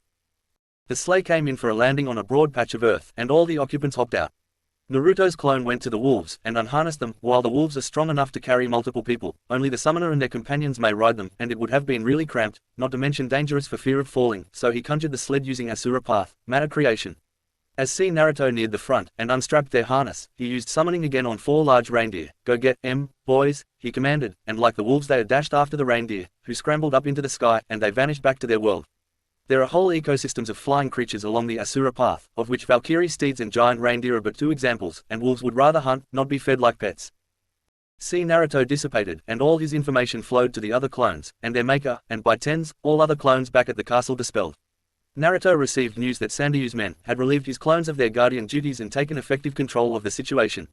He also learned they were just as overwhelmed about the change in apparent climate all over Snow Country as Sanryu-sama himself, and being the seat of power, all reports naturally flowed to Dodo's palace.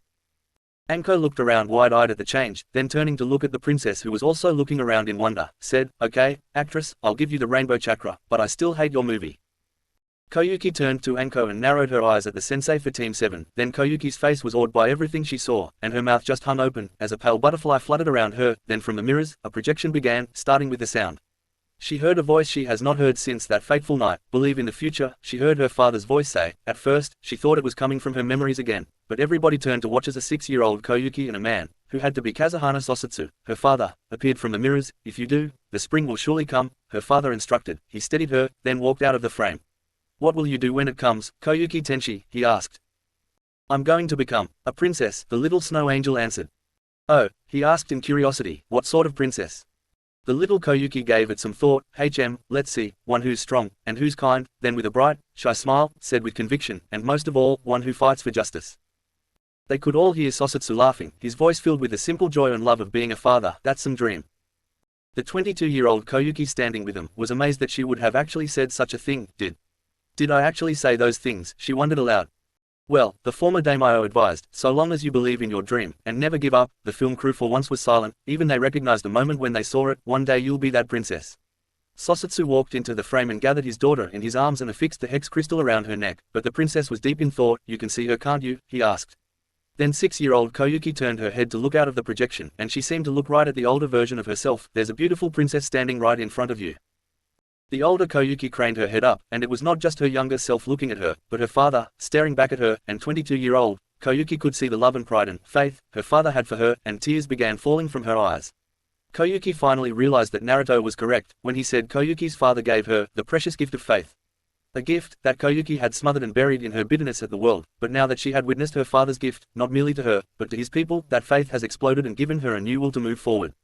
Koyuki lived for so many years in Hai no Kuni, she knew what it was, faith, and the will of fire. Both were now burning furiously inside her soul, and the warmth roused her heart from hibernation. "I have sort of a problem," Koyuki Tenshi admitted. It was what her father called her, when she was young. "There's something else I want to be," her 6-year-old self explained. "Really?" her father asked. "What's that?" "Well, 6-year-old, Kazuhana," Koyuki began hesitantly, then with an encouraging smile from her father, answered, "I want to be an actress." Epilogue. At noon, 1 week after the conclusion of the mission in the former Yuki no Kuni, now called Haru no Kuni. The Hokage's intercom buzzed. "Yes?" she asked pleasantly. "Excuse me, Hokage-sama," her secretary said clearly, "but Hitaki Kakashi, Mitarashi Anko, and their genin have returned from the mission." Mikoto smiled. She always felt a great sense of relief whenever one of her children returned from a mission. She always felt a great weight lift from her shoulders whenever Itachi, Naruto, and Sasuke returned from an away-from-home mission. Even if they needed medical care, at least they were alive when they got here. "Please, send them in, Natsu-san," she instructed quickly. They were shown in, and as they entered, the Uchiha matriarch took to observing them, even employing her Sharingan to take in the fine details. The 2 jonin were pretty much the same as when they left. They have been on so many missions that even A-ranked missions, such as this one, became rather mundane, regardless of the danger. The genin, however, were a different story. Your first A-ranked mission is always an eye-opener. Sasuke and Hinata came in holding hands, and Mikoto noticed that Hyuga was wearing the pair of Sasuke preferred. That certainly quirked Mikoto's eyebrow, where a civilian man would give his girlfriend a promise ring to broadcast their commitments to each other and the world. Shinobi gave their kunoichi girlfriends their favored weapons and trained them in the use of such weapons. It was a more lasting commitment than just a ring, which can be returned if the relationship ends. The training will stay with the kunoichi for the rest of her life, no matter how her relationship with the shinobi ended. They bowed deeply to their Hokage, but they kept their hands clasped together, and when they came up both were looking Mikoto in the eyes, awaiting her approval or otherwise. Mikoto was of mixed feelings about the arrangement. As the Hokage, she felt an opportunity sitting right in front of her, to unite 2 of the most powerful clans, both of which have powerful dojutsu, and strengthen both clans with new blood, and maybe the evolution of 2 powerful dojutsu into an even more powerful dojutsu. As a matriarch, she could see an opportunity to forge strong relations between two powerful clans within Konoha. She also knew that Sasuke being second-born and not an heir, unless Kami forbid something happened to Itachi, that he could always be used to further the clan's power and influence through marriage to another clan heir, whether he loved her or not. Now, since he chose Hinata, he had the possibility to find love, as well as further the influence of the Uchiha. She would have to talk it over with Fugaku before giving her judgment on this subject. As a mother, all she wanted was her son to be happy, and find a woman who will love him and take care of him. I'm sure Tomi-chan will love this arrangement. The question is, will Hayashi and those old blowhards, the Hyuga elders? She smiled at her son, then turned to her other son, the one she did not give birth to, but was still very much her son. Uzumaki Namika's Naruto, her godson, came into her office, and scanned all of it, before zeroing in on one corner. Naruto took a deep breath, and sighed as he relaxed. He did move closer to that corner, and deliberately turned his back to it. It seems ANBU can no longer hide in Naruto's presence, so he's found Neko. Mikoto gave Naruto a warm smile herself. That was as much as telling Yugao he missed her, without breaking discipline and decorum. Most people see turning their back to each other as a sign of disrespect. Ninja, however, view it as a sign of trust. When Naruto walked in and found Yugao, then getting as close to her as he could without blowing Neko's cover, not only showed Yugao that he missed her, it showed Yugao tremendous respect, not just for her, but for her position as an ANBU protecting the Hokage. After her observations, she deactivated her Sharingan, then sitting back said, "Welcome back from your mission," she greeted, her observations taking only a second. "Please, give me a full report." Most of the talking was done by the Jonin, with some input by the Genin, until the part where Naruto stowed away on the airship and ended up in the dungeon. Mikoto was just as unhappy as the rest of his team when she heard that, but said with a glare, "I will not punish you for your recklessness, Naruto," she told him. "My instincts tell me that someone else would like to get her claws into you for that. Tell me everything that happened while you were in jail," she ordered. While she would never break her discipline by leaking her killing intent ki while on duty, Naruto definitely felt Yugiro's eyes boring into him from the back.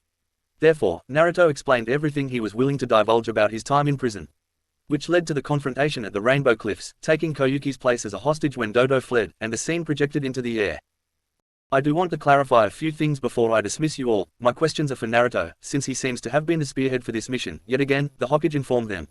She turned to her godson. "How did you substitute yourself with Koyuki Oho-sama? Naruto-kun, you weren't in the room," was her first question. Naruto was thinking his answer over. "Before I answer, with your permission, Hokage-sama," he began, "I respectfully request the invocation of the law of the shadow on any and all ninja within the walls of this office."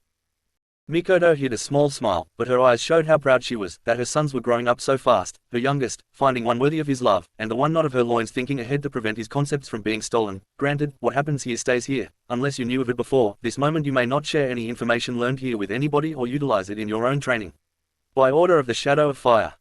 Naruto bowed in thanks to his godmother, then answered her original question. "My clone successfully substituted with her when Naruto exploded," he began. "As some of you know, when my shadow clones dispel, I get everything they learned mentally, as well as everything they experienced," he reminded those who already knew. "That holds true for Bunshin Bakufu, so I got everything the clone experienced while he existed, so I knew the situation in the throne room, as well as the ones already inside. I already mentioned that I was already mopping up the guards in the anteroom. When I assimilated the guards in the dungeon, I received a complete layout of the mansion.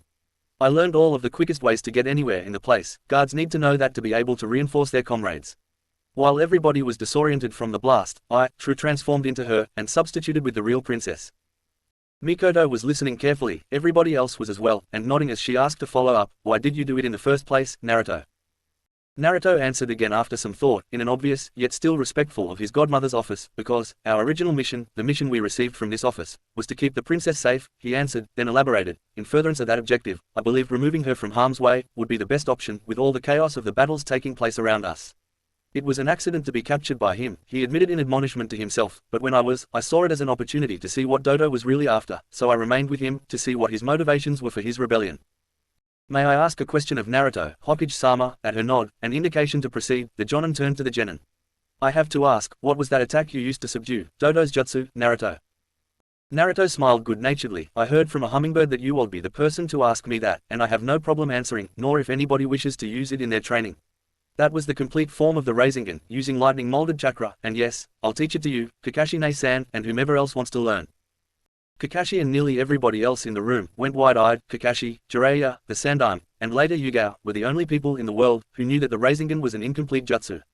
Rasengan itself was an awesome jutsu, and powerful enough that if it were used properly, as its inventor did in the Third Great Ninja War, could lay waste to armies, and to say it was incomplete as is, sent chills into everyone in the room to have seen it demonstrated in person. Kakashi found his voice. "How did you figure it out?" "I've tried for years to add lightning to the rasengan. I made substitute jutsu, the chidori, and the reikiri, he admitted, and they served me well. Naruto nodded. It helped that I had the inventor's knowledge when I completed it, so don't give me too much credit. The Yondaime did the hard part by laying down the framework for the completion, I just put the pieces together. Those who knew it recognized a son honoring his father. Naruto may leave the village as an Uzumaki, but carries the Namikazes with him, wherever he goes, and Totsuka no Tsurugi was but a small part of that, and as payment for teaching you, I'll accept learning both of those jutsu, for the rasengan. Kakashi bowed formally to the Hokage, which was as much as an oath, then turned to Naruto and repeated, and their agreement was now legal, despite being under the shadow. Naruto cleared his throat and took on the same tone he heard Iruka-sensei take during his lectures. First and foremost, anybody can learn the incomplete rasengan, he began. It is not a matter of chakra strength or quantity, but an excellent tool for chakra control and shape transformation training, because once formed, the rasengan does not draw upon any additional chakra. I even use it at home, where I practice the basic chakra control exercises, while holding a rasengan in one or both hands, Naruto told them, as an aside, before getting to the point of his talk. However, to completely learn it is to add your own nature transformation into the mix. Only your native nature can be added to complete your own rasengan jutsu. Any other nature transformation, regardless of mastery, will not work. He looked around and saw the others, the ones he could see, nodding their heads as it made academic sense to them. The Jonin and especially the Hokage understood immediately. The two other genin not as well versed were merely nodding along. For various reasons, I have all nature transformations and thus can learn all 8 rasengan nature transformations. I have only perfected 3 of them: wind, which I call Rasen Shuriken; lightning, which you all saw in Yuki, Rasenari; and water, Uzumaki Haran, spiraling turbulence. Hinata raised her hand, and when he nodded to her, she asked, Naruto-kun, I thought there were only 5 natures: water, wind, earth, fire and lightning, not 8. Naruto smiled. Those 5 are what Namikaze Minato liked to call the lower natures, but those 5 originate from 2 high natures, in mind-yo, body equals the 2 components of chakra itself, and onyo. It is possible for all of us to learn these 3, since they are components to some degree of the lower 5. I haven't even begun to create those rasengan, Naruto admitted. Why not, Naruto? Mikoto asked. I'll answer your question along with Kakashi-san's, Hokage-sama, because I don't know enough about them, and that's the key to adding nature transformation, Naruto answered her, then to give an example turned to the Jonin. Kakashi-san, Naruto addressed him formally since they were now in a business arrangement. When you tried adding lightning to your rasengan, I'll bet you tried to keep it as a sphere, Naruto asked to the copy nin's nod. Precisely. Have you ever witnessed lightning, natural lightning, form into a sphere? At the ninja's shake of the head, Naruto continued, no, it remains linear, because lightning is trying to get from point A to point B, along the path of least resistance. Therefore, instead of a ball that confined it, I gave it a path along the x-axis. This is where Naruto stopped. That's all I'm willing to share at the moment. Once we get to actual lessons, I'll tell you more. Anko had been listening quietly to Naruto's lecture, when something he said earlier came to her attention. One more question, Naruto, please. Hi, sensei, Naruto answered crisply. They may have been exploring the idea of a sibling relationship, but in public, they were sure to remain professional. Anko's face grew mischievous, with a smile as she already suspected the answer. You stated that one can only use their own nature transformation to add to their rasengan. He nodded and waited. If you can use all of them, how do you know that only your innate nature transformation can be added to the rasengan? Dang women, always testing me, he grumbled in his mind, but with a straight face, he could feel Yugo's eyes burning into his back. Anko-sensei, while I have no problem speaking about secrets that are mine to divulge, he said in a neutral face and emotionless voice, I am not at liberty to share with you the answer to that question, unless I get permission from a third party. Anko leered, but her eyes were intense. She was not leaking ki, but she may as well have. Nod your head or shake it. Have you ever taught others your technique? Naruto had to force himself to keep from turning around, his eyes taking on an irritated look, then nods his head down only once, before returning to immobility. The rest of the room just stared. How long has he had these techniques, was on the minds of most of the occupants. One was cursing Anko for guessing her secret. Then took solace in the fact that she was going to get to be with her man tonight. To the girlfriend go the spoils. Kakashi was relieved that he would not be Naruto's first student teaching this jutsuta. It was always dicey teaching a new jutsu the first time. Not everybody learned the same way. Finally, the Hokage was satisfied and it was time for the meeting to end, and sat up in her chair to look official. Very well, everyone, that'll be all. You are all dismissed for the rest of the week. All visible ninja present stood up and began congregating to the door, but the Hokage was not finished. Naruto, would you stay for a while longer? ANBU, you are dismissed for the moment. When all ninja not specifically named left, Mikoto activated the privacy seals, then came around her desk and took a surprised Naruto into her arms for a hug. One more question, Naruto-kun, she asked, how could you be sure that Kazuhana Koyuki Oho-sama wouldn't have betrayed you regardless of her pleas to have faith in her?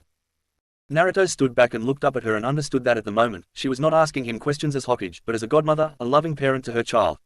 He heard her use the same tone with Itachi, on the few times he came back from a mission and his life was almost lost. I didn't know, godmother, he answered in a small voice. Sometimes, you just have to have faith. Chapter 15, Chunin Exams, Pre-Test. Pre-Test. In Konohagakure no Sato, it has been 4 months since Team Dojutsu has returned from the former Yuki no Kuni, now called Haru no Kuni. Just outside the village, in a large heavily wooded area, the tree population was especially dense and convoluted with vines and distinct types of conifers. Rumor has it, this was one of Hashirama Senju's favorite places to take his new bride, Mito Uzumaki. The Shodai was protective of his wife's modesty. Because of its reputation, this section of the Konoha forest has been commonly dubbed the Forest of Love, officially dubbed Training Ground 69.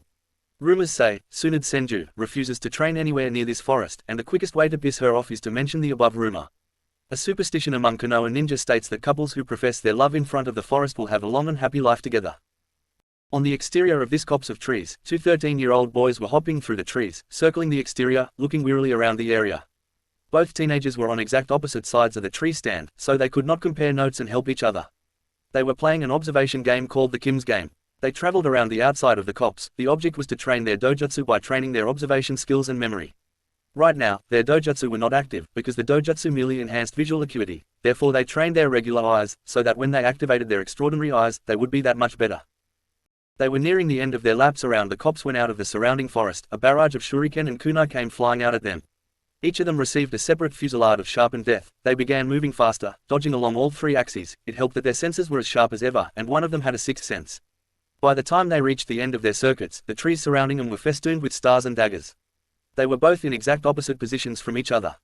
The one on the north had sun-kissed blonde hair and violet eyes. He was average height for his age, with a nearly perfect height-weight distribution.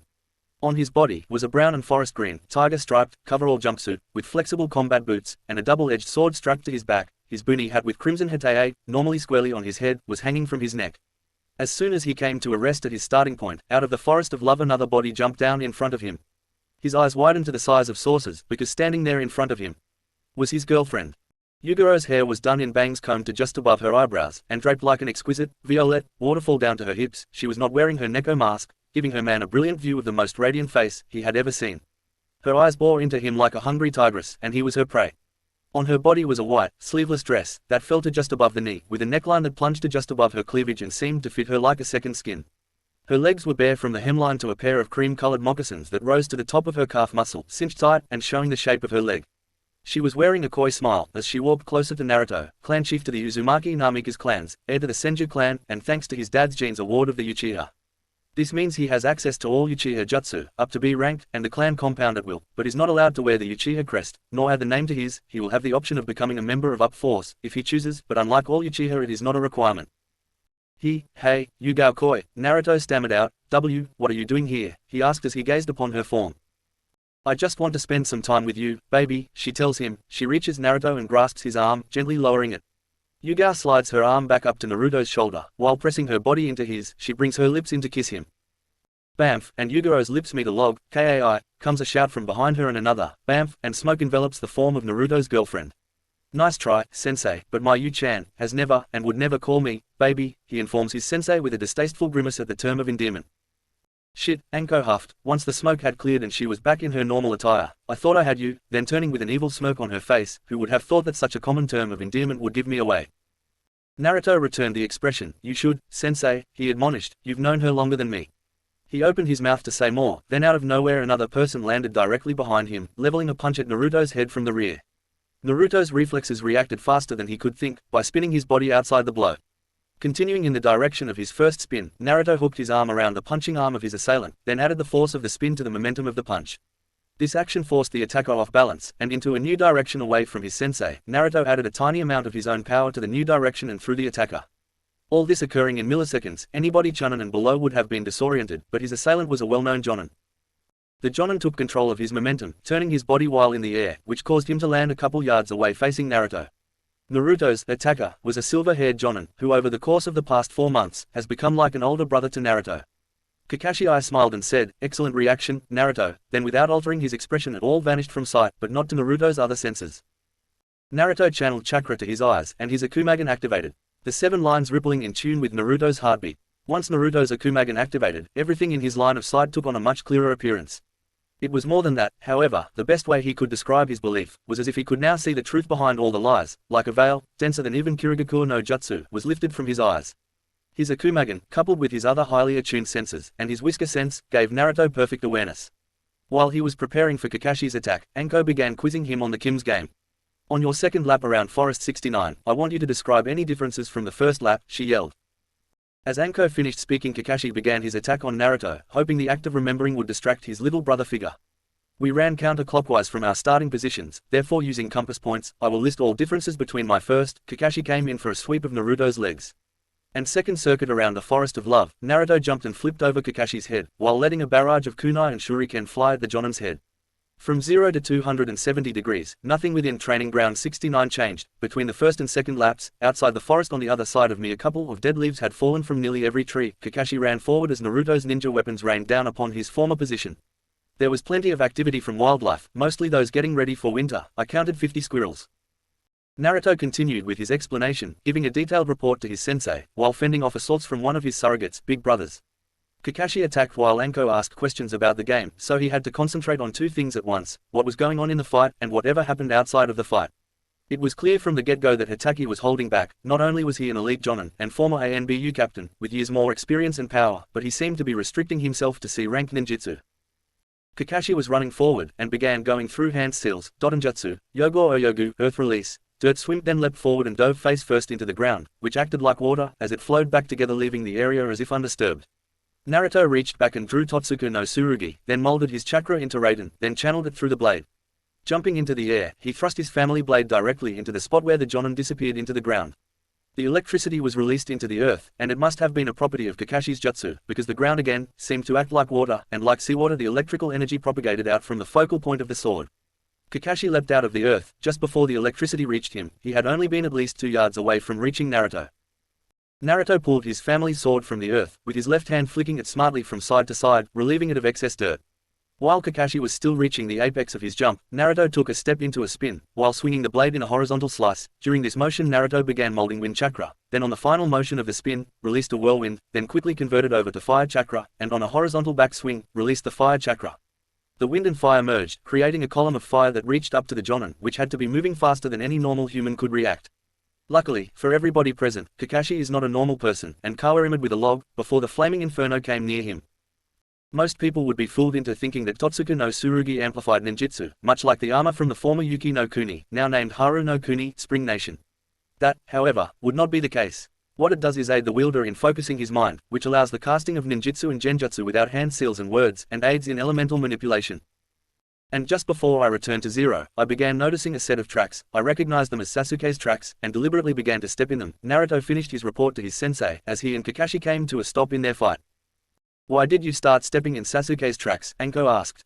Naruto, sensing a few other presences approaching, all of them his precious jewels, took on a devilish grin, because Sasuke gets lonely when I'm not around, and I wanted him to know that big brother was always there to look after the little guy. As he said that, several people entered the clearing, and the little brother he was referring to happened to hear what the blonde was saying, and just had to defend his pride. "Eat my shorts, blondie," Sasuke growled. When Naruto turned to look at his best male friend with his normal eyes, he noticed a twinkle in Sasuke's own eyes, showing the humor he took from bantering together. Since Naruto's wardship, the two shinobi have become as close to each other as brothers, and being men, they refused to show any soft emotions to each other, in public at least. Thus, they took great delight in competing and bantering. One such joke made by Naruto made light of the fact they were now actual brothers, clan brothers. Naruto, since he was born before Sasuke, treats him like a much younger sibling that needs protecting. Sasuke is constantly picking on Naruto about his blonde hair, saying he's the first Uchiha that could glow at night.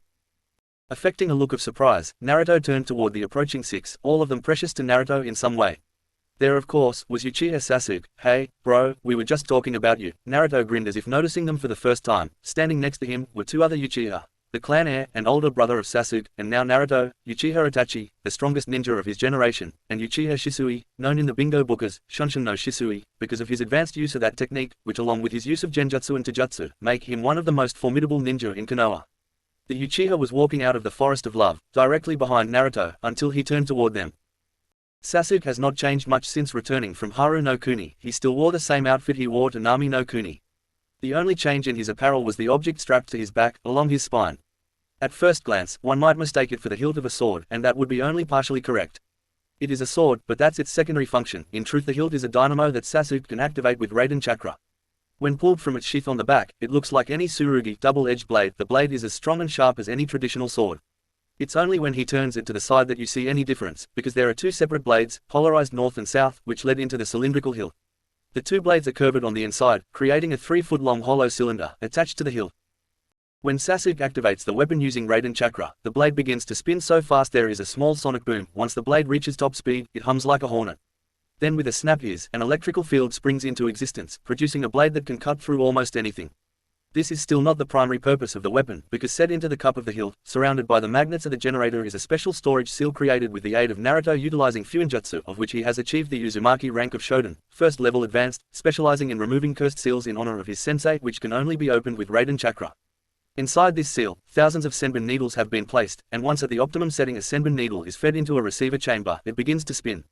Once it gets up to speed, with a pulse of Raiden Chakra, the senbon is shot out. It has greater penetrating power at long range than his original concept had at close range.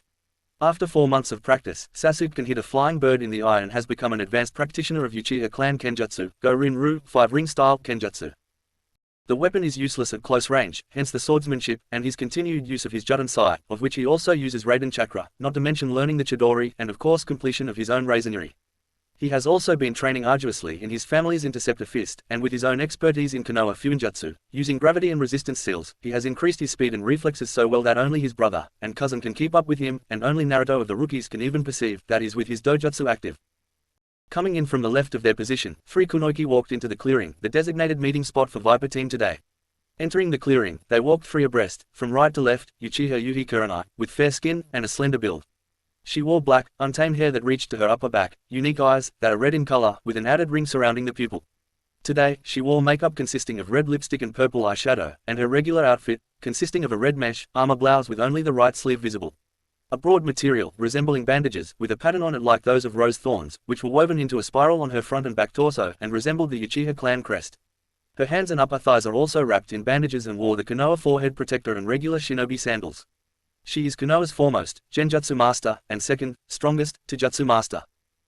A Genjutsu prodigy, she is considered Konoha's #1 Genjutsu user, whose skills are said to rival even her husband, Shisui. It is said that she can discern the truth in an instant, and lure enemies to a place far beyond Genjutsu. She is not just a pretty face. She realized early on that some people are just impossible to place in an illusion, therefore she studied Taijutsu with almost as much passion as Genjutsu.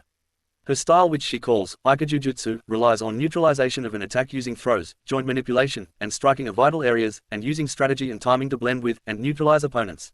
Many of the same concepts Kurenai uses in her Taijutsu style have made their way into Naruto's Daiuzu style. Naruto and Kurenai have had a few spars together, since his relationship with Yugao became common knowledge, and together they have refined each other's throwing methods and techniques. That, however, is not the extent of her Taijutsu knowledge. She practices another ancient Taijutsu style called Hokyokuseiken, North Star Fist, which uses the opponent's 708 meridian channel hidden points, destroying the opponent from within. They can also be used to heal, as Kurenai is also an Isha nin. In terms of family, Kurenai and Naruto are as close as aunt and nephew, and since her marriage to Shisui and Naruto's wardship, that relationship has only been strengthened. Kurenai Oba has helped me understand when Yugao-chan is upset, the serious aspects of our relationship. In the middle of the 3 walk Naruto's other teammate and sister without blood, Sakura. She has still not returned to her family, because they have not yet solved the riddle of the kunai in the storage scroll. Naruto's pinker teammate has become a force to be reckoned with. Through hard work, diligence, and her own intelligence, the former fangirl has turned herself into a respectable kunoichi. Anko, in addition to teamwork that all of Team 7 was taught, trained Sakura in heavy style, which trains for flexibility and precise striking, but that is not all. Team Viper's sensei has taught their resident Isha nin, Dokujutsu poison art.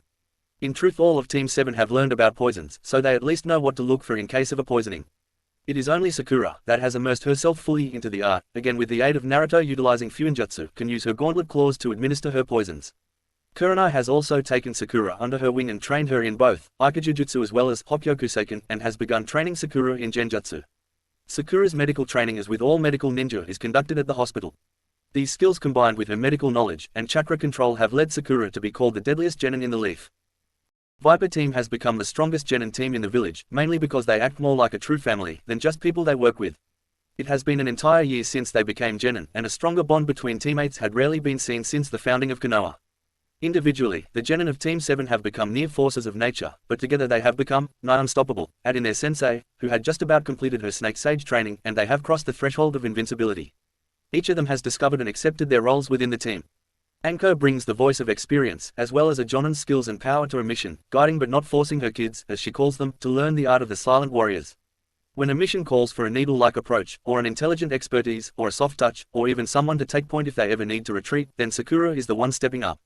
Sasuke's niche is special weapons, and a devastating, strategic strike, the well-placed but utterly debilitating slash of the katana, and with his speed, reflexes, and instincts, is often called upon to scout ahead of the team. He is the one to cover their flanks in the above-mentioned retreat. If Sakura is the needle to the kidney, and Sasuke is the sword in the belly, then Naruto is the sledgehammer to the face.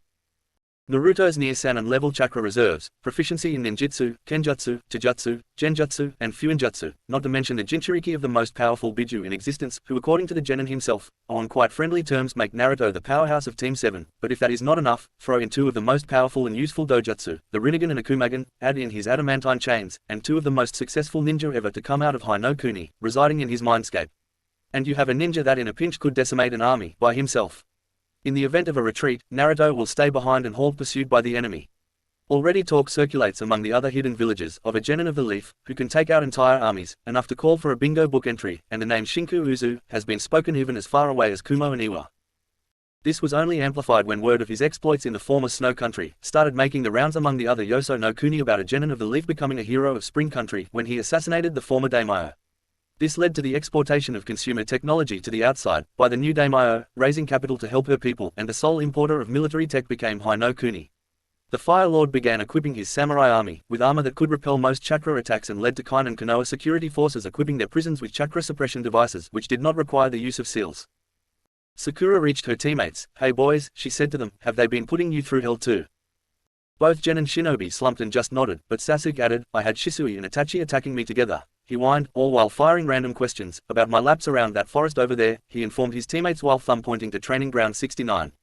Then turning to his adopted brother, "And thanks to the glow in the dark Uchiha here, walking in my tracks, they've been ribbing me about your mother henning me, they've been teasing me about needing a nursemaid." "Or, does Whittle Sasuke need his nappy changed?" Naruto replied, in an overly cutesy voice.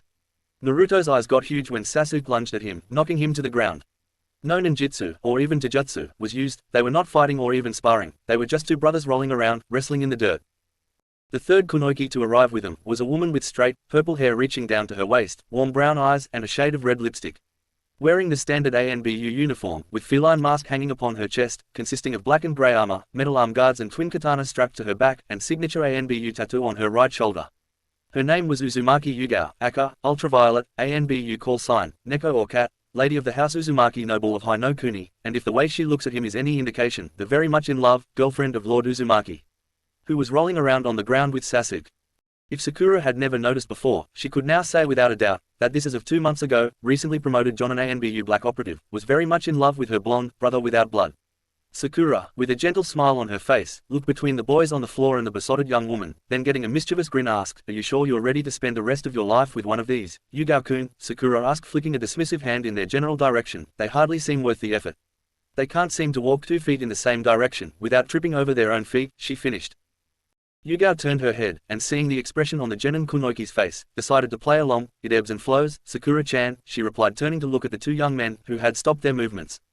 "At the moment, the needle is somewhere between, without a single doubt, and can't wait to practice making babies." She watched as her boyfriend got as red as his mother's hair, and she could not restrain the giggle that came from her lips.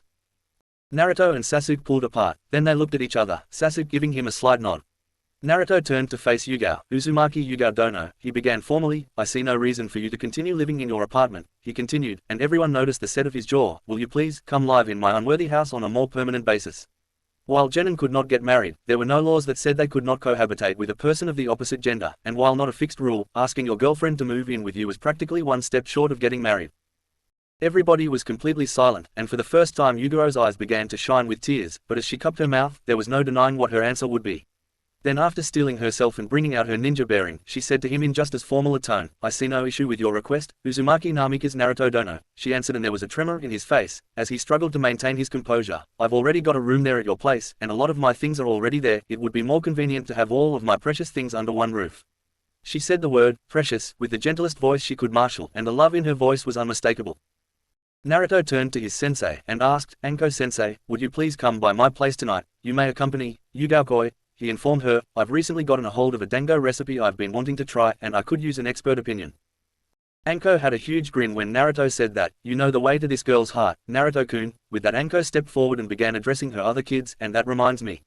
Team 7, she yelled. Chunin selection exams begin in 7 days, she announced, and I believe you're ready to take them, she added, passing out a set of papers to her kids. If you agree with me, meet me at the academy in room 301, in exactly 7 days, at 8 o'clock sharp. Anko saw the looks of excitement and anticipation cross her kids' faces. Her expression was serious as she lectured them. There is no shame or dishonor in sitting out of the Chunin exam, because it is a very big deal, and true courage is knowing your limits and understanding what you may not be ready for. It does not make you a coward, she stated with unwavering conviction. Training is concluded until we meet at the exam room. That should give you time to consider whether you feel you're ready. All other considerations should be locked out of your thinking, Anko said, looking directly at Naruto. Naruto, I know Yugao would rather go on taking cold showers and satisfying herself manually, she said with a salacious grin, and Yugao gave an emphatic nod of agreement, with a slight reddening of her cheeks, than push you into something you feel you're not ready for. So, promise you will think long and hard before coming to a decision. Promise that future living arrangements won't be a part of your thought process, Anko pleaded. Naruto looked at his sensei and at his new fiancée with a serious face, then shook his head, no, then holding up his hand to forestall anything else they might say. I can't make that promise, Anko-sensei, he replied stubbornly.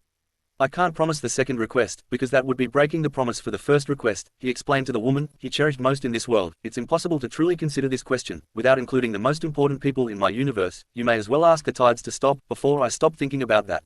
I cannot promise to exclude anything, while thinking about the Chunin exam, but I will promise not to hang my decision on my fiancé's favor for me. Naruto finished, then looked at Yugao, and asked, is that satisfactory? The ANBU looked into her fiancé's eyes and knew that he would not compromise in this, not even for her. Yugao nodded her acceptance. This was one of the things she loved about her man. If he felt strong enough about an issue, then nothing could make him change his mind.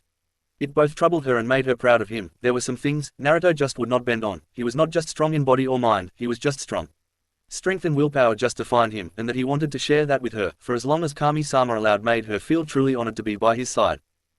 Good, then I'm heading home, he said, before walking up to Yugao. Placing his arms around her waist, he kissed her lingeringly and whispered, Yugao-koi, you may begin moving your things over to my house as soon as you feel comfortable doing so, he informed his fiancée. Then glancing at his sensei, and you may bring your friend, if she chooses to accompany you. Naruto kissed her again, adding a little passion to it. I love you, Uzumaki Yugao-koi, he whispered. Then stepping back, Naruto went falcon, and soared into the sky, and flashing yellow, disappeared into the distance. Sometime later, Naruto, in his adult body, knelt in Caesar position, in the dojo attached to the house. His house was the only place, besides a special, secure ward in the Konoha hospital, where he could relax from his disguise and be in his true form. His eyes were closed as he meditated, keeping his mind clear of all thought, merely allowing himself to feel. This meditation served a few purposes, most not even worth mentioning, but the primary purpose was to learn to order his mind and harmonize his skills. With the upcoming Chunin exams, which he did not even consider not attending, he needed to make sure his skills were synchronized, and second nature to him, so he would not be caught in indecision during a battle. His parents, in keeping with their promise to not keep secrets from him, told him the true purpose of the exam, as a substitute for war, and to showcase the strengths of the villages to prospective clients. Since his wardship, Naruto gained access to a stone tablet, which had been the treasure of the Uchiha since its founding, and could only be read slightly with the Sharingan, more so with the Mangekyo Sharingan, and only completely with the Rinnegan. A rudimentary genjutsu was found on the tablet that Naruto and Shisui removed. Because of the nature of the genjutsu, they kept a sample of the chakra that cast the genjutsu for analysis. The tablet told the story of Otsutsuki Hagoromo, the sage of the six paths, his mother, Otsutsuki Kagaya, the mother of chakra and the origin of chakra itself. Princess Otsutsuki Kagaya was the matriarch of the Otsutsuki clan. She became the first wielder of chakra when she consumed the fruit of the god tree. She possessed an incredible amount of power, utilizing all nature's transformations, and wielded the Rinnegan Sharingan, the origin of the Rinnegan and Sharingan. It never said how to acquire the Rinnegan Sharingan, all it said was only a natural possessor of both could inherit it. Kagaya wanted peace for all mankind and used her power to take control of all nations and ended the wars of her time. Through her actions, she was worshipped as the rabbit goddess. She found love with the emperor of the ancestor nation of the elementals, Tenji, and had a son, Hagoromo. Afterward, she became corrupted by her power, and resented her son teaching others how to use chakra. She deemed chakra as hers, and hers alone to wield or give as she chose, and eventually went to war with her son. She used a jutsu, called the Infinite Tsukuyomi, which only a Rinnegan Sharingan wielder can use, the ultimate genjutsu, placing people in a dream, which began draining them, turning them into husks with no morality, only devoted to their creator. Kagaya integrated with the god tree, and transformed into the Ten Tails, the progenitor of the Biju. Hagoromo sealed the monster's chakra into himself, making him the first Jinchuriki, and using the Deva path, Shibaku Tensei, to seal away the body and that created the moon. This story has been added to the curriculum of the Ninja Academy, the Hokage stating that to respect something one must learn as much about the subject as possible. The best way to do that was to learn about its origin, how it became the way it is now. Naruto's eyes slowly opened, just as the door signal seal was activated. Naruto rose from his position and made his way through the dining room, down the side hallway to the entrance of his house. He opened his front door and smiled. There, standing in front of him, stood his fiancée, and standing behind her was his sensei for Team 7. "Yugao-koi," he said, while stepping aside to allow them to enter. "Welcome home." "Anko-sensei," he added, "thank you for coming." Both women stepped inside, while he closed the sliding door. Yugao wasted no time in grabbing her man and slamming her mouth into his, while sliding her arms around his neck. She thrust her tongue deep into his mouth, exploring and plundering his oral cavity. Ever since he proposed to her earlier today, she had wanted to drag him back to his or her current residence and make him take her. "If Anko wasn't here, I would no longer be a virgin as of this moment, in any form of the word. I want him, no, I need him. If tonight weren't so potentially important for Anko-chan, I'd have told her not to come with me tonight." When he left Training Ground 69, she practically harassed to ANBUHQ and filled out a change of address form, making Naruto's house her primary and only address. She also began paperwork that would begin her completion of her long-term mission from the Ansatsu Senjutsu Topushu Butai ANBU Corps. Once the paperwork was completed and accepted, she would become just a normal jonin, maybe even a jonin sensei. Once that was complete, she met Anko at their apartment and began packing what was left of her kit, placing everything into storage scrolls. Naruto was only surprised for an instant, but as soon as he was over it, he began returning her affections as passionately as she was giving it. He did not bother merely wrapping his arms around her. He simply grabbed her firmly by the hips and pulled her roughly into him, eliciting a grunt, then a moan as she felt his ardor pressed directly against her core. Their tongues battled for dominance, and Naruto's action below temporarily caught her off guard, allowing her future husband to plunge his appendage into her mouth and ravish her. She would have retaliated if she suddenly had not realized they were not alone in the house. Thus, using all their ninja training and her womanly endurance when it came to sex, she pulled away from the man who owns her heart, noticing in passing that a strand of saliva still connected them. Anko had just watched them practically dry hump each other, and a look of tenderness was plastered on her face. The couple looked over at Anko Materashi with a sheepish grin from both of them. They stood up, adjusting their clothes back to order. Naruto stood partially behind Yugao, hiding the significant bulge for his age from Anko's view. Yugao began scratching the back of her head, a mannerism she picked up from her boyfriend, who was doing the same thing right beside her. "Sorry, Anko-chan," she said, "but I've been missing his lips all day, especially since he proposed today." Yugao had kept grinning, which only grew larger as she spoke.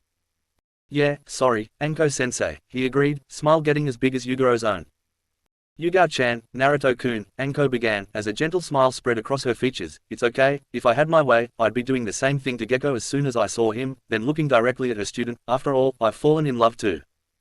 Chapter 16, Chunin Exams, Meeting the Competition. Konohagakure no Sato, 7:30. On the morning of his first Chunin exam, Uzumaki Namika's Naruto, Lord of Uzumaki Isle, clan head of the Uzumaki and Namika's houses, clan heir to the House of Senju, Lord of the House of Uchiha, Shinobi of Konohagakure no Sato, genin of Team 7, aka Viper Team, and most importantly, to him, fiancé of Uzumaki Yugao, also known as Ultraviolet, Kunoichi of the Hidden Leaf, ANBU call sign, Neko Cat, was walking purposefully toward the Konoha Ninja Academy. Today was the day he, and every genin in the leaf, who chose to take part, would be tested to decide if they were ready for the responsibility of leading other ninja. Today would mark a turning point in his life and change his status within the village, forever. Naruto was decked out in his normal, out-of-village mission attire, a brown and forest green, tiger-striped, coverall jumpsuit, a pair of dark grey, fingerless gloves and flexible combat boots, and his new duster, a special gift from Koyuki for his birthday, which was the previous weekend, and to reward him for his aid to her nation. The fabric is made of a special material that seems to mimic their surroundings and serves as camouflage, while keeping its function as a coat. It has a hood which can cover his head, allowing him to dispense with his boonie hat. When not moving, Naruto tends to blend in almost perfectly with his background, but when he moves, parts of his body continue to blend in with his surroundings, which even his friends and family tend to find disturbing. Hinata's Byakugan was even fooled. When she looked at Naruto with the coat on him, she was unable to see through the material to his chakra coils. All she saw was an all-black coat surrounding him. Naruto's kunai and shuriken could be found within the huge pockets of the duster, and more of the same rested in pouches with seals inside the duster pockets, which would allow him to reach into the ninja tool pouches on his thighs without opening the coat. Kushina's height aid was now acting as a belt for the jumpsuit. There was a single band of black sewn on the red fabric, showing his rank of shodan in Uzumaki Fuinjutsu. A kaishi was sheathed in its usual place on his left hip, but also on his left hip was another sheath. Anjin was sheathed horizontally across his back, allowing him to draw this Uzumaki blade using a reverse grip, the best configuration for Great Maelstrom's kenjutsu techniques. Totsuka no Tsurugi, he had learned, had its own name. Nentoken, the formless, also called the Inkan or Mind Sword, was now a summoned weapon, one that he only needed a single hand seal to summon. Naruto's new mirrored Suno shades were on his face, covering his eyes, and gave him an aura of implacability, which combined with the jarring effect of his new coat, gave all who saw him a crawling, uneasy feeling. Naruto was nervous, but he did well. His parents had told him the true purpose of the Chunin exams, a substitute for war, and a living advertisement for the villages that attended. So far, this morning, Naruto did not see any of his teammates during his journey to the academy. That's not to say that he did not meet anyone interesting. Coming around a bend, he came face to face with another group of ninjas. Two of them, male and female, seemed to be about the same age as him, but another kunoichi was maybe a little older than the other two. They were from Kumogaku according to their forehead protectors. He swept the hood back, but left the shades in place. The Akumagan blazed forth from behind his shades and studied the newcomers. The only shinobi male ninja in this world among them was a young, dark-skinned Kumo nin with short, spiky, white hair, and dark eyes, accentuated with eyelashes curving upwards from the corners. He wore a dark outfit consisting of an overlong shirt, with a hood, and red bandage hand guards, Kumogaku shin guards, and a black forehead protector. He had a thoughtful expression, as though in deep reflection, and was sucking on a lollipop. His main weapon seemed to be a long sword, strapped to his back over his own left shoulder. It was the kunoichi, however, that attracted most of his attention, though not for the usual reasons that a man is attracted to pretty women. The younger of the women has crimson eyes, fair skin, and red hair the same shade as his mother's, but styled short and spiky on the right side, while longer and straight on the left side. She wears brown narrow glasses, and her outfit consisted of a cerulean uniform that exposed her belly button, black shorts, and long, black, thigh-high stockings with black sandals. She wore a sword on her right hip, making her a southpaw swordsperson, and twin bands of black sewn on her left sleeve, showing her status as Nidan, second-degree advanced in Uzumaki Fuinjutsu. What attracted his attention the most was an unusual and involuntary spike in his chakra, as if her chakra were attracting his, like a magnet attracts north and south polarities. The elder kunoichi had long straight, blonde hair, bound with taut bandages, dark eyes, and wore red lipstick. She wore a short-sleeved, black, and purple blouse, with black pants, both of which had a design like clouds at twilight on them, purple, fingerless gloves, and a chain of blue beads wound around her left hand. She also wore bandages around her arms and legs, as well as a red belt around her waist, sandals, and a kunai holster, which was strapped to her right thigh. The attraction to her was different. He felt her aura, but felt a different aura hidden within. The bluish aura was giving off a vibe, very much like Kurama's, only not as powerful, and it felt colder, like the icy fingers of death.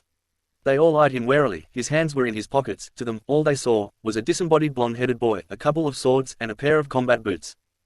Naruto, the ginger kunoichi, is an Uzumaki, Kushina informs her son in a shocked, earnest whisper. Naruto's eyes widen, almost as soon as the just-named Uzumaki's did. Are you sure, Mum? Positive, that spike in your chakra was all I needed to confirm it, she answered, then continued to explain. Uzumaki of the opposite gender always attract each other, while those of the same gender repel one another. It's how I found Yugao and Katsuki. It won't allow you to find any Uzumaki, because the effect fades the further away you are. Why didn't I feel that spike with Yugao? He asked his mother. 2 reasons, Kushina answered. 1, both parties have to be going through or have passed through puberty, and 2, it only occurs during the first meeting. After the initial meeting the effect disappears, regardless of the age of the 2 parties. When mother and son's conversation was over, Naruto heard his first tenant speak. Naruto-kun, the blonde in their group, is the Jinchuriki of the Nibi no Neko, Matarabi. The Biju can always sense each other when we're close enough, Kurama informed her host. So, she knows you're in here too, Naruto thought to his friend. Naruto noticed the elder teenager's own eyes widen, in astonishment and recognition. They know the same thing I know, no sense in hiding. Are you a ghost? The boy from Kumo asked. If you are, be gone. We've come here to compete in the Chunin exam, because if we don't, terrible things will happen to our village. We won't be able to bring money to our village, so our economy will crumble. Then using both hands to indicate the kunoichi, and they'll have to sell themselves into prostitution, and some John will knock them up, then skip town, and the baby will grow up to become a bandit, which will bring other ninja villages. Naruto interrupted. No, I'm not a ghost. He allowed an affable, friendly smile to appear on his face. My name is Naruto. Welcome to Konoha. Naruto replied. I hope we meet further along in the exam. I look forward to testing myself against all 4 of you. The elder genin answered with a small smile. Well, Naruto-san, I am Yugito, this is Karen, she said warmly, showing the girl, then with an annoyed twitch of her eye, thumb pointed at the guy, and this is Omoi, we're genin from Kumo on Team Tentacle. You shouldn't have told him that, Yugito-kun. The boy jumped into the conversation, and began to rant. Now he'll be ready for us, and we'll fail the exam, then we may never become Chunin, and be genin for life, having to chase that demon cat, Cirrus all over the... Ow, he exclaimed, covering his head. Yugito clubbed him over the head with her fist, not hard, more like a sister boxing her brother's ears. It was hard enough to quiet him. Shut up, she yelled in exasperation, at the end of her patience. Karen was just staring at Naruto, then with a convincing smile, asked tentatively, if you don't mind me asking, what is your family name? Naruto grinned benevolently. Uzumaki, he answered. My full name is Uzumaki Naruto, clan head of the Uzumaki clan here in Konoha. Your Shinku Uzu, she exclaimed as her face lit up like the sun. Karen giggled, and clapped in exuberance. She spoke again. I hope you make it to the end, Naruto-san, she exclaimed. I look forward to testing myself against another Uzumaki. Naruto just nodded to confirm her accusation, but said, right back at you, Karen-kun, he said with a smile, then looking at the other Jinchuriki, I look forward to seeing the 3 of you in the finals. Then he stepped aside and let him pass while adding, "Now, if you'll excuse me, I must go meet my team." They walked by him keeping a wary eye on him, then the air shimmered around him and he vanished right in front of them. Even Matadabe's keen senses, which were shared fully with her host, could not detect him, and she had the keenest sense of smell of all the biju, except Kurama, but Nibi owned the sharpest ears. Shimmering back into view when they left, Naruto continued his trek toward his alma mater. The shimmer was a minor Naruto path jutsu, called Between the Weave, which allows Naruto to step briefly into the realm of the damned. While there, you are completely undetectable by any being on this plane of existence, but you cannot move, or you come to the attention of the beings of the Naruto path. Naruto, his parents, and even Kyuubi, shivered just thinking about the denizens of Naruto. Further along Naruto's journey to meet his team, he began to feel something peculiar in his fox sense. The genin also began to hear a strange sound. A scraping along the concrete. He could not place the sound and his fox sense was giving him mixed signals. He could feel 3 flat planes at the same time, like the atmosphere was passing over a surface, before dropping low without warning. Looking around, he searched for the source of this anomaly. "It feels kind of like a box," he exclaimed as he spied a rectangular box painted to imitate a rock, inching its way closer to his position. Naruto scoffed, then in a deadpan voice, "That's the worst disguise ever, Konohamaru," he observed, then in a more heated tone of voice, "Unless you're trying to imitate a brick, you'll almost never find a squared rock," he yelled. "You saw through my camouflage again," came a slightly muffled boy's surprised voice from under the box. "You're slick, boss, just what I'd expect from my greatest rival." As he finished saying that, a blinding light was emitted from the box, followed almost at once by 3 plumes of smoke. 1 blue, 1 yellow, and 1 pink, followed right after by coughing, and 3 young children, 2 boys and a girl, appeared. Naruto narrowed his eyes. "That just will not do," he thought as the trio began coughing, before coming into view.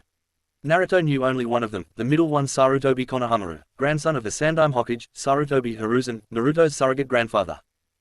"I'm Moegi, the sexiest kunoichi in preschool. Check me out." The free-spirited girl struck a confident pose, which she optimistically thought made her look sexy. She had orange hair tied up in 2 large pigtails, with red elastic hairbands and a perpetual blush. "Thank Kami-sama, she only thinks she looks sexy. I'll have to introduce her to Sakura." Naruto thought, "My teammate could use a companion, and I think they could both use some help. It'll be good for Sakura." Moegi wore a red sari over a pink t-shirt, layered at the bottom, with grey pants, and wore traditional ninja sandals. "I love algebra, call me Udon," came another kid, backflipping into an unusual stance. He had short brown hair and dark, droopy eyes. Looking through circular glasses, he seemed to have a perpetually runny nose. He seemed to be a quiet, easy-going individual, who wore a simple blue shirt which zipped up the middle, a pair of brown pants, and sandals. Quote ellipsis. "And I'm the #1 ninja in the village, Konohamaru." Konohamaru had not changed from his first meeting with Naruto, except for removing the helmet from his head, showing off his full, spiky, brown hair. And together, we're the Konohamaru Ninja Squad. They finished together. When they looked toward their intended audience, he was not there, which caused them to blink. They felt taps on their shoulders. They turned. 3 Narutos were standing behind them, parts of them seeming to disappear into the background. Flick, ow, flick, ouch, flick, eep, and all of them received a small flick on the bridge of their noses. "TSK, TSK, TSK, Konohamaru." Naruto shook his head. "You and your teammates would have been dead many times over. With all that posturing and posing, ninja don't go for that flashy stuff. You want flash, become an actor." They all looked downcast at his rebuke, and the Narutos could not keep their stern face up for long as they grinned. The Narutos reached over and ruffled the hair of the boys, but gently laid his hand on Moegi's shoulders to look her in the eyes. "It's alright, you each have time to be kids before becoming ninja anyway, so just have fun and don't forget to remember those who came before you," Naruto instructed. They all nodded, and Naruto was curious, "But, what's with the goggles?" Konohamaru chuckled and clutched them. "You used to wear goggles, remember, so we're copying you." Naruto grunted. "I'm very flattered, so thank you," he acknowledged, "but don't just copy me, okay? Find out your own strengths and passions, then become great in your own special way. Understand?" Naruto asked. "Hi," they chorused. "By the way, boss," the little monkey Sarutobi said, "that's a cool illusion you're using. How are you doing it?" "Thank you, it's not just an illusion, it's a long code made of special fabric." Naruto bowed. "It was a gift for my birthday this weekend. It actually works by bending light waves, and aids in camouflage." Naruto instructed them. "It'll keep people from seeing me when I hide." Their excited eyes gave away the ambitions to get a code like that. "Don't be fooled," he admonished. "It only eliminates 1 sense. There are still 4 others to worry about. If you want to be good at stealth, practice." They gave a nod in affirmation as they listened to him impart wisdom, but to himself he was advising them to work hard in their training, not look for shortcuts. "So, any specific reason you're all here?" Naruto asked, as his clones dispersed. "Yes, are you busy now?" Moegi asked. Naruto saw Sakura approaching from behind the kids. "I'm sorry, kids, but I'm actually meeting my teammates, so we can enter the Chunin selection exams, believe it." "Wow," Konohamaru exclaimed, "only your first year and you're going to be a Chunin." "Whoa," Moegi added, and Udon was just speechless. Naruto shook his head. "Not likely," and at their confused expressions, he elaborated, "Even if I make it to the finals and win the tournament, there's no guarantee I'll make Chunin, especially my first year." I'll be evaluated sure, but promotion is awarded on many factors that are above my pay grade. Hey, Naruto-kun, Sakura called as she got closer while gazing at Naruto's coat. I see you're enjoying the gift from spring already. Then seeing the kids with him. Who are these little ones? She asked sweetly. Good morning, Sakura-chan, Naruto returned her greeting. And yes I am, a good thing Yugao is so okay with me receiving a gift from another girl, or I wouldn't be wearing it. And these are Konohamaru, Moegi, and Udon, he answered. They're 3 ninja wannabes that have taken a shine to me. Guys, this is my teammate and adopted sister, Sakura, Naruto introduced them. They bowed. Oh hey gozaimasu, Sakura-san, they bowed, showing the respect due her, plus extra for her relationship to Naruto. Moegi was especially awed by Sakura, just the way she stood exuded the bearing of a ninja.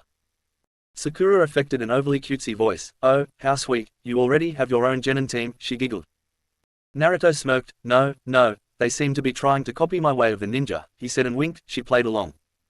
Isn't it illegal for another ninja to plagiarize another ninja's nindo, without their consent? Sakura grinned at the kids in a mock-accusatory manner, which they at once understood meant she was kidding around. Naruto's eyes twinkled. I believe so, the last guy to do it was never seen again, he said, taking a menacing step forward. The kids stepped back in unison. Now, boss, you said you were okay with us copying you. Did I say that, or did I say I was flattered with the sincerity of your imitation? Naruto corrected, and Sakura took another step toward them with him. I don't remember saying I was okay with it, Naruto continued, but I'm getting old, maybe my ears aren't what they used to be. The kids took another step away from them, poised to run at any moment.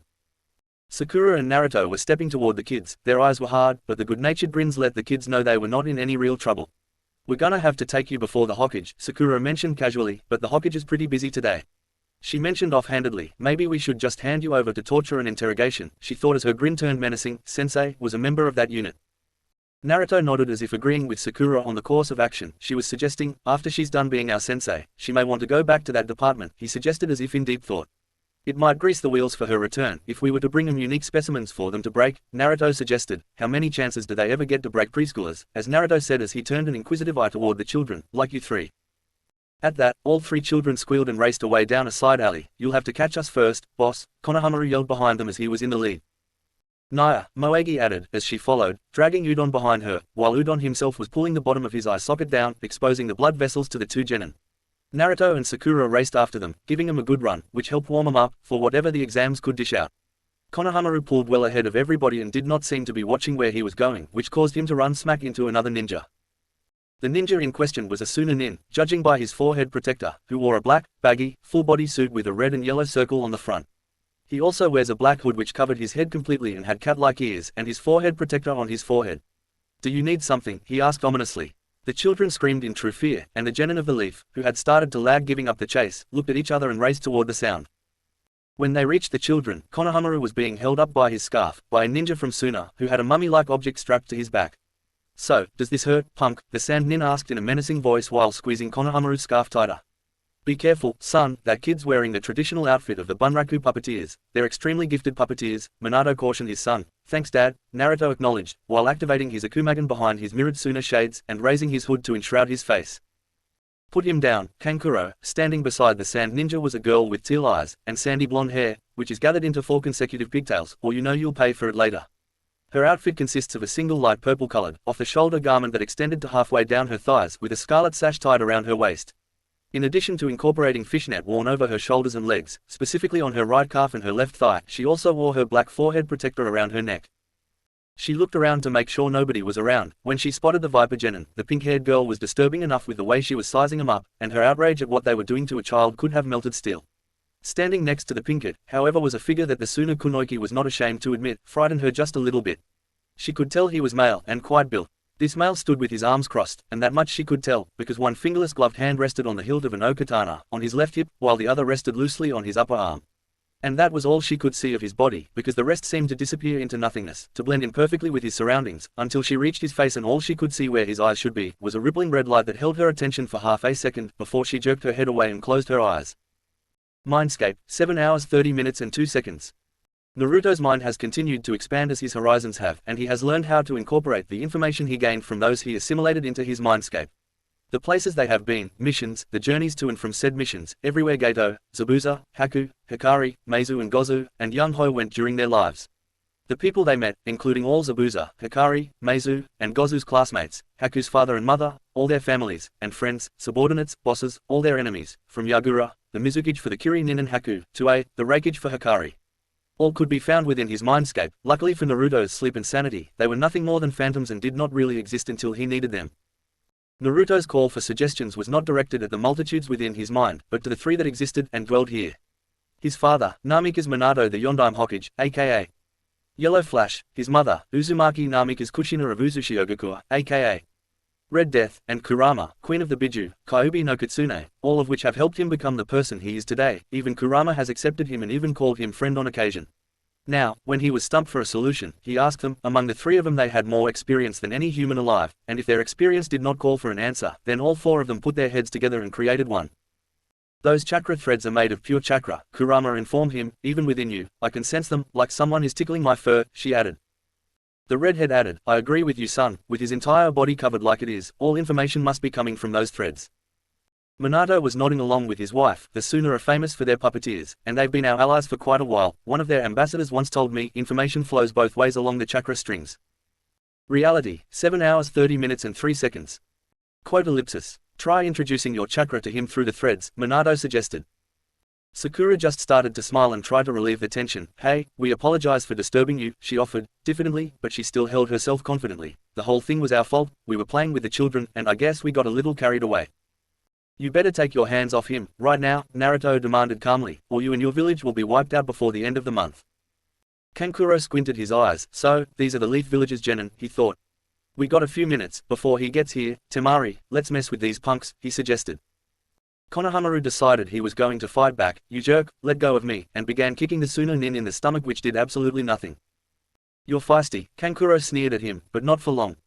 Then his eyes went wide. He had not even felt him move, and before he knew it, felt a presence shimmer into view behind him, the edge of a katana held at the throat of the mummy-like object, and Kankuro's eyes went wide. How did you know where I was? Kankuro asked, his voice coming muffled from the bandages on the back of his puppet. Sakura was also suddenly standing next to the blonde Kunoichi, identified as Temari, her claws coming out to graze the sand Kunoichi's throat. Do not move, Sakura hissed with intensity. I would hate to mark that pretty face of yours, sweetie, let alone rip your throat out. How I knew, does not matter. Naruto's voice sounded like it was speaking from within a deep, dark tunnel, his voice as cold as ice. Actually, Naruto saw through the minor genjutsu, saw the chakra threads leading from the bundle on the puppet's back, where the largest concentration of chakra seemed to concentrate, all with his Akumagan's eye of insight. Now, if you know what's good for you, you'll set the boy down gently, Naruto said ominously, and you can thank me for saving your village from decimation. That's the grandson of the professor, the shinobi no kami, Naruto informed him, Sarutobi Hiruzen-sama, Sandaime Hokage. If you had harmed even a hair on his head, you and your family, your village would be wiped from the face of the earth, Naruto prophesied, and that is only if I am sent. On that day, should the Lord of Leaves come unto thee, thou shalt go into the earth and hide thyself in the rocks. Fearful thou wilt from his presence. The eyes of the proud shall be cast to the dirt, the high shall be made low, and not one stone shall remain atop another, nor shall anybody be spared. You, sand ninja, thy kunoichi, he said looking at the blonde girl, nor thy teammate sitting up in yon tree, he concluded, thumb pointing to the tree over his shoulder. Kankuro, came an emotionless voice. From the tree Naruto pointed to. Back off, the voice ordered with menace. Kankuro's eyes became as wide as dinner plates and his hand opened reflexively, dropping the young Sarutobi on his butt. All except Naruto and Sakura turned to look in the direction of the voice. They stayed on their guard, though an avatar of Naruto shimmered into existence, looking up into the tree. This one's eyes, still behind his shades, also had the Akumagan blazing. Up above, standing upside down on a tree branch, was a boy about the same age as Naruto. He had fair skin, with tanuki-like black rings, around green eyes lacking distinctive pupils or eyebrows, and short, spiky auburn hair. He had several earrings in both ears, as well. He wore a black bodysuit with an open neck, t-shirt-like sleeves, and almost full-length leggings, and wore a white cloth from his right shoulder to the left side of his hips, and a wide leather band from his left shoulder to his right hip, with which he carries a gourd, around which he wraps his forehead protector. You're an embarrassment to our village, the boy rasped, while keeping his arms crossed, his head pointing at the ground, as easily as everybody else would stand on their porch. Have you forgotten the reason we came all the way here? The voice coming from the boy's mouth was devoid of any emotion whatsoever, and he was unperturbed by his current position. Naruto gazed through the eyes of his clone, while keeping Anjin against the neck of the bandage-covered mummy-like puppeteer, riding on the back of his marionette. I know, I mean they challenged us, he chuckled nervously. They started the whole thing, really, then started trying to explain. You see, here's what happened, but he closed his mouth when the other kid looked at him with murder in his eyes. Shut up, the upside-down kid, whispered acidly, or I will kill you. His eyes narrowed, and Naruto could tell. He meant absolutely every word, and judging from the look in his teammate's eyes, Kankuro knew it too. Right, Kankuro said, his hands up in a placating defensive gesture. I was totally out of line, I'm sorry, Gaara. Then he turned to look at Naruto and the others. He apparently had not detected the other genin on the branch next to him. I am sorry for any trouble he caused. Naruto just stared back at him. This guy had an evil look in his eye. Why do I get the feeling he's not nervous about me at all, despite my partially visible body? He has Shukaku within him. Naruto, Kurama told Naruto, my little sister likes to play with her Jinchuriki. She sends nightmares to plague them, and I sense the seal upon that boy is weak, barely holding her at bay. I'll wager half my chakra. That kid hasn't had a single night's sleep since they put her in him. Gaara looked at Naruto. He placed Kankuro and Temari under Genjutsu at the same time, with 2 different Genjutsu. I'll be looking out for him. Mother will love his blood. Naruto and Gaara stared at the other for a long time. Then Gaara shunshin to the ground as sand, and stared Naruto in the face. I am Sabaku no Gaara. What is your name? His voice never rising above his emotionless tenor. I am Uzumaki Naruto, he said, turning from Kankuro and returning Totsuga no Tsurugi to its scabbard. It's okay, wait, no it's not, and faster than falling off a log he lands a right cross on Kankuro's left jaw. It was a good thing the puppeteer was wearing bandages, because they were immediately soaked with his blood. See you in the exam, puppet boy, Naruto growled, as the boy from sand fell over backward, because Naruto's punch overbalanced Kankuro's puppet, sending him to the ground like a turtle on its back. Now, it's okay. Everyone was speechless. Then Konohamaru, the other kids, and Sakura, who had long since retreated from Temari, began cheering. That was totally wicked, Konohamaru screamed. Moegi had hearts in her eyes, as her heart fluttered, and she said, my hero. Udon just started to applaud, and smirk, the snot drip swinging precariously from his nose. Sakura was clutching her sides, as she laughed at the sight of the human tortoise. I couldn't have said it better myself, Naruto-kun, she giggled. Then looking at the Sunanin, she began to lecture them. This may be the Chunin exams, and you are afforded a measure of immunity, but that doesn't extend to bullying children, especially the grandson of our third. Gaara bowed, accepting her rebuke, then turned to the other members of his team. Temari already helped Kankuro to his feet, and with a severe voice ordered, let us go, we did not come here to play games. He looked at them and they just nodded before walking away. Naruto turning to the tree upon which Gaara jumped down from. Hey Sasuke, time to quit hiding and come down, he ordered, and Sasuke flicked his own color-shifting cloak open, also a gift from Koyuki, but only as a reward for services to Spring. Anko, Kakashi, and Hinata received similar gifts. Leaning casually on another branch of the same tree, Gaara occupied. He jumped down and fist-bumped with Sakura, and Naruto, and the kids were gazing in awe of the Uchiha. My apologies for not lending a hand, but I could see you had it under control, Sasuke said sincerely. I didn't want to ruin your rapport with them. Thanks for the vote of confidence, Sasuke-kun, Sakura retorted.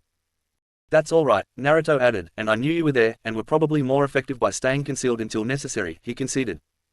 Then turning to see the kids staring up at them, Konohamaru, you know who he is, so I won't introduce him to you. Konohamaru nodded, but Naruto turned to the other children. Moegi, Udon, this is my other teammate, and best friend, Uchiha Sasuke of Team 7. The 2 children bowed to Sasuke, who returned it. Guys, I'm sorry, but I have to take my leave of you for now. Team 7 needs to be at our rendezvous in. Naruto paused to check his watch. 25 minutes. Oh, man, they chorused, but really, they understood. In a ninja village, ninja business always takes precedence over everything, but Konohamaru piped up with a challenging grin. Well, you better at least make it to the finals of the exam, boss. Naruto just smiled, and winked. Believe it. Chapter 17, Chunin Exams, Gut Check Time. The first trial. Konoha Ninja Academy, 7:45. They were walking into the place, where they spent 7 years of their life, each of them owning their own precious memories of the place. Naruto had decided to remove his okatanas and coat, sealing them away into his body and pouch respectively, not since in giving away too much of his capabilities to the foreign ninja. Thus, for now, he was just in his brown and forest green, tiger-striped, coverall jumpsuit, a pair of dark grey, fingerless gloves and flexible combat boots. The ninja tool pouches on his thighs were the only evidence of weapons he had on his person. To Naruto it was the first place he made his mark as a ninja. The first time he entered these halls, he felt like he belonged here. He may have had his parents in his mind, but that did not give him an edge over the other students. They refused to just tell him the answers to questions on tests. They made him study as hard as any other student, harder sometimes. They even denied him access to the secondary memory archive they maintained during exams and other academic tests. They refused to allow him to take shortcuts, beating hard work and perseverance into his thick skull, until he no longer looked for any, where his training was concerned. It was their integrity and faith, not to mention their love for him, that got him to where he was today and made him proud of who he was becoming. A powerful shinobi, maybe even legendary, if he continued to follow the principles of integrity, hard work, and perseverance his parents tried to instill in him. He could become the next shinobi no kami. They walked down a hallway and came to a line of students, standing outside of room 301, which was strange, because Naruto could have sworn they only walked up a single flight of stairs. In front of the door stood 2 Chunin, and they seemed to be barring the way, keeping the other genin from entering the room. Naruto looked closely at the sign then, the Chunin just smirked, clever, a genjutsu over the sign to discourage the truly gullible, and the bullies are also a nice touch, most people would be fooled by their transformation, but again, my whisker sense tells me there's something else than what they appear, but what is he doing here? Out of the throng of students, 3 stood out to Naruto the most, they stood out because, he and Sasuke knew one of them, and Sakura knew 2 of them. He was Hyuga Neji, Hinata's cousin and a member of the Hyuga branch family. Neji had fair skin and long, black hair, tied back in a loose ponytail, tied a few inches above the end. He wore a black forehead protector, a beige-colored shirt, a dull blue shirt, and mesh armor beneath that, dark brown shorts, blue shinobi sandals, and wrapped bandages around his right arm, chest, and right leg. He was one of the few Hyuga close to Hinata's age that could keep up with her intojutsu. Considered a prodigy, he was his class's Rookie of the Year. He was a hard-bound traditionalist, and openly scorns Hinata for branching out and modifying the Hyuga Taijutsu style. In his mind the Hyuga are elite, and only elite ninja can defeat them, and believes his eyes will allow him to defeat any opponent. Everyone else is fated to lose against him, no matter how hard they worked. Naruto and Sasuke, out of respect for Hinata, have not escalated any confrontation to prove him wrong. He may be blowhard, but his skills are strong, and his Byakugan is quite acute. He should be able to see the genjutsu over the sign. Naruto nor Sasuke did not even need their dojutsu, and a set of her shoulders told them that Sakura has surely seen it as well. What were they playing at? Naruto wondered. With Neji, they should have seen right through the illusion. The other 2 genin, standing with him, a shinobi with shiny black hair in a bowl-cut style, round eyes with prominent lower eyelashes, and very thick eyebrows, wearing a green jumpsuit, bandages around his forearms up to his fingers, orange leg warmers, and a red forehead protector, worn as a belt. A kunoichi, with black hair and grey eyes, her hair in 2 Chinese-style buns on her head with short fringed bangs framing her face. She wears a blue sleeveless kipao-style blouse, with red sleeve trimmings and yellow fastening buttons and dark green pants, under the Ishin medical apron which made her a medic. Her forehead protector and sandals are both blue. A pouch on her thigh, with 2 green and black bands sewn on in decoration, seemed to be housing a set of scrolls. They must be his teammates. Who are they? Naruto wondered. I don't know the boy, but the kunoichi's name is Tenten, Sakura explained. She's a medic nin, and sees your cousin as a hero. Naruto raised an eyebrow at that, but Sakura continued, not too fanatically. She's a Nidan in Konoha Fuinjutsu, and a weapon, ninja tool specialist. She claims to have mastered over 60 different weapons, though I find that hard to believe, she scoffed. The shinobi was attempting to gain entry, but was unceremoniously knocked back on his butt. 2 bruises decorated his face. Tenten knelt to help him up and looked sternly at the 2 Chunin shinobi. One of them scoffed, you're taking the Chunin exams, but you can't even get past us. Why don't you just give up now? The other one asked condescendingly, before you get hurt. Please, let us through, we're supposed to go in there, Tenten pleaded, before attempting to walk past him as well, only to be met with the same fate as her teammate. A punch to the face. Oh, that's harsh, said a voice nobody knew. Did you say, harsh? One of them said, don't kid yourself, we're being nice by comparison. The exams are gonna make this look like a picnic, he informed them. Some of you won't survive the exams, the other one told them, others will be wrecked for life, or go crazy. It's always life and death for Chunin. You think being Chunin is a joke? The first one asked. We're qualified to lead missions, the lives of your squad members are in your hands, so you better be able to take the hit. Delicate little girls don't belong here, he finished. We're just thinning out the herd, so go home and play with your doll, the second one demanded with disdain. Naruto was pissed off. He would not be stopped by a couple of gate guards. These assholes were standing in their way, and he made a promise to Konohamaru and himself, to make it to the finals, and by Kami, he was not going to be stopped. Come on, let's go, Naruto barked, as he stalked forward, and as he got closer, the 2 smoked thinking he was easy pickings. Where do you think you're going, Pipsqueak? One of them asked as he let loose another punch. Naruto released his ki right in the Chunin's face, halting his fist in mid-swing, but it was Sasuke, who had also put his color-shifting cloak away, and now stood in a long-sleeved, midnight blue, high-collared shirt, the Uchiha crest on the back, and light blue pants, with brown arm guards covering his forearms, a brown belt and white bandages wrapped up to his knees on both legs, and a pair of shinobi sandals.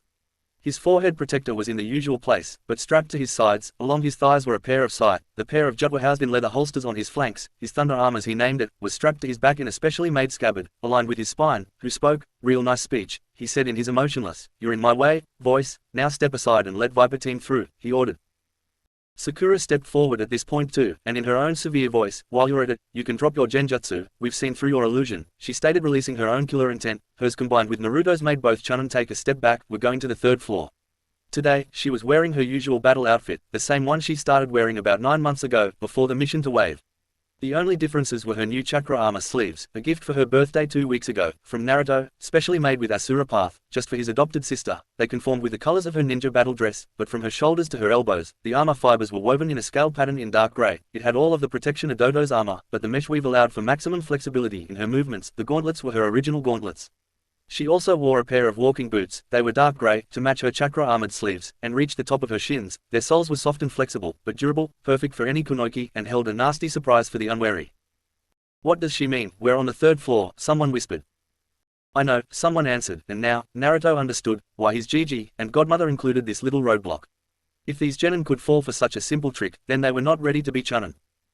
Well, the first chunin murmured in surprise. "So, you noticed the genjutsu, eh?" the other one added in a pleasant voice. "My teammate," he said nodding to Sakura, "is the genjutsu member of our team. She has the sharpest mind and best analytical skills. She saw this coming from a mile away." 2 miles actually, Sakura answered with an evil smirk. "Sasuke's shifting the light from Naruto so they'll underestimate him. I may be getting better at genjutsu, but Naruto is clearly the best on our team, and I did see it almost as soon as we saw the sign." "If I did, Naruto damn sure did," she mused while casting glances at her blonde teammate. "I spotted it right away. This is only the 2nd floor," she supplied. The chunin scoffed. "Well, aren't you the clever ones?" he said with a mischievous gleam in his eye. "Now let's see you deal with this." The chunin aimed a kick at Sasuke, who decided to return it. Then in a blur of speed, the genin with the centipede brows stood between their legs and stopped their feet with just the palm of his hands. He would have at least, until the chunin and weird genin found themselves grabbed by a pair of chains wrapping around their torsos. They followed the chains back to their source. "We don't have time for this bullshit. We've wasted a full 5 minutes with this nonsense," he yelled, then with a flick of his chains threw them into the wall behind them. Neither were injured, but evenly was thrown for a loop. Naruto turned to the door, and the other chunin. "I would move if I were you, chunin," he said, informing him that he knew his face was also an illusion, and the guard glide stepped to his right. 2 flashes later, the door was slashed apart, and became kindling. Retracting his chains, Naruto walked through without a backwards look. "Are you guys coming?" Sasuke shared a grin with Sakura, who rolled her eyes. "He's our brother without blood. We should expect things like this, with him around." Sasuke just grinned and nodded sadly, yet reflectively, which puzzled Sakura. Even for Sasuke this was taciturn. They followed their teammate further into the school. Team Viper reached the 3rd floor landing, and were headed into the hall they needed, when a voice rang behind them. "Hey, you," with the attitude. They turned and saw Centipede Brow standing above them on the staircase leading to the 4th floor. "What do you want?" Sasuke asked. "I want to fight, right here, and right now," he said, sounding determined. "You want to fight me here and now, huh?" Sasuke asked. "Not at all, Uchiha-san," then turning to look at Naruto, and pointing to him, "It is you I want to fight." Naruto looked up at the other genin. "You want to fight me?" Naruto asked. "Yes," he said before leaping over the railing, to land in front of them. "My name is Rock Lee, now fight me." Naruto sized him up, then answered the other hidden leaf genin. "My name is Uzumaki Namikaze Naruto, and—" "No, I will not fight you, Lee-san." Rock's mouth fell open, but Sakura and Sasuke waited for their teammate to speak to this misguided genin. "Are you a coward?" Rock spat.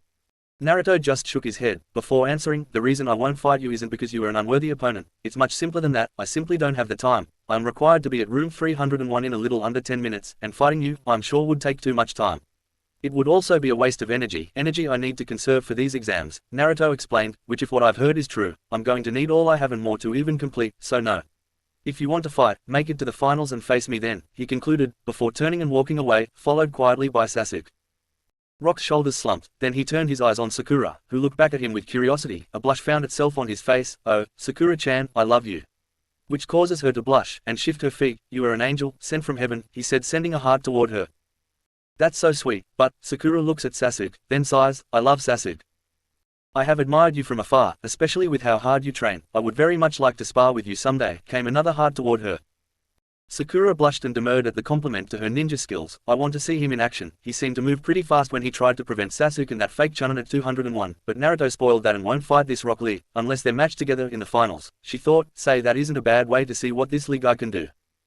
I have also heard how intelligent you are. No doubt that is due to the magnificence and breadth of your rather beautiful forehead." Rock Lee delivered his coup de grace, right between her eyes, which were wide with shock. Every woman has a place on her body she is self-conscious about, which for Sakura, just happens to be the very spot Lee had just so eloquently complimented. "I wonder what our kids will look like," she thought in a giggle, but she remained firm on the outside. "Tell you what, make it to the finals of this chunin exam," Sakura told him, "and I'll let you take me on a date. Even if you face me, I want you to do your best to kick my ass," she added. "Understand, caterpillar brow?" Rock's smile was big and bright. "Yes, fair maiden, I shall show my true feeling for thee, and prove unto thee my strength." He stood at attention and bowed. Sakura just giggled before running off to meet the team. "I may actually get myself a boyfriend, eat that pig." Author's note: remember, I already stated that kunoichi give looks on their men's secondary importance. Lee complimented her on her ninja abilities that will get any kunoichi's attention. A reason for the chunins. Room 301, 8 o'clock. 3 genin now stood inside their destination: Naruto, Sakura, and Hinata. Why has a different 3 entered the room than the 3 that started on this quest? It all happened 5 minutes ago. Flashback, Kaishi. The hallway outside of room 301, 755. 3 genin now stood outside of their destination, Naruto, Sakura, and Sasuke. In front of them was their sensei, teammates Sensei, and Hyuga Hinata. All were wearing their normal attire, except Hinata, wearing a dark purple short-sleeved jacket, a long-sleeved navy blue shirt, with 2 pink-colored strips near the hem, navy blue pants and wearing her forehead protector around her neck, and dark purple open-toed boots. Her hair reaches her shoulders, and over the year, the framing strands have also grown to shoulder length. Hinata was weeping, and Kurenai was trying to comfort her, as was Anko, who looked saddened.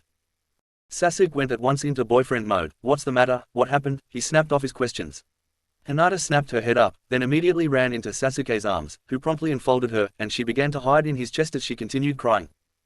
Oh, Sasuke-kun, it's awful, Hinata told him. Kiba and Shino are not going into the Chunin exams with me, she said into his chest.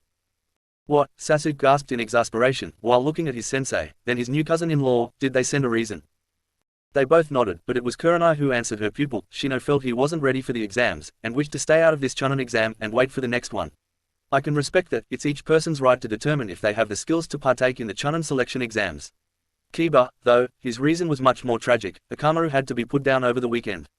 Naruto's eyes went wide at that. For anyone else, losing their dog would not be enough reason to miss a mission, and the Chunins are missions, not for pay, but for rank. And Inuzuka are different. They're practically useless without their nin dog. Most of their clan jutsu cannot even be performed alone. More important than the practical, however, was the emotional cost. To the Inuzuka, the dogs were more than just pets or weapons. They were like family, and Inuzuka would sacrifice their own lives to protect the canines' lives.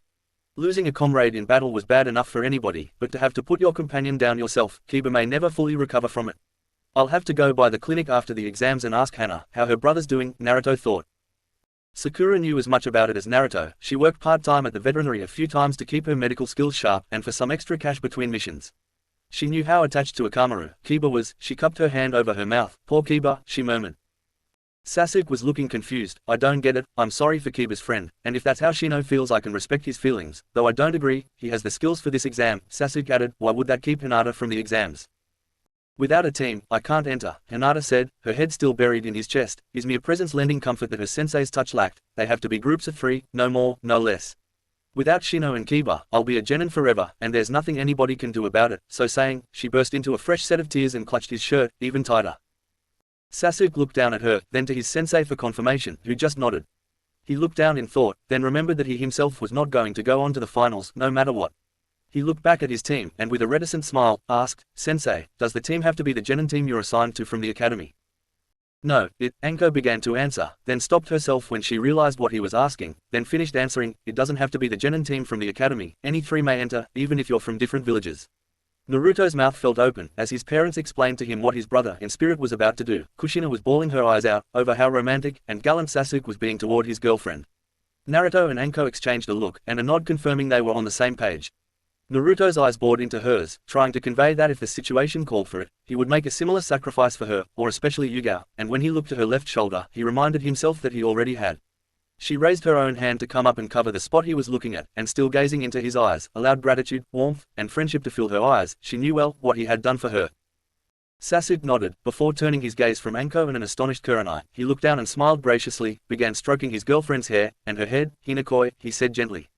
Why don't you take my spot on my team, he offered to her. Hinata's lavender eyes were as wide as the sun's, when she jerked her head up to search his eyes for his sincerity, and she found it in spades. Sasuke-kun, I can't let you do that. I won't, she replied. There will be other Chunin exams. I was being dramatic when I said, I would be a genin forever, she told him desperately, pushing her lip out stubbornly. Sasuke just laughed and leaned down to kiss her, which she eagerly returned. I wasn't going to be allowed to complete this Chunin exam anyway, Sasuke told them, to everybody's wide-eyed expressions. Sasuke explained, it's an Uchiha clan tradition. Genin get pulled out of their genin teams after a year, and get sent through the Konoha Police Academy. Then we work a beat somewhere in Konoha for 3 years, then we re-enter the ranks, and continue serving Konoha as ninja for the leaf. If, like this year, our genin team is going to the Chunin exams, then we accompany them until the finals, then bow out, because the finals are always one-on-one, no holds-barred battles, where even teammates can fight each other. Looks of understanding were mirrored on every face. With you in this predicament, this gives me ample opportunity to bow out and give my lady a chance to show her stuffed shirt cousin what the sole of her shoe tastes like. Hinata giggled at his confidence in her abilities, then she turned serious and grabbed him by his long-sleeved shirt, and pulled him down to her face, and she was kissing him again. She pulled back, looking him in the eye with fierce determination. "Thank you, my Sasuke, I will make you proud of me, and show you that your sacrifice for me was not wasted." She kissed him again. "I want to tell you something else, but if I say it here, you'll think it's just because of your sacrifice, but I've felt it for a while now, and when I tell you I don't want you to think it's anything but Kami's honest truth." Sasuke smiled. "Then I'll say it here and now, I love you, Hinata-chan," then stepping back, and unsealed the cloak he got from Koyuki, which worked like Naruto's coat. "Please wear these, and I'll be with you in spirit, these plus your mask should give you an edge." Then before she could protest, he only had his belt, which had his juts, and gave her a quick kiss on the cheek, then leapt out of the nearby windows, and raced away as fast as he could, which was pretty fast. Hinata stared after the man she loves, and without turning addresses her new teammates. "Naruto-kun, Sakura-chan," she began slowly, "what Sasuke has just done, is place a heavy obligation upon me to make sure his sacrifice is not in vain. That means," she said whipping her head toward them, "we must make it to the finals, and take apart anybody that stands in our way. We must be ruthless, even with other Leaf Genin, with our fellow rookies, and even cousins, because I will not let Sasuke down. Is that understood?" she demanded, her voice devoid of any of the soft gentleness she was known for. Naruto was grinning an evil grin. "Don't worry about that, Hinata-san, I made a promise that I would make it to the finals, and you know my Nindo. I'm going to make it to the finals, at all costs as well," Sakura added. "There's someone I want to face, when the time comes." Hinata smiled approvingly. "Then let's go, but first I need to wear my boyfriend's attire." Naruto put his hand up to stop her. "You can put the weapons belt on, but keep the cloak off for now," he suggested, "please." Hinata looked at her brother in spirit with confusion. "Why?" Flashback, Toma. Room 301, 801. What's this?" Naruto exclaimed in a faint-hearted voice. By this time even, Nentoken had been placed under a summoning jutsu, and his shades had been removed, for this part. Hinata stood a step behind Naruto, timidly peeking out from behind him. "Gee," Sakura added in a quivering voice, "I guess we're not alone." She had placed a disguising genjutsu over his armored weave and claws, bearing her arms. Indeed, they were not alone, because within room 301, over 100 genin were milling around, and had turned to face the door as soon as Team Crimson Anaconda entered. There were ninjas from 3 of the great hidden villages, Leaf, Cloud, and Sand, and several of the smaller hidden villages also sent representatives. Mist, however, did not send any genin this year, rumors of inner turmoil being the reason for the absence, and Rock never allows Leaf or Sand ninja within their borders, nor sends any representative into Konoha or Suna, not after the many wars they have fought against each other. "I had no idea there'd be so much competition," Sakura thought. "If intimidation was part of the test, they've got me beat," Sakura admitted aloud, though inside she was not intimidated at all. She has killed actual Chunin-level ninja, in actual combat. The only difference between her attire in here and outside were her bare arms. "They're all giving us the stink eye," Hinata thought. "Well, it ain't gonna work. I will give my life before letting my guy down. I wouldn't be worthy of being his girlfriend if a few evil eyes backed me down." Hinata may sound gentle and delicate, but over 6 years of hanging out with Naruto has given her a colloquial frame of mind. The new Crimson Anaconda team, named after both Sensei Kurenai means deep red, in the ancient language, had decided to keep their true strength hidden by putting on a show of ineptitude. So, to keep up the ruse, with a squeak, Hinata hid her face on Naruto's shoulder. "Where's Sasuke-kun?" came an irritating blonde's voice. They all turned toward the sound and noticed their classmates coming over to them. Only to see Yamanaka Ino looking around frantically, not even caring that 2 of her other classmates were not there either. It seems Itachi only got her to stop obsessing so openly about her attraction to Sasuke, not curbed it completely, Naruto thought. "I've missed those broody good looks of his," she giggled. "You have no idea." He felt Hinata clutch his shirt tightly, and by the set of her shoulders, trying really hard not to use her taijutsu on her fellow kunoichi. Actually, Sasuke chose not to participate this year, Naruto stated, hoping to keep the death toll to a minimum. "Clan business, you know."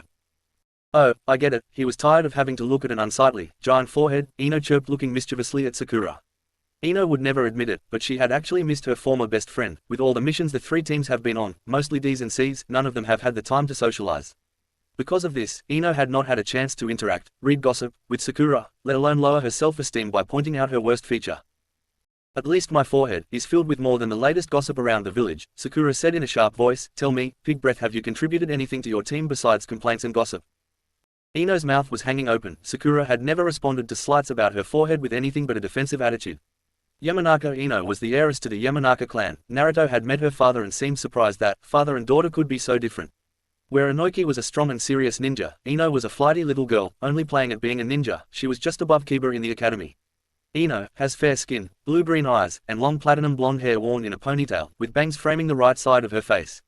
She is the classic blonde bombshell, but not a dumb blonde, which is what disappointed Naruto the most. She has so much potential, and many blessings, but squanders it all by acting like a ditzy blonde.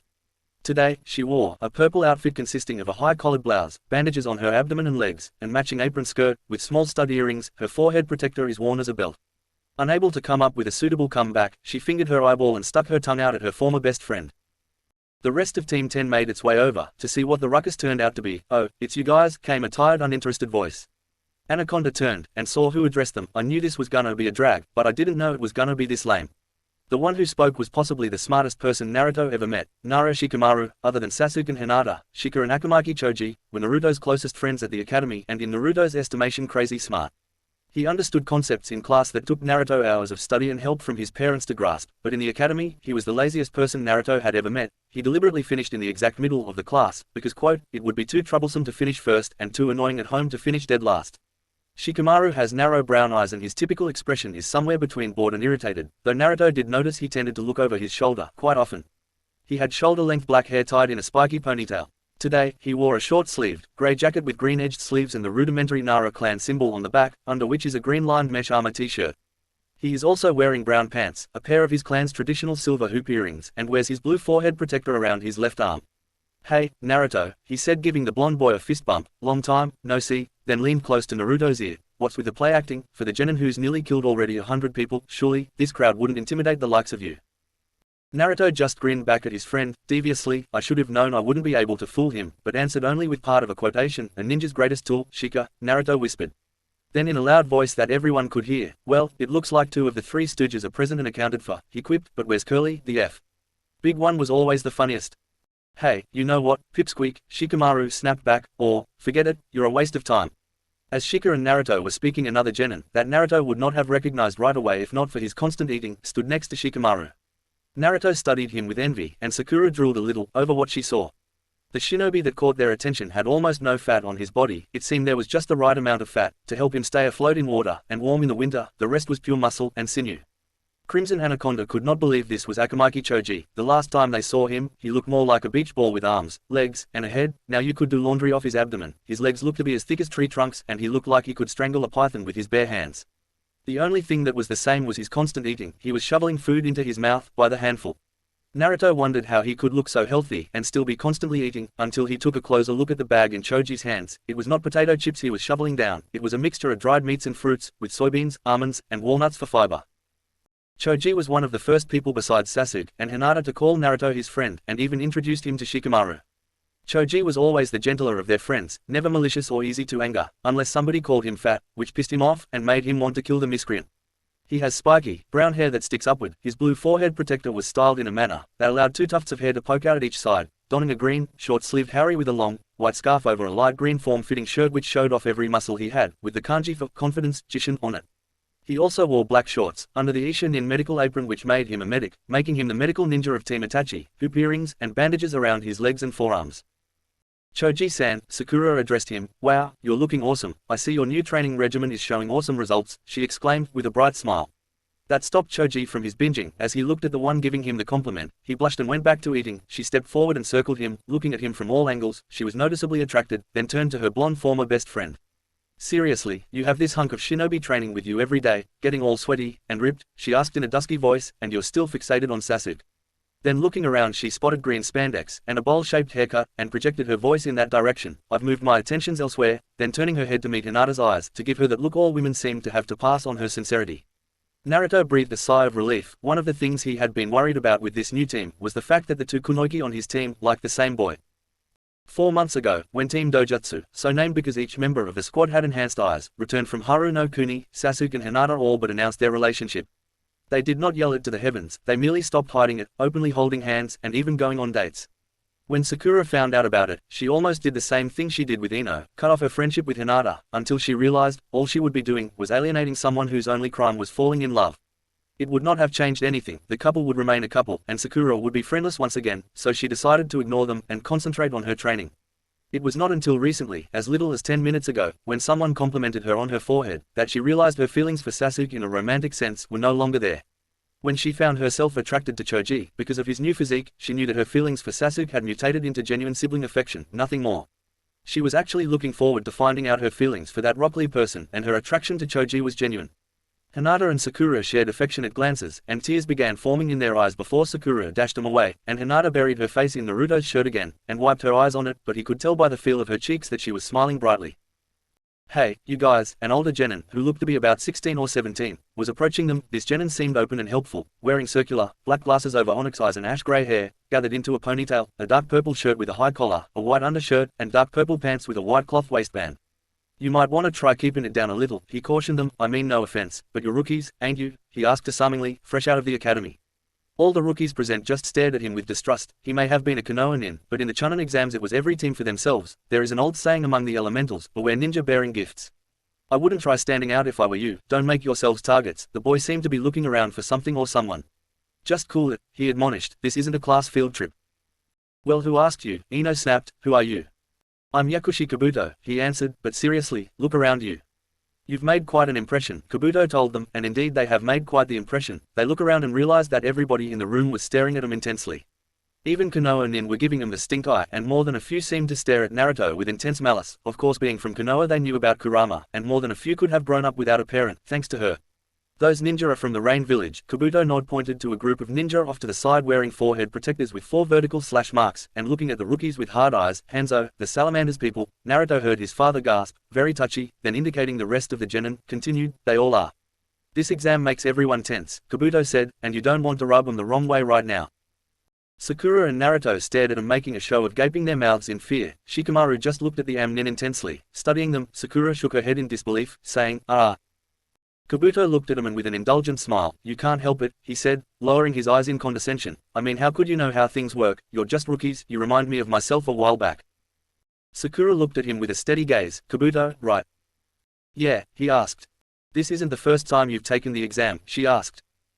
No, he answered in a self-deprecating grin, my 7th. All the rookies' eyes went wide at that moment. Ha, was Shikamaru's most intelligent response, and given his intelligence, the others were completely flummoxed.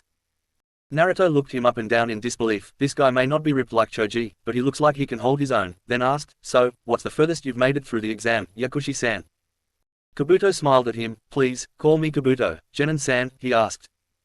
Namikaze Naruto, senpai. Naruto introduced himself. You can call me, Naruto.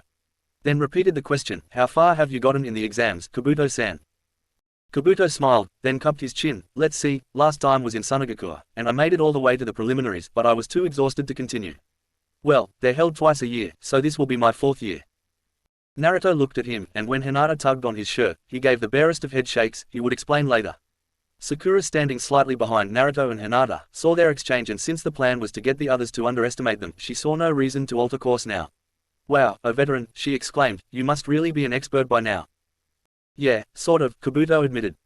Cool, would you be willing to give us some inside tips, Kabuto-san? Naruto asked loudly.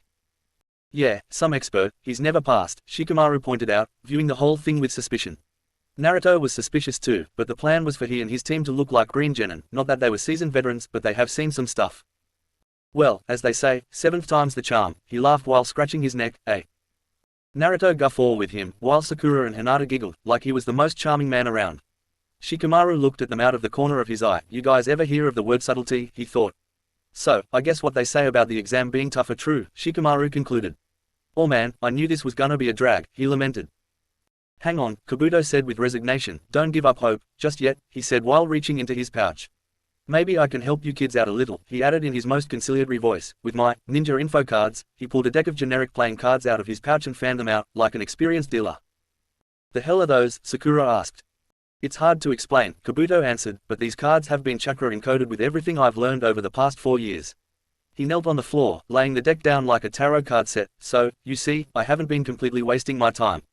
They may not look like much to the naked eye. He took a card from the top, and turned it face up, in fact they appear blank.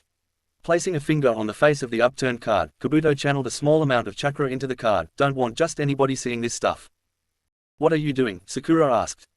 I'm using my chakra to reveal the card's secrets, Kabuto answered, like this for example.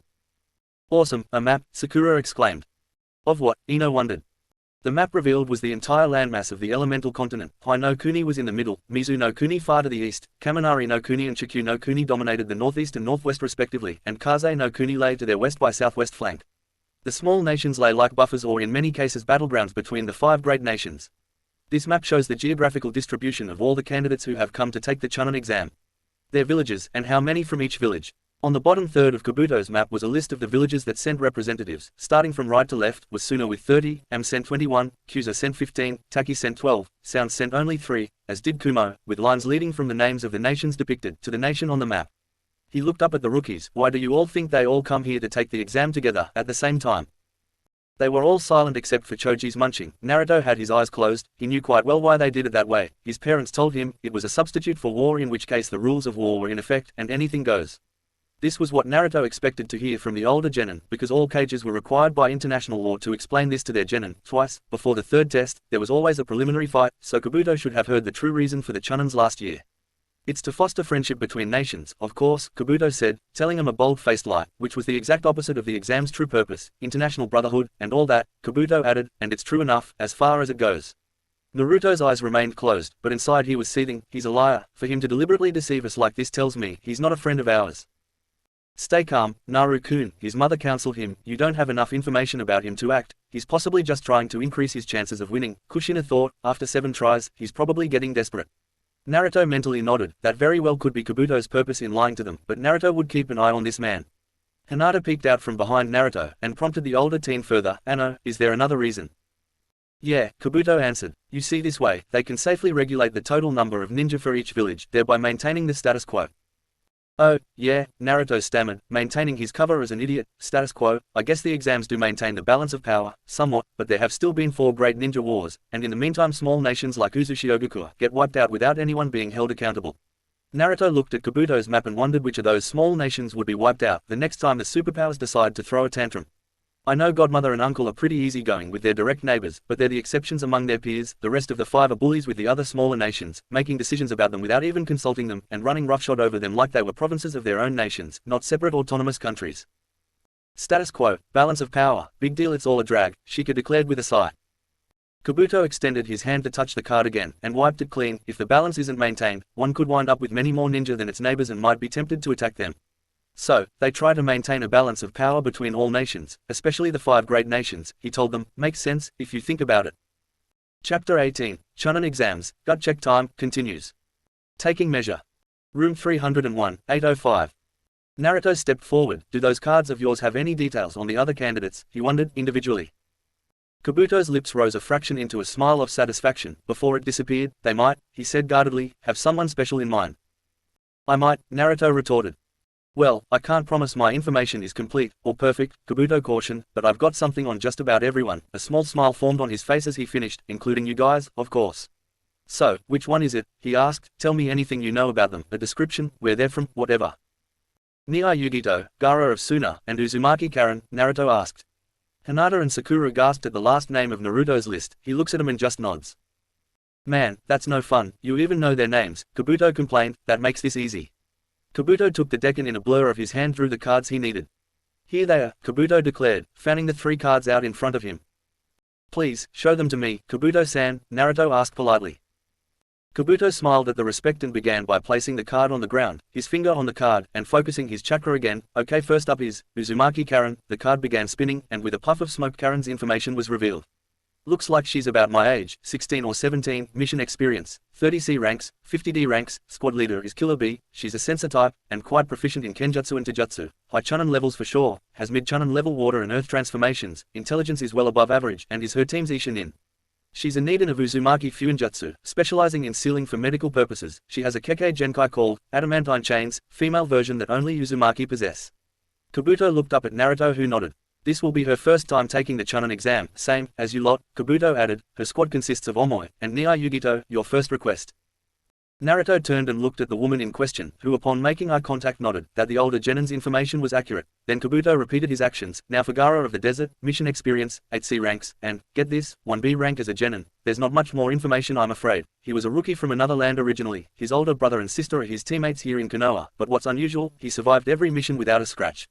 Karen began making her way over to their group.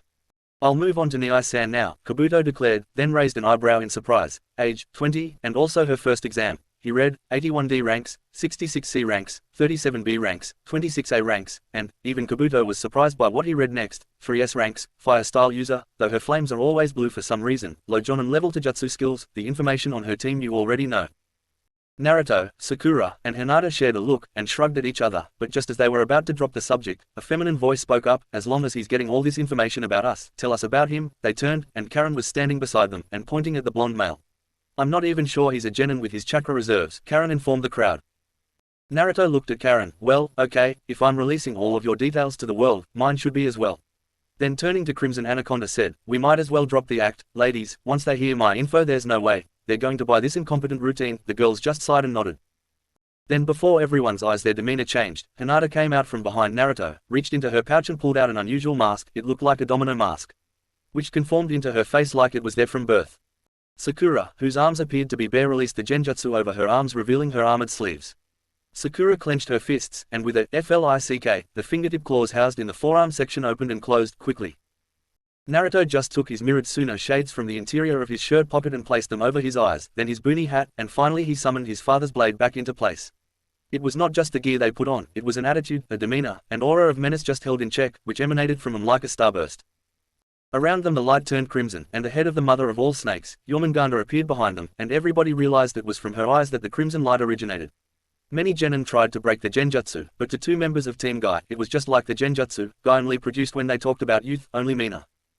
All that took about a second to complete, and when they were ready, they turned to Kabuto, who was staring at them in horror at what he just saw. Karen had bared some of her blade during the genjutsu, then also turned to Kabuto.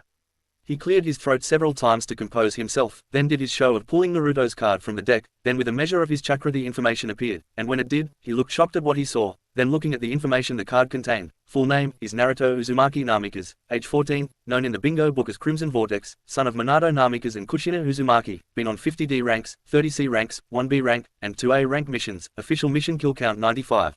Significant assassination, the previous daimyo of Yuki no Kuni, now Haru no Kuni, Kazuhana Doto. High chunin levels of Taijutsu, Kenjutsu, Ninjutsu, all 5 nature transformations Genjutsu. An Uzumaki that can cast Genjutsu, Karen gasped. Uzumaki Shodan in Fuinjutsu specializing in Juinjutsu. Kekkei Genkai, Uzumaki, Adamantine Chains, male version, Namikas, Dojutsu, Akumagen, Demon Eyes allows the casting of Genjutsu, Kabuto finally concluded. That explains it. Karen's voice sounded sad for some reason. Naruto listened to what his card said, with his eyes covered by his MSS mirrored Suno shades and arms crossed. He was not the most unusual genin taking these exams. Yugito has done way more missions, and even some S-ranked, and probably killed more people than I have. Of course she's older, so it stands to reason. Naruto wondered why the two women have never taken the chunins before. Yugito obviously had the mission experience, and Karen had the skills. Would nobody partner with them? He smiled and looked around. That information is accurate. I'm going to have to talk to the Hokage about increasing security around the records vault. He added, that's information that would be detrimental in enemy hands. If a genin can get that much information, just how much more vital information could be gathered by a more experienced ninja? The information Kabuto had on that card was information he could get from Naruto's official file. Only a handful of people in Konoha knew about the Rinnegan. Even if they saw it, most would not know what they were looking at. Only those who have delved deeply into their research would know what it was. However, on the off chance that someone learned he had a dojutsu, they wanted to protect one by highlighting the other. The Uzumaki lack of genjutsu ability was common knowledge, at least among people to have learned about them. Therefore a dojutsu that allowed the user to cast genjutsu would explain his abilities there, so they allowed some information about the Akumagen or Demon's Eyes to be accessible, while any information on his Rinnegan was kept in his true file in the ANBU archive. They decided to make his abilities with nature transformation natural. Nobody really understands who gets what nature affinities. His father had 3, lightning, wind, and fire. Kushina was known for 2, water and wind. They know it's not genetic. Sasuke is a lightning user, both his parents are fire users, so theoretically anything is possible regarding affinities, even someone being born with all 5, from such a talented gene pool. Everybody was looking at him with interest, even the other Konoha rookies. The Leaf Ninja who came from civilian families were looking at him like he was a demon incarnate. All except his team had their mouths open. Sakura, Sasuke, Yugao, Anko, and Hinata were among the handful, including those listed above, to know the truth about his skills. The only thing they never knew was the lie surrounding his dojutsu. Part of his nindo was to never lie or deceive those he considers his precious jewels, except for birthday gifts and other surprises. Karen looked at her cousin, maybe, then realizing she was gaping too, closed her mouth and smiled. Thank you, now I feel vindicated. After all my info was spread to the room, she said while turning on her heel. She took some cash from her pouch and gave it to Kabuto. That's 1,000 ryo, Yakushi-san, that should justify the information you gave me, right? Kabuto, coming out of his stupor after reading Naruto's information, accepted the ryo. It was not what he was looking for when he came over here, but who turns down extra ryo? Thank you, and yes, this will be fine. Then turning to Naruto with a pleasant smile, and asked, and how will you be compensating for the information I gave you? Sell it to the rakeage. He's the one who issued my bingo book entry and offered a reward of 100 ryo for any new information on me, Naruto answered. I've been tempted to see if I could bankrupt Kumogakure by selling him as much inconsequential data as I can, stuff like my favorite toothpaste brand, or hairbrush type. He smiled, and Kabuto's chuckle was genuine. Anyway, that should be compensation enough for your information, Naruto declared. Kabuto nodded. If all I was an information broker, which is how I am portraying myself at the moment, it would be enough. If my target were present I wouldn't charge him for anything, but the young Uchiha is not here. Kabuto pulled the top card off the deck again, concentrated and made the previous map reappear. Leaf, rain, grass, waterfall, sound, and cloud. He listed them. From the looks of it, they've all sent exceptionally skilled candidates to the exam this time around. Of course, Otogakure is new, and still small, Kabuto pointed out. It was only recently established, and nobody really knows that much about it. They're a mystery. Well, Kabuto concluded, you get the point. The competition is going to be intense this year. So, it would seem, Hinata agreed, but I'm no longer competing for myself. It took my boyfriend giving up his spot so I could be in this exam, and I refuse to let him down, she declared fiercely. Wait, boyfriend? Who's your boyfriend? Ino asked, still more interested in gossip than the exams. Don't tell me it's Dog Boy. Hinata leaked her killer intent at her fellow Leaf Kunoki, which made Ino take a step back. Then the Hyuga turned and stepped closer to the Yamanaka. First, don't ever disparage anything about my teammate. Again, Hinata snarled. Second, my boyfriend is Sasuke Uchiha, and if you know what's good for you, you'll keep your sausage-flavored fingers away from him, or I'll kill you. Do you understand me, Yamanaka Baka? Ino just nodded frantically, and Hinata backed away. These Chunin exams are more challenging than we thought, Sakura mused absently, totally ignoring Hinata and Ino's exchange. I want to see how I stack up against these other more experienced genin, Sakura declared. Even if I don't get promoted to Chunin, they seem like the perfect way to test yourself and see where you need to improve. For the first time, I'm looking forward to the exam, Sakura admitted. I was apprehensive when I came here today. I only did it to support my team. Now I know what's at stake, not just my career, my life as well. While Sakura and Hinata made their declarations, Naruto lowered his head, as if deep in thought. He was quiet for a long time, but Sakura and Hinata knew not to count him out. When he raised his head, he looked at the other contestants, in a deeper voice than usual. There's no doubt you are all formidable adversaries, but I have never been so motivated for anything in my life. I may not become Chunin in this exam, but I will not only finish it, but I'm also going to win the tournament, believe it. I, Uzumaki Namikaze Naruto, swear on my Nindo, I will defeat you all, Naruto declared with a growl that sounded almost like a fox's snarl. Kabuto and Karen both grinned at his statement. Ironically, even Kabuto was feeling a little more motivated than usual. He still intended to channel it towards the destruction of Konoha and crushing this wet behind the ears, upstart, but motivated, nonetheless. Karen was proud of her clansman's attitude, and said, don't count your ribbons until all the votes are in. Little boy, she challenged, you still gotta get past me. Naruto just grinned, and did the come here challenge gesture. Bring it, cousin. There was a muttering by the other genin, and Naruto, Hinata, and Sakura with their attuned senses were able to separate who said what. He's the same dude that seemed to know where I was even on Crow's Back, Kankuro told his siblings. That Akumagan thing they mentioned must be what I saw behind those sunglasses of his, Temari explained. Gaara just grunted, but thought. He did not make eye contact with Kankuro. When the genin put him under genjutsu, how did he do it? What a jerk, and what's with those shades, Tenten wondered aloud. HMPH, no wonder my cousin hangs out with him, it's the only comedy she gets in her life, Neji declared. It doesn't matter, he is fated to a life of commonality. He has passion, and I look forward to testing myself against, Sakura-chan, Lee admitted. I guess you didn't intimidate him at all, did you? Neji ribbed his teammate. He would not fight me, said I should make it to the finals to challenge him, Rock Lee confessed. Karen in the meantime, returned to her team, and they began chatting. Showing moments of slight pique at Omoi, but otherwise everything was calm on their team. Only three were not talking about Naruto or his teammates' exclamations. The three Oto nin from Sound, their names were Kinyuta Dosu. Most of his face was covered with bandages, leaving only his left eye uncovered. He wore a large poncho with long sleeves, a straw raincoat protruding from the back of his scarf, and a large amplifier on his right arm for most of his attacks, and because he was a hunchback, his stature made him look smaller than he was. Behind him were his two subordinates. Abumi Zaku had spiky, black hair and dark eyes, wore a beige shirt with two black stripes, and three prints of the kanji for death cheek down the front. His forehead protector had an attached hapuri under the cloth, instead of a metal plate, and the only kunoki, Tsuchikin, with fair skin, black eyes with exceptionally long black hair, almost reaching down to the ground, which was tied by a violet ribbon right near the end. She wore a forehead protector, a pale green vest somewhat like a flak jacket, and snake-patterned pants and scarf, as did the other two, a team uniform perhaps. They stared at Kabuto with baleful glares. Did you hear what he said about Otogakure no Sato? Zaku asked. He called us little, a mystery. I heard, came Dosu's calm, emotionless, but deep voice. I say, Kin opined, we teach this guy some manners. Yeah, Dosu agreed. Time to clear up some of the mystery for him, he added offhandedly. Update his information, let him know that, if you insult the Sound Ninja, you better be ready for the consequences, he finished with intensity. Back with the rookies and Kabuto, Crimson Anaconda heard the sound decide to attack. They turned to warn Kabuto, but Naruto saw something strange. When he looked at Kabuto, he saw his eyes turn toward the Oto nin as they began to move. Naruto of course felt a move. With his whisker sense, they were nowhere near as elusive and swift as Anbu, but unless Kabuto also had a sixth sense, he should not know where the attack was coming from, unless it was planned. Naruto waved his hand in the Team 7 coded sign language and Sakura, who was standing next to Hinata, saw it and placed her hand on the Hyuga's arm, stopping her from proceeding. Hinata looked confused but complied. As a ninja, Sakura knew Naruto best. Naruto was tracking all three Oto genin as they crossed the room in an evasive pattern. He could have stopped them with his chains but wanted to see how Kabuto reacted to this situation in case they had to face him later. Dosu opened his right sleeve, and Naruto felt the atmospheric pressure, shifting against something metallic, convex, and hollow. It was Zaku, who attacked first when he jumped off a table, letting two ringless kunai appear in his hand, and throw them at Kabuto, who easily evaded the daggers by jumping back into a sliding stance. The daggers were a feint to set him up for Dosu's attack. Naruto's eyes were wide behind his shades, as he felt Dosu's weapon vibrate, in a harmonic below, or beyond human hearing, but Naruto did not hear it, he felt it. The sound waves displaced the air molecules, which propagated outward and brushed against Naruto's whisker marks like ocean waves on the beach. It tickled Naruto, who gave a slight chuckle that luckily nobody caught. Using wind manipulation to produce sound, like a demonic harmonica, Dosu's attack appeared to miss, which made Kabuto smoke. Too soon, Kabuto-san, Naruto thought, and as that thought passed, Kabuto's glasses cracked much to his surprise. Oh, so it was that kind of attack, Kabuto said, unfazed for the moment.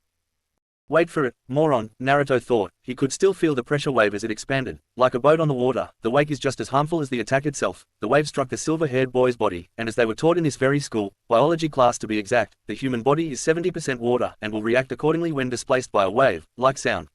Luckily, Crimson Anaconda was not the target, or their own lenses would have paid the price. I'll have to place a sound dampening seal on mine and Hinata's lenses, if we have to face these sound ninja later in the exam, Naruto mused. What happened? I saw him dodge the attack, Hinata wondered. It must have been closer than it looked, Shikamaru guessed. Even he, with all his intelligence, could not understand what he could not perceive, and look at him acting like it was nothing, the Nara griped, real tough guy. Indeed, Kabuto appeared to be unscathed, and unperturbed by the near miss. I wonder how he'll react to the intense vibrations all over his body, Minato wondered. Namikaze Minato did not have to wait much longer. Beads of sweat began to appear on Kabuto's face, then his eyes went wide as hundreds of little earthquakes went off inside him at once. He fell to his knees and vomited up blood. Everybody was looking at him with looks of curiosity, some even of concern. Only Naruto and Yugito, not to mention the sound genin, seemed to know what happened.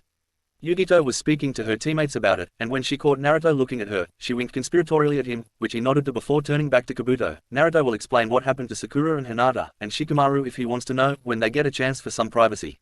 For now, he just let everything finish on its own. Hey, Kabuto, Naruto asked, walking over to the down young man. He did not trust him anymore, but the information he supplied, for the most part, was correct enough to call for his concern. Are you okay? Sakura asked, as she ran her medical chakra through him to diagnose his issues, but what she found was completely different from what she was seeing. There were injuries for sure, but they were disappearing at a more accelerated rate than she thought possible. It was completely atypical. She quickly schooled her features into those of concern. Luckily, delving, as Isha Nin called it, was undetectable. Kabuto looked at her and Naruto, then groaned out, yeah, in a shaky voice, I'm fine. Are you sure? Asked Naruto. Not such a tough guy after all, Dosu quipped in his deep, slow-rolling voice, I guess. Maybe that's why he's on his 7th try, he finished. Write this on your little card, punk, Zaku told Kabuto. The genin from the Sound Village will be chunin when this is over, guaranteed. Then turned to Naruto, and no genjutsu is going to stop us, Namikaze. Naruto turned his head away and spat on the floor. I won't even have to lift a finger to take you out, shithead, Naruto retorted calmly. Before any other action could be taken, a smoke explosion went off at the front of the classroom, and a loud voice was heard before, all right you baby-faced degenerates, pipe down and listen up. All eyes turned to the voice. The smoke cleared, and at the front of the room before the chalkboard, 14 Konoha nin in nondescript grey uniforms. Naruto recognized 3 of them. 2 were the chunin from that other room, preventing the unworthy from entering here. The third, it's time to begin, Naruto recognized from all the time he spent at torture and interrogation. I'm Morino Ibiki, your proctor, he introduced himself, and from this moment, your worst enemy. Naruto shivered at that. Of the ninja in this village he wanted as an enemy, Morino-san was at the bottom of that list, because he was the second in command of T for a reason. Ready, set, cheat. Room 301, 810. I am Ibiki Morino, and from this moment, your worst enemy. The proctor for this round of the chunin selection exam was a large, imposing figure with a large and rugged face, covered with old wounds and scars. His head was covered with a watch cap over which his forehead protector was attached. In addition to his uniform from T, he also wore a black trench coat and gloves. First, he said, pointing to the area near the door, candidates from Otogakure, knock it off. Who told you, you could fight? He shouted. Do you want to fail before even starting? Sorry, Dosu replied, turning toward the front. It's our first time, he offered. Guess we're a little jumpy, sir. Morino smirked at his attitude, and Naruto's sweat dropped. The only time he had seen Morino-san smile like that was when Team 7 brought him a whole gang of bandits for Ibiki to work on. Other times they had met, he was as stern as one of the faces on Hokage Rock. Naruto had never directly pranked Morino. Something about the man said that while he would appreciate the humor of almost any practical joke, Naruto knew he would not like Ibiki's retribution. Either way, if I can tell that Dosu is not as sincere in his contrition as he claims, Ibiki damn sure can, Naruto concluded. He would like nothing more than to make Dosu give a sincere apology. Morino's face turned strict again, and addressed the rest of the genin. I'll say this once, so listen up, Ibiki ordered. There will be no combat between candidates, he said, laying down the law, no attacking each other without permission from your proctor. He pointed to himself, and even then, killing is prohibited, and if you even think of testing me, you will be disqualified. Immediately, he declared with fierce eyes, as if daring anyone to try it. Understood. Zaku scoffed. No fatal force, he asked with a maniacal grin. That's no fun. The rest of Ibiki's subordinates began to scoff at this boy's sadistic nature, hoping to break him. Naruto just shook his head at this sound. Genin, sure, Naruto has taken the lives of nearly 100 people on missions, but he never liked it or even looked forward to it. Anybody who dies could leave behind their own precious jewels, and though they were his enemies, Naruto respected each and every one of those he killed. For Naruto, using lethal force was just the means to fulfill his mission objective, and if he could do that without taking a life, he would, even in war. He did not take pleasure in doing it. Naruto looked at this sound genin, and thought, if I ever get the chance, I'll do to this Zaku what I did to Mizore. Ibiki's face remained impassive, as he got down to business. Now, if you're ready, he began, we'll proceed to the first stage of the Chunin exam. Hand over your paperwork, he instructed, then holding up a tile, with the number 1 on it. In turn you'll each be given a number. This number decides where you will sit, he informed them. We'll start the written test, once you're all in your seats. Written test, Naruto questioned in his mind, and his parents smirked secretly. Naruto was given the number 78, closer to the middle of the room. Hinata was seated in seat 52, a third of the way into the desks, and Sakura was in seat 26, closer to the front of the room. Ino was given the 100th seat in the class, Choji was in 56, while Shikamaru was in 156, the last seat, furthest away from the front. Karen was in seat 5, Yugito found seat 20, and Omoi was in 25. Gaara was in 7, Temari in 4, and Kankuro in 2. Kabuto was in 153. Kin sat in seat 53, next to Hinata. Zaku sat in seat 28, and Dosu sat in the 13th seat. Neji sat in the number 1 seat, Rock was in 50, and Tenten was in the 30th seat. Morino tapped the chalkboard to get their attention. Everyone, eyes front, he ordered. There are a few rules you need to be aware of, he instructed, and I won't answer any questions, so you better pay attention the first time around, Ibiki warned, tapping the chalkboard for emphasis.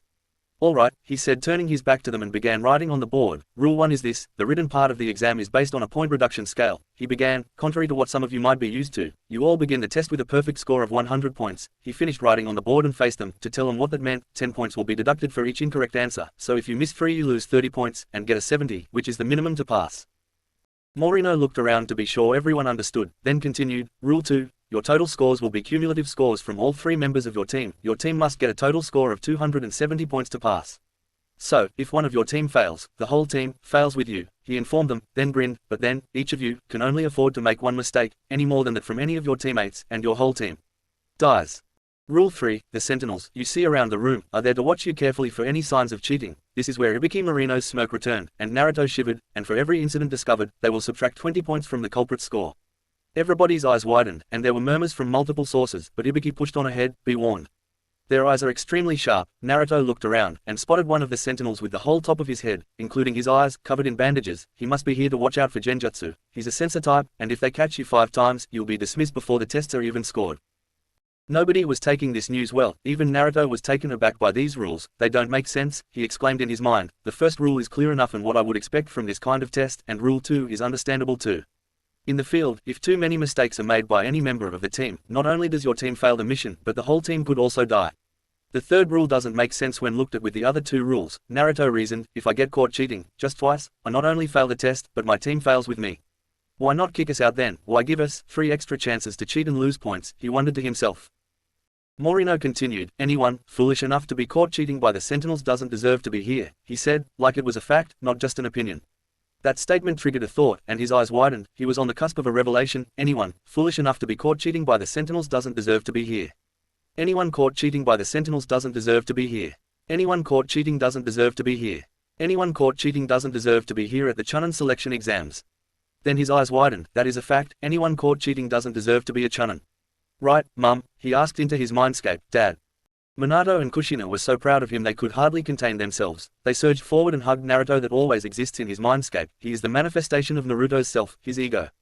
That indeed is the purpose of Ibuki's test, Minato answered his son.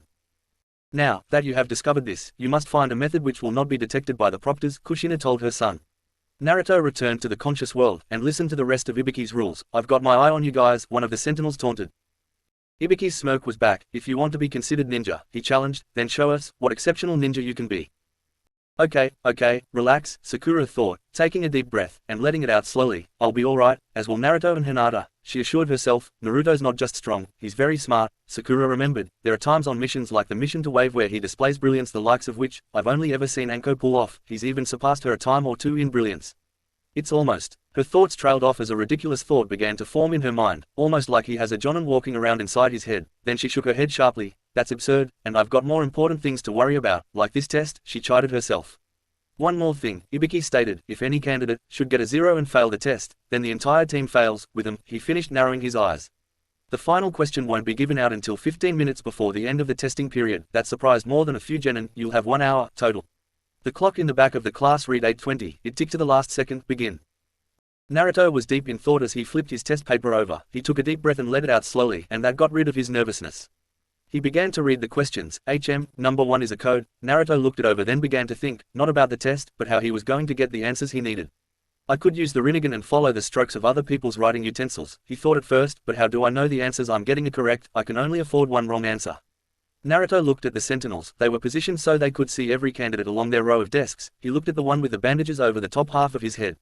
He was a sensor type, probably put there to keep the likes of Naruto and other genjutsu users in check. Even if I wanted to use genjutsu, how would I know if the answers I'm getting are correct? I don't suppose you two would be willing to help me, he inquired, half serious, as he chuckled knowing their answers. Okay, Minato answered. Of course, we'll help you, Musuko-kun, Kushina said to her son with a devious grin on her face. What? Naruto asked in astonishment. We said, we'll give you the answers to this test, Minato answered his son. He calmly smirked. That was the promise we made to you, after you resurrected us. After all, his mother added. You've never helped me on any test before, he accused. What gives? Those were tests of your general education, Naruto, Kushina told him. We wouldn't have done you any favors by doing the work for you then, but this is different. How? He asked. I've read over some of the questions as you've looked at it, and I can tell just from that, none of these questions are knowledge that any genin would, or even should know at this level of their careers, Minato told his son. This is information and skills you learn after becoming Chunin. Naruto looked at his father within his mindscape, but waited for him to finish. Even in his mind these two were his parents, and they raised him to honor and respect his elders, which means, this test isn't about the answers to the questions, it's about gathering information, and what better way than to use two ready sources of information, if you have them at your disposal. So, son, his mother asked with a knowing smile, would you like our help on this test? Hell yeah, Naruto grinned malevolently, inside and outside of his mind. The sentinels marked his grin and looked at him wondering how he could smile so much when the odds were so stacked against him. Naruto wiped his face blank and got to work. Line B in the diagram shows the trajectory of a shuriken thrown at enemy C by ninja A, seated atop a tree 7 meters tall. Hinata read to herself, describe and formulate the trajectory needed if C were positioned at points D, E, and F, and predict the farthest possible range of the shuriken. Explaining how I arrived at my answer, she looked at the question and the rest of the exam. There's no freaking way any of us are expected to answer these questions, she seethed. What the hell are they trying to pull? These are Jonin level questions, and I bet even Chunin would struggle to answer some of these. These are integrated problems based on principles of uncertainty, requiring complex mechanical analysis, Sakura was thinking.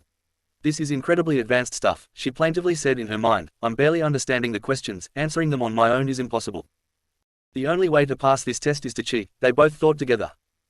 Wait, Hinata thought as all activity in her mind ceased, except for her thought, why that sneaky son of a bitch, she screamed in her mind, but she was also smiling at how evil Anko's senpai was.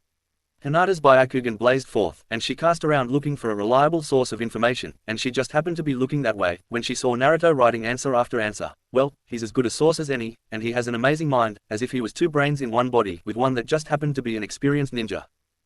Sakura was having a similar, if less colorful reaction to Ibuki's mental torture, but just as she was about to look around for a source of information, she heard a buzzing in her ear. She shooed the pest away and went back to looking for information when the buzzing returned. More insistent than before, she turned to swat the horsefly from the air, but it dodged her attack and landed on her cheek. She felt it dissolve into pure chakra, which merged with her own chakra network, and on her paper a completed test was seen, but in her ears, she heard her favorite blonde speaking to her. Sakura-chan, before you cancel the genjutsu I placed on you, by combining Shinhenge with Kage Bunshin, so the clone was created already in fly form, these are the answers to the test. Trust me, as you know, I have an unusual but unimpeachable source of information. I couldn't risk placing this genjutsu upon you directly, because Bandage Head may be a censor, I'm not sure, but I didn't want to risk it. Just write down your answers, over the words the genjutsu formed, that way they'll be in your handwriting. I promise you they are 100% accurate, if even one answer on this test is not correct. Gulp. I will give up ramen until the next Chunin exams. Sakura was astonished at her teammate and adopted brother's ingenuity, resourcefulness, and the depth of his conviction for this so-called, unimpeachable source, which is most likely his parents in his mind, for him to put his food of the gods on the line. Sakura had long since put to rest her mistrust in her blonde teammate, instilled in her by her very parents. He did not even have to put his precious ramen on the line for her to trust him, but she would hold him to it if the terms he set were not met. Just for his health, she told herself, it's not good to eat so much of one thing, he needed to eat healthier, and as his adopted sister it's my responsibility to make sure he eats properly. When Yugo is not around, that would be her story and she would stick to it, she nodded to herself, before getting down to work. Crimson Anaconda were not the only ones to figure out, the only way to complete this test was to cheat. Naruto, having completed his test, turned his paper over. He was sitting there waiting for the 10th question, and as he was doing so, decided to practice some sensory attunement to try and detect how others were going to try cheating. His senses now enveloped the room, and he let his mind go blank. Gaara, who seemed to be able to command sand, had the most unusual method. He allowed his sand to get into the eyes of nearby test takers, then form into an actual eyeball. Well, sand is mostly made of silicate, which partially composes human tissue. His fellow Uzumaki as well as Shikamaru did not seem to need to cheat, but Shika was using his shadow possession jutsu on Choji to help him complete his test. I would love to see Karen and Nanara play shogi. Shika loves that game, and it used to be the only thing he cared about doing. Shogi is long and boring, but to see these two play it might be worth it, Naruto mused. Naruto's ears were picking up the tapping of the pencils on the desks, and from them he seemed to be able to figure out what they were writing. Anyone with exceptional ears could use that to figure out the answers to these tests. If Nibi and her Jinchuriki have merged their senses, that's probably how they're pulling this off, Kurama informed her jailer. Like you and me, Kurama, Naruto asked her. Precisely, the vixen told him. Understood, Kurama, Naruto replied. Betcha the Oto Nin are using similar methods to get their answers, that whole sound thing would be their way. Naruto felt an odd shift in the air current somewhere above him, and closed his eyes to analyze it. Feels like a flat plane, but it's three-dimensional and it seems to be occurring in 4 different directions at once, from 4 similar surfaces, and there seems to be an infinitesimal shift in the air leading to. Naruto opened his eyes to see. Tenten used fishing line to manipulate a set of 4 mirrors she had attached to one of the light fixtures, then he slowly adjusted his headband after looking up at it. Good to see I'm not the only one to decide to help his teammates. Neji and Hinata are probably using their dojutsu to find the answers.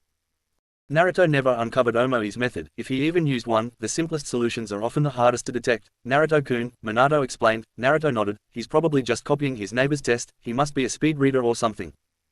Of course, not all methods of cheating were successful. The first one to be caught was sitting right behind Kin and Hinata. The suddenness of the Sentinel's attack was enough to make both Kunoichi chirp in surprise.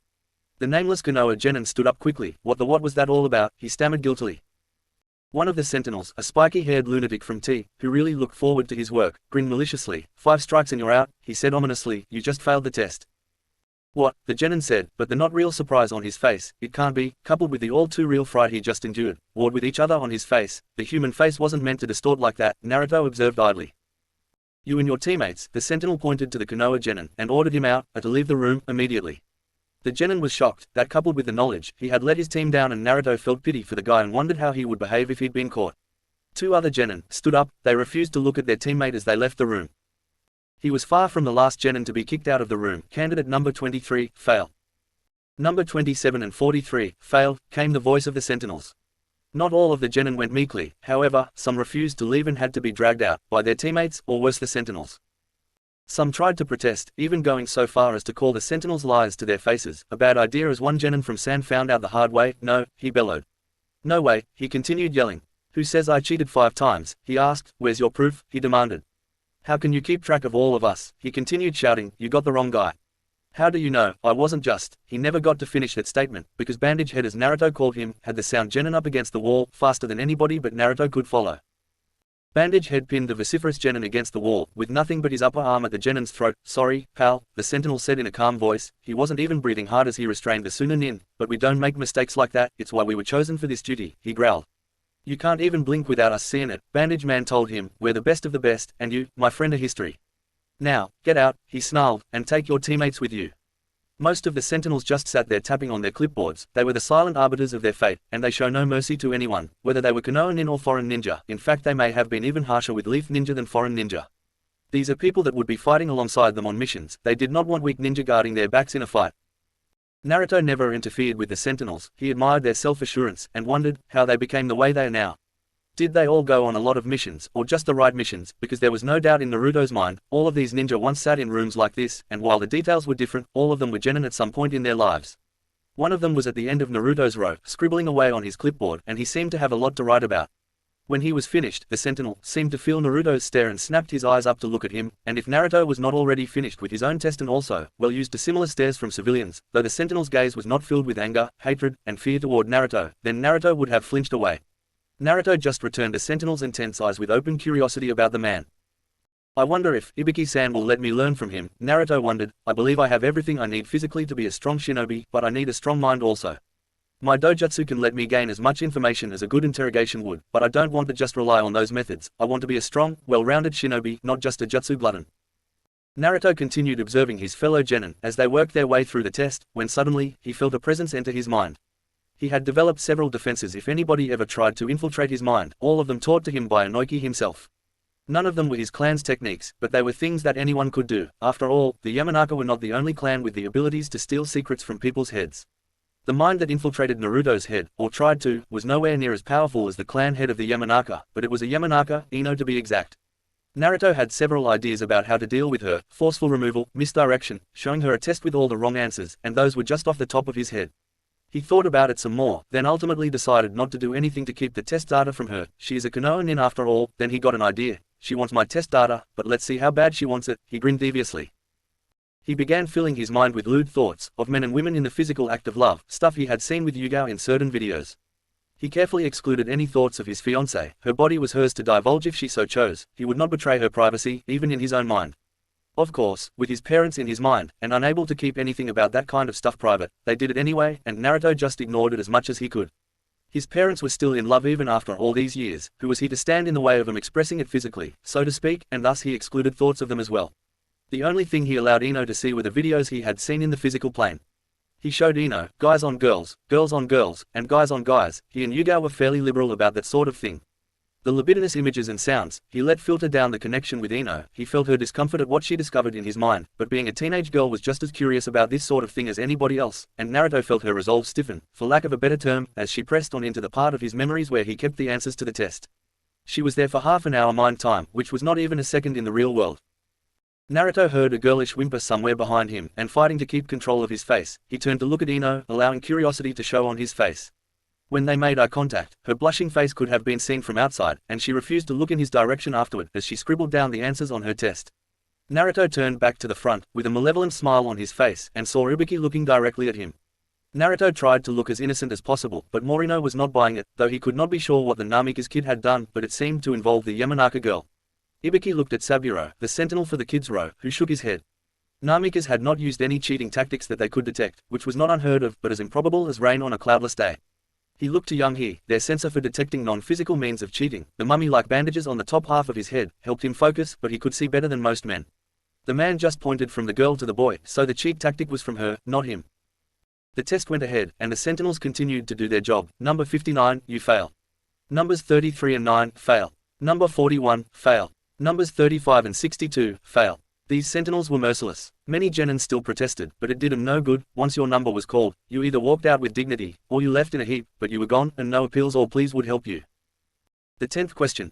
Room 301, 9 o'clock. At exactly 15 minutes before the end of the hour, most had already completed their test and were waiting patiently for the final question to the test.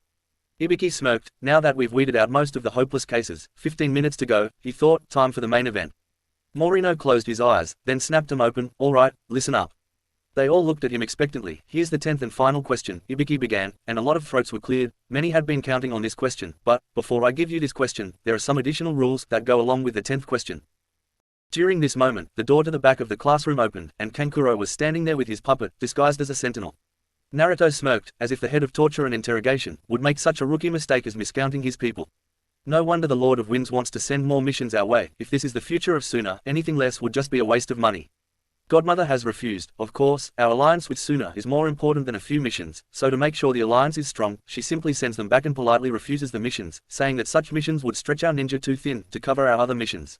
She even goes as far as to pass some missions back to the Kazekage, saying that the venue for the missions is too far for her ninja to safely handle, thus helping Sabaku Rasa save face, keeping the economy of his village running strong. Kankuro sheepishly returned to his seat and passed his sister's desk, leaving a tiny rolled-up piece of paper on it. Ibiki continued, listen carefully and try not to let them frighten you. Jonin-sensei lounge. It's quiet, without the rookies around, Uchiha Itachi observed. I almost miss them, he chuckled. Over the past year he has become more talkative, more sociable than in the past.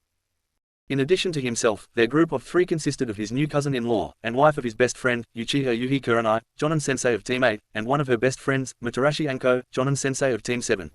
Itachi, of course, already knew of his brother's decision to remove himself from these exams. Earlier than normal, they informed him of the situation when they arrived, and even Anko, as hardened a kunoiki as there ever was, could not help but exclaim about how romantic it was. Itachi smirked at how his little brother treated his girlfriend. He was secretly proud of both his brothers and how far they have come in just a year. Sasuke, mature enough to know when to set his ego aside, and do something great for the one he loves, and Naruto for the way he handled his notoriety without letting his own ego grow too large. Neko probably had a lot to do with that. She would be a good wife for his blonde, little brother. Not to worry, Anko said, chances are, they'll be back sooner than you think. Her long coat had been exchanged for a snake scale, patterned version, that not only offered the same protection as Dodo's prototype armor, but also used optical illusions in the form of circles in shades of brown. Anyone looking in her direction will become disoriented. 2 specific circles vaguely resembled the yellow, slitted eyes of a snake, but they also were an optical illusion, causing even the Sharingan and the Byakugan to have trouble focusing. In fact, focusing on them tended to increase the potency of the disorientation. It was her gift from Koyuki Osama and Haru no Kuni. Why is that? Itachi asked. Anko just grinned maliciously. I heard, their first proctor this year will be Ibiki-senpai. Itachi's eyes widened, and he sat up straighter. So, already their chances of passing are in doubt. Great, sticking them with that sadist right away. Itachi leaned back. Now, I'm kinda glad Sasuke Dodo chose to leave as soon as he did. Huh, what sadist? Kurenai asked, and how can you doubt Naruto like that? We both know he won't give up so easily. Naruto won't, Anko conceded. She had faith in him, but neither Sakura nor Hinata have had to overcome the challenges he has. I'm not so sure of the other 2, however, but Kurenai still looked confused. Anko just chuckled. I forgot you're a new Jonin, Nai-chan, she said while unwrapping a fresh dango stick and inspecting it, and you never did like coming to watch me work when I was still with T, otherwise, you wouldn't have to ask that. Kurenai glared at her friend. So, I'm ignorant, then continued, by turning to Itachi and asking, who is he? She demanded. He's what you might call a specialist, Itachi told his clansperson. Oh yeah, Kurenai challenged, then turning to Anko sitting next to her, in what? Anko took a bite of her favorite treat, chewing and savoring it thoroughly, while her eyeball turned to her best friend, the one here anyway, and regarded her cautiously. Interrogation, she answered, torture. Kurenai was aghast, wondering how even Anko could let someone she cared about be put through such a thing, but Anko answered her unspoken question. Of course, he won't be using physical torture during the test, she said slowly. He doesn't need to, that's not his style. He'll make them do the work for him, by working on their mind, not their body, Anko said while concentrating on her snack. He's quite infamous for it, Anko told them. Everyone knows about the head of ANBU torture and interrogation corps of Konohagakure, Morino Ibiki. He's also one of the few people Naruto never pranked, Anko informed them, which Itachi nodded in confirmation when Kurenai looked at him. She wondered why. Naruto was rather famous for his pranks, he even pranked ANBU HQ a couple of times, but Anko answered Kurenai's unspoken question. They say smaller predators steer clear of larger ones, lest they be added to the menu. If Naruto were a fox, then Ibiki is a wolf. I think Naruto recognized someone who could return the favor of any prank played on him, tenfold. Testing room, 905. Naruto was staring the proctor down. He was waiting for Ibiki to detail the rules he made specifically for question 10. It did not take very long or require much brain power for Naruto to deduce that question 10, while important for finishing the test, was only obliquely related to the test itself. In fact, question 10 was possibly another test by itself. Morino regarded the genin with neither respect nor disdain. He was not expecting anything. Whatever this question was, it was not a test of knowledge, it was looking for something else entirely. Ibiki turned to face him boldly. Very well, rule number 1, he began. Each of you is free to choose not to be given the final question. It's your decision to hear the question or not. That surprised everyone in the room. There just has to be a catch, Naruto, a hook. That'll make the question of taking it, or not, seem more attractive. I'll wait until I hear the rest of his rules before making my decision. Hinata and Sakura were thinking similar things, therefore Crimson Anaconda would wait for the rest of the rules. Whoa, what's the catch? Temari demanded. If we decide not to hear the question, what then? Should you choose not to take the 10th question, Morino began to say, regardless of your answers to the other 9, you'll get a 0. That means you fail, he smirked, but his eyes were anything but benevolent, which means, your teammates fail with you, he finished in a vicious growl. Naruto narrowed his eyes as the other genin began to panic. There's still more, that just makes not abstaining from the question that much more appealing. There's gotta be something else, that would make giving up look tempting, too. Not so fast, Ibiki sighed. I'm not finished with what I was saying, he continued. Here it comes, Naruto guessed, the hook in the fishing line. If you do accept the question, but get it wrong, you'll not only fail, you will be banned from taking the Chunin exam, forever. Naruto closed his eyes, and began to decide what he should do. Do any of you have an opinion on this matter? You're all along for the ride, so you get a say in my destiny. Actually, honey, his mother told him, your father and I couldn't care less what rank you are as a ninja, whether you're a genin, or the Hokage, or even become daimyo of fire, you'll still be our little boy, and your mind is quite a pleasant place to live, so as long as you do what you think is best, the rank you achieve means very little to us, Kushina informed her son, and upon looking at his father, Naruto got a nod to say he agreed with what his mother said. Very well, Naruto replied, accepting his parents' answer, then turning to his first passenger, Kurama, do you agree with my parents, about what rank I managed to earn out there? The nine-tailed fox only nodded. I care even less than they do. Human rank doesn't mean squat to me, as long as you continue to grow strong and remain worthy of being my vessel. What title you or others have given you is immaterial. Naruto nodded, then he realized, how can I make this decision without knowing what the question is? It could be a very easy question, or very hard. It's kind of like the monk's Schrodinger's cat, is it alive or dead within the prayer box? I won't know which way to go until I get more information. Naruto decided, I'll take the question, I don't care about my rank, I'll just wait for the Hokage to cap me to Chunin. It just means I'll be that much stronger, and if no wars break out, I'll still become Kami no Shinobi, and will be that much greater than Sarutobi, because I'll be genin when I do it. Hinata was having a similar war with herself. Sasuke-kun, either way, it seems I may fail you, she prayed to Sasuke, but she was not ready to admit defeat, and with a private smile she steeled her resolve. But I will not go down without a fight. I'll take the question, and if I fail it, you'll know that I risked it all for you, my darling. In her mind she entertained herself by thinking of various ways Sasuke could comfort her. They started at PG-13, then went downhill from there. Hinata's mind made Naruto's positively virgin by comparison. Sakura did not even contemplate backing down from this, and her thoughts were mostly a mirror of Naruto. She understood the monk's cat in the prayer box as well as he did, but her final decision came with two thoughts, how strong am I, and how far can I get in this exam? What kind of bogus rule is that? A generic Inuzuka demanded, his nin dog growling at his master's agitation. There are genin here, who've taken the exams before. Ibiki just chuckled evilly, then began laughing, which made Naruto shiver. I guess you're just unlucky, he answered. I wasn't making the rules before, then flicking his eyes up suddenly, which cowed the Inuzuka and his nin dog, but I am now. Of course, if you don't want to take the question, he added, like it meant less than nothing to the head of tea if any of them took the question, which Naruto mused, he probably couldn't give a rat's ass if any of us passed, you don't have to. If you're not feeling confident, then by all means, skip it, Ibiki challenged. You can always try again later, he said with a sidelong look at all of the genin. Then he continues laughing, his evil laugh, and even Naruto's resolve begins to waver, but he plotted this course, and he would steer it into the rocks if that's what this takes. Now then, if you're ready, Morino stated, the 10th and final question, he offered one last time, if you don't want to take it raise your hand, your number will be recorded, and then you're free to leave, Ibiki Morino said to them. While Crimson Anaconda came to the separate, but same decision to not give up, the rest of the classroom was erupting into chaos, as several teams decided differently, mostly against protests of their teammates. They witnessed friends that have been together for years become bitter with each other. Some friendships could never weather something like this. Naruto and the Kunoichi remained quiet, lest any outburst force them into a decision they were not ready for, so they were silent as they awaited the 10th question. Jonin Sensei Lounge. You see, Anko continued explaining, Ibiki Taiko is a master of interrogation because he understands how the human mind works.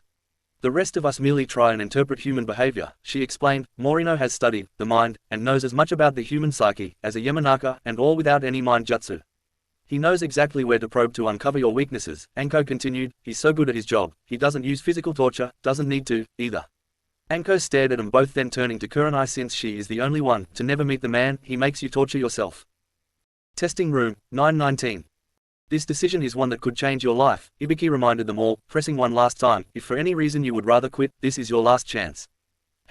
Just as I suspected would happen, only 60 genin are remaining, that's 20 teams, who would take the 10th question, and either pass or fail the test. I don't see anyone else wavering, that's it, I think. Morino looked at his sentinels for confirmation, they nodded their confirmation at his silent question, I concur. Then turning back to the remaining genin, I admire your determination, if nothing else, he announced, for those of you remaining there's only one thing left to do, he continued ominously, and that's for me to tell you, that you've all passed the first exam, he finished with a satisfied smile on his face. Everyone was speechless as they heard their fate. Ha, was the only word that came to many of their mouths.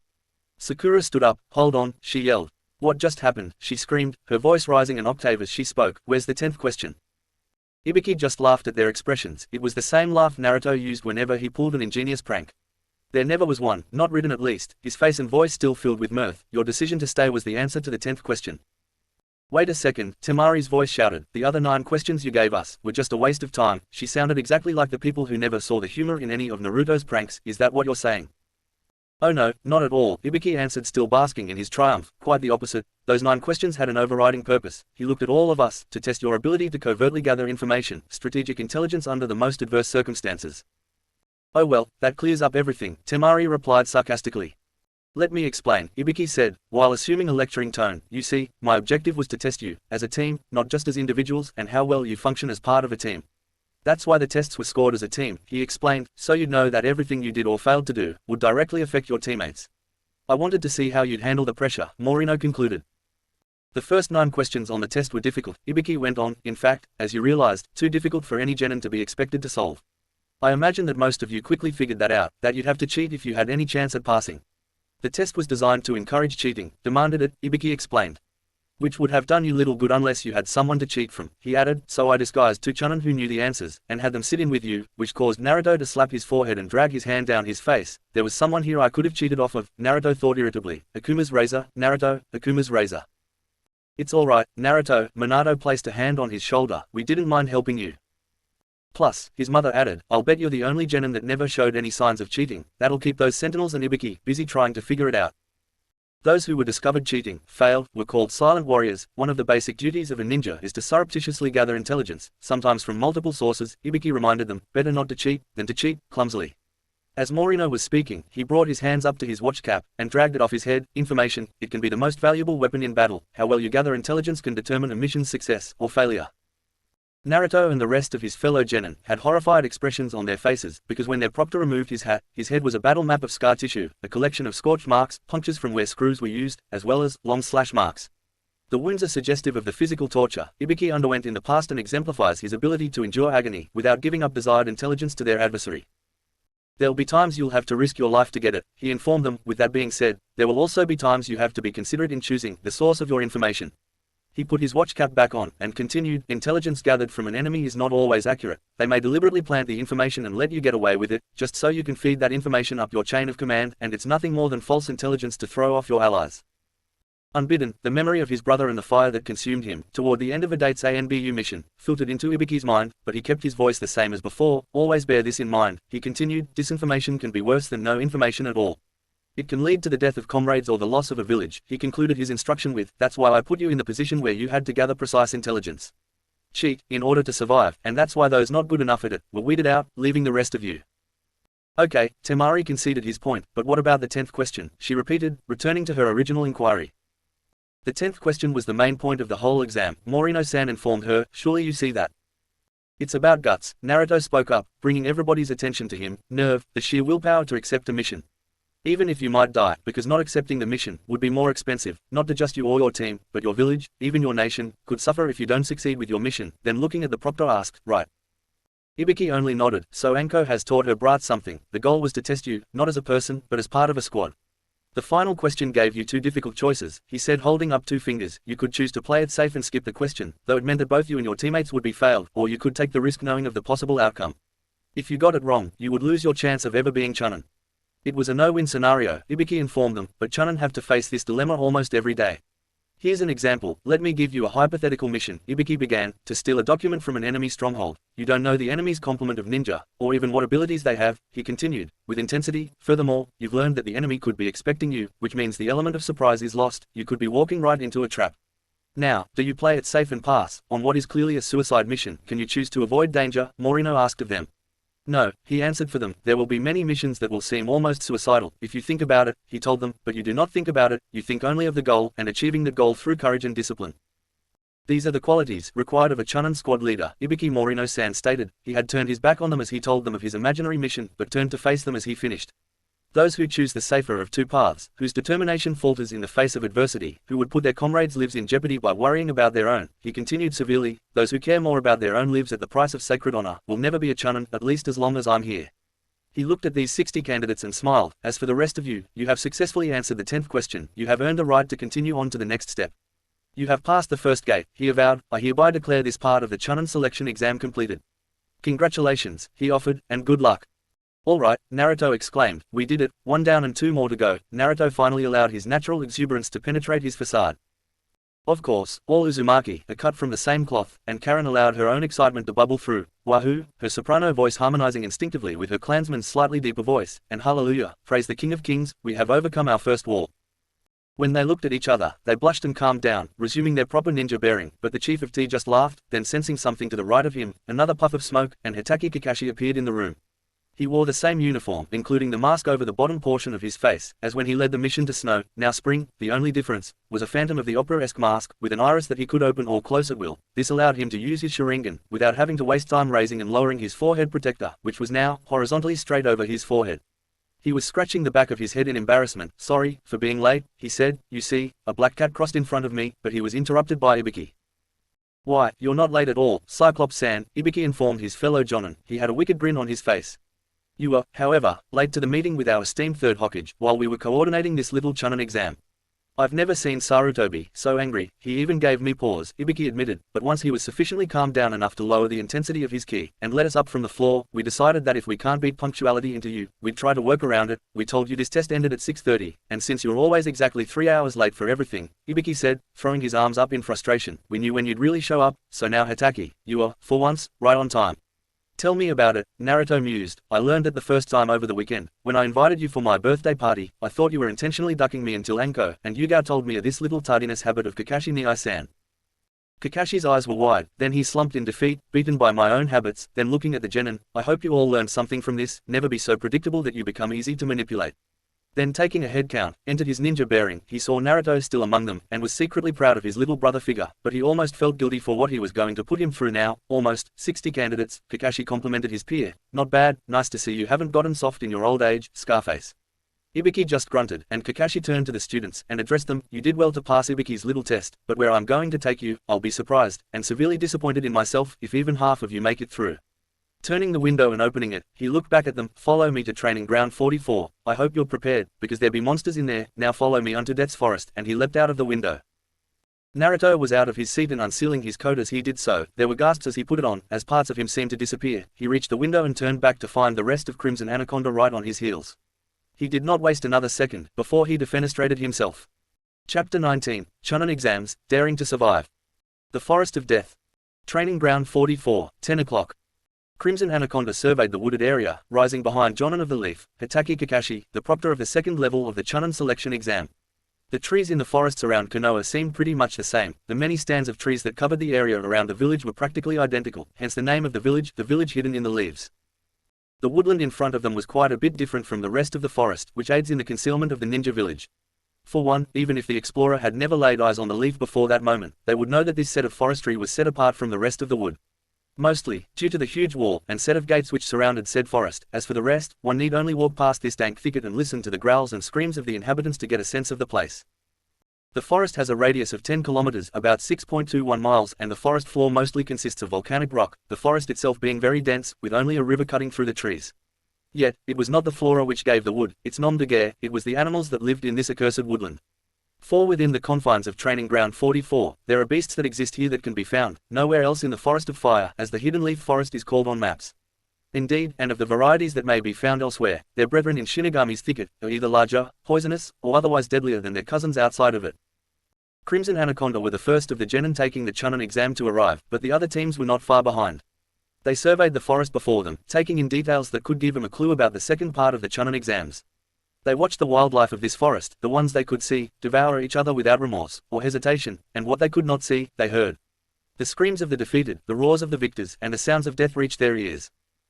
Ino stood behind Choji, who was still munching on a seeming never-ending supply of food. Ino stood timidly behind her teammate. Oh, this place totally freaks me out. Kakashi was leaning against the fence, his nose buried in an orange paperback novel. He was not even looking at the genin as he began talking to them in an apathetic voice.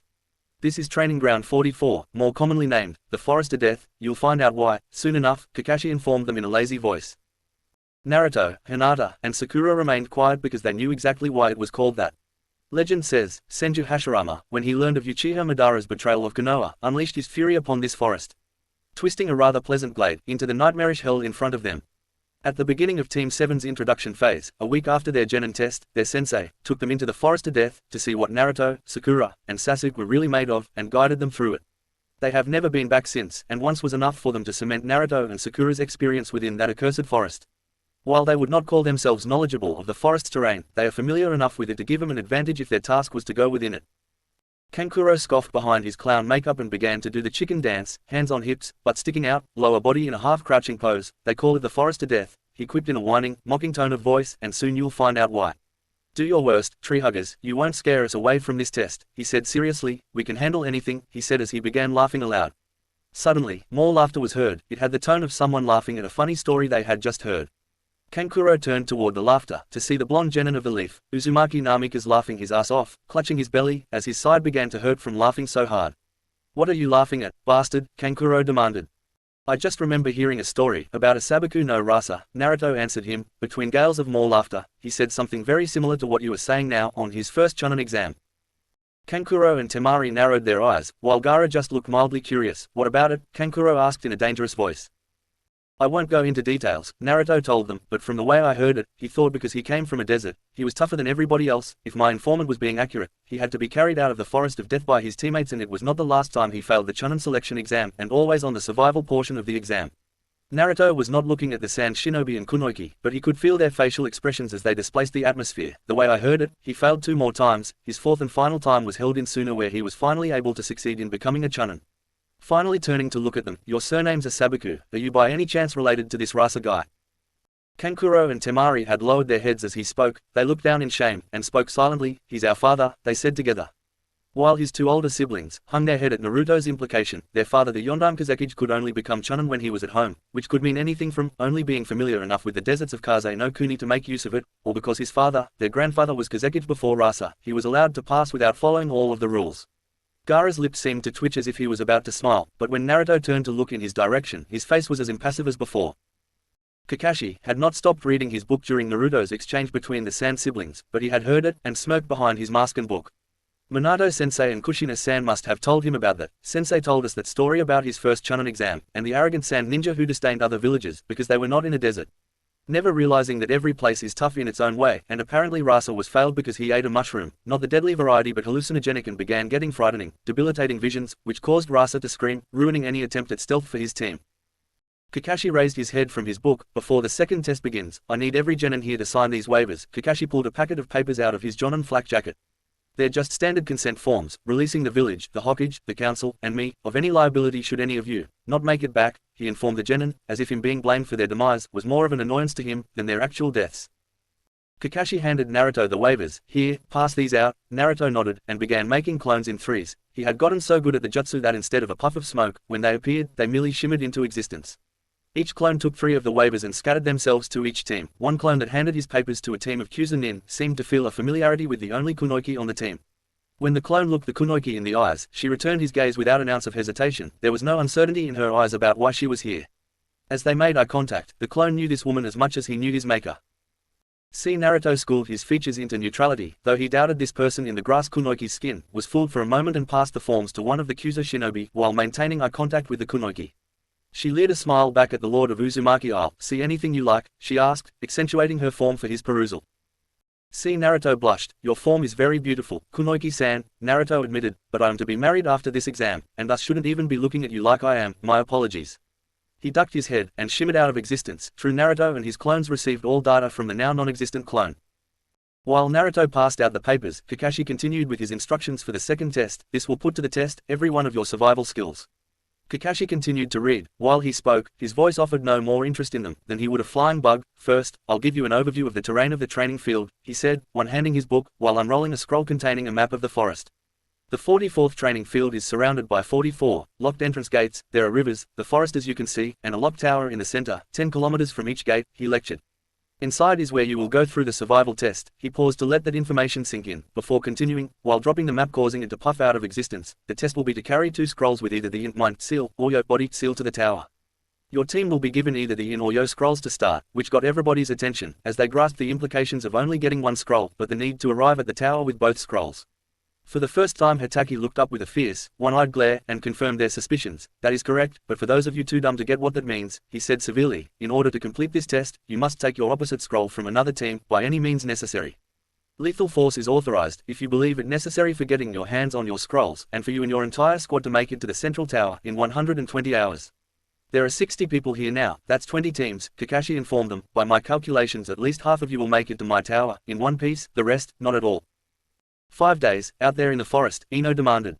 What are we supposed to do for food? Choji panicked. He may now be built like an ox, but his food issues are as ingrained within him as they are for any akamaki. Kakashi raised a curious eyebrow. There's plenty of food out there in the forest, he said, thumb pointing into the dark forest. Just be careful what you eat. Most of the plants in there are poisonous, or have other weird effects, and even some animals have only certain parts of them you can eat. Yeah, but that's not all the forest to death has to offer, Kabuto added. It is a forest teeming with fierce, man-eating animals that don't even need poison to kill you. Their methods are more direct, he added, like biting your head off. Oh man, Choji wailed. Being eaten was one of the Akamaki clan's biggest ingrained fears. Shut up, Ino admonished him. It's survival of the fittest, and we, the human animal, have forgotten what that means. At this time, it was Neji's turn to put his 2 Kurio cents forward. That means, it's improbable that exactly half of the teams will actually make it to the tower. Rock agreed with his teammate, but added in a concerned voice, and with Hinokuni in the middle of Aki autumn, fall, food will be getting pretty scarce. As most of the hibernating animals begin getting ready for Fuyu winter, they'll be more desperate for food to fatten them up, and ride out the frigid season. Sakura listened to her, person she was interested in, but added her own observations. With autumn on the way the nights are getting longer, the days shorter, which will give the nocturnal creatures of the forest to death more opportunity for prey. Especially with so much new blood entering their territories. Then looking back at Lee with a coy smile, you're not scared, are you, Rocky baby? Sakura's interest in Choji had waned with his whining about food, and her question was to test Lee's resolve, and like Anko-sensei, test his mettle to see how well he handled himself. Kunoichi did not want craven cowards, nor foolhardy imbeciles. They preferred shinobi which were intelligently, brave, and calm in the face of not just danger, but the unknown as well. They wanted faithful, hopeful, loving men. Rock looked at her, then blushed at her nickname for him, but he grinned daringly. Not at all, it just seems grueling. If not for that, it would not be a challenge worth accepting. If the environment can't kill you, came Hinata's soft, delicate voice, you are surrounded on all sides by enemies, as if caught behind enemy lines in a war, where you must deliver vital intelligence to your superiors, or at the very least to the client who has hired your village to aid them in victory.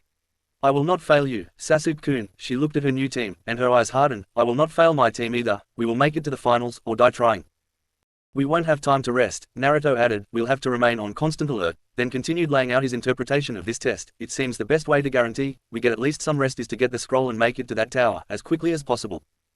That's all correct, Kakashi said, finally putting his book away and looking directly at them. He continued explaining, this test is designed to measure endurance behind enemy lines. He confirmed Hinata's theory of the test. It's designed to be a grueling test, and I'm sure most of you won't be up to the challenge. So, Shikamaru began by raising his hand. Let's say mid-exam, can we quit? If you're okay with betraying your nation, your village, your clan, and even your team, Kakashi informed him, of course you can quit, but that won't guarantee your survival. If anything, that will only increase the number of enemies coming to kill you. If not the enemies arrayed against you, then the ones you make by betraying your allies. But, hey, if you feel like giving up mid-battle, go right ahead, Kakashi answered the Nara, with a sweeping gesture. All it will do is make your life much more troublesome. Shika's face became annoyed at that, but there was a hint of guilt behind it, as if he was ashamed of himself for even asking that question. That's just great, he said in sarcasm. Naruto and Choji shared a look, as they knew their friend may come off as uncaring, but deep down, Nara Shikamaru really did care about his home.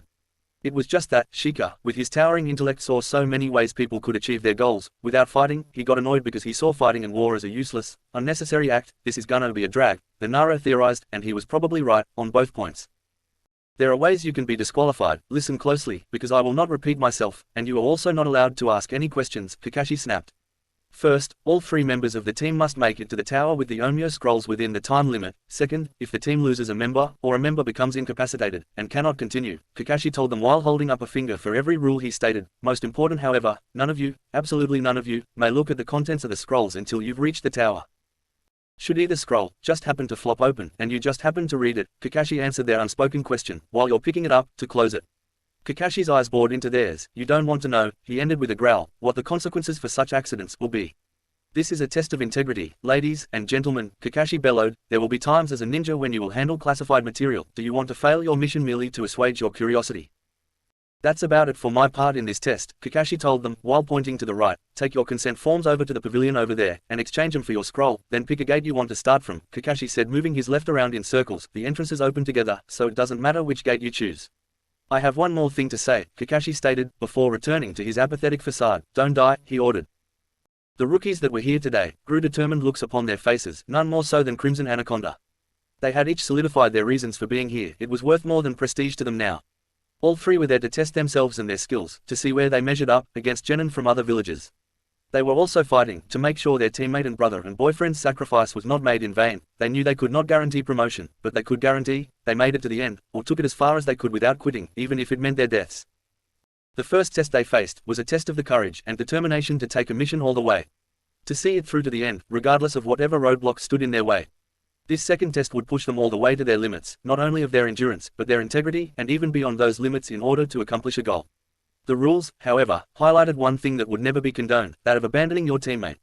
The first two rules made one thing very clear to anybody who cared to look: if you lost a member of your squad, even if you accomplished the mission objective, you still failed your mission.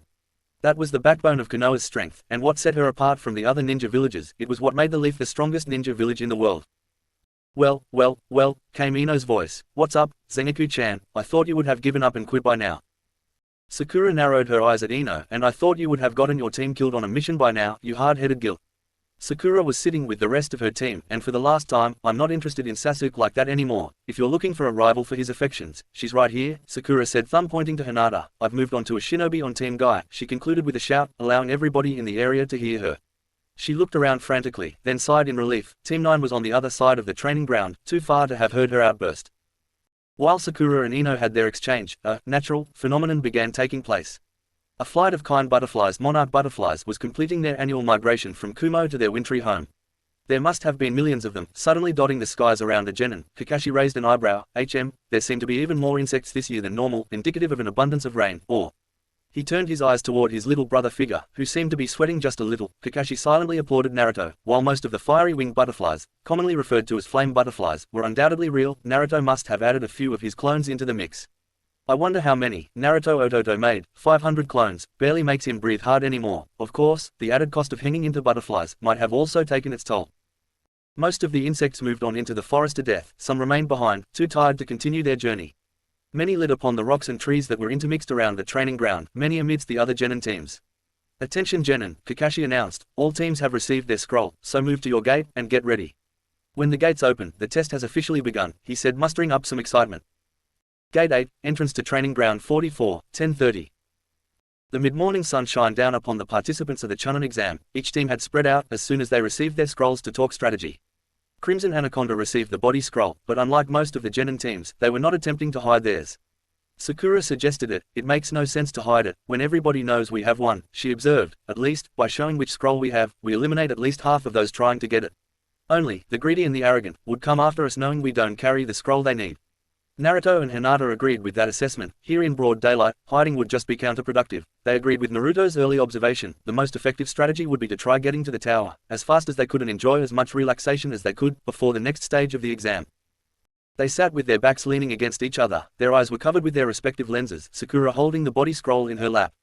Naruto had just recently slapped soundproofing seals on all three sets of glasses. They were similar to the privacy seals on his compound, but rigged for frequencies humans cannot hear, without chakra enhancement. To the people around them, it looked like they were asleep, but they were not.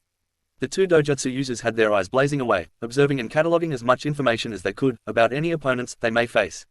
Naruto, in addition to the 500 clones in butterfly form, remaining out here among the genin, the rest he'd sent into the forest to act as scouts and mappers, was observing their chakra signatures to determine how much of a threat they were. Most of the genin were moderately impressive, but some of them were pretty powerful.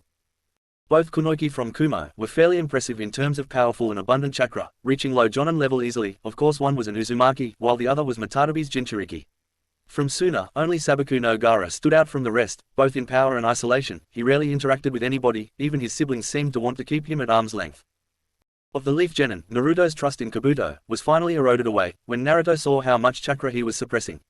If Naruto had to compare it to anybody, the closest example to Kabuto's chakra level was Kakashi Nii. Though Naruto still dwarfed him by a good margin, it was the fact that Kabuto was hiding it that finally put paid to Kabuto as a friend. Perhaps the only true statements from him was what he read off of those cards, and Naruto was even beginning to doubt them.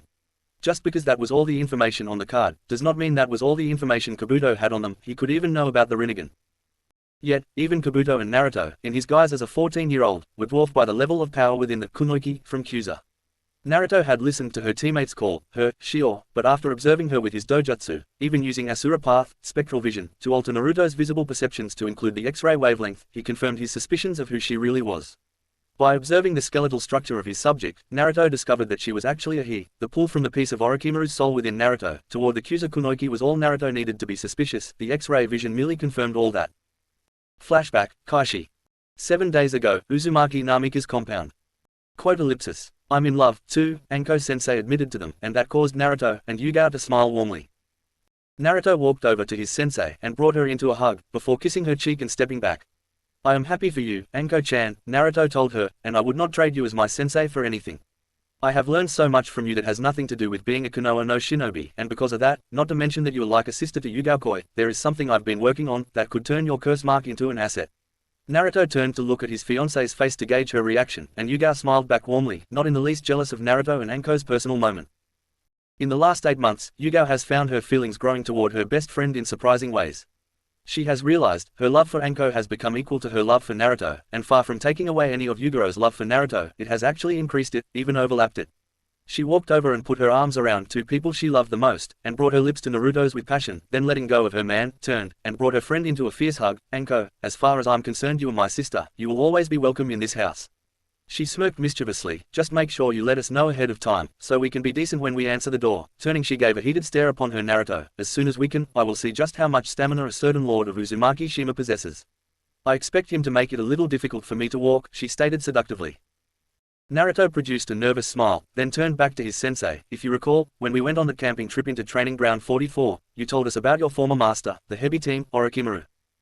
Anko nodded, and answered, yes, I remember it. I told you all an intimate secret as a way to build trust. Then she grinned as she added, but it wasn't until after our mission to Wave, when you began asking me over to take my shirt off, so you could ogle me.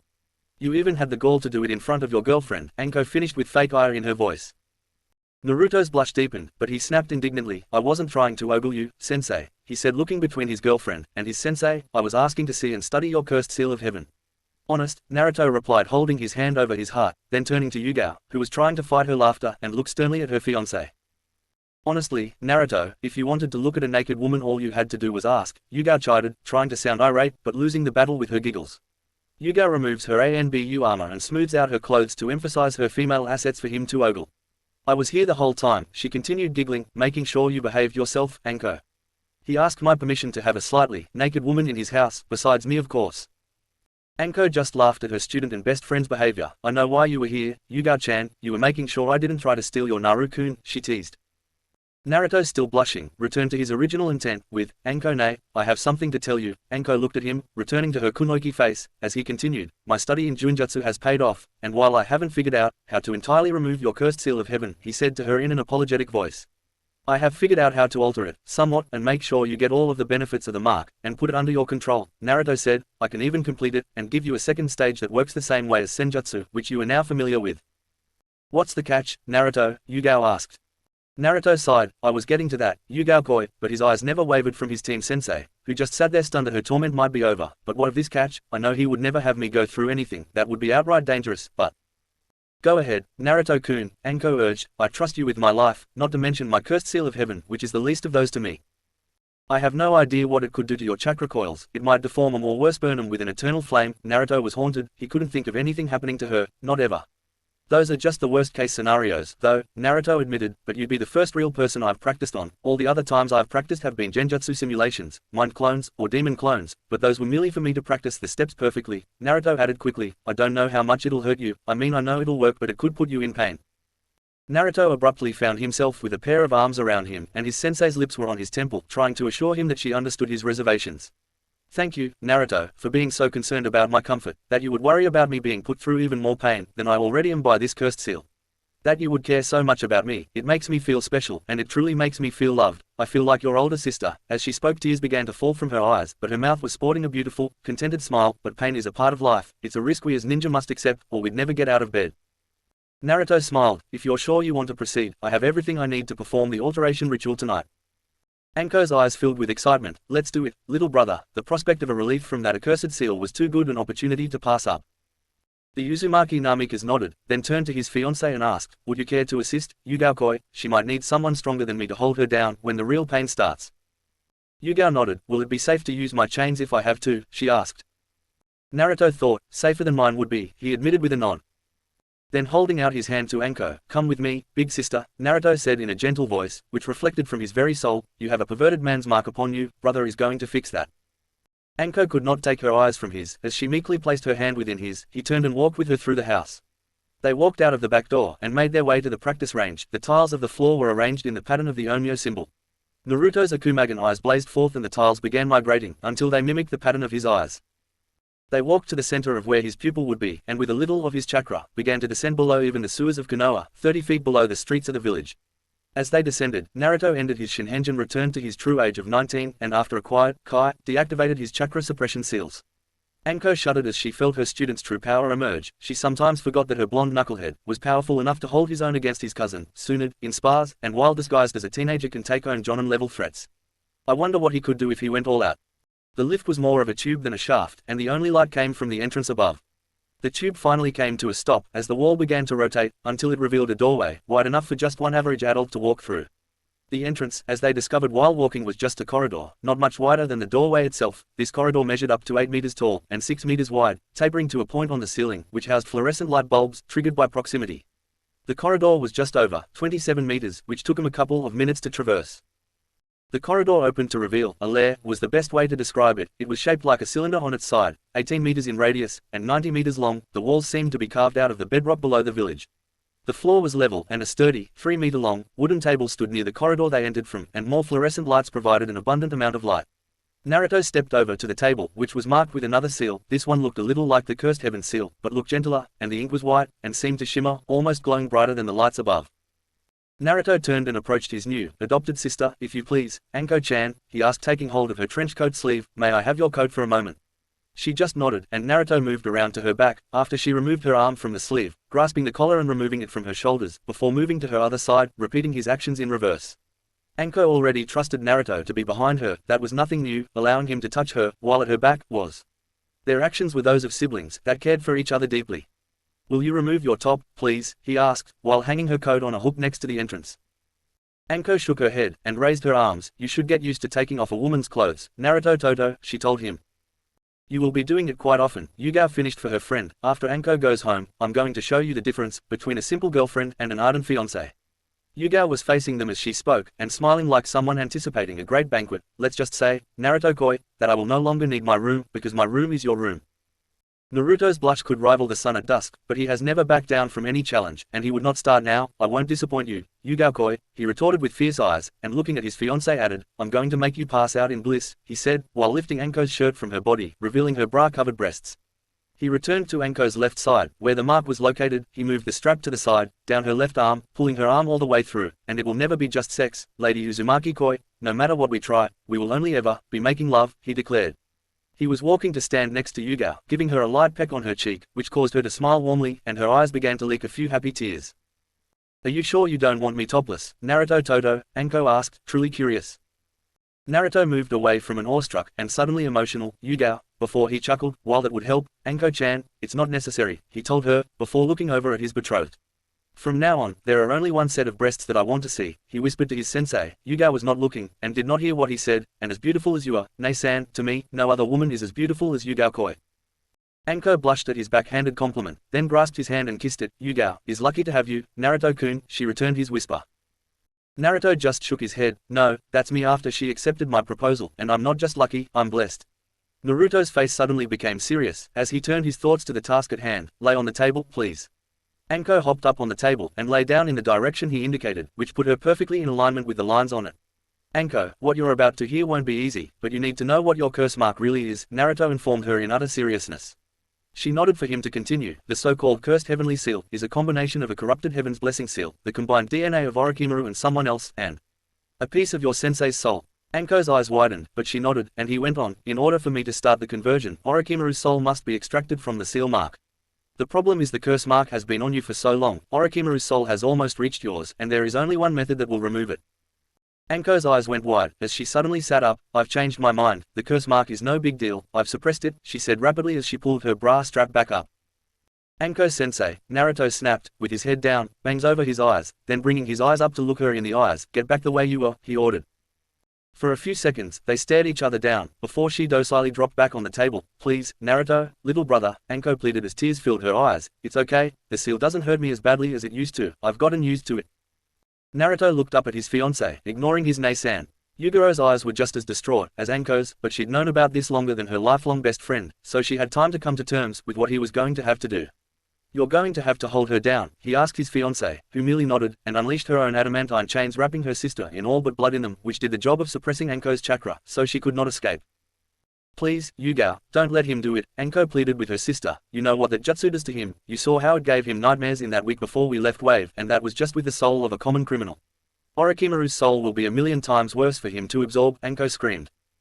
I know, Anko, Yugao answered, forcing a piece of her chain into the other kunoichi's mouth to quiet her. I know, but he wants to do this, and it's the only way. We wouldn't love him as much as we do if he was any different, would we? She asked looking at her man. He looked back and smiled, then she looked at Anko to make her answer her question, and Viper-sensei lowered her eyes from her adopted sisters, before turning them fully upon this man, willing to sacrifice a small part of himself, just for her.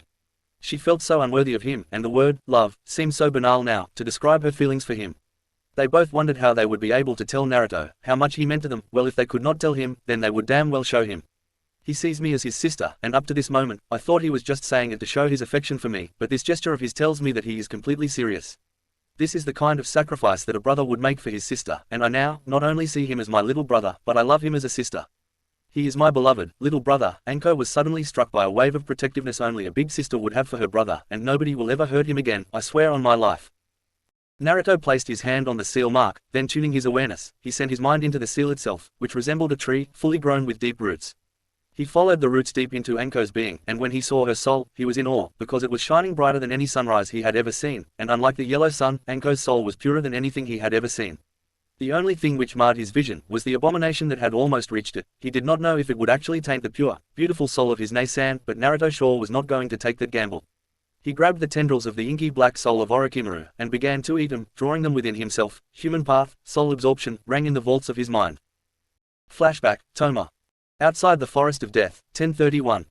Team Itachi stood in front of Gate 27, and Shikamaru was explaining some things to his teammates. This test might cost us our lives, what a drag, he was saying, but since we have to do it, we're staying away from Naruto and Crimson Anaconda.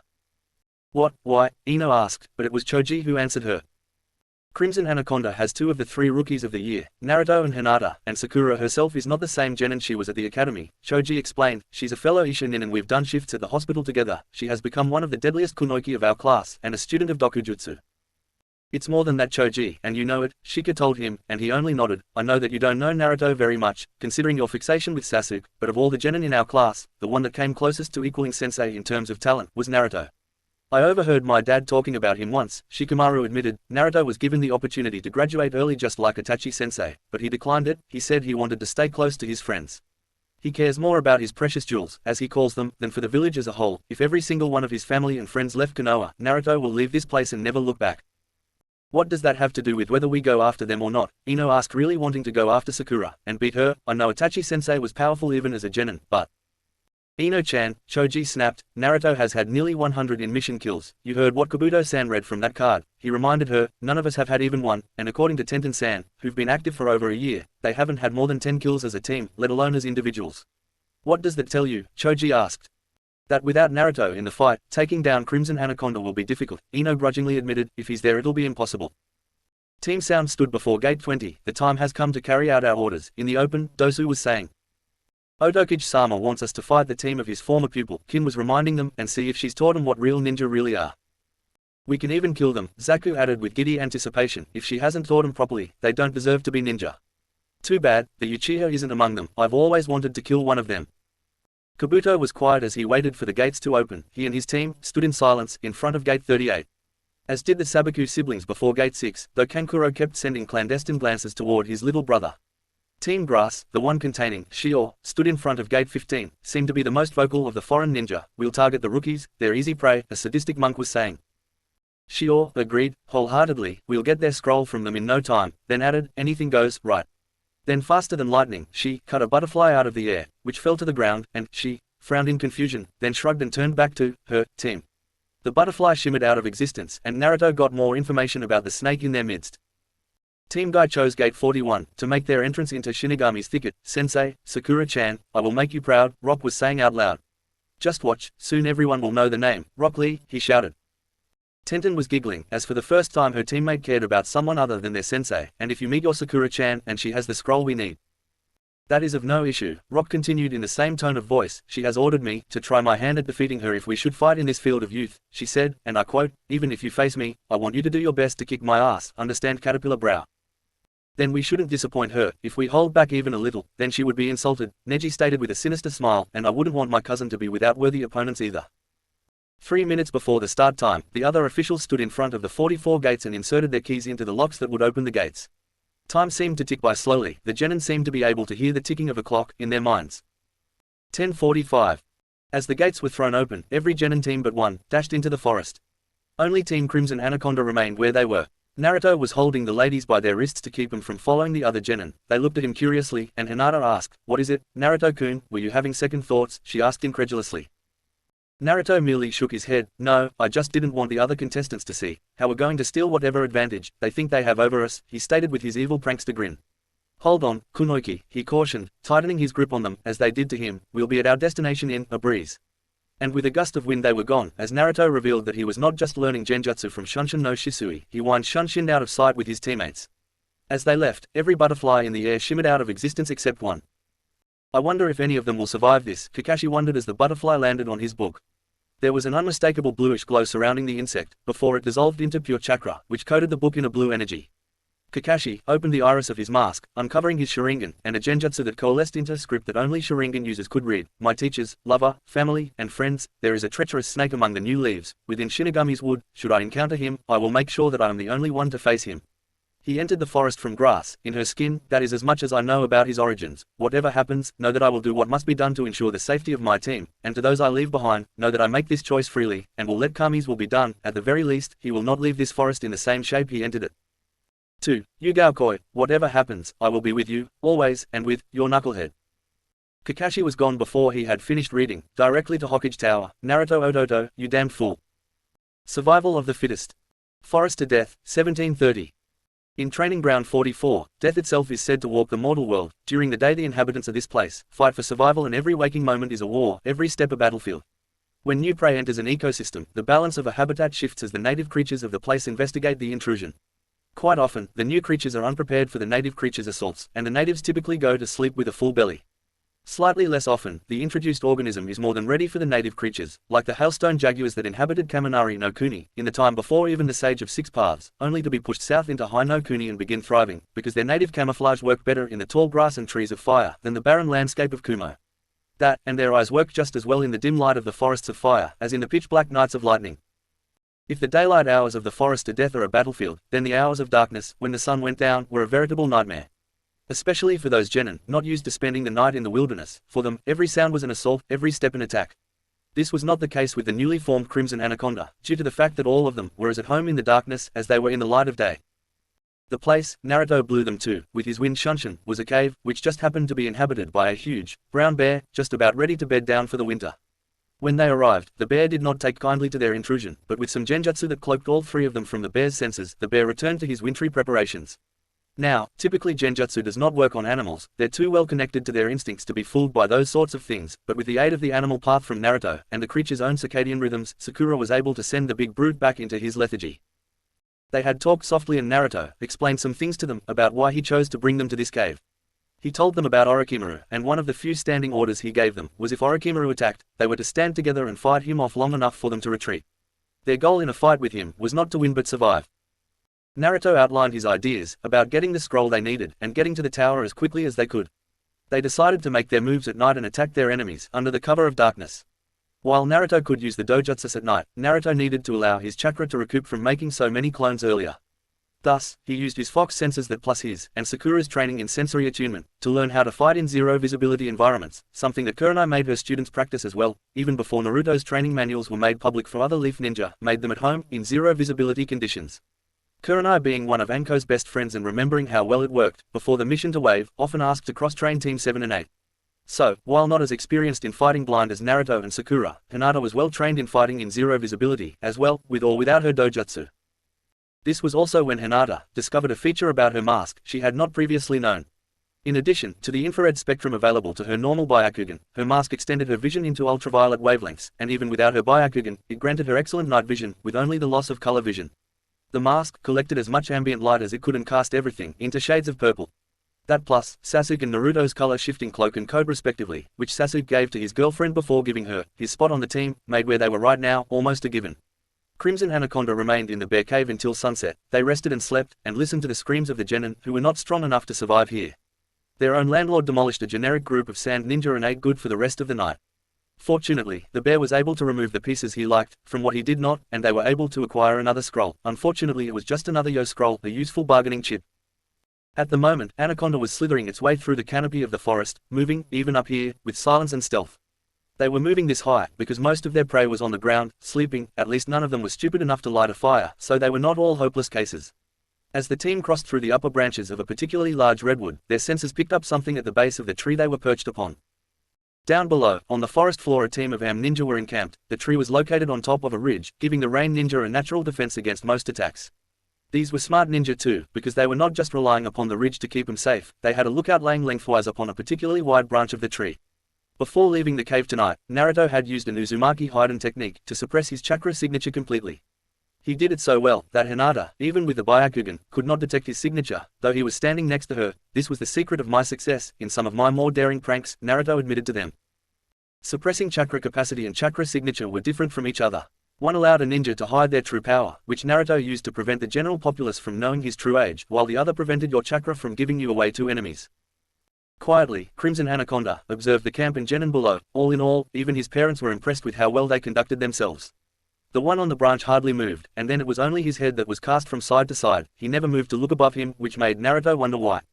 This genin was so careful with his movements, that if they were not above him there was no way they would have spotted him. Why would he be vigilant with everything else, but careless with this, Naruto asked himself. All ninjas could stick to walls, and thus assault from above was always a possibility. Apparently Hinata had wondered the same thing, and thus activated her dojutsu. It did not take long to figure out why, and she touched their hands, getting them to look at her. She pointed downward at several branches between them and the genin and expanded her hands to indicate explosive tags. Naruto nodded, then with hard eyes, not liking what he had to do, but knowing it was necessary, indicated for the Hyuga to keep a watch out for any activity from the camp, and Sakura to keep a lookout in their proximity. They nodded and said about their tasks, Hinata not taking her eyes off the camp below, and Sakura's head moving much like the nin below. Naruto quietly slid several finger-thin chains of varying lengths from his body, then a chain no wider than a human hair. The hair-thin chain wormed its way down the trunk of the tree. As it neared the rain shinobi, it slowed as it approached him, then reared up kind of like a cobra and struck, sending the end of the chain through the back of his head, the skull not a hindrance at all. Naruto allowed the body of his victim to fall softly back on the branch. Now what, Naruto-kun, came Sakura's voice, you've taken out their sentry, how do we get down without setting off those explosives? Naruto just grinned, if you can't be sneaky, Sakura-chan, be bold. He said that just as he brought both of his hands and began channeling chakra into it, forming two swirling balls, before converting to wine chakra, which compressed the balls into discs which resembled Fuma shuriken blades. They were spinning rapidly, Rasen shuriken, he stated, as he let them fall. They buzzed through the branches between them and the dead body, causing the branches to drop and the paper bombs to start their fuses. The swirling winds continued along their path, all the way to the ground, shaving the tree of bark, but they were not finished. As soon as they became level with the ground, they turned horizontal and moved laterally around the perimeter of the camp, clearing it of any potential booby traps. They met in the middle and collided, forming into a cyclone, which moved out through the forest to the northeast. All of that took a second to go down. 1 second later the branches, the Rasen shuriken cut through, crashed down among the suddenly awakened shinobi. Which was all the time the paper bombs needed to go off. Right as they hit the ground, the rain ninja became a pincushion of wooden stakes. One shinobi, with a rebreather and sash covering his face, had wooden stakes driven through his eyes, died before he could even stand. The other ninja died quicker than that. A few moments later, Crimson Anaconda was searching through the belongings of the rain nin. Found it, Hinata chirped, then spat, all that, just for another yo scroll. Naruto just chuckled, at least we'll have a couple to spare, if we need information. Then he felt something coming, from the direction of the unnatural tornado's swath of destruction. What was that? A huge gust of wind came wafting out of the wind tunnel and would have blown them away, if Naruto had not dug his chains into the ground. He was also able to snag his teammates, before they too were blown away. When the wind abated and they could see properly, standing in front of them was she had a predatory smile decorating her rather pretty features. Looking around at the destruction, she was able to deduce how this battle took place. Then turning her gleaming eye back to the genin, she smiled. Well, aren't we the clever ones, she mocked. Tell me, if you could unleash that kind of power, why not simply use it on all three? Instead you took out the sentry by stealth, and the other two with that interesting ninjutsu.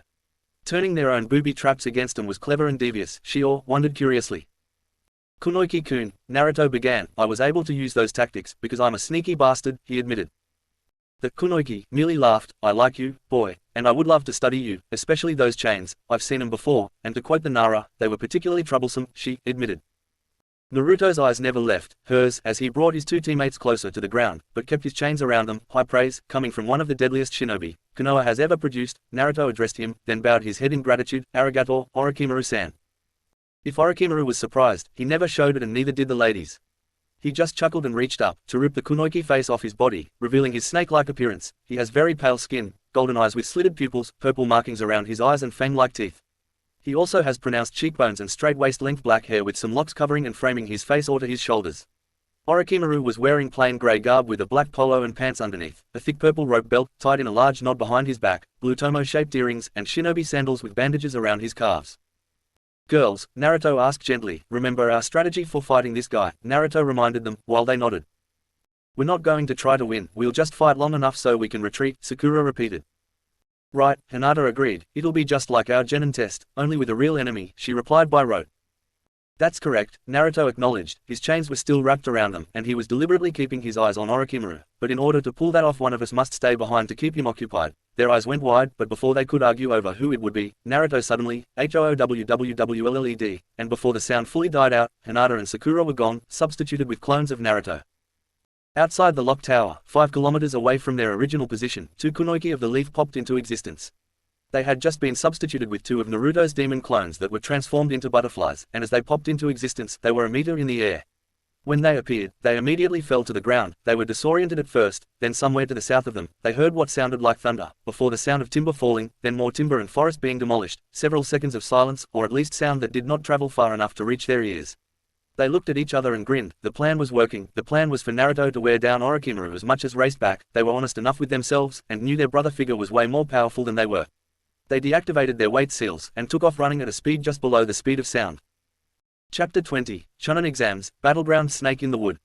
Flashback, Kaishi. Hokage Tower, 10:55. Mikoto was staring out of her window, her back was to the door, but with her ANBU detail she was well protected. As if she needed to be, not for nothing, was she appointed Hokage by the third, as a Kaiden user equal to Senju Tobarama's Sudenjutsu. She is the strongest Kunoiki in the Hidden Leaf, including her sensei. Right now, Uchiha Mikoto was not thinking about her power as a ninja, nor her position as Hokage, she was thinking about one of her sons. Uchiha Mikoto was thinking like a mother. She knew that he was powerful, and even without his dojutsu, he would be more than a match for any ninja in the Chunin selection exams. That's correct, she is thinking, not about Sasuke, whom she knows stepped aside to let his girlfriend take his place, since most of her team for one reason or another was not taking part in the current exams. She was proud of Sasuke for setting his ego aside for the sake of the one he loved, and it showed her that she and Fugaku were doing an excellent job as parents. No, the Godime Hokage is thinking of her blonde son, Uzumaki Namikaze Naruto, the one she did not give birth to, but loves as much as the 2 she carried within her womb. Mikoto, of course, was not alone in the room with her worry over the Jinchuriki of the Kyuubi. Yugao had traded with another ANBU to stand guard over the Shadow of Fire, the better to hear news of how her man was faring in the exams. Better for her to be doing something, than pacing the floor of her new home, waiting for news of her betrothed. Yugao had no illusions that Naruto would be promoted to Chunin, no matter how he did in this exam. She resigned herself to awaiting another Chunin exam, before she could finally marry the man she loved. So, instead of waiting for the inevitable at home, she opted to do something to take her mind off the weight, and going on duty was the best way to do that. There was a buzz on the Hokage's intercom, and with a sigh, Mikoto abandoned her musings and turned to key her intercom. Yes. Pardon the intrusion, Hokage-sama, but Lady Hyuga is here to see you, her secretary Natsu informed her. Mikoto smiled. Send the lady in, please. She would welcome any distraction from her worry over Naruto, especially from one of her remaining best friends.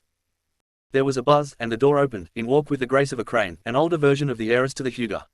She had fair skin and long, dark purple hair, slightly past her waist and side bangs, framing her face down to her shoulders. Today, she was wearing a purple, long-sleeved kimono. She had a kind smile, and as she entered, it brightened on her face. Hokage-sama, thank you for seeing me, the soft voice of the matriarch of the Hyuga clan offered. Not at all, Lady Hyuga, Mikoto accepted, before reaching up and removing the Hokage hat, then her robes of office.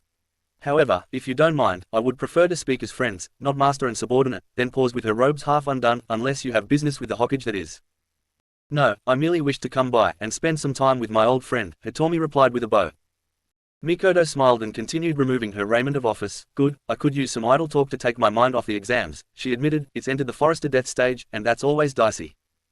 Hitomi's smile waned only a fraction. Yes, but I believe in Hinata to make it out. Then affecting a sly grin added, plus, she's got Naruto-kun and Sakura-chan with her. They'll make sure your boy makes it out alive, she added, voice taking on a slight twang that labeled her a former branch family member. Mikoto came around her desk and made her way to one of the comfortable couches she commissioned for her office. The men who occupied this office before her seemed to prefer hard furniture. Mikoto returned a sly grin. Of course, and they have Sakura-chan to keep him safe, she said. Hitomi gave a sniff and stuck her nose in the air. Of course, shinobi always need kunoichi to bail their asses out of the trouble they seem to find themselves in, then smiling, especially the tomatoes seedling. Mikoto looked disapproving. You know, if she were here, she'd kick your ass for calling her that, and she'd kill you for calling Naruto her seedling. Hitomi's eyes grew saddened, and if Kushina really were here, I'd let her, as long as she remained for a good long while. Minato too. Mikoto nodded as her face became saddened. Hitomi would have continued, if she had not spotted something out of the window, and activating her Byakugan, said, Mikoto-chan, you're about to go back on the clock. Mikoto followed her gaze and activated the Sharingan, and saw Kakashi leaping from rooftop to rooftop, making a beeline straight for her window. Mikoto shinned into her robes of office and had just placed the cage hat on her head by the time Kakashi leaped through the open window. His Sharingan was uncovered from when he had read Naruto's Genjutsu message. Kakashi only uncovered Obito's Sharingan when he was serious, hence the reason he was in such a rush was obviously dangerous to the village. He landed on his feet in front of the Hokage desk, then saw his Hokage with her eyes blazing, and sighed in relief. Thank Kami-sama, you have your Sharingan activated. Hokage-sama, you have to read this, he said, raising the orange paperback novel for her to see. He moved over to her desk, and laid what would normally offend Mikoto, the Ika Ika series of erotic novels, written by retired ninja, and former Sennin no Gama, Jiraiya of the Leaf. Mikoto repressed her natural repulsion of the book, and stepped over to it. It is not like she had anything against these books. In fact, she and Fudiku have tried out some of the techniques, a time or two, but there was a time and a place. She scanned what it read, then began leaking her ki into the room, making the two Jonin-level ninjas sweat. Orochimaru's in the village, and in the forest of death disguised as a kunoichi from Kyuza, she announced. Then she was quiet as she read further. That little idiot, Naruto's the one who identified him. He says he'll try to avoid him, but if it comes down to it, he won't let Sakura or Hinata fight them. Mikoto's voice quavered as she realized what that meant. Naruto's going to try fighting him alone, she said as she investigated the corner his fiancé was positioned. He's going to try taking on Orochimaru, by himself. Can anything be done to help him? Hitomi asked. Mikoto shook her head, as she continued staring into the corner Yugao occupied. During the Chunin exam, the survival portion cannot be disrupted. Since the exams are considered a substitute for war, the survival portion is required to be treated as if the contestants are too far behind enemy lines to be reachable. If we violate that rule, real war will ensue against the offending village, the Hokage explained. The only thing we can do is await him within Training Ground 44's tower, and pray he makes it to the tower. It was only thanks to Yugao's iron discipline, not to mention her faith in her fiancé, that she did not leap up from her position and run for the forest. We can however, set a perimeter, so that when the snake tries to leave, we can capture him, Mikoto concluded. Should we tell Anko-chan? Kakashi asked, quietly. Mikoto nodded, yes, but we must remind her of the rules, as well, and make sure she follows them, the Hokage ordered, Neko, front and center. In a blur, the named ANBU stood in front of her Hokage. I want you to go to the Jonin Sensei lounge and brief him on this new revelation, and impress upon him the rules of the exams. Is that understood?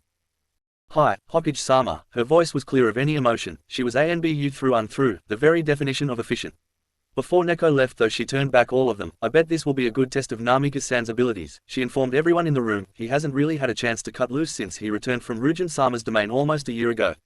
He's had to hold back his power when working missions with his teammates, and even in spars with Kakashi-senpai and the other Jonin he spars with, he hasn't gone all out. I wonder how powerful he has become since then. Neko wondered aloud, because he's trained pretty much non-stop since then. Mikoto's eye widened a little bit. What are you trying to say, ANBU? The Hokage demanded, as the others in the room focused on Neko, too. I am saying that Naruto and his fiancée trained in the realm of the gods. For 5 years, Neko reminded her Hokage, Naruto hides his true power and his true age from everybody.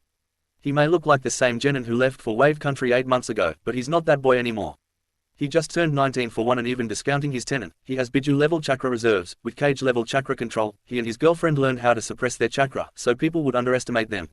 Naruto also keeps himself in a shinhenge of his teenage self. If he lets himself go all out in his fight with the snake Sannin, Orochimaru could lose. Neko finished, before shunshining away to carry out her earlier instructions, leaving a stunned crowd in the Hokage's office. Flashback Toma. Forest to death, after dark. Naruto with the two clones, and Orochimaru stood facing each other. Naruto's eyes were steady behind his shades, and his color-shifting coat concealed his hands within the pockets. Orochimaru's eyes were steady and implacable. Naruto's selfless move was nothing new to the snake. He had seen countless, faceless people who willingly gave up their own lives to keep him from their loved ones. It always surprised him, but never failed to impress him. It of course, was merely delaying the inevitable, if the one he wanted was the one that was allowed to escape. Luckily, for this whelp, the one I really want wasn't with him in the first place, the snake sage mused, but this promises to be entertaining. I wonder what my former pupil has taught him, and this will be revenge against Jiraiya's upstart for usurping my rightful position as Hokage. I'm impressed, you would sacrifice yourself for your teammates, how very Konoha of you, he sneered.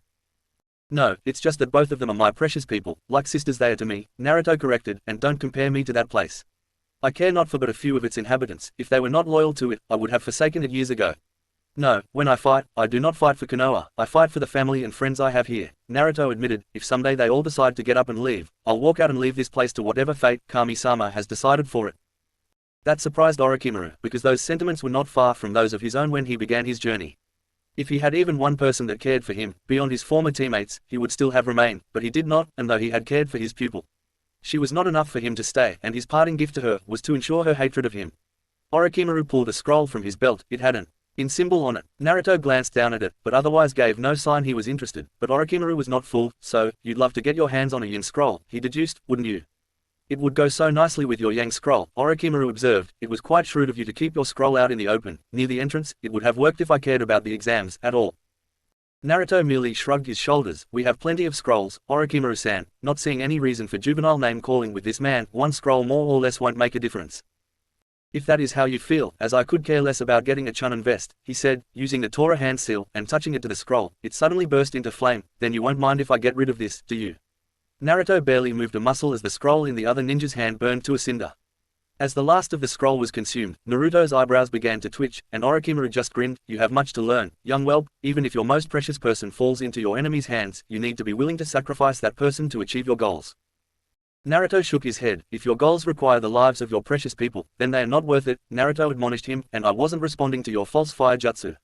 I was reacting to your clumsy attempt to beguile me. Naruto suddenly activated his Akumagen behind his shades, and unleashed his chains, which disrupted the chakra that was introduced to his system, probably from the wind that nearly blew him and his team away from each other. There he stood, with the yin scroll outstretched in his hand. Orochimaru's eyes widened only slightly with surprise, as his genjutsu was broken like it was nothing. To be sure, it was not one of his better offerings, as even he was only passingly familiar with the illusion art, but it should have been enough to fool any Jonin without a Sharingan or a Byakugan. It must be the so-called demon eyes, allowing him to see through my genjutsu, Orochimaru mused. The chains punctured the skin of two giant venomous serpents that were trying to bushwhack him. They were just making their strike when Naruto sent his chains straight into their mouths and out the back of their heads. Then something interesting happened, and energy began to flow from the snakes directly into Naruto's chakra coils. Then with a puff of smoke, the snakes vanished back to their dimension. Naruto never took his eyes off the first snake sage. Thank you for the final replenishment of my chakra. I expended so much of it making the 1,000 or so demon clones, then hanging them all into butterflies as they formed, took its toll on all my chakra. Of course each clone had an extra amount of chakra to make them a little more durable, so ninja like you, who could tell the clones from the real kunai McCoy, would be fooled when you killed them, thinking you just made a mistake. You did make a mistake, just not the one you thought you'd made, Naruto explained as he retracted his chains, and you just saw one of the capabilities of my chains, the ability to siphon chakra from other creatures, ninja or not, every living being has chakra. Believe it. The snake sage's surprise did not last long. Then he brought the scroll up to his mouth, and with an unusually long tongue, he wrapped it sensually around the scroll, then tilting his head back with his mouth open, he swallowed the scroll whole. I will make a proposition to you, Genin, Orochimaru stated. Fight me, and if you entertain me enough, I will give you my scroll. You need both of them to reach the next phase of these exams, and since I have already dispatched the remainder of these grass ninja, all you need to do is make it to the tower, where I assume you've sent the rest of your team to keep them away from me. Orochimaru smirked. It might be in your favor for me to kill you though, he opined good-naturedly. If they're anything like the kunoichi on my team as a Genin, they won't be pleased with your decision to exclude them from this fight. At best, they'll take it as a snub to their skills. Orochimaru smiled maliciously at Naruto's sudden loss of demeanor. At worst, they'll take it as a personal insult as a kunoichi and won't rest until they've fought you all the way. Naruto gulped down a frog, as big as the boss toad. Maybe trying to protect them wasn't such a clever idea. Then returning to his earlier emotional state, he replied, I accept your conditions, and out of consideration for your proposal, I'll tell you all about my adamantine chains. As he said that, he and his clones shimmered out of sight. It was not just his clone technique he had perfected enough to use without the puff of smoke. Orochimaru was caught by surprise, as he was suddenly drawn to the side of the kid's substitution, crash. As a sudden thunderclap was heard, the void Naruto left in the atmosphere with his sudden substitution came crashing back together. Orochimaru just happened to be the object that filled the void and was crushed by the implacable weight of the atmosphere. It would have meant the end of the snake Sannin if it had been the real Orochimaru, but instead of a bloody smear on the forest floor, all that was left was a pile of mud. Orochimaru materialized out of the side of the tree that made the former camp of the Rain Ninja. He was smiling, "I'm looking forward to this," but before he could do much more than chuckle, a pair of chains came shooting around the base of the giant redwood. They were in their sharpest, deadliest configuration, and would have snagged the snake sage if he had not leaped above the chain's elevation, but they continued along their circuit and wrapped around the tree a single time. Orochimaru settled upon the side of the tree, but the chains kept moving and Naruto retracted his chains. There was a sudden creak from the tree the Sannin was standing on, which suddenly gave a lurch, and Orochimaru felt the now dead, but very heavy and thick tree, begin to topple over, and with a resounding creak and heavy groan, the tree crashed to the earth. Boom! The sound of the fallen redwood, which was slightly above average for one of its species, was heard throughout the forest to death. During her life, this redwood reached 90 meters high, with a diameter of 10 meters around, and weighed 454 metric tons. Orochimaru calculated these numbers quickly, just as the tree was wrapped in a spider's cocoon of chains, and began to rise into the air. Standing behind it was Naruto Uzumaki Namikaze. The entirety of the great tree's weight was suspended above the ground, by only the adamantine chains. "That's the most basic ability of my chains, Orochimaru-san," again showing his enemy the respect he deserved. "There is nothing my chains cannot cut through," he started to explain further. "I'm convinced if I were big enough, they could go through the planet, easily." Then he mused, "Actually, that's not true. I have only found 3 objects they cannot slice through." Then as easily as tossing a stick, Naruto hurled the great tree directly at the Konoha traitor. The tree crashed into Orochimaru with ballistic levels of speed. The speed plus the size of the tree pulverized the mud clone as easily as it would have an average human body. The tree went over the side of the ridge, destroying several acres of forest before coming to a stop. The toss also cleared the ridge of the former encampment, opening the area for a better battleground, and Naruto stepped upon the stump of the redwood, with his eyes closed and his shades removed. Orochimaru slithered up to the stump of the tree, even though he had been surprised by the power these adamantine chains had behind them. Naruto opened his eyes, which seemed to be glowing like a beast's, a cat to be exact. The chains had retracted almost faster than Orochimaru could follow. "I bet you're wondering how they work," Naruto guessed to his opponent's nod. "Well, as I promised you from the beginning, I'll tell you, and I always keep my promises. I first activated them when I was 4, during an incident where the citizens of Konoha tried to murder me. They activated as a self-defense mechanism." Orochimaru's eyes were surprised at that, and Naruto nodded his confirmation. "Now you know why Konoha itself may be burned with its ashes scattered right in front of me, and I wouldn't even protest, as long as none of my precious jewels are in it when she goes. The village my mother and father died for are nothing but ungrateful savages," Naruto vented, then calmed down, "but I digress."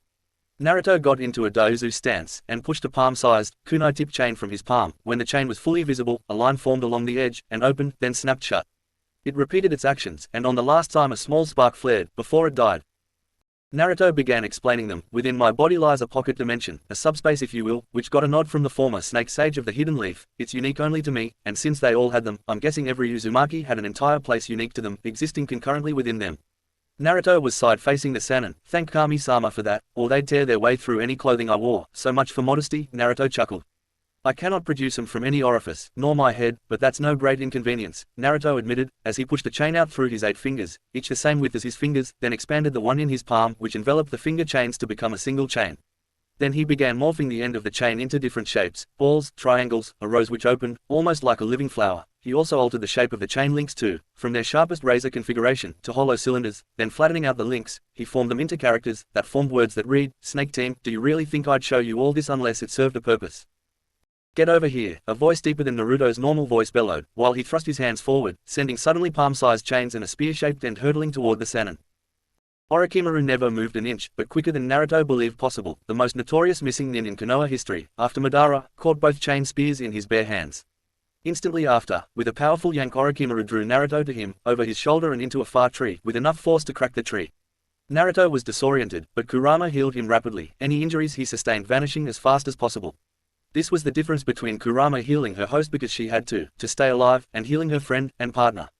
Kurama was not ready to become one with him yet, but that was only because she, herself was not whole, and until they found a way to return her other half, becoming one would be a waste of time. Especially since she could not give all of herself to her Jinchuriki. Orochimaru was not idle. In the few seconds Naruto was dizzy, because opening his mouth, a snake extended itself to its full length and opened its mouth, and healed first, a sword extended to its full length.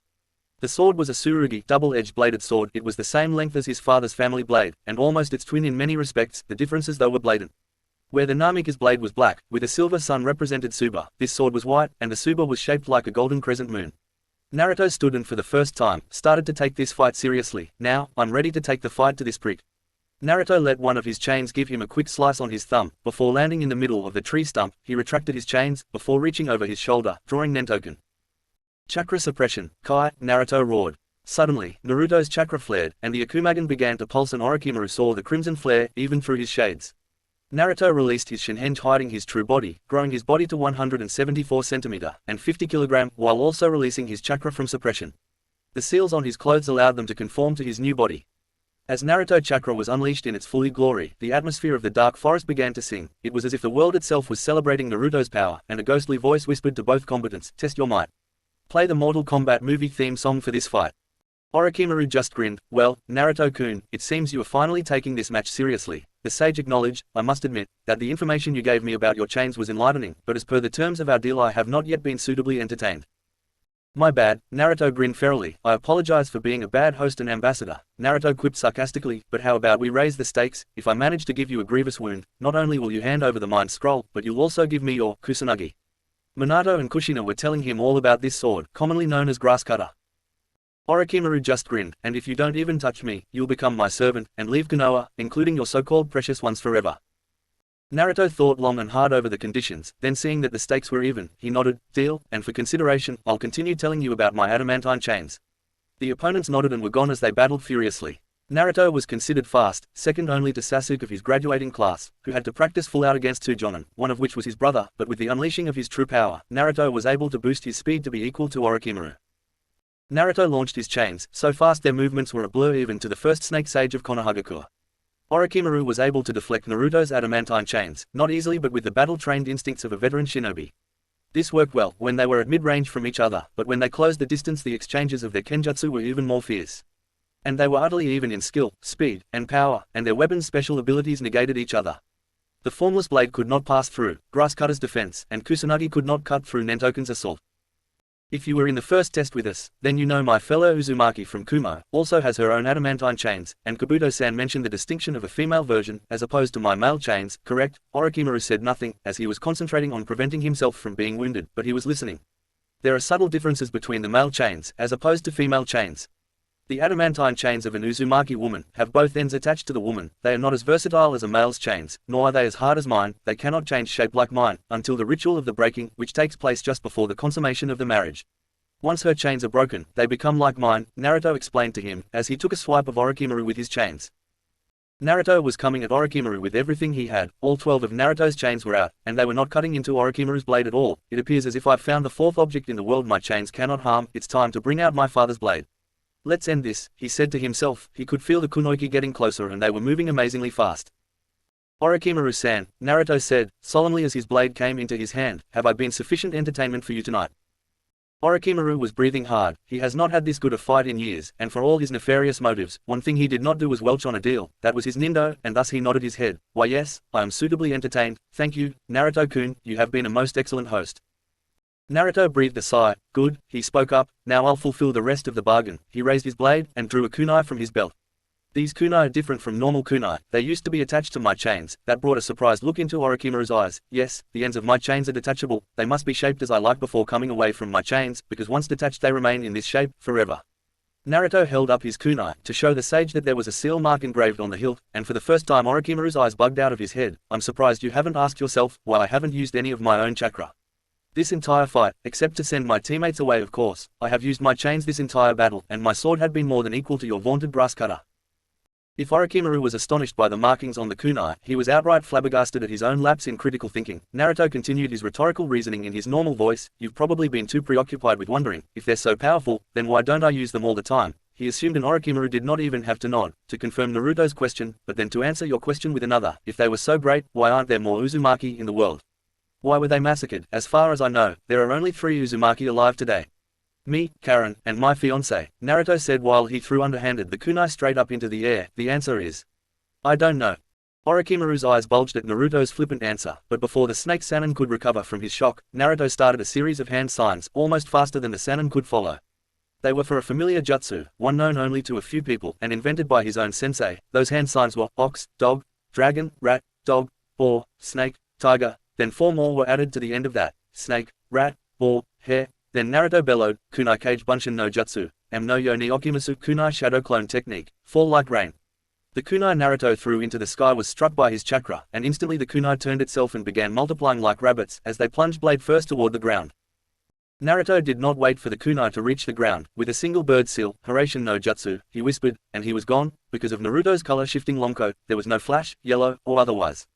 If it was during the day, all that would be seen of Naruto would be his shadow as he moved, but it was at night, therefore the only indication of activity was the whisper of Naruto's blade as it bit into flesh. Orochimaru's blood flew in spurts and splatters all over the stump of the tree Naruto toppled earlier. Orochimaru fell to the ground, clutching several wounds, but he could not staunch the blood. Before Orochimaru could even think of trying to welch on his bargain, Naruto's chains lashed out, latching themselves manacle-like on the shinobi's wrists and ankles. "That's so you can't even think of slithering away before the bargain was fulfilled," Naruto told him. "It's also, so I can complete my side of the bargain, Orochimaru-san."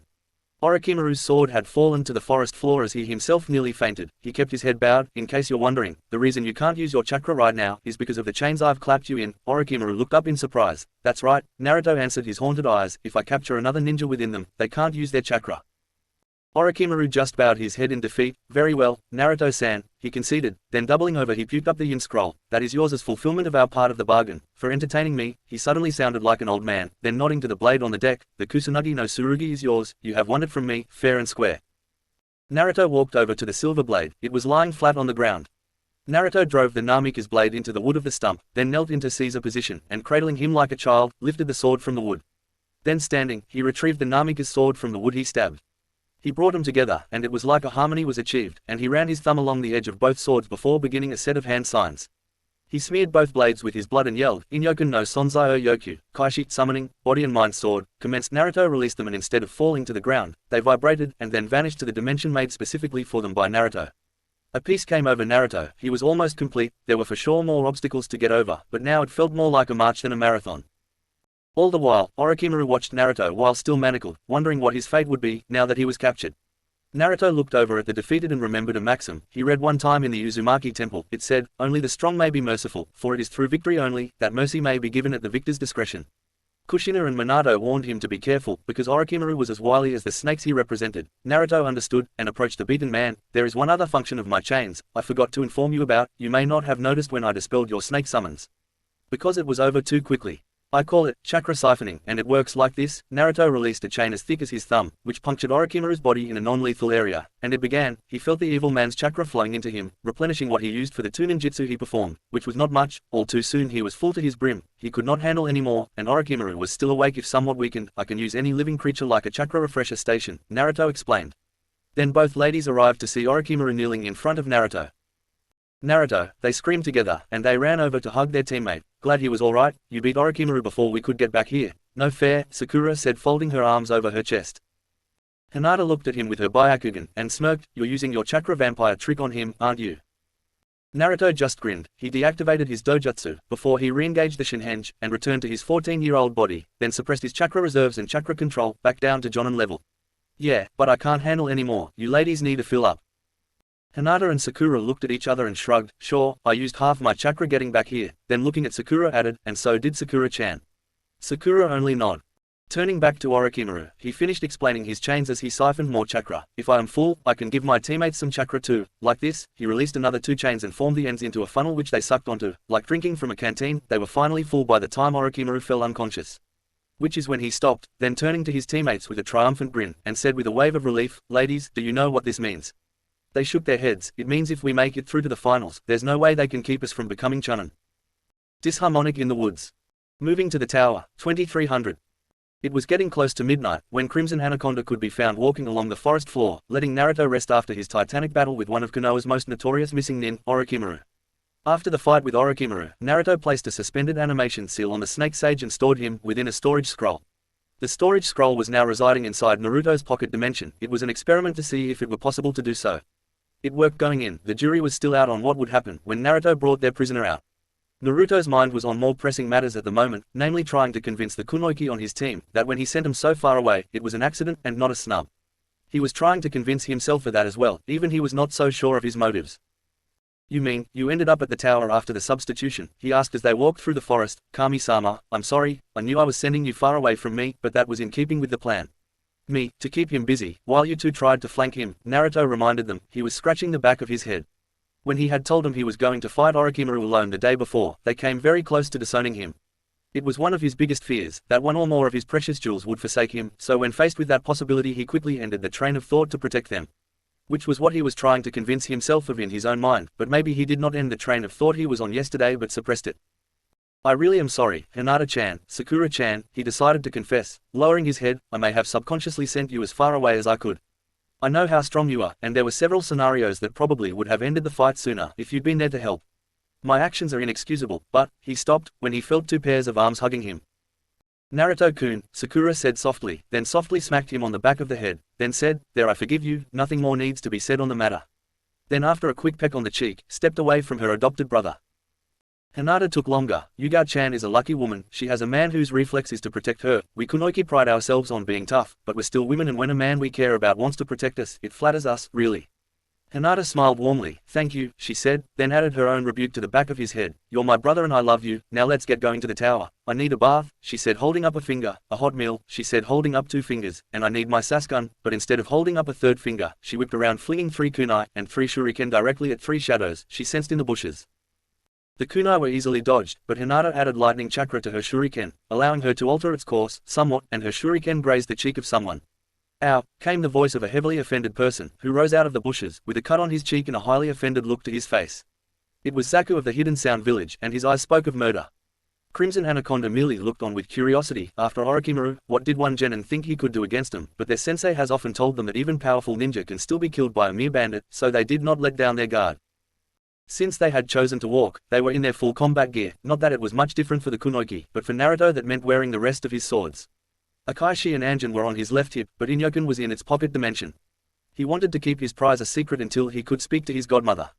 Well, Naruto smiled. If it isn't the pride of the Sound Village, he quipped while raising an eyebrow. He was not looking forward to a fight. While he may have re-energized his chakra after his fight with Orochimaru, which would prevent chakra exhaustion, it would not stop other types of exhaustion, still overreacting to little things, like the honest truth. We're not here, just for your scroll, Dosu told them. We were given a mission by our Otokage. If Orochimaru were awake he would have sneezed, but nobody present knew that. We're here to kill Team 7 of Konoha. Hinata raised an eyebrow. Well, Team 7 of Konoha is not here. All you get with us is Team Crimson Anaconda. She informed them. What was to be your proof of success? We were to bring the eyes of the members back to our sensei. Kin told her, I guess your eyes, and his, Akumagan, she said pointing to Naruto, were what they really wanted, but hey, a mission's a mission. Sakura sighed. I agree, a mission is a mission, she admitted. Tell us, which scroll do you have? You know ours is body, so at least there will be something for everybody when this is over. Zaku just grinned. That's what makes this whole thing all the sweeter, he chuckled. You see, even if it wasn't our mission to kill you, we would be after you anyway, he said, head pointing to Dosu, holding up the mind scroll, so either way we would benefit. Naruto huffed. I'm too tired to fight, so would you be content fighting my shadow? He asked, as a demon clone shimmered into existence. No dojutsu powers, just straight up ninja fighting, if that's all you need please, Naruto asked his clone, who nodded. Yes, boss, see, Naruto grinned. You're sending a clone to fight us, Zaku raged. After I get through your illusion, I'm going to take my time with you, bastard. How dare you insult us like this, Zaku shouted, before stepping forward and jumping high into the air. The rest of his team followed closely on his heels, jumping after him. Leaf Hurricane, came a new voice, followed by a green blur, jumping in with a spin kick, first Dosu, Zaku, then Kin, forcing them to retreat. The insult was well justified, if you do not even realize that his clone is not an illusion. Standing in front of them, in a straight posture, right arm slightly extended, left arm folded behind him in a fist, Naruto's clone is real, even I can see that. It was Rock Lee standing in what Naruto's parents called a Goken stance. Who are you? Dosu asked, in mild irritation. I am, the handsome, blue beast of Hidden Leaf Village, he introduced himself. My name is Rock Lee. See, Naruto was standing close to the Team 9 genin, and just grinned. What are you doing here, Lee-san? Not that we don't appreciate the helping hand, but we had it covered. Rock looked at Naruto, then over at Sakura, who was glaring at him with a twitch of her eyebrow. I heard they have a mind scroll as I was listening in, he answered, then added, we have a body scroll, and we need it to accomplish this mission. See, Naruto grinned. Good, because I've already stolen a fight from my teammates tonight, and I was lucky to be forgiven. Then looking over at the kunoichi, something tells me they won't be so forgiving twice. See, Naruto shuddered at what his imagination showed him. Stick to your guy, whatever you do, stick to your guy. Rock, who also shared a team with the kunoichi, understood, and even he shook a little at kunoichi retribution. I will be guided by thee, O wise man. Lee returned to his Goken stance, to stand next to the kunoichi, who looked at him suspiciously. You know my name, now may I have yours? He had pointed to the sound ninja. Kinyuta Dosu, the mummy man answered. Tsuchi-kin, the kunoichi smiled, but it was not a pretty smile. Abumi Zaku, the pretty boy answered.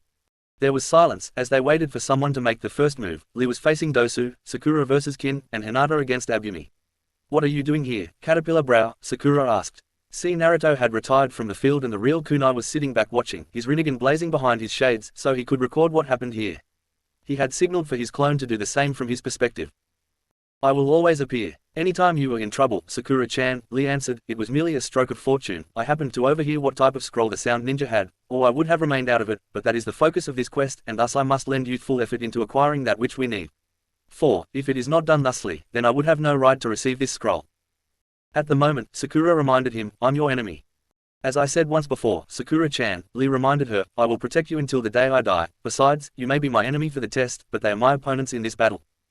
I guess I'll take care of you first, Dosu snarled as he dashed forward, and Naruto felt the vibrations from Dosu's arm tickle his whisker marks. You're pretty good into jutsu. I get to have some fun. Dosu charged at Rock, but Rock obviously remembered the testing room early this morning, and while he could not feel it like Naruto, he knew he would not fare too well if he tried dodging it. Therefore, Rock knelt and punched his arm into the ground, and pulled up the root of the tree, which absorbed the sound waves, nullifying Dosu's attack. Then Lee just disappeared to everyone but Naruto, who with his rinnegan caught all of Lee's movements. His jump and ricocheted off several trees to build up his momentum, which made him faster and put him into position behind Dosu. Where Rock grabbed the Odo Genin, wrapping his arms and legs around Dosu's arms and legs, then somehow furled the bandages from around his arms, which was enough to wrap Dosu up. Before he knew what was happening, it was tight enough to prevent his arm from vibrating. Then Lee yelled, Hidden Leaf Hurricane. Lee had effectively attached himself to Dosu, and together began to spin up through the air before inverting and corkscrewing headfirst into the ground. Lee, don't do it, came a voice, but he was too preoccupied with his maneuver to listen, and the ground came at him, faster than he thought possible, and his lights went out. Eventually, he felt his eyes open, and a vision of heaven greeted him. It had pink hair, cut in a bob style, short but styled to give it definition. The green eyes that awaited him glowed with concern and uncertainty, and to him they were the most beautiful objects he had ever seen, and the lips he wanted to kiss were so tantalizingly close to him. So, he went for it. This was the afterlife, right? Lee lurched up to capture her lips, which made her widen her eyes in surprise, but she did not stop the kiss. He fell back with a happy smile, ready to meet his maker. Barker, if you think kissing me is going to make me change my mind about how you ask me out, then you are surely mistaken. Lee's eyes flew open. You mean, I was not having a heavenly experience, he shouted. Rock sat up and looked around. He found Dosu a few yards away from him. His head was caved in, and it had been driven down to be about even with his clavicle. Enough for Lee to conclude that Dosu's spinal column had been driven into his brain. Looking around, he found the kunoichi-kin, with her eyes wide, and her throat ripped out, courtesy of his love interest, he assumed. The only member of the sound ninja still alive was the other boy, Zaku Abumi. Why has he not been dispatched? Lee asked, nodding towards Zaku. Sakura shook her head, but keeping her hand on Rock's chest, looked over to Zaku. Naruto wants to teach him to value life, so after Hinata shut down his nervous system, he asked her to return only his breathing and circulatory systems to working order, and to re-engage his awareness, so he knows what's going on. Sakura explained, we're going to leave him here, out of respect for the forest. Lee was not too upset over the fate of Zaku. He had heard his comments yesterday morning about no fatal force. A true shinobi, unless specifically called for an assassination, tries to fulfill his missions with as little loss of life as possible. Guy-sensei has repeatedly told them stories of the Third Great Ninja War, and how he spared enemies, because his orders did not include killing them, and he did not notice any difference in the length of the war, just on the basis of the few he spared. A fitting lesson, Lee concluded. One hopes he learns it in his next life, if not this one. Well said, Lee-san, Naruto said as he approached him with the Mind Scroll. This is yours for your aid. I hope we meet in the finals. I would love to test myself against you. He handed the scroll to his fellow Leaf Shinobi. That was a risky maneuver, Lee-san, the Uzumaki hidden eddy technique, without any attempt at substitution. You're lucky Sakura-chan was here to help you, or you'd be as dead as Dosu over there. Thank you, Naruto-san, Lee replied, accepting the scroll. Naruto walked away to speak with Hinata. Lee stood up a little dizzily, but seemed to be fine a second later. Sakura had stood with him, not letting go of her contact. Sakura-chan, I must be getting back to my team. She nodded, then clutching his shirt tighter, she pulled him in for a quick kiss. Sakura's eyes were wide as if surprised by her own actions. Be careful, okay? I really want to see you in the finals, and said quickly, don't do anything stupid, I want a date. Remember, you don't have to win to get the date, okay? Just do your best and we'll go out alright, she asked, not sure how to end things, then just decided to walk away and rejoin her team. She was blushing and daring Naruto to say one word. Lee took off with an extra spring in his movements, but back on the battlefield, Crimson Anaconda stood around, when all of a sudden Naruto decided to open his big mouth. Sakura and Rock, sitting in a tree, kissin, then the sound of a fist connecting with a jaw was heard. Naruto Barker, came an irate kunoichi's voice. The prisoner of war. Inside the tower, 23:55. This had been the longest day since Mikoto took office. It was not like she had never prepared herself if someday someone was just a little bit faster than Itachi, or would outwit Sasuke with their greater experience, or if someone were just a little bit more powerful than Naruto. In her mind, she had prepared herself for the day when one of her sons would not be walking through the gates of Konoha, with a sense of triumph for an accomplished mission, or even the dejection of a failed one. When she became Hokage, Itachi was already a member of her ninja forces, and she had even mentally prepared herself for the actions that might send one of her children on a suicide mission, one with very little, if any chance for success, not to mention the likelihood of the ninja losing their life. With all of these mental preparations, the one place she forgot to prepare for this eventuality was her heart. Mikoto, Sarutobi, Tsunade, Anko, Itachi, Kurenai and Shisui, and Mido Guy, along with 8 members of her guard detail, which included Neko, every inch, the hardened ANBU, she would always be, moved into the forest tower in early evening. They had watched the same scene as Sakura and Hinata, and knew nothing of the outcome. She assumed the worst. Mikoto had retired to quarters set aside for her. The tower was large enough to house a sizable garrison of ninja. She tried to sleep, knowing there was nothing she could do to speed up time and learn the fate of her non-biological son. Sleep was fruitless. After the excitement of the battle, everything went quiet, and only the occasional fight could be heard in the darkness. Mikoto awakened some time ago, after a nightmare where Kushina waited for her in the afterlife only to kill her again and again for failing their son. Mikoto awoke, and silently left the bed. She now stood, gazing out the window of her quarters into the forest beyond.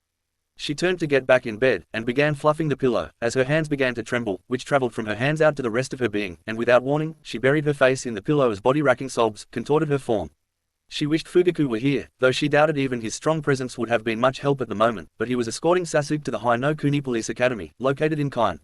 National law required all police forces to send their recruits there, even Konoha police recruits. There was a knock on her door, and as quickly as her grief arrived, she pushed it away. As she was taught during her own ANBU days, she sniffled, then placed a genjutsu over her face, to disguise her grief-riddled appearance. Yes, she called.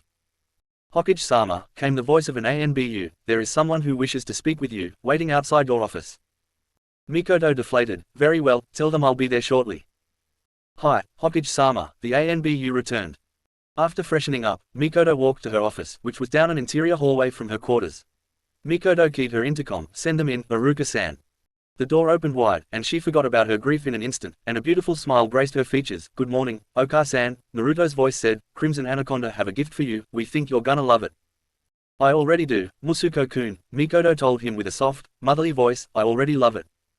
When Uzumaki Namikaze Naruto walked into the forest tower office of the Hokage, accompanied by his Kunoichi teammates, it took every fiber of Yuguro's ANBU discipline to refrain from teleporting to his side, and see if she could suck the lungs out of his body, through his mouth.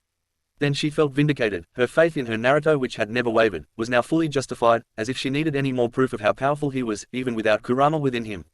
He entered Mikoto's office with a smile, then scanning the office, his eyes fell on her hiding spot, and he winked at her. Then turning to Mikoto, I have a prisoner for you, Hokage-sama, he stated formally, and would like him to be considered a prisoner of war, since I know the true purpose of the Chunin exams, he said, tapping his temple. Godam was curious. She did not see anybody else with the team. Where is your prisoner, Genin Uzumaki Namikaze? She asked. All I see is you, and your teammates. First, are there any chakra blockers in the tower? Naruto asked. I want to have a means to permanently keep him from escaping, because he's a slick bastard. Mikoto nodded and signaled her to come forth. He was holding the same machine Naruto was intimately familiar with from his time as Dodo's prisoner. Naruto released a chain which was about the size of his palm, which had a storage scroll in its grasp. Naruto grabbed it and began to unroll it. Then retracting his chains, he laid the scroll on the floor and finished unrolling it, which turned out to be the size of a person. With a minor expenditure of chakra, and a puff of smoke, Orochimaru's form appeared on the floor, and everybody in the room gasped. Naruto looked up with a smile. Let's talk promotion, godmother, he began, for me and every member of Crimson Anaconda. Chapter 21, Chunin Exams, Ninja Friendship. Promotion granted, except. Forest Tower, Dawn. Crimson Anaconda stood on a balcony of the Forest Tower, watching as dawn broke over Training Ground 44. They wondered which of the teams they met prior to the first test would make it to this tower. It boggled their mind that just yesterday they were Genin, but with the defeat and capture of Orochimaru, they were given the rank of Chunin. There was just something they had to do before they could be officially promoted. Flashback, half past midnight, Kaishi. The smoke had just cleared around the form of Orochimaru, and Mikoto's eyes couldn't get any bigger. They bugged out of her head at the ramifications of this turn of events. She wasn't the only person surprised by the fact that a team of Genin not only defeated one of the legendary Sannin, but also managed to capture him. It was a feat she herself might have had trouble with, and she was considered one of the strongest ninjas, if not, the strongest kunoichi in the world. She was often held up by other female ninja, regardless of loyalties, as an example of a powerful kunoichi. The only question she could muster in her astonishment was how. Naruto sighed. It was a combination of luck and ignorance, he admitted, luck on our part, and ignorance on the Sannin's part, he elaborated. Orochimaru came upon us as we dispatched a team of rain ninja, and seemed to be curious about my chains. Naruto began explaining to his Hokage, I sent the Kunoichi away via substitution, to get him out of the way of what I have dubbed my vacuum substitution. That's where, because of my whisker sense, I can latch onto the very air and move a volume equal to my own massive atmosphere to my current location, while I move to the location I took it from. For half a nanosecond, I literally tore a hole into the atmosphere where I was found, and as we learned in science at the academy, nature abhors a vacuum and will look to fill the vacuum with the closest object it can find. I only use it around confirmed enemies, because the results of the vacuum substitution when used on an animal are horrendous. Mikoto nodded. Yes, I've read reports of the time you used it near a bandit leader, she remembered. If memory serves, the remains of that man could have filled a bucket after literally being crushed by the atmosphere's weight. That's correct, Hokage-sama, Naruto confirmed her memory. Anyway, Orochimaru in this instance was able to substitute with one of his mud clones. After that, I used my chains to fight him mostly. As we fought, I told him all about the Uzumaki adamantine chains. I guess his curiosity of them was enough to distract him from the fight. Hokage-sama, do I have permission to draw a weapon in your presence? Naruto asked, then smiled when she nodded her head. If he were to draw weapons in Hokage's presence without permission, then even Yuga would have been honor-bound to kill him. We made a deal for his yin scroll. If I could entertain him, Sakura held up both scrolls necessary for entrance to the tower, even as Naruto summoned his Inyoken blades. Then Orochimaru drew his Kusanagi sword, and it was like destiny was knocking on my door.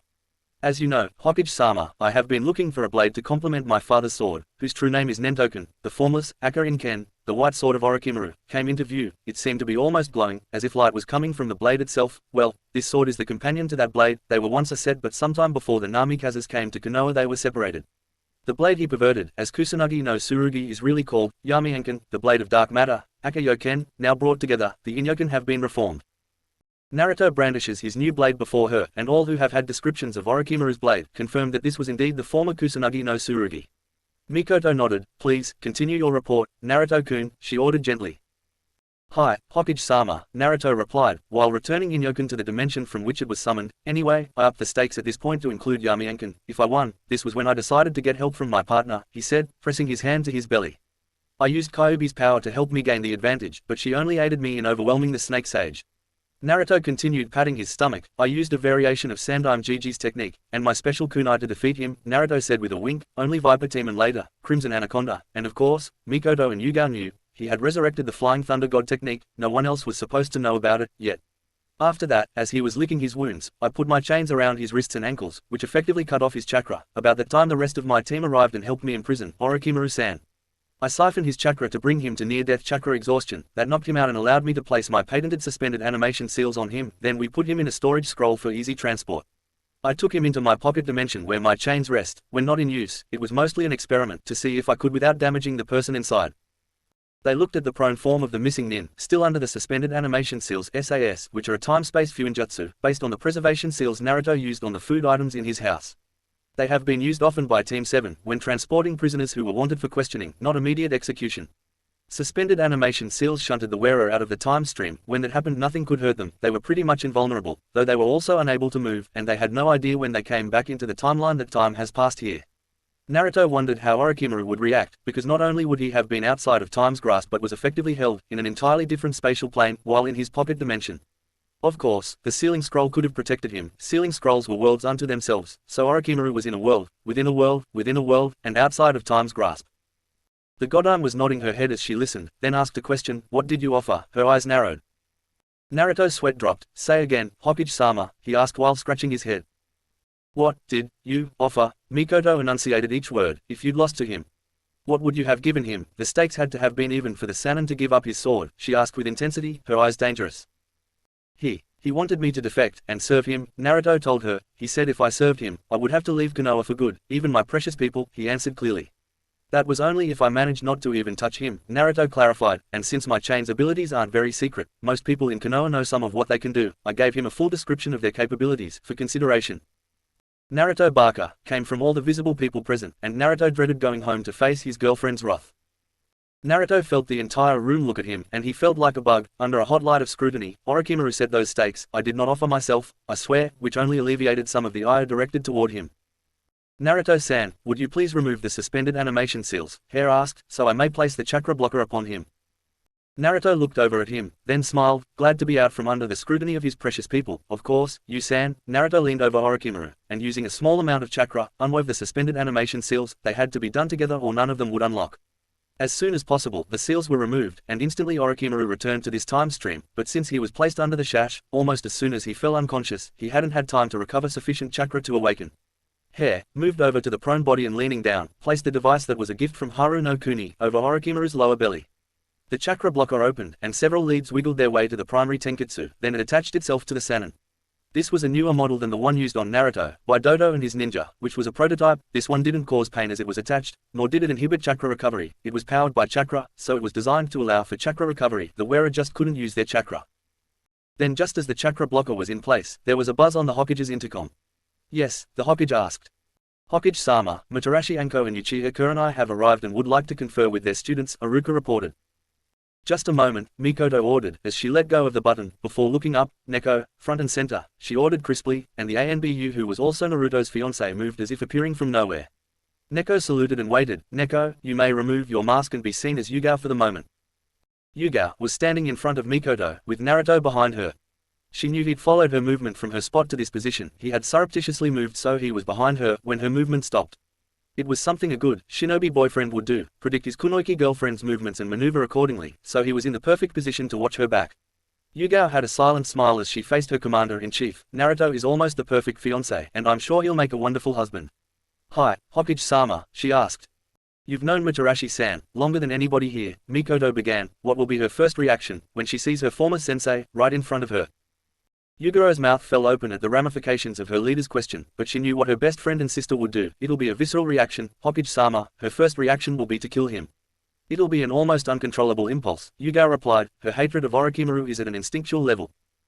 Can anything be used to distract her? Mikoto asked her bodyguard. Yugao seemed to freeze as if in thought. Something did occur to her, but she didn't know if she should voice it. Maybe, if we can show her someone she loves, more than she hates, Orochimaru. Uchiha Mikoto grinned. How about showing her that her students are alive and well, and announcing Crimson Anaconda's promotion to her, which caused all eyes to widen. The Hokage turned her gaze on the two genin kunoichi of Crimson Anaconda. I'm awarding promotions to the entire team. As Naruto stated, you're a team, and regardless of who did the capturing, you should be awarded together. She keyed her intercom. Iruka-san, please show in the sensei for Crimson Anaconda, she ordered. Hi, Hokage-sama, came the voice of the schoolteacher. A second later, the door opened and the two jonin came rushing in. They looked and saw their kids, healthy, before Kurenai and Anko ran over to give Hinata and Sakura a hug, respectively. Oh, I'm so glad you two are okay, Kurenai gushed. For once forgetting her stoicism, she hugged her student, whom she always considered a little sister. When we heard Naruto got it into his head to fight Orochimaru by himself, if it should come down to a fight, we thought the worst. Then realizing she was in a room with her commander-in-chief, she straightened up and after clearing her throat, spoke in her normal even tone of voice, said, I'm glad it never came down to. She turned her head to survey the room and her eyes widened, then she raised her hand in the ram seal, and said casually, Kai. Nothing happened. She did it again, Kai. Kai, Kai.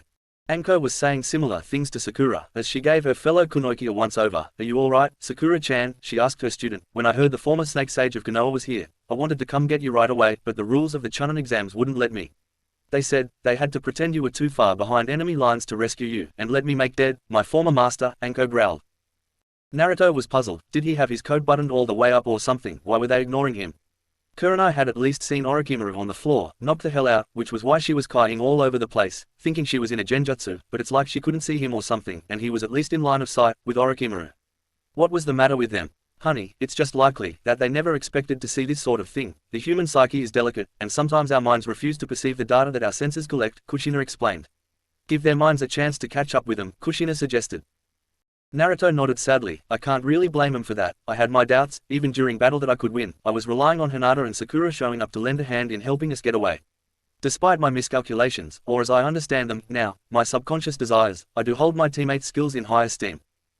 Kushina may have cautioned Naruto to be patient. Apparently that wasn't what Yuguro's head was telling her. Did you addle-brained doxies forget the last member of Crimson Anaconda?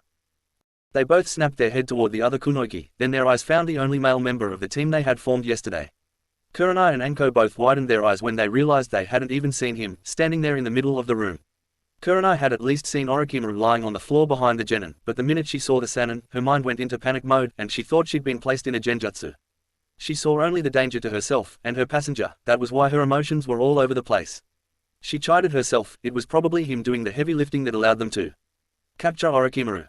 Anko's eyes were wide, not just with shock that her former sensei was unconscious on the floor, but there was amazement in her eyes as well. Naruto Toto, she whispered under her breath. She walked over to him with small steps at first, but she reached him with one last stride, and her arms went around him. I'm so happy you're okay, Naruto. Her eyes were leaking tears. Then she stood back, and there was anger. Stop doing these sorts of things, stop trying to be so selfless all the time. I wouldn't have thought any less of you if you had decided to run away. Hell, I think I would if I faced him alone, if I could think past my hatred for him, that is. I had my doubts, too, Anko-ne-san, he told her before leaning closer to whisper in her ear. The plan was for me to appear to send my teammates away, and keep him distracted while they came back and saved my ass, he told her, then kissed her on the cheek. Sorry to say, it didn't work out that way, he whispered, as he brought her into a hug of his own.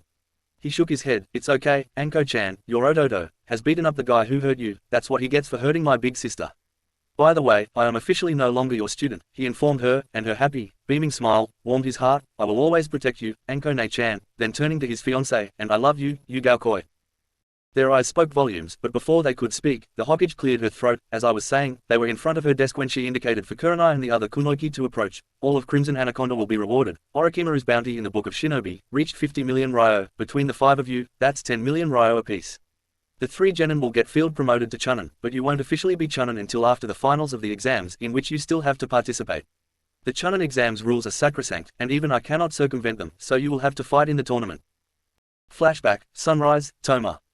And don't forget, the chunins are also used as advertisement for ninja villages. What better way to advertise one's strength than to have a genin team strong enough to capture an S-rank missing nin?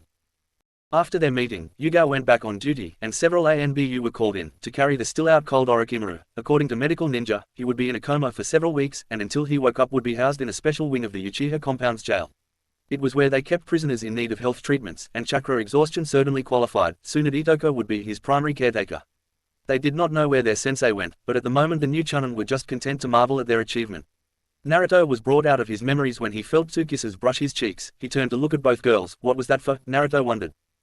That was for helping us get promoted, Sakura answered her brother without blood. You could have easily taken all of the credit for yourself. You had the right, after all, you defeated Orochimaru. We just ran from where you sent us, Sakura stated. You made Sasuke-kun's sacrifice for me, worth it for him, Hinata added. I was just content to make it to the finals and see what happened, but getting us promoted, it was more than I could have ever wished for, and I know Sasuke-kun will be really proud of us for getting this far on our first chunin exam. Naruto smiled. I love you girls. When I think of what it might be like to have sisters, you two, and Anko-one-chan, are what comes to my mind. He put his arm around their shoulders. You stand with me, fight with me, and keep my ego in check. The girls giggled at his statements, especially the last one. I need people like you in my life to keep me grounded. Naruto started to yawn. Now that being said, if we face each other in the finals, I will be kicking your asses, so you better get your game faces on when you face me, he eyed him fiercely. Sakura and Hinata looked at each other and giggled wickedly. That's why we chose to reward you now, so when we break your cute face, we won't have to feel guilty, Hinata explained to him with an evil grin. That's my sisters, playing make-believe. That is so cute, Naruto bantered, as he began walking back into the tower. Well, I don't know about you kunoichi, but I'm gonna hunt up some grub, then find the best room available and crash like a meteor, he told them as he walked through the door. Second day of the second exam. After leaving the kunoichi on the balcony, it did not take long for him to find a commissary, which seemed to be a smorgasbord of groceries from all over the continent. There was rice from Gohan no Kuni, freshwater fish from Taki no Kuni, beef from Kusa no Kuni, fresh vegetables from Am no Kuni, maize and potatoes from Kaze no Kuni. They were the only things that could grow with such little water, pork and bacon from Kaminari no Kuni, and chicken breast and beans from right here in Hai no Kuni. Naruto got an idea. Next to the commissary were several fully stocked kitchens, with nearly everything one could need to prepare a good meal. Naruto placed a Chikyu oven, Dutch oven, with a tablespoon of peanut oil on a burner on medium heat, then cut up some pork sausage and chicken pieces before adding them to the pot. Then he added onions, bell peppers, celery, and garlic, before adding diced tomato in remembrance of Sasuke, and seasoned the whole thing with red pepper, salt and pepper, and a pepper sauce to add some kick, W sauce because he can't pronounce the name, and other seasonings. Then he stirred in rice and chicken broth, then left a clone standing guard over the stove while he hunted up a room. He showered and got in his sleepwear, placing all of his gear within storage scrolls, then pulling them into his pocket dimension. He returned to his kitchen to find Crimson Anaconda, the Hokage, and her guard waiting at the counter. His clone was stirring the now boiling pot, and turning it down, before turning to his maker. It just has to simmer, before it'll be ready to serve, the clone said, before shimmering out of existence. To Naruto's thanks, if you can't be nice to yourself, then the world is already doomed, was his motto when dealing with his clones. Naruto turned to the throng, who seemed to be salivating, and he grinned. It's gotta simmer, luckily I made enough for all 10 of you to have 2 bowls. Then looking at the Hokage and her ANBU detail, that is if all of you will be joining us. Mikoto removed her hat and sat on one side of a round table in the dining area. ANBU, stand down for meal break, she ordered. I would be a tyrant if I didn't allow you to have some of Naruto's jambalaya, then thinking, you may stay for one bowl, then you may go get your relief, so they may have some and you are off duty until next rotation. Hi, Hokage-sama, the 4 ANBU, which included Yugao, replied, the ANBU detail were on a 24-hour rotation. It has been too long since I have had your cooking, Naruto, Mikoto stated, and that's just too long. Naruto laughed, you know you are always welcome at my house, godmother. He reminded her while moving around to pull out Yugaro's chair. She smiled, he never stops trying to be an awesome fiancé. Yugao thought as she shared a look with Anko, who just smiled as she moved to a chair that would be next to Naruto's when he was done with cooking this meal. He pulled his former sensei, turned adopted sister's chair out for her, almost subconsciously.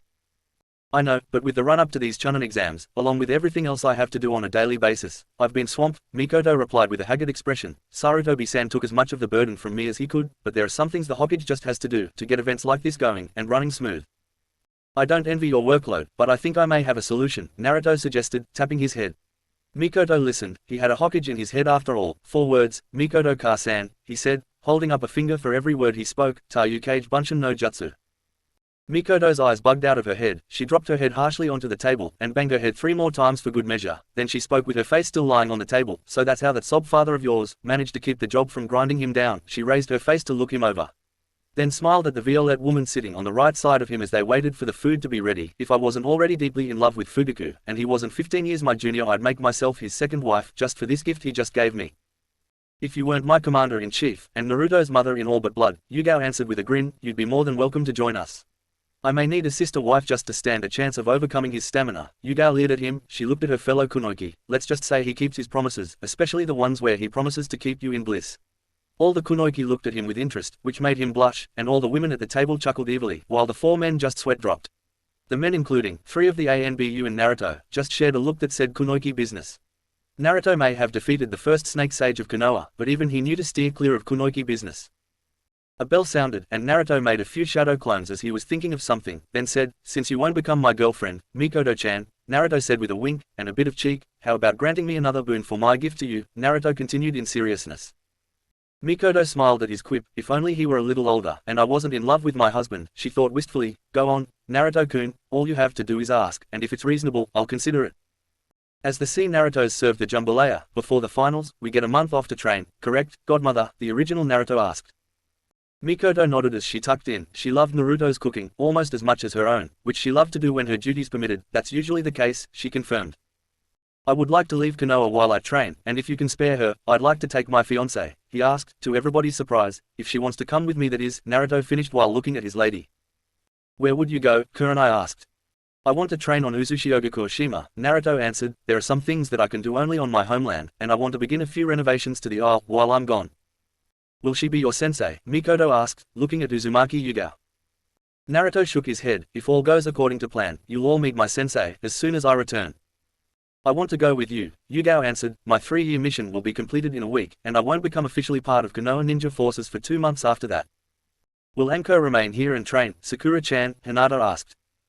Sakura shook her head, then spoke between bites of the jambalaya. Kurenai told me before we got to the cafeteria that she wanted to guide me during the month off, then looking at her best friend, what about you, will you be alright without your former sensei? I will help you where I can, Sakura-chan, Anko commented, you're not getting rid of me that easily, you're my kid too, and with Sasuke off at the police academy, and you and Naruto getting promoted, I need something to keep me occupied. You know, besides screwing Gekko-kun into an early grave, Anko grinned wickedly. Hinata nodded her head, also speaking between bites, Mother will be conducting my training. She has discovered an ancient fighting style within the Hyuga archives, that predates Juken, but uses similar movements. She called it, Manami Jujise, or Southern Cross, in modern language. While they had been speaking, Mikoto had been thinking on Naruto's request. It's less than a day to reach his island, unless they walk, so they could easily get there and back. If an emergency crops up, and Yugao is his fiancé, it's not as if he'll be going off by himself. She was thinking like a mother, then she shifted her mindset to that of a leader. He is a Chunin, and they're given much more autonomy than Genin, because they've proven themselves loyal, and while Naruto's faith may lie in his precious people not the village itself, it's just as strong as any other ninja in my ninja forces. Very well, Naruto, you and your lady may leave the village, but instead of getting 30 days for your training like the other Genin who make it, you'll only be allowed 27 days to train, the Hokage decreed, then asked, will you be able to pull that off? Naruto nodded his head once, then elaborated, my training there won't be time consuming, it'll be more Transformative, and most of my training time will be a refinement of my already existing skills, he said casually, flicking his eyes toward Yugao, and getting used to living together. It's only been a week since we moved into the same house. It'll be good training for the honeymoon we're going to have. After the wedding, he added, I'd say we need about 6 months to plan the wedding, so I'd say we have about 7 months from today to get things ready. What do you say, Yugao-koi? Naruto asked. Yuguro's face lit up at what he was saying, and Anko's eyes went wide as a slow smile began to grow on her face, but Mikoto smiled deviously. You ninja of Konoha, 6 months should be more than enough time to put on a nice wedding. Sakura and Hinata suddenly squealed with delight and hugged each other. They knew what Naruto was saying, and as a chunin there were no more laws restricting his relationship. Yugao turned to look at him slowly, unable to believe what he was asking, but he looked nervous. He refused to allow himself to believe she was just going to say, yes, she was her own person. Yugao was not just someone he could just pick up like a carton of milk. Naruto refused to take her for granted. She just has to agree to be my wife, Naruto stipulated. Yugao-koi, he continued by grasping the ANBU's hand, giving her intense eye contact. Will you guard and protect my heart, and be my kunoiki? Naruto finished with passion. Uzumaki Yugao-koi, will you marry me? He asked. Yugao looked at this man, 4 years her junior, and tears welled up in her eyes. She leans forward and pressed her lips to his, then she pulled back and answered in a whisper, I am your kunoiki, Naruto-koi, and I would consider it the greatest honor of my life to become your wife. Her words were light-hearted, but her watery eyes conveyed her answer to his marriage proposal. Taking care of you will be a lifetime mission, and having your children will be a supreme honor, she whispered. Then Neko-chan kissed him again, passionately. The rest of the time was spent on small talk. Nothing major happened, except the ANBU finishing their one bowls quickly and then left to get their relief. Yugao was the last to leave, but not before giving Naruto a parting kiss. Once the ANBU were all relieved, the Hokage finished her second bowl more quickly, but she still savored every bite. As she finished, and when the rest of her ANBU detail finished, they stacked their bowls in the middle of the table before they too departed. Naruto had created 3 clones to clear and clean the kitchen unit he'd used, and before long the kitchen and dining area Naruto used looked like nobody had used it. After a while, all diners left the table except Naruto, who departed once the kitchen was cleansed. Sakura and Hinata left to find the room they shared, which was by no coincidence right next to Naruto's room. Crimson Anaconda were a team, and they would remain united until they were officially disbanded. Anko had left to find Gekko Hayate, whom she had learned was proctoring the finals. Naruto walked back to his room. He was quiet, but he could not wait to get to his room, yet he was not showing any obvious forms of anticipation, except in his shoulders. Naruto reached his room. He opened the door, felt the approach of his fiancée, and Yugao appeared in front of his open door, which he kept open and with a smile. Come on in, hun. Naruto smiled. I've been looking forward to being alone with my fiancée since I got to this tower. Yugao entered and smiled warmly at her betrothed, who returned it with one of his own. I wasn't able to get a proper greeting when you arrived this morning, darling, she said, pouting. I had to be content with looking at your ass. An admittedly fine ass, she said while walking in, wrenching the door from his grasp and slamming it closed. One that now belongs only to me. She placed her palm on his chest and steered him back toward the bed, while making a clone. Yugao being 24, and was now the same height as her boyfriend, who was returning to his true form as they moved together. She continued pushing him further into the room, until he backed his calves into the bed and sat down, his eyes never leaving Yuguro's beautiful, but strangely intense, brown eyes.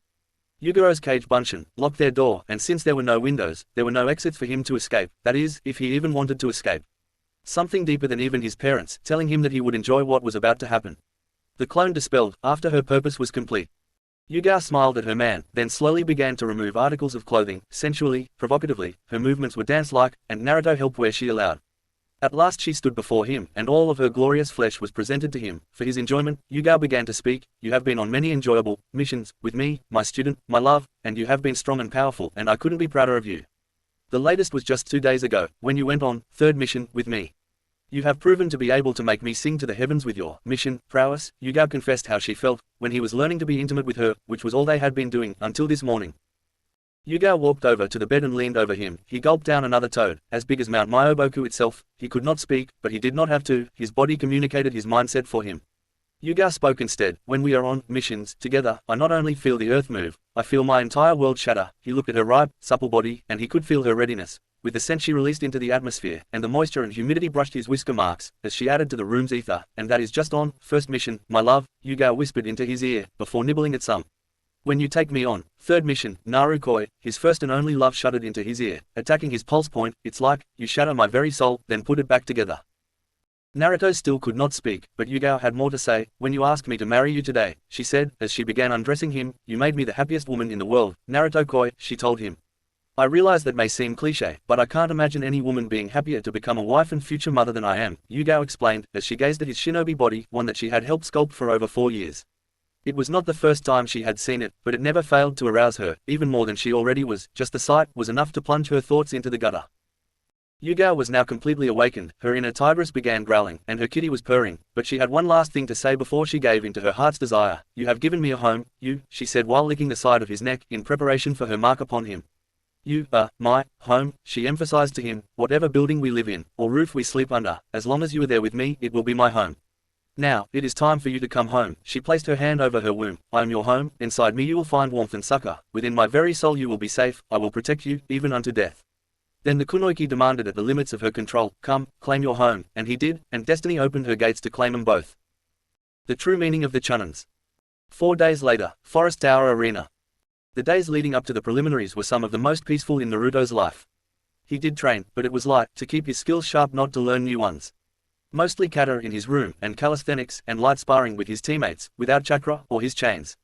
During the days, when not training, they just lazed about the tower, enjoying the peace and quiet, and free food. They were not greedy. Other than that first day, they never took more than they would need for themselves. The Hokage returned to the village during the evening of their second day in the tower, promising to return once the test was completed. Yuga stayed for the rest of the first day, then had to return to duty the next morning. Thus, for the rest of that day, it was only the 5 members of Crimson Anaconda, and the staff of the tower who had the run of the place.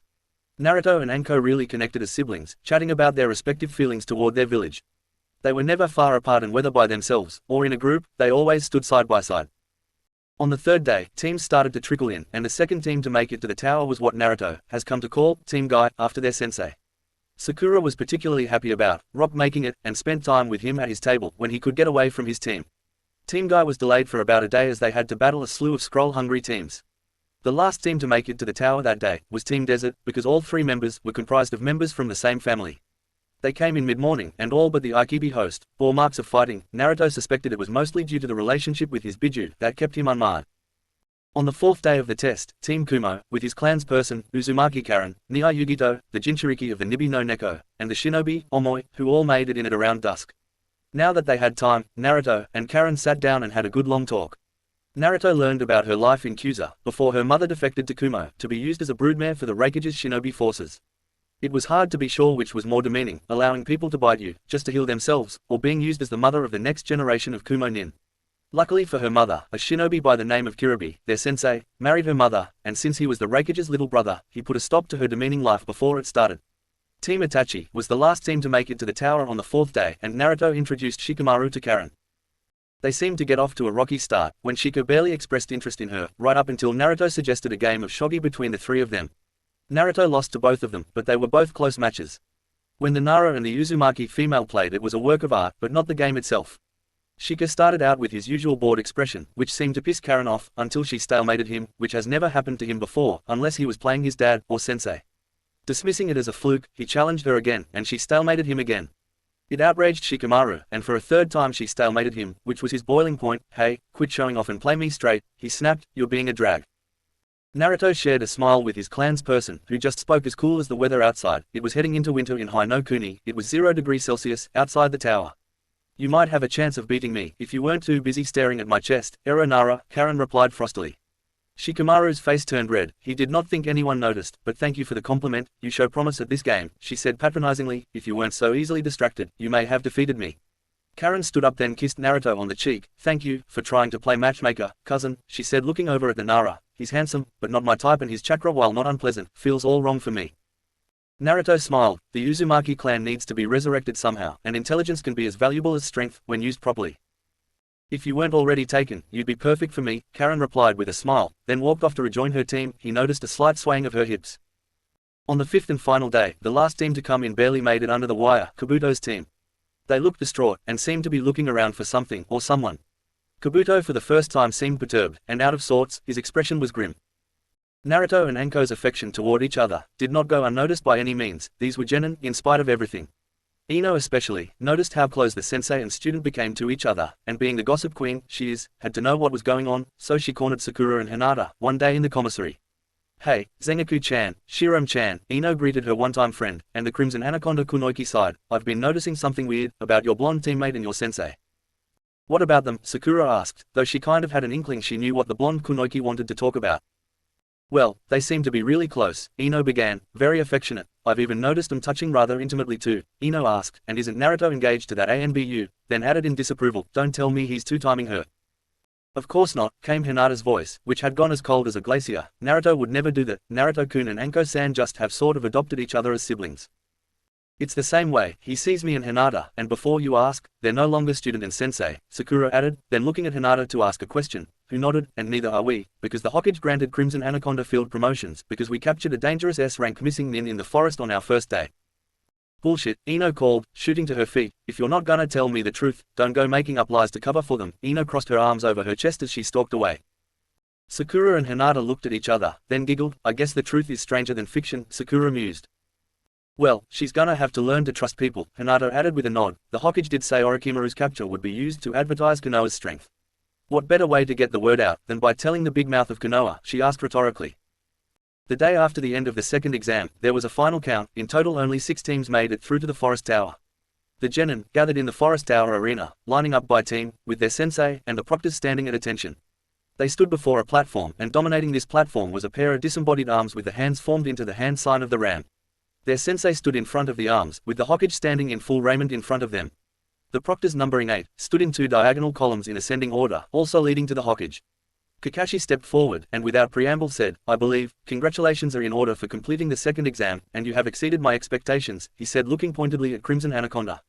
60 genin took it, only 18 survived, and 3 of those genin have already been awarded promotions, and they're Leaf Ninja.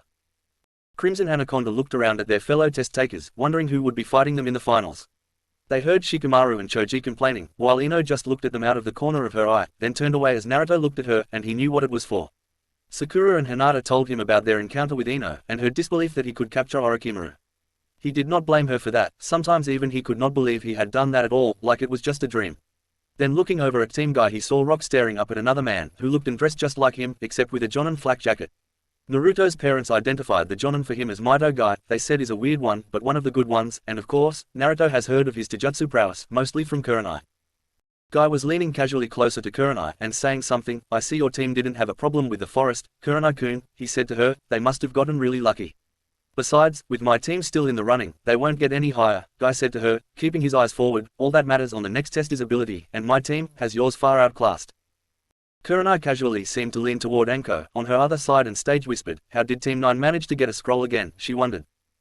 Anko said in a devious grin, I think our team gave it to them, didn't they?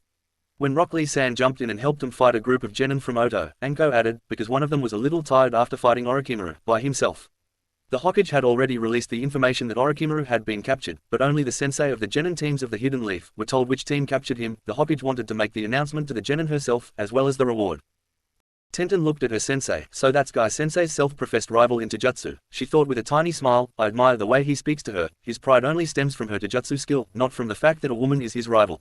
That's why I appreciate him, and admire him, he doesn't treat me any different than the boys, except when necessary for modesty. Her smile broadened, it makes his little eccentricities tolerable to me. Rock's admiration of his sensei did not wane. Guy Sensei is just the raddest of all the sensei, he was thinking, gender does not matter in a fight, except perhaps in the tactics and strategies one employs. That is what he has always taught me, and when I pass on my teachings, later in life, I will instill that philosophy in all of my students, he declared in his mind. Then he remembers the distraught face of his cherry blossom, when she leaned over him as he awoke, from his miscalculated maneuver a few days ago. Maybe I should begin to think some more before jumping into a challenge. I do not wish to see that expression on Sakura-chan's face ever again. Rock turned his head to look at Naruto. When he did not accept my challenge the other day, it was not from cowardice or an aversion to fighting me, Rock concluded. He was being sensible about the upcoming Chunin exams. He did not know any more than I did about the exams. Rock kept staring at Naruto, while lost in thought. Uzumaki Namikaze-san did not accept my challenge blindly. He weighed the benefits against the costs, and found the costs far outweighed the reward. Maybe I should begin to apply similar principles to how I set my goals. Kabuto was looking around for something, and so were the desert siblings, though Gaara was just staring straight ahead. He cast his eyes over at Naruto. That one, mother says he is like me, alone and unloved, and he has proven his existence more times than I have, Gaara mused, yet he does not seem to have a thirst for blood, as I do. He even seems to be able to laugh, as he showed, when he told that story about the Kozekage. Gaara's lip gave the barest of upturns, as he remembered his foolish young father's disregard of the danger, when in a strange land. Attention, as the second exam is over, I am no longer your proctor, I now turn you over to Lady Hokage, Kakashi continued, she will explain the third test to you. Then giving him a hard stare, you will listen, if you want even a shot at passing. Turning to his Hokage, Kakashi bowed. "Lady Hokage, I turn him over to you." "Thank you, Hitaki-san," Mikoto smiled. Before turning to gaze upon the genin with a stern face, she stepped forward. "Before I tell you about the third exam, I want to explain a fact about the true purpose of the Chunin selection exams, so listen carefully, because you must understand their true meaning." She waited for that to sink in, as all thoughts turned in that direction. "For what purpose do you believe we hold these exams in conjunction with our allies?" she asked as she completely captured their attention. "If you are thinking to raise the ability levels of our shinobi to a competitive level, and bolster strong ties between allied nations is, to some extent, correct," she answered, "but that is the least of the reasons why we do it this way. They are, to put it plainly." She paused to make sure she had their attention. She closed her eyes and took a breath, then snapped them open, to their most intense gaze level, a substitute for war between allied nations. Every genin in the arena was surprised, and their faces and eyes reflected it. "What does she mean?" Tenten asked. "History tells us, the allied nations of today were once neighbors," the Hokage told them. "They fought, battle after unending battle, for power, then looking at the two Uzumaki, or for fear of that power. To prevent one nation from crushing each other in meaningless battles, some nations chose champions, and battlegrounds were agreed upon beforehand, to fight for those nations. Which was where the idea of the Chunin selection exams originated," she concluded, then continued, "Using these exams is what they are for, it is simply not the whole truth of their purpose. They are also where ninja can carry the pride of their country with them, and fight for their very lives." "The pride of their nation?" Sakura asked in a hushed voice.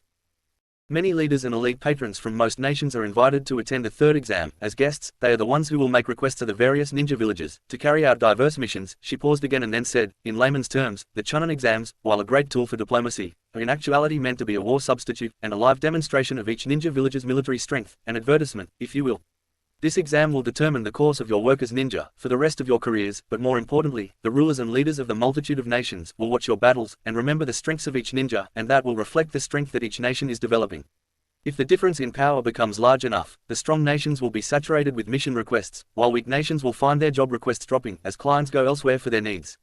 Accordingly, the stronger our nation is, the more influence we may exert over our neighbors when it comes to negotiations. Hence, these exams will demonstrate for other nations our military might, by showing how strong our ninja can be," the Hokage exhorted to them. "Even so, why is it necessary to put our lives on the line, for a mere demonstration?" Hinata asked. Naruto had told them some of the reason for the exams, but left some things for his godmother to explain, because even he did not fully understand it. "The strength of the nation is reflected in the strength of its village," Mikoto answered. "The village's strength is the ninja's strength, and the true strength of the ninja can only be realized when their life is on the line. This exam is the chance for each nation to display the strength of its ninja," she elaborated, "and thus, the strength of the nation. It is only when your life is on the line that this exam finds its meaning. If it was not, you would hold back your strength, instead of giving everything you have, which would bring about a false result.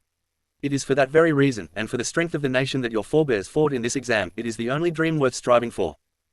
"Then why did you use the word friendship?" Tenten asked. "Have you only remembered half of what I said?" Mikoto asked. "That will not do, you must not have the wrong impression," she continued. "This exam is a custom in which balance is preserved by fighting and dying. In the universe of the ninja, that is friendship. The third exam is a fight for life with the pride of your village and your own dreams at stake." Naruto stood with his arms folded and his eyes closed. He had a self-satisfied grin on his lips. "So, I'm also fighting for Oji-sama, not just the village, or even my precious people. I'm fighting to make sure Hi-no-Kuni remains strong, and so none will have to die in meaningless wars. One life weighed against multitudes, it's no contest." Naruto hummed. "Well, she sure as hell convinced me." Gaara looked directly at the Hokage. "Any test is fine with me," he told her. "Just tell me what the criteria for the third test is already." He voiced his challenge. "I can handle anything you give me." Mikoto smirked at them. "Very well, but before I explain the third exam, there are 3 among you who are no longer genin. Will Team Crimson Anaconda step forward?" the Hokage ordered. Everyone turned to follow Hinata, Naruto, and Sakura, as they stepped to the front, about-faced, and stood at attention.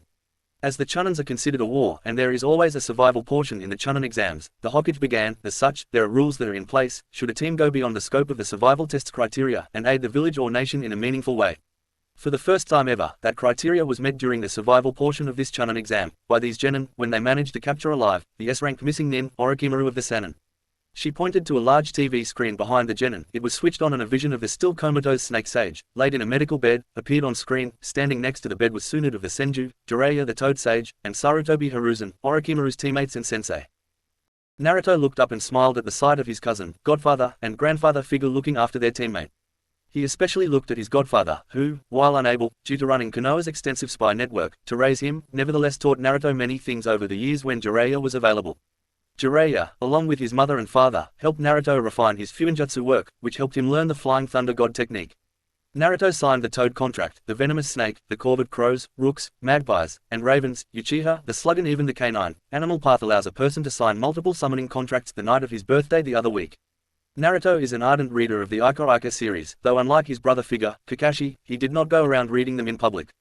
Of course, Yuga knows about them. He even tried a few things from them out on his girlfriend, last weekend and a few days ago when she took his virginity.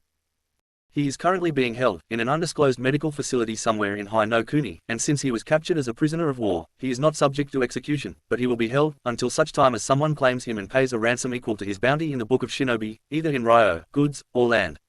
Mikoto made a slashing motion over her throat and the video feed ended, and she turned to the gathered genin with a smile. Now, the reason I say these individuals are no longer genin is because the survival portion of the chunins allows me to grant them field promotions, and I have done just that.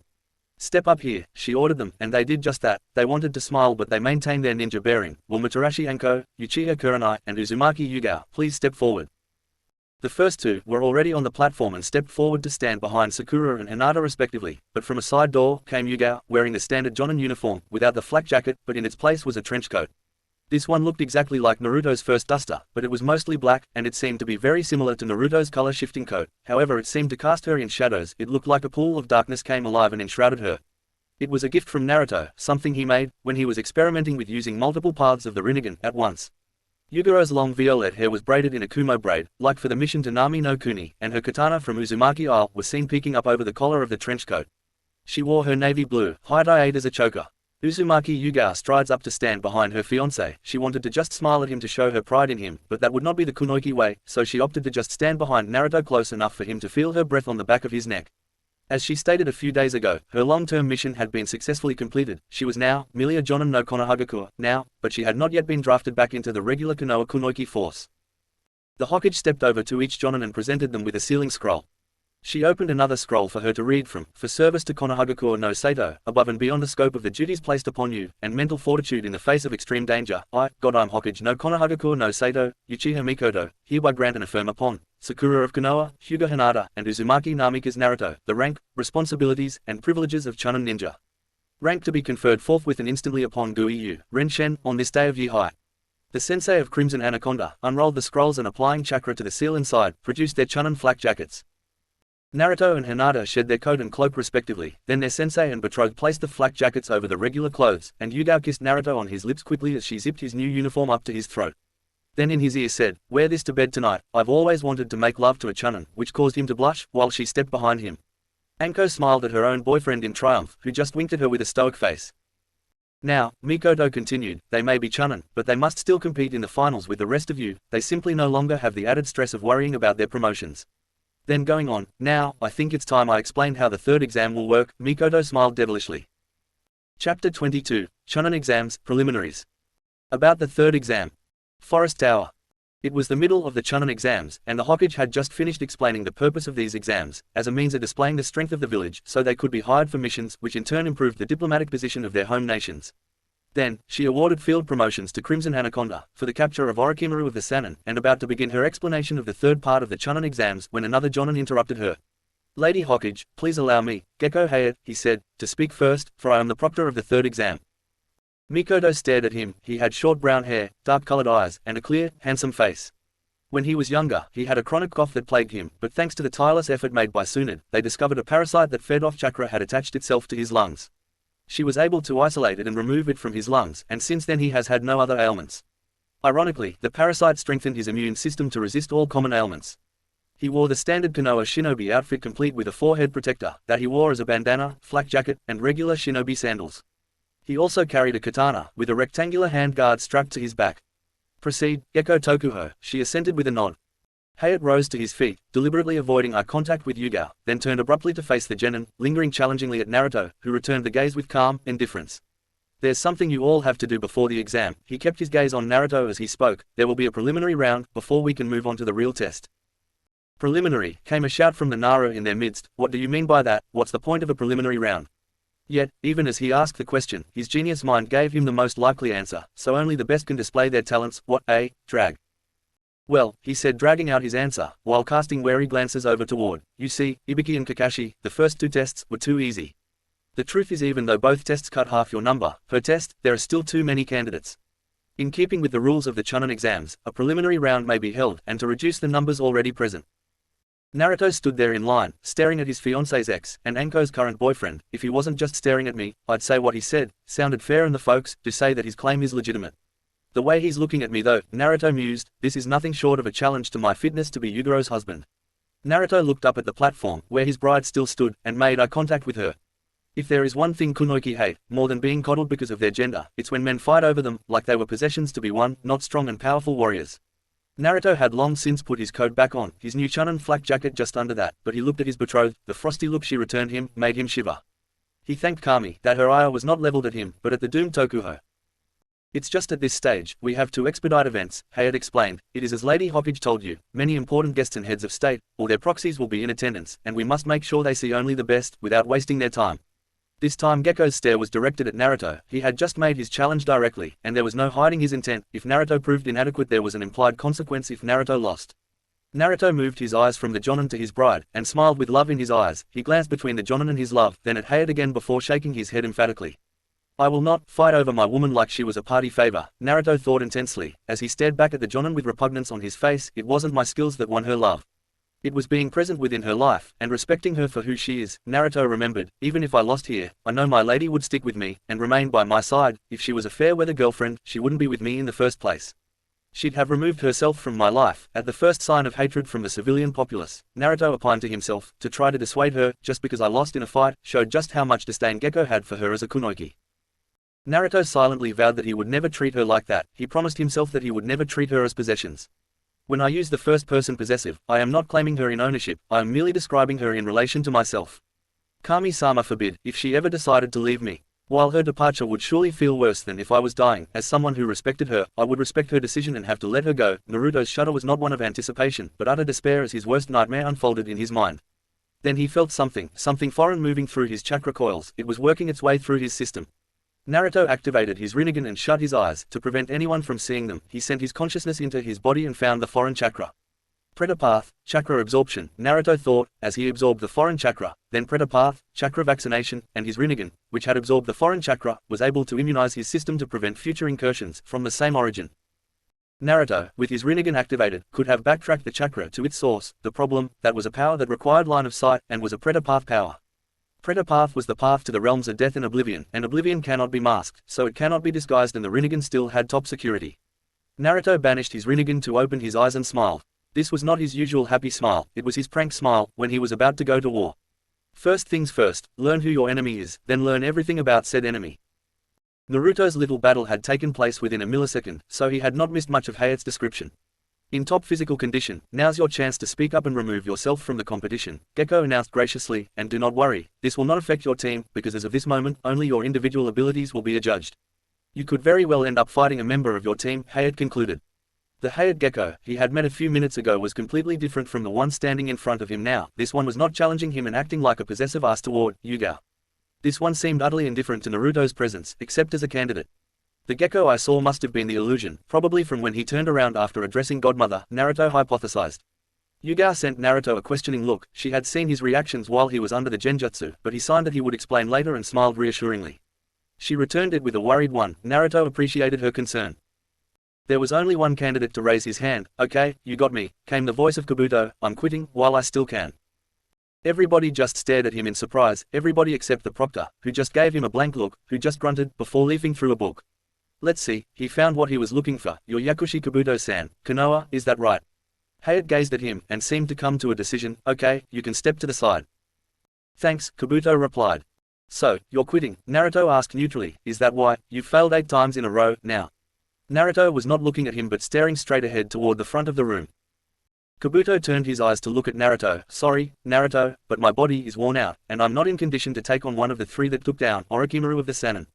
In truth, since that fight with the Oto Nin, he explained, I've had no hearing at all in my right ear. I only stayed as long as I could for my team, you know. Now, that I have to put my life on the line, Kabuto went on, right away and without a break, that's just too much at once. Understand? Kabuto asked. Naruto sighed and looking a little downcast. I understand, Kabuto-san, as he turned and extended his hand. Better luck next time. Kabuto grinned benevolently, and extended his hand, and thank you for the information on my enemies, during the exam. They shook hands. Thanks, Naruto-san, Kabuto replied to him, and I can't wait to watch you fight in the finals. Back on the platform, the Hokage stood next to Ibiki and Kakashi, and said, "I seem to remember seeing that genin before," she said as her instincts flared. "He's dropped out of these exams before. He always does it, just before the third exam." Mikoto remembered, "What's he playing at?" There was a moment of silence, as they stared at the back of the retreating teenager. When Ibiki looks over at the second proctor, "Kakashi," he ordered. Kakashi started with surprise as he watched Kabuto. "Oh, right," he exclaimed, before leafing through a clipboard. He came to the page he was looking for and began reading. "Yakushi Kabuto, failed the exam 7 times, this one makes it his 8th failure in a row," Kakashi said in amazement as he read the information. Uchiha Mikoto gave him a sidelong look. "What about his background?" "He isn't really from Konoha. He was found near a decimated city, after the Battle of Kikyo Pass. He was the sole survivor of the enemy, with no memory of his past. He was found and raised by deceased Jonin, Anbu, and Chief Medic Nin, Yakushi Nono. He was unimpressive at the academy," Kakashi read. "Grades were average, and it took him the full 3 attempts to graduate. As for missions, they're nothing to write home about," Kakashi concluded. 14D ranks and 2C ranks." He looked up at his Hokage who was deep in thought. "Nono-san," she thought aloud, "if memory serves, she was killed on an infiltration mission into Iwa about 11 years ago." Then looking in the direction Kabuto went, "When we put down the root organization a year after that, we confiscated tons of documents. Her name was mentioned in a report that stated she was killed while gathering intelligence for Danzo." Mikoto's eyes hardened at the name. That sadistic bastard had no moral qualms about anything, even inducting children into root, she hissed, before calming, "and he was as xenophobic against the Uchiha as his teacher Senju Tobarama," she said, bitterly. "I should be grateful to the Neodame, I guess. If he hadn't tried to manipulate grandfather into staying behind while they retreated, I wouldn't be in my position now." Sarutobi Hiruzen and Uchiha Kagami were nobody's fools. Before grandfather could volunteer, which may have resulted in his death, Hiruzen did it.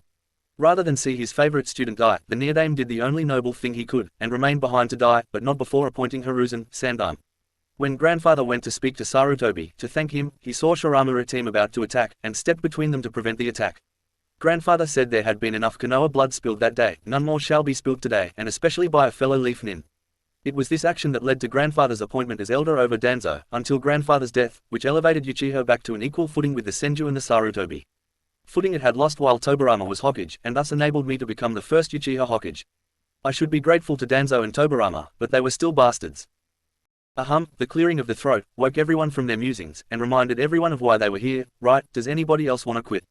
They all waited quietly for a few minutes, and everyone re-evaluated why they were there. "Becoming Chunin hasn't changed my original promise," Naruto spoke aloud with his head down. Then his head came up, and there was a fierce look in his eyes. "I'm going to win the tournament. I'm going to prove to you why our team got these vests," Naruto declared. "Sasuke-kun would be disappointed in me if I quit, just for getting promoted," Hinata stated after him, then turned her head to look at her Hokage with a sidelong eye. "And I would surely disappoint my future mother-in-law if I didn't fight as hard as I could, for as long as I could." Deliberately refusing to look in Lee's direction, Sakura put in her own Tukurio. "My motivations haven't changed either, since I put on this vest," she exclaimed. "I still want to test my limits against all of you. Some of you in particular," she said, giving her own sideways glance toward Rock. Nobody else had anything to say after that, but nobody else chose to leave either, so Gekko continued from where he left off. "Very well then, we will now begin the preliminary round," he said. "The round will be one-on-one individual combat," Hayate explained, "at full battle intensity. This is the real deal, ladies and gentlemen, not a drill, and not training spars. In this test the people standing next to you, even your closest teammates will be trying to kill you," he growled. Then he continued his explanation of the test. "There are 17 of you remaining, one of you will have to fight twice, and you won't know which, until your name is drawn. Nevertheless, there will be 9 battles in this preliminary round. The surviving candidates from these 9 fights will go on to the third exam," the proctor informed them, "and there are no rules. You will fight until someone dies, collapses, or forfeits," he said to press home the point of the matches. "It goes without saying that if you are losing, you need to, if you wish to do so, forfeit before the killing blow lands, if you do not wish to die." Hayate waited until that sunk in before going on with his instructions. "However, as proctor, my judgment is final. I might sometimes intervene if a match is too one-sided. I don't want unnecessary deaths on my conscience," he finished in finality. "Now, it's time to reveal the destinies that have been chosen for you." He turned to Kakashi, who nodded before turning toward the disembodied arms. Kakashi was wearing a headset and microphone, which had been concealed by his head garments. Opened the panel. In the upper left quadrant behind the arms, a wooden panel opened to reveal a TV screen. The proctor continued, explaining the process of choosing who would fight whom in the competition. "The names of each participant in the match are chosen completely at random," he explained. "Your name will appear on the screen you see before you," he finished saying. He turned to them, regarding them with a blank look. "Since there's nothing more to say," he said in apathy, "let's begin." In a moment, the names of the first 2 opponents will appear, he finished, and they all stared at the screen. The screen activated, and lettering began to flash across the screen. They read: Uzumaki Namika's Naruto vs. Akado Yowa.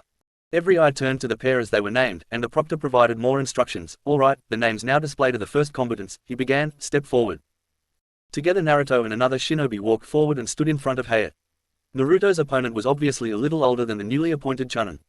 Akado's face was concealed by the mask he wore around his mouth, that hung around his neck and forehead protector, which he wore like a bandana. He also wore what appears to be the standard attire of his team, consisting of a high-collared, sleeveless, purple shirt with a short-sleeved, white shirt underneath, a simple obi around his waist, purple pants, blue sandals, and purple fingerless gloves, along with a pair of round sunglasses. Hayate raised his arms to show the pair in front of him, Uzumaki Namikaze Naruto and Akado Yowa, you have been chosen to be the first fighters, then asked them, any objections? None. Naruto shook his head, to emphasize his consent to this fight, he seems like a worthy adversary. Oh, I'm ready, Akado-san replied to the proctor in a cocky voice. This is it, Naruto Koi, Yugao thought, you have nothing to fear. Regardless of this outcome, I'll become your wife, and the mother of your children, my love for you is far too powerful for a single match to change.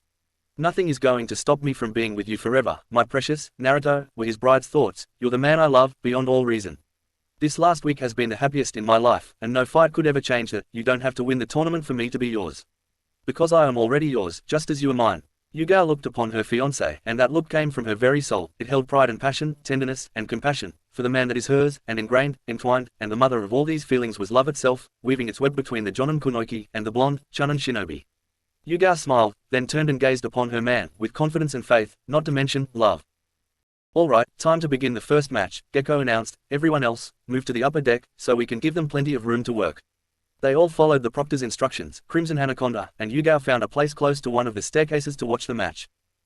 Naruto's expression was neutral, he refused to allow his win over the former snake sage of Konoha, to make him overconfident, Orochimaru was a test, I will not return to my true form until after these exams.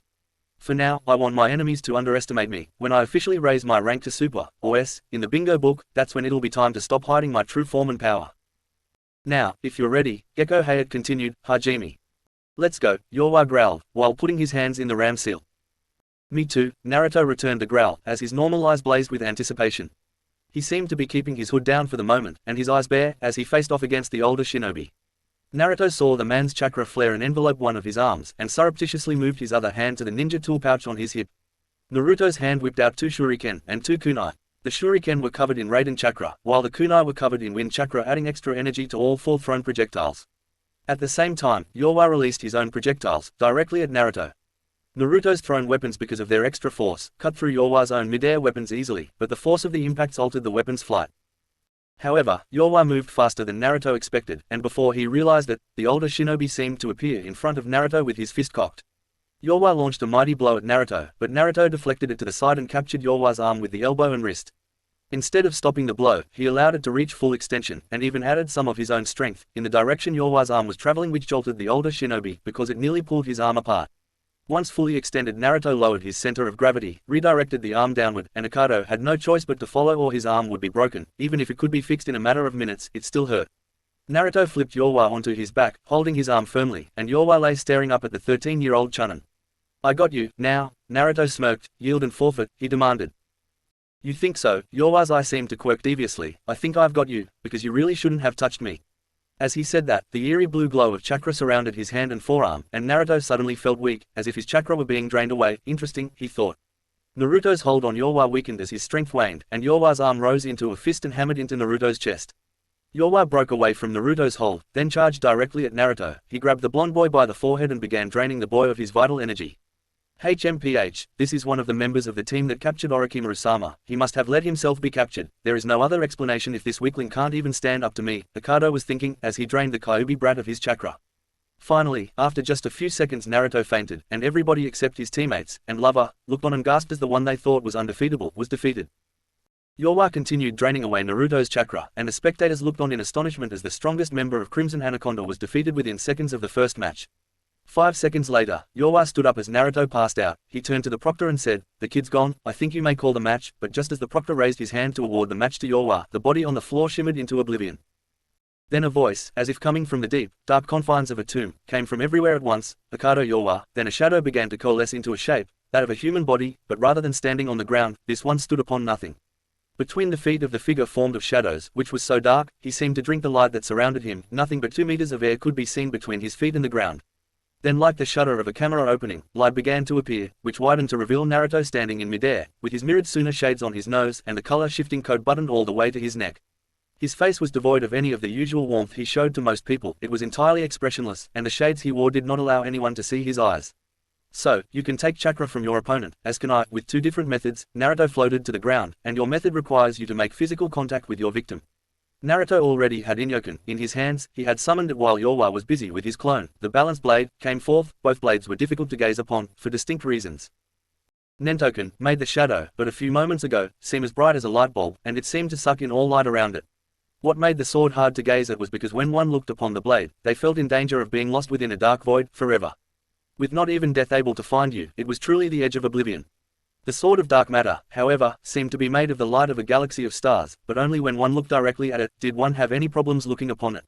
Because, when one did, their very own existence seemed to shrink to almost nothing. Yamianken had a density to it that, while not exactly physical, was more permanent than all Hokage rock. When anybody tried to gaze upon it, the enormity of Yamianken's existence threatened to crush their minds. Naruto brought the blades up to a cross block, and looked into the eyes of his opponent. I shall take back my chakra, now, his voice emotionless. Naruto began to advance toward Yorwa, who while afraid, as his eyes showed Naruto, nevertheless drew a pair of kunai and brought them into a reverse grip. This raised Naruto's respect for the ninja, and he decided to go all out. Anything less would be a dishonor to Yorwa and his skills. Naruto charged forward in a blur. To anyone not used to such speeds, his blades were whirling as he struck, and Yorwa did his best to block and defend himself from the onslaught. Naruto, however, knew exactly what he was doing. He was not simply hacking and hoping. His slashes were precise, and even though he was not a medic nin, his attacks displayed his own knowledge of anatomy. He struck at the joints in Yorwa's body, first to the juncture of the humerus, ulna, and radius, of the left arm, then circling to Naruto's own left to take out Yorwa's shoulder joint. Then weaving low to hamstring the older shinobi at both knees, which dropped him to said knees, and then both blades came from behind Yorwa, level with his neck laid on Yorwa's shoulders. I've decided you can keep my chakra, you may need it to heal. Naruto's voice, keeping its soulless quality, seemed to say, into Yorwa's ear, that is, if you are allowed to heal, at all. Yorwa just smiled, thanks for letting me keep it, but you should save your pity for the weak. His voice became a snarl as he turned around to grab Naruto. But his eyes went wide when he realized, Naruto was standing a good 3 meters behind him. The lengths of the blades had been extended from Naruto to Yorwa. Yorwa's attempt at defiance was his last mistake, because as soon as he turned to grab Naruto, both blades were swept out, then thrust forward directly into Yorwa's chest. The blades pierced his heart, and there was a momentary look of surprise before he suddenly spat up some blood. Naruto pulled the blades free, then slashing the blades horizontally to fling the blood off. As Yorwa fell to the floor, he was dead instantly. The blades were instantly back to their normal length, and Naruto, as solemn as the grave, placed them back in their scabbard. He turned to the proctor, who started to his amazement, and declared, winner by KIA, Uzumaki Namikaze Naruto. He waved his hand in Naruto's direction. Naruto solemnly turned to bow at his fallen opponent, then as he rose, the warmth of his smile returned. He made his way over to the staircase where his precious jewels had ascended some moments ago. When he reached the top, he removed his shades. Standing before him was his bride, who could not be prouder of him. Yugao walked close to him, and held him in her arms. It was a tight, quiet clinch, yet it held everything they felt for each other. Yugao knew that he hated killing, and if he could carry out his goal without it, he would without hesitation, but he had resigned himself to this life before he even graduated, with everything that came with it. Then the rest of his team joined in the celebration. He smiled, and high-fived them, then turned as his godmother came over. Oh, Naruto-kun, Mikoto, I'm so proud of you, you acquitted yourself like a true shinobi. Thank you, godmother, Naruto replied with grace. I tried to show him mercy, but he made his choice. The Hokage smiled, that is what I meant, when I said you acted just like a true shinobi, Naruto-kun. Out in the arena, the screen began going through its routine again, and 2 names popped up. Tsurugi Misumi vs. Lee Rock. Yosh, now it is time to prove the vitality of my youth. Lee's voice came from where he was standing next to his teammates. He was barely containing himself in his excitement, then cast his own eyes toward Sakura, and to prove my worth to the woman I love. Lee's declaration caused Sakura to turn the same shade as her hair, but she did not turn her head away from Lee's stare, which caused the people standing next to her to smile. Naruto however had to open his big mouth. So, are you gonna kiss him for luck, Sakura-chan? He asked, which caused Sakura's blush to deepen, because that's just what she was thinking of doing. Don't let me stop you, Naruto said in a challenging voice. Go ahead and give him a smack, he'll definitely appreciate it. Sakura turned to do just that, but before she could make her way over to Lee, he jumped over the railing and landed in front of the proctor. That pissed her off, and she began leaking ki enough to shut even Naruto up. Rocky Barker, get your ass back up here, and let me kiss you for luck, she ordered. Lee started at the sudden shout from his lady fair, but Sakura-chan, I'm about to start my preliminary battle, for you and my youthful career. Sakura was having none of it though. Get your ass up here, now. Lee looked at the proctor for help, who looked around, and sighed, better do what she says. Kunoichi are a law unto themselves, and no man is strong enough to resist them. So, Lee quickly turned and ran back up the staircase. When he reached the landing just above the staircase, he was scratching the back of his head. I apologize for being a little too eager to fight. I was. Before he could continue, Sakura grabbed him by the neck and pulled Rock into a soft lingering kiss. She finally let him go for lack of air, and when she looked up at his face, she could not help but giggle at his expression. When her giggling subsided, she put her arms around his neck, and whispered into his ear, "Don't do anything stupid, but show me everything you got. Remember, just by winning this battle you have earned the right to take me on a date," she reminded him, "so show him no mercy." "Hi, Sakura-chan," Lee responded, with a slightly slurred voice. It sounded like he was inebriated. He turned away from Sakura, and slowly began to amble back down the stairs to stand before the proctor. His expression was weird. He really did act like he was drunk. Mitsumi, who had finally reached the arena while Rock was kissing his girlfriend, looked at the genin with disdain. "You're a fool," he told Rock, "to allow yourself to be distracted by a mere woman, not even worthy of being a ninja. Kunoichi are useless, and all they do is distract true ninja from doing the real work. That you would lower yourself enough to allow one to kiss you, with her filthy lips." Tsurugi spat, "You disgust me." "Did you just call my Sakura-chan filthy?" Rock whispered his question. For the first time in a long time, Rock Lee was pissed off. Before Tsurugi could formulate a reply, Gecko stepped in to begin the match. "Hajime." Tsurugi charged straight toward Rock, delivering a strike which Rock deflected. Before Rock could counterattack, something happened to Mitsumi's limbs, which suddenly wound them up Rock's own arm. Mitsumi moved his body, so he wound his entire body around Lee's body, trapping Rock's limbs against his own body. "Whoa, what's up with that dude's body?" Naruto exclaimed, "That's so freaky."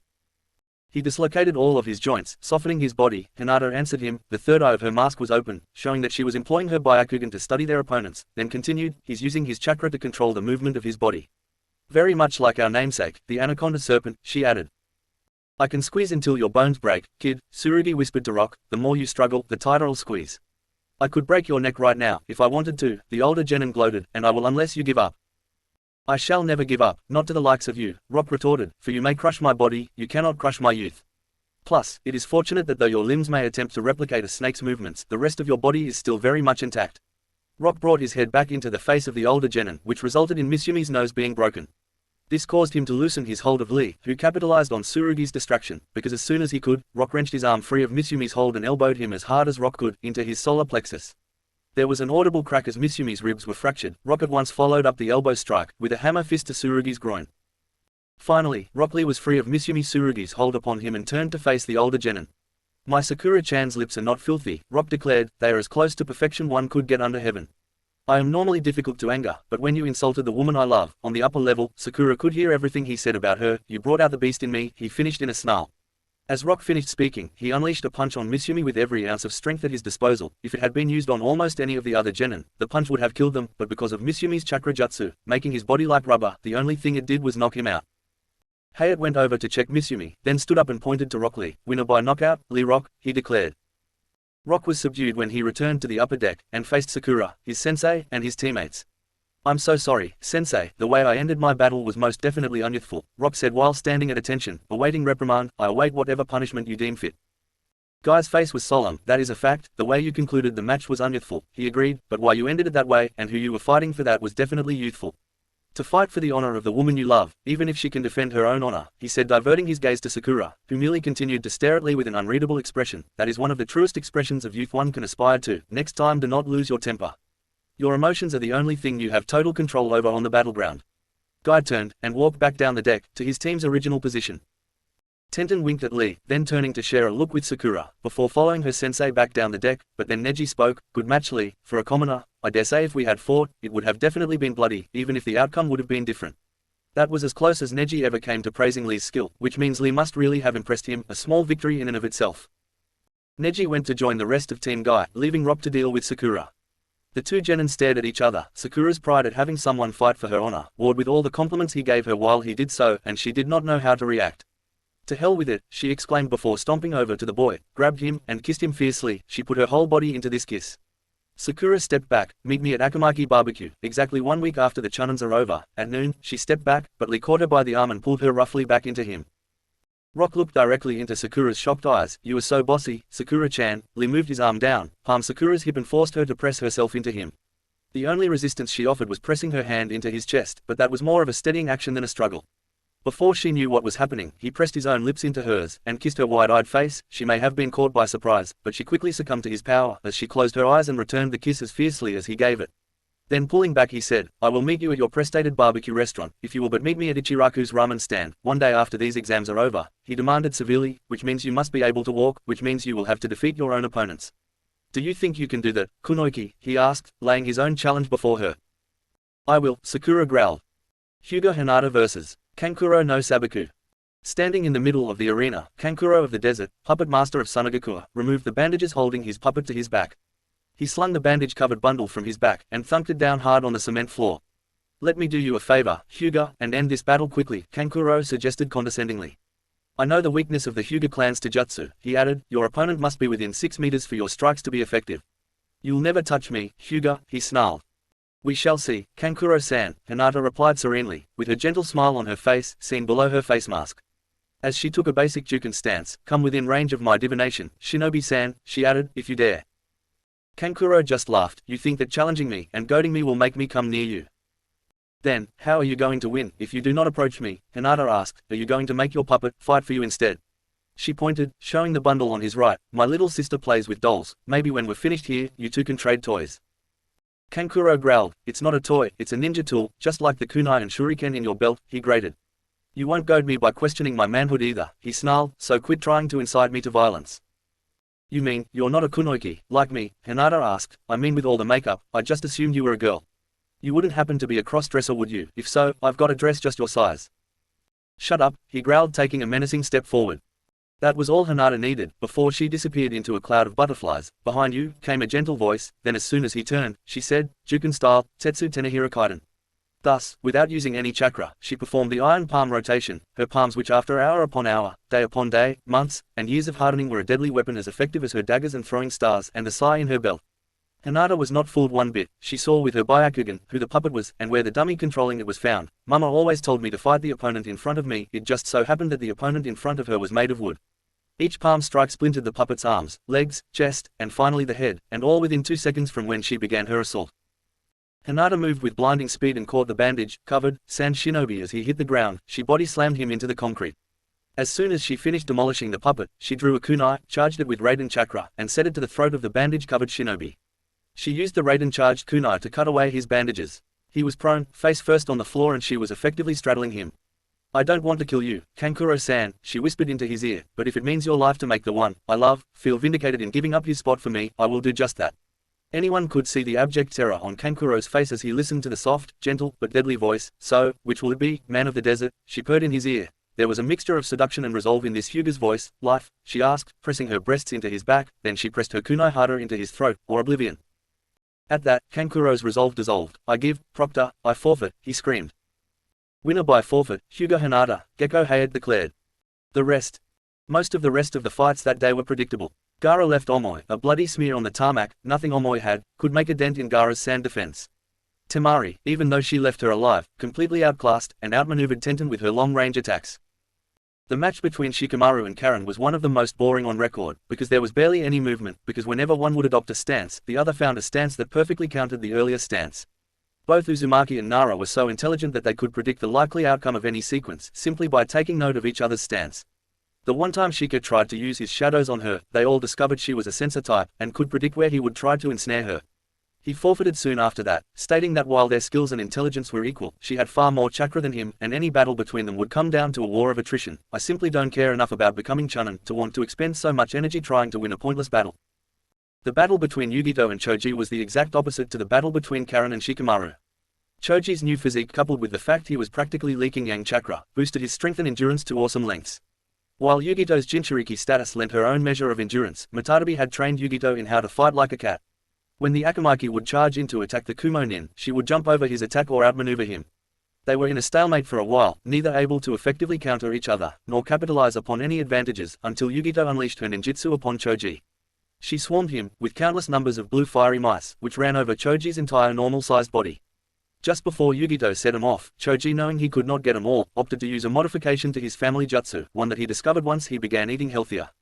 Akamaki Jutsu, Hyojin, Akamaki style, giant. This allowed him to grow to about the height of the roof of the arena, which was at least 27 meters tall when the mouse bombs blew. If Choji had opted to stay his normal size, he could have been killed, but because of his giant technique which spread the mice around his body, he was severely injured, as large chunks of flesh were incinerated. There was a huge puff of smoke and Choji was back to his normal size, which also shrank the wounds proportionately. He was still knocked out and wounded, but the wounds were now small. Yugito walked over to Choji, her eyes wide with disbelief, as she fell to her knees. "Winner by knockout, Nii Yugito," Gekko Hayate declared. Yugito nodded, then she did something surprising. She began to channel her own chakra into Choji. What surprised them the most was that it was healing chakra. She remained next to him trying to heal him of the wounds she caused. Neji and Hinata activated the Byakugan to get a better look. What they saw shocked them. They saw tears streaming down her face, and her lips moving. All Hyuga are taught to read lips, and what they interpreted from the lip reading they shared with their teammates. "I'm sorry, I didn't mean to go as far as I did with you," she seemed to be telling him, "but if you had not been such a strong and powerful opponent, I would not have had to go to such lengths to win. You should be proud of yourself, kid," she told him as the Konoha Medic Corps arrived to take over. "You went toe-to-toe with the Jinchuriki of the Two Tails, and made me doubt my victory, and that caused me to go all out on you. When you recover, maybe we could have lunch together." Then she leaned over to kiss the still groggy Choji. The match between Sakura and Ino, while quite short in length, was epic in scope, because it was the catalyst in which Ino learned a profound lesson. They faced each other in the middle of the arena floor and just stared at each other. Sakura kept her neutral expression, and a relaxed stance, that was neither aggressive, nor passive, it was just ready. Ino's face was overconfident, almost cocky, self-assured that whatever she learned, would be enough to take her rival down. As far as she was concerned, Sakura was no different from when she left the academy. People do not change who they are, in just 1 year, was her belief. "Hajime," the proctor shouted. Ino decided to end this fight quickly, lest Sakura embarrass herself too much. "I wouldn't be much of a friend if I let her look too bad," so she charged forward to deliver a right punch to Sakura's face. Sakura twisted her body to the side, very much like her sensei. When Anko used her heavy style, Sakura's agility surprised Ino, but not as much as the left hook to her right jaw. Ino was seeing stars, but she managed to roll with the punch, and jump away from her former friend, who chose not to chase after her.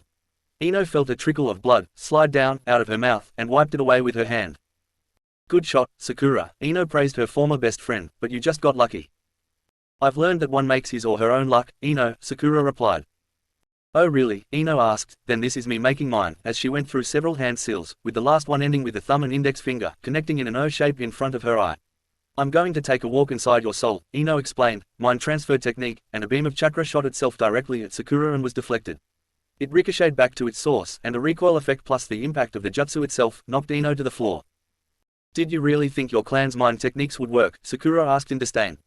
"Naruto may be only at Shodan level in Uzumaki Fuinjutsu, but he's a Goden master of Konoha Fuinjutsu, specializing in defensive sealing, which includes mental seals. Your own father taught him to prevent certain secrets of his from being pilfered," Sakura explained calmly, as she leapt over to stand over Ino, who was just shaking the cobwebs from her head. "He's taught us some of those sealing arts and we're getting pretty good," as FLICK, her fingertip claws popped into place. "I've reached the level of Jukyu, which is standard practices before I reach Shodan in Konoha sealing arts and choose a specialty." Sakura introduced some of her own chakra to sides of her claws, and markings seemed to appear along the length. Then faster than a lightning strike, Sakura flicked her claws across Ino's left cheek, leaving 2 gashes down her left cheek, one of which came close to her eye. "You bitch," Ino spat. "How could you have scarred me like that?" was the only thing she seemed concerned with. "You have more important matters to worry about, Ino-chan," Sakura said pleasantly, "because I've just administered a toxin into your bloodstream." Sakura waited so that news could sink into Ino's mind, but when Ino opened her mouth in shock, Sakura cut her off. "Don't worry, the toxin won't kill you, at least not right away. No, this poison takes a few minutes to complete its work. It starts almost immediately though. By affecting your appendages, your arms and legs will begin to feel numb." Ino began to feel tingles crawl up her arms and legs, like they were falling asleep. "You will no longer be able to control them, because the messages from your brain are no longer being received by the nerves in your limbs." Sakura checked her wristwatch. "Total paralysis of your limbs should be taking effect right about now." Ino thanked Kami-sama. She was already on the floor from her failed jutsu, or she would have fallen. She had tried to stand, but all she managed to do was twitch her limbs before she suddenly could not even move them. But Sakura continued speaking. "After your limbs have stopped moving, the toxin begins creeping back up your spine, which controls the other nerves and organs of the body, starting with your digestive system in your lower body. The digestive process ceases. I hope you didn't have a big meal before now, because unless you move that out in a few days, the food will begin to rot inside of you. That will produce even more toxins into your system, but not to worry, because you could be long dead by then, because the toxin's effects will eventually reach the thoracic vertebrae, which is where your heart and lungs reside." Sakura turned to look at Ino, whose limbs were still frozen, and she was beginning to feel a tingling sensation in her nether regions, and not the good kind. Of course all of this can be negated with the antidote. "Give it to me, Sakura-chan," Ino begged. "We're still friends, aren't we?" "Maybe," Sakura admitted, "but Ino-chan, in the Chunin exams, friends have been known to kill each other to get ahead, and that's just what I'm prepared to let happen to you." Unless you forfeit this match, Sakura demanded. Ino stared into Sakura's eyes hoping to find some semblance of mercy, but what she found shocked her to her very core. Her best friend really was prepared to let her die. Ino jerked her eyes away from her implacable friend's eyes. Fine, Sakura, you win, she said in a whisper, then speaking aloud said, I forfeit the fight. Gekko walked up to them, winner by forfeit, Sakura no Konoha. Now give me the antidote, Ino screamed. Sakura moved in close, threading her hands into the hand seal of the ram, she said, Kai. Then she stood up with a grin reminiscent of Naruto's prank smile. Did you really think I'd give one of my best friends a poison like that, Ino pig? Ino was shocked, before turning angry. Zengaku-chan, you mean to tell me I was under a genjutsu this whole time and didn't even realize it? That's about the size of it, pig breath, Sakura said, as she smiled fondly at her friend. Come on Ino-chan, even you have to admit it was a pretty good trick. Ino stood up with her still bloody lip, cheek, and eye. She huffed and crossed her arms over her chest. If you hadn't marred my unspeakable beauty, I would agree with you, but did you have to scratch me up? They were walking back up to the staircase. As they bickered, you may have found your guy, but if Sasuke's really off the market, that means I've got to step up my game and I can't afford to lose any of my sex appeal at this stage. Sakura just looked at Ino in shock, then she began to giggle, then chuckle, before she burst out laughing, all the way back to their teams. Hyuga Neji vs. Uzumaki Namikaze Naruto, and the rest of the story. When those names appeared on the screen, there was no need to wonder who the unfortunate candidate to fight two matches would be. I mean really, was there any doubt? This is a Naruto fanfiction after all, Naruto thought, as he turned to wink at the readers. Naruto turned to his sisters, and made eye contact with Hinata. I will keep my promise, Hinata-chan, he informed her, but just how badly should I beat his ass? Hinata just chuckled, then with a glint in her eye she looked at Naruto. I already told you a week ago, Naruto-kun, she began, we can show no mercy to anyone. Stop, just short of killing him, if you can manage it, Hinata requested. As you wish, Naruto said with a gentle smile, before raising his hood, and fading from sight like condensation evaporating from a foggy window. Down in the arena, Neji had already arrived and was waiting arrogantly next to the proctor. As Hinata's friend lost his nerve, it was to be expected. Fate has already decreed that I win this match. Regardless of his accomplishments, this orphan cannot hope to face a noble clan such as the Hyuga, were the thoughts brimming from Neji's mind. But just as he thought that a single drop of water fell on him from above, was there a leak in the roof, he wondered. Neji looked up as a sudden downpour began. He watched the water condense out of nowhere and fall directly in front of him. As it did, instead of lying flat on the arena floor, it seemed to rebound and rise. It resembled a glass of water without the glass and grew to a certain volume, before all excess water evaporated, revealing Naruto, standing in his color-shifting coat, hood up, hiding his face in darkness.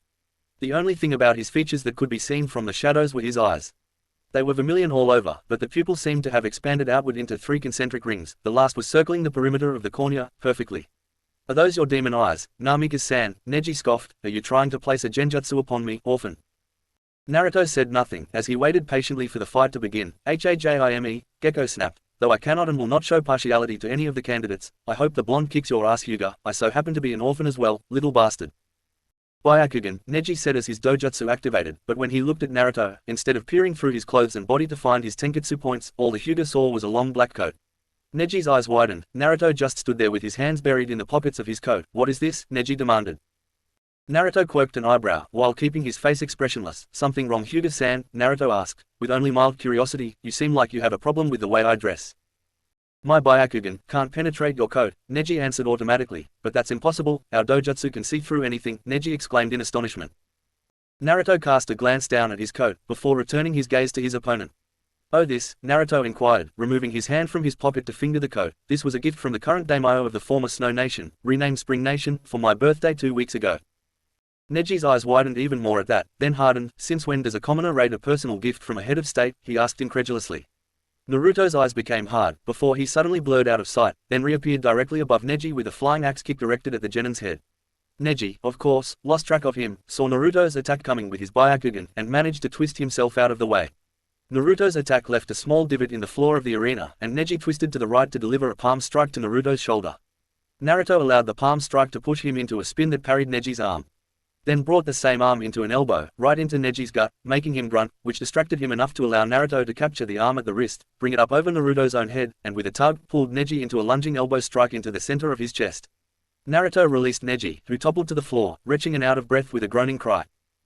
To answer your question, Neji-san, Naruto began slowly, I know Koyuki Osama, because she's a personal friend of mine. I helped her return to power after I assassinated her uncle. You were there in the room, when Kabuto-san read my information to everybody. My most significant assassination was the daimyo of Yuki no Kuni, Kazuhana Doto. Neji wheezed. He fought to get his breathing back under control, but Naruto began to say something else. No offense to Hinata-chan, but you Hyuga, live in a dream world. You think your Byakugan and the Juken are all you need to be successful. You've stagnated to the point that you're almost irrelevant as shinobi, Naruto said, then plucking at the fabric of his coat added, this is special fabric made exclusively in Haru no Kuni, Neji, I'm not using any of my own power for this effect.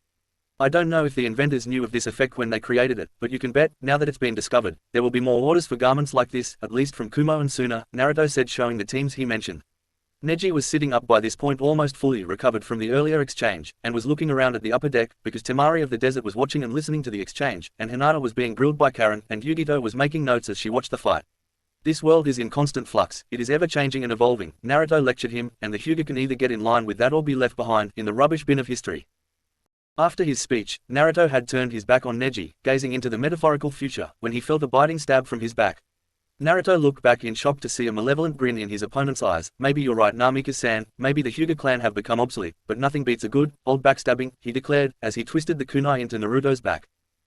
Naruto in obvious pain just smiled. I couldn't agree more, Neji-san, Naruto said before he erupted into blue smoke, that covered and clung to the backstabber, causing his already weak stomach to turn over.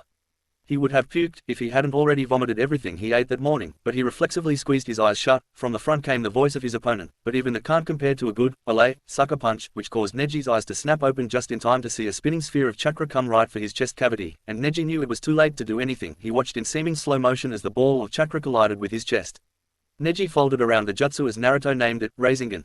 Naruto could have shoved the rasengan through Neji's body, right through his heart, but he had made a promise to Hinata, and he did not want to kill another Konoha nin, so he just let the rasengan throw Neji to the other side of the arena. When he landed, he was out cold, but alive. Winner by knockout, Uzumaki Namika's Naruto, Gekko Hayate declared.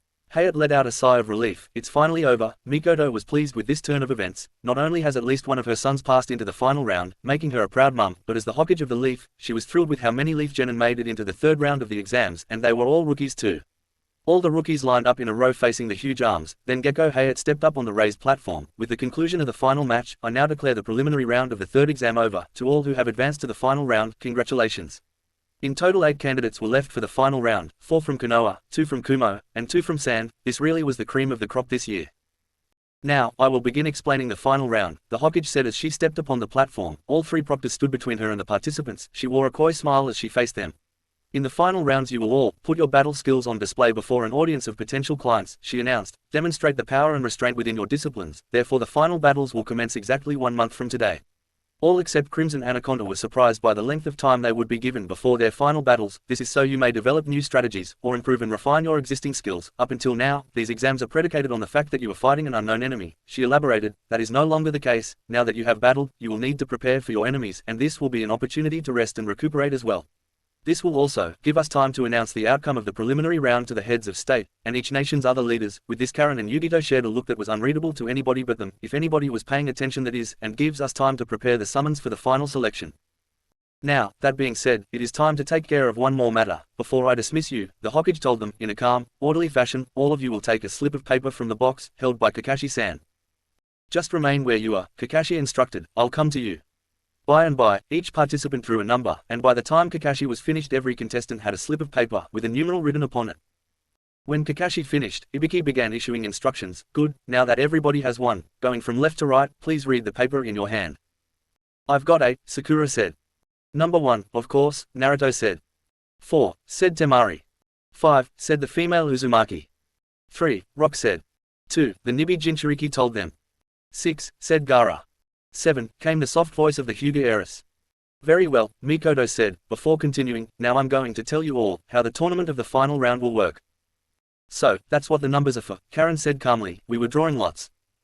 The 5th Hokage just grinned deviously, before turning to the proctor of the first exam, Ibiki-san, you may reveal what fate has dealt these young ninjas. Hi, Hokage-sama, Morino answered crisply, before stepping forward and holding up a clipboard, which read. Naruto vs. Yugito. Rock vs. Temari. Karen vs. Gaara. Hinata vs. Sakura. All the candidates stared at whom they were going to be fighting for the third and final round of the Chunin exam. The thoughts swirling through their heads were many and varied, but none of them backed out at this stage. Karen raised her hand. Question, Madam Hokage. Yes, Mikoto asked. From the looks of things, this is a tournament, Karen Uzumaki prefaced her question. That means there will only be one winner. Does that mean only one of us will become Chunin? On the contrary, the Hokage explained, several judges, including myself, the Kazekage and other shinobi leaders, and many heads of state, who will ultimately be assigning you your missions, are going to be there for the final round. These judges will make a thorough evaluation of your abilities. Through this tournament, she elaborated, they will then decide whether any or all of you, save for the ones already promoted, possess the qualities of a chunin. Even if someone loses the first match, they may still become a chunin, she concluded as an example. Then there's an actual chance that all of us may become chunin, Temari asked. Exactly, Mikoto confirmed with a nod. On the other hand, there is also a chance that none of you, except those who have already received promotions, will become chunin, she stated, then added, the advantage for fighting and winning means more of a chance to demonstrate your talents before the judges. Do you understand, Uzumaki-san? Mikoto asked. Hi, Hokage-sama, Karen smiled, this is going to be fun, both Uzumaki exclaimed in their minds. I thank you all for your patience, the Godime expressed, and hereby adjourn until we meet again, next month.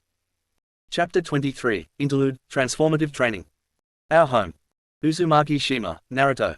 Lord of Uzumaki Isle, clan head of the Uzumaki and Namikas, clan heir to the Senju, ward of the Uchiha, chunin of Konohagakure no Sato's Crimson Anaconda, and the most important idol to him, fiancé to Uzumaki Yugao, Uzumaki Namika's Naruto, was sitting in the lotus position atop one of the towers of Uzumaki Fortress, meditating on his first week of training in preparation for the chunin finals, taking place in 23 days. Naruto and his lady have been on Uzumaki Island for the past 7 days, arriving almost 2 hours after leaving Konoha. That was the first thing they did once they got to the island. After that they rested so Naruto could recuperate from the preliminaries which had been held just a day before they arrived. By mutual consent, the Uzumaki Namika's couple decided to postpone any lovemaking until they returned to the village. This would ensure that Naruto had all the energy he needed for whatever direction his training took him. The rest of the week, leading up to where he was now, was spent on preparation. Before leaving Konoha, he and Yugao ransacked the Uzumaki temple, taking all the masks left behind by Mido-sama when she moved there to marry Hashirama-sama. They did that to disguise which mask they truly needed, the mask of Shinigami, the purpose of which was for Naruto to right a terrible wrong which had been done to one of his precious jewels. Master and apprentice, and husband and granny. Uchiha compound, Sakura and Kurenai. Sakura grabbed Kurenai's left elbow, but the jonin with a shrug of her left shoulder sent the pinkard tumbling to the ground. Sakura was up in a flash, leveling a right palm strike at the other woman's sternum, who intercepted the attack by grabbing the newly minted chunin's arm at the wrist with her own right hand. Kurenai remained immobile, while Sakura's motion brought her forward. At the last instant before the teenager's body collided with the red-eyed woman's, Kurenai sidestepped and pivoted, sweeping Sakura's arm below her center of gravity. This had the effect of causing Sakura's forward energy to be redirected, causing her to flip and turn upside down, which is where Kurenai let go and allowed all of Sakura's leftover energy to carry her clear to the other side of the dojo. Sakura, while moving through the air, moved her body into a layout position so she collided with the wall feet first, before somersaulting to the floor in a kneeling position. Kurenai smiled proudly. Very good, Sakura-chan, she praised, you've taken to the principles of Aikajujutsu perfectly, all you need is some refinement and experience with it in the field, and you'll even give me trouble. Thank you, Kurenai-sensei, Sakura expressed with a blush of humility. You're welcome, Kurenai returned with a nod, then began to explain the training regimen she would put her student through for the next month. I hope you're ready to work hard, young lady, because we're going to be making you suffer for the rest of the month. We're going to marry Aikajujutsu and Hokkyokuseiken together seamlessly, so that you won't be having to switch back and forth, but use both methods simultaneously. We're going to make their concepts instinctive, not just reflexive. I also want you to be able to use ninjutsu and genjutsu with your taijutsu. We're also going to work on your speed and reactions, not to mention your stamina and endurance. That is the only way you can defeat the likes of the two Uzumaki you may be facing. Sakura had been nodding as she listened to Kurenai's syllabus for her, for the next month. Then she looked at her sensei with a bewildered expression. We, as in you and me. Kurenai shook her head sadly. Unfortunately, I cannot be your only sensei this month. Then pressing a hand over her stomach, in my condition, it wouldn't be prudent to be doing too much strenuous labor. It might cause irreparable harm to my baby. Sakura's eyes went wide, and an excited smile came over her face. Really? Then giggling, she ran over and brought her sensei and friend into a tight but not too tight hug, and yelled, Congratulations, Kurenai-chan. Kurenai could not help but return the giggle and hug, then returned to seriousness. So, I asked my nephew to call in a favor from his cousin and his sister, though she didn't need too much persuasion. She said the last part a little louder than normal. The door opened and 3 people walked in. One was Kurenai's husband and the father of her baby, Uchiha Shisui, and Crimson Anaconda's other jonin sensei, Matarashi Anko, who had a very disturbing grin on her face, in Sakura's opinion. The other was a woman that any serious kunoichi aspired to be like. She is a fair-skinned woman, with brown eyes and straight blonde hair, parting above her forehead, shoulder-length bangs that frame her face, and the rest, reaching to her lower back, and a violet diamond-shaped beauty mark, clearly visible on her forehead. A slender woman of shapely physique, with above-average height, and noticeably large breasts. Not that Sakura was jealous of her, of course. Today, she was wearing a grey, kimono-style blouse with no sleeves, held closed quite low, revealing her sizable cleavage by a broad, dark bluish-grey obi that matches her pants. She wore high-heeled, open-toed, strappy, black sandals. She has red nail polish on both her fingernails and toenails and uses a soft pink lipstick. Her Uzumaki genes must be running quite strong, because she's older than the Hokage but looks like she's still in her 20s. Sakura's eyes widened in astonishment because she of course knew this woman personally. She was the administrator for Konoha Mercy Hospital, dean of medicine for Konohagakure Medical School, and surgeon general for all medical ninja within the shinobi ranks of Konoha. Tsunade-sama, Anko-sensei, what are you two doing here? Anko scoffed. Gecko was sent on a mission as soon as the preliminaries concluded, so I had to think of something to do while he was gone. The snake mistress's smile widened. So, I thought I'd help train you for the finals, as a friend of course. I know you're not my student anymore. There was a sadistic gleam in Senju Tsunade's eyes, and Sakura involuntarily shuddered when she looked into the eyes of the other woman. The brat promised me he would treat me to an all-expenses-paid weekend in Tanzakugai if I would help whip you into shape for the finals, Sakura-san. Tsunade opened an evil grin as she thought of the rewards for her tutorship. So, let's get started with the torture. She chuckled at her faux pas, I mean training. Naruto Baka, Sakura screamed in her head. Crossroads. Hyuga compound, Hinata. Hinata was sitting in the Caesar position, in the personal dojo of the main branch. She was breathing in an air of serenity, waiting but not expecting for her mother to begin her training. Hinata heard her mother's footsteps, on the floor of the tatami mat, and slowly opened her eyes. Hitomi stepped in front of her daughter and mimicked her seated position, and returned Hinata's smile. Congratulations, Musumi-san, she said, for getting promoted, and for reaching the final stage of the Chunin selection exams. Arigato, haha-sama, mother, Hinata responded, I couldn't have done it without my team. Maybe, but that's beside the point, her mother replied. Now I am going to outline the new style of Jujutsu we will be learning. Tell me about this new style, haha-sama, Hinata asked. Hitomi nodded and began. Manami Jujisei is less a Jujutsu style and more of an assassination art. It is comprised of 6 different Jujutsu styles that can be used to destroy an enemy from the outside. It basically turns the hands, the feet, the entire body into a deadly weapon. It would be more merciful for a victim to be mauled to death by piranha than to face a master of Southern Cross. Why have I not heard of this style before, haha-sama, Hinata asked. You told me it was an ancient fighting style that our family has had for centuries. If it is so devastating, why do we use the Juken and not this style?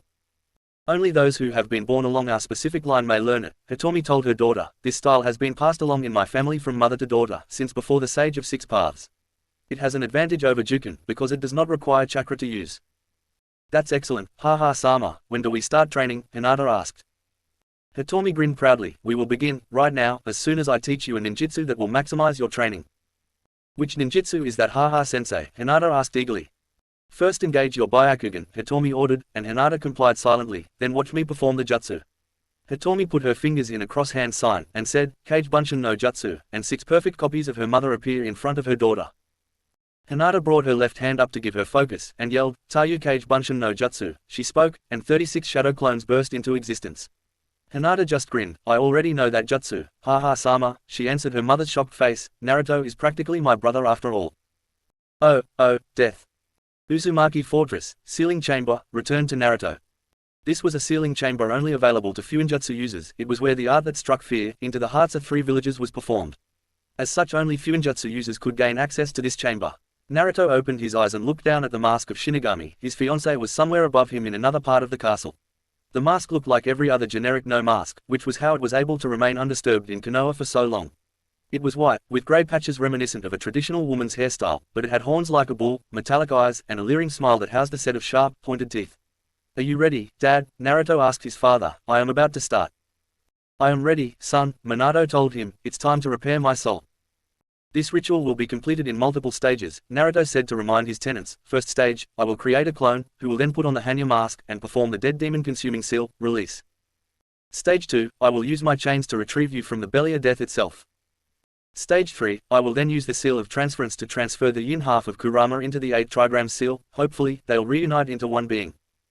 Stage 4, Minato continued, you will use your chakra control to halt the flow of all your chakra. Then I will activate my chakra from in here and feed every bit of it into your chakra network, which should allow me to escape your body and merge with mine.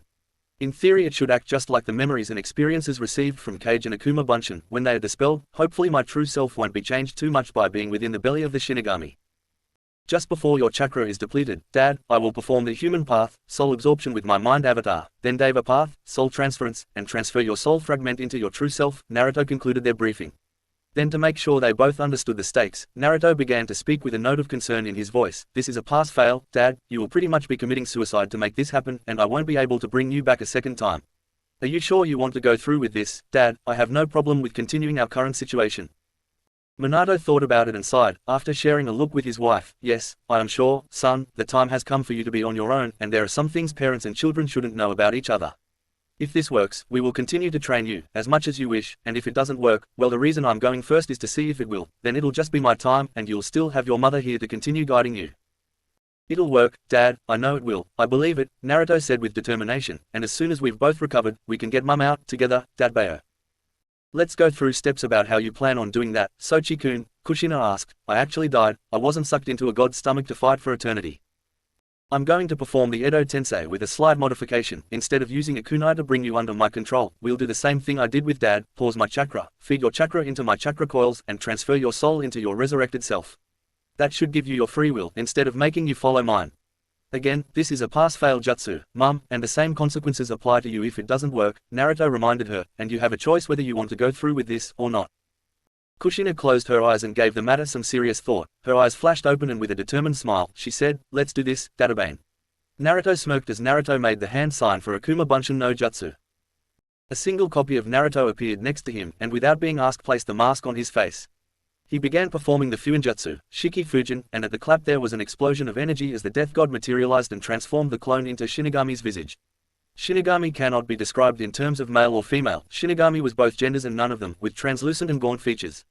Shinigami had proportions that were suited to a god. Shinigami towered over Naruto with womanly hair and two red horns protruding above Shinigami's brow. Skin the color of twilight, in a pale kimono draped over Shinigami's body. In Shinigami's left hand were a set of Buddhist prayer beads, and resting in Shinigami's mouth was a tanto knife. Shinigami's physical appearance was the least unsettling aspect about Shinigami. No, that honor went to the sheer power emanating from the death god, which drove Naruto to his knees, but even his tenants felt the power of Shinigami. Kushina and Minato reacted the same way as Naruto, and Kurama, who has been killed a couple of times in her existence, while not driven to it, knelt to one of three beings more powerful than her. One of the three pillars of existence, the god of entropy. Shinigami said nothing as Shinigami went ahead to fulfill the task for which Shinigami was summoned. Shinigami removed the tanto from Shinigami's maw, revealing a mouth holding a set of pointed teeth, cast into a permanent, leering smile. Shinigami brought the blade down, and with a vicious thrust, plunged the blade into Shinigami's belly, which brought a delightful smile to Shinigami's face. The slash across the belly was just as spiteful, but it was done with enthusiastic, almost jovial enmity. Then with great relish Shinigami, tanto in one hand, beads in the other, reached down, widened Shinigami's belly, and looked directly at the real Naruto with a raised eyebrow, as if daring him to continue.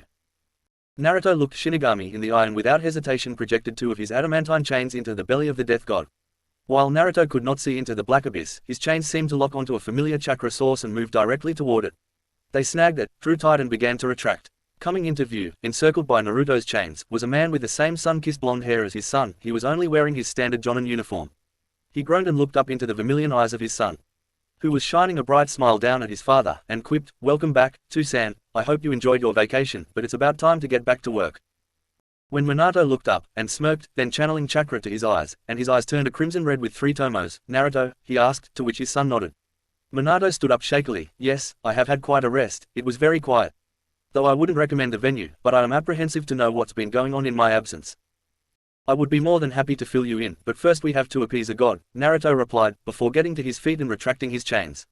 He turned to the Lord of Oblivion, and knelt, bowing his head to the floor, with Minato following suit, as well as everyone in his head. "An infinite amount of apologies, O god of death," Naruto stated with his face still on the floor. "I and my father humbly beg for your forgiveness, and I hope I may be able to offer you a gift. I offer the soul of a common criminal, and a piece of an evil man, one who has been taking steps to escape from your grasp. Please accept these unworthy gifts on behalf of myself and my father." Shinigami raised an eyebrow, which caused the air pressure in the basement to increase, making every person in here feel as if they were 10 meters below sea level. "I accept."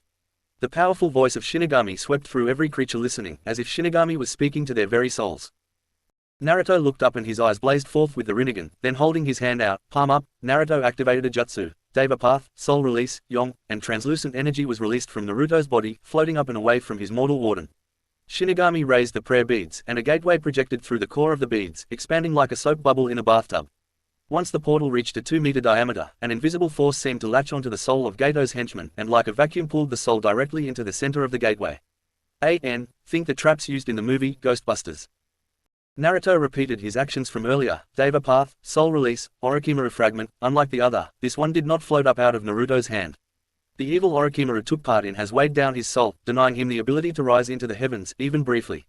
Shinigami suddenly stretches out his arm, the one with the tanto in it, skewering the fragment, and the soul seemed to scream. Then returning to its original state, Shinigami moved the soul fragment up to Shinigami's mouth and latched onto the soul fragment with Shinigami's cruel teeth, and began to chew slowly and thoughtfully. Almost like Shinigami was eating a piece of dango, the entire time Shinigami was chewing, screams of sheer agony permeated the room. The way Shinigami reacted made it seem as if those screams were a form of seasoning to Shinigami. There was an audible gulp as Shinigami swallowed the morsel of Orochimaru. Shinigami looked at the son and father, with an expression of satiation and gratitude. Then reaching to the horns on Shinigami's brow, Shinigami pulled them off, but they were not just horns because coming out like the roots of a plant were two swords. The katana was similar to most other swords Naruto and Minato have seen.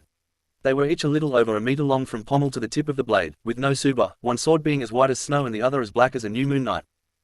Naruto and Minato stared at the blades as they came into view, then Naruto found his hands filled with the blades. He looked down briefly to examine them.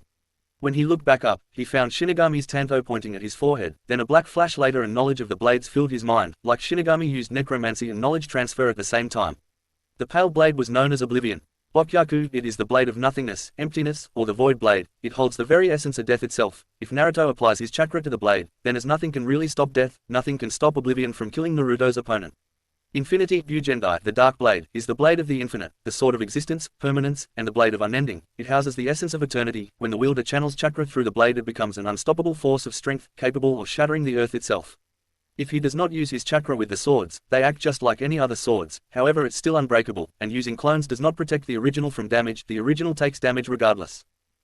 Naruto returns to his feet and says, I thank you for this boon, O god of death. I shall use these blades to glorify and honor you, and your brother and sister. I make this a promise, for as long as you allow me to remain in this life. Make them into your own blades, Konten Kishin, Shinigami commanded, for they are not yours until you renew them, only then will they belong to you. As you wish, Shinigami Osama. Naruto accepted, and with that Shinigami returned to his realm, and the clone popped out of existence, and Naruto suddenly knew what it felt like to have the presence of a god inhabit his body. Kami-sama, he exclaimed, Shinigami's power is unbelievable, Naruto told everyone. Naruto suddenly felt a hand grasp his shoulder. Upon turning he was brought into a strong, manly hug by his father, which Naruto returned. Naruto, it's good to see you, Minato bellowed as even this stoic ninja was feeling emotional after seeing his son for the first time. I'm so sorry for sealing the Kyuubi into you, as he hugged his son, but who else could I have asked to give me their child, if I wasn't prepared to give up my own? Then I saw how they treated you, especially after your 4th birthday, Namikaze told his son. Naruto was puzzled, and stood back from his father. What are you talking about, Dad? Minato took a deep breath and let it out slowly, to calm himself. It's one of the more insidious methods of torment while within Shinigami's belly. You can see, every time one of your loved ones is put in danger, or if ever there's a chance they could die, you're present because Shinigami is present, just in case. So, I've seen everything that happened to you during your childhood, at least the dangerous parts, such as the attack by the good citizens of Konoha, with whom I entrusted my greatest treasure to, only for them to spit upon it. Naruto did not have to wonder what his father meant by that. It seems my father truly does love me. Of course, I do, Naruto, the Minato in Naruto's head admonished. What kind of dad would I be if I didn't love my boy? Trust is supposed to come before love, son, head Minato continued. If I didn't love you, I wouldn't have entrusted you with the safety of the village, regardless of the outcome, and that trust hasn't eroded in me, not one bit, Naruto's father finished with a growl. Thanks, Dad, Naruto thought, which mirrored what he spoke, to physical Minato, thanks, Dad. Then Naruto got back on business, but there's one more step we have to take care of before we finish here today. What's that, son? Minato asked. I'm going to attempt to reunite Yang Kurama with Yin Kurama, Naruto informed his paternal parent, so tell me, what kind of relationship do you have with Yin? Minato narrowed his eyes. Why would you want to reunite them? You are aware that he was responsible for a lot of deaths of numerous citizens, right? I know you have no love lost for the people of the village, but wanton destruction and vengeance is not something I can abide, or do you simply wish to usurp his power for your own? Naruto's eyes narrowed at the accusation. Why you? And without warning son struck father a right cross to the chin. It was not hard enough to send him to the floor, but it did force Minato's body back a step or two. I would never even think of doing such a thing, Minato's son roared in outrage. Naruto stepped up, invading his father's personal space, and looked his father in the face. I may not love the people of Konohagakure no Sato, but I don't want to see them dead, nor will I stand by and just let them be hurt if someone attacks them. There are children there who have done nothing to me, and while I'm a ninja of that village I will protect them. As for Kurama, I would never think of using my friend like that. She is one of my precious jewels. The only reason I want Yin and Yang to be reformed is because being separated is hurting her. I just want my friend to be whole, that's all. If she chooses to allow me access to her power, and aid me in using her yoki, then I'll accept it and treat it as a gift from a friend, not something to expect merely because she's housed within me. Minato held his poker face for a pregnant minute, before his face cracked into a proud grin. I knew I could trust you, son, he said, placing his hands on Naruto's shoulders, and this was what I was hoping you'd be like when I gave you, Yankurama. Though it was a spur-of-the-moment decision, when I placed her inside you, I was hoping that you'd become friends, and not simply see each other as a means with which to stay alive. Naruto smirked good-naturedly. We're not just friends, Dad, she's my partner. With her I will never be alone, no matter where we are. Naruto heard sniffling in the back of his mind, and he smirked, and teased his original tenant. Or, did the big bad nine-tailed fox, like how I was talking about her? Shut up, brat, Yankurama snapped, but there was no heat in the riposte, and don't get cocky, my yin is the more devious part of me. Minato groaned, and rubbed his chin where his son hit him. I understand the chin music, Naruto, but did you really have to hit me so hard?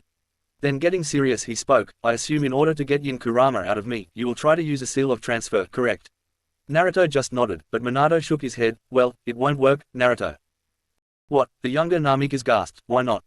Because, I designed a seal to be proof against seals of transfer, Minato informed his son, but raised his hand to further his explanation. If I hadn't, people, like Shimura-team, would have been able to take Kurama from you at any time, and that would have killed you. Naruto was somewhat mollified by that. I actually made extraction from the 8 trigram seal much simpler, and something only an Uzumaki male would be able to accomplish. Since your adamantine chains come from a different dimension than ours, they are able to enter similar dimensions, like the mindscape of a Jinchuriki or even the Mangekyo Sharingan's Kamui technique.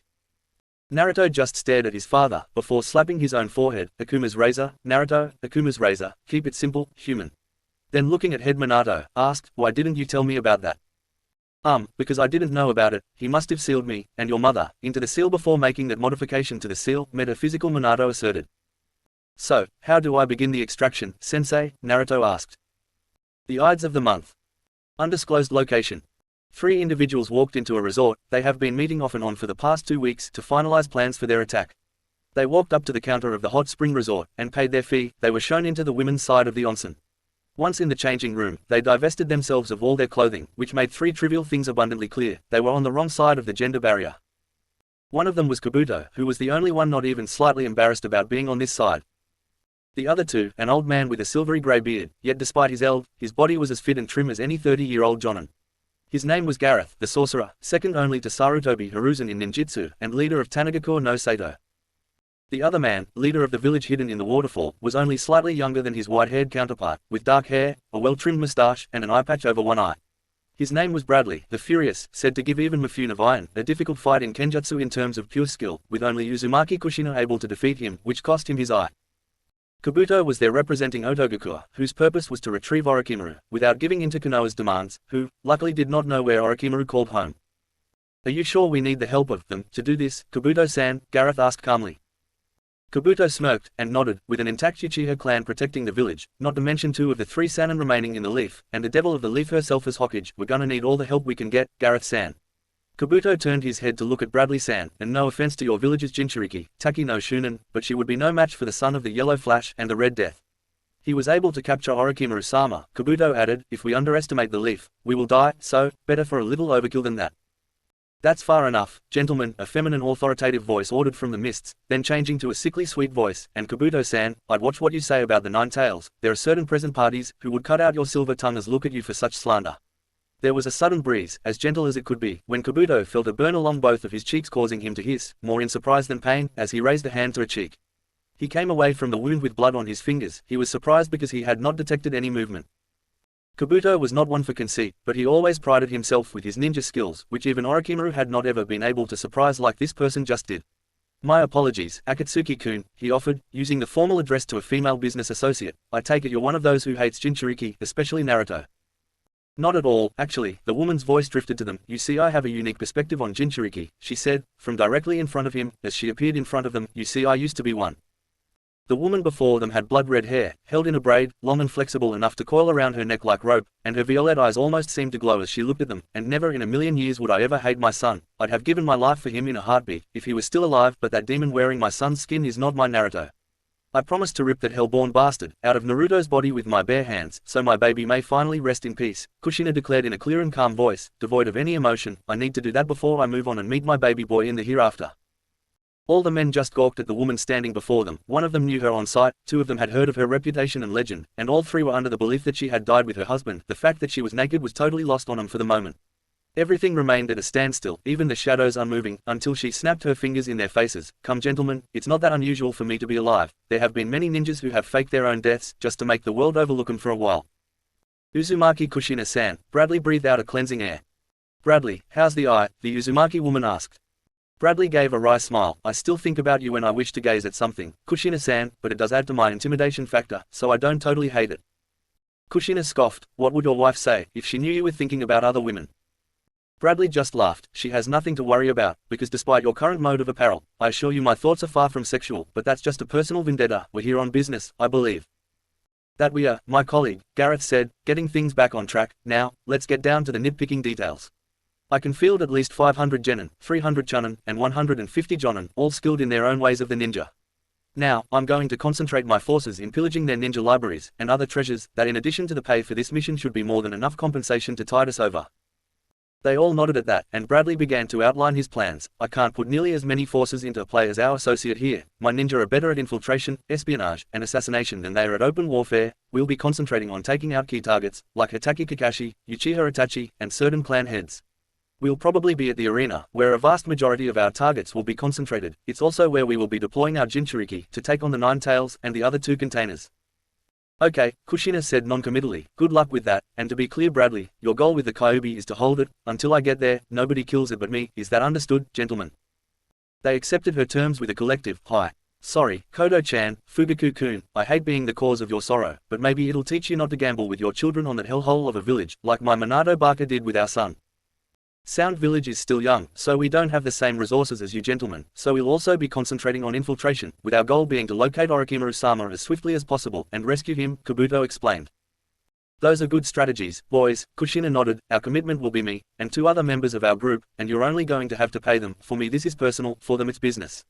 Looking at Bradley, you may know of one of them, Bradley, she told him, he's a missing nin from Takigakura. I'm putting him in the stadium with you, he should augment your forces, and don't worry, as long as you're a client he won't try taking your Jinchuriki. The Akatsuki doesn't double-cross its clients, Kushina added, it's bad for business. The man just nodded, but the Uzumaki woman continued, the other one's a bit of a religious fanatic but will fulfill his contract, as long as I'm there. He's more afraid of me than he loves his god, she smiled with pride. He'll be outside the arena, keeping reinforcements at bay as long as possible. They nodded, but Gareth asked, and where will you be, Uzumaki-san? Kushina almost answered, when she suddenly felt a familiar presence, and faded away like a mist. Up on the roof, concealed by a chimney was a ninja, with an astonished face. Sensei is alive, and wants to kill Naruto, her son. Kushina faded back into existence, standing directly behind him. Hey Kun, it's so good to see you again, she said cheerfully, as he spun around immediately. So I take it you heard all of that, Databane. His eyes told her he had, and she took on a mournful expression. Then I'm sorry, you will never be able to divulge what you learned to anybody, she told one of her precious students, and she faded out of sight, at least to his eyes. She seemed to flicker as she charged, and all she seemed to leave behind was a spectral trail, that only showed Gekko, where she had been. Which was not helpful in the least. At last, Kushina appeared in front of him, with a saddened face as she thrust her blade forward. Hayat suddenly fell through the roof to the ground floor room below, and within seconds began running through the house, making for the exit so he can warn his village, and his ex-girlfriend's fiancé, that his mother was an enemy of the Leaf, and him specifically. What the hell happened to her? How could she believe Naruto was anything but the Jinchuriki of the fox, when she should know what that means better than anyone? It can't be a genjutsu. Her adamantine chains would have disrupted any chakra flow into her system, so she must have been conditioned to believe that about her son. Of course, the most nefarious idea is she just believes it. Could she honestly believe that about her own son? Hayat had just made it out of the house, when Kushina suddenly appeared like mist in front of him with her blade in mid-swing, and Hayat felt a sudden, searing heat around the height of his neck. Gekko was suddenly looking behind him from upside down when Kushina flicked her blade around, sluicing the remnants of Gekko Hayat off her sword, and brought it into her scabbard in a reflexive movement. Then she looked down at her blood-spattered self. It was all over her breasts and abdomen, landing there as Hayat's body crumpled to the ground. She turned red in embarrassment. She did not have a stitch of clothing on her body. Then she shrugged her shoulders like it meant nothing. As Kushina laid her blade on her shoulder, like a cane pole she was about to go fishing with, and walked away whistling a tune, her only thought was, at least he got a good last vision, before I sent him to be with my Musuko-chan. End of the month. Uzumaki Island, the family of Naruto Uzumaki Namikas. Naruto Uzumaki and his family look out over the desolation wrought by the aggression and fear of human beings. The people who destroyed their home did so out of fear that the Uzumaki would stand against them in their war of supremacy, but lo and behold, war they were fighting was lost to them anyway. The personnel needed to take down this island was a fifth of the entire army of the opposing force, and though they won here against the Uzumaki, they failed in their ultimate goal of winning the overall war. What was lost may now be resurrected, as Naruto Uzumaki Namikaze, Kushina Uzumaki, Yuga Uzumaki, and though he was not born an Uzumaki, Minato Namikaze held their hand in the ram seal as they collected as much chakra as they could. Their bodies were glowing in the pre-dawn light of the day, and when they each had collected exactly half their chakra, they knelt upon the ground right outside the castle. The first place Naruto and Yuga had landed when they first came to this place. Time protection barrier, Kai, they shouted together as they released the shield that has been protecting their island for 100 years. As they released the shield, the temporal energy it had collected spread out all over the island. First it brought the ground that had been destroyed by mighty ninjutsu to the same level, give or take a hill or two, as the castle grounds. Immediately after evening out the earth in a natural formation, from before any human settlement had occurred, vegetation began to grow out of the ground. It was a vast mosaic of extraordinary and diverse ecosystems, untamed and teeming with life.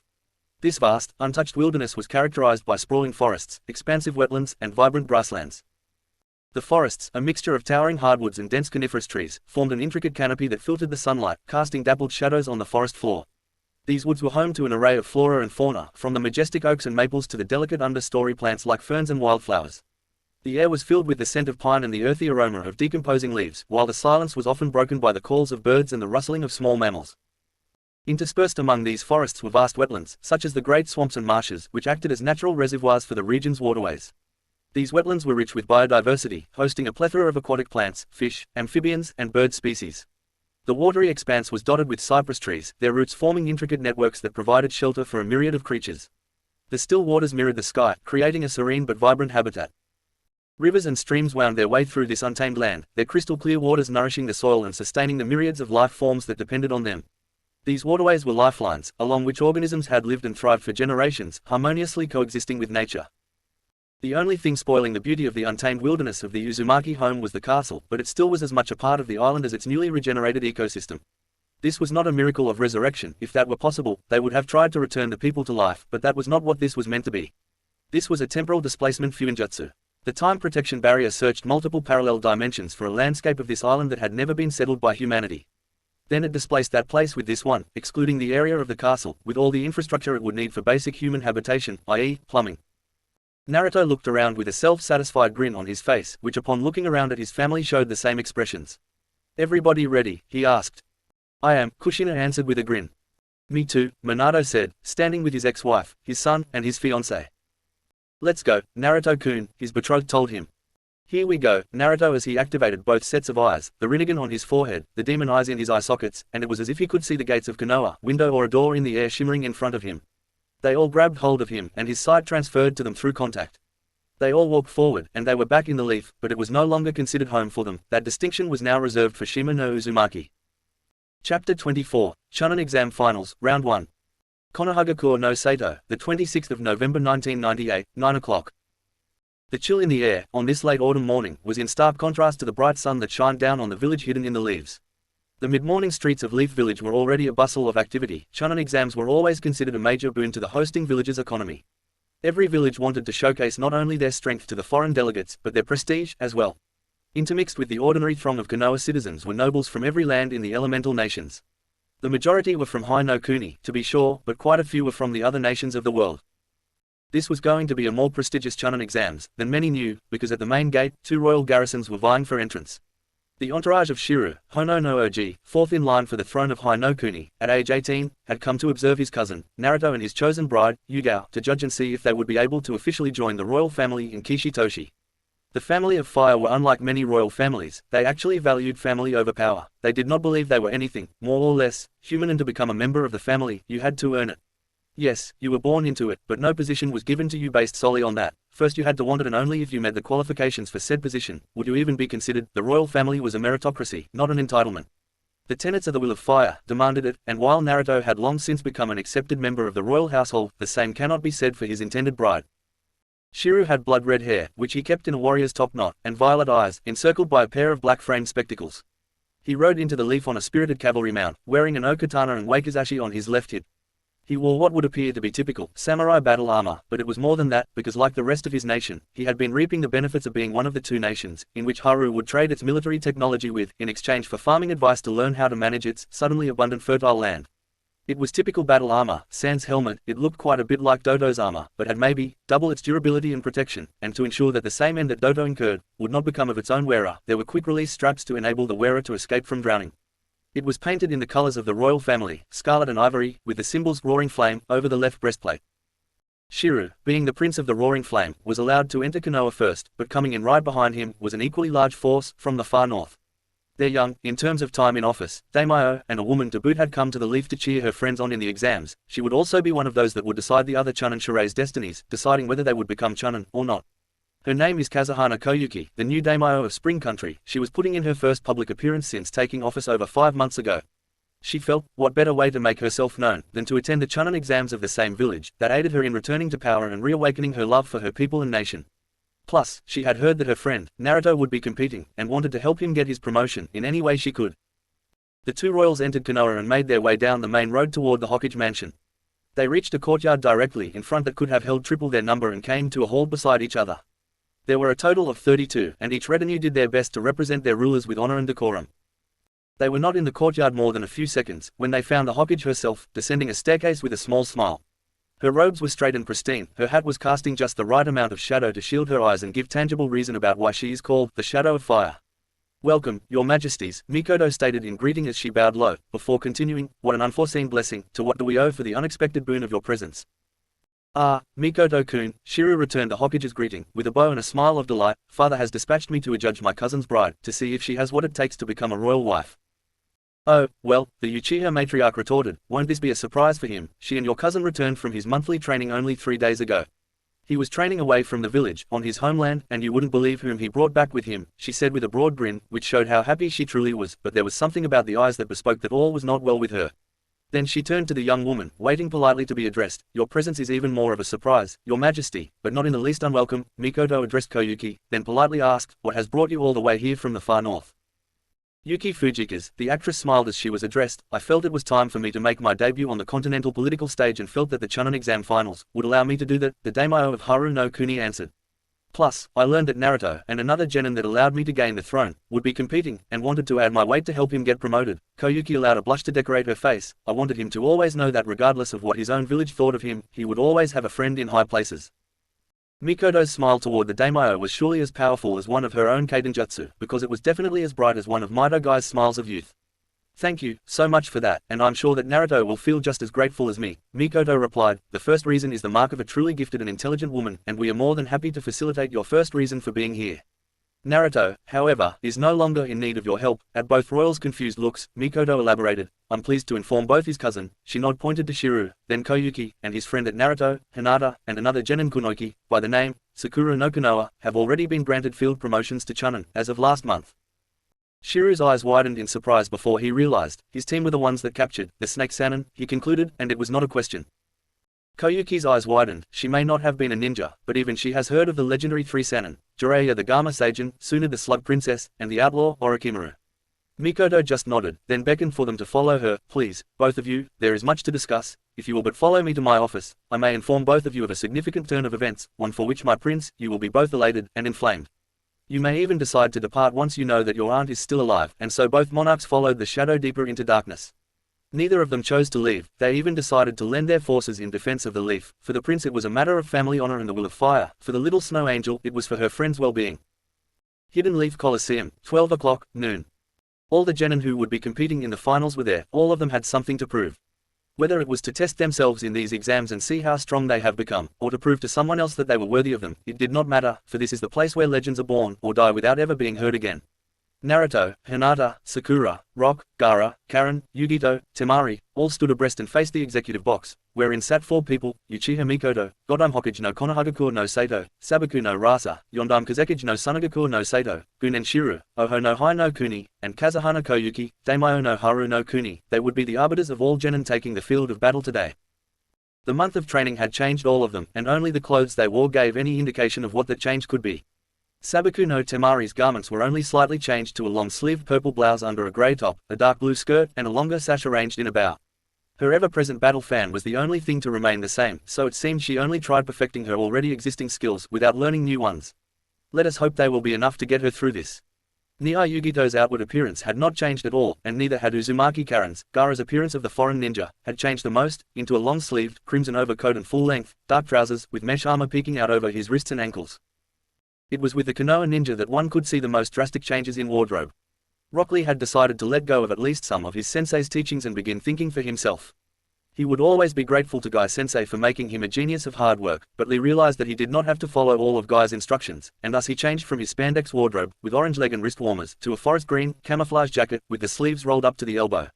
His trousers were ANBU style, and he wore a cargo belt, with canvas trainers on his feet. He did continue to wear his weights, but now they were visible for all to see. Many wonder how he could even move with them. Sakura has also changed her attire, which consists of a red top with the same design as her keep-out top, over which she wore her Chunin flak jacket, to show that this fight was now mostly a formality. Sakura has finally relinquished her bulky gauntlets, revealing that the dark grey, mesh armor, covered her entire arm, and low-heel, knee-high boots, black shorts underneath a short pink apron skirt, and red elbow protectors with an elbow spike. The cloth of her forehead protector has changed to red, and she is still wearing a medical pouch. Hinata Hyuga now wears an electric blue jacket with rolled-up sleeves and with Hyuga clan crest on the back. Her Chunin flak jacket could be seen, over a pale blue, midriff-bearing, pullover top, dark blue trousers with blue flames, surrounding the cuffs, black boots, and knee protectors. Her hair has lengthened to her lower back and the framing strands reached shoulder length, but to prevent it from becoming a hindrance, she has tied it into a kumo braid, and of course, the mask she earned as a bonus for her mission to spring. The course of their training has given both kunoiki, toned and shapely bodies, which left most of the men and not a few women with nosebleeds. Naruto, however, has the most drastic changes in his ninja Sifuku. He still retained a long coat, but this one was as black as the inside of a coffin. Parts of it appeared to be iridescent and seemed to billow in an unfelt breeze and had a sinister feel to it. Under that, he wore a Chunin flak jacket, with what appeared to be the skull of a fox on the front, which seemed to oscillate between a golden sunrise, or crimson sunset, but the eyes of the fox were the most disturbing. They were glowing red and appeared to use the same optical illusion as his sensei's own trench coat. They drew the observer in and kept you there. They seemed to know when they were being watched. Beneath that was an ebony and ivory, snake scale, patterned suit, that was one piece, covering Naruto from neck to toe. Even his hands were covered by the material of the suit, with a belted pair of ANBU-style trousers reaching down to his ankles. The belt looked like a piece of chain, but the buckle was a metallic fox skull, with green, glowing eyes. He wore a pair of lace-up combat boots on his feet. The only visible weaponry was the hilt of a sword, peeking up over his right shoulder. It appeared to be an ordinary sword, except the threading on the hilt seemed to be a lattice pattern of black and white. The rest of the blade seemed to disappear under the coat, so nobody had a clue as to what type of blade it was. The biggest difference was that Naruto's head and face were completely uncovered, no hat, no sunglasses, which was something nobody had ever seen in him when he was on a mission for the village. His expression was quite neutral. He was not showing any emotion, neither anticipation nor trepidation. He was just ready. Of course he did not have to worry about his promotion either. Suddenly, a swath of leaves came swirling into the arena, and when they departed, Gekko Hayate stood in the wake, his short, brown hair, dark-colored eyes, and clear, handsome face. He looked around and smiled at the genin, and addressed them. "Welcome, Chunin hopefuls, and already Chunin, to the Chunin selection exam finals," he said to them. "For those of you who don't know, these finals will have you pitted against each other in a fight to the death. As these exams are a substitute for war, you may eliminate your opponents as you deem fit," he informed them. "I will not step in at any time, so if you feel that you are about to lose, you had best forfeit the match before the death blow falls. That will be your only mercy. Last month, you proved to be strong enough to earn a chance to be here," he said, while looking down the row of Chunin hopefuls. "As of this moment, whether you receive a Chunin vest or not, you are now deemed responsible enough to take your own lives into your own hands. I am only here to start the matches and declare winners," he told them. "The rest is up to you." Hayate gave them a few seconds to mull that over, before he went on with his duties. "Now, the order for these exams has not changed, so Naruto Namikaze and Yugito Nihai, you will stay here. The rest of you will go into the designated seating area set aside for you," Hayate ordered, then turned to the Chunin of the Leaf and Genin of Cloud, as the other contestants complied with his wishes. "Nihai, Namikaze," he asked, as they took their positions, "are you ready?" "Hi," came the reply of the Jinchuriki of the Nibi. "I am ready," came Naruto's calm voice as he activated his demon eyes. Gekko looked between them, with his hand between the two fighters. "Hajime." The fox vs the cat. Naruto and Yugito stood staring at each other as soon as Hayate's hand dropped. They were utterly quiet, and seemed to be evaluating each other. For those with sharp eyes or a dojutsu, something weird was happening. They could see Naruto's Adam's apple, vibrating like it would if he was speaking. Yugito, however, was the first to make a sound. "We know at least some of each other's capabilities, Naruto-san," she said, while rubbing her belly, and only some in the audience understood what she was talking about as she continued. "And since those capabilities could destroy your village, I propose we fight, without using said abilities. What do you say?" Yugito asked in a seductive voice. Naruto seemed to give the matter some thought, as he stayed quiet for a few moments. A ninja should never handicap themselves for a foe. They need to use any and all means available to achieve victory. As she opened her mouth to argue, Naruto held up a hand for silence. However, I propose that should either of us be forced to use our shared powers, then that person shall concede victory and forfeit the fight. We are trying to showcase our own power here, not the power of others, he qualified, then returned her question to her. What do you say? I say, she began casually, before launching at Naruto to deliver a blistering barrage of punches and kicks, which Naruto, though caught by surprise, was able to block and dodge. Yugito had an exhilarated smile crossing her face, and she quipped, I accept your terms. Yugito lunged in with a clawed strike at Naruto's abdomen. Naruto pivoted on the balls of his feet, while sweeping his hand out to grab her wrist. Instead of stopping her motion, Naruto pulled on her arms to force her a step further than she intended. He delivered a devastating, palm strike to her right flank, while keeping her wrist firmly in his grasp. Before Naruto could capitalize on the strike however, Yugito, adding the energy of Naruto's hit to her own power, vaulted over Naruto's head landing behind him. She lashed out with her suddenly elongated claws to the back of his head. Naruto's blood flew in spurts to fall on the ground. Naruto suddenly stomped his foot on the ground, and yelled, Ishimori, stone lance, and out of the ground, a forest of spikes shot up, and the Kumo Kunoiki just barely back-flipped out of the way. Naruto smirked, and shunshin directly behind Yugito. He was in the middle of an uppercut, which added the kinetic force of his dash to his already powerful punch. At the last instant before impact a chain came out engulfing his fist. It looked like a boxing glove. The power of the punch as it impacted her face could be heard all the way up in the executive box. Yugito felt her jaw almost disintegrate, and those in the audience with better than average hearing, like the Inuzuka and the Aberame, could hear bone breakage. When you are hit in the face with the hardest substance known to exist, with a lot of power behind it, you are going to feel it in the morning. It showed tremendous fortitude, however, and impressed quite a few of the judges, when Yugito, despite the massive trauma she had to endure, stood back up from her place on the ground. Naruto's blow had sent her almost back to their starting positions. She was staggering and could barely do it, but she was on her feet. There was blood streaming out of both sides of her mouth. She tried to breathe through the pain and clear it from her mind. Naruto had stayed in the position he had hit her from, waiting for her to recover. That was as far as his sense of chivalry would allow him to go. He stood in his fighting stance ready to finish this. His sense of chivalry had been exhausted, but not his sense of mercy. So, it seems you are unable to speak, Niai-san, so it would be impossible for you to ask for a forfeit during the heat of battle, so I will give you this one chance to do it now. That is the only mercy I can afford to grant you. If we go further in this battle you may not be given the chance again. Naruto informed her, then asked, do you still wish to proceed, or will you forfeit? I don't wish to kill a friend. Yugito just stood there seemingly lost in thought. She was still swaying from the hit she took, then she looked up at the stands. She looked toward the executive box. There was not one single citizen of Kumo here in Konoha. Nobody had come to watch her fight, and only through her cage would she even get her promotion. Sure, she could fight on and show her mettle, but if even her own cage did not care enough about her to show up and add his word to her evaluation, she could never be promoted, not here. If that is the case, if her loyalty as a Jinchuriki meant nothing to even her own people, then why should she fight for them? It was then that she remembered a custom that had not been invoked since the first Chunin exams but was still in effect. The Hokage had said that the Chunins were an organized champions challenge, and they were a substitute for war. Well, there was once a way for the loser of the challenge or a war to mitigate their losses and save face. The one that lost, if they still lived, could offer themselves to the winner as a vassal, which was still a thing today. Half the Hyuga clan were vassals to the main branch. It allowed the Hyuga to maintain strong bloodlines, without the risk of inbreeding. Yugito reached up behind her hair. Naruto was immediately on his guard for an attack, but the Kumo Kunoiki untied the knot and let her forehead protector fall to the ground. It settled with the symbol for Kumo facing up. Executive box. This is an interesting development, Mikoto stated in wonder. I've never heard of this happening in a Chunin exam. Is it allowed? Shiru asked his friend. I mean, I've heard of it happening on a battlefield, but this is a competition, not war. Ah, but it is a war, your highness, the Kazekage corrected. The Chunin exams are intended to display the strength of the nation, and what better way to display one's strength than for your enemy to submit themselves to you? The only one not understanding what was going on was Koyuki. Forgive me, my lords and lady, but I do not understand what is going on. She wore a puzzled expression, but tried to guess at what was happening. It appears as if she is going to surrender to Naruto. They all nodded in approval of the young daimyo's shrewd observation, but it was the Hokage that confirmed Koyuki's guess. Very good, your majesty, that is exactly what she is about to do. Let's watch. Arena floor. Yugito took a step, which seemed to place her foot right on top of the Kumo headband, and her steps carried her forward, deliberately placing her back toward the symbol of her loyalty to her village, her former village. Yugito marched with dignity until she was directly in front of Naruto, then she knelt in Caesar, still maintaining eye contact with the teenager. The 20-year-old woman bent at the waist and placed her head on the ground, before the 13-year-old boy. Naruto stared at the kneeling woman. He was not stupid, he knew what she was doing, and it was up to him if he wished to accept her. There were three responses available to him. He could accept this woman's supplication to him, he could reject it, or he could kill her. She was purposefully placing her life in his hands. He immediately rejected the killing option. He was not a murderer. True, he has killed almost 50 people, but each of those killings, except maybe Gato, was a result of a fair fight. If he could have done it differently without killing, he would have. He decided to accept her, but he would do it in a way that showed her he is strong.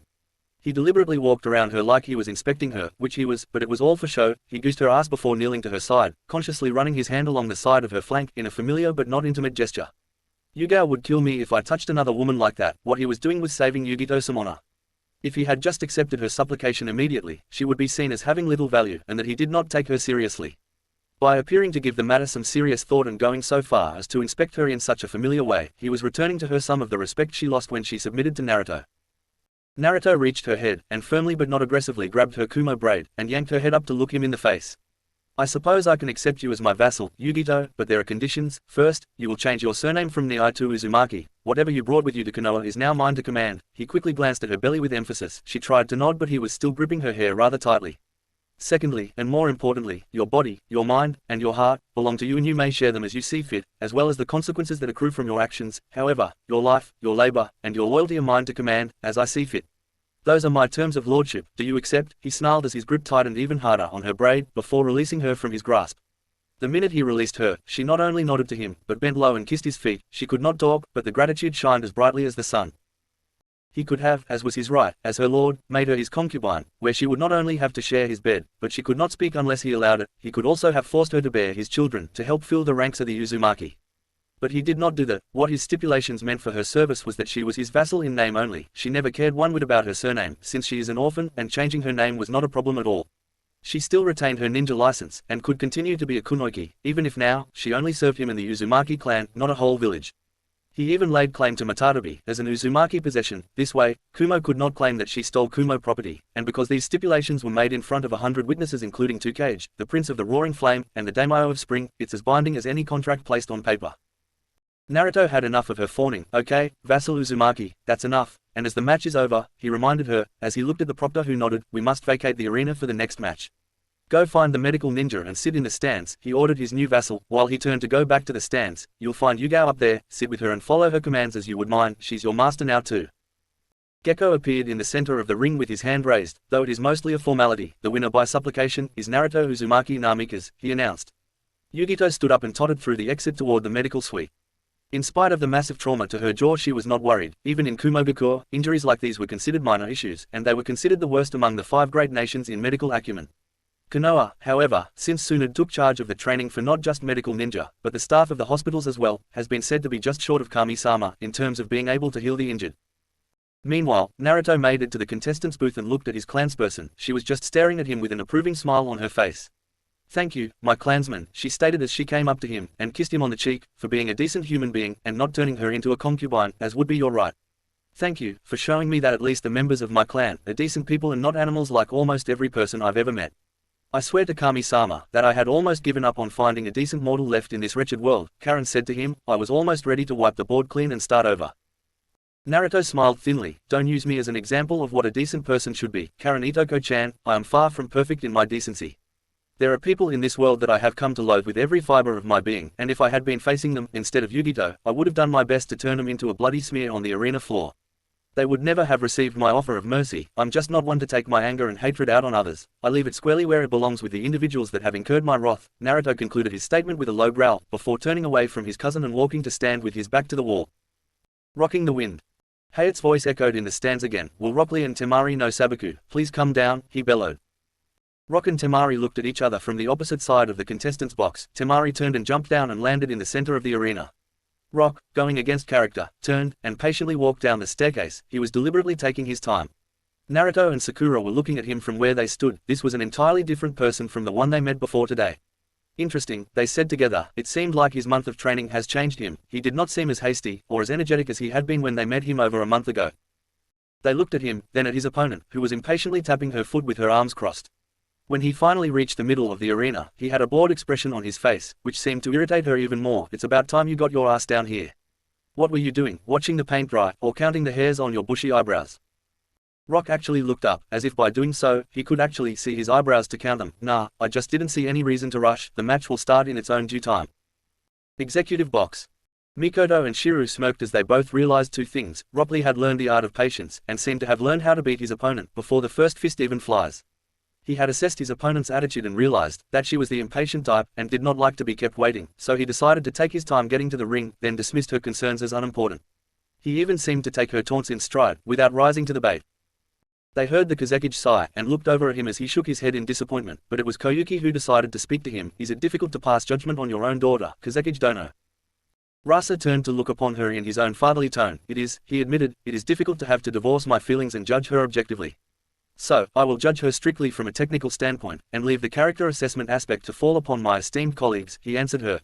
That being said, patience has been one of the few things that I have tried and failed to instill into my two older children, Rasa admitted, then in a subdued voice added, patience and humility.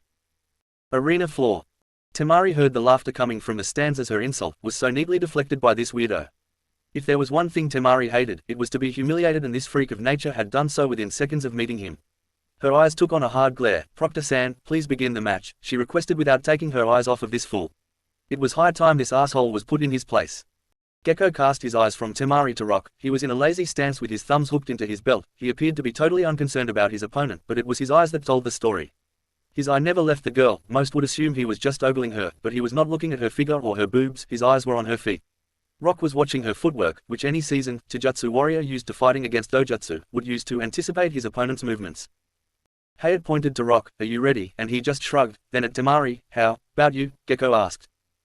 Hell yeah, let's do this, she stated in a growl, as she prepared to move, and Rock brought his hands out and into a relaxed formation. His body was loose, but solid, and he was side on to his opponent. Hajime, the proctor shouted, while slashing his hand down the middle and jumping back.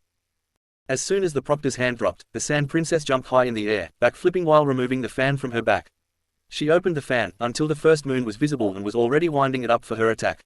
She swung her fan out, unleashing a storm of wind techniques, which when they made contact with her opponent, covered him in a deluge of gusty wind equal to the force of a hurricane. It left rents in the ground, like a giant had taken an axe and started chopping at the dirt for some reason. Temari finally ended her attack, letting her wind die down, but when the dust finally settled there was not a trace of her opponent anywhere to be seen. Temari's eyes bulged as what she thought of as a quick victory turned into a deception, which surprised her. She did not think her opponent was smart enough to deceive her. She suddenly heard a crumbling beneath her and looked down, just in time to watch as a weighted fist erupted from the ground and caught her in the chin. She recovered almost immediately, just in time for her to deflect another punch, which she instinctively blocked, but in her haste, she forgot that part of her fan was open. The result was the crippling of a quarter of her wind capabilities, which was moot because she needed distance to use her fan, and Bushy Brow was pressing her ferociously. Rock dropped low and swept her leg out from under her, which caused her to start to fall backwards when the true purpose of his attack became known. The momentum of his sweep allowed him to rise to his feet while she was in the process of falling, and his foot came out and kicked the fan out of her grasp. The fan went high into the air, and Rock dashed to it and managed to get there right as it came down into his grasp. He was about to bring it down over his shin to break, when he heard, "Wait, stop, I forfeit," came the frantic cry from his opponent. He looked over at her as he blinked rapidly. "You would really forfeit just to prevent me from breaking your fan?" he asked. "Surely you have other skills that could help you continue to fight." "I do, but that fan is precious to me. It belonged to my mother," she told him. "I keep it in her family's wind-style techniques alive when I fight, so please don't destroy it." Rock brought his hand down and looked at the fan. "Proctor, do you recognize the forfeit?" And Gecko nodded. Then Lee turned to the Suna Kunoki. "Very well, just remember that were we truly enemies, I would have captured you and broken the fan just to break your spirit." Temari nodded as she clutched the fan to her chest like a mother would her child, and Rock just shook his head, to give up being Chunin, simply to protect a single instrument. In his opinion, she did not yet have the maturity to become Chunin. Executive Box.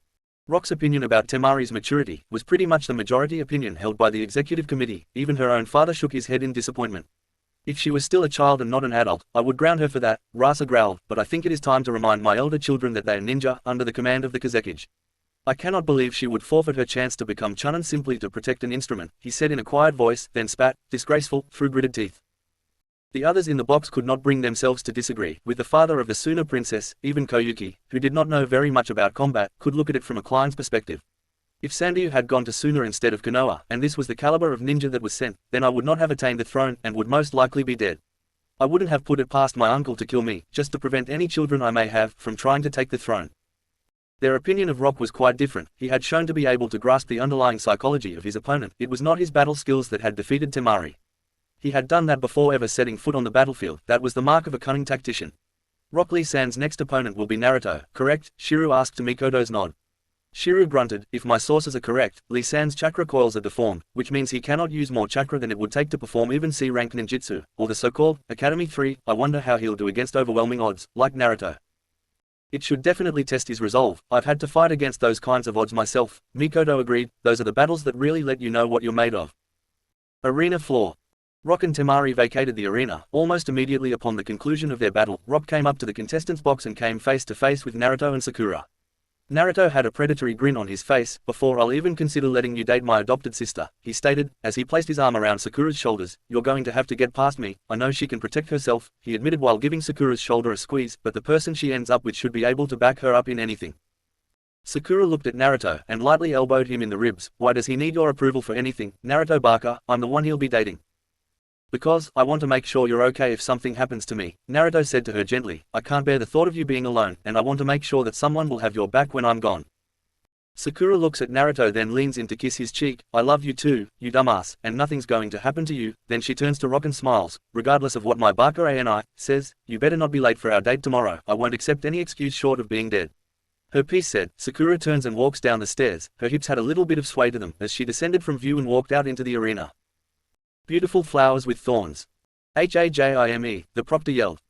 Sakura and Hinata became nice streaks of light, as they charged each other with a ferocity that if one did not know them, would make the spectator believe they hated each other.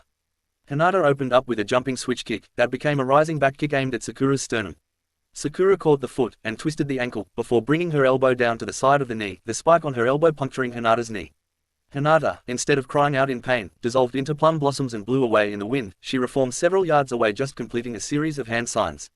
Her chakra coalesced into her hand, in the form of a sphere, which she was just bringing back to throw. "Kaidenjutsu, Hinodama," she stated in her most serene voice. She let the fireball fly straight for her best friend, and when it hit there was an explosion equal to a ton of TNT. The dust cloud could be seen from the other side of the village, and when it cleared there was nothing left of Sakura. The spectators thought she had been obliterated. There were gasps and lamentations, only those who knew Sakura well, remaining quiet. "It'll take more than a little firecracker to take out my girlfriend," Rock said in his mind. Hinata was not fooled for a minute. She activated her dojutsu, Byakugan, and she cast around for her best friend. Hinata knew Sakura was highly intelligent, which was her most dangerous asset. Dokujutsu be damned. Hinata and the rest of the crowd began to hear a faint, whistling sound, which seemed to be getting louder, and the Hyuga looked up, just in time to get a set of metallic claws raking down her face. Sakura, while she had gotten rid of the gauntlet housing her claw blades, the armor that Naruto made for her over a month ago, had claws on the end of her fingers. They were made of the same material as Naruto's chains. He had shaped them that way, before detaching them, and had woven the rest of her armor around them. They are retractable, which allows her to grip other weapons, and use her fingers for surgery. She had combined them with her burgeoning skill in Fuinjutsu, to make them even more versatile. If she activated one set of seals or another, she could either deliver different medicines for her patients, or deliver some of her deadliest, fast-acting poisons to her enemies. Right now, as she narrowly missed taking half of her friend's eyesight, and only managing to open up her cheek, Sakura's claws were pure. Hinata hissed in pain, but only had enough time to acknowledge her pain, when Sakura brought a reverse roundhouse around to catch the Hyuga heiress on the chin. The kick lifted the blue-haired Kunoichi off her feet, spinning her through the air like a corkscrew, sending her half the distance to the other side of the arena.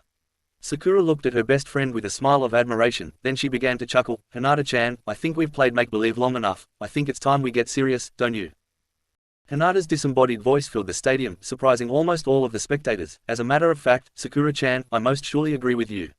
Sakura gathered chakra in her hand and let it burst out. This resulted in Hinata's area effect genjutsu coming to an abrupt end. Hinata was in a stance that had rarely been seen outside of the Hyuga compound. Those who had seen its devastating power gasped in awe. "You are within the scope of my wrath, Sakura-chan." As Hinata's hands formed into claws of their own, these were suddenly engulfed in a white-hot flame, gentle fist style. "Wrath of heaven," she screamed. Hinata's arms were no longer visible, and several people had to look away. Those that continued to watch did so in awe. Hinata unleashed hell upon Sakura, as she began to pummel her rosette-haired best friend, unleashing the fire at Sakura, who performed a cross-block just before impact. Sakura's entire body was engulfed in flames that were as bright as the sun. The heat was intense enough that the people all the way up in the executive box could feel it. Suddenly, there was an explosion that made the fireball from earlier look like a firecracker, but there was no flame, just a billowing cloud of steam. The blast was enough to throw Hinata the rest of the way across the arena, right into the wall behind her. The impact was so hard it made the wall crack in several places. The wind was knocked out of her as she tumbled to the ground on all fours. She looked at where her friend had been. All that was left at the epicenter was a bank of steam, and she realized what that meant. That was not her friend, it had been a water clone, so when Hinata's jutsu hit the clone it had flashed into steam, and compacting that much water into a specific shape put pressure on it. Then when you add heat into the mix, all of that pressure is released at once, resulting in an explosion that would level a city block. Did Sakura mean for that to happen? Hinata began to doubt herself, or was it just a happy accident? Hinata knew Sakura quite well, and it was entirely possible, given her intelligence, for Sakura to have planned for that contingency. It doesn't matter, planned or unplanned, I shall never give up the fight. Sakura-chan will have to make me. This is for Sasuke, and hopefully, it will impress my future mother-in-law. The nearby rivulet running through the arena began to slosh within its banks, until a wave rose up out of the body of water. It curved through the air, coming down atop the still wafting steam, and like a glass of water, sans glace, it began to rise from that spot, until it reached a certain level and fell to the ground. Sakura stood there looking as dry and fresh as she had at the beginning of the battle. It dawned on Hinata that she had been fighting a water clone of her best friend this whole time. Are you okay, Hinata-chan? Sakura asked, and though she was smiling in a self-satisfied demeanor, the Hyuga heiress could tell that her concern was genuine. Steam explosions can be worse than normal ones, and steam injuries can leave nasty scars that only a doctor as skilled as Tsunade-sama can heal. Hinata took a long hard look at herself, and realized that she was a lot worse than she had initially thought. She realized that even though she has quite a bit of chakra left, she needed to conserve it as much as she could, for what was coming later. Hinata dropped her head. I'm sorry, Sasuke, I've gone as far as I could, then realizing that she was falling into the pit of pride, jerked her head up. Sasuke wouldn't want me to kill myself in this match. I've already become a chunin, and right now I need to worry about my duty to the village, and Naruto-kun and his family. Hinata stood up, and with the full dignity of the Hyuga heiress, yelled, Proctor, I, Hinata no Hyuga, hereby forthwith and immediately, forfeit this battle. Hayate pointed to Sakura and said, winner by forfeit, Sakura no Konoha. Executive Box. Rasa was impressed with both Kunoichi, good show, Hokage Tono. I dare say both of the young ladies would have deserved chunin vests if they didn't already have them. I agree, Mikoto-kun. Shiru was grinning in approval. They both have excellent chakra control, and showed true genius when it came to strategy, and when their strategies failed, they were quick to develop backup plans. Even Koyuki was nodding in approval, though again she could only judge such things from a client's point of view. I had seen Hinata-san's prowess during the mission to restore me to power in spring, but with Sakura no Konoha on the mission, I dare say that the outcome would have ended with the same result. I am curious, however, does she not have a surname? Why is she named after the village? Koyuki wondered, while looking at the other woman. Thank you, gentlemen, and I lay it all at the feet of their sensei. Then she looked at Koyuki sadly. Sakura is, unfortunately, one of the casualties that comes with being associated with Naruto, Your Majesty. Her family and clan has not only disowned her for refusing to ostracize Naruto, but for being his friend. They have left Konoha and her behind, all for exercising her own moral compass and not falling in with the majority of Konoha.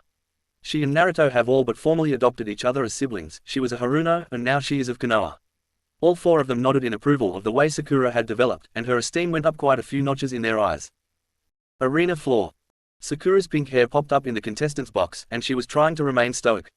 Rock Lee, however, was looking at her with lust-filled eyes, and whispered, what a woman, to nobody in particular, though Sakura heard him quite clear, and she blushed. Naruto was beaming at her. That was awesome, Sakura Emoto-chan, you did great and so did Hinata-chan. It wasn't skill that beat her, just a better strategy. Sakura's blush became the same shade of color as her hair, and demurely replied, thank you, brother, thank you for getting me so much help for the month. I wouldn't be nearly as impressive if you hadn't done that. I don't believe that for a minute, Naruto disagreed roughly, before adding, but you're welcome, Sakura. Power of the Uzumaki. As Naruto, Rock and Sakura spoke to each other, Karen and Gaara faced each other in the center of the arena. Mother, hungers for Uzumaki blood, Gaara growled. Well, come and get it, sandbag, Karen retorted, with a smile on her lips. You wouldn't be the first Jinchuriki I've put in their place. The last one was the Eight Tails. Hayate stood in the middle of the arena. Very well, you both remember the rules of battle, correct? They nod in his direction. Good, now approach the middle, he ordered, along with an indication of his hands, before raising his hand to bring it into the air. Hajime, he bellowed with a chop down the middle. The cork on Gaara's gourd popped off and sand began to fly out of it. Gaara never uncrossed his arms. Karen jumped back several feet. While performing hand signs, she landed with a stomp, which reverberated all the way to the stream, causing a tidal wave to lurch out of its bank, directly for the Suna shinobi, who leapt out of the way. The torrent of water spread all over the surface of the battlefield, before seeping down, turning the field into a muddy quagmire. I wonder how much sand you brought with you from Wind, little one-tail, Karen asked in a condescending voice. That gourd only holds a finite amount, of course. It is also made of sand, which shows the amount of chakra control you have. Well done, she stated, with a fake clap of admiration.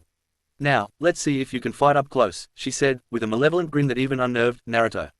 He looked over at his bride in the stands. She was sitting next to Anko, who was watching the fight with rapt attention. Kurenai, Henna and Izuka, and Yugito had finally joined them, and none of them seemed surprised by that look. Kurenai and Henna were looking as if they recognized that smile on Karen's face.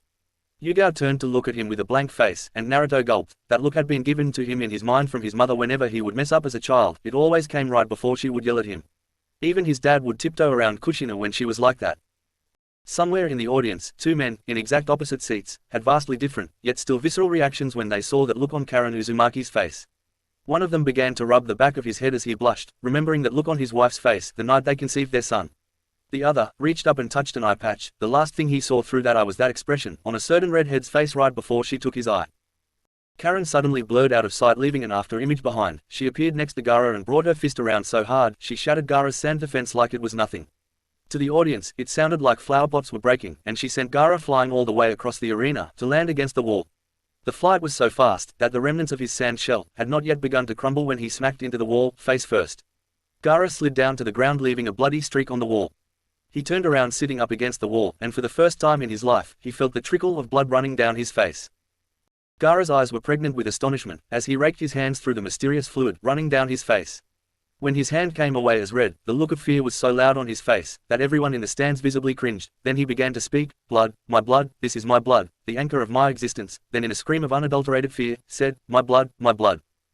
Without warning, an arm made of pure sand shot out of the body of the Suna shinobi. It was the color of dry sand in the desert, with blue, varicose vein-like curse markings circulating all over it. The arm shot directly for the Uzumaki woman, who instead of dodging jumped over the hand, coming to rest on top of the arm. She began to run atop the sandy appendage, while drawing her blade and infusing it with chakra. She reached the shoulder joint before sweeping her arm behind herself, cutting off the rest of the arm that was coming up behind her. During all this, she continued to run forward and somehow kept perfect timing. This allowed her to pull back her foot and kick Gaara in the face again, knocking him out. Executive box. "Oh no," Rasa lamented, but it was not a feeling of disappointment his expression conveyed, it was fear that invaded his voice. "What is the matter, Kazekage Dono?" Mikoto asked in concern. "I'm sorry, another one of your children has lost his battle, but that's how war works, as well, you know." The Kazekage looked at her with a sheepish grin. "That's not my protest, Hokage Tono." At her raised eyebrow, he explained, "It is the nature of Gaara's seal. If he were to be rendered unconscious, then the seal holding his tailed beast back would open. It was meant to be used as a fail-safe if Suna was besieged." "Wait a minute," Shiru demanded, "what if he goes to sleep?" "Unfortunately, that is impossible for my son. The Aikibi does not allow her Jinchuriki to sleep. If they do, she sends them horrible nightmares, which are meant to force the Jinchuriki to release her.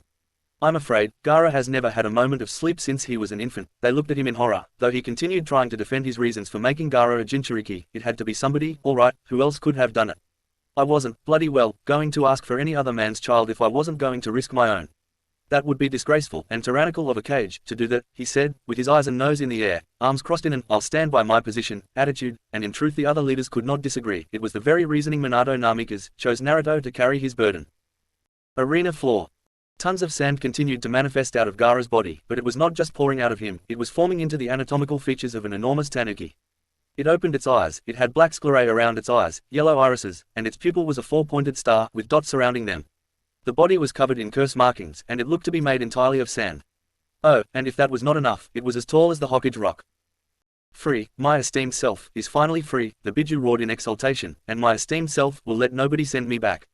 Shakaku looked around and found Karen looking at her in curiosity, but not fear. "Thank you, human, for releasing me from my esteemed self's enslavement," the Tanuki's great voice acknowledged in gratitude, "but the human that can release my esteemed self, may also be able to seal my esteemed self, again," she said, trying to be disarming, "in which case, you must die."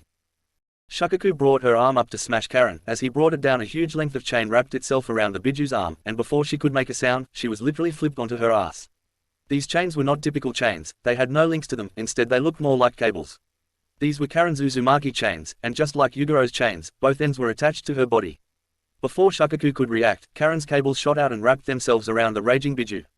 They became so tight, that the tailed beast was unable to maintain its stability and fell with a thunder to the arena floor. There was a resounding crash and dust flew everywhere. The Tanuki thrashed around wildly, but the only thing not held down by Karen's cables was Shakaku's tail.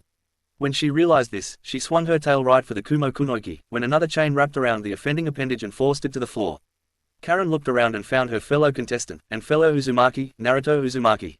This caused the giant Tanuki to suddenly become as still as the ground she rested upon. As a being of pure chakra, something meant to stop the flow of chakra in a person, could in effect paralyze you. Only Shakaku's face was still able to operate.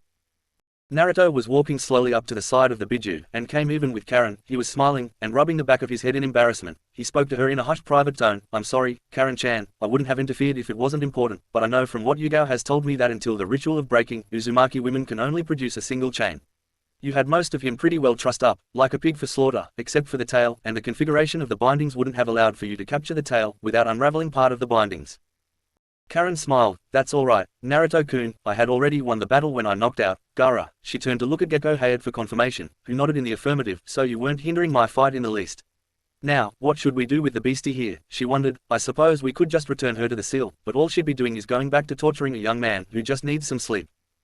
No, no, I won't go back into the seal, Shakaku shouted as she tried to make her body move. Naruto looked at the Aikibi, then at Karen. Given that you've won the battle, and Biju are considered legitimate spoils of war, and thus according to the rules of war doctrine, Shakaku rightfully belongs to you, Karen-chan.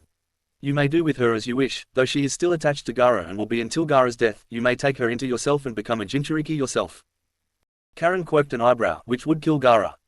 Naruto shook his head and stepped closer to his kinsman. Maybe it would have in the past, but me and Yuga discovered some things while we were home, he informed her, and her eyes grew wide. For all Uzumaki in the world that knew of their heritage, there was only one place they called home. The ancestral home of their clan, Uzushiogakure, Uzumaki Isle, and Karen suddenly bowed to him.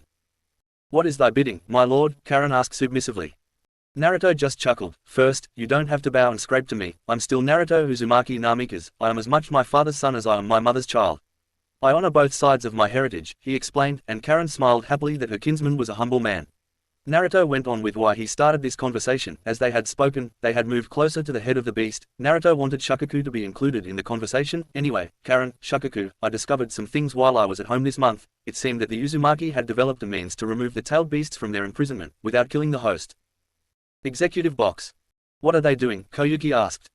They are negotiating terms for what best to do with the Biju they captured, Rasa guessed with a resigned tone. That's always the risk with the Chunins. They may be a substitute for war, but they are still governed by the rules of war doctrine, which allows for the looting of an enemy's hardware. Rasa turned to Mikoto. Might I suggest we pause for an intermission, so that we may refresh ourselves? Mikoto took the matter under consideration, then nodded. I could use some refreshing myself. Then, turning to the only other lady in the box, asked, would you care to accompany me, your majesty? Koyuki smiled a grateful smile. Please, I have been quite out of sorts for the past few minutes.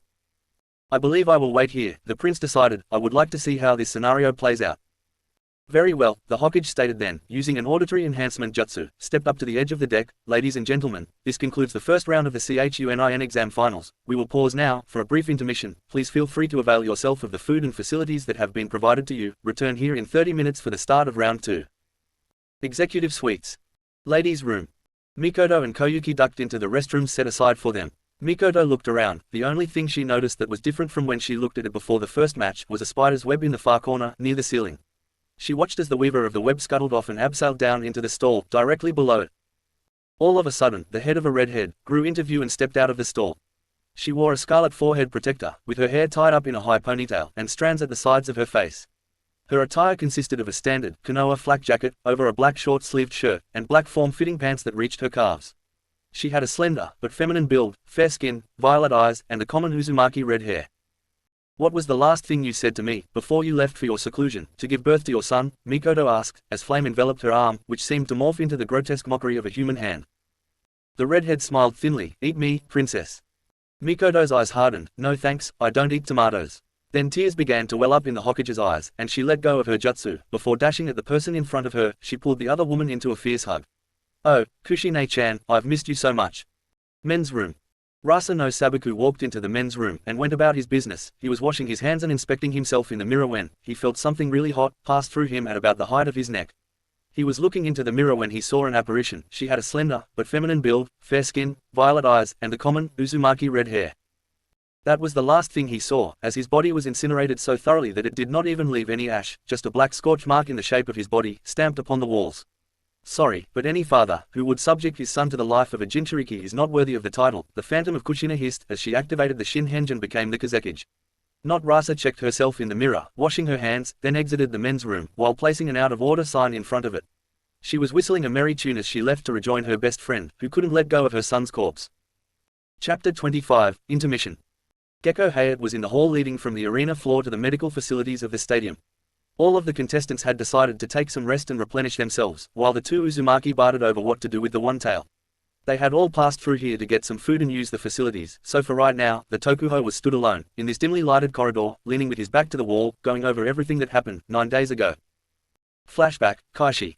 Sensei almost answered, when she suddenly felt a familiar presence, and faded away like a mist. Up on the roof, concealed by a chimney, I wore an astonished face. Sensei is alive, and wants to kill Naruto, her son. Anko-chan's little brother. She told me what Naruto did for her. He turned her affliction into one she could control, where all of the benefits were for her and nobody else. With the thoughts cascading through my mind, my shock at this turn of events temporarily overrode my training, which caused me to fail to remain aware of my surroundings. Sensei faded back into existence, standing directly behind me. "Hey it-kun, it's so good to see you again," she said cheerfully, as I spun around immediately. "So I take it you heard all of that, Databane." The horror on my expression told her everything, and I saw the actual, genuine regret come over her face. "Then I'm sorry, you will never be able to divulge what you learned to anybody," she said to me, and since she was like a big sister to me, I knew that as she faded out of sight, she was going to kill me. I had become almost paralyzed with disbelief, and it seemed to petrify me. My mind refused to force my body into action, and Kushina had done nothing to me to cause it. This was a complete, yet temporary, psychological break from reality. I could not understand how she could be alive. I had seen her in the morgue. Me, Kurenai, and Yugao, two of her students and her goddaughter, barely in the academy, had to identify her body the day after the Kyuubi attack, and it was largely intact, only the huge puncture in her body, given to her by the beast itself. I had watched, as the flame from her funeral pyre consumed her fleshly prison, so that enemy villagers could not enter the village and take her body, as is the fate for all ninja. It is why there are memorial stones with just the names inscribed upon it. Ninja, even in death, are not supposed to become a liability to their village. So, how could Kushina Uzumaki be here? It seemed fortune and mercy were smiling upon me that day, because another one of Konoha's ninja had decided to follow Kabuto. It seems Naruto had attached a shadow to the traitor shinobi. It must have been when they shook hands before the preliminaries, and since the shadow is impossible to be perceived or physically interacted with, that is, we cannot interact with them. They, however, are not so impeded. They are the perfect way to gather information and remain hidden. The only drawback is that unlike shadow clones, they need to return to their generator Naruto to give him what they learned. As soon as Kushina broke off her strategy meeting, the shadow wondered what caused the distraction, and followed her gaze toward the chimney. When he got there and saw me kneeling, and for all intents and purposes was unable to move, the shadow knew he needed to help me. Anko-ne-chan would be devastated if she lost her lover. Now, Naruto filled me in on the capabilities and restrictions of the shadow, as well as what the shadow was thinking when he returned from training 3 days ago. The shadow could actually see the path his prodigal mother was taking, because shadows cannot exist without light. They have many of the same properties as light, specifically in this instance the ability to perceive events at the speed of light. Thus, while to others she appeared to be flickering in and out of existence, all she was doing was accelerating herself too fast for the human eye to perceive. But nothing is faster than light, and all of her movements were in slow motion to the shadow. The shadow swam to just below me and dragged my carcass into Hengoku. At the same time, shadow created an Henga reinforced cage bunshin and dropped it down in the building below. They could hear the mad rush for the entrance, the opening of the door. They could not see the strike that ended the clone's life, but they heard the whistling of Kushina as she walked back inside. She actually passed below their hiding spot, and back out into the baths. They heard splashing and then more voices as they continued with their strategizing. The shadow wanted to go back out and listen, but it had put a living being in limbo. The living were not supposed to stay in that realm for long, or it would destroy their minds. The shadow moved to the outskirts of the hot spring and opened a portal, and I rose through it. "Ah!" I screamed, as the last thing I remembered was my sensei, whom I thought had died 13 years ago, just tried to kill me. "Where am I?" I demanded, to thin air. The shadow pointed towards the hot spring, then to itself, then to my feet, and I nodded. "Well, thanks for saving me, but where did you come from?" It seems when one is placed in limbo, time, space, and awareness are halted until they come out, and everything resumes as if no time has passed. A few minutes has passed here. Imagine being in limbo for a few years, a few decades, centuries, eons. The shadow without a mouth decided to just use writing to explain things to me. "Uzumaki Naruto," it wrote. Naruto, I'm guessing he had some of the same suspicions about Kabuto as the Hokage and I did, I assumed. Yes, the shadow affirmed. What now? It seems as if the leaf is going to be under siege soon, I wondered. I shudder to think what Naruto will do when he finds out that not only is his mother alive, but she thinks is the Nine Tails, and her son is dead. Only the guilty will be punished, the shadow wrote ominously. The innocent will be spared. After saying that, the shadow streaked away toward the east, and the ocean, to Naruto Uzumaki Namikaze. Flashback, Toma.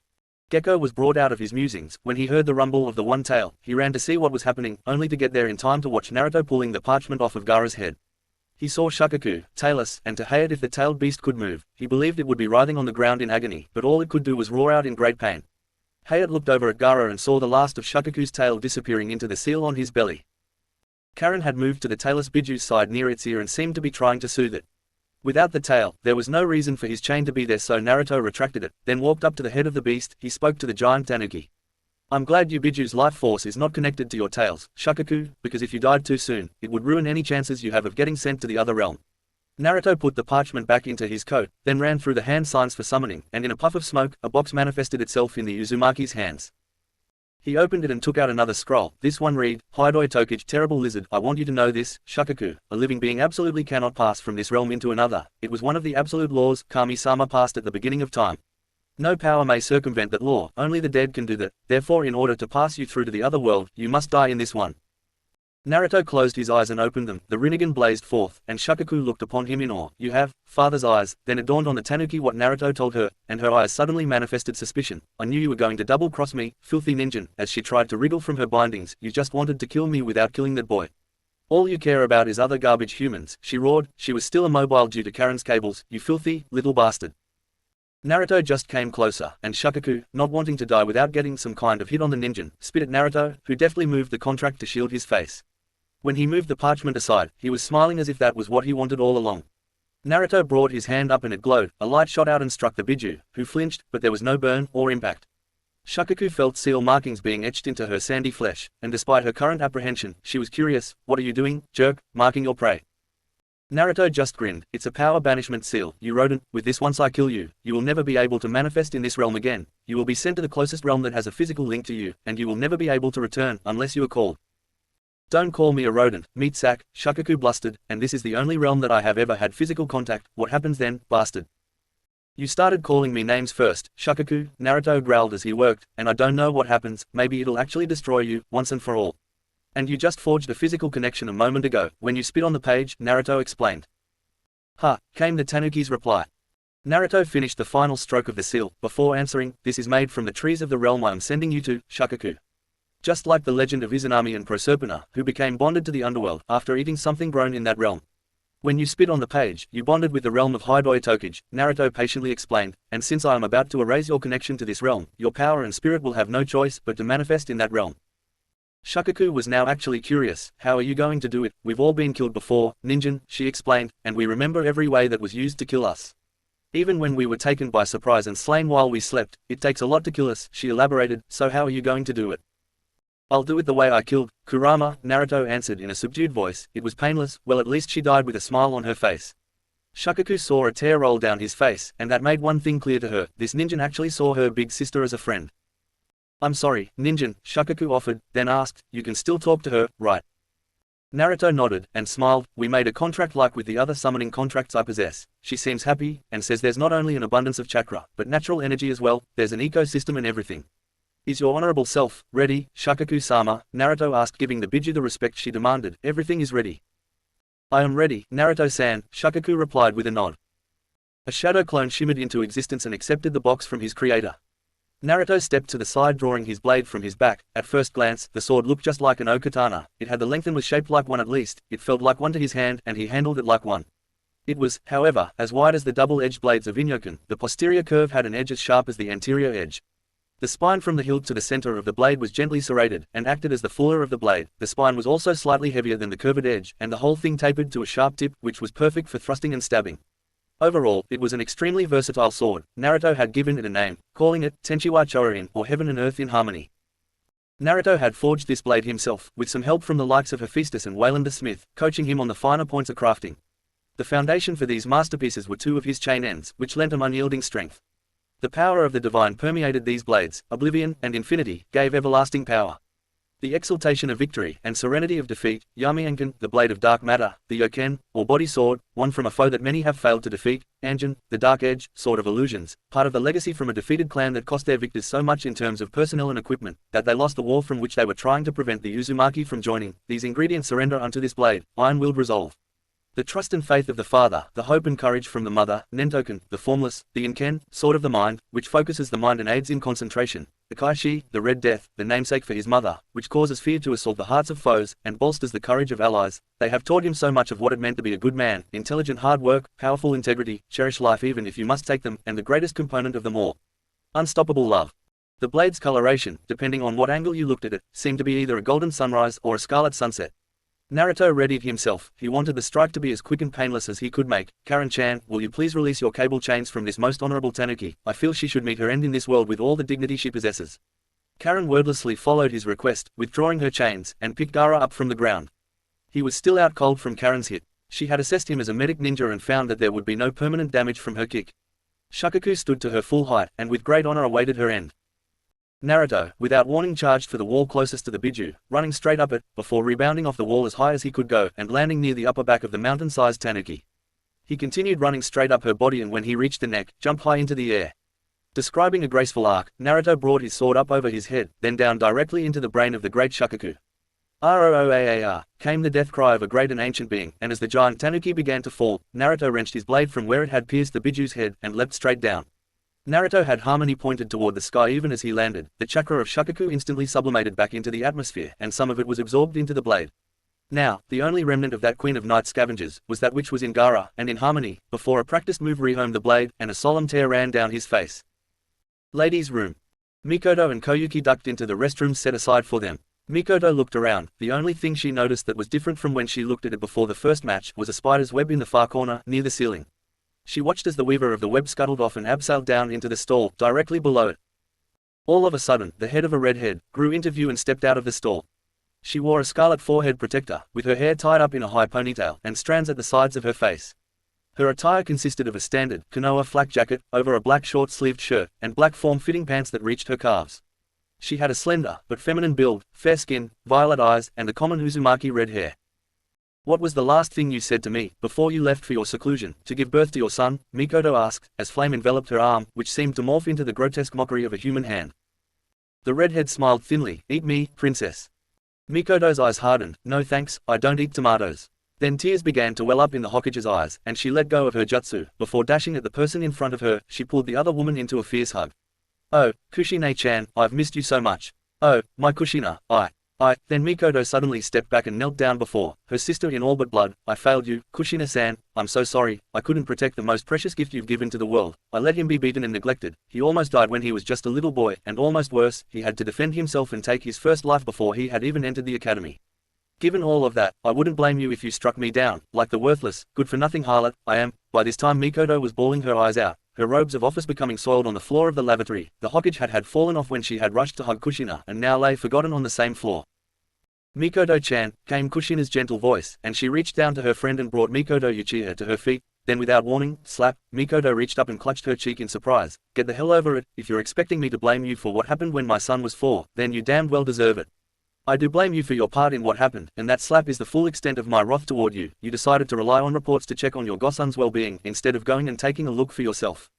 That's it. That is the only thing I blame you for, not the attack, not nearly getting beaten to death. Your only fault is that you were either too busy, or too lazy to do your duty for my son." Kushina surged forward and brought her sister into another fierce hug, and glued her lips to Mikoto's. The Uchiha and the daimyo's eyes were wide with surprise. The redhead pulled back and caressed Mikoto's cheek, the one she slapped, and there was a look of unadulterated love and gratitude in Kushina's eyes. "That was for not only being the greatest godmother to my son, but for treating him as if he was your own flesh and blood. He may not have been your son, but you'd never know it with the way you've treated him. Me and Minato may have lived in his mind, and we could hug him, sort of, but you were there to hug him for real, when I couldn't. You would tuck him in and read to him, you cooked for him, taught him right from wrong, taught many of the important things in life when we couldn't. There will never be anything we can do to ever repay you for everything you've done for our little boy." Mikoto smiled, as she suddenly felt completely freed from the guilt that had weighed quite heavily upon her for about 9 years. Naruto had forgiven her, and she was grateful for that, but it was not Naruto, to whom she made the promise to watch over him. It was Kushina she had promised. Mikoto had resigned herself to awaiting for this confrontation after she died, but her son, Naruto, his parents being back in the physical world, did not change her feelings toward the blonde Chunin, had pulled off another miracle, allowing the Uchiha matriarch to be forgiven before she left this mortal realm. "How is it that you are here, Kushina-san?" Koyuki asked. Kushina looked at the young daimyo and smiled. "It was another miracle pulled off by Minato and my beloved son Uzumaki 10 days ago. It had been about 3 days since the death of Kurama, and her reincarnation into the realm of Hidoi Tokage. Naruto has already told you about that, and just a day before we found out about my doppelganger." Once Naruto was reassured that Kurama has been reincarnated in that other realm, he turned his efforts toward freeing me from his mind. Naruto's plan was to use Tobarama's kinjutsu and DNA he found of mine. It was DNA from right before I became pregnant, so I'm in my prime. Anyway, as you know, that jutsu requires a living sacrifice, and Naruto decided to use one of his enemies for that.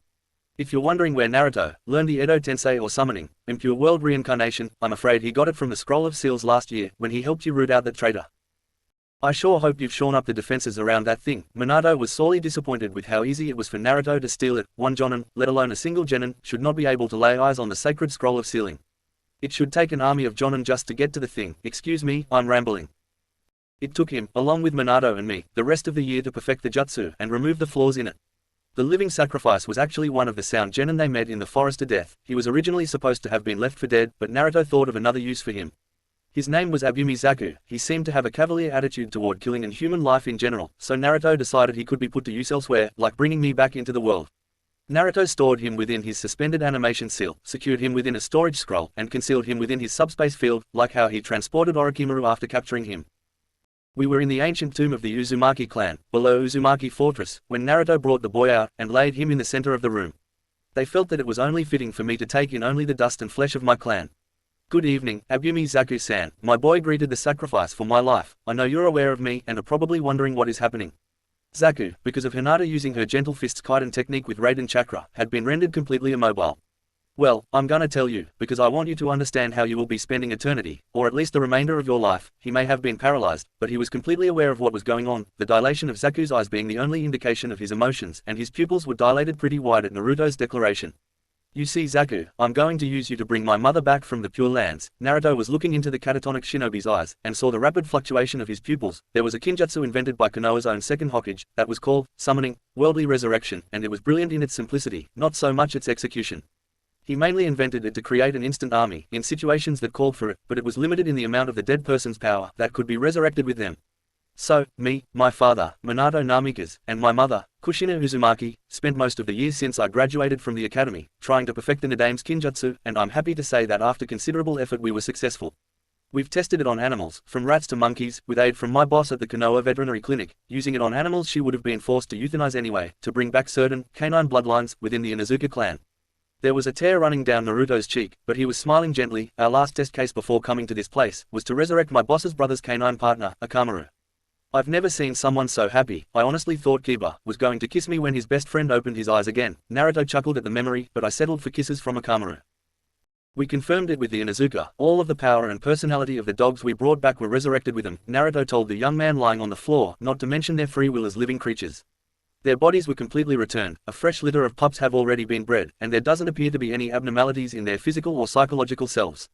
It is wonderful, and unfortunately, for you at least, we were unable to alter how to activate this jutsu. Naruto smiled as he looked into Zaku's eyes, whose pupil dilation had become erratic. It may have dawned on the prone figure what his part was in this whole resurrection idea. We need the genetic code of the person we want to return to us, smeared on a special scroll. Naruto reached down on the piece of parchment Zaku was laying on, and Zaku heard the sound of a hand smoothing down paper. Then Naruto cupped the other boy's cheeks and brought his lips down to the lips of the other boy.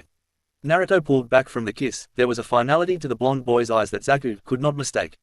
That was not a kiss of love, it was the kiss of death, and Naruto spoke with a gravity nobody had ever heard in his voice. The other thing we need to make this jutsu work is a living sacrifice. As my son finished telling Zaku that he was going to die, they heard footsteps approaching them. Naruto looked up in that direction, and into Zaku's view walked another, blonde-haired man. He could have been Naruto's twin, except for the eyes, which were blue, and certain features of the face had slightly different masses and angles, and this face was older and a lot more experienced. The sound shinobi must have known at whom he was looking, and when the man approached the two boys, he looked between Naruto and Zaku, and said, "It's time, son," and neither young ninja could be sure to whom the yondaime was talking to and calling son. "Right, Dad," Naruto agreed with a nod, before standing up, and once on his feet, the Konoha shinobi looked at the Oto shinobi. "I wish there was something I could say that would help you in this, but I don't really care about you enough to bother. You were an enemy who tried to kill me and two of my precious jewels," Naruto told him. "That is the only reason you're here, so may Kami-sama have mercy upon our souls." "I am about to commit my second, cold-blooded murder," Naruto commented, then crossed himself, and solemnly added, "May the King of Kings forgive me." Minato and Naruto stood tall and steadfast on opposite sides of Zaku. They made the sign of the ram to help them begin focusing, then synchronized their breathing. "On my mark, Naruto," Minato called. "Hi, Otozen," Naruto replied. 3, 2, 1, mark, Minato commanded in his Hokage voice. They did not rush, they made sure to form the hand signs perfectly. Tora Hebi Inu clap Neko Taka Shika clap Ru, and they dropped to their knees, slamming their palms into the floor, shouting, summoning, resurrection, Kushina Uzumaki Namikaze. There is a sudden gust of wind that comes from nowhere. The crypts of the Uzumaki opened, and the ancestors of the Uzumaki gave of their mortal remains to return one of their daughters from the Pure Lands. The dust and ash of the tomb cascaded across the floor of the Uzumaki tomb, enveloping and smothering Abumi Zaku. If he could have, he would have screamed, but he remained, no pun intended, as still as a tomb. The jutsu begins to mold and shape itself into the shape of a woman with red hair, a naked woman, with red hair. There is some manner of decay, which immediately heals and rejuvenates. The process of reforming me takes only a few moments, then my life is returned to me. I take my first breath of my new life and look over and find Minato looking at me. The physical me then turns toward Naruto and looks confused. Who are you? The recently reincarnated me asked our son. Minato was surprised at first, and Naruto looked chagrined as Minato reached for her and brought her to him in a hug. It's alright Kushi-chan, he helped me heal you, but he's not finished. There is one more thing he needs to do. He looks at Naruto and nods. It might feel disorienting at first, but you can trust him, I know I do. Okay, Minakoi, she used the pet name for him. This showed me that she was from the time period right after our marriage, but before we decided to try for children. I relayed this information to Naruto, so he wouldn't be disheartened for not being recognized by her. Naruto concentrated and stopped all of his chakra flow, as if he was dispelling a powerful genjutsu. Then I entered my son's chakra coils. The result was almost instantaneous. I knew what it felt like to be a photon. I entered the motherless Kushina and fused with her, and everything I knew, and everything she knew, became one. We became one. Ladies' room, now. Quote ellipsis. Then for the first time, I don't care what we did in his mind, I hugged my son. I hugged him so tight, and for so long that I lost track of time. I didn't think I would ever stop crying happy tears, and I sure as hell didn't care that I was still naked in front of my son. Modesty could wait. I've never seen Naruto so happy, even Minato was crying. I also kinda, sorta, divorced Minato. I still love him and we're still friends, but regardless of his reasons, I cannot be with a man that would turn his newborn son into a Jinchuriki. Are you sure, Kushina? Mikoto asked. She has known her sister for a long time, and the question was only a formality. When Kushina made up her mind, nothing short of Kami-sama's express orders would ever change her mind. Kushina just nodded. You know the portion of the vows that read, until death do us part. The Hokage and the daimyo nodded. Well, I've fulfilled that vow. Shinigami parted us and thus we're no longer married. I don't feel guilty in the slightest, and Minato says that he doesn't feel slighted. I guess Kami-sama recognizes the end of our marriage. Are you going to be okay, Kushina-san? Koyuki asked. You don't hate Minato-san, do you? By the heavens no, I could never hate him. My love for him is eternal. It's just changed from that of a spouse to something else, Kushina admitted. As I said, we're still friends. I'll even give him sex if he wants it, and I'm not busy, she explained. And somewhere in Konoha, Minato got a nosebleed. I plan on spending as much time as I can with my son, and getting to know his betrothed. I know she's good for him, I just want to be a part of Naruto's life. Now, Your Majesty, Kushina addressed Koyuki formally, we're going to be making a slight change before we go back out for the next round. The former Yuki Fujika's arched an eyebrow. What kind of change, Kunoiki-san? She wondered. Chapter 26, Chunin Exam Finals, Round 2. As the contestants and the audience in the Colosseum take a well-deserved break for recuperation, an army of ninja takes position in the trees surrounding the village hidden in the leaves. The headbands they wore had the symbol for valley etched in them, and every single one of them found their place of concealment within one of the trees of the forest. The leader of this army was Gareth, the sorcerer, and as he settled into position to study his surroundings, he received reports from a secured communication line that his forces were in place. Yagi clan reporting in position on the north, Gareth, the goat clan sent over the air. Kuma clan at the southern gate, Gareth, came the bear clan's report.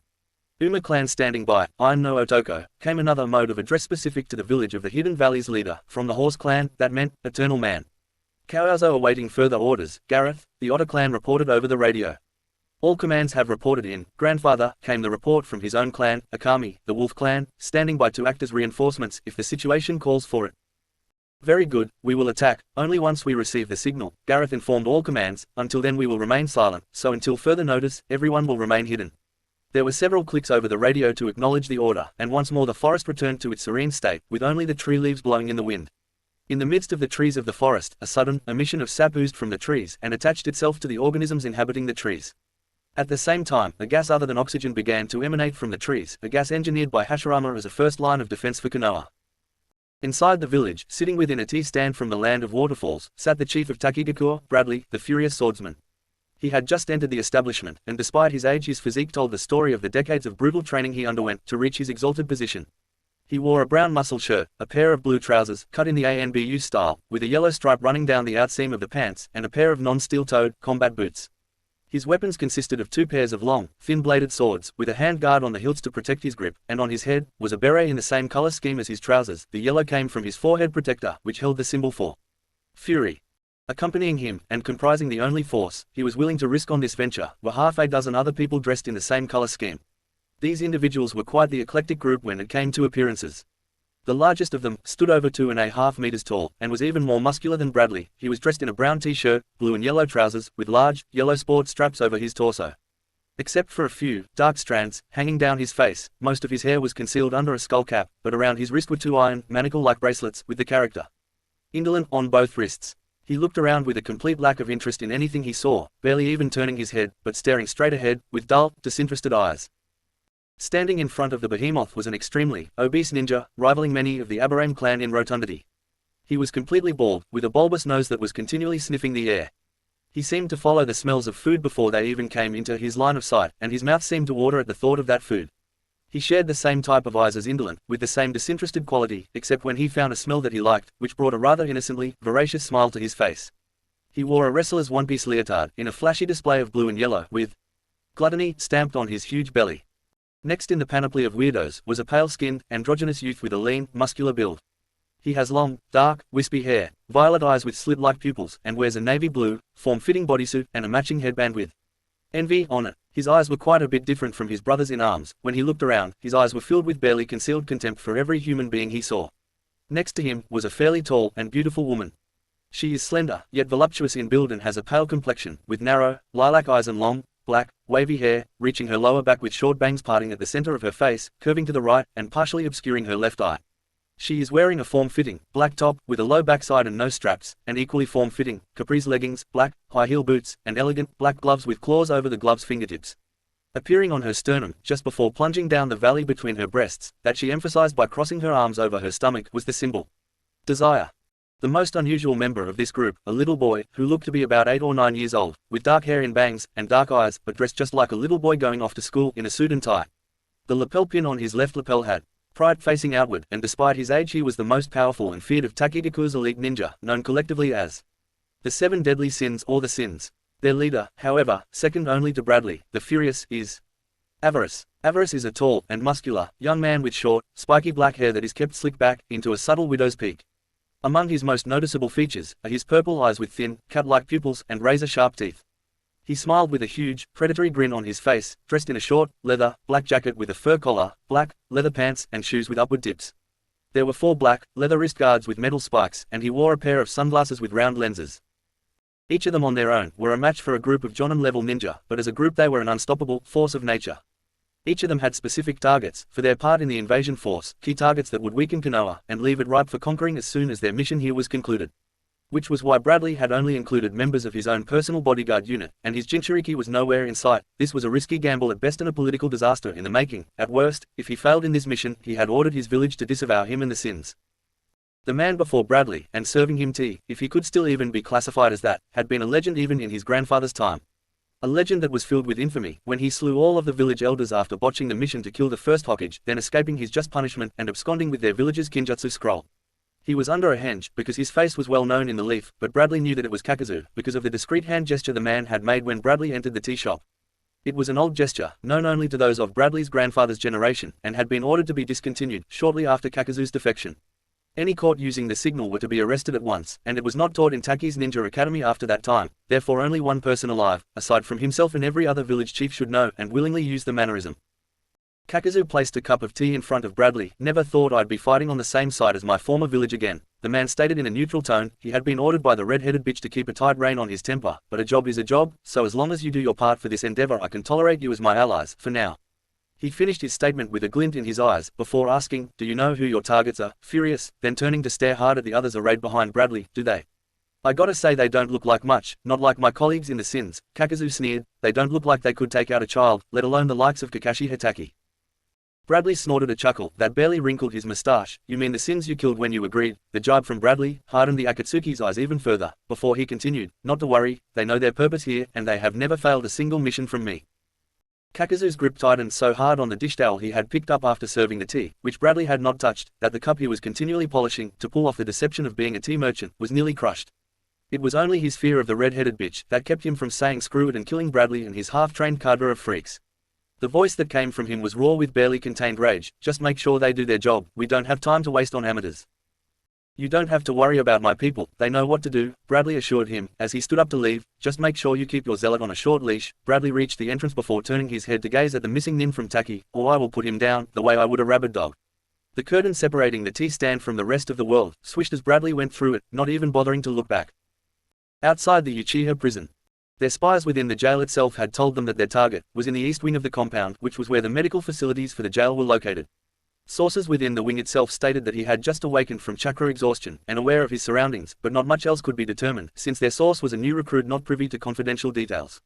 He did not betray his family or anything, he just had a big mouth, too eager to brag to all the women in the bars about his position in the Uchiha police force. Kabuto was sitting in a coffee shop across the street from the Uchiha fortress. He was projecting an affable smile and reading a novel, while having a cup of coffee, at least on the outside. Inside, he was running through the scenarios and plans he had devised over the past month, to break in and rescue his leader. He had toyed with just leaving him to his imprisonment, but as it turned out, none of Orochimaru's forces would follow him. They were loyal only to the Sannin. They would entertain no initiatives from Yakushi, unless they pertained to getting their master out of Konoha's clutches. So, his hand had been forced, because even if he tried to force them to comply with his rule, that would end up killing them, which was such a waste of power. Plus, it would interfere in his plans too much to leave Orochimaru to languish in Konoha. He needed the Snake Sage to keep his own initiatives a secret. He thought of all of this, while watching the Uchiha changing of the guard. Like clockwork, 3 of the most feared clan in the elementals, a watch commander, and the guard reliefs for the current guards came out of the guardhouse. It may have seemed ludicrous to try attacking the seat of the Uchiha in broad daylight, but with the influx of so many visitors to the village, the UPF was spread thin. Those that were not used to patrol the streets were providing additional security at the stadium. Therefore, every able body they could spare in the compound was out on duty, leaving a skeleton crew to guard their base. Those that remained were either too new, or too old to be out in the streets, or too inept, and this part of the compound was separated from the living areas of the Uchiha estate by a thick wall. So, no deaths among the innocent members of the clan. He may be ruthless, but even he got squeamish about killing children and pregnant women. He is a doctor after all. He looked down the street as the crowd in the stadium began to grow louder, before looking in the other direction to see 5 figures in cloaks approaching the Uchiha guardsmen. He began to smile more brightly as his strategy entered the opening phase. He brought his cup to his face to conceal his expression. For all of his training, Kabuto Yakushi failed to notice a woman sitting a few paces behind him, concealing her own grin behind her own cup. Decaf for her, caffeine would be bad for her baby. Konoha Coliseum. Executive box. The ladies were the last judges to return to the box. The men were sitting on opposite sides of the booth. They seemed to be more interested in what was going on in the arena than making small talk, which saved Kushina Rasa from trying to socialize with the prince. Even when she was living here in Konoha, she never socialized with the daimyo of fire, so she was unsure how to approach him. He's not why I'm here, but maybe once I've unmasked the demon in my son's body, the royal family will start taking more interest in the village. Koyuki entered first and with an excited smile, moved quickly to take the seat next to the prince. Your little highness, how are you enjoying the finals? She asked, while pointing down into the arena. She kept the fingers on both hands in unusual hand signs. The hand closest to the prince was vertical, with the little finger and thumb extended, while the hand furthest away from him was horizontal, with the index and little finger pointing out into the stadium. Shiru smirked. I'm thoroughly delighted, Your Majesty. The strength of Konoha is something to behold. Then he glowered, and drove his finger in her direction. There seemed to be a slight tremor as he delivered his order. But please don't call me, Your Little Highness, unless you want me to call you, old lady. Koyuki crosses her arms over her chest and turned her nose up in the air. I was just trying to get familiar with you, jerk-san. While that exchange was taking place, Mikoto stepped up to sit next to Kushina Rasa. The Hokage and Notkazekage remained quiet as they looked out over the crowd when the Uchiha began to speak. I'm sorry about your son, Rasa-san. Kushina Rasa whipped her head around to find the Hokage staring straight down into the arena, and realizing she was referring to the one-tailed Jinchuriki, who was Rasa's younger son, and his daughter, and nodded. It is rather disappointing that none of my kids have the power and maturity to earn a Chunin vest, she admitted. Your first Chunin exam is always an eye-opener. My own was a rather humbling experience. Perhaps this'll give them incentive to branch out and try to learn different tactics. She was only guessing from the way Mikoto was speaking about how Rasa's children did in the first round. I've always found it easier to judge my children in their skills, since I was their first sensei, Kushina Rasa admitted. I like to leave technical appraisal to others, in case I let my bias overcome my objectivity. Mikoto turned her eyes toward the Notkazekage, but her face remained pointed at the stadium. I agree with you. If my son had made it here, I think I would have felt the same way, but he had to bow out for clan considerations. The Uchiha police training, correct, Kushina Rasa replied automatically, before turning to look at the Hokage. You did that before your first Chunin exam finals, if my intelligence is correct. Mikoto's eyes returned to looking straight ahead so fast, they appeared to blur into position. Yeah, that's right, she said, appearing to answer absently, but the moment she had sat down next to Rasa, her instincts had been nibbling at her that something was wrong. Now with just a few words from Rasa, her instincts had graduated from nibbling to gnawing, but she needed to gather more information before she could be sure of what her gut was telling her. She gave a discreet hand seal to one of the hidden ANBU bodyguards, who appeared next to her, and she whispered, go get some refreshment for us, and detail someone to check our security measures. She knew Kushina Rasa would be able to hear her, but it did not matter. The words coming from her mouth were not her real instructions, because she had activated her Sharingan as soon as the ANBU put his face on the side she indicated, and began rotating the tomo in a specific pattern. Mikoto was one of the few Uchiha who could control the spinning of those points perfectly, with millimeter precision, and she had devised a code that allowed her to convey messages with just her eyes alone. Only a few people had ever learned that code, mainly her family, and friends, and yes, her teammates. Before she took office, after she took office, her ANBU were also taught that code and had been trained to look at her eyes when she activated her dojutsu. Yes, Hokage-sama, the ANBU affirmed, consider it done. Mikoto had turned her head away from Kushina as Rasa, and her eyes were in full view of those she knew were her allies. Koyuki was looking in her direction, whipped her head back toward the stadium, and began drumming her fingers on the railing. The prince, who had been trained as a ninja and a samurai since his birth, not to mention politics, was canny enough not to give away anything to an adversary. Whomever this was in Rasa's face, they were not very good at infiltration, Mikoto surmised, as she deactivated her bloodline, before turning to smile at Kushina as Rasa. I was so out of sorts during the intermission, I forgot to get me something to gnaw upon. She chuckled a little. It's good to be the leader of a village, is it not, Rasa? Before the foe Wind Shadow could reply, the crowd began to clap as the proctor from the first round shinned into the middle of the arena. She could not suppress the gasp of shock that escaped her mouth, when she realized that a person she thought she had killed, was alive and well, and serving the leaf as if nothing had happened. Kushina as Rasa did retain enough of her wits to prevent herself from saying anything, but she had to think fast if she wanted to keep her cover intact, and began to cough violently, and fan herself. Sorry, I had saliva go down the wrong way, then smiled. I agree, leading other people has its incentives, but they're balanced by the sacrifices we all must make. Too late, Kushina as Koyuki surmised, I felt an echo of my own chakra signature as soon as I stepped foot in this booth. I just could not be sure until you revealed your surprise when you saw Gekko-kun, she guessed. You're not exactly like me though, it feels similar to mine, but I can tell the difference. Arena. The final 4 contestants marched into the center of the arena. Naruto was leading the train, with Rock bringing up the rear, while Sakura and Karen stood in the middle. Naruto's first match had allowed him to exercise much of his anger over the clone of his mother being his enemy. The intelligence they were briefed on by Jiraiya was that there was a group of S-rank ninja, called Akatsuki, who were trying to acquire the Biju. For what purpose was unclear, but they were some of the most powerful ninja in the world, and their roster was shrouded in mystery. The clone of his mother was apparently one of the last bits of intrigue plotted by that bastard, Danzo, to gain the seat of the Hokage. While her body lay in the mortuary, Danzo acquired some of her hair, and using the same technology Orochimaru used to transfer Kekkei Genkai to others, he and a select group of root scientists tried to grow a new Kushina, one that they could control. They hoped to be able to take the Biju from me and give her back to Kushina. She is not my mother, I don't care what her outward appearance shows. The documents they discovered say they tried to make her hate me like the villagers but had absolutely no success with that endeavor. It seems that the love of a mother for her children is ingrained in her DNA. They did, however, succeed in convincing her that I am not her son, that Kurama has indeed possessed me and consumed my soul. I was upset with Mikoto-san for keeping this information from me. Even if Kushina hated me, I could have had a mother, at least that was what I would have thought before bringing mum back to this world. But as far as Mikoto was concerned, her sister in every way that matters, died that night, regardless of what she looked like, and I was only upset. This one omission could have never erased the years of love and affection between us. Danzo and Root did their work well, too well. Kushina has a manic-depressive personality and her only purpose, according to the Root documents, is to kill me, or in reality the husk that she believes to be me. Why and how she escaped from Root was never discovered, nor was why she joined the Akatsuki.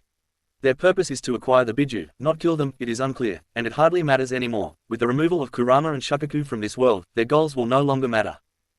Naruto came out of his thoughts, when the Hokage stood up, and addressed the stadium. Now that we have all been fed and watered, she quipped, to a polite spate of laughter from the crowd, I would like to return your attention to the center of our arena. We welcome back the candidates of the FUNN exam. Please join me in recognizing their courage and power as they continue to show us what they are capable of accomplishing. There was a round of applause from the crowd. NOW led the second round of the finals of these FUNN exams COMMENSE. The roar of the crowd could surely have been heard outside of the whole village, and indeed, if the attacking force from the hidden valley were not asleep in their positions, they would have heard the commotion. Hashirama grew this forest from a single acorn, and these trees, while they appeared to be separate organisms, were still connected through their roots to each other, and the village hidden in the leaves always knew where everything in the forest was, and could use the trees as a first line of defense to incapacitate most enemy forces. Back in the arena, the ladies had returned to the contestants' box, leaving the boys on the tarmac, and both of them were smiling. Naruto had exhausted his aggression with his first match and was actually looking forward to testing himself against his Konoha counterpart. Rock was also looking forward to this fight. To test himself against the genin capable of defeating and capturing one of the legendary 3 Sannin was a dream come true. Naruto, we are finally going to be able to fight, Rock declared with enthusiasm, with a fist in the air. I have looked forward to this, almost as much as I look forward to my date with my beautiful cherry blossom. In the stands, Sakura ducks her head to hide it from the other kunoichi in the booth. She could not help the blush that was kindled, and the secret smile that bloomed on her face, when her boyfriend spoke about her like that. Wait, she wondered, when did I start thinking of him as my boyfriend? Naruto secretly approved of Rock's new priorities in life, but let's see how much he cares about my sister, he mused. That's sweet, Rock. Really, but if you want my permission to date her, you have to show me how strong you are, because I won't approve any relationship with one of my precious jewels if the person they're with is just going to abandon them when times get tough. He closed his eyes for a brief moment, and when he opened them again, his rinnegan blazed forth, rippling out in a wave pattern. I'm going to go all out on you, Lee-san, Naruto grinned sadistically. I'm going to try to kill you, so you better do the same. Kai, Naruto deactivated his gravity and resistance seals. Those in the audience knowledgeable of such things were whispering, the rinnegan, in astonishment. Bradley's one eye was as wide as it could go, and the eyebrow under the eye patch was as high as the intact eye. He sent a signal to the Sins which told them to abort the mission. If they have the eye of the Sage of Six Paths, we would be no match for them. There are only legends about those eyes, but if even half of what is said about him is true, then Konoha has just become unbeatable. He narrowed his eye. We will not leave empty-handed, however. I believe there is a Taki traitor here in the leaf, and a rabid dog that needs to be euthanized. Another signal and the Sins fell back to regroup and receive new instructions. It is not cowardice to withdraw from an engagement if there is no chance of victory. It is however foolish and prideful to go ahead with a battle if defeat is a sure thing. This must be how he defeated the Sannin. Bradley, as did many, assumed falsely, as he marched with his Sins to meet his fate. Rock hardened his fist and his eyes blazed with their own internal power. I will prove to you that I am worthy of Sakura-chan, he declared, as he moved to unbuckle his ankle and wrist weights. Even if I must slay you to do it, I will be there for her even unto my dying breath. Rock stood up straight, holding his ankle and wrist weights out to the side. He let them drop. The impact of their drop punched craters into the ground, causing a billow of smoke to rise into the air. Then he reached up to unzip his camo jacket. He shrugged it off, and when it hit the ground, it also gouged a shallow crater in the deck. When Rock revealed his torso, many of the women in the stands, even some old enough to be his grandmother, began to drool, and Sakura began to emit her ki. I'm going to have to teach some bitches in this village to keep their hands off what's mine. Now, I know where Yugao-chan's possessiveness over Naruto came from. Now I have new incentive to keep training, so I can skin any of these whores who so much as laid a finger on my man. Except for what I need to live, and for my dates with Sakura-chan, Rockley explained, pointing to the weights in the coat. Those represent the sum total of all the money I accumulated on my missions. They are made of the heaviest natural element in the universe. I practiced all of my katas for the last month, even sparring with Guy-sensei and Kakashi-sensei, Rock declared as he neared the proctor with Naruto approaching from the opposite side, the strongest Jujutsu fighter and the best ninjutsu user in our whole village, and I am happy to say that I was able to hold my own against them, even when they partnered against me, fighting me with everything they had. I truly felt like they were going to kill me if I showed any sort of weakness or defect. Naruto quirked an eyebrow. Hayate-san was looking between them. I am flattered that you would put yourself in such danger. Just to fight me? Naruto questioned, as he got into his doujutsu fighting stance, though I am surprised that my father's student and my big brother would help you fight against me. Rock also entered his fighting stance. He raised his head but refrained from looking Naruto in the eyes, though his eyes remained on Naruto's chin. They did not train me specifically to fight you, Naruto-san, nor did I ask for any specifics about your fighting style, Rock corrected, hearing the note of betrayal in his fellow Leaf Ninja's voice, for to do so would insult every person who made it to the finals, including my cherry blossom. My flames of youth would not allow for such disrespect, not to mention my feelings for Sakura-chan. I merely asked them to train me to fight against any shinobi whose main focus is on ninjutsu and genjutsu, which was the majority of the finalists. Naruto's grin became genuinely happy, to realize that his trust in his surrogate brother was not misplaced. That's smart thinking, Rock. Most ninja do rely on chakra a little too much. If you two have finished chatting like kunoiki, Gecko Hayate broke in, there is the matter of this little Chunin exam to consider. They looked up at the older man in confusion. These people have come all this way for a fight, not to hear your prattle. Really, Naruto quipped, we were waiting on you, Tokuho-san. Truly, Rock said, following along with his blonde, fellow Leaf Ninja. I was beginning to wonder if we would be here all day, before you started the match. There was some laughter coming from the stands, most from the direction of Gecko's girlfriend, and her friends, so with a gruff-sounding voice and a raised hand, Hajime, he bellowed, before jumping back but not before adding the word, brats, as his parting word. Rock moved so fast, that without sufficient training, many in the audience were not able to see him as he moved like lightning into the offensive. Rock did not know what he was seeing after all. He had studied, but had not gotten to the tales of the Sage of Six Paths. His assumption, this must be the Akumagan, as mentioned by that other Leaf Shinobi before the first test, but I have not looked into his eyes, so it should have no effect on me. He finted a kick at Naruto's head, who moved his head to the side, as Rock pivoted on his leg to launch a back kick at Naruto's gut. Naruto deflected the kick down and to the outside, but that was another feint, as Rock Lee continued his spin in the same direction but lowered to the ground, to sweep Naruto to the floor. The Rinnegan, however, even without using any of the path powers, is a formidable weapon, because it shares the same passive abilities as the Sharingan, the Eye of Insight, and the Eye of Hypnotism. Since Rock has been teamed up for over 2 years with Neji, and over the past month training under Kakashi, has learned how to fight someone with a dojutsu, specifically not to look them in the eye, but watch their feet. On that issue he was doing good and was successfully avoiding the Eye of Hypnotism, but you cannot avoid the other passive power of these eyes. As long as there is light to see by, there is no stopping the Eye of Insight. Naruto was seeing Rock's movements as if they were moving at normal speed, and after spending an entire lifetime fighting and sparring with Sasuke, who even without using weights like Rock, was even faster than this guy. So, Naruto hopped neatly over the sweeping leg, and as soon as one of his legs was down, he planted it and with the leg that was still floating, struck out faster than a chameleon's tongue catching its dinner. The velocity made up much of the force as it sent Rock back a few paces, but Naruto capitalized on this distance by performing a lunging, spinning roundhouse that would have taken off a weaker man's head, but it still stunned Rock enough to give Naruto enough time to perform his own rounded, sweeping kick. Before jumping high in the air and attempting to perform an atomic knee drop on his downed opponent, but being dumped on his head woke Rock from his stupor. In time for him to raise his legs up to connect his feet with Naruto's chin, which sent Naruto off to the ground a few meters away, while Rock somersaulted backward onto his feet. Naruto was on his feet in seconds. This time he threw 3 shuriken at his opponent, who easily dodged them, which was what Naruto was counting on. Flying Thunder God, he bellowed, and with a yellow flash, he was gone. Before Rock knew what had hit him, he was smashed from behind, second step, followed by another yellow flash, and Rock was kicked forward, third step, rasengan, yellow flash, and Rock was smashed in the gut by a swirling mass of chakra from above him. Rock slammed into the ground so hard the impact left a sizable crater where he landed, and Naruto, even though he would normally never do such a thing, began to ridicule the downed genin. He always respected his opponents, but he needed to see what kind of stuff this Rock Lee person was made of, among other things, so he started taunting him. "I hope that isn't the best you've got, Lee," Naruto jeered, "because so far you haven't impressed me." Which was a lie. If he did not have the advantage of nearly unlimited chakra, and his Kekemora, Naruto would be taking more of a thrashing than he was. While he was not being pushed to his limits yet, all he needed would be a little ninjutsu to go along with his taijutsu acumen and speed, and he would be unstoppable. Since the beginning of the match, Sakura had sat on the edge of her seat. She did not know whom to cheer for. Did she want her brother in all but name to win, or someone she had barely met over a month ago, yet she was beginning to grow feelings for? "We haven't even been out on a date yet," Sakura fumed. "If you want to cheer for him, you know that Naruto would understand, right?" came the voice of her next opponent. Sakura whipped her head around to face the redhead. "I've only known him for a little over a month now, but I believe he would understand the need to root for someone he cared about. If it were you out there, fighting Yugao-chan, he would shout for her." Karen added, "Would you feel slighted if he did that?" "No," she agreed, "but she's his fiancée and I'm just his adopted sister. Rock and I haven't even been out on an actual date yet, it's just not the same." "So, you're saying that he would disown you, simply for rooting for someone other than him?" Karen asked in wonder. "Maybe I have misjudged my clansman." "No, he wouldn't. He loves me, and I love him, nothing short of trying to kill one of his precious jewels." Sakura stopped short as she realized what she was saying sunk in, then getting a delighted grin on her face, she dashed to the railing, and began yelling, "Get up, Rocky baby, is this the limit of your strength? I know you can do better than this, and you'd better if you want to get that date tomorrow." Rock was on his feet in an instant, upon hearing his lady cheer for him, but it was his method of rising that took Naruto by surprise.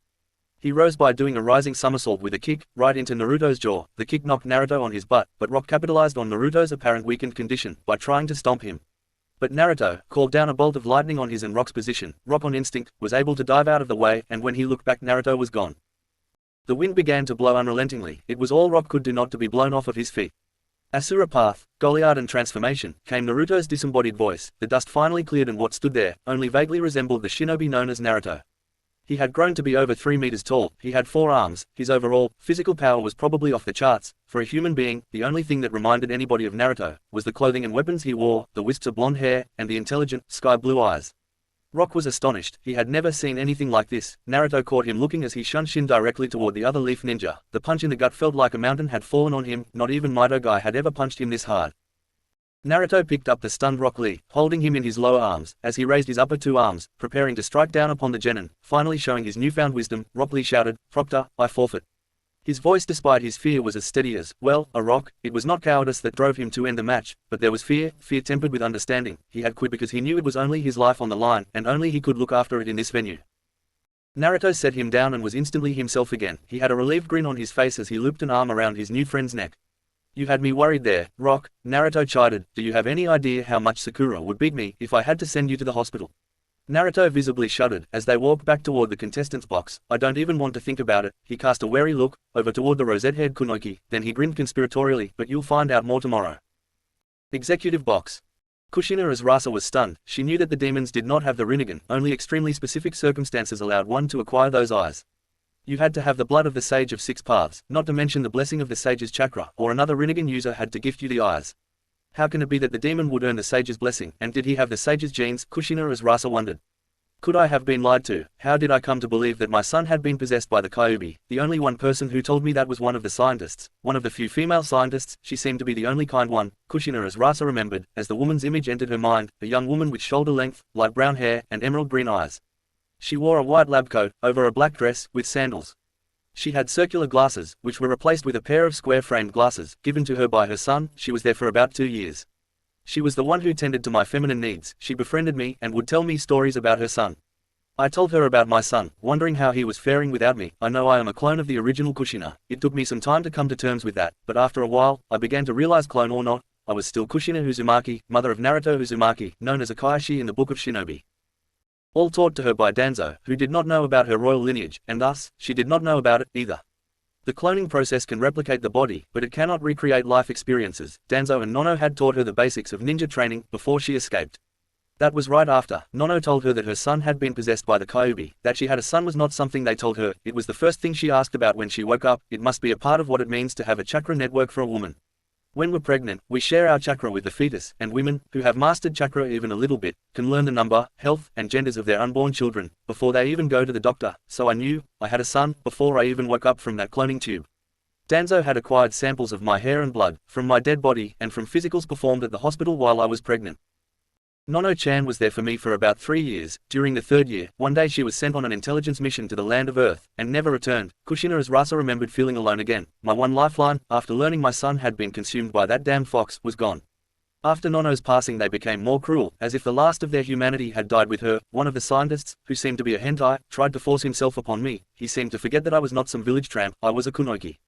I pretended to give in, but just as he opened his pants, I took a bite of his sausage, which was all there was to it. Then before he could cry out I broke his neck, before spitting out his male flesh. It seems my chakra network remembered its Uzumaki blood, so I shin-henged into his facade and made my way out of the rude HQ, which luckily led to beyond the village wall.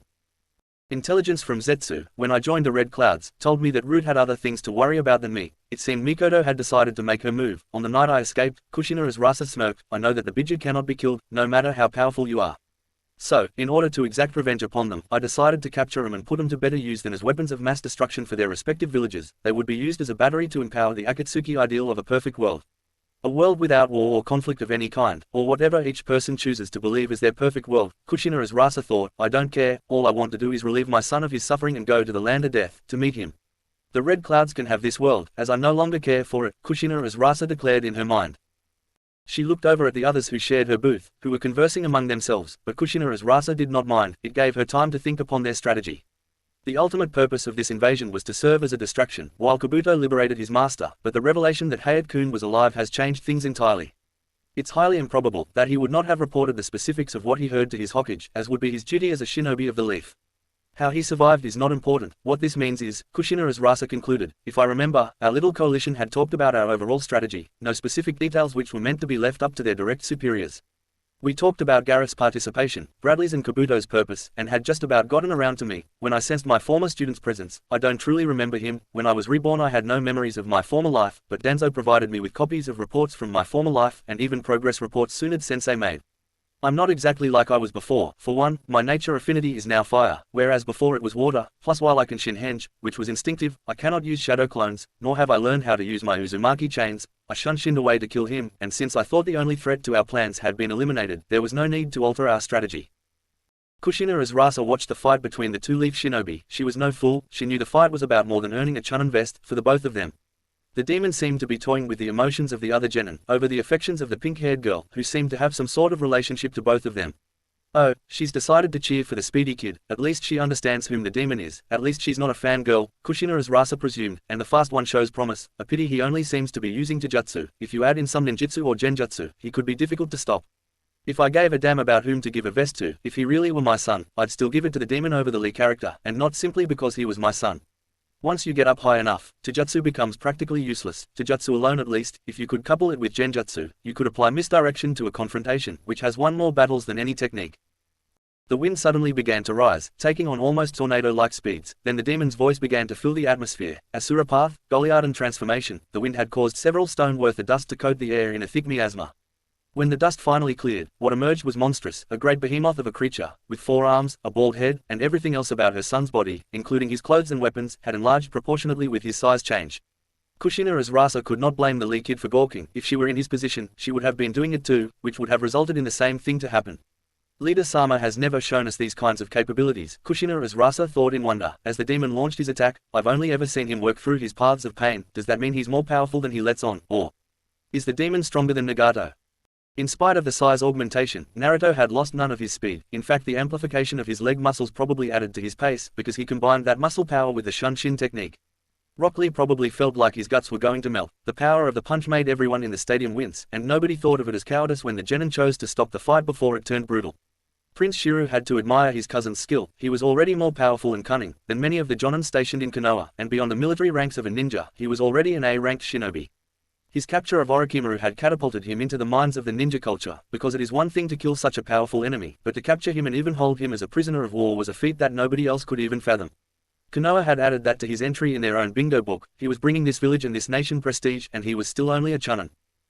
Beyond his ninja skills, Naruto also seemed wise beyond his years. He seemed to care about his friends and surrogate family. It was no secret among the royal family about how the 13-year-old felt about Konohagakure in general. He held no love for this place. The buildings and shops and the walls, not to mention the people that he had no acquaintance with, meant little to him. Sure, he would step in and stop someone from harming a child or an elderly villager, but that is what any decent human being would do. The village as a whole could go rot for all he cares. Only a few people in the whole village have embraced him and accepted him, not so with the royal family. Grandmother, sister of Kushina's mother, who is a full-blooded Uzumaki, absolutely adores him. It was not just Konoha that had strong ties to Uzu. The royal family of fire viewed them as extended members of the family. She used to talk about the family members she lost in Uzu. When Naruto, along with Yugao-chan, allowed Hai no Kuni to annex the island, she told us she felt as if a piece of her being had been returned to her. She had been dying to return to the island ever since Naruto brought it into Fire's domain. Not just the island, but the entire nation of Wave, who have named the bridge builder Tazuna, interim governor, have been in talks with Dad about annexing Nami no Kuni into Fire. They feel that it would be in their best interests to be under the protection of one of the Great Five, in perpetuity. Then the diplomatic treaty we have with Haru no Kuni, which gives Fire the sole rights to acquire and deal in the military technology from that nation. In exchange for us sending a few farming experts into that nation, to teach their government how to manage its suddenly abundant farmland, Shiryu had to smirk. No doubt they'll create new innovations in farming technology that the rest of the world will benefit from. They're not just sending technology to us either. They're smart enough not to rely too much on one nation for its economy, so they trade their commercial tech to the other nations for shipping and exchange rights. Every ninja village who have the money have placed orders for chakra blockers to use in their prisons. The prince remembered the intelligence reports from the Royal Ninja Corps. Spring doesn't consider them to be military tech, they're classified as law enforcement equipment. All of that can be laid at Naruto's feet. He has done more to extend the power and influence of our nation than any members of the royal family, and he hasn't even been formally inducted into the family. Yet, the Prince of the Roaring Flame determined. Arena. In the contestants' box, Sakura ran over to hug Naruto, and whispered in his ear, "Thank you, ANI." She kissed him on the cheek, and broke away from him just as Hayat called for the next contestants. Rock had to visit the medical facilities, a requirement made by Tsunade for both contestants, but Rock did not object. He was still feeling the aftereffects from that punch at the end of the match. Naruto had not required anything be done for him, not even a little chakra replenishment. It was as if he had not expended any chakra at all, when they know it was not the case. There are monitors all over this stadium, and attendance was not the only means by which the clients could learn about the ninja villages. The Chunin exams were major sporting events all over the elements. So, the medical wing of the Coliseum could watch the events as soon as they were finished with their duties. They did not know how chakra-intensive the Rinnegan, the Lightning Shunshin, or the Titanic Transformation were, but there should have been at least some drop. When they examined him, however, it was as if he had experienced zero chakra loss. Sakura met Karen in the middle of the field. They were quiet at first, then Sakura decided to speak. "Thank you for that earlier talk we had. I was so divided in my loyalties, I didn't know which of my relationships was the most important." Karen had a small smile on her face, which grew bigger as Sakura showed gratitude for guiding her to a decision she was unable to make on her own. "You're welcome. I could tell you were having an internal conflict, just from the look on your face. My mind's eye was just overkill in that situation." She shared a giggle with her sister Kunoki, then grew serious and introspective. "My own situation over my divided loyalties, between my mother and my own well-being, gave me a similar perspective on everything. I came to realize that favoring one over the other did not mean I cared for my mother any less, but that I had different priorities in my life than before." Naruto did not seem like the type to hold a grudge over who rooted for him in a Chunin exam. Karen believed, as long as they showed their love for him at other times, he'd still see them as precious to him. Sakura thanked her again. "I wanted to say that before we get started, just to clear the air before things got serious."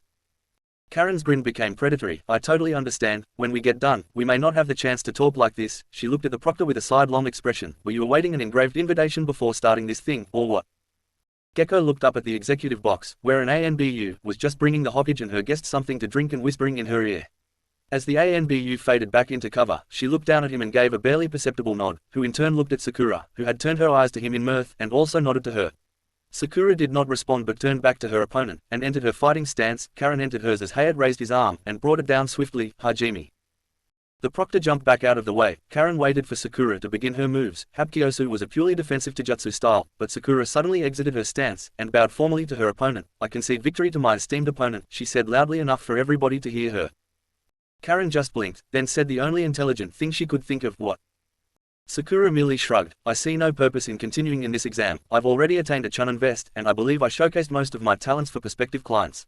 So, there really does not seem to be a plausible reason for me to continue in this exam, Sakura explained to her confused friend, but don't worry, you'll have plenty of opportunity to display your talents for the judges. When you fight, Naruto, Sakura said, pointing to the shinobi as he made his way to the center of the arena. Hayate raised his hand above the kunoichi from Cloud, winner by concession of her opponent, Karen Uzumaki. Naruto reached the center of the arena battlefield and smiled encouragingly. No need to protest, Karen Itoko-chan, this was always going to happen, we were always going to fight. Wait, you mean all of the previous fights were staged? Karen asked in outrage. How could you do that, with Yugito or Gaara? Naruto held up his hands to forestall her diatribe. No, only if, you, me, and Sakura ain't made it to round 3. Before this time, everything was up in the air, nothing was sure. Then he leaned forward to look at her intently. There are more things going on right now, besides these exams, please understand. Karen merely nodded in acquiescence and retreated back to her side. Gecko looked up at the executive box and nodded, at which time, the Hokage stood up and began to address the crowd. Ladies and gentlemen, we have a special treat for you, something that has not been seen in nearly half a century. As many of you know, nearly 50 years ago the island nation of Uzushio was ravaged by the forces of Kumo, Iwa, and Kiri. It resulted in the near extermination of the Uzumaki clan. Unbeknownst to me, Konoha has had the privilege of being home to 5 Uzumaki, Mito Uzumaki, wife of our esteemed first Hokage, my best friend Kushina Uzumaki, her son, Naruto Uzumaki, his betrothed, Yugao Uzumaki, and her father, Katsuki Uzumaki. Today, for this CHUNIN exam, we will have the honor of witnessing a match between 2 Uzumaki, one from Kumo and our very own Naruto Uzumaki. The crowd roared its approval as the Godime concluded her speech with, we present to you, Karen Uzumaki of Kumo, and Naruto Uzumaki Namikaze of Konoha. Executive Box. Kushina as Rasa watched as the abomination masquerading as her son, and her fellow clanswoman squared off to do battle. Her delusion that he was not her son was gradually starting to fade. Did she have any proof, other than the word of one of her imprisoners, that her son had been overcome by the Kyuubi? Are you surprised by the growth of your son, Kushi-chan? Came the soft voice of her best friend. You needn't be, he is much like you were at that age. No, Kodo-chan, Kushina as Rasa responded, almost without thinking, if he has Minakoi's blood along with mine, and good teachers that could train him properly, then I am not surprised he has become this powerful, even without me here to guide him. Kushina as Rasa suddenly gasped as she not only realized what she was saying, but the note of absent-minded pride she seemed to be displaying towards Naruto. She jerked her head up to see her best friend, smiling down at her, like Mikoto had just pulled off an ingenious prank. The imposter knew there was no point to maintaining her cover, but she also knew she was trapped, so with her near speed of light reactions she deactivated the genjutsu, hiding her Onikiba Ogre Fang, drew it and lashed out at the Hokage. Mikoto was suddenly substituted with the daimyo, who also had a genjutsu disguising her weapon. The skies turned a crimson red as Akayashi's new superior sister blade, Rukutsu no Ken, Sword of the Bloody Heavens, came out and blocked the swing of her copy. Kushina divested herself of her Koyuki disguise. To the wide-eyed expression of Atsushi copy Kushina, there was a wicked chuckle from Kushina's lips as she taunted her duplicate, surprised, little sister. Let's show the world the difference between a copy and the real thing. Chapter 27, Chunin Exam Finals, Exhibition Match. Jailbreak. It was during the changing of the guard that they attacked. It may have seemed foolish to attack the Uchiha police station when there were 5 Uchiha, instead of waiting for there to be only 3. But the mindsets of their targets would be to make the turnover as swiftly and efficiently as possible. The incumbent guards would be thinking only about getting relieved and off their feet, as quickly as they could. They had just completed a long and boring watch, for who knows how long, they deserved to get some rest. The aspirant guards, who were most likely still trying to awaken their foggy minds, were dreading the hours of guard duty that lay before them. They were not looking forward to this detail, and what's more, they were busy listening to the turnover from the previous watch, as was the watch commander, since he would need to be able to write everything in a report to be submitted to his superiors, all the way up to Kisatsu Shoko, Police Chief Shisui, which could land on Fugaku-sama's desk at any time. It was as much as his career was worth if he missed even the smallest detail that could prove crucial if an investigation hinged upon it. So, they did not perceive their danger until it was too late, when they suddenly began to hear the lilting sound of a flute. The music was serene and peaceful. It entered the minds of the police officers, the ones that were going off watch, whose minds were already thinking of their beds. The oncoming guardsmen whose minds were not fully cognizant yet, were lulled into languor. The watch commander also heard it, but was not succumbing to the melody. He merely thought it was pretty, and turned to find a fair-skinned girl with a slender build, with brownies, and aloof expression on her face. Only her eyes held any kind of emotion, which bespoke of passion and desire. The watch commander was so captivated by her eyes that he failed to notice the other 4 figures advancing toward them. One pale hand came out so swiftly that the watch commander never knew what hit him, when jagged white bones punctured his temple, and making sure to grab the watch commander's keys, which would enable them to unlock any door in the jail.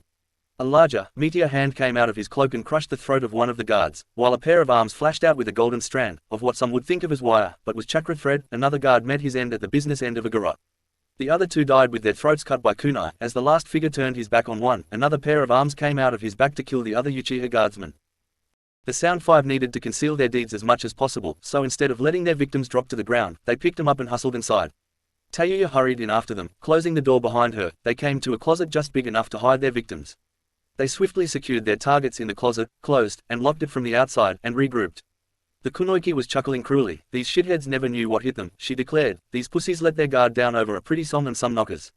Real men do not fall for such amateur bullshit. Then turned demurely to look at the leader of her squad. Right, Kimamuro-sama. The white-haired man did not answer his subordinate, he merely cast his eyes around for any opposition.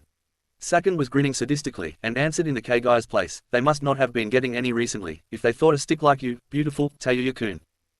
Yeah, those mosquito bites under your shirt are not what they fell for, came from the six-armed, Kidomaru. It was the vapid look of a bimbo that interested this trash.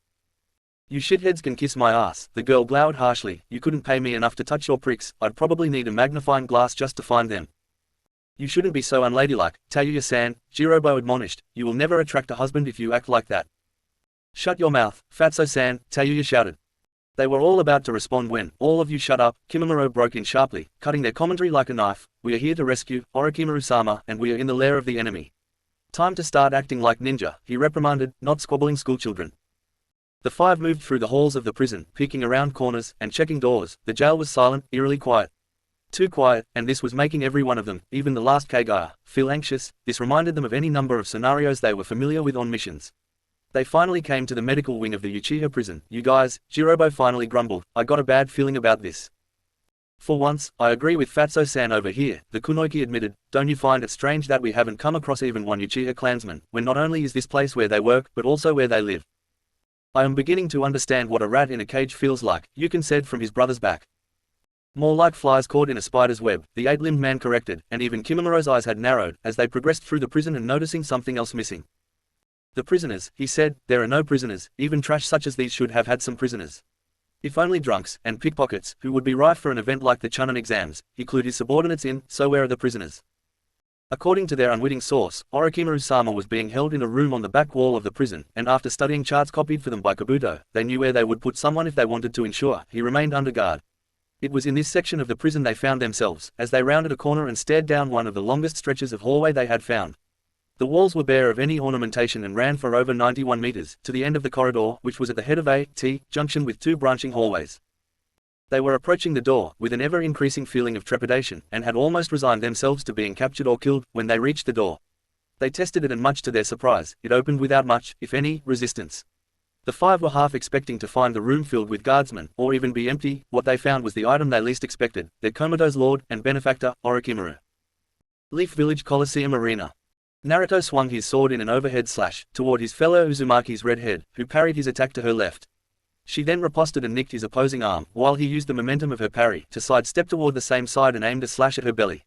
Karen countered by flipping over the blade to land on her feet, with her blade and left side warding off the blonde Uzumaki.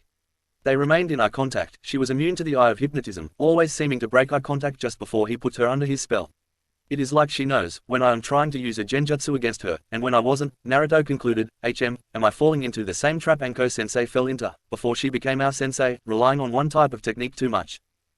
The Kumo Kunoichi charged at the Konoha nin, with her sword raised behind her head, but Naruto decided not to meet the charge head-on and began running sideways to try gaining position on her. Karen veered after him, and before long, they were approaching the wall of the arena. Naruto slowed just enough to let her gain ground on him but remained outside of the length of her blade. Just before he hit the wall, he suddenly turned 90 degrees, running lateral to it.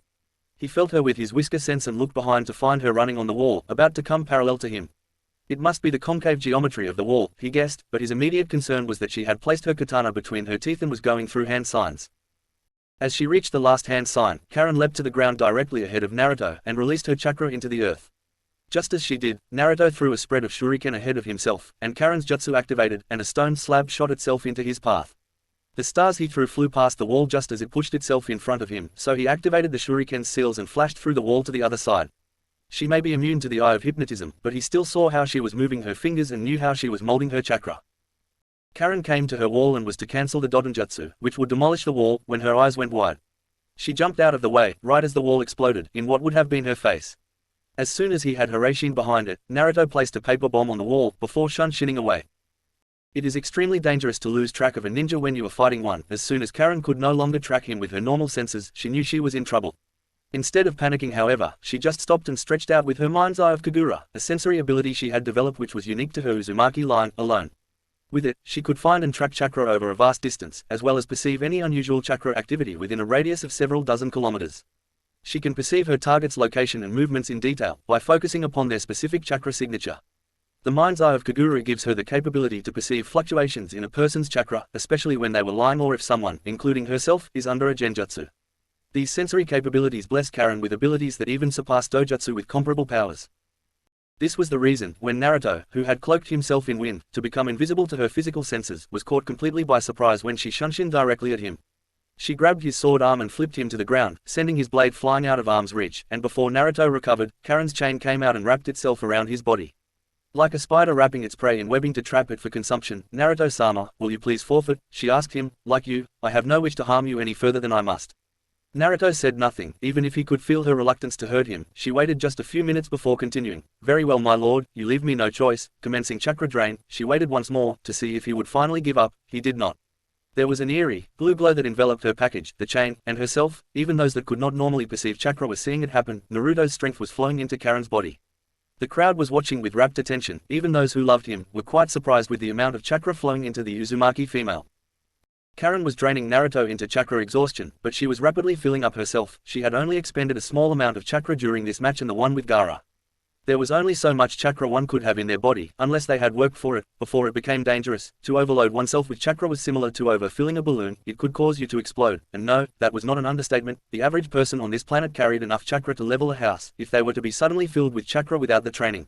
That was according to Uzumaki archives. Most people were only able to grow their chakra naturally. They were the only race on this world with a natural method of filling their coils with foreign chakra not native to their own pattern, so Karen had to be careful how much chakra she drained from him, or she ran the risk of killing herself, Naruto, and leveling most of Konoha. Karen was about to release her lord and clansman when he suddenly dispelled in a puff of smoke, which confused the Uzumaki Kunoichi. How was he able to use chakra? My chain should have cut off all his chakra usage, including the Rinnegan. Wait, my chain only stops him from using chakra. It does not affect chakra already in use. It will not damage Cage Bunshin when they are wrapped up, except when I use the chakra drain, which works on them like any other creature of the world. The only difference is they dispel when their energy is depleted, instead of just dying, but most shadow clones are drained quickly. They never take that long to dispel, unless... Karen heard the crumbling of earth and rock, a split second too late, before she felt the piercing pain of two miniature harpoons, stabbing into her upper and lower back. Her shriek of pain sounded horrendous, as she dropped her sword, but that was about as serious as her wounds were. Naruto had concealed himself in the earth but made sure to only stab her well to the right of her heart and spine, and just above the hip but below the kidneys. No vital organs were harmed by his attack. Out of the ground behind Karen, Naruto rose, propelled into the air by 3 of his chains. He sent another chain with the tip in a pincer claw to trap her chain, preventing retraction. Naruto was in his normal garb and his blade was sheathed on his back. The one used by the shadow clone had dispelled with the shadow clone. Naruto sat down in front of Karen. He had a confident, but not gloating grin on his face. Will you please forfeit, Karen-chan? He asked. I believe I have you captured. Karen fought through the pain with a sardonic grin of her own. I will not forfeit, Naruto-sama. He looked sad as she said that. He did not want to inflict any more pain on her than was necessary, but she was not finished. I, Uzumaki Karen, hereby forthwith and immediately, defect from Kumogakuo no Sato and wish to seek asylum with the Uzumaki clan of Konohagakuo no Sato. Gekko was stunned by this turn of events, but not so stunned that he did not understand what was going on. You would betray your village that easily. Where is your honor as a ninja? His voice was not harsh or critical. It was in the formulaic cadence of a diplomat. This was the proper way of accepting this form of request. My village betrayed us first, Proctor-san. Karen waved her hand at the crowd, then at the executive box. My cage did not even send a representative to observe our matches. I am sure that the invitations to attend the exams reached his desk with plenty of time for him to organize something to aid us, but we have not received as much as a congratulations letter from our village. Yugito-chan and I remained here in Konoha for an entire month, and not once did our sensei, Killer Bee, come to this village to train us. According to the laws of shinobi, that means that they have cut us off from the village, which means we are free to choose which village to offer our allegiances to. Yugito-chan, by supplication to Naruto-sama, here has already become a part of the village. Therefore, I am free to advocate on my own behalf, and I might as well ally myself with the village, with the only known, active Uzumaki clan presence. Thus to answer your question, yes, I am prepared to betray my village, Karen answered, but only to Naruto-sama. My allegiance to the Leaf Village is only as strong as his allegiance. If he were to ever forswear this village, then I shall follow him, she concluded. I swear in the name of Kami-o-sama. Before Gecko Hayat could answer, the sky turned a crimson red, then the executive box exploded from its moorings, propelling the 4 occupants inside in 2 different directions. 2 of the occupants flew off into the distance, and from their arc, it looked like they were headed into the hidden leaf forest. Naruto used his rinnegan to follow their arc. Yep, those are my mothers. Luckily, while their outer appearance is the same, they have different chakra auras. Resurrected Kushina has a deep blue aura, while copy Kushina has a red aura. I think Mum will be alright, plus Dad will flash to her as soon as they are stationary. As strong as I think I am not S-class yet. I would just get in their way if I tried to help. The other 2 occupants landed in the middle of the arena, not far from the Chunin combatants and the proctor. Naruto grinned when he saw his cousin standing next to his godmother, but could not greet him properly. He was still connected to Karen-chan. The Hokage and Shiru walked over to meet them. They were both smiling. Well, Naruto, it seems you've kept your promise. You've won the Chunin tournament and have gained a vassal. 2 vassals, Gecko corrected his Hokage. When she looked at him in curiosity, he pointed to the Kunoichi still under Naruto's power. This Kunoichi has chosen to defect from Kumo and ally herself with Konoha, via Uzumaki Namika's San. Really? Mikoto asked in surprise, while turning to the younger woman. Why would you want to do that? Did you not say your mother lives in that village and is marrying the Jinchuriki of the Hachibi? Karen cast her eyes downward. That is what makes this betrayal all the more hurtful. Even my own mother failed to come here to see me fight. Nobody in my village came to observe us, none that I can sense at least, she told them, then looked up at the Uchiha mother. You know as well as I do, that only the Raikage may recommend me for promotion. He didn't even send somebody to act as proxy, Karen growled, then added her conclusion. That means he has cut us loose. Me and Yugito-chan have been abandoned by our village. Therefore, since she has been accepted as a vassal into the Konoha chapter of the Uzumaki clan, and I want to be with her, I feel it prudent to swear fealty to the same village through the same clan. As long as Naruto-sama is a ninja for Konoha, you will have my loyalty. Naruto-sama, Mikoto asked, in curiosity while casting her eyes at the young man. Naruto detached the harpoons from the ends of his chains, and withdrew the chain restraining her own chain, which she retracted into herself. The spears needed to remain in her flesh. They would prevent her from exsanguinating until she could get to the medics. Luckily for her, the Uzumaki chains had similar antiseptic properties as copper, bronze, or brass. They would help prevent infections. It's an Uzumaki custom, Mikoto-kun, Shiru informed her. When he and Lady Yugao became the owners of the Uzumaki homeland, he was elevated to the head of the clan for every Uzumaki in the world. Even my dad acknowledged him as the Uzumaki Dono when he allowed fire to annex the island. Then Hai no Kuni no Shoji, 4th Prince of Fire, asked, while looking at Naruto, we're hoping to use it as a port for the Royal Navy. We'll allow it, as soon as the renovations I've commissioned for the island are concluded, Naruto added. The contractors gave me 3 years before they finish.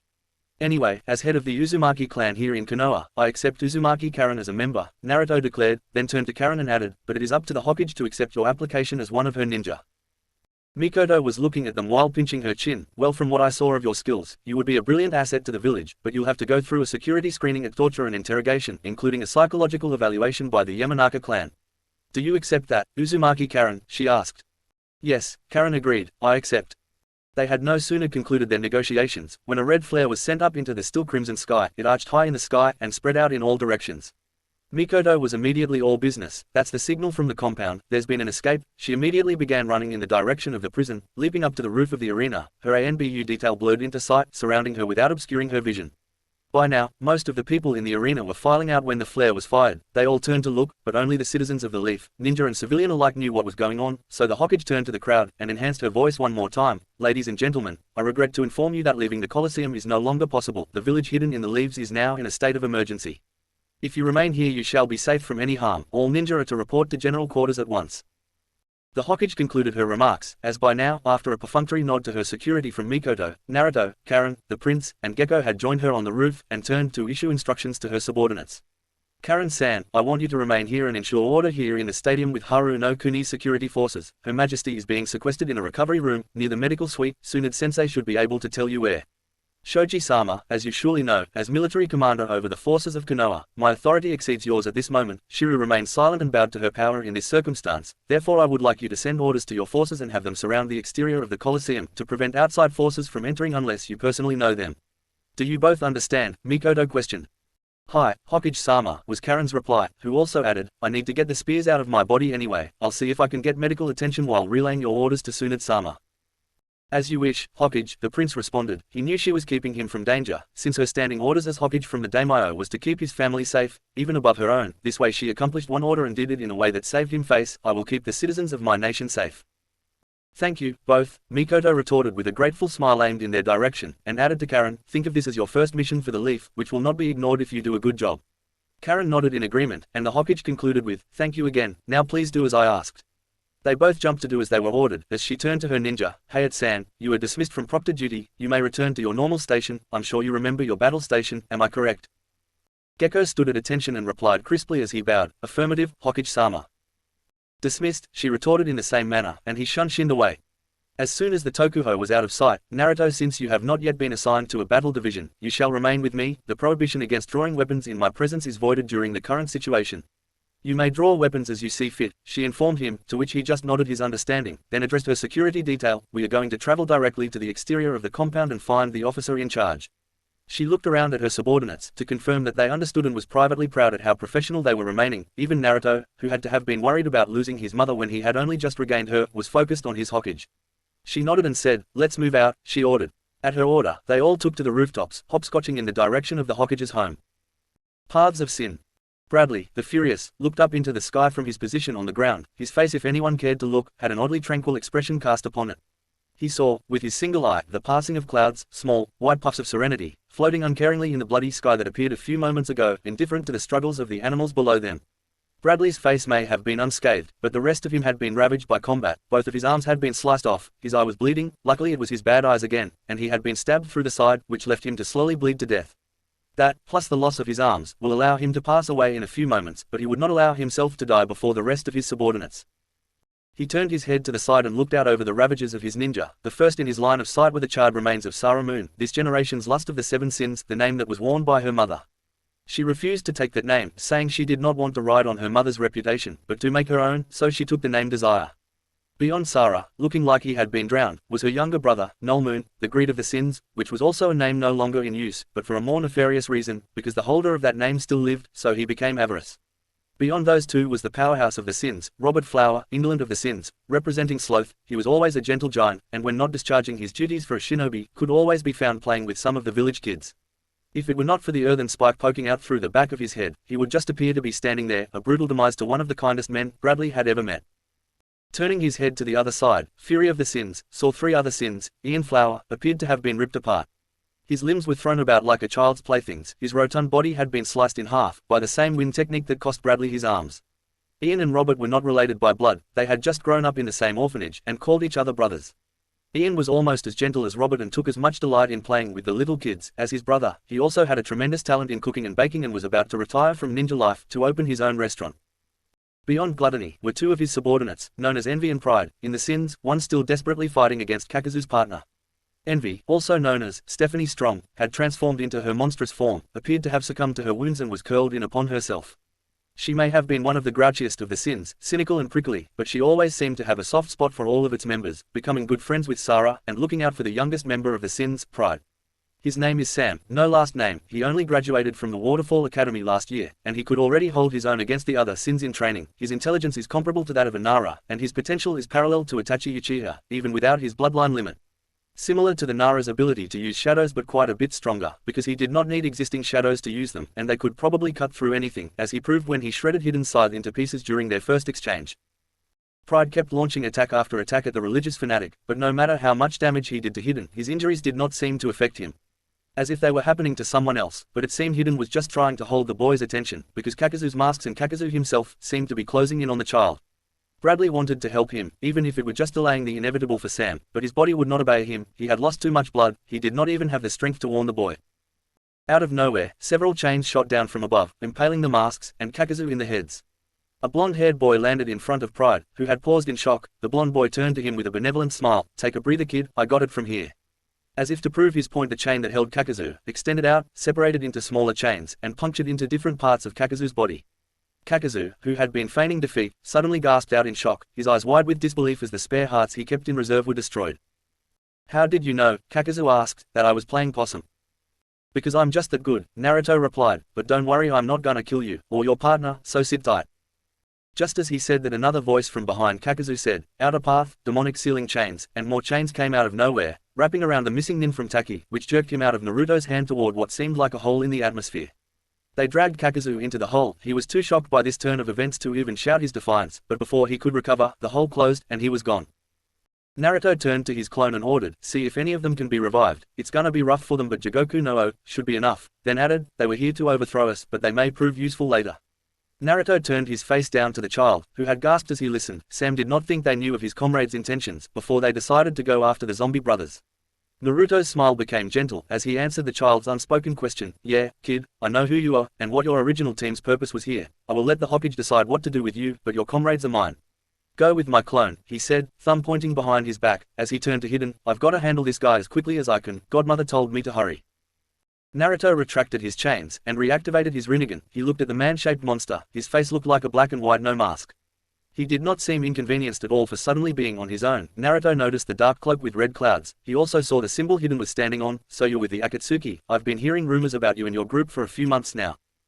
Oh, do tell, Hidden replied. What have you heard about us? A group of S-rank missing nin, Naruto informed him. You are trying to acquire the Biju for some reason.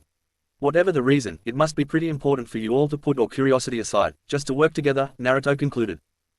Hidden smiled indulgently and nodded. Well, that pretty much sums us up, he agreed, and you little nine are at the top of our to-do list, and it's stupid to let an opportunity just pass us by, so even if you are someone else's to acquire. I think I'm just going to take you now, as he removed a scroll from under his cloak, opened it and with a puff of smoke, a scythe appeared in his hands, and at Naruto's bewildered expression said, What, you didn't think I only carried one scythe, did you? I break those things all the time. That wasn't really what I was wondering about, Naruto admitted as he drew his sword. He parted it like raindrops, producing two swords, identical in every way except color. One was a black so absolute it made charcoal appear bright. When looked upon it threatened to pull the observer's own soul into a place from which only God could escape. The white one was so pure and bright, one could not help but let it turn your vision to it. Once one were to view it, however, they would never be able to see anything else again. They became blinded by the immensity of all creation, realizing just how insignificant they truly are. Hidden was mesmerized by the beauty and danger he felt while gazing at Naruto's blades. All of a sudden, the wind began to pick up, and a gust of wind swirled around Naruto, causing Hidden to look away, which was his first mistake. He looked back just in time to get a foot in the face. The kick was powerful enough to knock him out of the symbol of Jashin, but just as Naruto landed, he slammed his foot onto the ground, causing a small, localized earthquake, which caused the Jashin symbol to crack. This caused Hidden to revert back to his normal, human form. Orochimaru's mind had tons of information about the Akatsuki, since he used to be one of them, and he had collected piles of data on them. The only thing he did not know about was the clone of Kushina. She must have joined after he resigned, nor the identity and location of the one they called Leader-sama, except that he had the Rinnegan. Hidden stood back up, holding his head quite comically, but Naruto added, I was wondering if you needed all the Biju, or just some of them, because if you need all of them, your goal is no longer valid.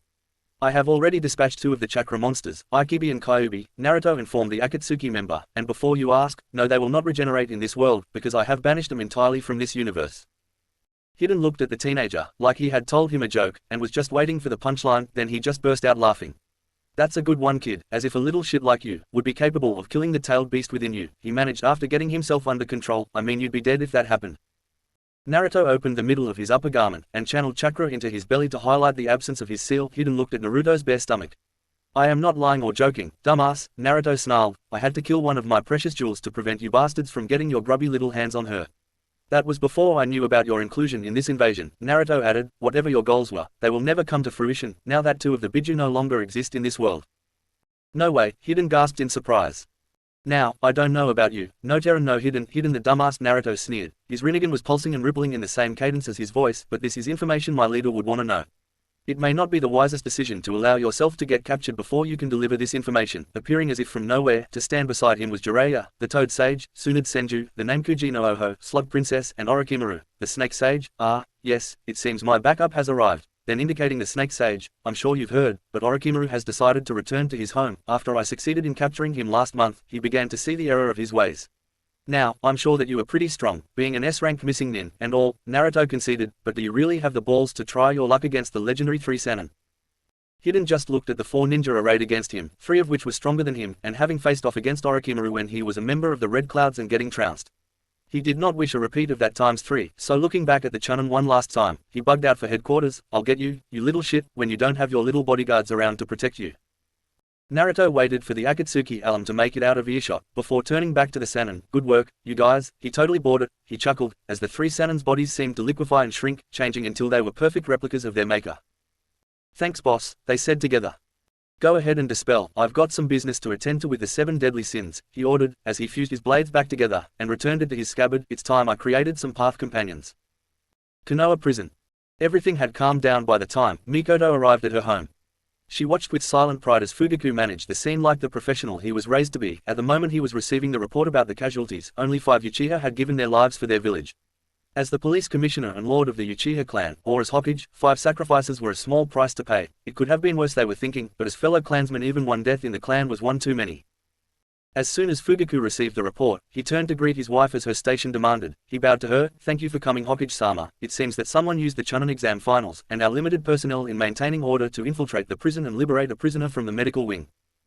"Which prisoner was liberated, Uchiha Dono?" Mikoto asked her husband. Just as formerly, it was always important to honor each other's relative stations in life. He is the commissioner of the Konoha police force, she is the Hokage of the Hidden Leaf, and while politically one was superior to the other, personally they saw each other as equals.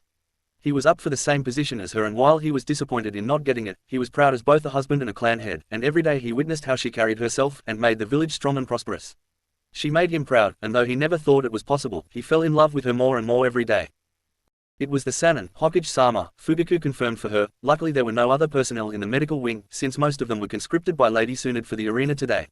Then he lowered his voice. "We lost 5 people, today," he said in a growl, then turned his face down. "That's 5 families that are going to want answers. What can I say to them that will make them feel like their relatives died for something?" he asked. He was a husband needing the comfort of his wife. "Tell them that they died, keeping him safe," Mikoto answered, placing a hand on his shoulder. She wanted nothing more than to hold him and comfort him, but the Hokage can never be seen as weak, even with their family. She and Fugaku had their Sharingan active under a genjutsu that may only be penetrated by other Sharingan users, maybe even a Rinnegan user. She was telling him about some things with her bloodline, and they were watching the crowd. One specific genin was standing at the back of the crowd. He wore round glasses and seemed to reflect the sunlight, veiling his eyes from view. He stepped back to allow more onlookers to come and gawk, but he seemed to fade away in the distance as he shunshined away. Mikoto looked up at the roof of a nearby building and nodded. A single shinobi had been watching him in the crowd and began to follow him.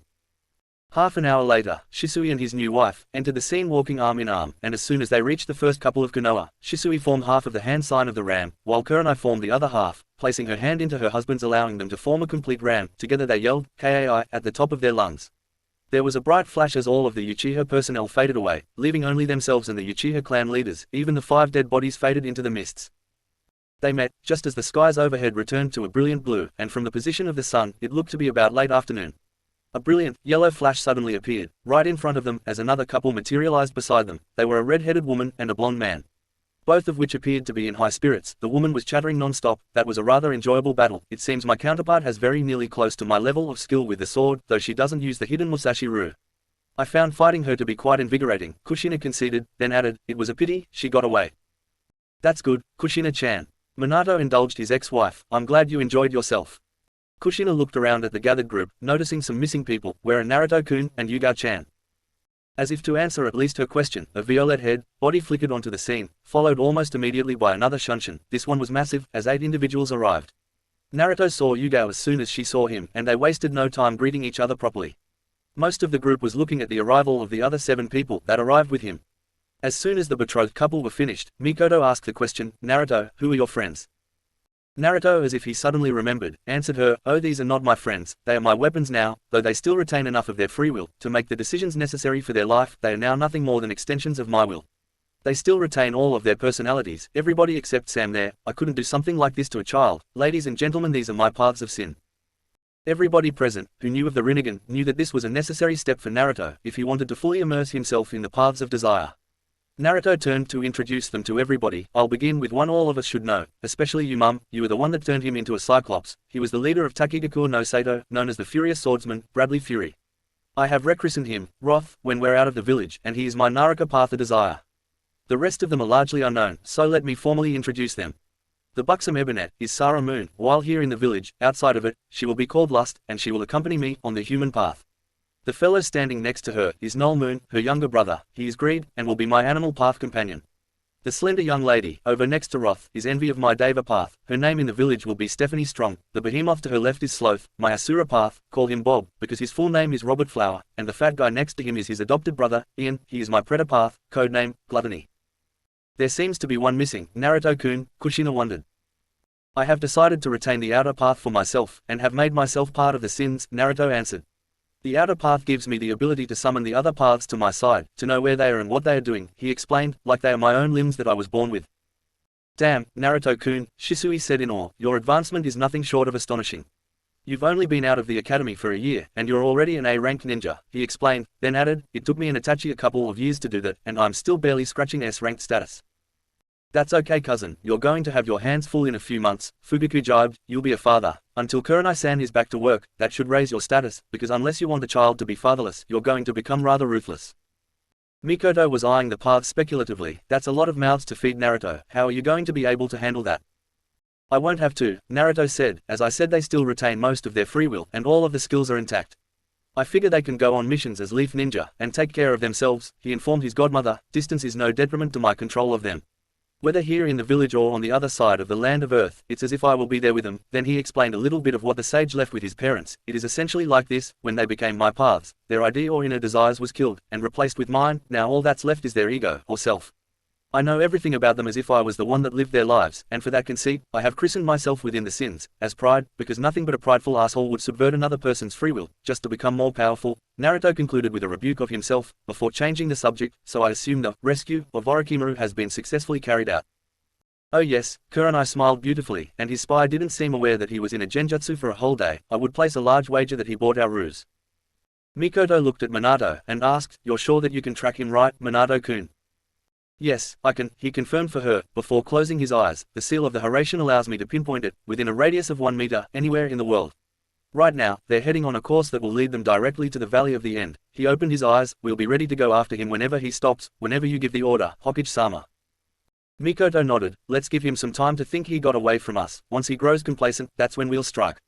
We want to make sure our little exhibition goes off without a hitch, she said before walking off, and I want to announce the return of 2 of our most powerful ninja to our ranks. I won't announce the details, I'll just say you were on an extended S-class mission. Aftermath. After the failed invasion, Gareth of Tanagakure and his forces were allowed to retain much of his honor by pleading that he was on his way to Konoha for the tournament but fell asleep and missed the whole thing.